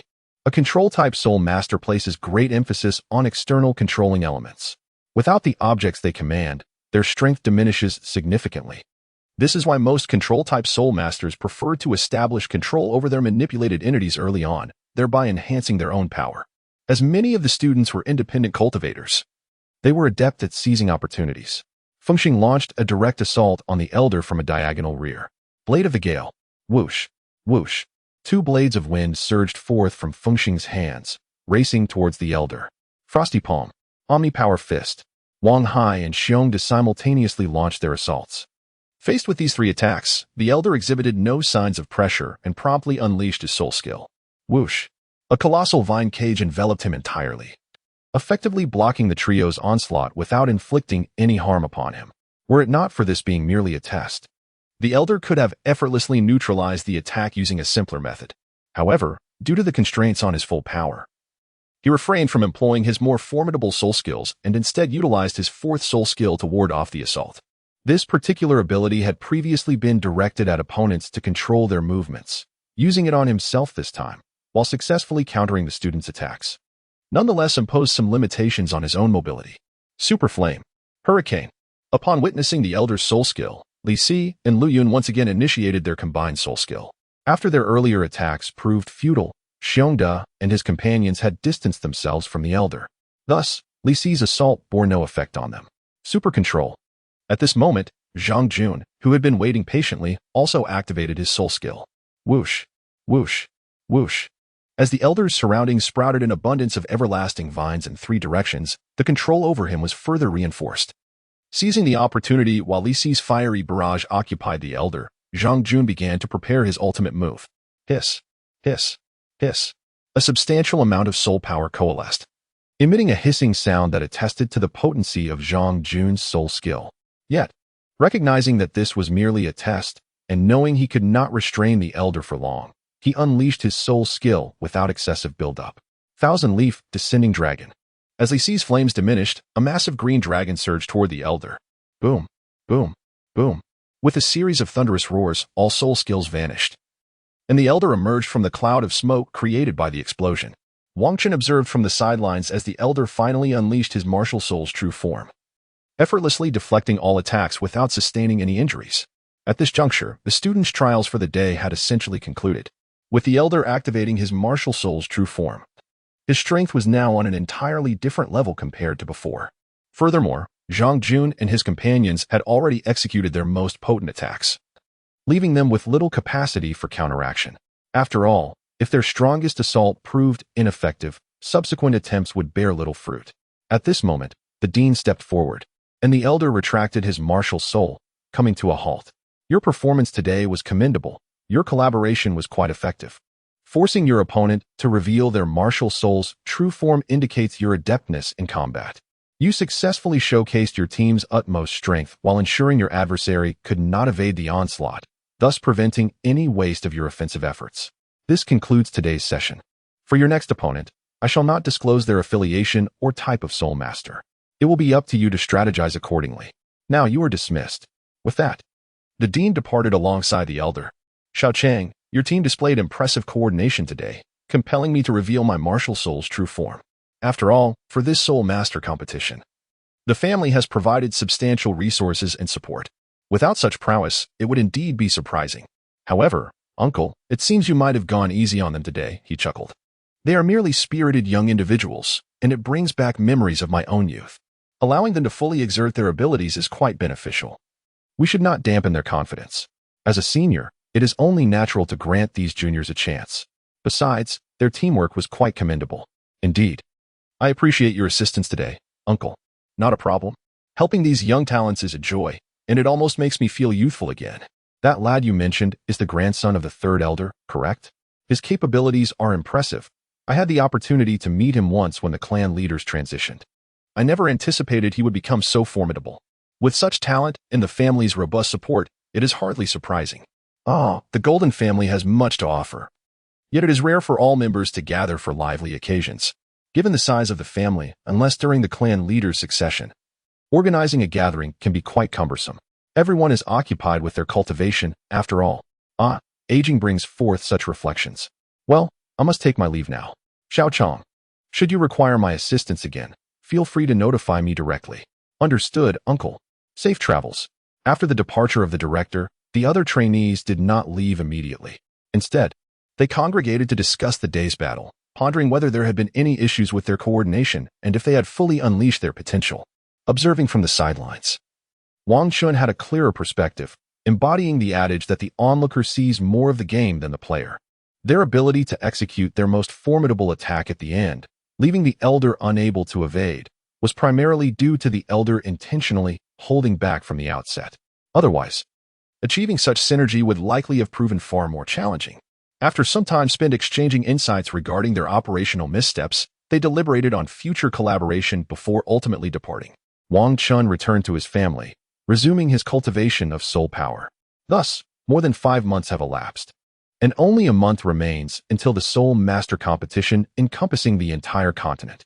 During these past 5 months, Wang Chun and his companions have experienced remarkable growth. Initially, their weekly collaborative combat sessions, featuring various types of soul masters as adversaries, have fostered a greater synergy among the students. Furthermore, the multitude of battles they have engaged in has significantly enriched their combat experience, instilling them with increased confidence for future confrontations. Additionally, benefiting from the resources provided by the Advanced Soul Master Academy of Vajra, their strength has also seen considerable enhancement. Notably, the Shadow Leopard King has achieved a breakthrough to level 40, and once again, Wang Chun and his team ventured into the Twilight Forest to assist in acquiring a soul ring for him. Meanwhile, the other students have also made notable strides in their respective abilities. Wang Chun's strength has notably ascended, reaching the pinnacle of level 57, nearing level 58. Should fortune favor him, he may well surpass to level 58 within the forthcoming month, thus attaining a soul power that rivals that of Zhang Jun, thereby becoming one of the most formidable members within the team. On yet another Sunday, all the students congregated at the Soul Master Academy. The dean arrived shortly, but this time he came alone, Unlike previous occasions when he was accompanied by the healing soul sage or another high-ranking soul master as their sparring partner.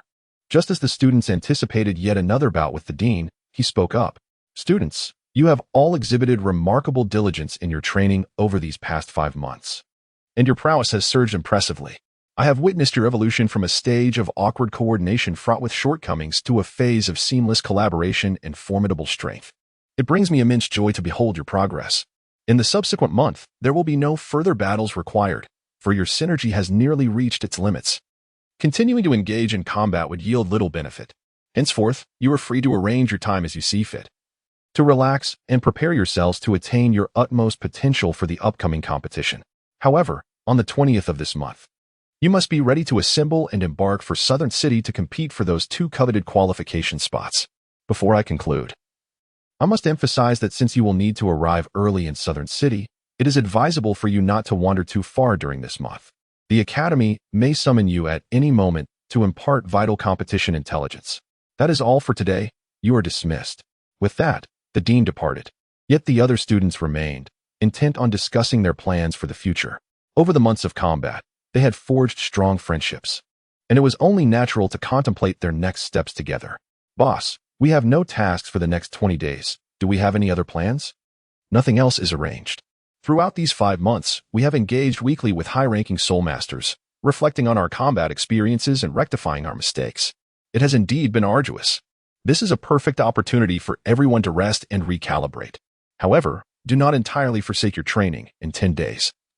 The 7 of you will participate in a team soul battle at the Soul Arena. The 3 of us will observe from the sidelines, gathering insights from your performances. Although you have participated in a team spirit competition every month prior, it was always under the leadership of either myself or Zhang Jun, or perhaps Bear. This time, however, we shall refrain from participating, allowing you to take the stage. Imagine, if you will, the general circumstances you might encounter in the Spirit Master competition. Very well. Everyone regarded this as a splendid opportunity to test their own abilities and thus unanimously agreed to Wang Chen's arrangement. Preparations for the Grand Competition, Part 3. 5 days have elapsed since the arrangements were made. During this period, Wang Chen dedicated each evening to training within the family's simulated cultivation environment, striving to break through to the 58th level of power. Throughout these 5 days, his soul power has reached its zenith. He merely requires a breakthrough to ascend to the 58th level. Yet, this threshold proves somewhat obstinate. And despite the assistance of the Imperial Flow Essence, a few more days of refinement are necessary. Nevertheless, Wang Chen's capabilities have nearly reached the point of breakthrough. It is almost certain that within these few days, he will transcend to the 58th level of prowess. As night fell, Wang Chen returned once more to the simulated cultivation environment, preparing to make another attempt at breaking through. Taking a deep breath, he settled onto the ground and commenced his training for the evening. As his technique commenced, an abundance of Imperial Flow Essence cascaded from above, enveloping him and enhancing his spiritual strength while accelerating his cultivation speed. The pure white moonlight draped over Wang Chen, rendering him seemingly immaculate. However, within him, an immense reservoir of soul power surged, relentlessly battering against the bottleneck of the 58th level. Boom, boom, boom. The rapidly circulating soul power emitted a thunderous roar. Crack! It seemed as though something had shattered in the distance. Wang Chen has already shattered his own limitations to some extent. A surge of soul power swiftly follows, relentlessly battering against this breach. Boom! With his formidable spiritual power, Wang Chen finally shattered the confines of his 58th level, successfully ascending to the rank of a 58th level soul master. Following his breakthrough, he did not immediately depart. Instead, he took advantage of the moonlit night to continue his cultivation, solidifying the newfound strength he had just attained. The next day, Wang Chen awakened from his training. After reaching the pinnacle of 57, further cultivation would yield no increase in spiritual power. However, after breaking through to 58, a single night of training had significantly augmented his soul force. The prior arduous efforts to transcend his limits had rendered him somewhat entranced by this rapid enhancement of his power, leading him to train until dawn. Once he had stabilized his spiritual energy, Wang Chen exited the simulated training environment, preparing to return home for some much-needed rest. In recent days, his relentless pursuit of a breakthrough had left him with little time for recuperation. Moreover, having already reached a bottleneck, he found it challenging to expend his mental energy rapidly to cultivate his soul power. Consequently, The imperial essence he absorbed each night could not be fully refined, forcing him to pause after partial absorption to ensure he completely processed what he had already taken in. This approach inevitably slowed his training speed, resulting in a decline in his mental acuity. Thus, after his breakthrough, Wang Chun resolved to return home for a restorative sleep to fully rejuvenate his spirit.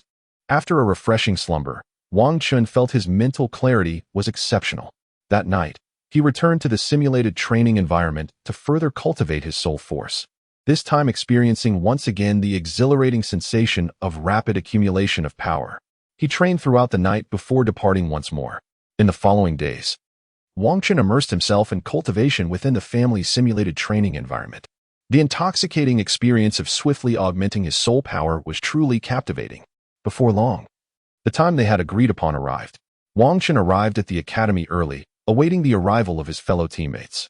As most of the other students were engaged in their training within the simulated environment of the academy, they had collectively agreed to convene there.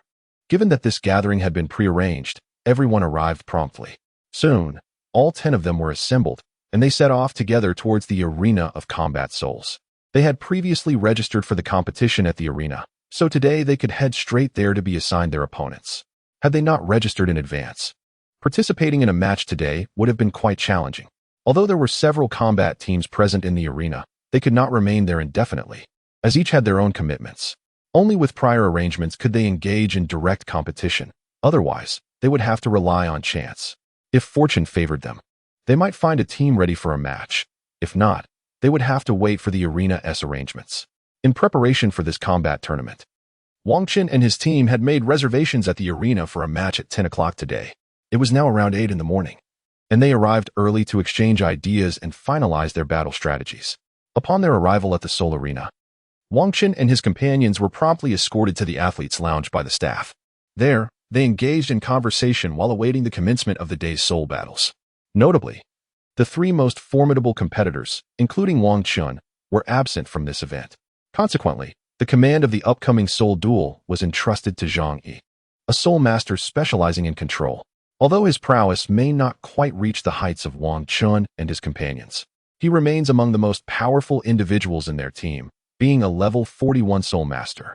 Moreover, his tactical abilities are commendable. He had previously showcased his leadership skills during battles arranged by the academy in collaboration with the principal. As they exchanged thoughts, time seemed to elapse swiftly, and before long, it was already 9:45. The moment for the contestants to enter the arena was imminent. Ladies and gentlemen, welcome to this morning's Team Soul Battle competition. Today, we have the formidable team from the Advanced Soul Master Academy of Golden City facing off against the Beast Battle team from the Golden Soul Arena. The Academy's team is composed of the top-tier students, benefiting from the institution's resources and the guidance of seasoned soul masters, making their strength formidable indeed.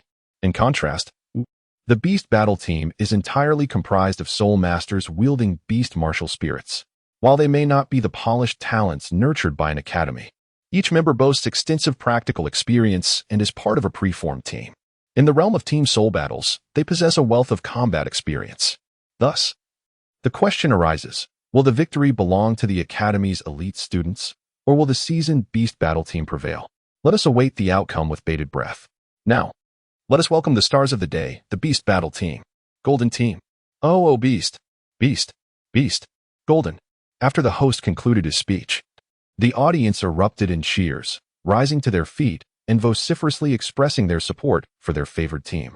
It was evident that the renowned Beast Battle team, a venerable Soul Master squad, possessed a significantly greater reputation than the Diamond Battle team, garnering a far larger following.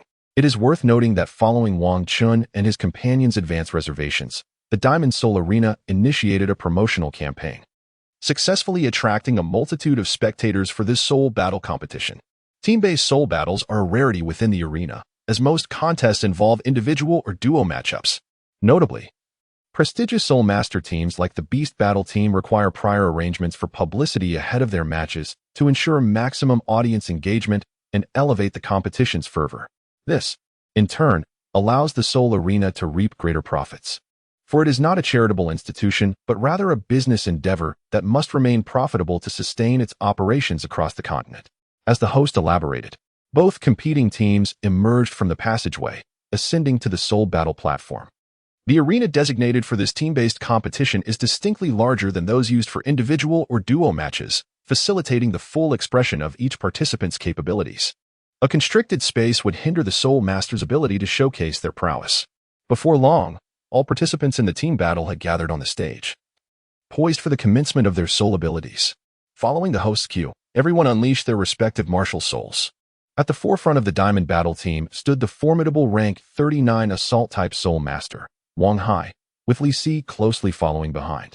Wang Er and Feng Xing positioned themselves on the left and right flanks, respectively, primarily to safeguard the team against enemy assaults from the sides. Additionally, this formation allowed them to launch direct attacks on their adversaries from the outer edges. At the heart of the formation stood Zhang Yi, the core commander, while the support Soul Master, Zhang San, positioned himself at the rear.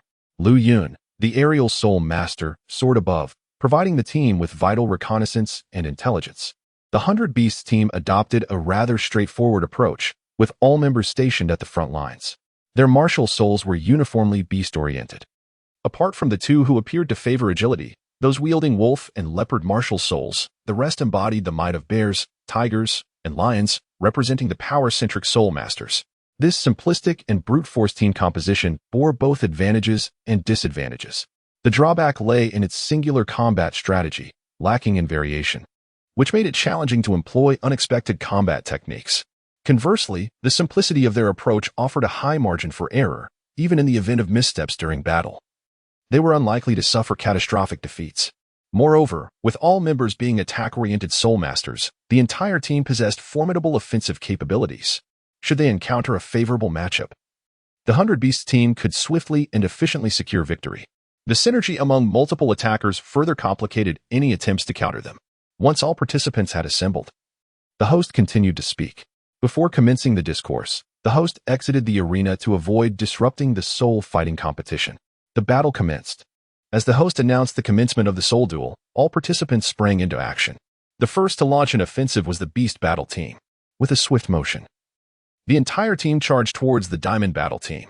2 agility-focused Soul Masters advanced from the flanks, while the remaining 50 launched a direct frontal assault.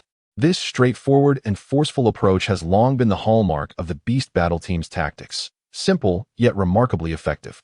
Confronted by 5 burly warriors charging at them, less experienced Soul Masters often find themselves intimidated by such overwhelming presence, rendering them unable to fully unleash their capabilities. This allows the Beast Battle team to initiate their assault, disrupting the opponent's strategic plans and compelling them to adhere to the Beast Battle team's combat style. Should the adversaries remain unperturbed by their intimidation, the agile Soul Masters would then execute a surprise attack on the rear ranks of the opponents. Subsequently, the 5 would continue their relentless onslaught, seizing the initiative and controlling the rhythm of the battle. This is the combat technique honed by the Beast Battle team through practical experience. Simple, direct, and efficient, devoid of any superfluous embellishments. This is precisely why the audience holds such affection for the Beast Battle team in the Soul Duel arena. However, the Diamond Battle team has undergone specialized training at the academy. Naturally, they would not be easily daunted by the Beast Battle team's imposing presence. Upon realizing their initial strategy had faltered, the 2 agile Soul Masters from the Beast Battle team swiftly advanced, aiming to strike at the rear of the Diamond Battle team. Yet, the Diamond Battle team also possessed 2 agile Soul Masters who were not inclined to allow such a sneak attack. Windwalker and Wang Chen charged forward, intercepting the agile Soul Masters of the Beast Battle team. With the match barely underway, for Soul Masters were already engaged in direct combat, providing the audience with an exhilarating spectacle. It is this clarity in combat that has garnered the Beast Battle team such a formidable reputation. In the face of the Beast Battle team's formidable assault strategy, many opponents are compelled to alter their plans to counter the Beast Battle team's onslaught. This simplification of the battle allows all spectators to grasp the unfolding action. Consequently, each time the Beast Battle team participates in a soul duel, the audience turnout is substantial, and they have cultivated a dedicated fan base within the arena. As the 2 agile Soul Masters from the Beast Battle team surge forth, the remaining 5 team members activated their enhancement soul skills to boost their strength, preparing to break through the Diamond Battle team's coordination. Should the 5 top-tier Assault Soul Masters breach the front lines of the Diamond Battle team, a swift defeat could be imminent for them. After all, facing 5 elite attackers at close range would present a formidable challenge for the Diamond Battle team, which only boasts a single melee-focused attacker. And that one is merely a soul sovereign. In comparison, they fall short against the assault prowess of the Beast Battle Team. The Diamond Battle Team would undoubtedly strive to prevent their opponents from closing in. Super Fire Flame Beam. Hurricane. Li Si and Lu Yun once again unleashed their combined assault. Boom. In the face of the formidable fiery onslaught, the 5 members of the Beast Warriors team did not retreat. Instead, they boldly launched their own counterattack against the blazing projectile. Boom, boom, boom. Their powerful strikes shattered the fiery beam, and the ensuing explosions obscured the vision of onlookers. Whoosh. The captain of the Beast Warriors charged forward. Noticing the absence of his teammates, the captain felt a twinge of confusion. After all, their combat style relied heavily on synergy and collective offensive maneuvers. To find himself alone was indeed unexpected. However, having already closed the distance to his adversary, retreat was no longer an option. He had no choice but to continue his assault. The fact that only the captain of the Beast Warriors had surged forward was precisely the strategy devised by the Diamond Warriors. At the outset of the battle, the Diamond Warriors had thoroughly analyzed their opponents, recognizing that their tactics were straightforward yet brutish. Thus, they crafted their plan accordingly. Once the agile spirit beasts of the Beast Warriors were intercepted, a full frontal assault would inevitably follow. Subsequently, Li Si and his team would execute their combined attack to thwart the opposition. Given the intelligence on the Beast Warriors, it was anticipated that they would immediately retaliate, attempting to dismantle their opponent's soul skills. This created an opportunity for visual disruption. At that moment, the control specialist, Zhang Yi, activated his soul skill, briefly immobilizing the others and leaving the captain of the Beast Warriors isolated. In this fleeting interval, they concentrated their attacks to eliminate him. This not only disrupted the offensive of the Beast Warriors, but also removed a formidable opponent, thereby undermining their morale and laying the groundwork for the Diamond Warriors' triumph. Divine Power. Divine Majesty. Justice Amplified. Zhang San invoked his enhancement on Wang Hai, enabling him to withstand the captain of the Beast Warriors and create an opening for his teammates to launch their offensive. Unfettered Fist. Bolstered by Zhang San's enhancement, Wang Hai unleashed his soul skill, determined to ensnare the captain of the Beast Warriors in place, allowing his companions to attack with confidence. Boom. Wang Hai's assault clashed directly with that of the captain of the Beast Battle Team. Although the captain possessed greater strength, Wang Hai, bolstered by enhancements, managed to intercept him. At that moment, a ghostly vine trap materialized beneath the captain's feet, an ingenious soul technique initiated by the corps commander, Zhang Yi, which further intensified the control over the enemy. At this juncture, the captain of the Beast Battle Team found himself utterly ensnared. Not only was he obstructed by the formidable Wang Hai in front of him, but he was also ensnared by the control technique of a controlling soul master beneath him, leaving him utterly immobilized. Seizing the opportunity, the other members of the Diamond Team began to launch their attacks, determined to eliminate this most troublesome adversary in one decisive strike. Hurricane Kick. In midair, Lu Yun seized the moment to execute a powerful descending kick aimed at the captain of the Beast Battle Team. Flame Ray. Li Si unleashed a fiery assault from the right flank, targeting the captain as well. Faced with these onslaughts, the captain of the Beast Battle Team refused to yield. Instead, he unleashed all his might, directing his most potent strike towards Wang Hai. With a single punch, he propelled Wang Hai backward, clearing the immediate obstruction. However, he remained ensnared by Zhang Yi's control trap, unable to escape the spot. Moreover, Lu Yun and the others' attacks were already upon him. Boom, boom. What? How is this possible? Everything had been proceeding according to Zhang Yi's meticulously crafted plan, and now, at this critical moment, an unexpected complication arose. The Diamond Team had failed to eliminate the captain of the Beast Battle Team. Their assaults were thwarted by 4 members of the Beast Battle Team who surged forth from the smoke. This was simply inconceivable. According to conventional calculations, it seemed inconceivable for the other 4 individuals to extricate themselves from their bindings so swiftly. It was only upon witnessing the predicament of the remaining members of the Beast Legion that Zhang Yi comprehended the reason for their premature liberation. The 4 members of the Beast Legion exuded their soul power, intertwining it into a cohesive force. This technique represented the pinnacle of their offensive prowess, the quintessential fusion technique, akin to the skills employed by the Shrek 7 monsters in the original narrative. However, while Shrek amplified the strength of one individual through the support of 7, the Beast Legion's technique involved a collective projection of soul power, forming a formidable soul armor around their bodies. This armor not only boasted remarkable defensive capabilities, but also possessed considerable offensive strength. To vanquish the Beast Legion, one must first dismantle this extraordinary ability. Yet, with their captain isolated, it was presumed that they could not successfully execute it. Now, defying all expectations, the four individuals initiated their ultimate technique. The Diamond Brigade had previously gathered intelligence on their adversaries and were well aware of this formidable ability, having devised countermeasures accordingly. Their strategy prioritized neutralizing the core captain of this technique, which would normally render it ineffective. Thus, they had enacted a battle plan that entailed releasing the captain of the Beast Legion while restraining the others. The initial phase of the battle proceeded as per their design.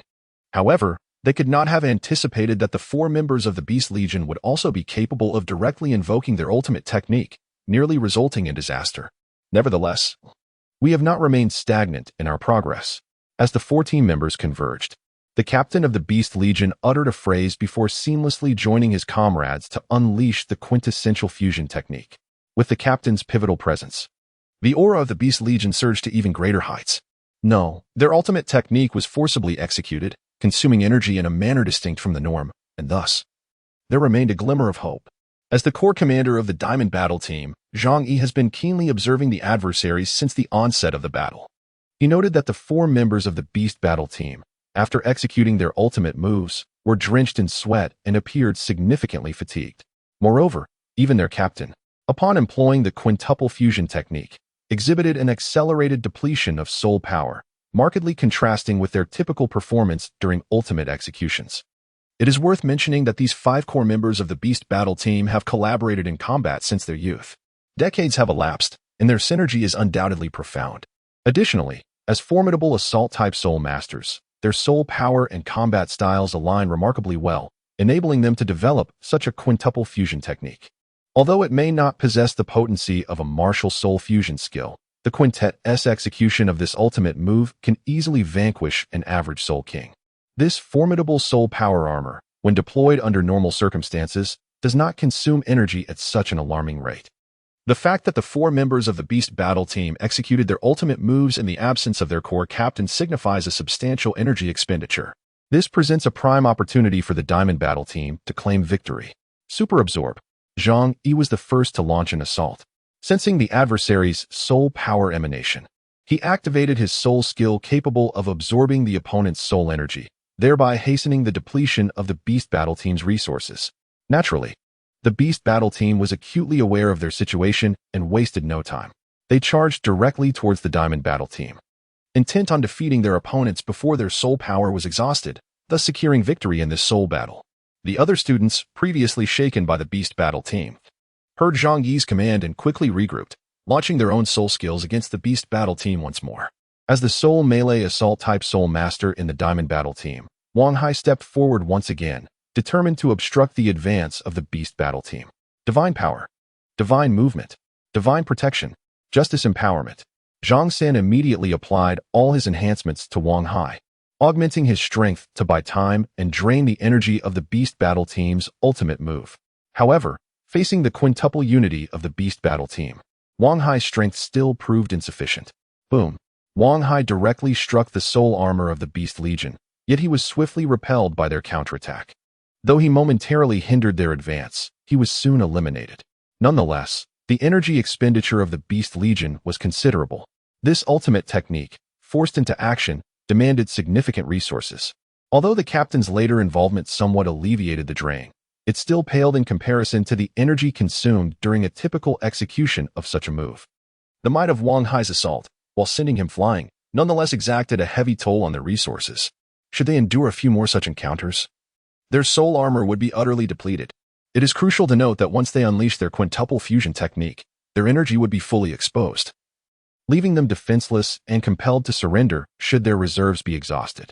During the brief moment Wang Hai's attack bought them, the other members of the Diamond Team unleashed their formidable soul techniques against the Beast Legion's armor.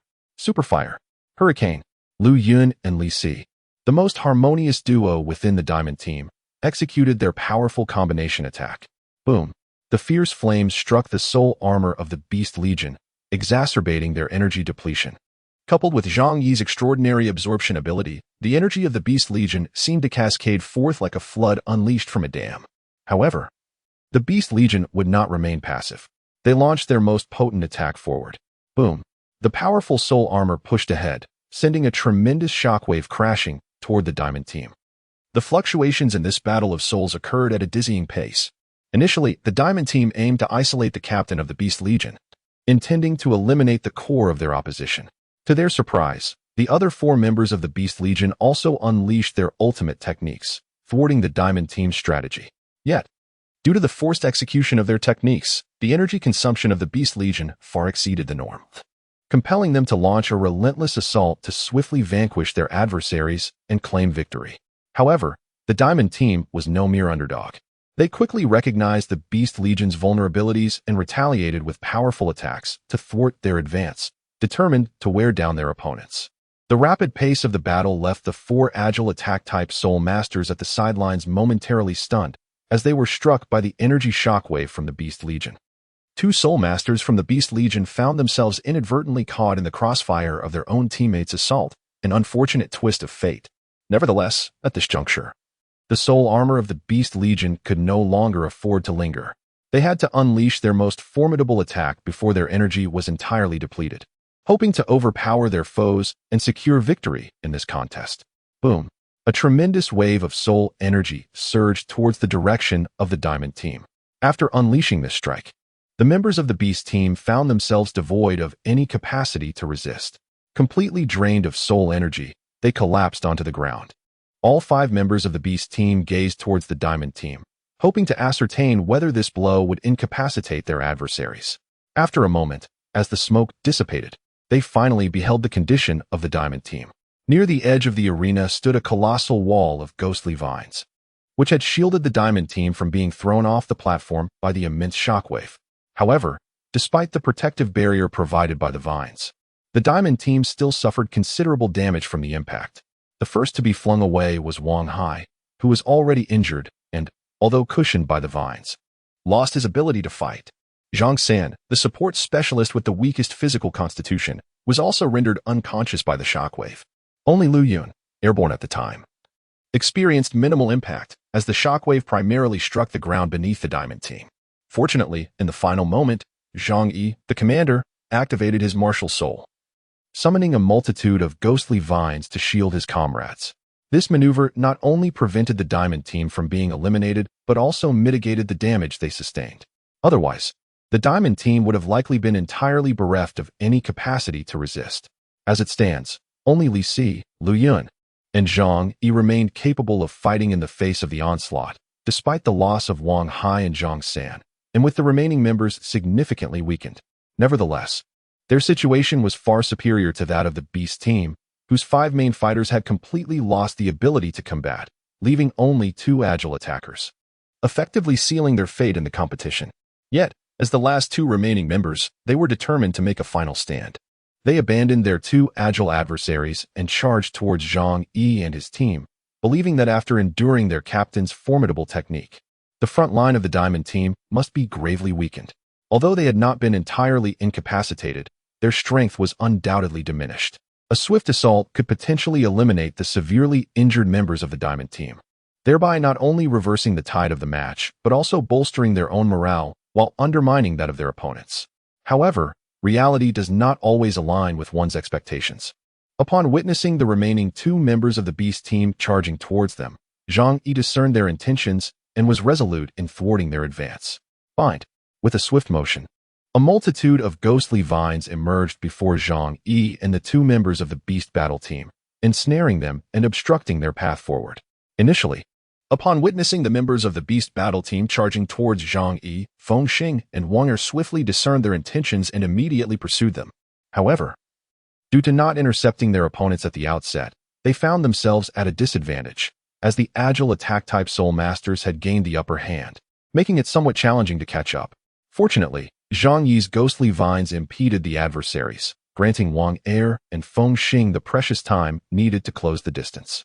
As the 2 members of the Beast Battle Team were momentarily halted by the vines, Wang Er and Feng Xing adeptly caught up, effectively blocking their escape.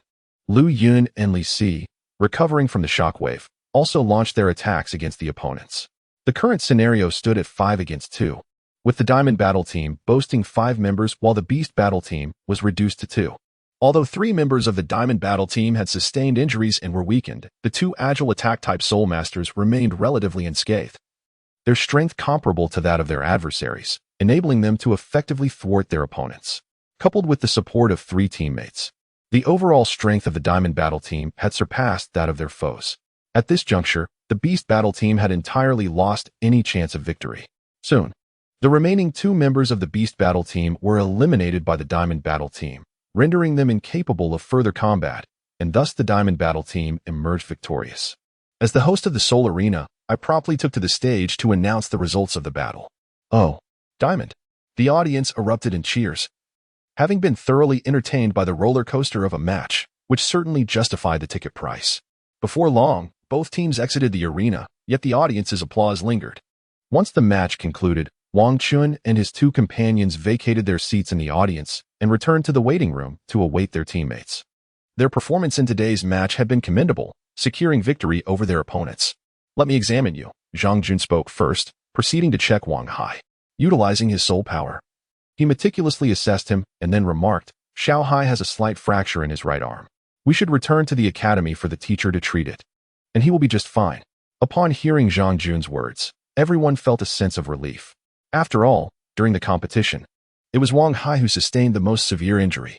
He had not only endured the impact of the Beast Master's spirit armor at the outset, but was also struck by a spirit shockwave thereafter. Although Zhang Yi's ghostly vines provided some cushioning, concerns remained. Now that it was revealed to be merely a fracture, a collective sigh of relief was heard. The group promptly exited the Diamond Battle Soul Arena and returned to the academy to seek assistance from their instructor. Naturally, the instructor did not decline. Such an injury could be effortlessly remedied with a simple spirit technique. Before long, the instructor had successfully treated Wang Hai's arm. The group expressed their gratitude to the instructor before departing. After leaving the instructor's office, they reconvened to discuss the day's competition, reflecting on the shortcomings observed. Zhang Yi opined that they had been overly hasty in trusting the intelligence regarding the Beastmasters, leading them to focus solely on the captain. They had not anticipated that the Beastmasters could unleash powerful techniques without their core figure, resulting in a dangerously narrow victory. Had it not been for Zhang Yi's timely deployment of ghostly vines, all the students could have been defeated by the Beastmaster's final strike. Following this discussion, they decided to leave the academy, planning to enjoy a meal together. After dining, they each departed to prepare for the upcoming Continental Soul Master Tournament. 10 days had elapsed since the students of the Diamond Advanced Soul Master Academy competed in the battle arena. Yesterday, the principal had notified Wang Chun and the others that they would be departing today for the capital city of the Southern Kingdom, known as Southern City. As the Diamond Advanced Soul Master Academy belongs to the Southern Kingdom, they needed to vie for 2 qualifying spots in the Southern Division. The competition would officially commence in 10 days, necessitating an early arrival to acclimatize to the environment and ensure they could perform at their peak. Thus, Wang Chun and his companions were set to depart 10 days in advance. Early in the morning, all the students gathered at the academy, awaiting the principal and several instructors to commence their journey to Southern City. Soon, the principal arrived at the assembly point, accompanied by several teachers, and they boarded the carriage to set off. The dean said little, directly instructing the students to board the vehicle. One by one, everyone climbed aboard, embarking towards the Southern City. This competition was of great significance to the academy. Not only was the esteemed dean, the formidable rank 84 Soul Douluo Wang Chang, leading the charge, but he was also accompanied by the vice dean, the illustrious rank 79 Soul Sage Wang Long. Furthermore, the Soul Sage from the healing department, who had been responsible for the team's medical needs during the specialized training, was also journeying to the Southern City, joined by several other Soul Emperor instructors. It can be said that the logistical support for this event was exceptionally robust. The students were free to focus solely on the competition, with the academy assuring assistance for any other needs. The students sat quietly in the carriage, progressing towards their destination, eagerly awaiting the commencement of their contest. After several months of intensive training, everyone had experienced considerable enhancements in their abilities. The overall strength of the 10-member team had undergone a remarkable transformation compared to before the specialized training. Wang Chun, with the martial soul of the Titan giant ape, stands as a formidable soul king of the assault system at level 58. Zhang Jun, possessing the martial soul of the everlasting green vine, is a soul king of the control system at level 59. Xiangde, embodying the martial soul of the ice bear, is a soul sect of the assault system at level 49. Zhangyi, wielding the martial soul of the ghost vine, is a soul sect of the control system at level 41. Zhang San, with the martial soul of the scales, is a soul sect of the support system at level 41. Wang Air, possessing the soul of the shadow leopard, is a level 41 agility-focused battle spirit sect member. Li Si, with the soul of the flame giant lizard, stands at level 39 in the strength-oriented battle spirit sect. Feng Xing, endowed with the soul of the gale leopard, is also a level 39 member of the agility-focused battle spirit sect. Lu Yun, bearing the soul of the hurricane golden eagle, is a level 38 member of the strength-oriented battle spirit sect. Wang Hai, possessing the martial spirit of the colossal arm ape, stands as a formidable rank 39 assault system battle spirit. Indeed, in the final days leading up to this moment, Zhang Jun has also ascended a level, achieving a remarkable strength of rank 59. This advancement positions Wang Chun as the second strongest individual in terms of spirit power within the entire team. After a day of diligent travel, they finally arrived at their destination, the capital of the Southern Kingdom. The carriage did not linger at the city gates, but proceeded directly to the Uli Inn, established by the Jingang family, where they planned to rest while awaiting the commencement of the competition. 9 days later, in the capital of the Southern Kingdom, Southern City, the grand opening ceremony of the elite tournament of senior spirit masters throughout the continent commenced, taking place in the southern region. As the most prestigious competition in the realm of spirit masters, it attracted not only the attention of spirit practitioners, but also captivated the interest of the royal family, nobility, and commoners alike. The citizens of Southern City regarded this tournament as the grandest of festivals. The opening ceremony was hosted within the Southern Grand Arena for spirit battles. Tickets for this event had sold out a month in advance, with prices comparable to those of entry into the main Spirit Battle Center. As the primary venue for the Southern Division, the Southern Grand Arena ceased all spirit battles a month prior to undergo extensive renovations, merging the various sub-arenas with the main Spirit Battle Center to create an immense competition space. Aside from the VIP area, which remained on the northern side of the venue, the renovated Grand Arena could accommodate up to 80,000 spectators simultaneously. Although ticket sales generated substantial revenue, the expenses incurred by the arena were equally significant. In the forthcoming period, all preliminary competitions in the Southern Division would take place here. In the early morning, before the sun had risen in the east, the transformed Southern Grand Arena welcomed a vast audience. Those arriving so early were not merely eager to enter the venue, for each ticket bore a designated seat number. Rather, they sought the opportunity to witness the participating young spirit masters up close on the inaugural day of the ceremony. Among them were numerous young maidens filled with youthful admiration. After all, the total number of spirit masters across the continent is not exceedingly large, and those representing the senior spirit master academies are particularly distinguished. With an age limit of 25 years, without a doubt, he will become the most coveted object of affection in the hearts of young maidens. To marry a powerful soul master would undoubtedly be a splendid affair, yielding both fame and fortune. Even the nobles who have purchased tickets for the VIP section gather outside, as they have always relished the pursuit of soul masters. The prestigious Continental Elite Soul Master Academy tournament serves as a cradle for talent. It is not just those who achieve notable results, but even participants of the tournament who become the objects of desire for noble families. At this moment, centered around the Southern Grand Soul Arena, nearly 1/3 of the Southern City is bustling with activity.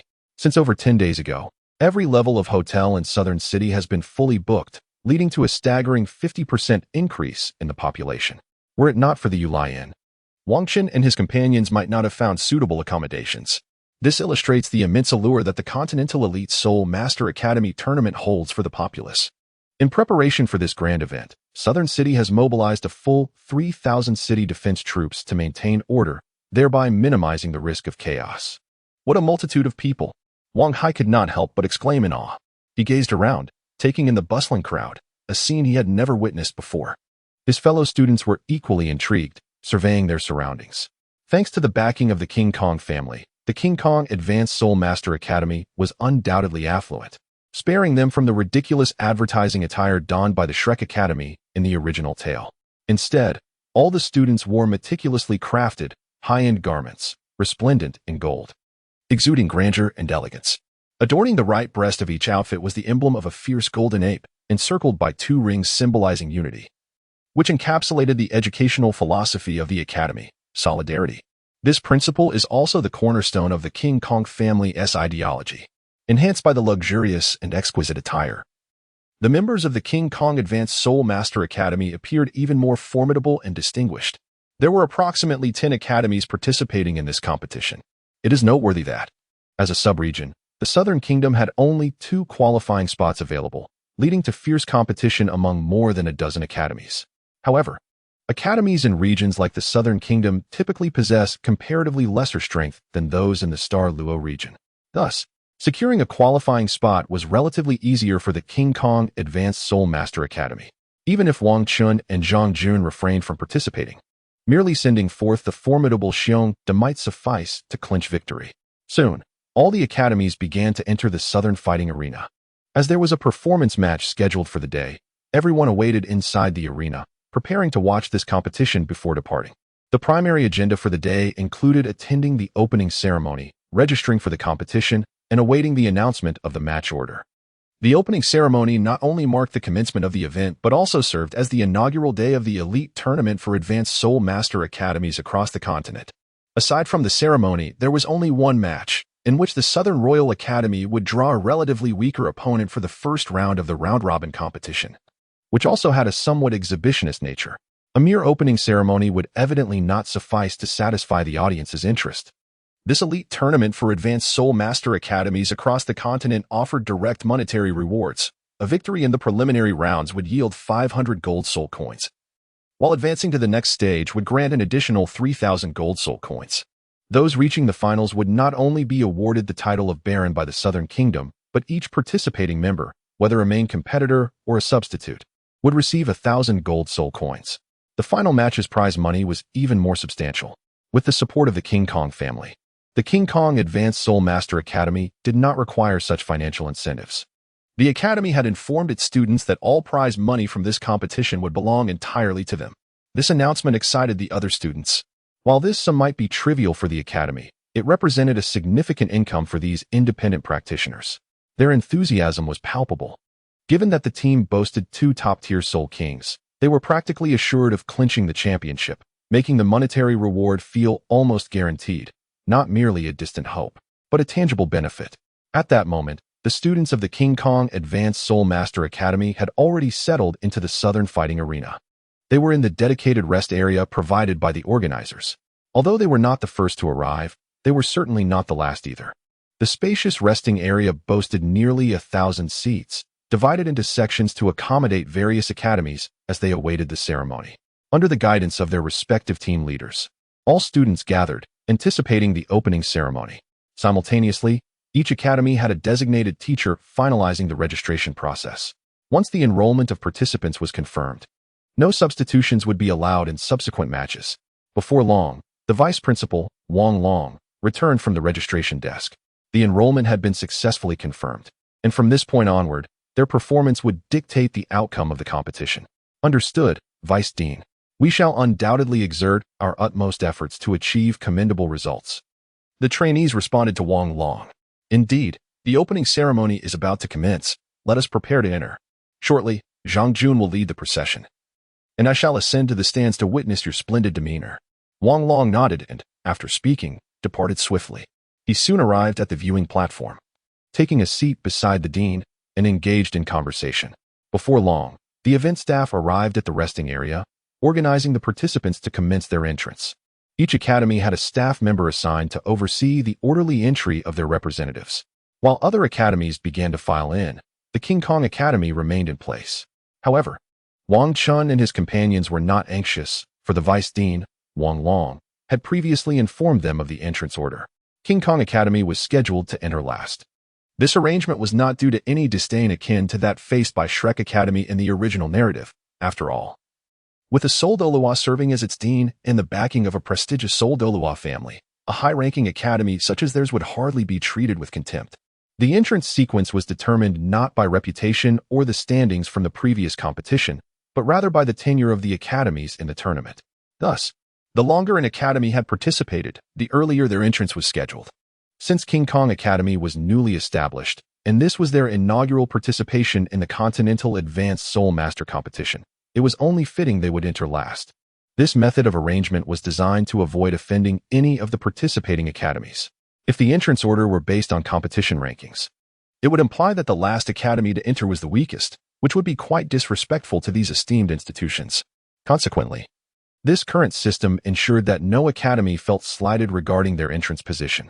Being the last to enter merely indicated they had the shortest participation history, not that their strength was inferior. Furthermore, it conveyed a sense of respect towards the more seasoned competitors. Those who entered first were not necessarily the strongest, but rather the most experienced and longest-standing academies. As they finally stepped into the arena, despite being the last to do so, they were nonetheless awestruck by the spectacle before them. The vast and expansive square was encircled by a multitude of spectators, all cheering and shouting in excitement. At the forefront of the central arena stood a grand podium adorned in gold, with a VIP area behind it, transformed for the occasion. The spacious arena boasted a diameter exceeding 150 meters, and the academies that had entered before them had already formed an orderly formation in the center. Each academy's entrance was announced by a designated host from the podium. The final team to enter was that of King Kong Academy.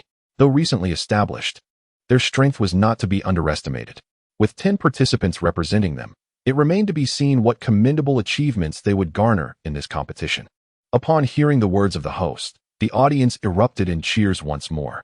However, compared to the fervent applause for the earlier esteemed academies, the enthusiasm of the crowd was somewhat subdued. At last, all participating institutions had entered, with the Iron Academy positioned at the rear. Wang Chen paid little heed to the voices around him, instead focusing intently on his surroundings. The Grand Soul Arena before him was undoubtedly the largest he had ever encountered, boasting a capacity of 80,000 spectators. The stands were adorned with a silver-toned backdrop, and though it was still morning, specialized magical lighting hung overhead, evoking not only a sense of opulence but also a grand and majestic atmosphere. When Wang Chen turned his gaze towards the VIP section, he noticed several remarkable individuals. In the front row of the VIP seats sat 3 figures. The central figure, draped in a black and gold robe and crowned with a crimson gold tiara, bore an ancient visage. Despite appearing somewhat aged, his dignified posture exuded an aura of authority, as if everything around him revolved around his presence. It was evident that only the king of the Southern Kingdom could occupy such a position at this moment. To his left sat an even elder gentleman, clad in a striking red robe, adorned with a 5-pointed golden crown. His eyes were half closed, resembling someone in slumber, and his narrow shoulders and elongated frame gave him the appearance of a spear. On the right side, a man with piercing eagle-like eyes radiated sharpness and precision. Though his hair had turned silver, it was meticulously groomed, presenting an image of exceptional competence. Given his prominent position and distinctive features, he could only be the guardian of the Southern Kingdom, the renowned Soul Douluo known as the Songying. As for the figure in the red robe on the opposite side, Wang Chen could discern from the 5-pointed golden crown atop his head that he was a golden bishop of the Spirit Hall. The highest authority of the Spirit Hall is the Pope, beneath whom are the 4 prominent bishops, symbolized by their 5-pointed platinum crowns. Below them are the golden bishops. The individual before him was undoubtedly one of the golden bishops, likely the master of the Southern City Spirit Hall. Identity is of utmost prestige. The performance competition unfolds within the Soul Hall, where various locations are characterized by different ranks. Among them, the highest rank belongs to the Papal Palace of Soul City. Additionally, within the Soul Hall exists a little-known sanctuary, the entry to which requires a minimum strength of level 96. Consequently, its members are exceedingly few, and their reputation remains largely unheralded. Beneath the Papal Palace lies the Soul Sanctuary. On the continent, there are only 2 Soul Sanctuaries, located in the capitals of the Douluo Empire and the Star Luo Empire. The masters of the Soul Sanctuary are platinum bishops of the Soul Hall, each possessing a minimum strength of level 80 or above. Below this echelon is the Soul Main Hall, where the masters are typically golden and silver bishops. Within the Soul Main Hall, there are also 10 particularly significant main halls, situated in the capitals of the 10 kingdoms and principalities across the continent. The status of these 10 Soul Main Halls is slightly elevated compared to ordinary Soul Main Halls, ranking just below the sanctuary and above the general main halls. Those who serve as masters here are formidable golden bishops, each with a strength of at least 75, with a minimum requirement of 76, though most exceed this threshold. Generally, only those with the potential to challenge the title of Soul Douluo are appointed as bishops in this domain. Therefore, it is entirely reasonable for the elderly man in red robes to possess a minimum strength of 76, alongside his status as the master of the Seoul Main Hall, to occupy the front row of the VIP section. The announcer at the side of the VIP platform proclaimed loudly, "Now, let us welcome His Majesty the King of the Southern Kingdom to declare the opening of this grand competition." As Wang Chen had anticipated, the King of the Southern Kingdom, attired in a black and gold robe, rose slowly from the central position of the front row amid thunderous applause. He raised his right hand, gently waving to the audience and the participating Soul Masters below, causing the applause to swiftly subside, leaving the vast square in profound silence. His deep and resonant voice, amplified through the soul-guided sound system, reverberated throughout the venue. I, Yi Ming, the King of the Southern Kingdom, on behalf of the Southern Kingdom and as the host of this competition, hereby declare the opening of the Continental Elite Soul Master Academy competition. Applause erupted once more, accompanied by cheers that echoed. Once the applause dwindled into silence again, the king continued, "Here, I hope that every Soul Master participating in this competition can fully unleash their potential and achieve remarkable results. You are the pride of the Southern Kingdom and the pride of the Star Luo Empire. For the glory of the Empire, let your brilliance shine forth." As the applause resonated for the third time, the eyes of the Soul Masters at the center of the competition arena shimmered with fervent brilliance.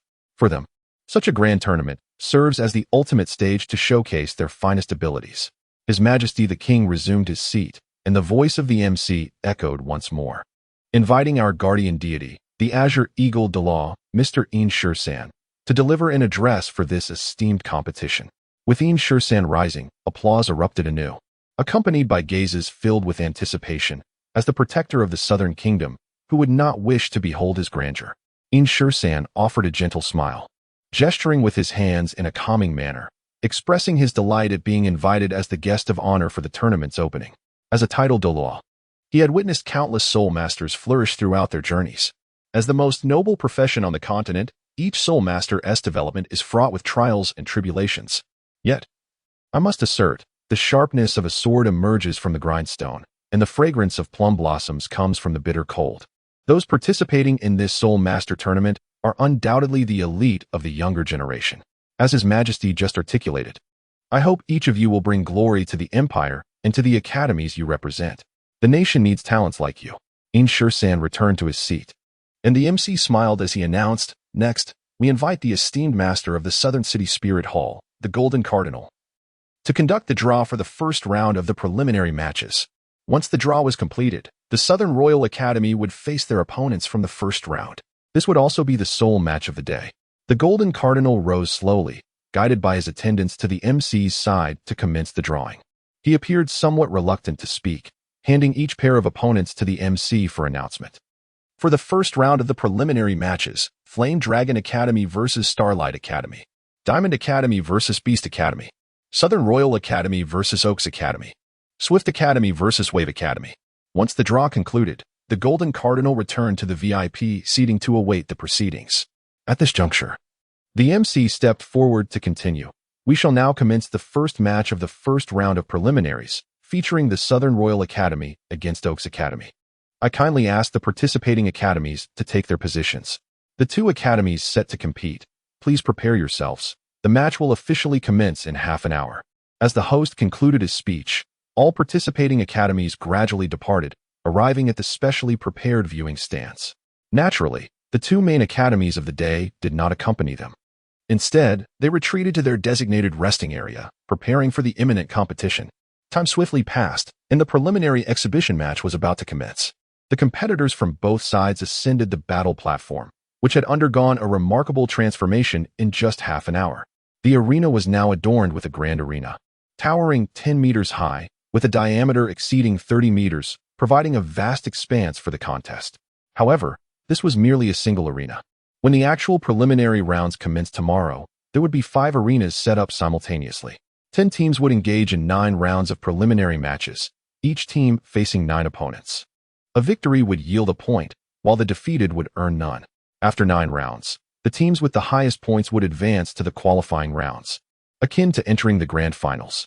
This extensive 10-day preliminary period poses a significant challenge for any academy's team.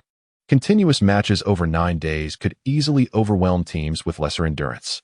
Fortunately, compared to the Luo region, the intensity of the matches here is considerably milder. It is noteworthy that in the Luo region, nearly 30 teams engage in continuous competitions for almost a month, a truly daunting prospect. Additionally, the academies there generally possess greater strength than those from other regions, as they face more competitive adversaries, leading to heightened pressure and, consequently, greater diligence in training. Such competitive pressure is a primary reason for the prominence of elite Soul Master academies in these larger locales. After all, progress stems from competition. Moreover, the Luo region boasts 5 qualifying spots, more than any other area, which explains the abundance of academies present. In contrast, the competitions in other regions are shorter, as the teams that qualify must travel to Luo City for the advancement matches. This additional time is allocated for travel. Otherwise, it would be unfair to those academies from other regions if the competition duration were identical. Thus, while the number of qualifying spots is fewer in other divisions, the competition time is also reduced. Ultimately, the preliminary rounds occupy a significant portion of the entire Elite Soul Master Tournament's timeline. It is only fitting to allocate travel time for academies from other divisions. The grand finals will take place in a city known as Douluo City, located at the confluence of the Douluo Empire, the Luo Empire, and the Spirit Hall. The final champion will receive their accolades personally from the Pope, an honor of unparalleled prestige. Soon, the teams from both academies ascended the competition platform. After exchanging formalities, non-participating individuals vacated the arena. Whether it be the Southern Royal Academy or the AUX Academy, both parties sincerely bowed to one another. After all, they do not share the profound enmity with their opponents as depicted in the original work concerning Shrek.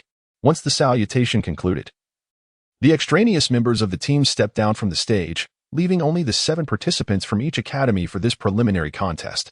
The formations of both the AUX Academy and the Southern Royal Academy were identical. At the forefront stood 3 robust men, likely soul masters specializing in offense or defense. Flanking them were 2 leaner male soul masters, presumably agile attackers providing support on either side. At the center stood a composed young soul master, who appeared to be the core commander of the entire team. Following him was a female soul master, typically assigned to the rear, usually of the supportive type. It was evident that the team arrangement of the AUX Academy was quite reasonable. However, due to their overall lack of strength, their academy had placed last in the previous preliminary round, resulting in a noticeable decline in reputation. Consequently, their recruitment efforts became rather challenging, and it seemed unlikely they would achieve commendable results in this competition. This predicament is precisely why the Diamond family arranged for Wang Chun and Zhang Jun to participate in the contest. The first impression is of paramount importance. Should they manage to elevate the reputation of the Diamond Advanced Soul Master Academy in this competition, it would facilitate the recruitment of talented students in the future. With a stronger cohort of capable students, the likelihood of achieving favorable results in subsequent contests would increase significantly. Conversely, failure to secure impressive results would hinder their reputation, making recruitment exceedingly difficult. Without a roster of strong students for future competitions, their performance would likely decline further, thus creating a vicious cycle.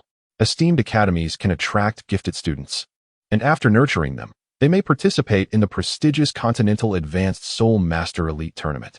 Their superior capabilities would enable them to perform well, further enhancing the academy's reputation and attracting more talented individuals. This cycle continues, propelling the academy to greater heights. However, if one fails to establish a strong reputation from the outset, they risk falling into the same plight as the AUX Academy. Their previous poor performance has made it arduous to recruit talented students, resulting in a team composed predominantly of individuals barely over level 30, with not a single one reaching level 35. Thus, the prospects for this competition appear grim, unless extraordinary circumstances arise. It is likely that this academy will struggle to rise above its current standing. There exists the peril of remaining in mediocrity for a lifetime, or worse, the potential collapse of the institution due to the inability to recruit suitable students. Therefore, the Diamond family's decision to enlist 2 high-ranking Soul Kings for this competition is driven by the desire to bolster the academy's reputation. If not for the potential gossip arising from completely relying on external aid, they might have even considered deploying 2 additional high-ranking Soul Masters. Nonetheless, even with the current level of strength, they are quite confident in their chances of clinching the championship. After all, The combat prowess of Wang Chun and Zhang Jun cannot merely be gauged by their soul power levels. My dear, is the outcome of this competition not already a foregone conclusion? Wang Hai approached his superior, Wang Chun, and inquired. This is certainly the case, as the opponent was the last-place contender in the previous competition, and it is likely that the current participants are equally lacking in prowess. This can be seen as a gesture of goodwill towards the royal family. After all, the prior arrangements demonstrated the royal family's consideration for each academy. Now, the academies must reciprocate this courtesy by honoring the royal family. Should the Royal Academy lose in the very first match, it would reflect poorly on the royal family's reputation. Moreover, the Royal Academy was one of the two teams that qualified in the last grand tournament, indicating their formidable strength. Thus, securing victory in this initial contest seems quite reasonable. Upon closer examination, it appears that this Southern Royal Academy might indeed be your formidable adversary in the upcoming preliminaries. After Wang Chun concluded his remarks, he resumed watching the ongoing competition. Although the outcome of this match seemed devoid of suspense, it still provided an opportunity to assess the prowess of the Southern Royal Academy. It was evident that the Academy had not deployed all of its elite contenders. However, the presence of at least 2 or 3 key players would allow for a rough estimation of their overall strength. Thus, this match held some value for observation. The first round of the preliminary matches officially commenced. At the referee's signal, this event marked the beginning of the first preliminary match of the elite competition for advanced Soul Master Academies across the continent. Similar to soul battling, the tournament allotted 1 minute for both sides to summon their martial souls. Among the team from the Southern Royal Academy, a robust soul master positioned at the forefront bellowed, "Brothers, unleash your martial souls." Giant elephant manifestation. As both parties unleashed their martial spirits, Wang Chun realized, just as he had surmised, that the Southern Royal Academy had indeed refrained from deploying their elite team. 4 soul rings, 2 yellow and 2 purple, materialized beneath the feet of the colossal elephant spirit master. The 2 spirit masters positioned behind him had also activated their martial spirits, revealing 3 soul rings, 2 yellow and 1 purple. In contrast, the team from Ox Academy fell slightly short. The first 3 spirit masters were merely 3-ringed soul venerates, and the entire Ox Academy contingent consisted solely of 3-ringed soul venerates. This disparity illustrates the significant impact of such a prestigious tournament on an academy's reputation. It is worth noting that this was merely the inaugural match of the preliminary rounds, where prestige plays a considerable role.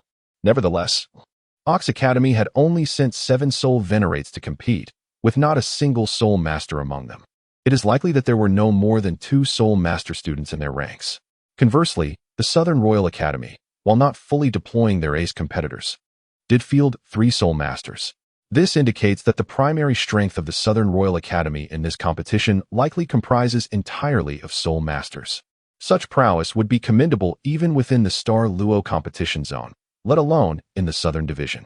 It is no wonder that the Southern Royal Academy has consistently advanced from the Southern Division in previous tournaments, reaching the final rounds. Their reputation is well earned. Soon, the competitors from both academies commenced their assault, engaging in battle.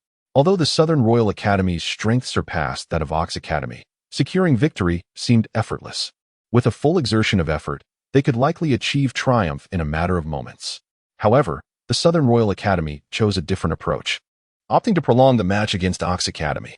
This decision was made to infuse the preliminary round's first encounter with a sense of amusement. A swift conclusion would lack the appeal that so many spectators sought. With a multitude of onlookers gathered for the opening ceremony and only this single match taking place, a hasty finish would render the event rather dull. Furthermore, this strategy allowed for the preservation of Ox Academy's dignity. An immediate elimination would be a source of great embarrassment for them.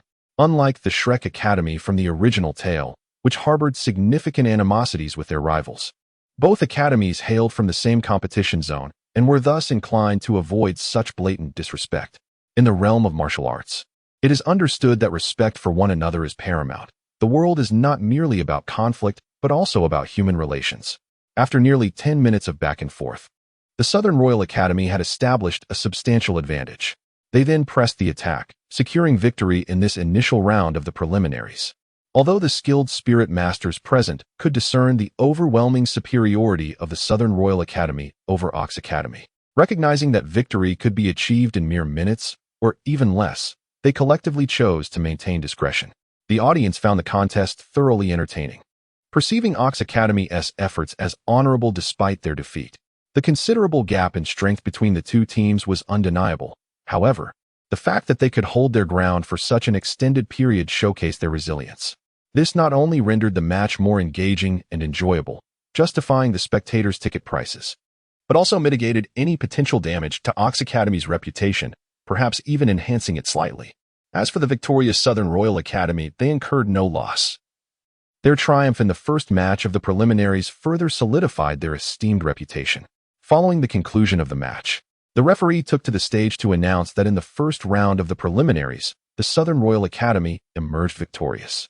The audience erupted with thunderous applause, predominantly in favor of the victorious Southern Royal Academy. However, there were also murmurs of admiration directed towards Ox Academy, as many felt their performance in this match was commendable. Following the conclusion of the competition, the three individuals seated in the front row of the VIP section departed the arena one after another. Other academies and the spectators gradually exited as well, for all events of the day had come to a close. Let us return to the inn first. It may prove challenging to exit later, Wang Chen announced, urging the members of the Diamond Battle Team to make a swift exit from the arena. To avoid being obstructed by the throng of departing spectators, everyone followed Wang Chen's lead. Due to their quick departure, they managed to leave the Great Soul Arena just as the crowd began to disperse, thus facilitating a smooth return to the Yulai Inn. This day was merely a prelude. Tomorrow would herald the true commencement of the preliminary rounds, with a round-robin tournament set to unfold over the course of 10 continuous days. Shortly thereafter, Wang Chen and his team arrived back at the Yulai Inn, preparing to discuss the forthcoming match. At this point, they were still unaware of their opponent's information. Nevertheless, given their prowess, they felt confident about the first match. Furthermore, the dean would soon arrive to provide insights into their adversaries. There was no need for undue anxiety. Before long, the dean returned. "Follow me to a quieter location where I can brief you on the intelligence regarding your opponent for tomorrow," he instructed. The group followed the dean to a spacious room within the inn, where they settled around him. "The Beast Academy that you will face tomorrow possesses considerable strength, comparable to the Beast team you previously encountered in the Diamond Arena. However, their combat experience does not match that of the Beast team. In their last competition, they had 5 Soul Masters among their participants, yet they failed to secure a qualifying spot. In this upcoming match, while it is essential to not reveal your full strength, you should remain cautious of 2 academies. The others do not pose a significant threat. One is the Southern Royal Academy you witnessed today, and the other is the Flame Dragon Academy. You observe that the Southern Royal team, despite not showcasing their full capabilities, already boasts 3 Soul Masters. It is highly probable that all their key players possess Soul Master level strength. In the absence of intervention from Wang Chun and Zhang Jun, you will have no absolute chance of victory. Therefore, it is likely that arrangements will be made for either Zhang Jun or Wang Chun to participate in future matches. Indeed, the performance of the Southern Royal Academy's competitors today was quite impressive. Seated in the lower left of the dean, Xiongde also expressed his opinion. He remarked that the Southern Royal Academy indeed possesses formidable strength. However, they are not the adversaries you should be most wary of. The dean paused at this juncture, took a sip of water, and continued. It is the Yanlong Academy that you must pay the utmost attention to. This institution not only consistently advances to the next rounds, but has also achieved an impressive 3rd place in the finals. Yanlong Academy exclusively admits students with dragon martial souls or those with fire attributes. The reason for such stringent criteria can be attributed to its founder, Xian Nan. Xian Nan, bearer of the Flame Dragon Martial Soul, is a title Douluo of the 91st rank, also known by the title of Flame Dragon. 3 centuries ago, a formidable team known as the 5 Elements emerged on the Douluo Continent. The team comprised 5 individuals: Flame Dragon Xian Nan, Wind Eagle Dongshan, Black Rhino Bei Miao, Snow Mastiff Shi Zhao, and Earth Tiger Kuan Zhong. Their strengths were remarkable, and they possessed the ability to execute a quintuple fusion technique known as the Emperor. Utilizing this soul skill, while they were still soul saints, they managed to slay a title Douluo. Although this title Douluo was only of the 91st rank, it remains the sole documented instance of a low-ranking soul master defeating a title Douluo on the entire continent. Subsequently, they each ascended to the rank of title Douluo. However, for reasons unknown, they fell into discord and established advanced soul master academies in the 5 regions of the Star Luo Empire. Every 30 years, These 5 Soul Master Academies host a 5 elements competition, where Soul Masters trained by each academy compete. In this contest, each participant must be under the age of 40. And only one victor is permitted. The academy that secures first place is granted 1/10 of the resources from the other 4 academies for the ensuing 30 years. This competition has been held several times. Nonetheless, this information bears little relevance to your upcoming contests. It is merely to provide you with a broader understanding of the context. For now, let us focus on Yanlong Academy, and I shall elucidate further when you encounter other academies in the subsequent rounds. Does the dean imply that the other 4 academies are certain to advance to the next rounds? Wang Hai inquired with perplexity. Haha, of course. Since the inception of the Grand Elite Soul Master Tournament across the Pan-continent, these 5 academies have consistently advanced in every competition, even achieving commendable results in the finals. Now, let us delve into the specifics of the Flame Dragon Academy. Any other inquiries can be addressed after my explanation. The Flame Dragon Academy primarily recruits Soul Masters with Dragon martial spirits and fire attributes, resulting in a majority of offensive-type Soul Masters, with only a few representing other categories. Consequently, during this competition, when facing the Flame Dragon Academy's team, the martial spirits of Zhang Jun and Zhang Yi were rendered ineffective. Thus, 2 strategies were devised regarding the Flame Dragon Academy. One was to forfeit directly, as victory against the other academies would still permit advancement. The second was to have Wang Chen take the stage, thereby revealing the academy's trump card in advance to secure victory. This matter can be deliberated later, as the academy will not interfere with your choices. In this tranquil chamber, the dean provided Wang Chen and his companions with a detailed briefing on the other academies. After concluding his discourse, he departed, leaving the floor open for Wang Chen and his team. Boss, how shall we arrange our strategy? Naturally, I will take the stage. As we will have to reveal ourselves eventually, everyone should return and rest, preparing for tomorrow's competition. Subsequently, Wang Chen instructed his team to return to the Yu Lion for a proper rest. The first match on the following day. Wang Chen and his companions rose early for breakfast before arriving at the resting area of the Southern Soul Arena, eagerly awaiting the commencement of the matches. There were a total of 4 matches scheduled for the day. In addition to the 2 academies that had already competed the previous day, the remaining 8 academies would initiate the first round of their contests today, while the 2 from yesterday would enjoy a day of respite.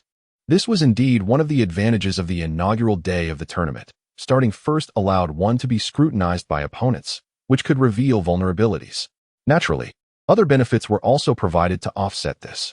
Soon, members from the other academies began to arrive. Wang Chen and his team had arranged the participants for today's match yesterday, hence there was no extensive discussion. Instead, they made final adjustments in the resting area, striving to unleash their full potential during the competition. Before long, the second day of the elite competition of the Continental Advanced Soul Master Academies officially commenced. 8 of the 10 teams entered the arena. The vast square had undergone modifications since the first day. Aside from the central competition platform previously utilized by the Southern Royal Academy, 4 additional arenas of equal size had been erected. Despite their considerable dimensions, these 5 platforms did not seem crowded within the expansive Sky Do Great Spirit Arena, which can accommodate 80,000 spectators simultaneously. As a biennial grand event, the attendance remained remarkably similar to that of the opening ceremony, with numerous distinguished guests present. Among them sat the esteemed King Yi Ming of the Southern Kingdom, occupying the central seat in the front row, accompanied by the same 2 individuals as the previous day. Today's 4 matches were to take place on the newly constructed arenas. The academy that performed best in the first round would compete on the central platform the following day, while the other academies would battle on the surrounding platforms. Each day, the teams for the central arena would be determined based on the preceding day's competition outcomes. Soon, the participants from the Diamond Academy, led by the formidable Xiongda, approached the Eastern Arena. The first match of the day was crucial for the Diamond Academy, thus they fielded Xiongda, the strongest member apart from Wang Chen and Zhang Jun. The remaining participants, excluding Zhang San, the support-type Soul Master, were all set to compete today.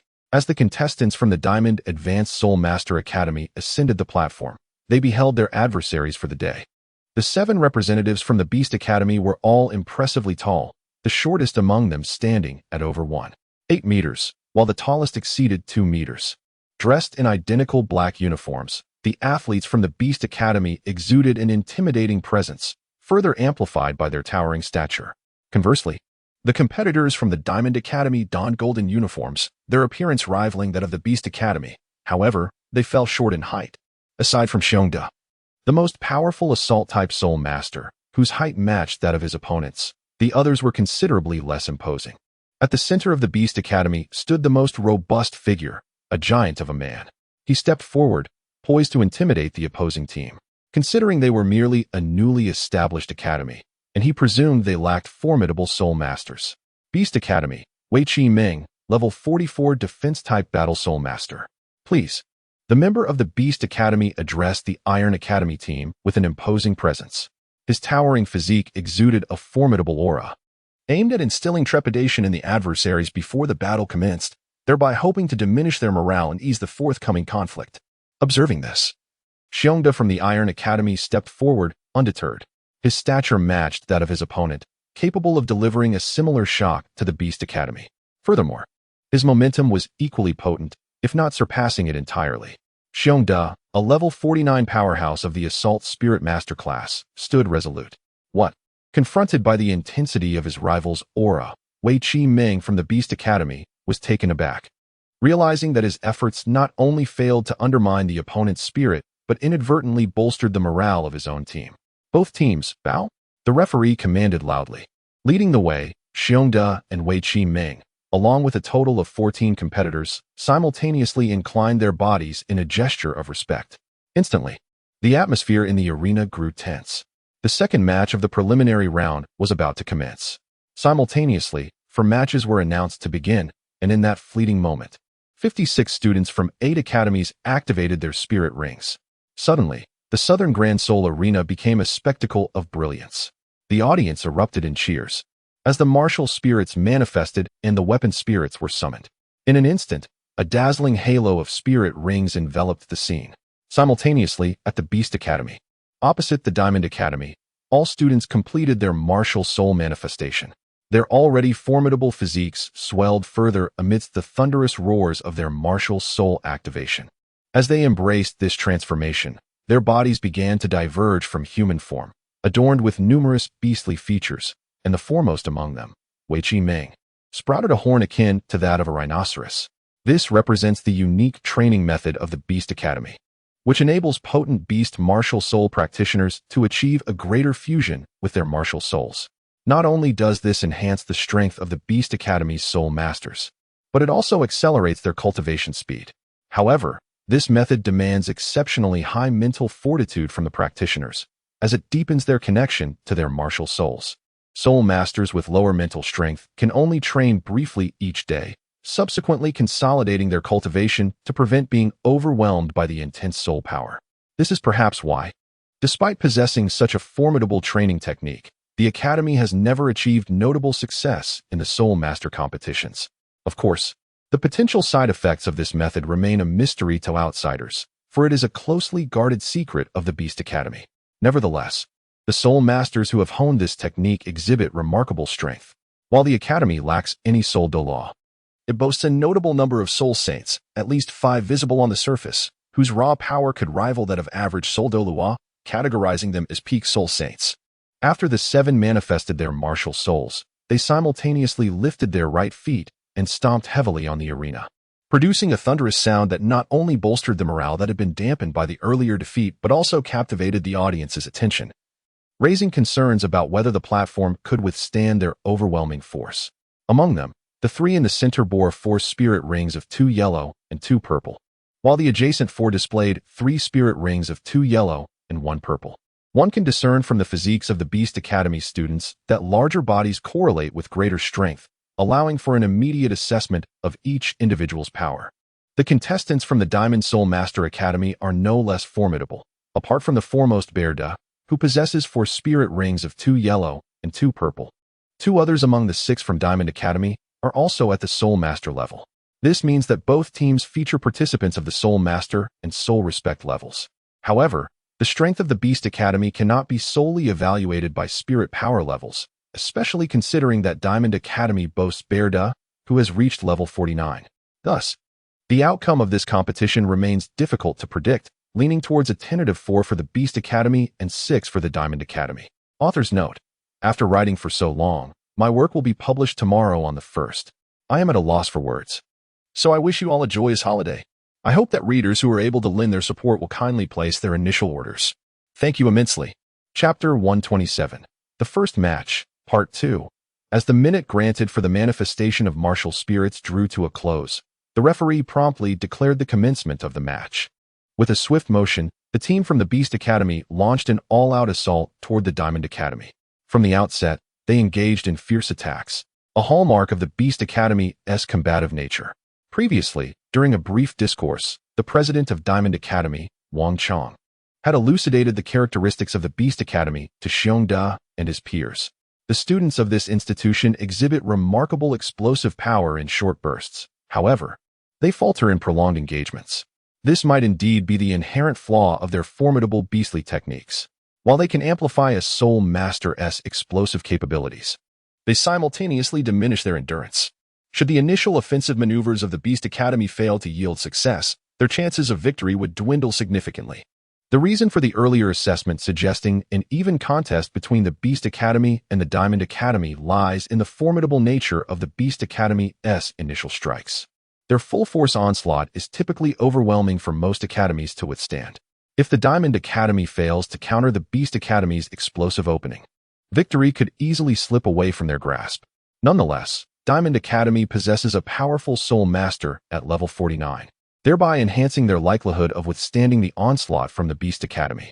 Moreover, the members of the Beast Academy are predominantly robust Soul Masters specializing in offensive and defensive capabilities. It remains uncertain whether this is attributable to their beastly techniques or another unique factor, but the Academy exclusively recruits those with exceptional physical prowess. Consequently, their explosive attacks are indeed formidable. In response to the 7 imposing figures charging forth, the Diamond Academy initiated their own offensive. With a resounding boom, they employed their trademark preemptive tactics, launching a combination attack led by Li Si and Lu Yun. A fierce wave of flames surged toward the Beast Academy. However, the 7 students from the Beast Academy remained undeterred. The defensive Soul Master, Wei Qi Ming, who had spoken earlier, surged forward, activating his soul technique to deflect the fiery assault from Diamond Academy. The other 6 members continued their advance toward Diamond Academy. The explosive power of the Beast Academy magnifies with the number of Soul Masters involved. Thus, they typically charge together, leaving no one behind to provide support. In light of this, the tactical arrangement previously devised allowed Fengxing and Wan Er, 2 agile attackers, to flank the Beast Academy's sides, effectively weakening their explosive offensive capabilities. As the competition commenced, 2 agile spirit beasts from the Diamond Academy surged forth, flanking the Beast Academy from both sides and intercepting 2 of their spirit masters. This maneuver effectively divided the members of the Beast Academy. Although there remained several formidable assault-type spirit masters at the forefront of the Beast Academy's charge, the challenge had become significantly more manageable. The mightiest among them, Xiongda, alongside Wang Hai, stood resolutely at the forefront, confronting the 4 spirit masters from the Beast Academy who were leading the charge. With Li Si providing strategic support and Zhang Yi offering straightforward assistance, the task appeared less daunting. Meanwhile, Lu Yun, soaring above, coordinated with Zhang Yi's control to eliminate the 2 spirit masters from the Beast Academy who had been separated first. Consequently, the number of spirit masters in both teams shifted, enhancing Diamond Academy's chances of victory. This was precisely the strategy that had been meticulously planned by Diamond Academy, and all participants were executing it as intended. Furthermore, their opponents were acting in accordance with their predictions, presenting an excellent opportunity for Diamond Academy. Boom. Xiongda and Wang Hai were the first to engage. Xiongda confronted the 2 spirit masters from the Beast Academy, while Wang Hai intercepted one of the soul dignitaries. The remaining soul dignitary was ensnared by Zhang Yi's control. Li Si continued to exert pressure, aiming to hold off the formidable Wei Qi Ming from the Beast Academy, thereby laying the groundwork for Diamond Academy's triumph. Once Zhang Yi had effectively subdued the soul dignitary charging from the front, he began to manipulate his ghostly vines to assist his teammates in containing their adversaries, thus providing them with the opportunity to eliminate their foes. Swish! A multitude of ghostly vines erupted from beneath him, ensnaring the soul dignitary from the Beast Academy before he could react. Distracted by an agile soul dignitary on the front lines, he failed to respond adequately, rendering him vulnerable to elimination by Diamond Academy's advanced agile soul dignitary. Therefore, he was compelled to focus intently on the frontal engagement, leaving him oblivious to Zhang Yi's control. Blade of the Gale. As the opponent was immobilized, Feng Xing wasted no time and unleashed his formidable attack. Lu Yun, observing the immobilization from the sky, also initiated his assault, targeting the ensnared spirit master from the Beast Academy. A powerful kick descended from above, striking the shoulder of the Beast Academy's team member with tremendous force. Boom. Originally, this participant was the weakest among the ranks of the Beast Academy, and at this moment, he fell victim to an assault from 3 members of the Diamond Academy. Inevitably, he was swiftly eliminated. With a resounding thud, he was propelled off the stage by Lu Yun's formidable leg technique. The Diamond Academy claimed the first victory, eliminating a Soul Master from the Beast Academy. As for the adversary intercepted by Wang Er, their predicament was even more dire. After all, Wang Er had ascended to the realm of Soul Master, boasting 4 soul rings, which afforded him 1 more soul skill than his counterpart from the Beast Academy.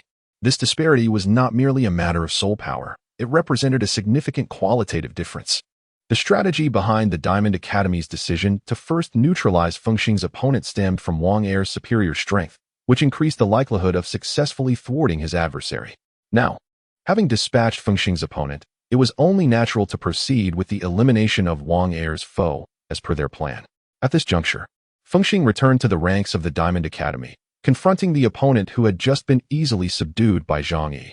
Given the simplicity of the control exerted, coupled with Zhang Yi's need to collaborate with his teammates to deal with the isolated adversary, the intensity of the control was understandably limited. The fact that he managed to maintain control for that duration was due to Zhang Yi's greater prowess, possessing 1 additional ring than his opponent. Otherwise, it would have been implausible to control him so effortlessly. At this moment, it was essential for others to intervene and contain this adversary. Boom. Feng Xing swiftly returned, positioning himself in front of the Soul Master from the Beast Academy before he could break free. He effectively blocked the path of the liberated Beast Academy Soul Master. With no reservations, Zhang Yi unleashed his full power, activating his soul skill, and rapidly subdued Wang Er's opponent as well. Boom. In the air, the incomparable agility of Lu Yun once again partnered with Wang Er to eliminate a Soul Master from the Beast Academy. The audience was astounded within such a brief period. The Diamond Academy had directly dispatched 2 opponents. Not only were the spectators shocked, but even the Beast Academy, as adversaries, found themselves taken aback by the maneuvers of the Diamond Academy. They had never anticipated that Diamond Academy could so effortlessly eliminate 2 members from their team. Initially, when 2 of their members were intercepted, Wei Qi Ming felt no concern. He was well aware of the strength of his academy's members. Even when Wang Er, a Soul Master of the agility type, halted his team, he remained untroubled. He believed that a single agile Soul Master could not possibly eliminate his members in such a short span.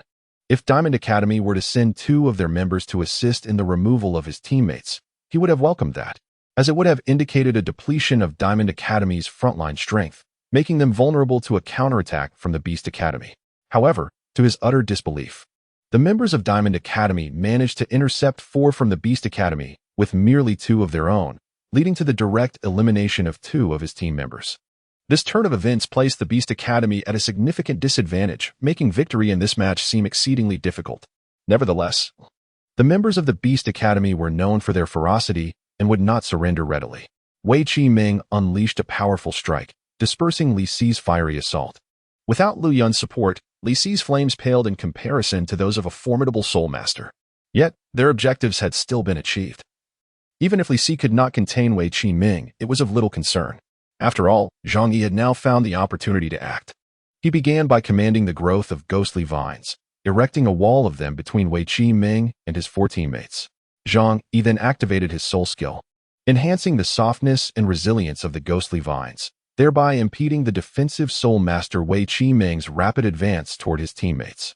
This created precious time for Diamond Academy to eliminate the remaining 4 members of the Beast Academy. Once Wang Er and Lu Yun had dispatched their opponents, they swiftly returned to confront the remaining 4 adversaries from the Beast Academy. Lu Yun, soaring through the air, was the first to arrive, launching his soul skill directly at the Beast Academy member locked in a standoff with Wang Hai. Wang Er was not far behind, as Lu Yun initiated his assault. He joined the ranks of Diamond Academy, assisting Xiong Da in intercepting a Soul Master. Boom. With 1 adversary, Bear Da, eliminated. it is only natural that he begins to unleash his formidable prowess. After all, he is a pinnacle soul master of level 49. And vanquishing a level 42 soul master is but a trivial task.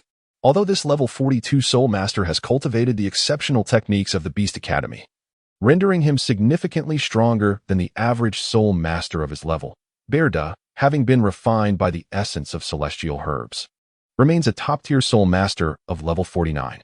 Thus, confronting a powerful soul master from the Beast Academy poses no challenge for him.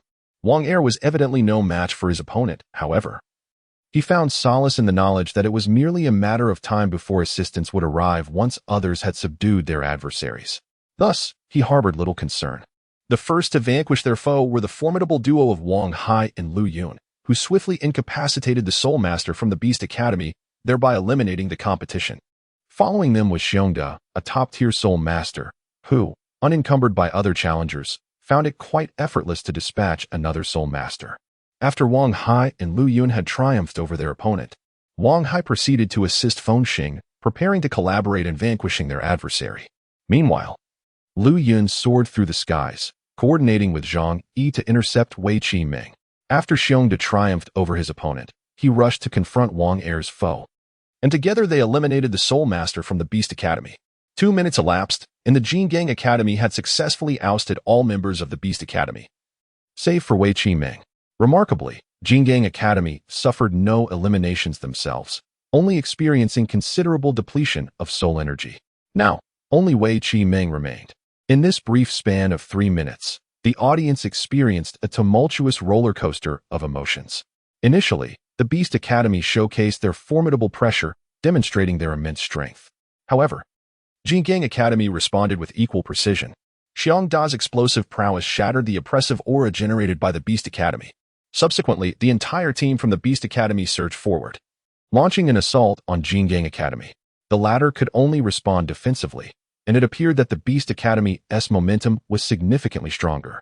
Yet, the ensuing developments took everyone by surprise. 2 agile attackers from Jingang Academy managed to intercept the outermost members of the Beast Academy, effectively diminishing their powerful offensive. Furthermore, a fiery onslaught from Jingang Academy kept Wei Qi Ming at bay, further dividing the Beast Academy's forces and reducing their striking power. Soon after, 2 Soul Masters from Jingang Academy thwarted 4 from the Beast Academy, as the core control Soul Master Zhang Yi synergized with Lu Yun and the agile attackers. They systematically eliminated members of the Beast Academy. It was as if a domino effect unfolded, rapidly amplifying the Beast Academy's disadvantage. Ultimately, only Wei Qi Ming remained. At this juncture, even ordinary spectators could discern the evident victory of Jingang Academy. Zhang Yi's delicate soul techniques proved exceptionally effective against a defensive soul master like Wei Qi Ming. Without sharp attacks, it was exceedingly difficult to dismantle the spectral vines. Even in his full-force assault moments prior, Wei Qi Ming managed to shatter only a portion of the vines, which regrew at a faster pace than he could contend with. Compounded by Lu Yun's aerial interference, Wei Qi Ming found himself ensnared, with no means to break through to his teammates. At this point, the Beast Academy had utterly forfeited any chance of victory. 1 against 7. Even as a prominent student of the Beast Academy, Wei Qi Ming recognized the futility of continuing an unwarranted battle, as the prospect of triumph had vanished entirely. Preserving strength for the next match was undoubtedly the wisest choice. After all, engaging in further combat with Jingang Academy would be irrational. He could not defeat 7 opponents single-handedly. To sustain injuries now would adversely impact future performances. An unwise decision for a key player like Wei Qi Ming.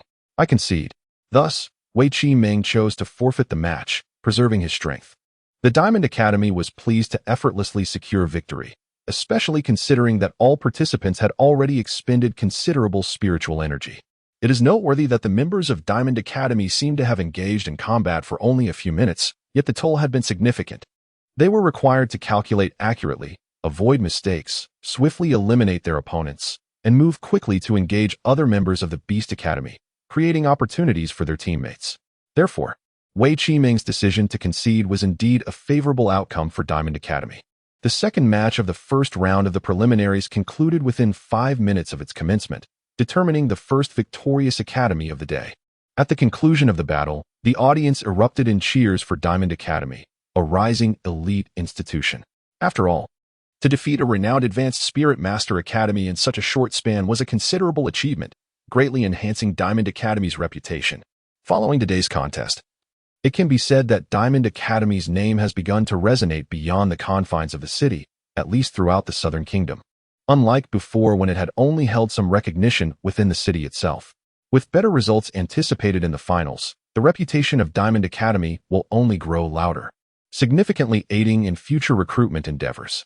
This is precisely why numerous advanced Spirit Master Academies participate in such competitions, to establish a name that facilitates the recruitment of talented students and to nurture these gifted individuals for greater successes in subsequent tournaments. Hence, the Academy's prestige continues to flourish, leading to an ever-expanding renown. Even the Diamond Academy, supported by the illustrious Diamond family, arranged for two top-tier Spirit Kings, Wang Chun and Zhang Jun, to compete, all in pursuit of elevating the Academy's status and preparing for future developments. After their victory, Xiongda and his team returned to the stands to share insights with Wang Chun and his peers. Once all competitions concluded, they followed the dean back to the Yulian, accompanied by a healing spirit sage. Although no students had sustained severe injuries, minor wounds are inevitable in such confrontations. While these injuries did not significantly impact the students' abilities at present, their cumulative effect was serious. Thus, the healing sage was summoned to treat the participants from today's matches, addressing all minor injuries. After the treatment, Wang Chun and his companions convened to discuss the roster for the following day's match. Their upcoming opponent was the favored team of this competition, the Southern Royal Academy. Given Diamond Academy's impressive performance today, they were scheduled to compete on the Central Arena tomorrow, which holds greater significance than the four-sided stage as it is the focal point for all spectators. The implications of the match here are considerably greater. Furthermore, their opponent boasts a stronger prowess than the Beast Academy, lacking the evident weaknesses of the latter. Thus, to secure a decisive victory tomorrow, it would be essential to deploy their trump card. Otherwise, they might need to invest additional time to achieve success. The discussion revolved around whether to pursue a clean victory or to conceal their true strength. Boss, how shall we arrange our strategy for tomorrow? Indeed, esteemed leader. Which of our trainees shall take the field tomorrow? Now, let us refrain from creating a commotion and allow me to elaborate. Based on the intelligence presented by the Dean and our observations of their match yesterday, I have surmised their approximate strength. Their main force appears to consist of 6 or 7 Soul Masters, which presents a formidable challenge for us. However, should we deploy our primary assets, victory would be quite attainable. Nevertheless, since this is merely the preliminary round, it is unlikely they will exert their full capabilities.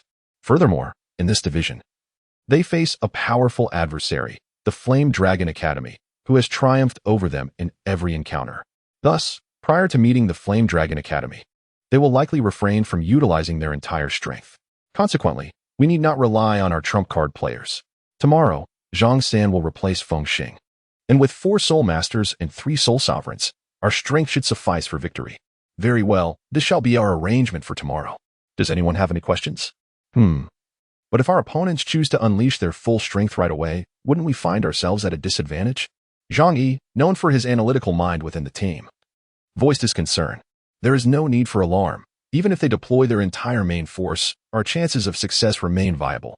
Moreover, even in the event of a loss tomorrow, as long as I compete in subsequent matches and secure wins, we can still obtain a qualifying spot.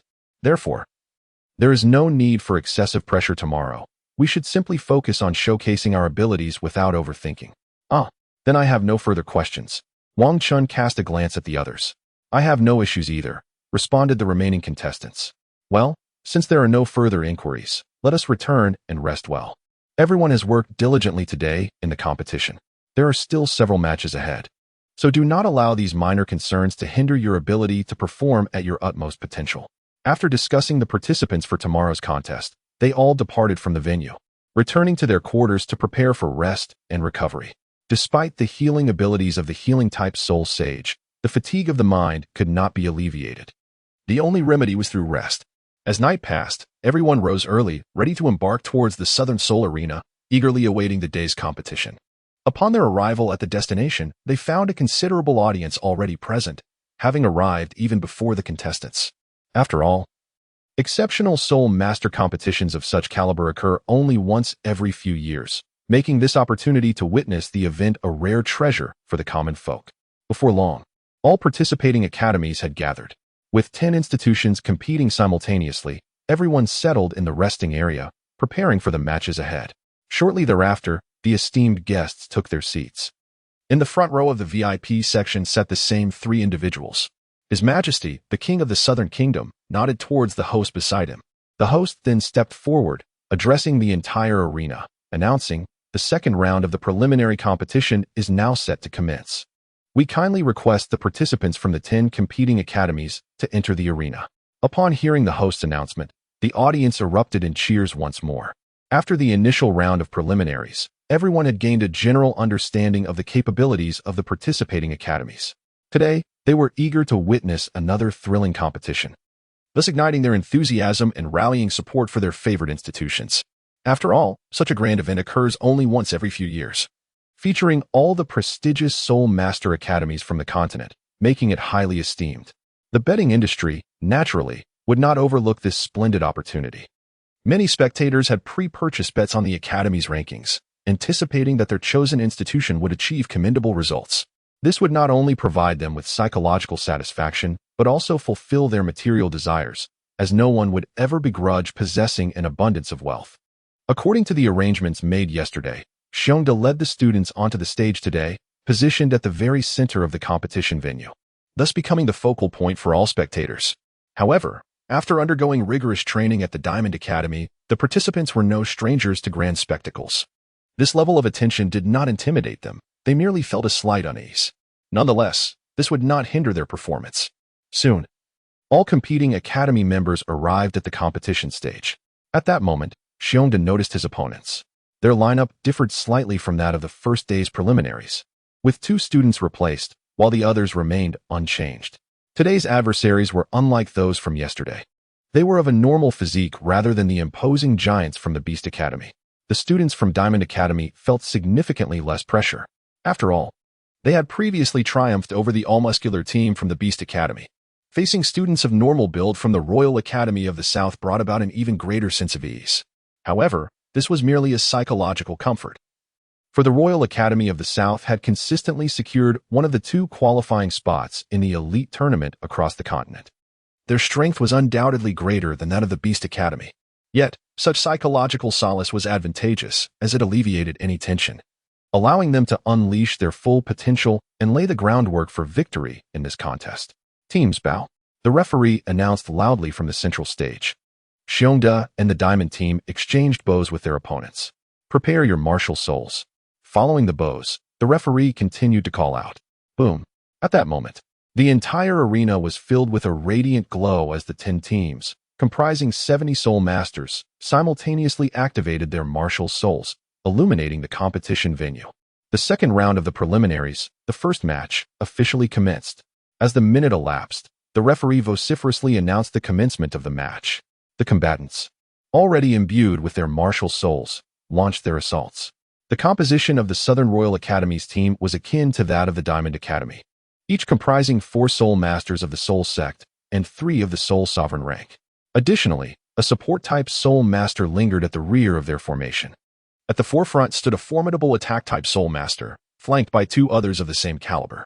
However, the agile attack-type Soul Masters from the Southern Royal Academy were all of the Soul Sect level, rendering them slightly superior in comparison to their counterparts from the Diamond Academy. Nevertheless, the Diamond Academy boasted Xiongda, a peak-level Soul Sect Master at level 49, which equalized the disparity in agility between the 2 factions. Furthermore, the Southern Royal Academy lacked a control-type Soul Master. Presently, both sides appeared evenly matched in strength, with equal prospects for victory. There was no evident dominance from either side.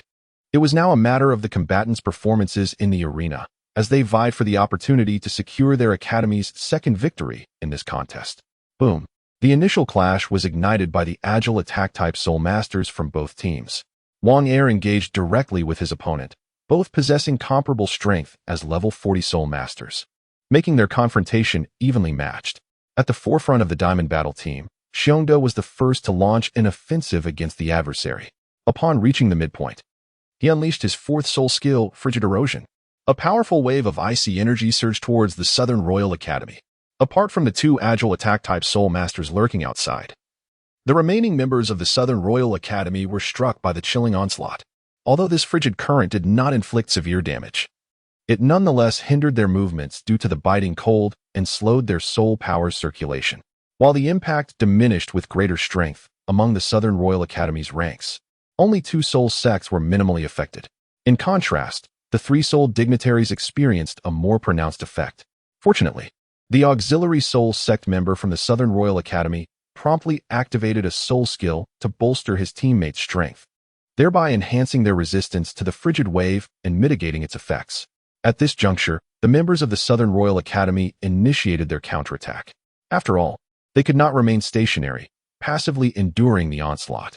The formidable attack type Soul Master positioned at the forefront of the Southern Royal Academy transformed into a rampaging bull, charging toward the Diamond Battle Team with the intent to engage in close combat, thus minimizing the impact of the icy current. Indeed, Xiongda could not unleash his soul skill amidst his own team, as it would not only affect the opponents, but also harm his allies. However, the Diamond Battle Team was not easily swayed, having meticulously planned their strategy for today's assault during yesterday's discussions. Wang Chun and his companions meticulously analyzed the strength of their adversaries and devised a combat strategy for today's competition. As for its efficacy, that shall be revealed by the unfolding circumstances. After all, battles are ever-changing, and it is implausible for all scenarios to adhere strictly to one's plans. One can only guide the opponent toward the desired course of action. Tomorrow's confrontation demands your utmost caution, for the opponent is considerably formidable. In the confines of the room, Wang Chun elucidated to the ironclad team. Tomorrow, refrain from initiating your assault with the customary flame attacks. Instead, commence with Bear Da's frigid erosion as your primary strike. When the adversary is subjected to such an onslaught, they are likely to instinctively resort to close combat. Should they opt for proximity, they will inevitably advance forward. Moreover, given the disparities in strength, their pace of advancement will not be uniform. This moment shall be your opportunity. Berda observed the Southern team's response, and indeed, it aligned with the leader's expectations. They were poised to seize the moment. Super Flame, Hurricane, boom. A colossal burst of flames surged towards the Southern team. The formidable assault soul master of the Southern team immediately unleashed his counterattack against the fiery onslaught of the ironclad team. He did not wish to evade. After all, the combined might of 2 soul masters' techniques was exceptionally potent, particularly when fire and wind complemented one another so seamlessly. However, while he could evade, his teammates might not share the same fortune. The prior chilling assault had significantly impacted them, making it exceedingly difficult to dodge the fiery barrage. Should his comrades be struck by this inferno, defeat would be all but assured. The juxtaposition of the preceding cold and the current heat could render his 4 teammates utterly incapacitated. Thus, he was compelled to confront the opponent's attack with his own soul technique. Fortunately, as a soul master, he possessed a slight edge in strength over his rival. Blocking this fiery onslaught was well within his capabilities. Boom. The clash of 2 powerful soul techniques resulted in a tremendous explosion. The Southern team's Bull Soul Master effectively dissipated the ironclad team's flames. Although he sustained some injuries, they paled in comparison to the potential devastation his 4 teammates might have faced. The explosion generated considerable smoke at the point of collision, obscuring the view of both the audience and the combatants. The bull, propelled by the force of the blast, was sent hurtling backwards. Ice palm. Bang. Suddenly, Xiongda struck Man Nyo with a powerful blow, sending him flying through the air. This was the very plan they had devised the previous day. If the Southern team failed to intercept Li Si's fiery assault, their strength would be significantly diminished, thereby increasing the likelihood of the Golden team securing victory. Conversely, should the Southern team deploy a Soul Master to counter the flames, Xiongda would activate his ice armor and charge forward with full force. At the moment when the opposing team was propelled into the air by the explosion caused by the clash of soul techniques, it would be Xiongda's opportunity to strike, as their vigilance would be at its lowest and their ability to resist nearly non-existent. Eliminating a formidable opponent would grant the Golden team a distinct advantage in the ensuing battle. Boom. Man Nyo, who had been struck by the explosion and subsequently ambushed by Xiongda, crashed heavily before the Southern team. What? The members of the Southern team were utterly astounded. They had not anticipated suffering such a significant blow from a powerful assault type Soul Master today. Super Flame, Hurricane, Divine Power, Justice Empowered. A barrage of 4 soul techniques was unleashed once more. This fiery attack was even more potent than the previous one, bolstered by Zhang San's support. The earlier hesitation to provide assistance was a tactical decision to observe how their opponents would respond. Additionally, providing support would consume precious time, preventing the rapid execution of the fiery assault. Giant Stone Shield. Boom. The defensive soul master of the southern team activated his defensive soul technique, preparing to withstand the onslaught from the golden team. Some time had passed since Xiongda's icy attack, and the members of the southern team were now largely free from its effects. Thus, the defensive soul master was able to react and unleash his defensive technique to counter the fiery assault from the golden team. Despite the southern team's defensive soul master unleashing his technique, his strength was merely that of a soul master. To rely on a hastily executed soul technique to block an attack from two top-tier soul masters was a daunting task. Their defensive shield only managed to hold for a brief moment before being shattered. Nonetheless, this brief respite allowed the other three members of the southern team to escort Man Nyo out of the fiery attack's range. Boom. The defensive spirit master from the southern team was hurled away, utterly incapacitated. Unexpectedly, the plan to eliminate the previously ambushed bull was thwarted. Instead, they inadvertently dispatched one of their own defensive spirit ranks. Nevertheless, it was a small consolation, as they had at least succeeded in removing a rival from the fray. Moreover, the bull had sustained significant injuries, its strength diminished to a mere fraction. This marked a commendable beginning for the golden team. Within the span of a mere minute, they had already eliminated an opponent, much to the delight of the spectators. Such intense spirit master competitions are a rarity. With a substantial advantage now secured, the golden team simply needed to maintain their steady approach to ensure victory in this match. Swish, swish, swish. At the onset of the ambush on the rear ranks of the golden team, a swift attack spirit master surged forth from Zhang Yi's ghostly vines. Previously, two agile spirit masters from the southern team had attempted a surprise attack. One was intercepted by Wang Er, while the other was restrained by Zhang Yi's ghostly vines. However, this agile spirit master managed to break free from the restraints in less than a minute. It is evident that the members of the southern team are not to be underestimated. The successful elimination of one opponent and the crippling of another were entirely due to the golden team's impeccable coordination, seizing an excellent opportunity to inflict damage without affording the enemy a moment to react. Had their attacks not been so relentless, the southern team might have avoided such severe repercussions. However, the events have transpired, and dwelling on them now serves little purpose. The golden team, now holding an undeniable advantage, was poised to launch further assaults, intent on expanding their lead and denying the southern team any chance to regroup. Swish, swish, swish. A multitude of ghostly vines, under Zhang Yi's control, began to grow rapidly upon the arena. Flame Beam. Li Si continued to unleash fiery assaults, preventing the bull and his allies from regaining their composure. Meanwhile, Wang Hai and Xiong pressed forward toward the southern team's members, who were attempting to evade the fiery onslaught. They aimed to capitalize on the southern team's moment of vulnerability to eliminate them once and for all. As the two agile spirit masters from the southern team witnessed the attacks on their comrades, they prepared to return to the fray, hoping to delay the onslaught and help their teammates regain their footing. However, the golden team would not grant them such an opportunity. Wang Er swiftly closed the distance, engaging a nimble attack-type soul master in close combat. Both were agile soul practitioners, and the soul master from the southern team could not disregard Wang Er, thus becoming ensnared in place. Meanwhile, another agile soul master found himself entangled by Zhang Yi's ghostly vines. Following a successful ambush by Xiongda, Zhang Yi had initiated the control of the vine's growth, and now, with a profusion of vines at his disposal, he managed to impede the opponent's movements, though not entirely restraining them. Nevertheless, it was a straightforward task to hinder the adversary, preventing them from providing assistance.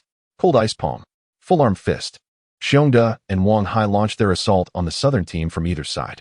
However, after a brief moment of recuperation, the formidable Man Nyo regained some strength, enabling him to unleash his soul technique and mount a counterattack. Observing the members of the diamond team rushing towards him, he instructed his teammates, "Support me. I will intercept the strongest among them. You two take care of the approaching soul master."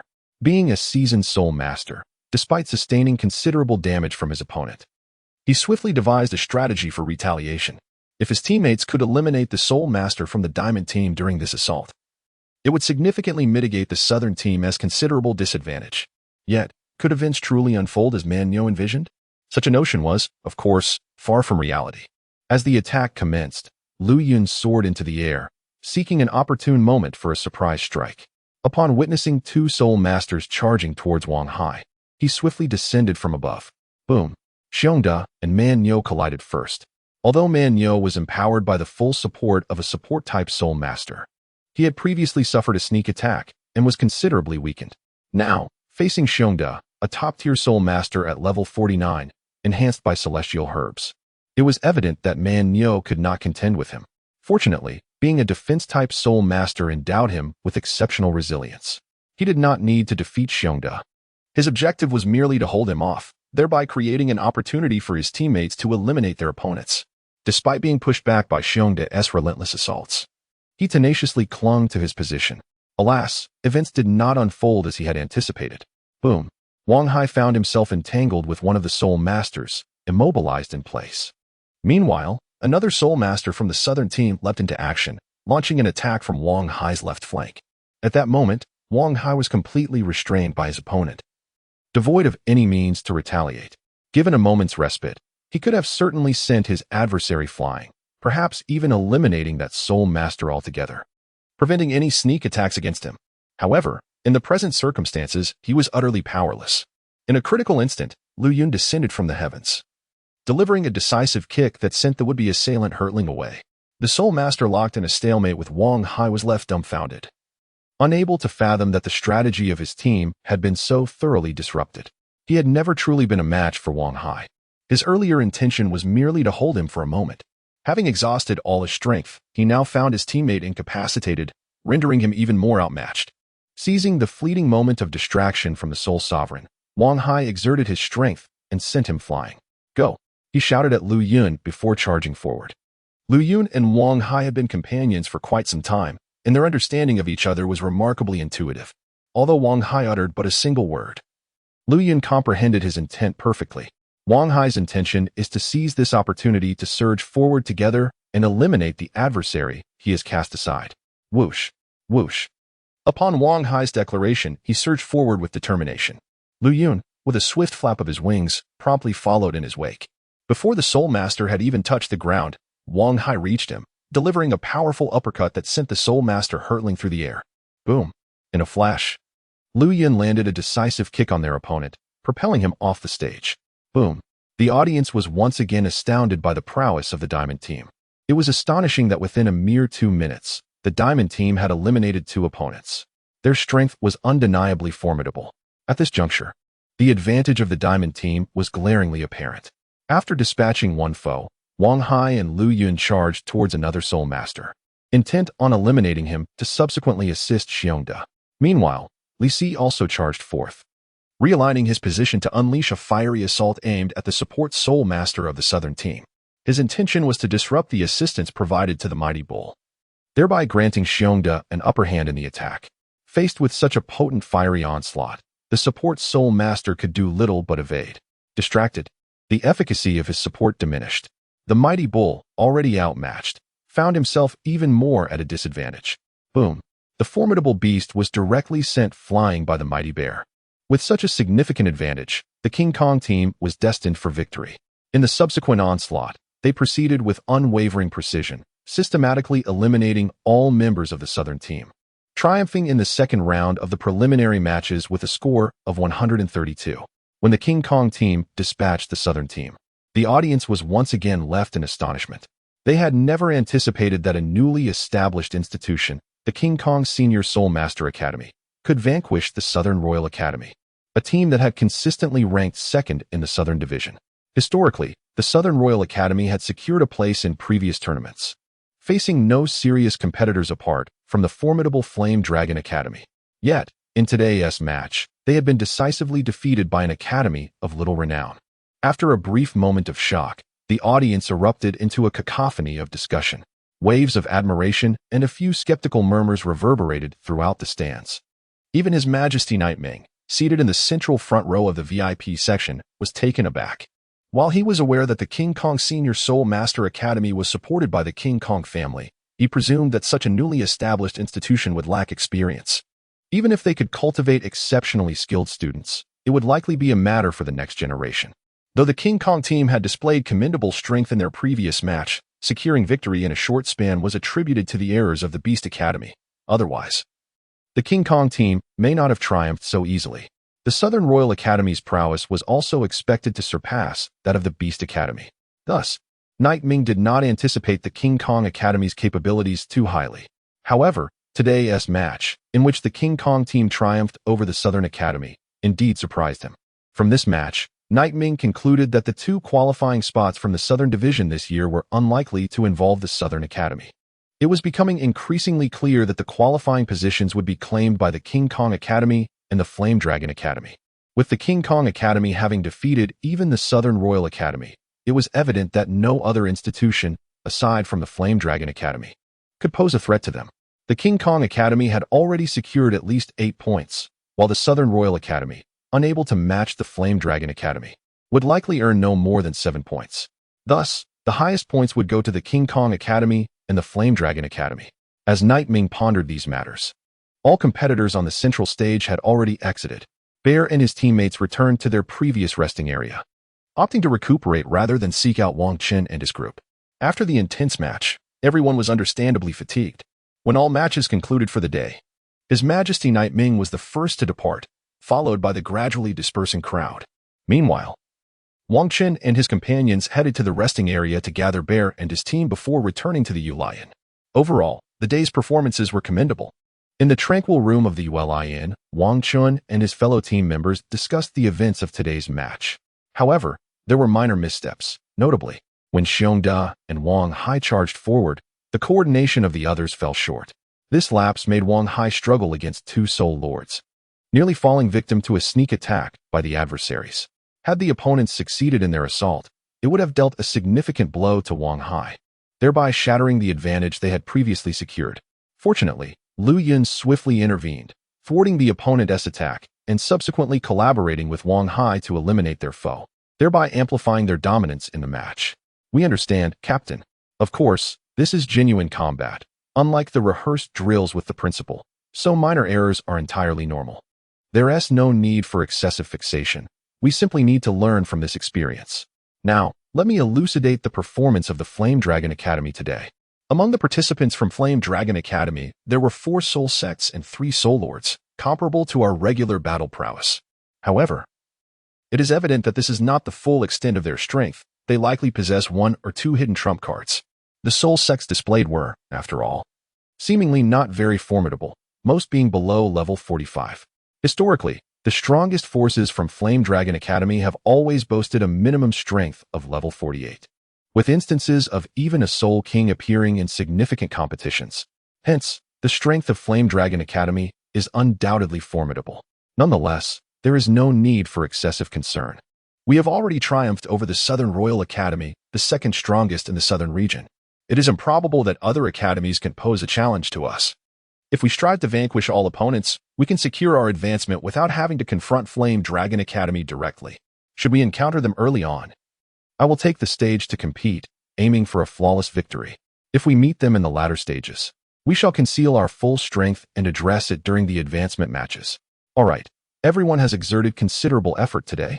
Let us indulge in a delightful meal and then retire for some rest. When the principal returns, we will learn of our opponents for tomorrow. With the discussion concluded, Wang Chun and his companions exited, making their way to the private room arranged by the Lion, where they savored the meticulously prepared dishes. As they dined, the principal returned and informed them of their opponents for the following day. It's not Flame Dragon Academy, so there's no need for excessive worry. Finish your meal and ensure you rest well. A night passed, and the following morning, Wang Chun, accompanied by his fellow teammates, ventured to the southern arena of combat. The early arrival was strategically planned to avoid the peak hours. Otherwise, the influx of spectators streaming towards the arena would render the space unbearably congested. Remaining in the resting area, Wang Chun engaged in brief exchanges with other students before departing to the viewing platform. Today, under the leadership of Zhang Yi, Feng Xing replaced Xiongda, ensuring a rotation for rest. After all, continuous participation in the competitions could prove to be quite arduous. This system of alternating rest periods serves to alleviate the pressure on the team members. The opponent for the Jingang Academy today is the awakens Academy. The weakest contender among all participating teams in this inaugural day of competition, Wang Chun was entirely unconcerned about the possibility of the Diamond team's defeat. For time was on their side, with the 3 Souls sect and 4 Soul Masters nearing level 40. Triumphing over a team composed entirely of Soul Masters would be a mere formality. Thus, Wang Chun did not focus on the Diamond team's match today. Instead, he meticulously observed the competition of the Flame Dragon Academy. After all, this academy was arguably the most formidable rival to the Diamond Academy in the entire Southern Division. Gaining further insight now would enable better strategies for their upcoming encounters. Furthermore, even if they were to face them in the qualifiers, there would be no need to reveal their full strength in battle. They would inevitably clash again in the advancement rounds, where a direct confrontation would be unavoidable. By understanding their opponents better now, securing victory would become significantly easier later. Today, the Flame Dragon Academy faced an opponent that was quite feeble, lacking even a single Soul Master.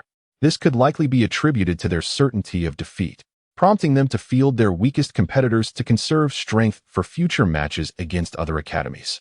Even if they did not secure a qualification spot, their overall chances of victory would remain relatively high, allowing them to garner a bit of fame.